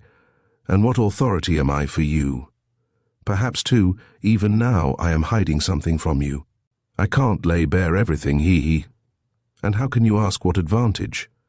Don't you know how it would lessen your sentence? You would be confessing at a moment when another man has taken the crime on himself, and so has muddled the whole case. Consider that. I swear before God that I will so arrange that your confession shall come as a complete surprise. We will make a clean sweep of all these psychological points, of a suspicion against you, so that your crime will appear to have been something like an aberration, for in truth it was an aberration. I am an honest man, Rodion Romanovitch, and will keep my word. Raskolnikov maintained a mournful silence, and let his head sink dejectedly. He pondered a long while and at last smiled again, but his smile was sad and gentle. No, he said, apparently abandoning all attempt to keep up appearances with Porfiry. It's not worth it. I don't care about lessening the sentence. That's just what I was afraid of, Porfiry cried warmly, and as it seemed involuntarily. That's just what I feared, that you wouldn't care about the mitigation of sentence. Raskolnikov looked sadly and expressively at him. Ah, don't disdain life, Porfiry went on. You have a great deal of it still before you. How can you say you don't want a mitigation of sentence? You are an impatient fellow. A great deal of what lies before me. Of life. What sort of prophet are you? Do you know much about it? Seek, and ye shall find. This may be God's means for bringing you to him. And it's not forever, the bondage. The time will be shortened, laughed Raskolnikov. Why? Is it the bourgeois disgrace you're afraid of? It may be that you are afraid of it without knowing it, because you are young. But anyway, you shouldn't be afraid of giving yourself up and confessing. Ach, hang it! Raskolnikov whispered with loathing and contempt, as though he did not want to speak aloud. He got up again, as though he meant to go away, but sat down again in evident despair. Hang it, if you like. You've lost faith and you think that I am grossly flattering you, but how long has your life been? How much do you understand? You made up a theory, and then were ashamed that it broke down, and turned out to be not at all original. It turned out something base, that's true, but you are not hopelessly base. By no means so base.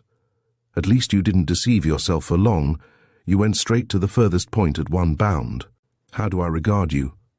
I regard you as one of those men who would stand and smile at their torturer while he cuts their entrails out, if only they have found faith or God. Find it, and you will live. You have long needed a change of air. Suffering, too, is a good thing. Suffer. Maybe Nikolai is right in wanting to suffer. I know you don't believe in it, but don't be overwise. Fling yourself straight into life. Without deliberation, don't be afraid. The flood will bear you to the bank and set you safe on your feet again. What bank? How can I tell? I only believe that you have long life before you. I know that you take all my words now for a set speech prepared beforehand, but maybe you will remember them after. They may be of use some time. That's why I speak. It's as well that you only killed the old woman. If you'd invented another theory, you might perhaps have done something 1,000 times more hideous. You ought to thank God, perhaps. How do you know? Perhaps God is saving you for something. But keep a good heart and have less fear. Are you afraid of the great expiation before you? No, it would be shameful to be afraid of it. Since you have taken such a step, you must harden your heart. There is justice in it. You must fulfill the demands of justice. I know that you don't believe it, but indeed, life will bring you through. You will live it down in time. What you need now is fresh air, fresh air, fresh air. Raskolnikov positively started. But who are you? What prophet are you? From the height of what majestic calm do you proclaim these words of wisdom? Who am I? I am a man with nothing to hope for, that's all. A man perhaps of feeling and sympathy, maybe of some knowledge too, but my day is over. But you are a different matter. There is life waiting for you. Though, who knows? Maybe your life too will pass off in smoke and come to nothing. Come, what does it matter that you will pass into another class of men? It's not comfort you regret with your heart. What of it, that perhaps no one will see you for so long? It's not time, but yourself that will decide that.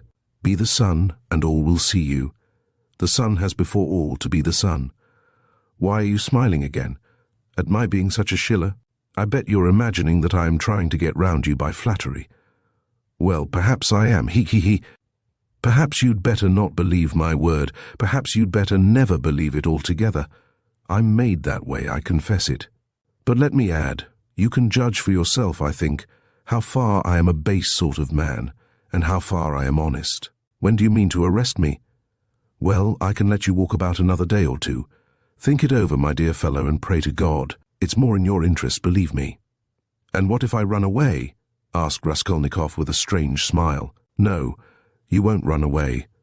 A peasant would run away, a fashionable dissenter would run away, the flunky of another man's thought.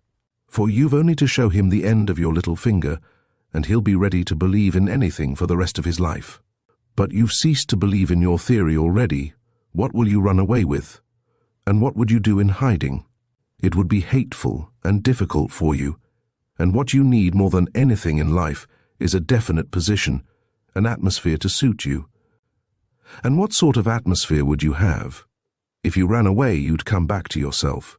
You can't get on without us. And if I put you in prison, say you've been there a month or 2 or 3, remember my word, you'll confess of yourself, and perhaps to your own surprise. You won't know an hour beforehand that you are coming with a confession. I am convinced that you will decide to take your suffering. You don't believe my words now, but you'll come to it of yourself. For suffering, Rodion Romanovitch, is a great thing. Never mind my having grown fat. I know all the same. Don't laugh at it. There's an idea in suffering. Nikolai is right. No, you won't run away, Rodion Romanovitch. Raskolnikov got up and took his cap. Porfiry Petrovitch also rose. Are you going for a walk? The evening will be fine if only we don't have a storm, though it would be a good thing to freshen the air. He too took his cap. Porfiry Petrovitch, please don't take up the notion that I have confessed to you today, Raskolnikov pronounced with sullen insistence. You're a strange man, and I've listened to you from simple curiosity, but I've admitted nothing, remember that. Oh, I know that, I'll remember. Look at him, he's trembling. Don't be uneasy, my dear fellow, have it your own way. Walk about a bit, you won't be able to walk too far. If anything happens, I have one request to make of you, he added, dropping his voice. It's an awkward one, but important. If anything were to happen, though indeed I don't believe in it and think you quite incapable of it, yet in case you were taken during these 40 or 50 hours with the notion of putting an end to the business in some other way, in some fantastic fashion laying hands on yourself. It's an absurd proposition, but you must forgive me for it. Do leave a brief but precise note, only 2 lines, and mention the stone. It will be more generous. Come, till we meet. Good thoughts and sound decisions to you. Porfiry went out, stooping and avoiding looking at Raskolnikov. The latter went to the window and waited with irritable impatience till he calculated that Porfiry had reached the street and moved away. Then he, too, went hurriedly out of the room. Chapter 34. He hurried to Svidrigailov's. What he had to hope from that man he did not know, but that man had some hidden power over him. Having once recognized this, he could not rest, and now the time had come. On the way, one question particularly worried him. Had Svidrigailov been to Porfiry's? As far as he could judge, he would swear to it, that he had not. He pondered again and again, went over Porfiry's visit. No, he hadn't been, of course he hadn't. But if he had not been yet, would he go? Meanwhile, for the present, he fancied he couldn't. Why? He could not have explained, but if he could, he would not have wasted much thought over it at the moment. It all worried him, and at the same time he could not attend to it. Strange to say, none would have believed it perhaps, but he only felt a faint vague anxiety about his immediate future.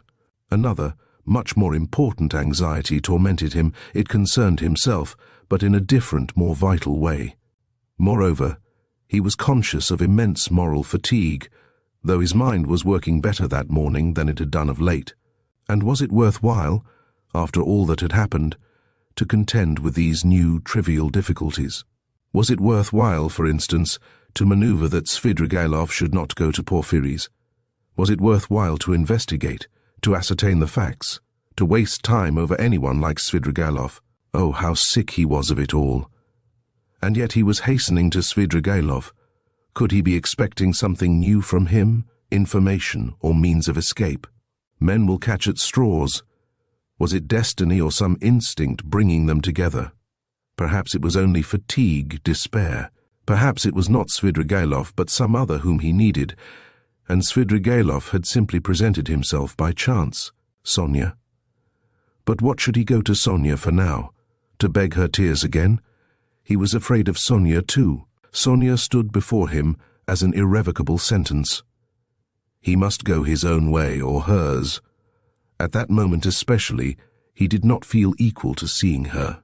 No. Would it not be better to try Svidrigailov? And he could not help inwardly owning that he had long felt that he must see him for some reason. But what could they have in common? Their very evil doing could not be of the same kind. The man, moreover, was very unpleasant, evidently depraved, undoubtedly cunning and deceitful, possibly malignant. Such stories were told about him. It is true he was befriending Katerina Ivanovna's children, but who could tell with what motive and what it meant? The man always had some design, some project. There was another thought which had been continually hovering of late about Raskolnikov's mind, and causing him great uneasiness. It was so painful that he made distinct efforts to get rid of it. He sometimes thought that Svidrigailov was dogging his footsteps. Svidrigailov had found out his secret, and had had designs on Daunia. What if he had them still? Wasn't it practically certain that he had? And what if, having learnt his secret, and so having gained power over him, he were to use it as a weapon against Daunia? This idea sometimes even tormented his dreams, but it had never presented itself so vividly to him as on his way to Svidrigailov. The very thought moved him to gloomy rage. To begin with, this would transform everything, even his own position. He would have at once to confess his secret to Daunia. Would he have to give himself up, perhaps to prevent Daunia from taking some rash step? The letter. This morning Daunia had received a letter. From whom could she get letters in Petersburg? Lujin, perhaps? It's true Razumihin was there to protect her, but Razumihin knew nothing of the position. Perhaps it was his duty to tell Razumihin? He thought of it with repugnance. In any case, he must see Svidrigailov as soon as possible, he decided finally. Thank God the details of the interview were of little consequence, if only he could get at the root of the matter. But if Svidrigailov were capable, if he were intriguing against Daunia 10, Raskolnikov was so exhausted by what he had passed through that month that he could only decide such questions in one way. Then I shall kill him, he thought in cold despair. A sudden anguish oppressed his heart. He stood still in the middle of the street and began looking about to see where he was and which way he was going. He found himself in X Prospect, 30 or 40 paces from the Haymarket, through which he had come. The whole second story of the house on the left was used as a tavern. All the windows were wide open. Judging from the figures moving at the windows, the rooms were full to overflowing. There were sounds of singing, of clarinet and violin, and the boom of a Turkish drum. He could hear women shrieking. He was about to turn back, wondering why he had come to the X Prospect, when suddenly at one of the end windows he saw Svidrigailov sitting at a tea table right in the open window with a pipe in his mouth. Raskolnikov was dreadfully taken aback, almost terrified. Svidrigailov was silently watching and scrutinizing him, and, what struck Raskolnikov at once, seemed to be meaning to get up and slip away unobserved. Raskolnikov at once pretended not to have seen him, but to be looking absent-mindedly away, while he watched him out of the corner of his eye. His heart was beating violently, yet it was evident that Svidrigailov did not want to be seen. He took the pipe out of his mouth, and was on the point of concealing himself. But as he got up and moved back his chair, he seemed to have become suddenly aware that Raskolnikov had seen him, and was watching him. What had passed between them was much the same as what happened at their first meeting in Raskolnikov's room. A sly smile came into Svidrigailov's face and grew broader and broader. Each knew that he was seen and watched by the other. At last Svidrigailov broke into a loud laugh. "Well, well, come in if you want me. I am here," he shouted from the window. Raskolnikov went up into the tavern. He found Svidrigailov in a tiny back room, adjoining the saloon in which merchants, clerks and numbers of people of all sorts were drinking tea at 20 little tables to the desperate bawling of a chorus of singers. The click of billiard balls could be heard in the distance. On the table before Svidrigailov stood an open bottle and a glass half full of champagne. In the room he found also a boy with a little hand organ, a healthy-looking red-cheeked girl of 18, wearing a tucked-up striped skirt and a Tyrolese hat with ribbons. In spite of the chorus in the other room, she was singing some servants' hall song in a rather husky contralto to the accompaniment of the organ. "Come, that's enough." Svidrigailov stopped her at Raskolnikov's entrance. The girl at once broke off and stood waiting respectfully. She had sung her guttural rhymes, too, with a serious and respectful expression in her face. "Hey, Philip, a glass!" shouted Svidrigailov. "I won't drink anything," said Raskolnikov. "As you like. I didn't mean it for you. Drink, Katya. I don't want anything more today. You can go." He poured her out a full glass and laid down a yellow note. Katya drank off her glass of wine, as women do, without putting it down, in 20 gulps, took the note and kissed Svidrigailov's hand, which he allowed quite seriously. She went out of the room, and the boy trailed after her with the organ. Both had been brought in from the street. Svidrigailov had not been a week in Petersburg, but everything about him was already, so to speak, on a patriarchal footing. The waiter, Philip, was by now an old friend and very obsequious. The door leading to the saloon had a lock on it. Svidrigailov was at home in this room and perhaps spent whole days in it. The tavern was dirty and wretched, not even second-rate.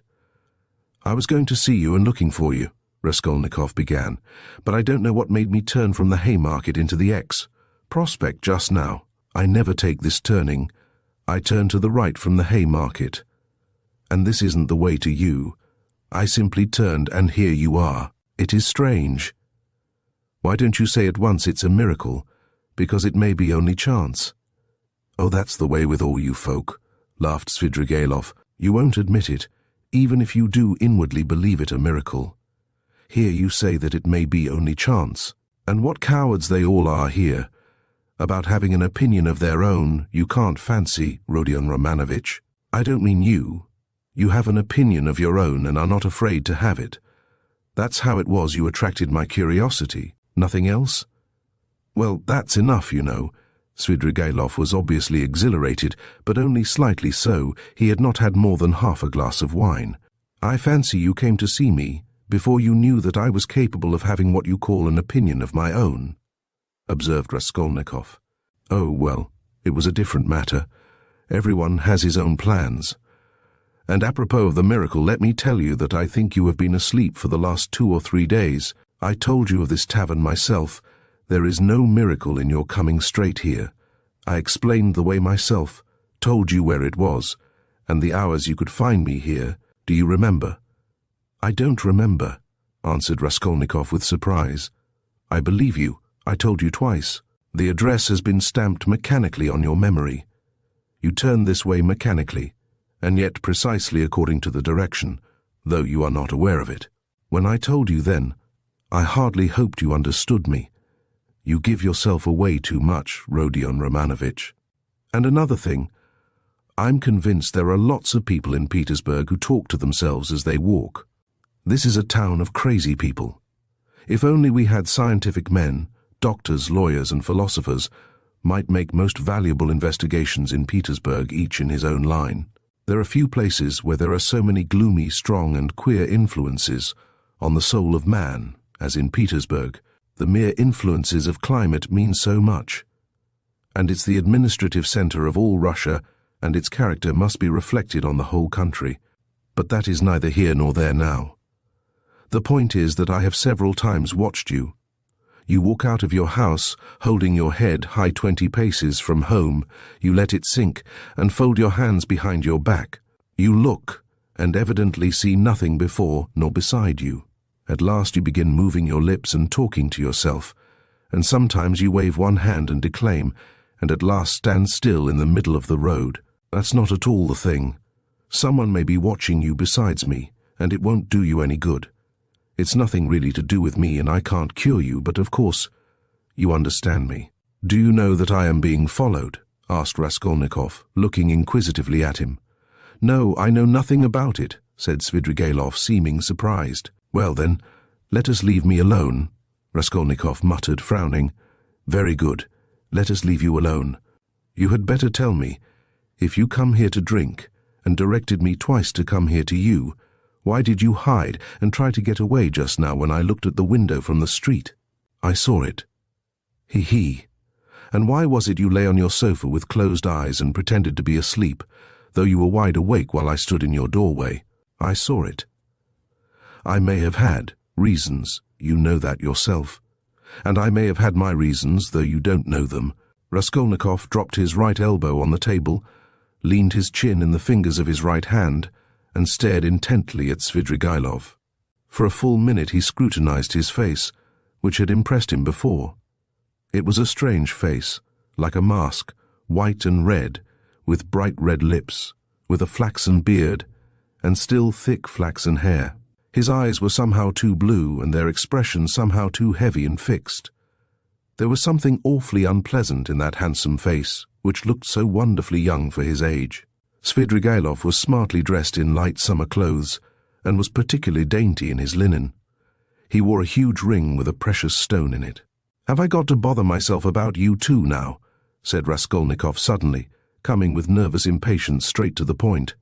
"Even though perhaps you are the most dangerous man if you care to injure me, I don't want to put myself out any more. I will show you at once that I don't prize myself as you probably think I do.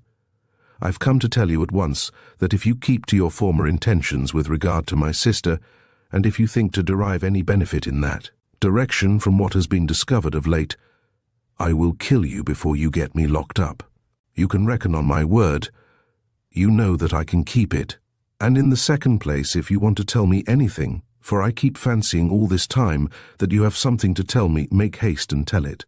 For time is precious, and very likely it will soon be too late." "Why in such haste?" asked Svidrigailov, looking at him curiously. "Everyone has his plans," Raskolnikov answered gloomily and impatiently. "You urged me yourself to frankness just now, and at the first question you refused to answer," Svidrigailov observed with a smile. "You keep fancying that I have aims of my own, and so you look at me with suspicion. Of course, it's perfectly natural in your position, but though I should like to be friends with you, I shan't trouble myself to convince you of the contrary. The game isn't worth the candle, and I wasn't intending to talk to you about anything special." "What did you want me for, then? It was you who came hanging about me." "Why, simply as an interesting subject for observation. I like the fantastic nature of your position. That's what it was. Besides, you are the brother of a person who greatly interested me, and from that person I had in the past heard a very great deal about you, from which I gathered that you had a great influence over her. Isn't that enough?" "Ha ha ha. Still, I must admit that your question is rather complex, and is difficult for me to answer. Here you, for instance, have come to me not only for a definite object, but for the sake of hearing something new. Isn't that so? Isn't that so? Persisted Svidrigailov with a sly smile. Well, can't you fancy then that I too, on my way here in the train, was reckoning on you, on your telling me something new, and on my making some profit out of you? You see what rich men we are. What profit could you make? How can I tell you? How do I know? You see in what a tavern I spend all my time, and it's my enjoyment. That's to say, it's no great enjoyment, but one must sit somewhere. That poor Katia now. You saw her? If only I'd been a glutton now, a club gourmand. But you see, I can eat this. He pointed to a little table in the corner, where the remnants of a terrible-looking beefsteak and potatoes lay on a tin dish. Have you dined, by the way? I've had something and want nothing more. I don't drink, for instance, at all. Except for champagne, I never touch anything, and not more than a glass of that all the evening, and even that is enough to make my head ache. I ordered it just now to wind myself up, for I am just going off somewhere, and you see me in a peculiar state of mind. That was why I hid myself just now like a schoolboy, for I was afraid you would hinder me. But I believe, he pulled out his watch, I can spend an hour with you. It's 4:30 now. If only I'd been something, a landowner, a father, a cavalry officer, a photographer, a journalist. I am nothing, no specialty, and sometimes I am positively bored. I really thought you would tell me something new. But what are you, and why have you come here? What am I? You know, a gentleman. I served for 2 years in the cavalry. Then I knocked about here in Petersburg. Then I married Marfa Petrovna and lived in the country. There you have my biography. You are a gambler, I believe. No, a poor sort of gambler. A card sharper, not a gambler. You have been a card sharper, then? Yes, I've been a card sharper, too. Didn't you get thrashed sometimes? It did happen. Why? Why, you might have challenged them. Altogether, it must have been lively. I won't contradict you, and besides, I am no hand at philosophy. I confess that I hastened here for the sake of the women. As soon as you buried Marfa Petrovna? Quite so. Svidrigailov smiled with engaging candor. What of it? You seem to find something wrong in my speaking like that about women. You ask whether I find anything wrong in vice. Vice? Oh, that's what you are after. But I'll answer you in order. First, about women in general. You know I am fond of talking. Tell me, what should I restrain myself for? Why should I give up women, since I have a passion for them? It's an occupation, anyway. So you hope for nothing here but vice? Oh, very well, for vice, then. You insist on its being vice. But anyway, I like a direct question. In this vice, at least, there is something permanent, founded indeed upon nature, and not dependent on fantasy. Something present in the blood, like an ever-burning ember, forever setting one on fire, and maybe not to be quickly extinguished, even with years. You'll agree it's an occupation of a sort. That's nothing to rejoice at. It's a disease and a dangerous one. Oh, that's what you think, is it? I agree that it is a disease like everything that exceeds moderation, and of course in this one must exceed moderation. But in the first place, everybody does so in one way or another, and in the second place, of course, one ought to be moderate and prudent, however mean it may be. But what am I to do? If I hadn't this, I might have to shoot myself. I am ready to admit that a decent man ought to put up with being bored, but yet, and could you shoot yourself? Oh, come, Svidrigailov parried with disgust. Please don't speak of it, he added hurriedly, and with none of the bragging tone he had shown in all the previous conversation. His face quite changed. I admit it's an unpardonable weakness, but I can't help it. I am afraid of death, and I dislike its being talked of. Do you know that I am to a certain extent a mystic? Ah, the apparitions of Marfa Petrovna. Do they still go on visiting you? Oh, don't talk of them. There have been no more in Petersburg.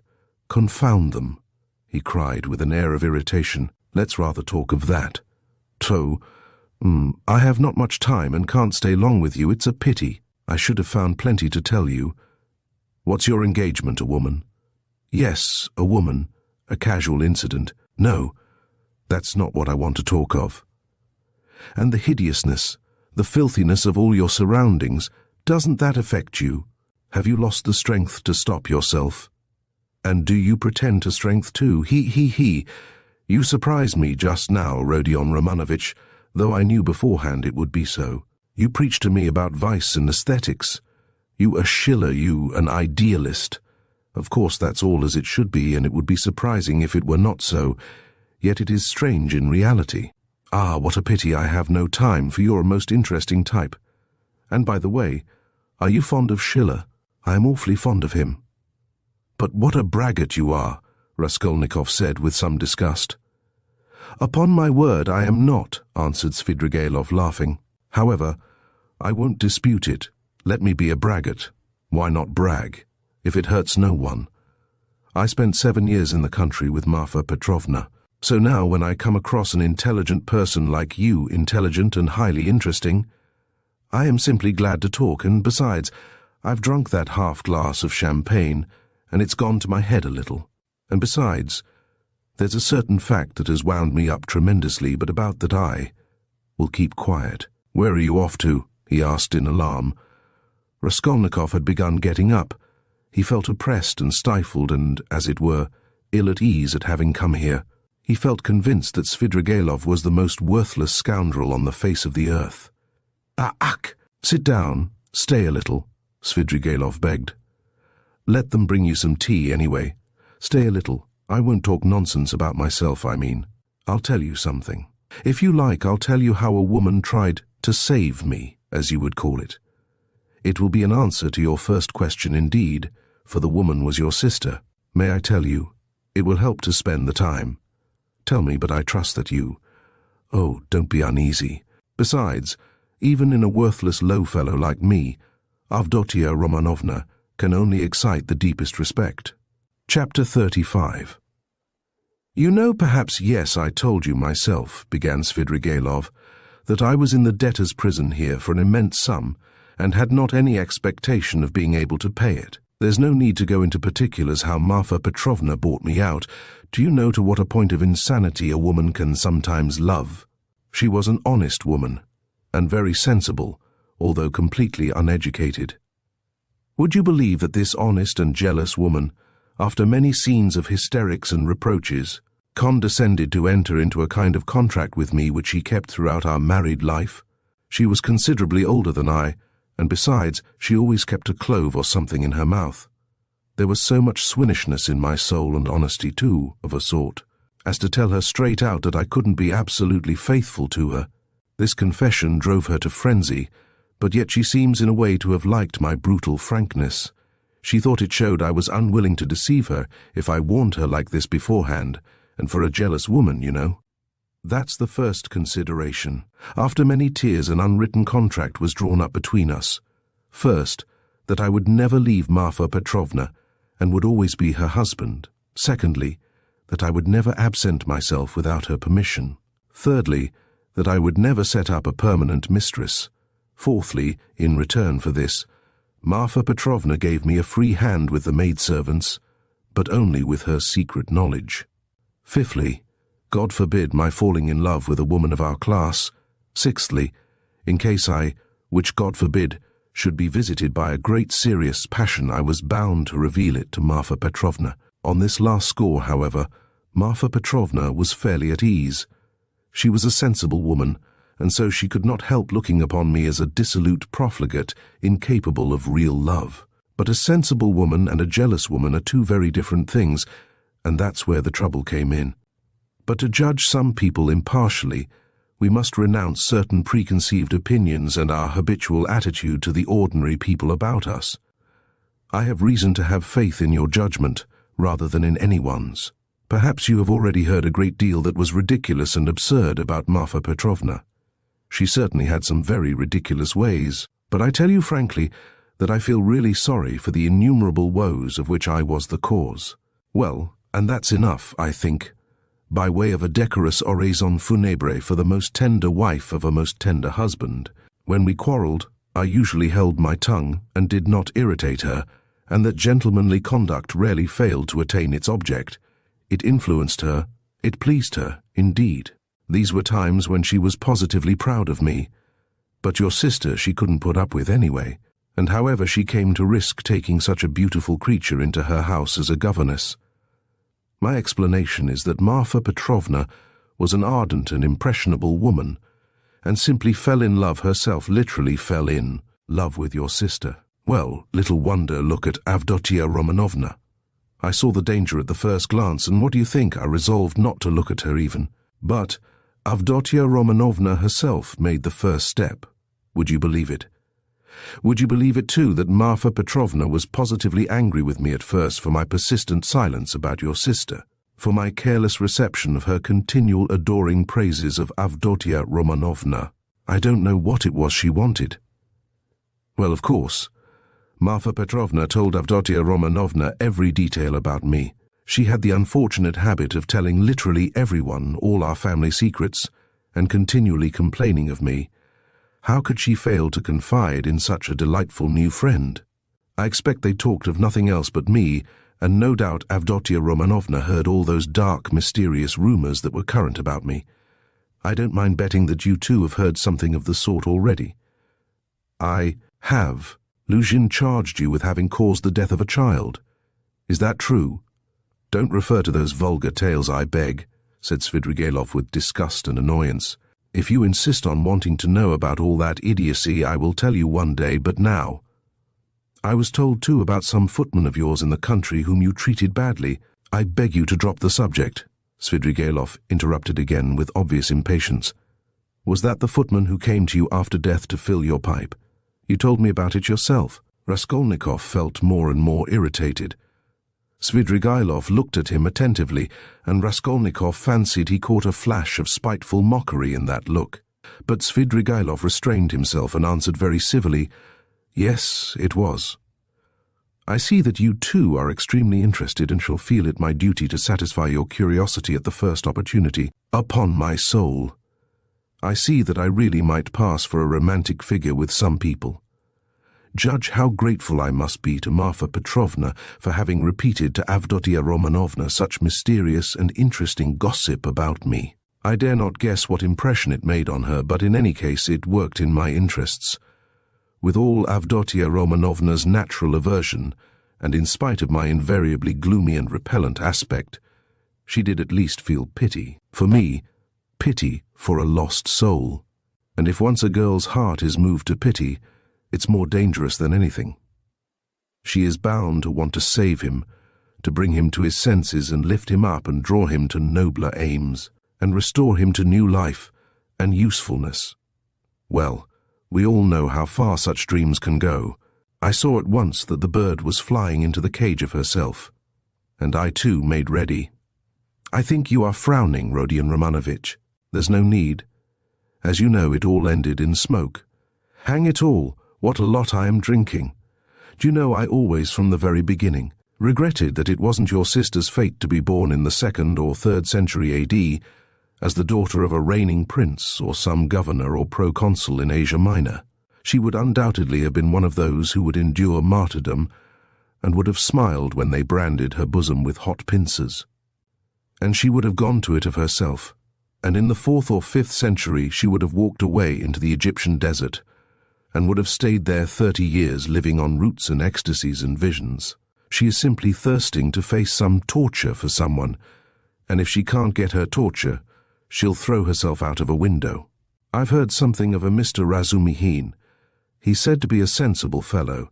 His surname suggests it indeed. He's probably a divinity student. Well, he'd better look after your sister.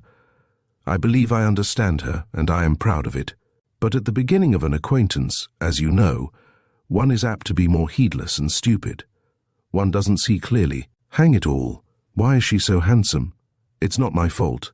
In fact, it began on my side with a most irresistible physical desire. Avdotia Romanovna is awfully chaste, incredibly and phenomenally so. Take note, I tell you this about your sister as a fact. She's almost morbidly chaste, in spite of her broad intelligence, and it will stand in her way. There happened to be a girl in the house then, Parasha, a black-eyed wench, whom I had never seen before. She had just come from another village, very pretty, but incredibly stupid. She burst into tears, wailed so that she could be heard all over the place, and caused scandal. One day after dinner, Avdotia Romanovna followed me into an avenue in the garden, and with flashing eyes insisted on my leaving poor Parasha alone. It was almost our first conversation by ourselves. I, of course, was only too pleased to obey her wishes, tried to appear disconcerted, embarrassed, in fact played my part not badly. Then came interviews, mysterious conversations, exhortations, entreaties, supplications, even tears. Would you believe it, even tears? Think what the passion for propaganda will bring some girls to.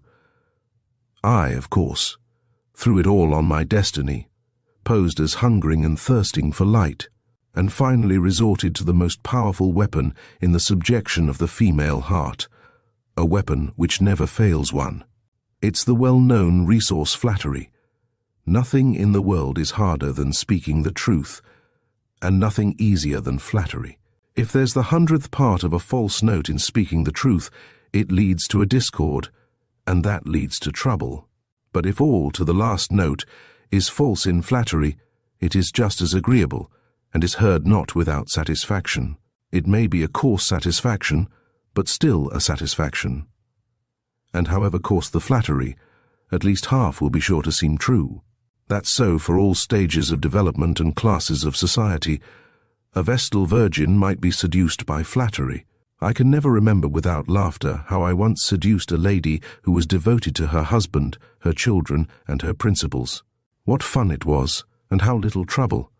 And the lady really had principles of her own anyway. All my tactics lay in simply being utterly annihilated and prostrate before her purity. I flattered her shamelessly, and as soon as I succeeded in getting a pressure of the hand, even a glance from her, I would reproach myself for having snatched it by force, and would declare that she had resisted, so that I could never have gained anything but for my being so unprincipled. I maintained that she was so innocent that she could not foresee my treachery, and yielded to me unconsciously, unawares, and so on.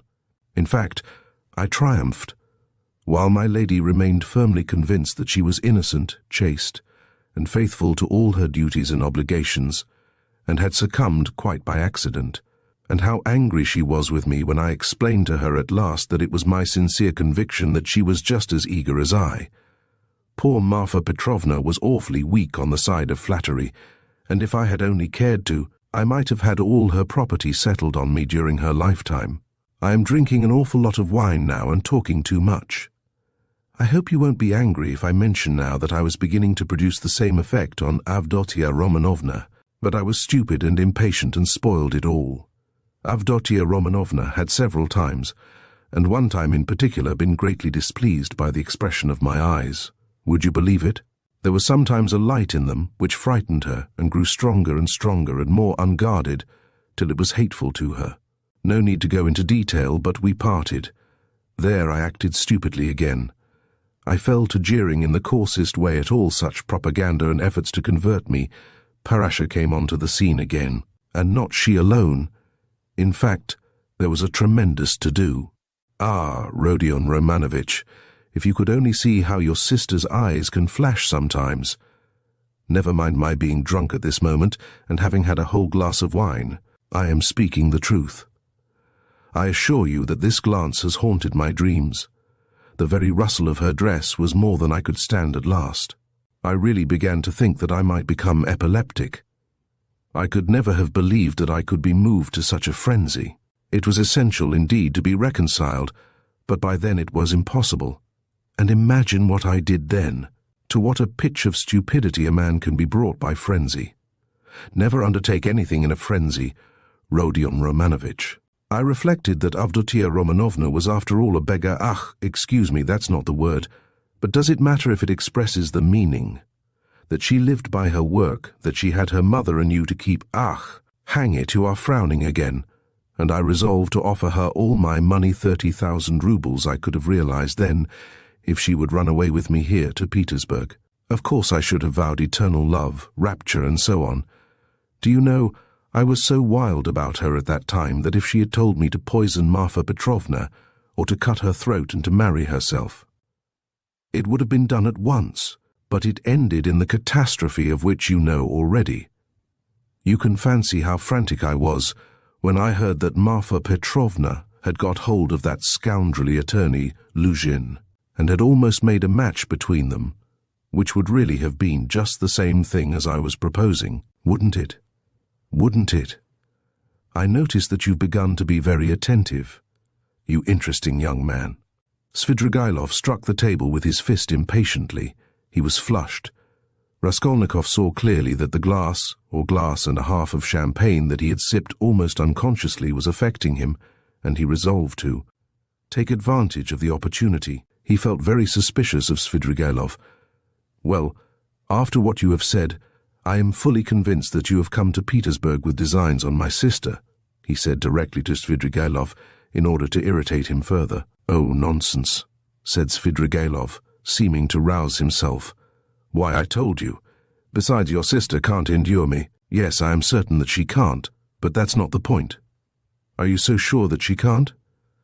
Svidrigailov screwed up his eyes and smiled mockingly. You are right, she doesn't love me, but you can never be sure of what has passed between husband and wife, or lover and mistress. There's always a little corner which remains a secret to the world and is only known to those two. Will you answer for it that Avdotia Romanovna regarded me with aversion? From some words you've dropped. I notice that you still have designs, and of course evil ones, on Daunia, and mean to carry them out promptly. What, have I dropped words like that? Svidrigailov asked in naive dismay, taking not the slightest notice of the epithet bestowed on his designs. Why, you are dropping them even now. Why are you so frightened? What are you so afraid of now? Me afraid? Afraid of you? You have rather to be afraid of me, cher ami. But what nonsense. I've drunk too much, though, I see that. I was almost saying too much again. Damn the wine. Hi, there, water. He snatched up the champagne bottle and flung it without ceremony out of the window. Philip brought the water. That's all nonsense, said Svidrigailov, wetting a towel and putting it to his head. But I can answer you in one word and annihilate all your suspicions. Do you know that I'm going to get married? You told me so before. Did I? I've forgotten. But I couldn't have told you so for certain, for I had not even seen my betrothed. I only meant to. But now I really have a betrothed, and it's a settled thing. And if it weren't that I have business that can't be put off, I would have taken you to see them at once, for I should like to ask your advice. Ugh, hang it, only 10 minutes left. See, look at the watch. But I must tell you, for it's an interesting story, my marriage, in its own way. Where are you off to? Going again? No, I'm not going away now. Not at all. We shall see. I'll take you there. I'll show you my betrothed, only not now, for you'll soon have to be off. You have to go to the right and I to the left. Do you know that Madame Reslich, the woman I am lodging with now, eh? I know what you're thinking, that she's the woman whose girl they say drowned herself in the winter. Come, are you listening? She arranged it all for me. You're bored, she said. You want something to fill up your time. For, you know, I am a gloomy, depressed person. Do you think I'm light-hearted? No, I'm gloomy. I do no harm, but sit in a corner without speaking a word for 3 days at a time. And that Reslich is a sly hussy, I tell you. I know what she has got in her mind. She thinks I shall get sick of it, abandon my wife and depart, and she'll get hold of her and make a profit out of her in our class, of course, or higher. She told me the father was a broken-down retired official who has been sitting in a chair for the last 3 years with his legs paralyzed. The mamma, she said, was a sensible woman. There is a son serving in the provinces, but he doesn't help. There is a daughter who is married, but she doesn't visit them. And they've 2 little nephews on their hands, as though their own children were not enough. And they've taken from school their youngest daughter, a girl who'll be 16 in another month, so that then she can be married. She was for me. We went there. How funny it was. I present myself a landowner, a widower, of a well-known name, with connections, with a fortune. What if I am 50 and she is not 16? Who thinks of that? But it's fascinating, isn't it? It is fascinating, ha-ha. You should have seen how I talked to the papa and mamma. It was worth paying to have seen me at that moment. She comes in, curtsies, you can fancy, still in a short frock and unopened bud. Flushing like a sunset, she had been told, no doubt. I don't know how you feel about female faces, but to my mind these 16 years, these childish eyes, shyness and tears of bashfulness are better than beauty, and she is a perfect little picture too. Fair hair in little curls, like a lamb's, full little rosy lips, tiny feet, a charmer. Well, we made friends. I told them I was in a hurry owing to domestic circumstances, and the next day, that is the day before yesterday, we were betrothed. When I go now, I take her on my knee at once and keep her there. Well, she flushes like a sunset, and I kiss her every minute. Her mamma, of course, impresses on her that this is her husband, and that this must be so. It's simply delicious. The present betrothed condition is perhaps better than marriage. Here you have what is called la nature et la vérité, ha-ha. I've talked to her twice. She is far from a fool. Sometimes she steals a look at me that positively scorches me. Her face is like Raphael's Madonna. You know, the Sistine Madonna's face has something fantastic in it. The face of mournful religious ecstasy. Haven't you noticed it? Well, she's something in that line. The day after we'd been betrothed, I bought her presents to the value of 1,500 rubles, a set of diamonds and another of pearls and a silver dressing case, as large as this, with all sorts of things in it, so that even my Madonna's face glowed. I sat her on my knee yesterday, and I suppose rather too unceremoniously, she flushed crimson and the tears started, but she didn't want to show it. We were left alone. She suddenly flung herself on my neck for the first time of her own accord, put her little arms round me, kissed me, and vowed that she would be an obedient, faithful and good wife, would make me happy, would devote all her life, every minute of her life, would sacrifice everything, and that all she asks in return is my respect, and that she wants nothing more from me, no presents. You'll admit that to hear such a confession alone from an angel of 16 in a muslin frock with little curls, with a flush of maiden shyness in her cheeks and tears of enthusiasm in her eyes, is rather fascinating. Isn't it fascinating? It's worth paying for, isn't it? Well, listen, we'll go to see my betrothed, only not just now. The fact is, this monstrous difference in age and development excites your sensuality. Will you really make such a marriage? Why, of course. Everyone thinks of himself, and he lives most gaily who knows best how to deceive himself. Ha-ha. But why are you so keen about virtue? Have mercy on me, my good friend. I am a sinful man. Ha-ha-ha. But you have provided for the children of Katerina Ivanovna, though you had your own reasons. I understand it all now. I am always fond of children, very fond of them, laughed Svidrigailov. I can tell you one curious instance of it. The first day I came here, I visited various haunts. After 7 years, I simply rushed at them. You probably notice that I am not in a hurry to renew acquaintance with my old friends. I shall do without them as long as I can. Do you know, when I was with Marfa Petrovna in the country, I was haunted by the thought of these places where anyone who knows his way about can find a great deal. Yes, upon my soul, the peasants have vodka, the educated young people, shut out from activity, waste themselves in impossible dreams and visions and are crippled by theories. Jews have sprung up and are amassing money, and all the rest give themselves up to debauchery. From the first hour the town reeked of its familiar odours. I chanced to be in a frightful den. I like my dens dirty. It was a dance, so-called, and there was a can-can such as I never saw in my day. Yes, there you have progress. All of a sudden, I saw a little girl of 13, nicely dressed, dancing with a specialist in that line, with another one vis-à-vis. Her mother was sitting on a chair by the wall. You can't fancy what a can-can that was. The girl was ashamed, blushed, at last felt insulted, and began to cry. Her partner seized her and began whirling her round and performing before her. Everyone laughed. And I like your public, even the can-can public. They laughed and shouted, "Serves her right, serves her right, shouldn't bring children." Well, it's not my business whether that consoling reflection was logical or not. I at once fixed on my plan, sat down by the mother, and began by saying that I too was a stranger, and that people here were ill-bred, and that they couldn't distinguish decent folks and treat them with respect. Gave her to understand that I had plenty of money, offered to take them home in my carriage. I took them home and got to know them. They were lodging in a miserable little hole, and had only just arrived from the country. She told me that she and her daughter could only regard my acquaintance as an honor. I found out that they had nothing of their own, and had come to town upon some legal business. I proffered my services and money. I learnt that they had gone to the dancing saloon by mistake, believing that it was a genuine dancing class.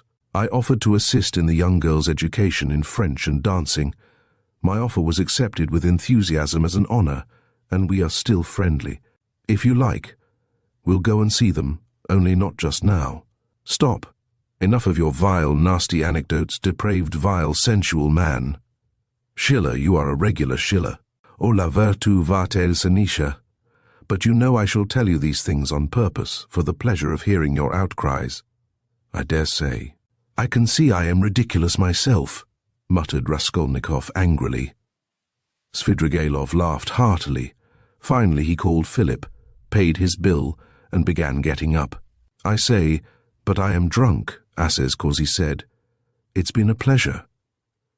I should rather think it must be a pleasure, cried Raskolnikov, getting up. No doubt it is a pleasure for a worn-out profligate to describe such adventures with a monstrous project of the same sort in his mind, especially under such circumstances, and to such a man as me. It's stimulating. Well, if you come to that, Svidrigailov answered, scrutinizing Raskolnikov with some surprise.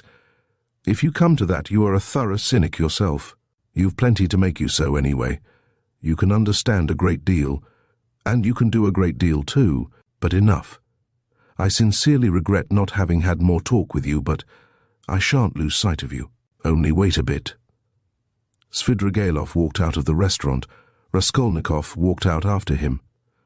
Svidrigailov was not, however, very drunk. The wine had affected him for a moment, but it was passing off every minute. He was preoccupied with something of importance, and was frowning.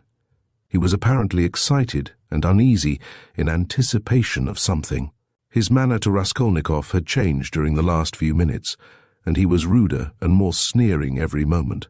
Raskolnikov noticed all this, and he too was uneasy. He became very suspicious of Svidrigailov, and resolved to follow him. They came out onto the pavement. You go to the right, and I to the left, or if you like, the other way. Only adieu, mon plaisir, may we meet again. And he walked to the right towards the Haymarket. Chapter 36. Raskolnikov walked after him. What's this? Cried Svidrigailov, turning round. I thought I said, it means that I am not going to lose sight of you now. What?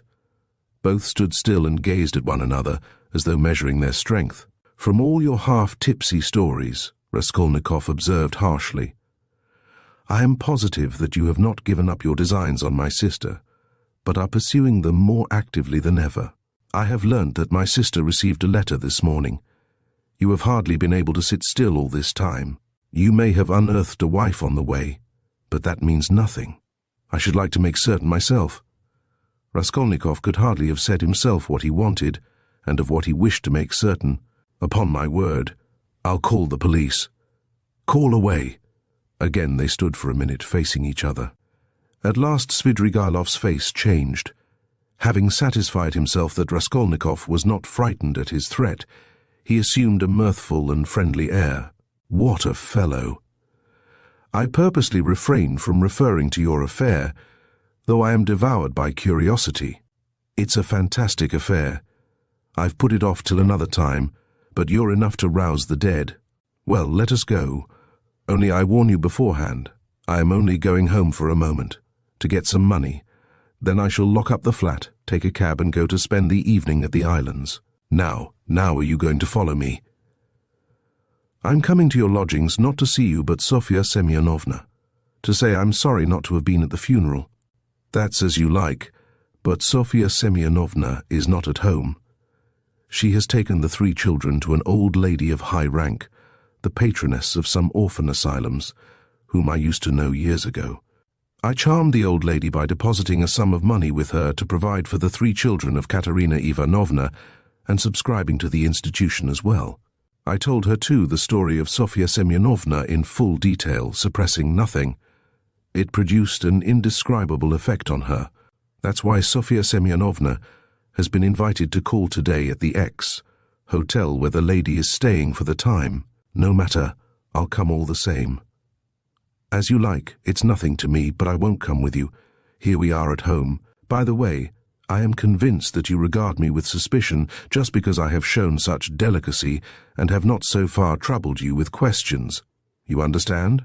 It struck you as extraordinary. I don't mind betting it's that. Well, it teaches one to show delicacy. And to listen at doors. Ah, that's it, is it? Laughed Svidrigailov. Yes, I should have been surprised if you had let that pass after all that has happened. Ha ha. Though I did understand something of the pranks you had been up to, and were telling Sofya Semyonovna about. What was the meaning of it? Perhaps I am quite behind the times and can't understand. For goodness sake, explain it, my dear boy. Expound the latest theories. You couldn't have heard anything. You're making it all up.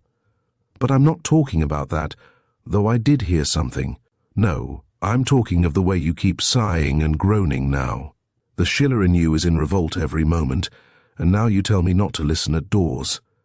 If that's how you feel, go and inform the police that you had this mischance. You made a little mistake in your theory. But if you are convinced that one mustn't listen at doors, but one may murder old women at one's pleasure, you'd better be off to America and make haste. Run, young man. There may still be time. I'm speaking sincerely. Haven't you the money? I'll give you the fare. I'm not thinking of that at all, Raskolnikov interrupted with disgust. I understand, but don't put yourself out. Don't discuss it if you don't want to. I understand the questions you are worrying over, moral ones, aren't they? Duties of citizen and man. Lay them all aside. They are nothing to you now, ha-ha. You'll say you are still a man and a citizen. If so, you ought not to have got into this coil. It's no use taking up a job you are not fit for. Well, you'd better shoot yourself, or don't you want to?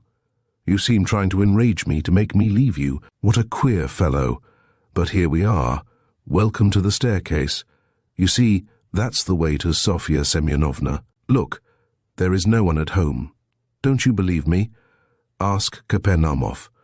She leaves the key with him. Here is Madame de Kapernaumov herself. Hey, what? She is rather deaf. Has she gone out? Where? Did you hear? She is not in and won't be till late in the evening, probably. Well, come to my room. You wanted to come and see me, didn't you? Here we are. Madame Reslick's not at home. She is a woman who is always busy. An excellent woman, I assure you. She might have been of use to you if you had been a little more sensible. Now see, I take this 5% bond out of the bureau. See what a lot I've got of them still. This one will be turned into cash today. I mustn't waste any more time. The bureau is locked, the flat is locked, and here we are again on the stairs. Shall we take a cab? I'm going to the islands. Would you like a lift? I'll take this carriage. Ah, you refuse? You are tired of it. Come for a drive. I believe it will come on to rain. Never mind, we'll put down the hood. Svidrigailov was already in the carriage. Raskolnikov decided that his suspicions were at least for that moment unjust. Without answering a word, he turned and walked back towards the Haymarket. If he'd only turned round on his way, he might have seen Svidrigailov get out not 100 paces off, dismiss the cab and walk along the pavement. But he had turned the corner and could see nothing. Intense disgust drew him away from Svidrigailov. To think that I could for one instant have looked for help from that coarse brute, that depraved sensualist and blackguard, he cried. Raskolnikov's judgment was uttered too lightly and hastily. There was something about Svidrigailov which gave him a certain original, even a mysterious character. As concerned his sister, Raskolnikov was convinced that Svidrigailov would not leave her in peace. But it was too tiresome and unbearable to go on thinking and thinking about this. When he was alone, he had not gone 20 paces before he sank, as usual, into deep thought. On the bridge he stood by the railing and began gazing at the water, and his sister was standing close by him. He met her at the entrance to the bridge, but passed by without seeing her.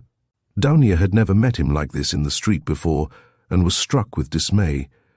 She stood still and did not know whether to call to him or not. Suddenly she saw Svidrigailov coming quickly from the direction of the Haymarket. He seemed to be approaching cautiously. He did not go on to the bridge, but stood aside on the pavement, doing all he could to avoid Raskolnikov seeing him. He had observed Dounia for some time and had been making signs to her. She fancied he was signaling to beg her not to speak to her brother, but to come to him. That was what Dounia did. She stole by her brother and went up to Svidrigailov.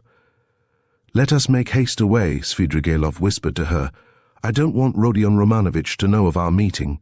I must tell you, I've been sitting with him in the restaurant close by, where he looked me up, and I had great difficulty in getting rid of him. He has somehow heard of my letter to you and suspects something. It wasn't you who told him, of course, but if not you, who then?" "Well, we've turned the corner now," Dounia interrupted, "and my brother won't see us. I have to tell you that I'm going no further with you. Speak to me here.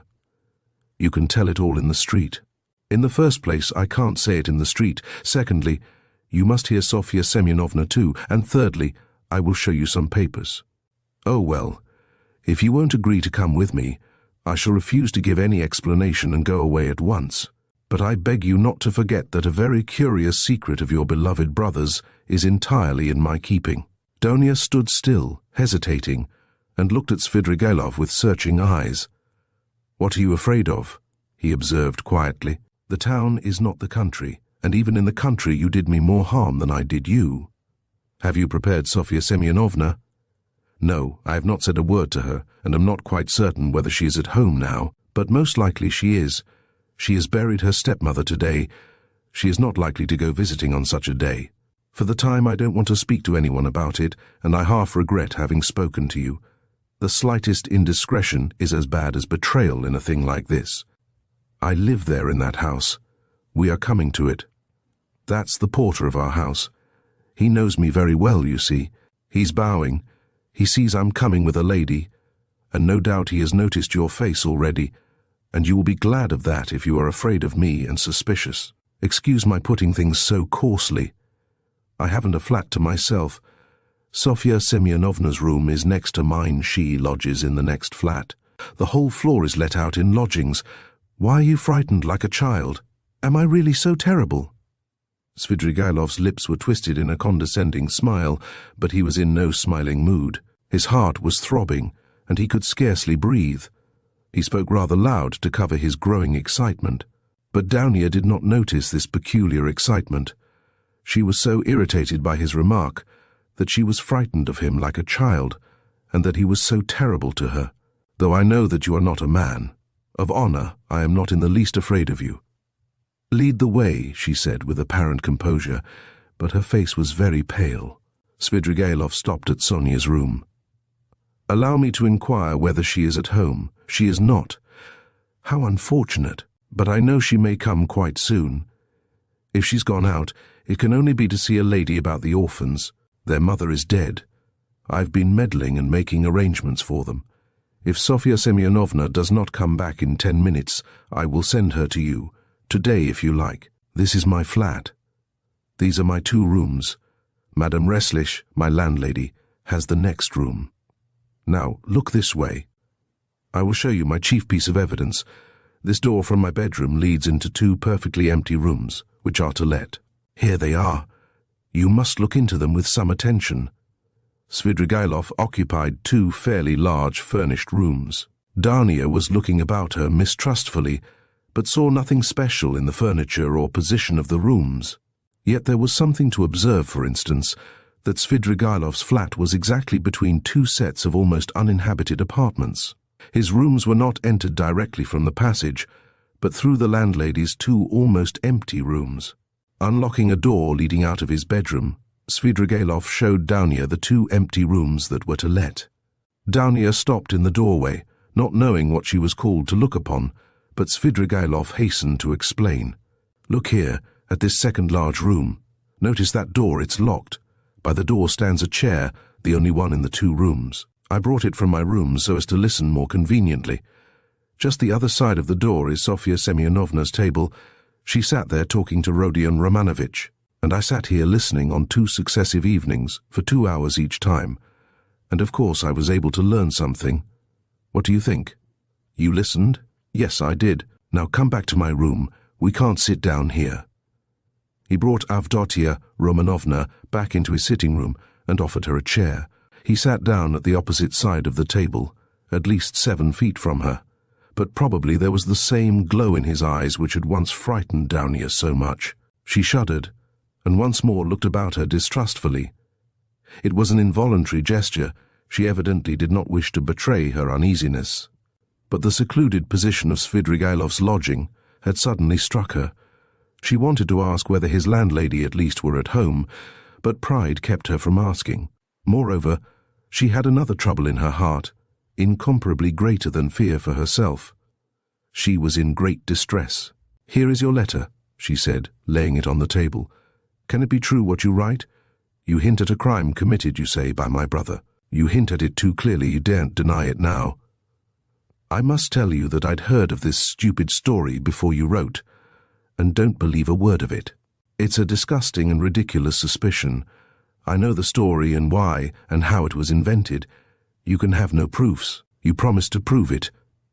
Speak, but let me warn you that I don't believe you. I don't believe you." Downia said this, speaking hurriedly. And for an instant the colour rushed to her face. "If you didn't believe it, how could you risk coming alone to my rooms? Why have you come? Simply from curiosity. Don't torment me. Speak, speak. There's no denying that you are a brave girl. Upon my word, I thought you would have asked Mr. Razumihin to escort you here, but he was not with you nor anywhere near. I was on the lookout. It's spirited of you. It proves you wanted to spare Rodion Romanovitch, but everything is divine in you. About your brother, what am I to say to you? You've just seen him yourself. What did you think of him? Surely that's not the only thing you're building on. No, not on that, but on his own words. He came here on 2 successive evenings to see Sofya Semyonovna. I've shown you where they sat. He made a full confession to her. He is a murderer. He killed an old woman, a pawnbroker, with whom he had pawned things himself. He killed her sister too, a peddler woman called Lizaveta, who happened to come in while he was murdering her sister. He killed them with an axe he brought with him. He murdered them to rob them, and he did rob them. He took money and various things. He told all this, word for word, to Sofya Semyonovna, the only person who knows his secret. But she has had no share by word or deed in the murder.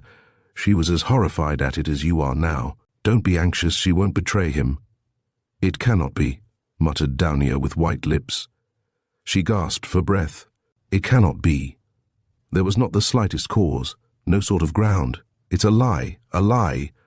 He robbed her, that was the cause. He took money and things. It's true that by his own admission he made no use of the money or things, but hid them under a stone, where they are now.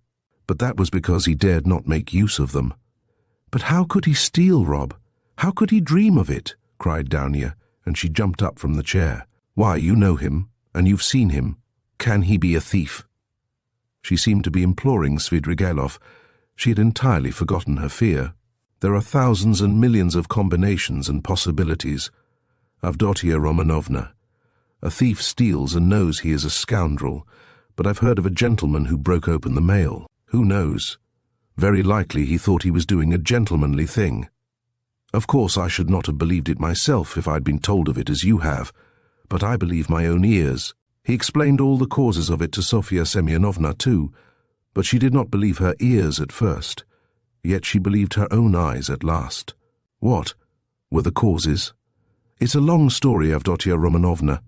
Here, Sest. How shall I tell you? Theory of a sort. The same one by which I, for instance, consider that a single misdeed is permissible if the principal aim is right, a solitary wrongdoing and hundreds of good deeds.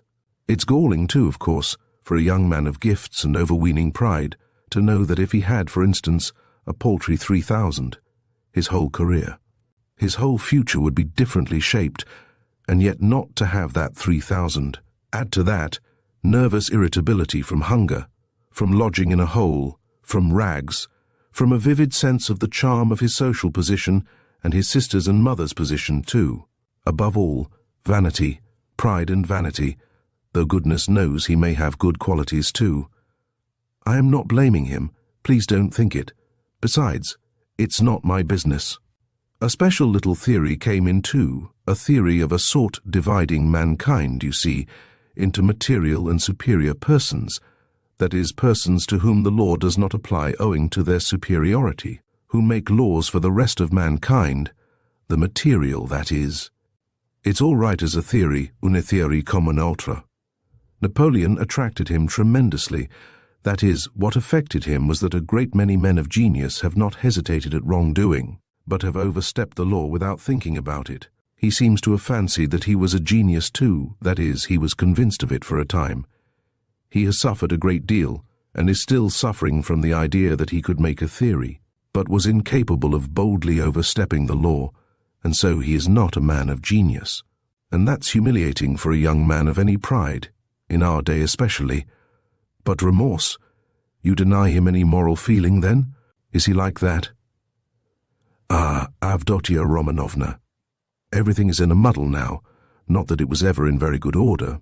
Russians in general are broad in their ideas, Avdotia Romanovna, broad like their land and exceedingly disposed to the fantastic, the chaotic, but it's a misfortune to be broad without a special genius. Do you remember what a lot of talk we had together on this subject, sitting in the evenings on the terrace after supper? Why, you used to reproach me with breadth. Who knows? Perhaps we were talking at the very time when he was lying here thinking over his plan. There are no sacred traditions amongst us, especially in the educated class, Avdotia Romanovna. At the best, someone will make them up somehow for himself out of books, or from some old chronicle. But those are for the most part the learned and all old fogies, so that it would be almost ill-bred in a man of society. You know my opinions in general, though. I never blame anyone. I do nothing at all, I persevere in that. But we've talked of this more than once before. I was so happy indeed as to interest you in my opinions. You are very pale, Avdotia Romanovna. I know his theory. I read that article of his about men to whom all is permitted. Razumihin brought it to me. Mr. Razumihin? Your brother's article? In a magazine? Is there such an article? I didn't know. It must be interesting. But where are you going, Avdotia Romanovna? I want to see Sofia Semyonovna, Daunia articulated faintly. How do I go to her? She has come in, perhaps. I must see her at once. Perhaps she. Avdotia Romanovna could not finish. Her breath literally failed her. Sofia Semyonovna will not be back till night. At least I believe not. She was to have been back at once, but if not, then she will not be in till quite late. Ah, then you are lying. I see. You were lying. Lying all the time. I don't believe you, I don't believe you, cried Daunia, completely losing her head. Almost fainting, she sank onto a chair which Svidrigailov made haste to give her. Avdotia Romanovna, what is it? Control yourself. Here is some water. Drink a little. He sprinkled some water over her. Daunia shuddered and came to herself. It has acted violently, Svidrigailov muttered to himself, frowning. Avdotia Romanovna, calm yourself. Believe me, he has friends. We will save him. Would you like me to take him abroad? I have money. I can get a ticket in 3 days. And as for the murder, he will do all sorts of good deeds yet, to atone for it. Calm yourself. He may become a great man yet. Well, how are you? How do you feel? Cruel man, to be able to jeer at it. Let me go. Where are you going? To him. Where is he? Do you know? Why is this door locked? We came in at that door, and now it is locked. When did you manage to lock it? We couldn't be shouting all over the flat on such a subject. I am far from jeering. It's simply that I'm sick of talking like this. But how can you go in such a state? Do you want to betray him? You will drive him to fury, and he will give himself up. Let me tell you, he is already being watched. They are already on his track. You will simply be giving him away. Wait a little. I saw him and was talking to him just now. He can still be saved. Wait a bit. Sit down. Let us think it over together. I asked you to come in order to discuss it alone with you and to consider it thoroughly. But do sit down. How can you save him? Can he really be saved? Dania sat down. Svidrigailov sat down beside her. It all depends on you, on you, on you alone, he began with glowing eyes, almost in a whisper and hardly able to utter the words for emotion. Dania drew back from him in alarm. He too was trembling all over. You. One word from you and he is saved. I'll save him. I have money and friends. I'll send him away at once. I'll get a passport, 2 passports, one for him and one for me. I have friends, capable people. If you like, I'll take a passport for you, for your mother. What do you want with Razumihin? I love you too. I love you beyond everything. Let me kiss the hem of your dress. Let me. The very rustle of it is too much for me. Tell me, do that, and I'll do it. I'll do everything. I will do the impossible. What you believe, I will believe. I'll do anything. Don't look at me like that. Do you know that you are killing me? He was almost beginning to rave. Something seemed suddenly to go to his head. Dania jumped up and rushed to the door. Open it, she called, shaking the door. Open it. Is there no one there? Svidrigailov got up and came to himself. His still trembling lips slowly broke into an angry, mocking smile. There is no one at home, he said quietly and emphatically. The landlady has gone out, and it's waste of time to shout like that. You are only exciting yourself uselessly. Where is the key? Open the door at once. At once, base man. I have lost the key and cannot find it. This is an outrage, cried Dania, turning pale as death. She rushed to the furthest corner, where she made haste to barricade herself with a little table.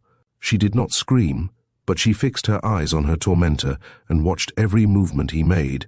Svidrigailov remained standing at the other end of the room facing her. He was positively composed, at least in appearance, but his face was pale as before. The mocking smile did not leave his face. You spoke of outrage just now, Avdotia Romanovna. In that case, you may be sure I've taken measures. Sofia Semyonovna is not at home. The Kapernaumofs are far away.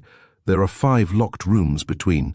I am at least twice as strong as you are, and I have nothing to fear besides. For you could not complain afterwards. You surely would not be willing actually to betray your brother. Besides, no one would believe you.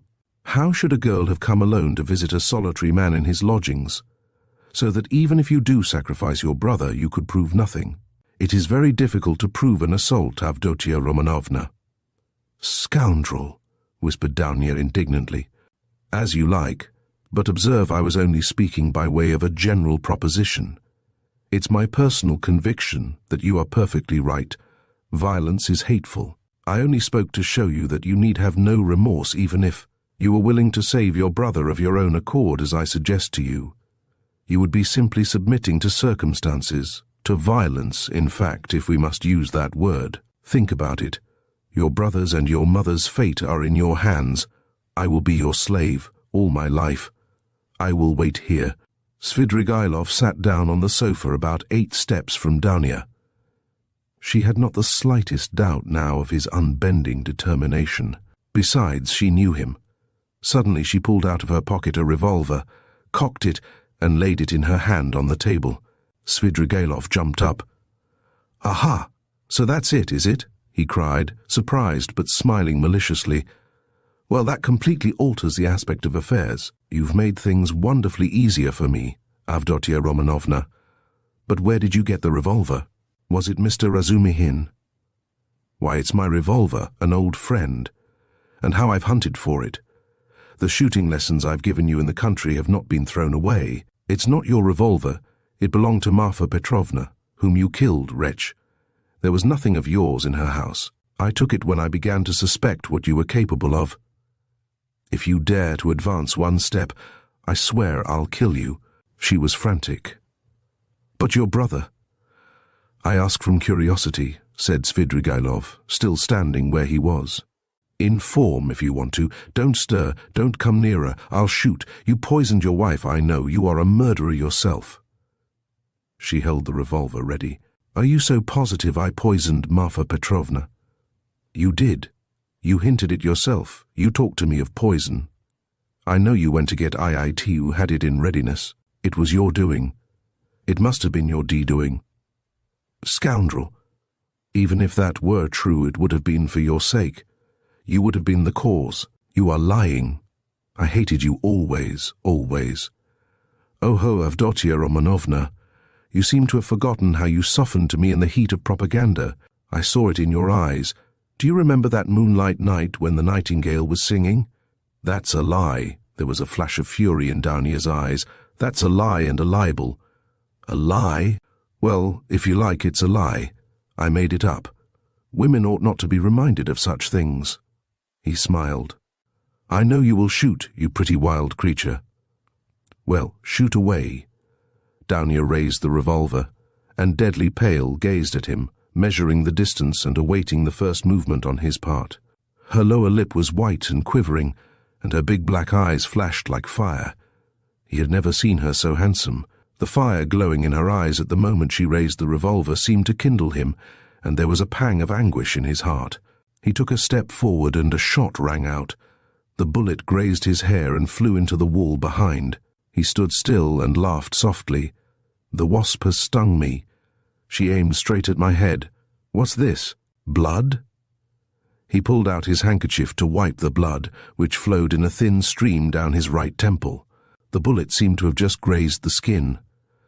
Downia lowered the revolver and looked at Svidrigailov, not so much in terror as in a sort of wild amazement. She seemed not to understand what she was doing and what was going on. Well, you missed. Fire again, I'll wait, said Svidrigailov softly, still smiling but gloomily. If you go on like that, I shall have time to seize you before you cock again. Downia started, quickly cocked the pistol and again raised it. Let me be, she cried in despair. I swear I'll shoot again. I'll kill you. W.L. At 3 paces you can hardly help it, but if you don't, then... His eyes flashed and he took 2 steps forward. Downia shot again. It missed fire. You haven't loaded it properly. Never mind. You have another charge there. Get it ready. I'll wait. He stood facing her, 2 paces away, waiting and gazing at her with wild determination, with feverishly passionate, stubborn set eyes. Downia saw that he would sooner die than let her go. And now, of course, she would kill him at 2 paces. Suddenly she flung away the revolver. She's dropped it, said Svidrigailov with surprise, and he drew a deep breath. A weight seemed to have rolled from his heart. Perhaps not only the fear of death, indeed he may scarcely have felt it at that moment. It was the deliverance from another feeling, darker and more bitter, which he could not himself have defined. He went to Downia and gently put his arm round her waist. She did not resist, but trembling like a leaf, looked at him with suppliant eyes. He tried to say something, but his lips moved without being able to utter a sound. "Let me go," Downia implored. Svidrigailov shuddered. Her voice now was quite different. "Then you don't love me?" he asked softly. Downia shook her head. And you can't? Never?" he whispered in despair. "Never." There followed a moment of terrible, dumb struggle in the heart of Svidrigailov. He looked at her with an indescribable gaze. Suddenly he withdrew his arm, turned quickly to the window, and stood facing it. Another moment passed. "Here's the key." He took it out of the left pocket of his coat and laid it on the table behind him, without turning or looking at Downia. "Take it. Make haste." He looked stubbornly out of the window. Downia went up to the table to take the key. "Make haste, make haste," repeated Svidrigailov, still without turning or moving. But there seemed a terrible significance in the tone of that "make haste." Downia understood it, snatched up the key, flew to the door, unlocked it quickly and rushed out of the room. A minute later, beside herself, she ran out onto the canal bank in the direction of X Bridge. Svidrigailov remained 3 minutes standing at the window. At last he slowly turned, looked about him, and passed his hand over his forehead. A strange smile contorted his face, a pitiful, sad, weak smile, a smile of despair. The blood, which was already getting dry, smeared his hand. He looked angrily at it, then wetted a towel and washed his temple.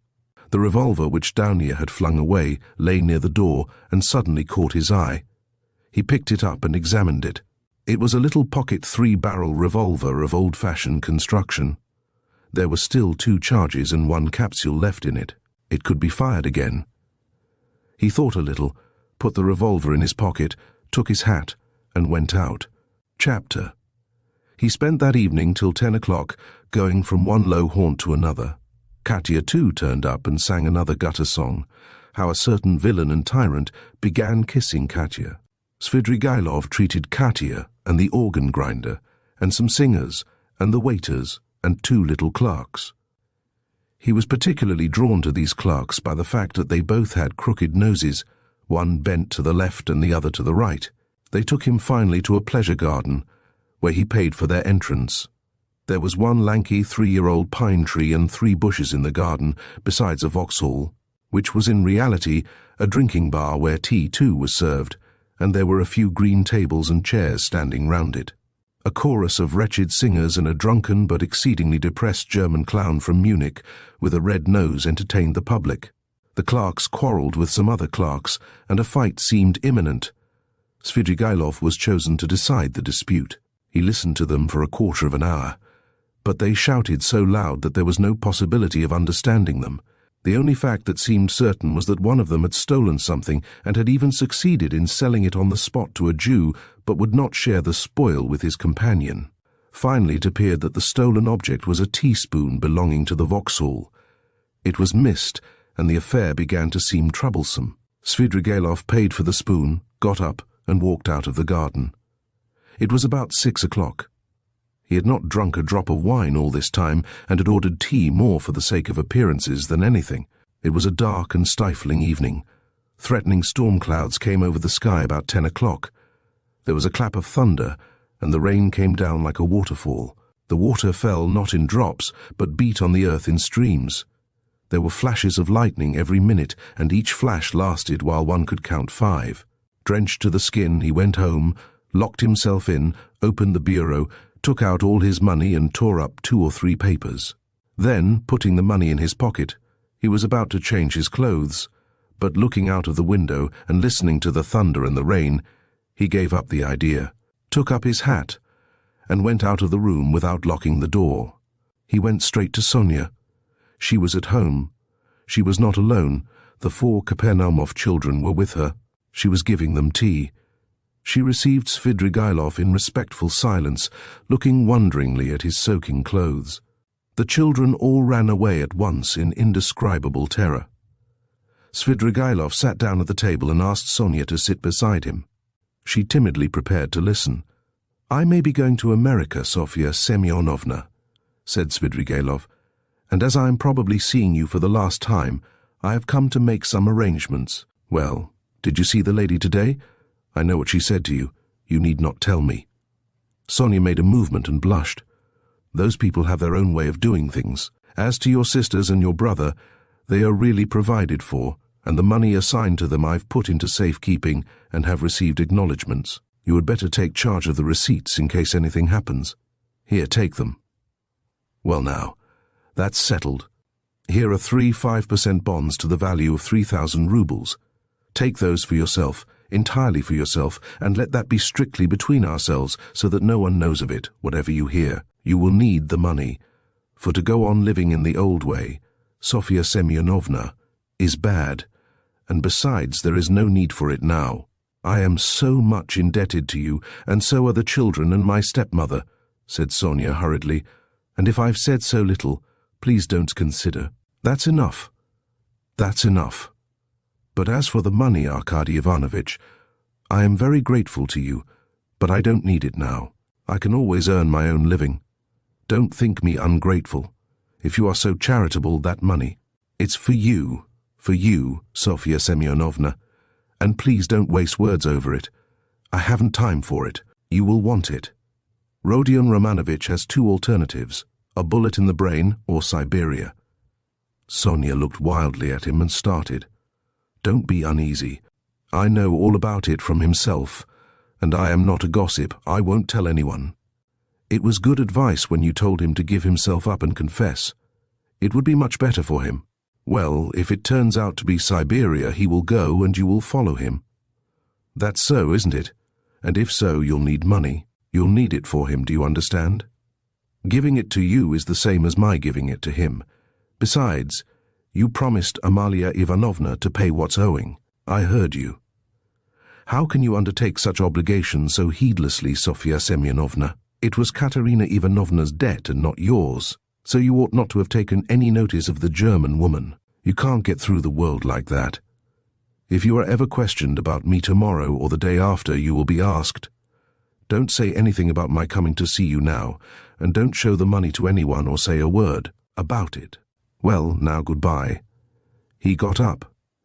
My greetings to Rodion Romanovitch. By the way, you'd better put the money for the present in Mr. Razumihin's keeping. You know Mr. Razumihin? Of course you do. He's not a bad fellow.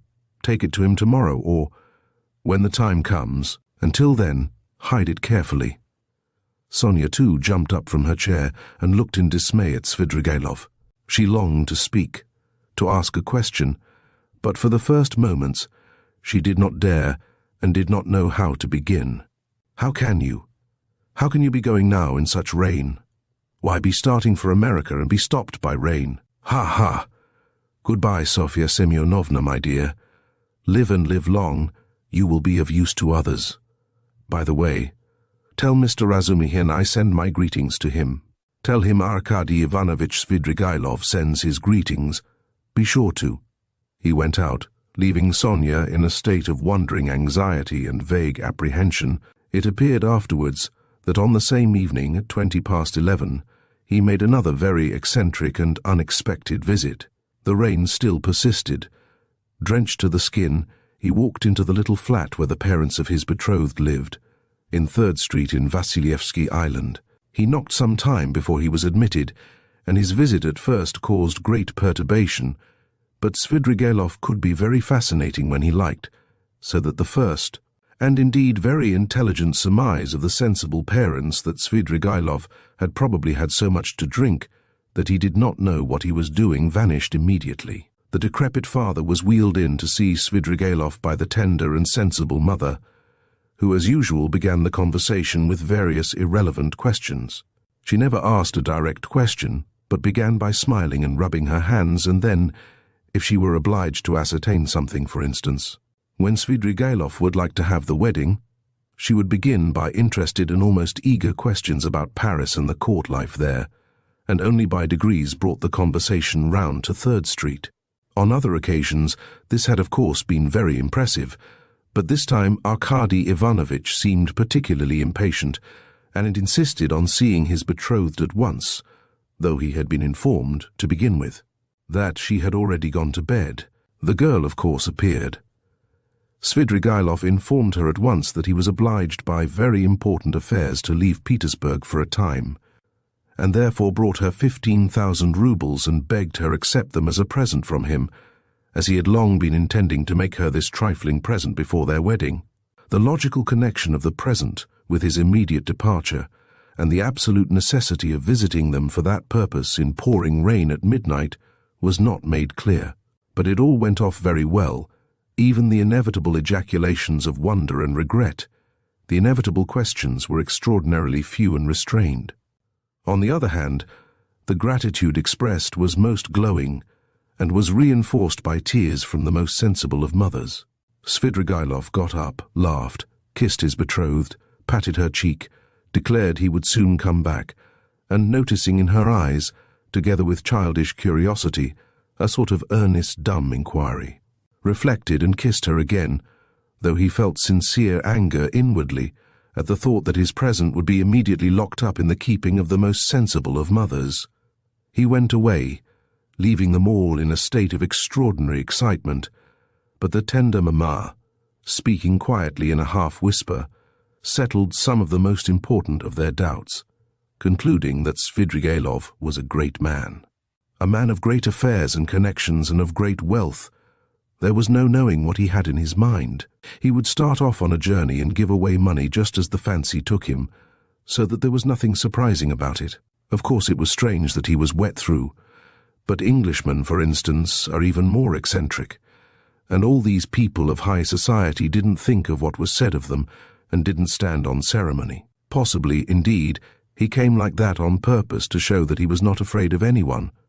Above all, not a word should be said about it, for God knows what might come of it, and the money must be locked up. And it was most fortunate that Fedosia, the cook, had not left the kitchen. And above all, not a word must be said to that old cat, Madame Reslich, and so on and so on. They sat up whispering till 2 o'clock, but the girl went to bed much earlier, amazed and rather sorrowful. Svidrigailov, meanwhile, exactly at midnight, crossed the bridge on the way back to the mainland. The rain had ceased, and there was a roaring wind. He began shivering, and for one moment he gazed at the black waters of the little Neva with a look of special interest, even inquiry. But he soon felt it very cold. Standing by the water, he turned and went towards Y Prospect. He walked along that endless street for a long time, almost half an hour, more than once, stumbling in the dark on the wooden pavement, but continually looking for something on the right side of the street. He had noticed passing through this street lately that there was a hotel somewhere towards the end, built of wood, but fairly large, and its name, he remembered, was something like Adrianople. He was not mistaken. The hotel was so conspicuous in that God-forsaken place that he could not fail to see it even in the dark. It was a long, blackened wooden building, and in spite of the late hour there were lights in the windows and signs of life within. He went in and asked a ragged fellow who met him in the corridor for a room. The latter, scanning Svidrigailov, pulled himself together and led him at once to a close and tiny room in the distance, at the end of the corridor, under the stairs. There was no other, all were occupied. The ragged fellow looked inquiringly. "Is there tea?" asked Svidrigailov. "Yes, sir. What else is there?" "Veal, vodka, savories." "Bring me tea and veal." "And you want nothing else?" he asked with apparent surprise. "Nothing, nothing." The ragged man went away, completely disillusioned. It must be a nice place, thought Svidrigailov. How was it I didn't know it? I expect I look as if I came from a café chantant and have had some adventure on the way. It would be interesting to know who stayed here. He lighted the candle and looked at the room more carefully. It was a room so low-pitched that Svidrigailov could only just stand up in it. It had one window, the bed, which was very dirty, and the plain stained chair and table almost filled it up. The walls looked as though they were made of planks, covered with shabby paper, so torn and dusty that the pattern was indistinguishable, though the general colour yellow could still be made out. One of the walls was cut short by the sloping ceiling, though the room was not an attic but just under the stairs. Svidrigailov set down the candle, sat down on the bed and sank into thought.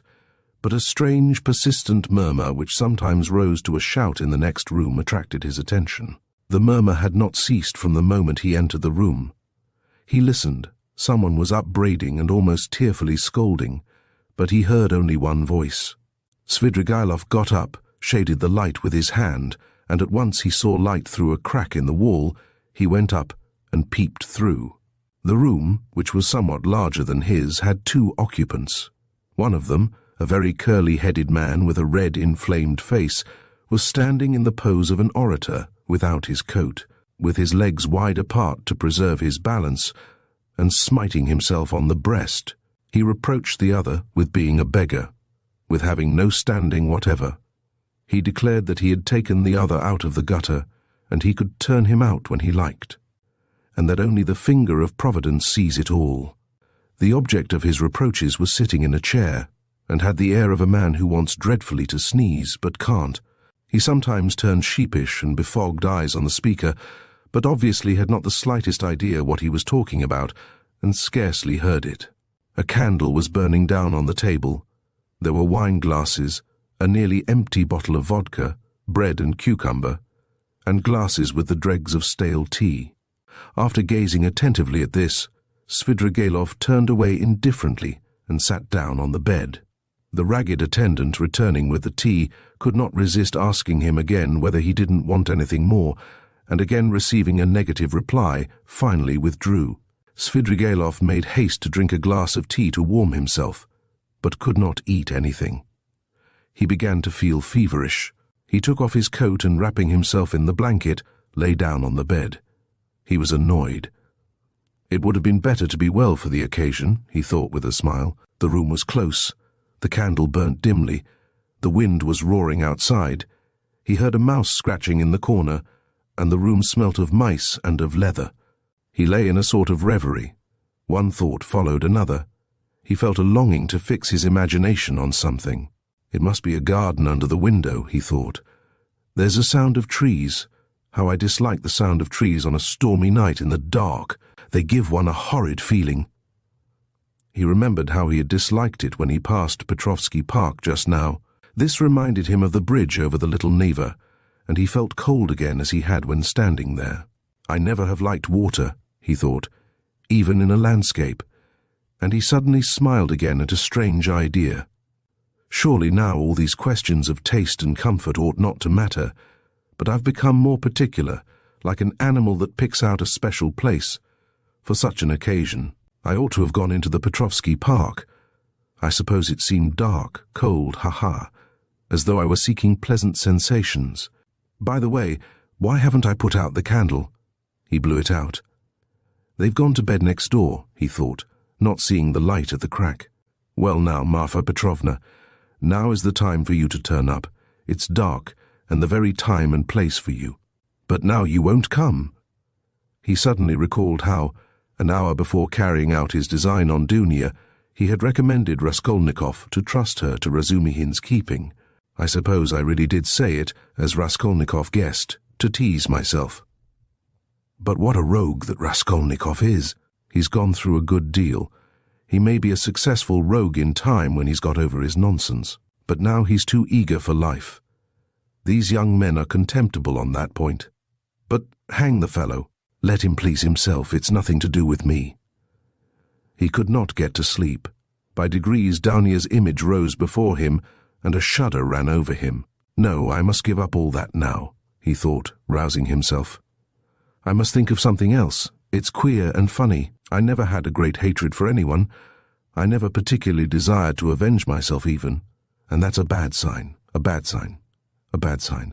I never liked quarrelling either, and never lost my temper. That's a bad sign too, and the promises I made her just now, to damnation. But who knows? Perhaps she would have made a new man of me somehow. He ground his teeth and sank into silence again. Again Dunia's image rose before him, just as she was when, after shooting the first time, she had lowered the revolver in terror and gazed blankly at him, so that he might have seized her twice over, and she would not have lifted a hand to defend herself if he had not reminded her. He recalled how at that instant he felt almost sorry for her, how he had felt a pang at his heart. "Eh!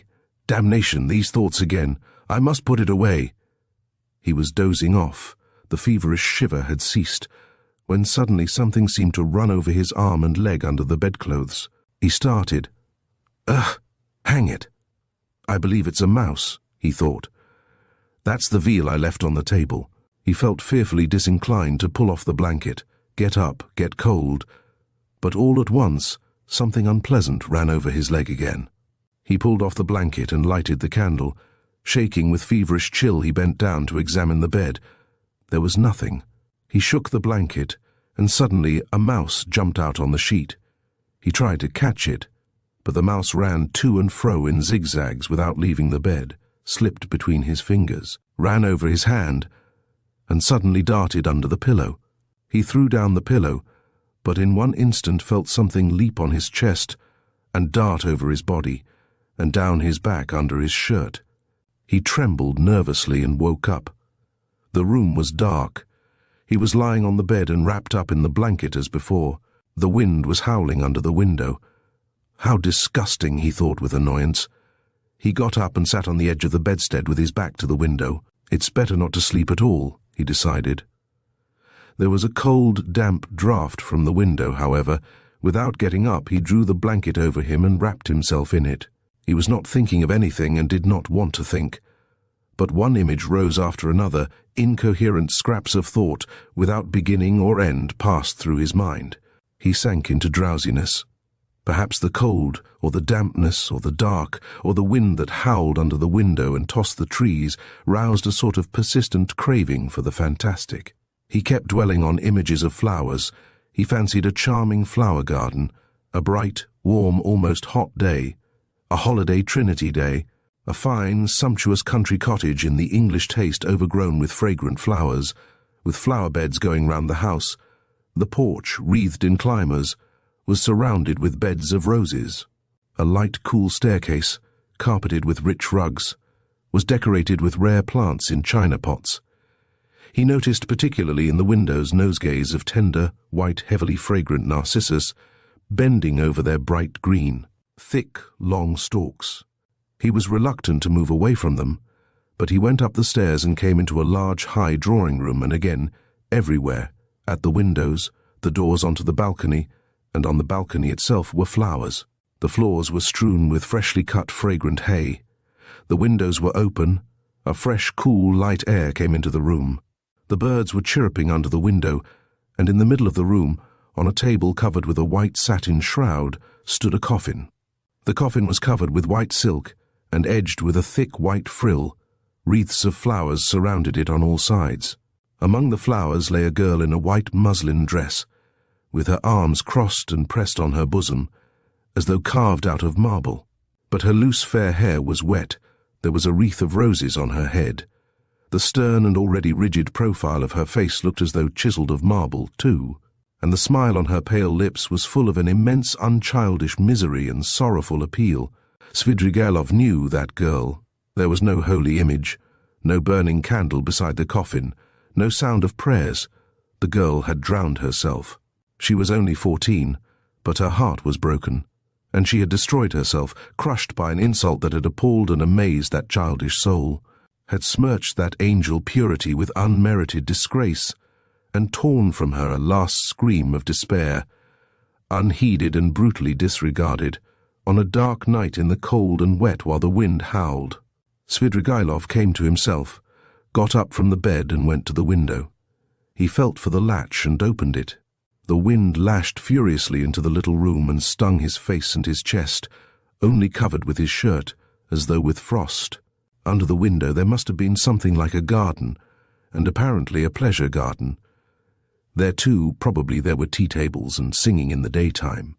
Now drops of rain flew in at the window from the trees and bushes. It was dark as in a cellar, so that he could only just make out some dark blurs of objects. Svidrigailov, bending down with elbows on the window-sill, gazed for 5 minutes into the darkness. The boom of a cannon, followed by a second one, resounded in the darkness of the night. Ah, the signal! The river is overflowing, he thought. By morning it will be swirling down the street in the lower parts, flooding the basements and cellars. The cellar rats will swim out, and men will curse in the rain and wind as they drag their rubbish to their upper stories. What time is it now? And he had hardly thought it when somewhere near a clock on the wall, ticking away hurriedly, struck 3. Aha! It will be light in an hour. Why wait? I'll go out at once straight to the park. I'll choose a great bush there drenched with rain, so that as soon as one's shoulder touches it, millions of drops drip on one's head. He moved away from the window, shut it, lighted the candle, put on his waistcoat, his overcoat and his hat and went out, carrying the candle, into the passage to look for the ragged attendant who would be asleep somewhere in the midst of candle ends and all sorts of rubbish, to pay him for the room and leave the hotel. It's the best minute. I couldn't choose a better. He walked for some time through a long, narrow corridor without finding anyone, and was just going to call out, when suddenly, in a dark corner between an old cupboard and the door, he caught sight of a strange object which seemed to be alive. He bent down with the candle and saw a little girl, not more than 5 years old, shivering and crying, with her clothes as wet as a soaking house flannel. She did not seem afraid of Svidrigailov, but looked at him with blank amazement out of her big black eyes. Now and then she sobbed as children do when they have been crying a long time, but are beginning to be comforted. The child's face was pale and tired. She was numb with cold. How can she have come here?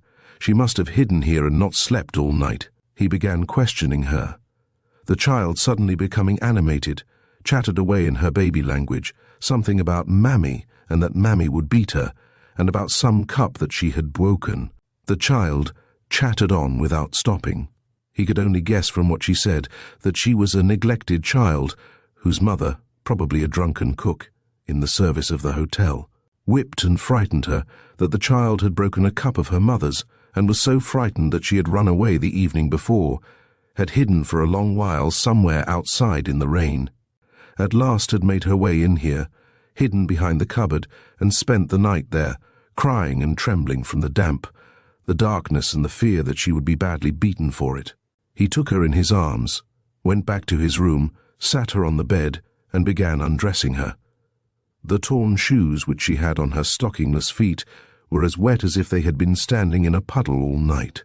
When he had undressed her, he put her on the bed, covered her up, and wrapped her in the blanket from her head downwards. She fell asleep at once.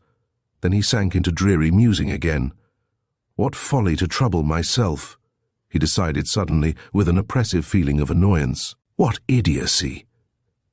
In vexation, he took up the candle to go and look for the ragged attendant again, and make haste to go away. Damn the child, he thought as he opened the door, but he turned again to see whether the child was asleep. He raised the blanket carefully. The child was sleeping soundly. She had got warm under the blanket, and her pale cheeks were flushed. But strange to say, that flush seemed brighter and coarser than the rosy cheeks of childhood. It's a flush of fever, thought Svidrigailov. It was like the flush from drinking, as though she had been given a full glass to drink. Her crimson lips were hot and glowing. But what was this? He suddenly fancied that her long black eyelashes were quivering, as though the lids were opening, and a sly, crafty eye peeped out with an unchildlike wink, as though the little girl were not asleep, but pretending. Yes, it was so. Her lips parted in a smile. The corners of her mouth quivered, as though she were trying to control them. But now she quite gave up all effort. Now it was a grin, a broad grin. There was something shameless, provocative in that quite unchildish face. It was depravity. It was the face of a harlot, the shameless face of a French harlot. Now both eyes opened wide. They turned a glowing, shameless glance upon him. They laughed, invited him. There was something infinitely hideous and shocking in that laugh, in those eyes, in such nastiness in the face of a child. What, at 5 years old? Svidrigailov muttered in genuine horror. What does it mean? And now she turned to him, her little face all aglow, holding out her arms. Accursed child! Svidrigailov cried, raising his hand to strike her, but at that moment he woke up. He was in the same bed, still wrapped in the blanket. The candle had not been lighted, and daylight was streaming in at the windows. I've had nightmare all night. He got up angrily, feeling utterly shattered. His bones ached. There was a thick mist outside, and he could see nothing. It was nearly 5. He had overslept himself. He got up, put on his still damp jacket and overcoat. Feeling the revolver in his pocket, he took it out, and then he sat down, took a notebook out of his pocket, and in the most conspicuous place on the title page wrote a few lines in large letters. Reading them over, he sank into thought with his elbows on the table. The revolver and the notebook lay beside him. Some flies woke up and settled on the untouched veal which was still on the table. He stared at them, and at last with his free right hand began trying to catch one. He tried till he was tired, but could not catch it. At last, realizing that he was engaged in this interesting pursuit, he started, got up, and walked resolutely out of the room. A minute later he was in the street. A thick, milky mist hung over the town. Svidrigailov walked along the slippery, dirty wooden pavement towards the Little Neva. He was picturing the waters of the Little Neva swollen in the night, Petrovsky Island, the wet paths, the wet grass, the wet trees and bushes, and at last the bush. He began ill-humouredly staring at the houses, trying to think of something else. There was not a cabman or a passer-by in the street. The bright yellow wooden little houses looked dirty and dejected with their closed shutters. The cold and damp penetrated his whole body, and he began to shiver. From time to time he came across shop signs and read each carefully. At last he reached the end of the wooden pavement and came to a big stone house. A dirty, shivering dog crossed his path with its tail between its legs. A man in a greatcoat lay face downwards, dead drunk, across the pavement. He looked at him and went on. A high tower stood up on the left. "Bah!" he shouted. "Here is a place. Why should it be Petrovsky? It will be in the presence of an official witness anyway."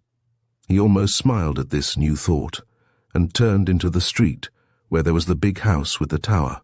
At the great closed gates of the house, a little man stood with his shoulder leaning against them, wrapped in a grey soldier's coat, with a copper Achilles helmet on his head. He cast a drowsy and indifferent glance at Svidrigailov. His face wore that perpetual look of peevish dejection, which is so sourly printed on all faces of Jewish race without exception. They both, Svidrigailov and Achilles, stared at each other for a few minutes without speaking. At last it struck Achilles as irregular for a man not drunk to be standing 3 steps from him, staring and not saying a word. "What do you want here?" he said, without moving or changing his position. "Nothing, brother. Good morning," answered Svidrigailov. "This isn't the place." "I'm going to foreign parts, brother." "To foreign parts? To America?" "America?" Svidrigailov took out the revolver and cocked it. Achilles raised his eyebrows. "I say, this is not the place for such jokes." "Why shouldn't it be the place?" "Because it isn't." "Well, brother, I don't mind that. It's a good place. When you are asked, you just say he was going," he said, "to America." He put the revolver to his right temple. "You can't do it here. It's not the place," cried Achilles, rousing himself, his eyes growing bigger and bigger. Svidrigailov pulled the trigger. Chapter. The same day, about 7 o'clock in the evening, Raskolnikov was on his way to his mother's and sister's lodging, the lodging in Bakalaev's house, which Razumihin had found for them. The stairs went up from the street. Raskolnikov walked with lagging steps, as though still hesitating whether to go or not. But nothing would have turned him back. His decision was taken. Besides, it doesn't matter. They still know nothing, he thought, and they are used to thinking of me as eccentric. He was appallingly dressed, his clothes torn and dirty, soaked with a night's rain. His face was almost distorted from fatigue, exposure, the inward conflict that had lasted for 24 hours. He had spent all the previous night alone, God knows where, but anyway he had reached a decision. He knocked at the door, which was opened by his mother. Dunya was not at home. Even the servant happened to be out. At first Pulcheria Alexandrovna was speechless with joy and surprise. Then she took him by the hand and drew him into the room. "Here you are," she began, faltering with joy. "Don't be angry with me, Rodia, for welcoming you so foolishly with tears. I am laughing, not crying. Did you think I was crying?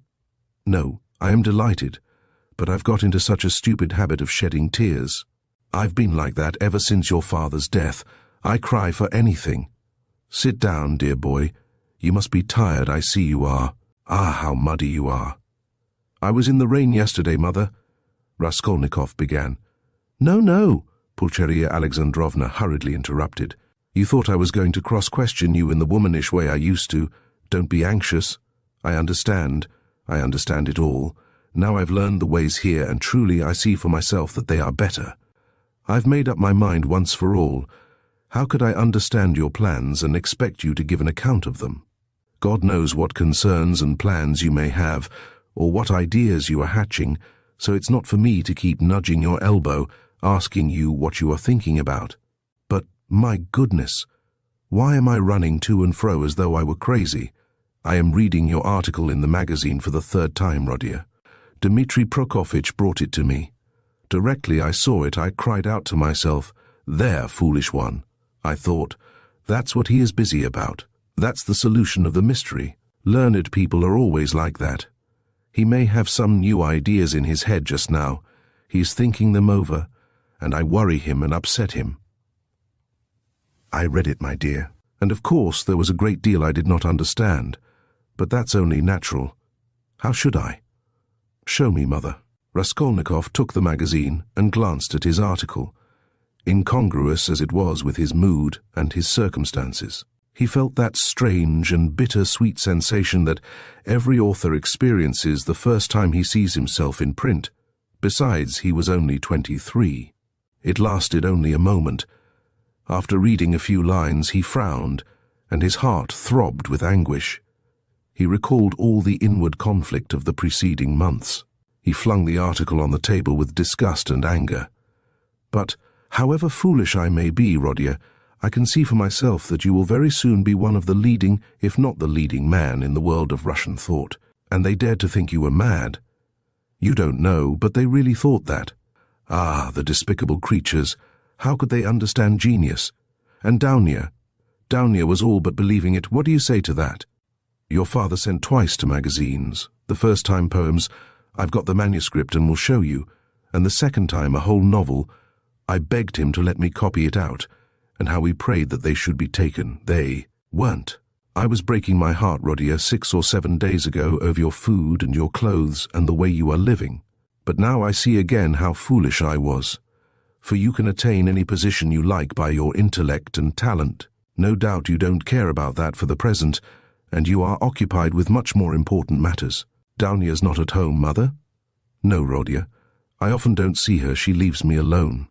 Dmitri Prokofitch comes to see me. It's so good of him, and he always talks about you. He loves you and respects you, my dear. I don't say that Daunia is very wanting in consideration. I am not complaining. She has her ways and I have mine. She seems to have got some secrets of late, and I never have any secrets from you two. Of course, I am sure that Daunia has far too much sense, and besides she loves you and me. But I don't know what it will all lead to. You've made me so happy by coming now, Rodia. But she has missed you by going out. When she comes in, I'll tell her, your brother came in while you were out. Where have you been all this time? You mustn't spoil me, Rodia. You know, come when you can. But if you can't, it doesn't matter, I can wait. I shall know anyway that you are fond of me. That will be enough for me. I shall read what you write. I shall hear about you from everyone, and sometimes you'll come yourself to see me. What could be better? Here you've come now to comfort your mother, I see that. Here Pulcheria Alexandrovna began to cry. Here I am again. Don't mind my foolishness. My goodness, why am I sitting here? She cried, jumping up. There is coffee and I don't offer you any. Ah, that's the selfishness of old age. I'll get it at once. Mother, don't trouble, I am going at once. I haven't come for that. Please listen to me. Pulcheria Alexandrovna went up to him timidly. Mother, whatever happens, whatever you hear about me, whatever you are told about me, will you always love me as you do now? He asked suddenly from the fullness of his heart, as though not thinking of his words and not weighing them. Rodia, what is the matter? How can you ask me such a question? Why? Who will tell me anything about you? Besides, I shouldn't believe anyone. I should refuse to listen. I've come to assure you that I've always loved you, and I am glad that we are alone, even glad Daunia is out. He went on with the same impulse. I have come to tell you that though you will be unhappy, you must believe that your son loves you now more than himself, and that all you thought about me, that I was cruel and didn't care about you, was all a mistake. I shall never cease to love you. Well, that's enough. I thought I must do this and begin with Tis. Pulcheria Alexandrovna embraced him in silence, pressing him to her bosom and weeping gently. I don't know what is wrong with you, Rodia, she said at last. I've been thinking all this time that we were simply boring you, and now I see that there is a great sorrow in store for you, and that's why you are miserable. I've foreseen it a long time, Rodia. Forgive me for speaking about it. I keep thinking about it and lie awake at nights. Your sister lay talking in her sleep all last night, talking of nothing but you. I caught something, but I couldn't make it out. I felt all the morning as though I were going to be hanged, waiting for something, expecting something. And now it has come. Rodia, where are you going? You are going away somewhere? Yes. That's what I thought. I can come with you, you know, if you need me.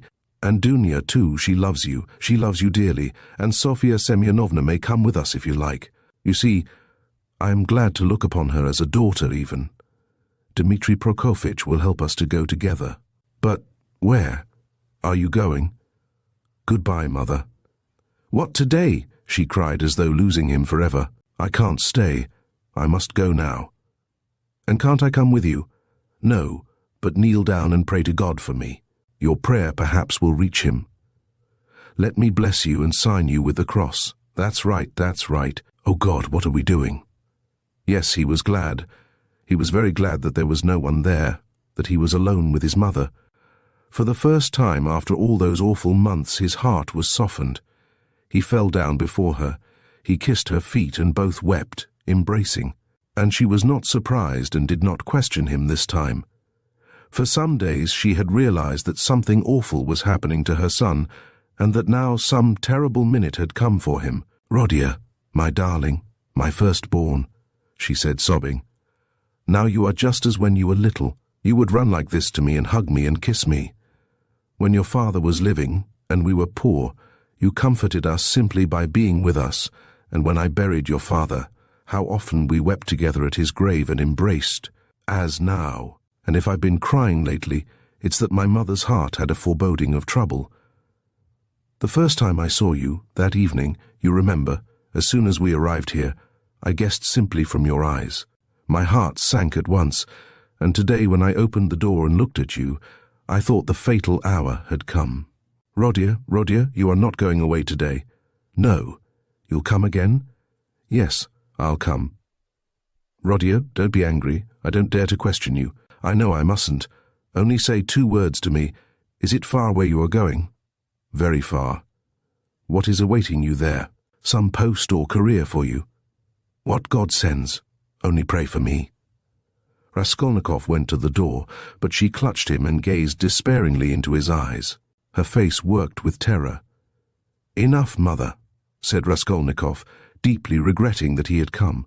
Not forever, it's not yet forever. You'll come tomorrow? I will, goodbye. He tore himself away at last. It was a warm, fresh, bright evening. It had cleared up in the morning.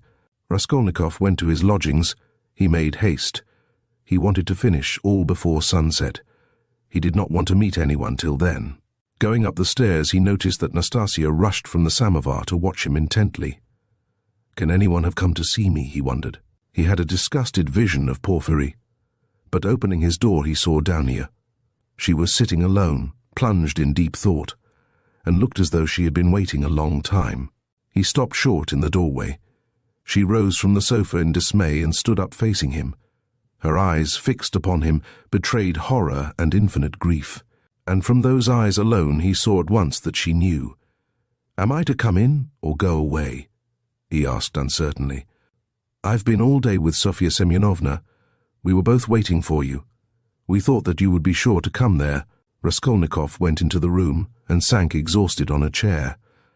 "I feel weak down here. I am very tired, and I should have liked at this moment to be able to control myself." He glanced at her mistrustfully.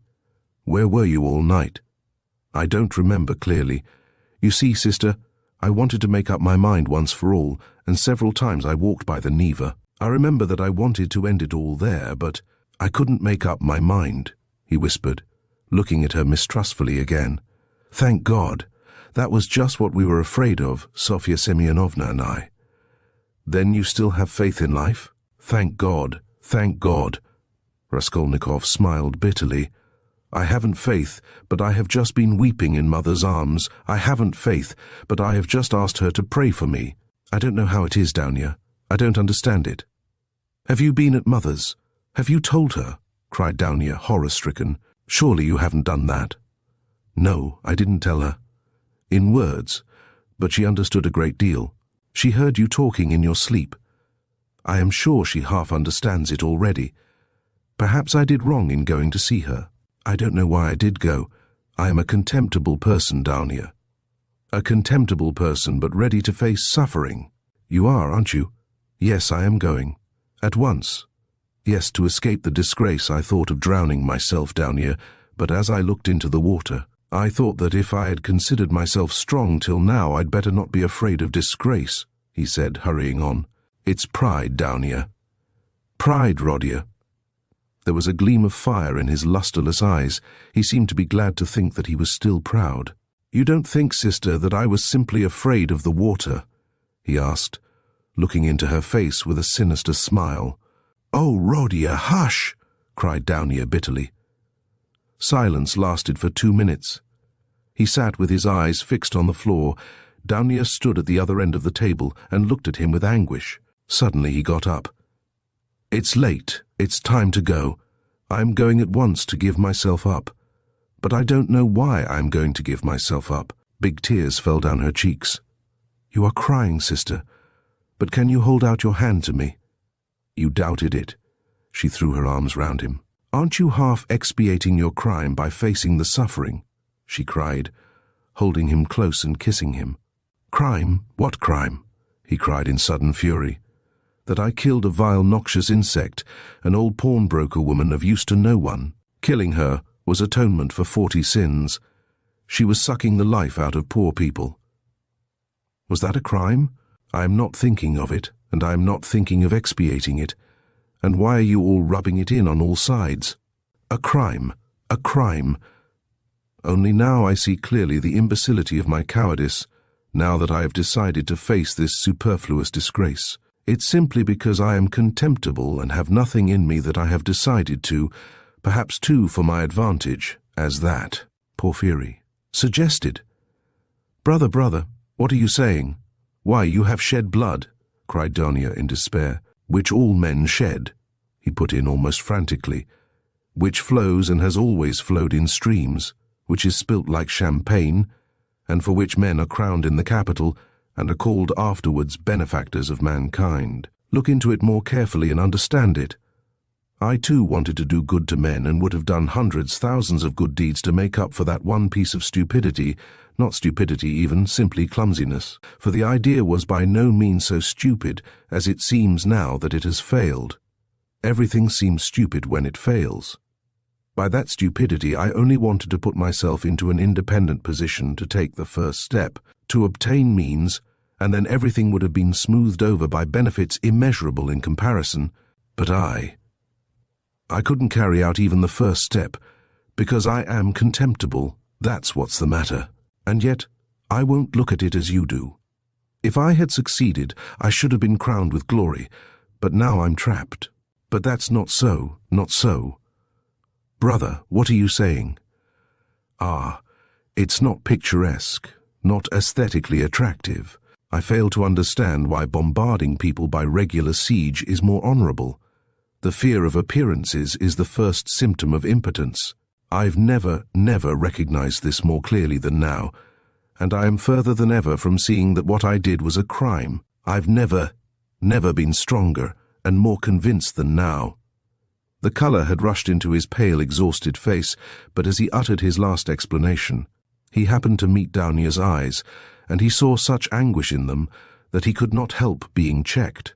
He felt that he had, anyway, made these two poor women miserable, that he was, anyway, the cause. Sonia, darling, if I am guilty, forgive me, though I cannot be forgiven if I am guilty. Goodbye, we won't dispute. It's time. High time to go. Don't follow me. I beseech you. I have somewhere else to go. But you go at once and sit with Mother. I entreat you to. It's my last request of you. Don't leave her at all. I left her in a state of anxiety that she is not fit to bear. She will die or go out of her mind. Be with her. Razumihin will be with you. I've been talking to him. Don't cry about me. I'll try to be honest and manly all my life, even if I am a murderer. Perhaps I shall someday make a name. I won't disgrace you, you will see, I'll still show. Now goodbye for the present, he concluded hurriedly, noticing again a strange expression in Sonia's eyes at his last words and promises. Why are you crying? Don't cry, we are not parting forever. Ah, yes, wait a minute, I'd forgotten. He went to the table, took up a thick, dusty book, opened it, and took from between the pages a little watercolor portrait on ivory. It was the portrait of his landlady's daughter, who had died of fever. That strange girl who had wanted to be a nun. For a minute, he gazed at the delicate, expressive face of his betrothed, kissed the portrait and gave it to Sonia. I used to talk a great deal about it to her, only to her, he said thoughtfully. To her heart I confided much of what has since been so hideously realized. Don't be uneasy, he returned to Sonia. She was as much opposed to it as you, and I am glad that she is gone. The great point is that everything now is going to be different, is going to be broken in two, he cried, suddenly returning to his dejection. Everything, and am I prepared for it? Do I want it myself? They say it is necessary for me to suffer. What's the object of these senseless sufferings? Shall I know any better what they are for, when I am crushed by hardships and idiocy, and weak as an old man after 20 years penal servitude? And what shall I have to live for then? Why am I consenting to that life now? Oh, I knew I was contemptible when I stood looking at the Neva at daybreak today. At last they both went out. It was hard for Daunia, but she loved him. She walked away, but after going 50 paces she turned round to look at him again. He was still in sight. At the corner he too turned, and for the last time their eyes met, but noticing that she was looking at him, he motioned her away with impatience and even vexation, and turned the corner abruptly. I am wicked, I see that, he thought to himself, feeling ashamed a moment later of his angry gesture to Daunia. But why are they so fond of me if I don't deserve it? Oh, if only I were alone and no one loved me, and I too had never loved anyone, nothing of all this would have happened. But I wonder, shall I in those 15 or 20 years grow so meek that I shall humble myself before people and whimper at every word that I am a criminal? Yes, that's it, that's it. That's what they are sending me there for, that's what they want. Look at them running to and fro about the streets, every one of them a scoundrel and a criminal at heart, and worse still, an idiot. But try to get me off, and they'd be wild with righteous indignation. Oh, how I hate them all. He felt amusing by what process it could come to pass, that he could be humbled before all of them, indiscriminately humbled by conviction. And yet, why not? It must be so. Would not 20 years of continual bondage crush him utterly? Water wears out a stone. And why? Why should he live after that? Why should he go now when he knew that it would be so? It was the 100th time, perhaps, that he had asked himself that question since the previous evening, but still he went. Chapter. When he went into Sonia's room, it was already getting dark. All day Sonia had been waiting for him in terrible anxiety. Daunia had been waiting with her. She had come to her that morning, remembering Svidrigailov's words that Sonia knew. We will not describe the conversation and tears of the two girls, and how friendly they became. Daunia gained one comfort at least from that interview, that her brother would not be alone. He had gone to her, Sonia, first with his confession. He had gone to her for human fellowship when he needed it. She would go with him wherever fate might send him. Daunia did not ask, but she knew it was so. She looked at Sonia almost with reverence, and at first almost embarrassed her by it. Sonia was almost on the point of tears. She felt herself, on the contrary, hardly worthy to look at Daunia. Daunia's gracious image, when she had bowed to her so attentively and respectfully at their first meeting in Raskolnikov's room, had remained in her mind as one of the fairest visions of her life. Daunia at last became impatient, and leaving Sonia, went to her brother's room to await him there. She kept thinking that he would come there first. When she had gone, Sonia began to be tortured by the dread of his committing suicide, and Daunia too feared it. But they had spent the day trying to persuade each other that that could not be, and both were less anxious while they were together. As soon as they parted, each thought of nothing else. Sonia remembered how Svidrigailov had said to her the day before that Raskolnikov had two alternatives, Siberia or, besides she knew his vanity, his pride and his lack of faith. Is it possible that he has nothing but cowardice and fear of death to make him live? She thought at last in despair. Meanwhile the sun was setting. Sonia was standing in dejection, looking intently out of the window, but from it she could see nothing but the unwhitewashed blank wall of the next house. At last, when she began to feel sure of his death, he walked into the room. She gave a cry of joy, but looking carefully into his face, she turned pale. "Yes," said Raskolnikov, smiling. "I have come for your cross, Sonia. It was you told me to go to the crossroads. Why is it you are frightened now it's come to that?" Sonia gazed at him astonished. His tone seemed strange to her. A cold shiver ran over her, but in a moment she guessed that the tone and the words were a mask. He spoke to her looking away, as though to avoid meeting her eyes. "You see, Sonia, I've decided that it will be better so. There is one fact. But it's a long story, and there's no need to discuss it. But do you know what angers me? It annoys me that all those stupid brutish faces will be gaping at me directly, pestering me with their stupid questions, which I shall have to answer. They'll point their fingers at me. TFO. You know I am not going to Porfiry. I am sick of him. I'd rather go to my friend, the explosive lieutenant. How I shall surprise him. What a sensation I shall make. But I must be cooler. I've become too irritable of late. You know I was nearly shaking my fist at my sister just now, because she turned to take a last look at me. It's a brutal state to be in. Ah, what am I coming to? Well, where are the crosses? He seemed hardly to know what he was doing. He could not stay still or concentrate his attention on anything. His ideas seemed to gallop after one another. He talked incoherently. His hands trembled slightly. Without a word, Sonia took out of the drawer 2 crosses, one of cypress wood and one of copper. She made the sign of the cross over herself and over him and put the wooden cross on his neck. It's the symbol of my taking up the cross, he laughed.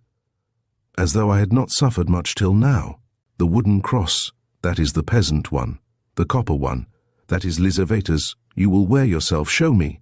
So she had it on.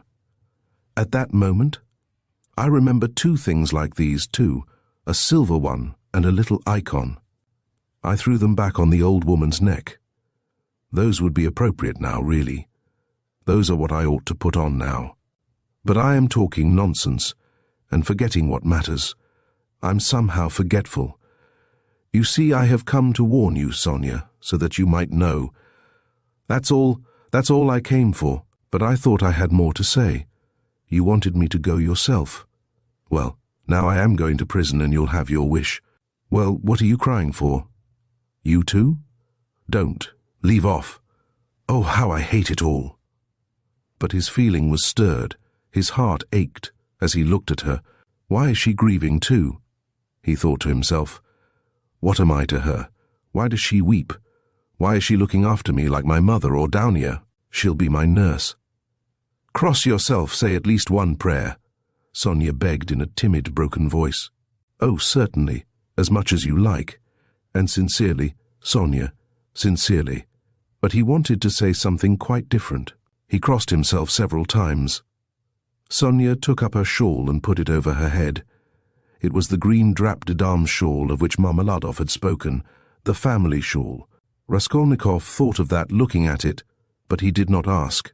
He began to feel himself that he was certainly forgetting things and was disgustingly agitated. He was frightened at this. He was suddenly struck too by the thought that Sonia meant to go with him. What are you doing? Where are you going? Stay here, stay. I'll go alone, he cried in cowardly vexation, and almost resentful, he moved towards the door. What's the use of going in procession? He muttered, going out. Sonia remained standing in the middle of the room. He had not even said goodbye to her. He had forgotten her. A poignant and rebellious doubt surged in his heart. Was it right, all this? He thought again as he went down the stairs. Couldn't he stop and retract it all, and not go? But still he went. He felt suddenly once for all that he mustn't ask himself questions. As he turned into the street, he remembered that he had not said goodbye to Sonia, that he had left her in the middle of the room in her green shawl, not daring to stir after he had shouted at her, and he stopped short for a moment. At the same instant, another thought dawned upon him, as though it had been lying in wait to strike him then. Why? With what object did I go to her just now? I told her, on business. On what business? I had no sort of business to tell her I was going, but where was the need? Do I love her? No, no. I drove her away just now like a dog. Did I want her crosses? Oh, how low I've sunk. No, I wanted her tears. I wanted to see her terror, to see how her heart ached. I had to have something to cling to, something to delay me, some friendly face to see. And I dared to believe in myself, to dream of what I would do. I am a beggarly, contemptible wretch. Contemptible. He walked along the canal bank, and he had not much further to go. But on reaching the bridge he stopped, and turning out of his way along, it went to the Haymarket.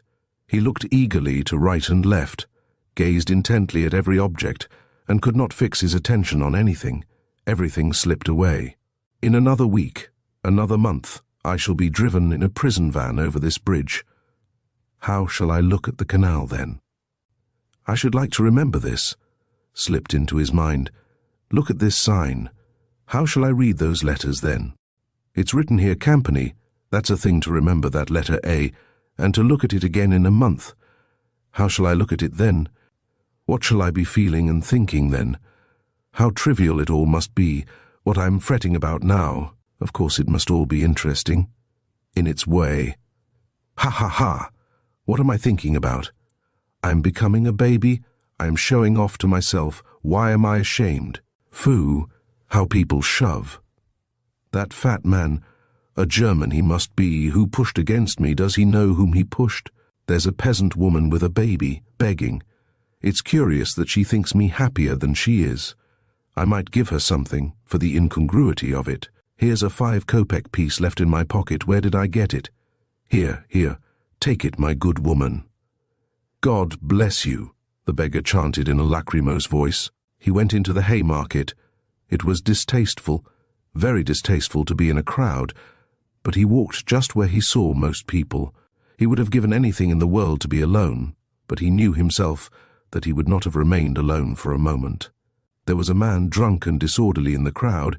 He kept trying to dance and falling down. There was a ring round him. Raskolnikov squeezed his way through the crowd, stared for some minutes at the drunken man, and suddenly gave a short, jerky laugh. A minute later he had forgotten him and did not see him, though he still stared. He moved away at last, not remembering where he was. But when he got into the middle of the square, an emotion suddenly came over him, overwhelming him body and mind. He suddenly recalled Sonia's words, "Go to the crossroads, bow down to the people, kiss the earth, for you have sinned against it too, and say aloud to the whole world, I am a murderer." He trembled, remembering that, and the hopeless misery and anxiety of all that time, especially of the last hours, had weighed so heavily upon him that he positively clutched at the chance of this new, unmixed, complete sensation. It came over him like a fit. It was like a single spark kindled in his soul and spreading fire through him. Everything in him softened at once, and the tears started into his eyes. He fell to the earth on the spot.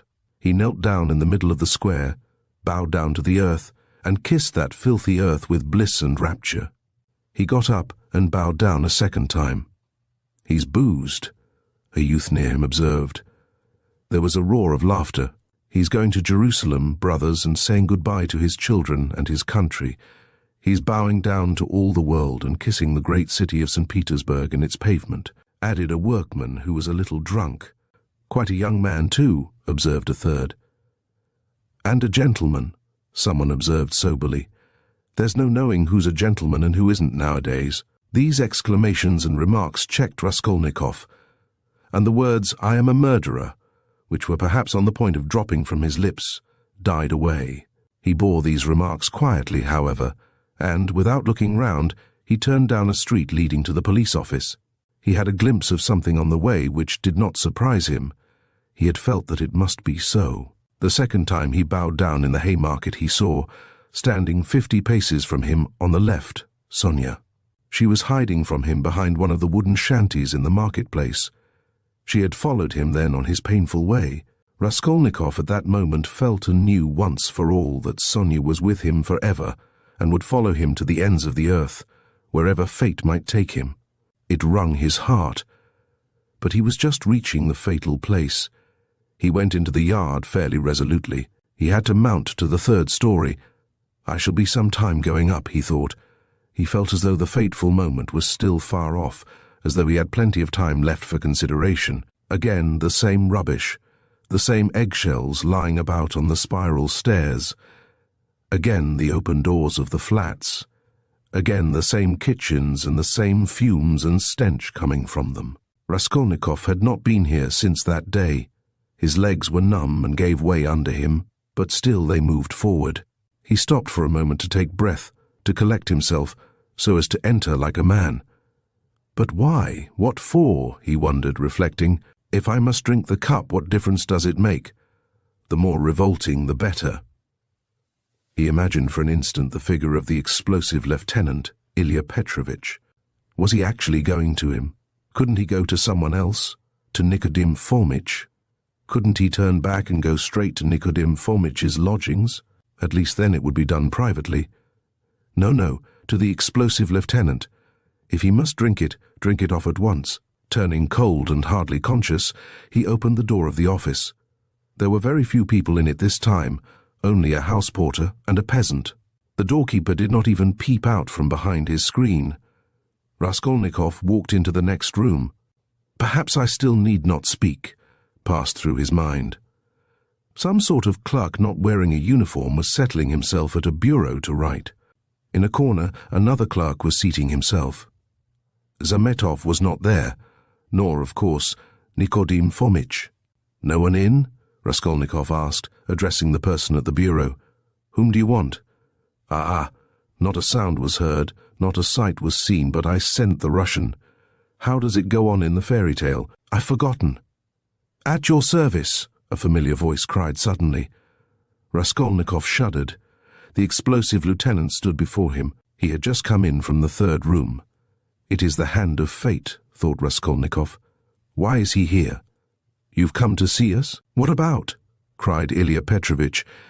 He was obviously in an exceedingly good humor and perhaps a trifle exhilarated. "If it's on business, you are rather early. It's only a chance that I am here. However, I'll do what I can. I must admit What is it? What is it?" "Excuse me." Dostoyevsky appears to have forgotten that it is after sunset, and that the last time Raskolnikov visited the police office at 2 in the afternoon, he was reproached for coming too late. Translator: "Raskolnikov."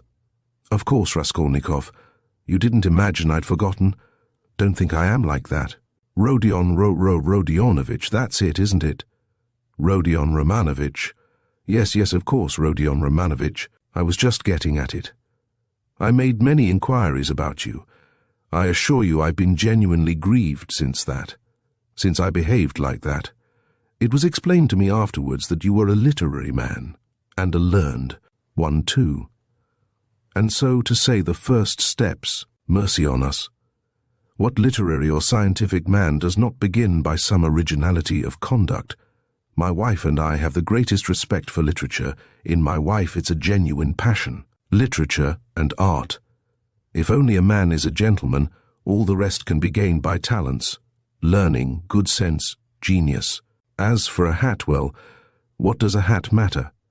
I can buy a hat as easily as I can a bun, but what's under the hat, what the hat covers, I can't buy that. I was even meaning to come and apologize to you, but thought maybe you'd... But I am forgetting to ask you, is there anything you want really? I hear your family have come." "Yes, my mother and sister. I've even had the honor and happiness of meeting your sister, a highly cultivated and charming person. I confess I was sorry I got so hot with you. There it is.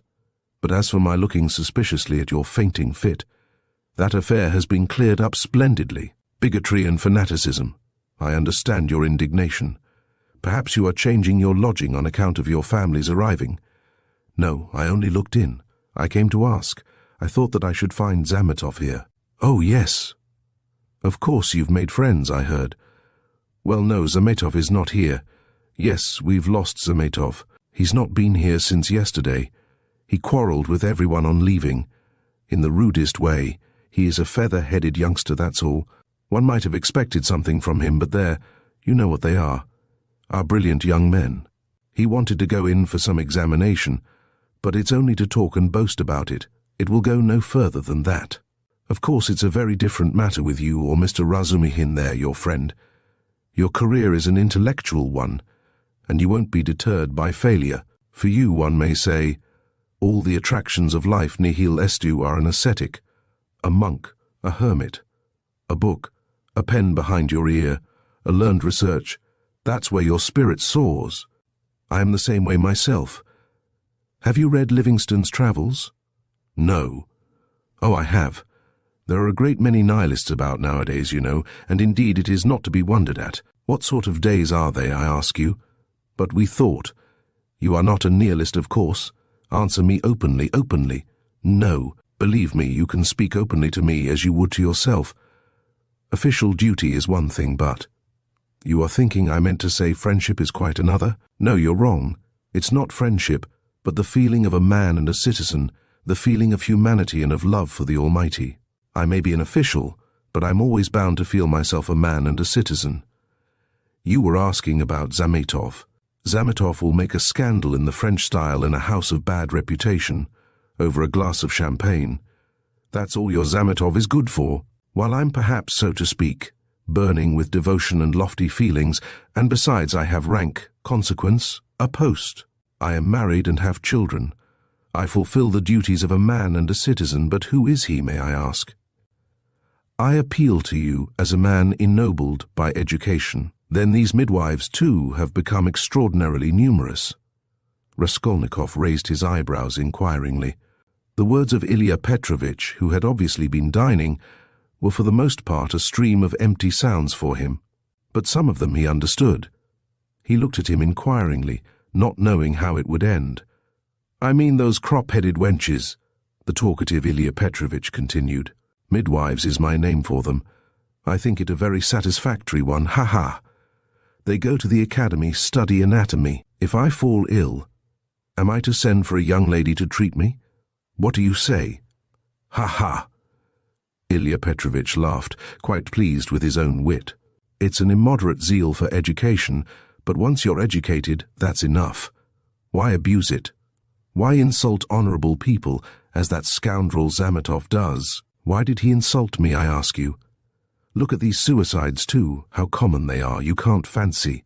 People spend their last halfpenny and kill themselves, boys and girls and old people.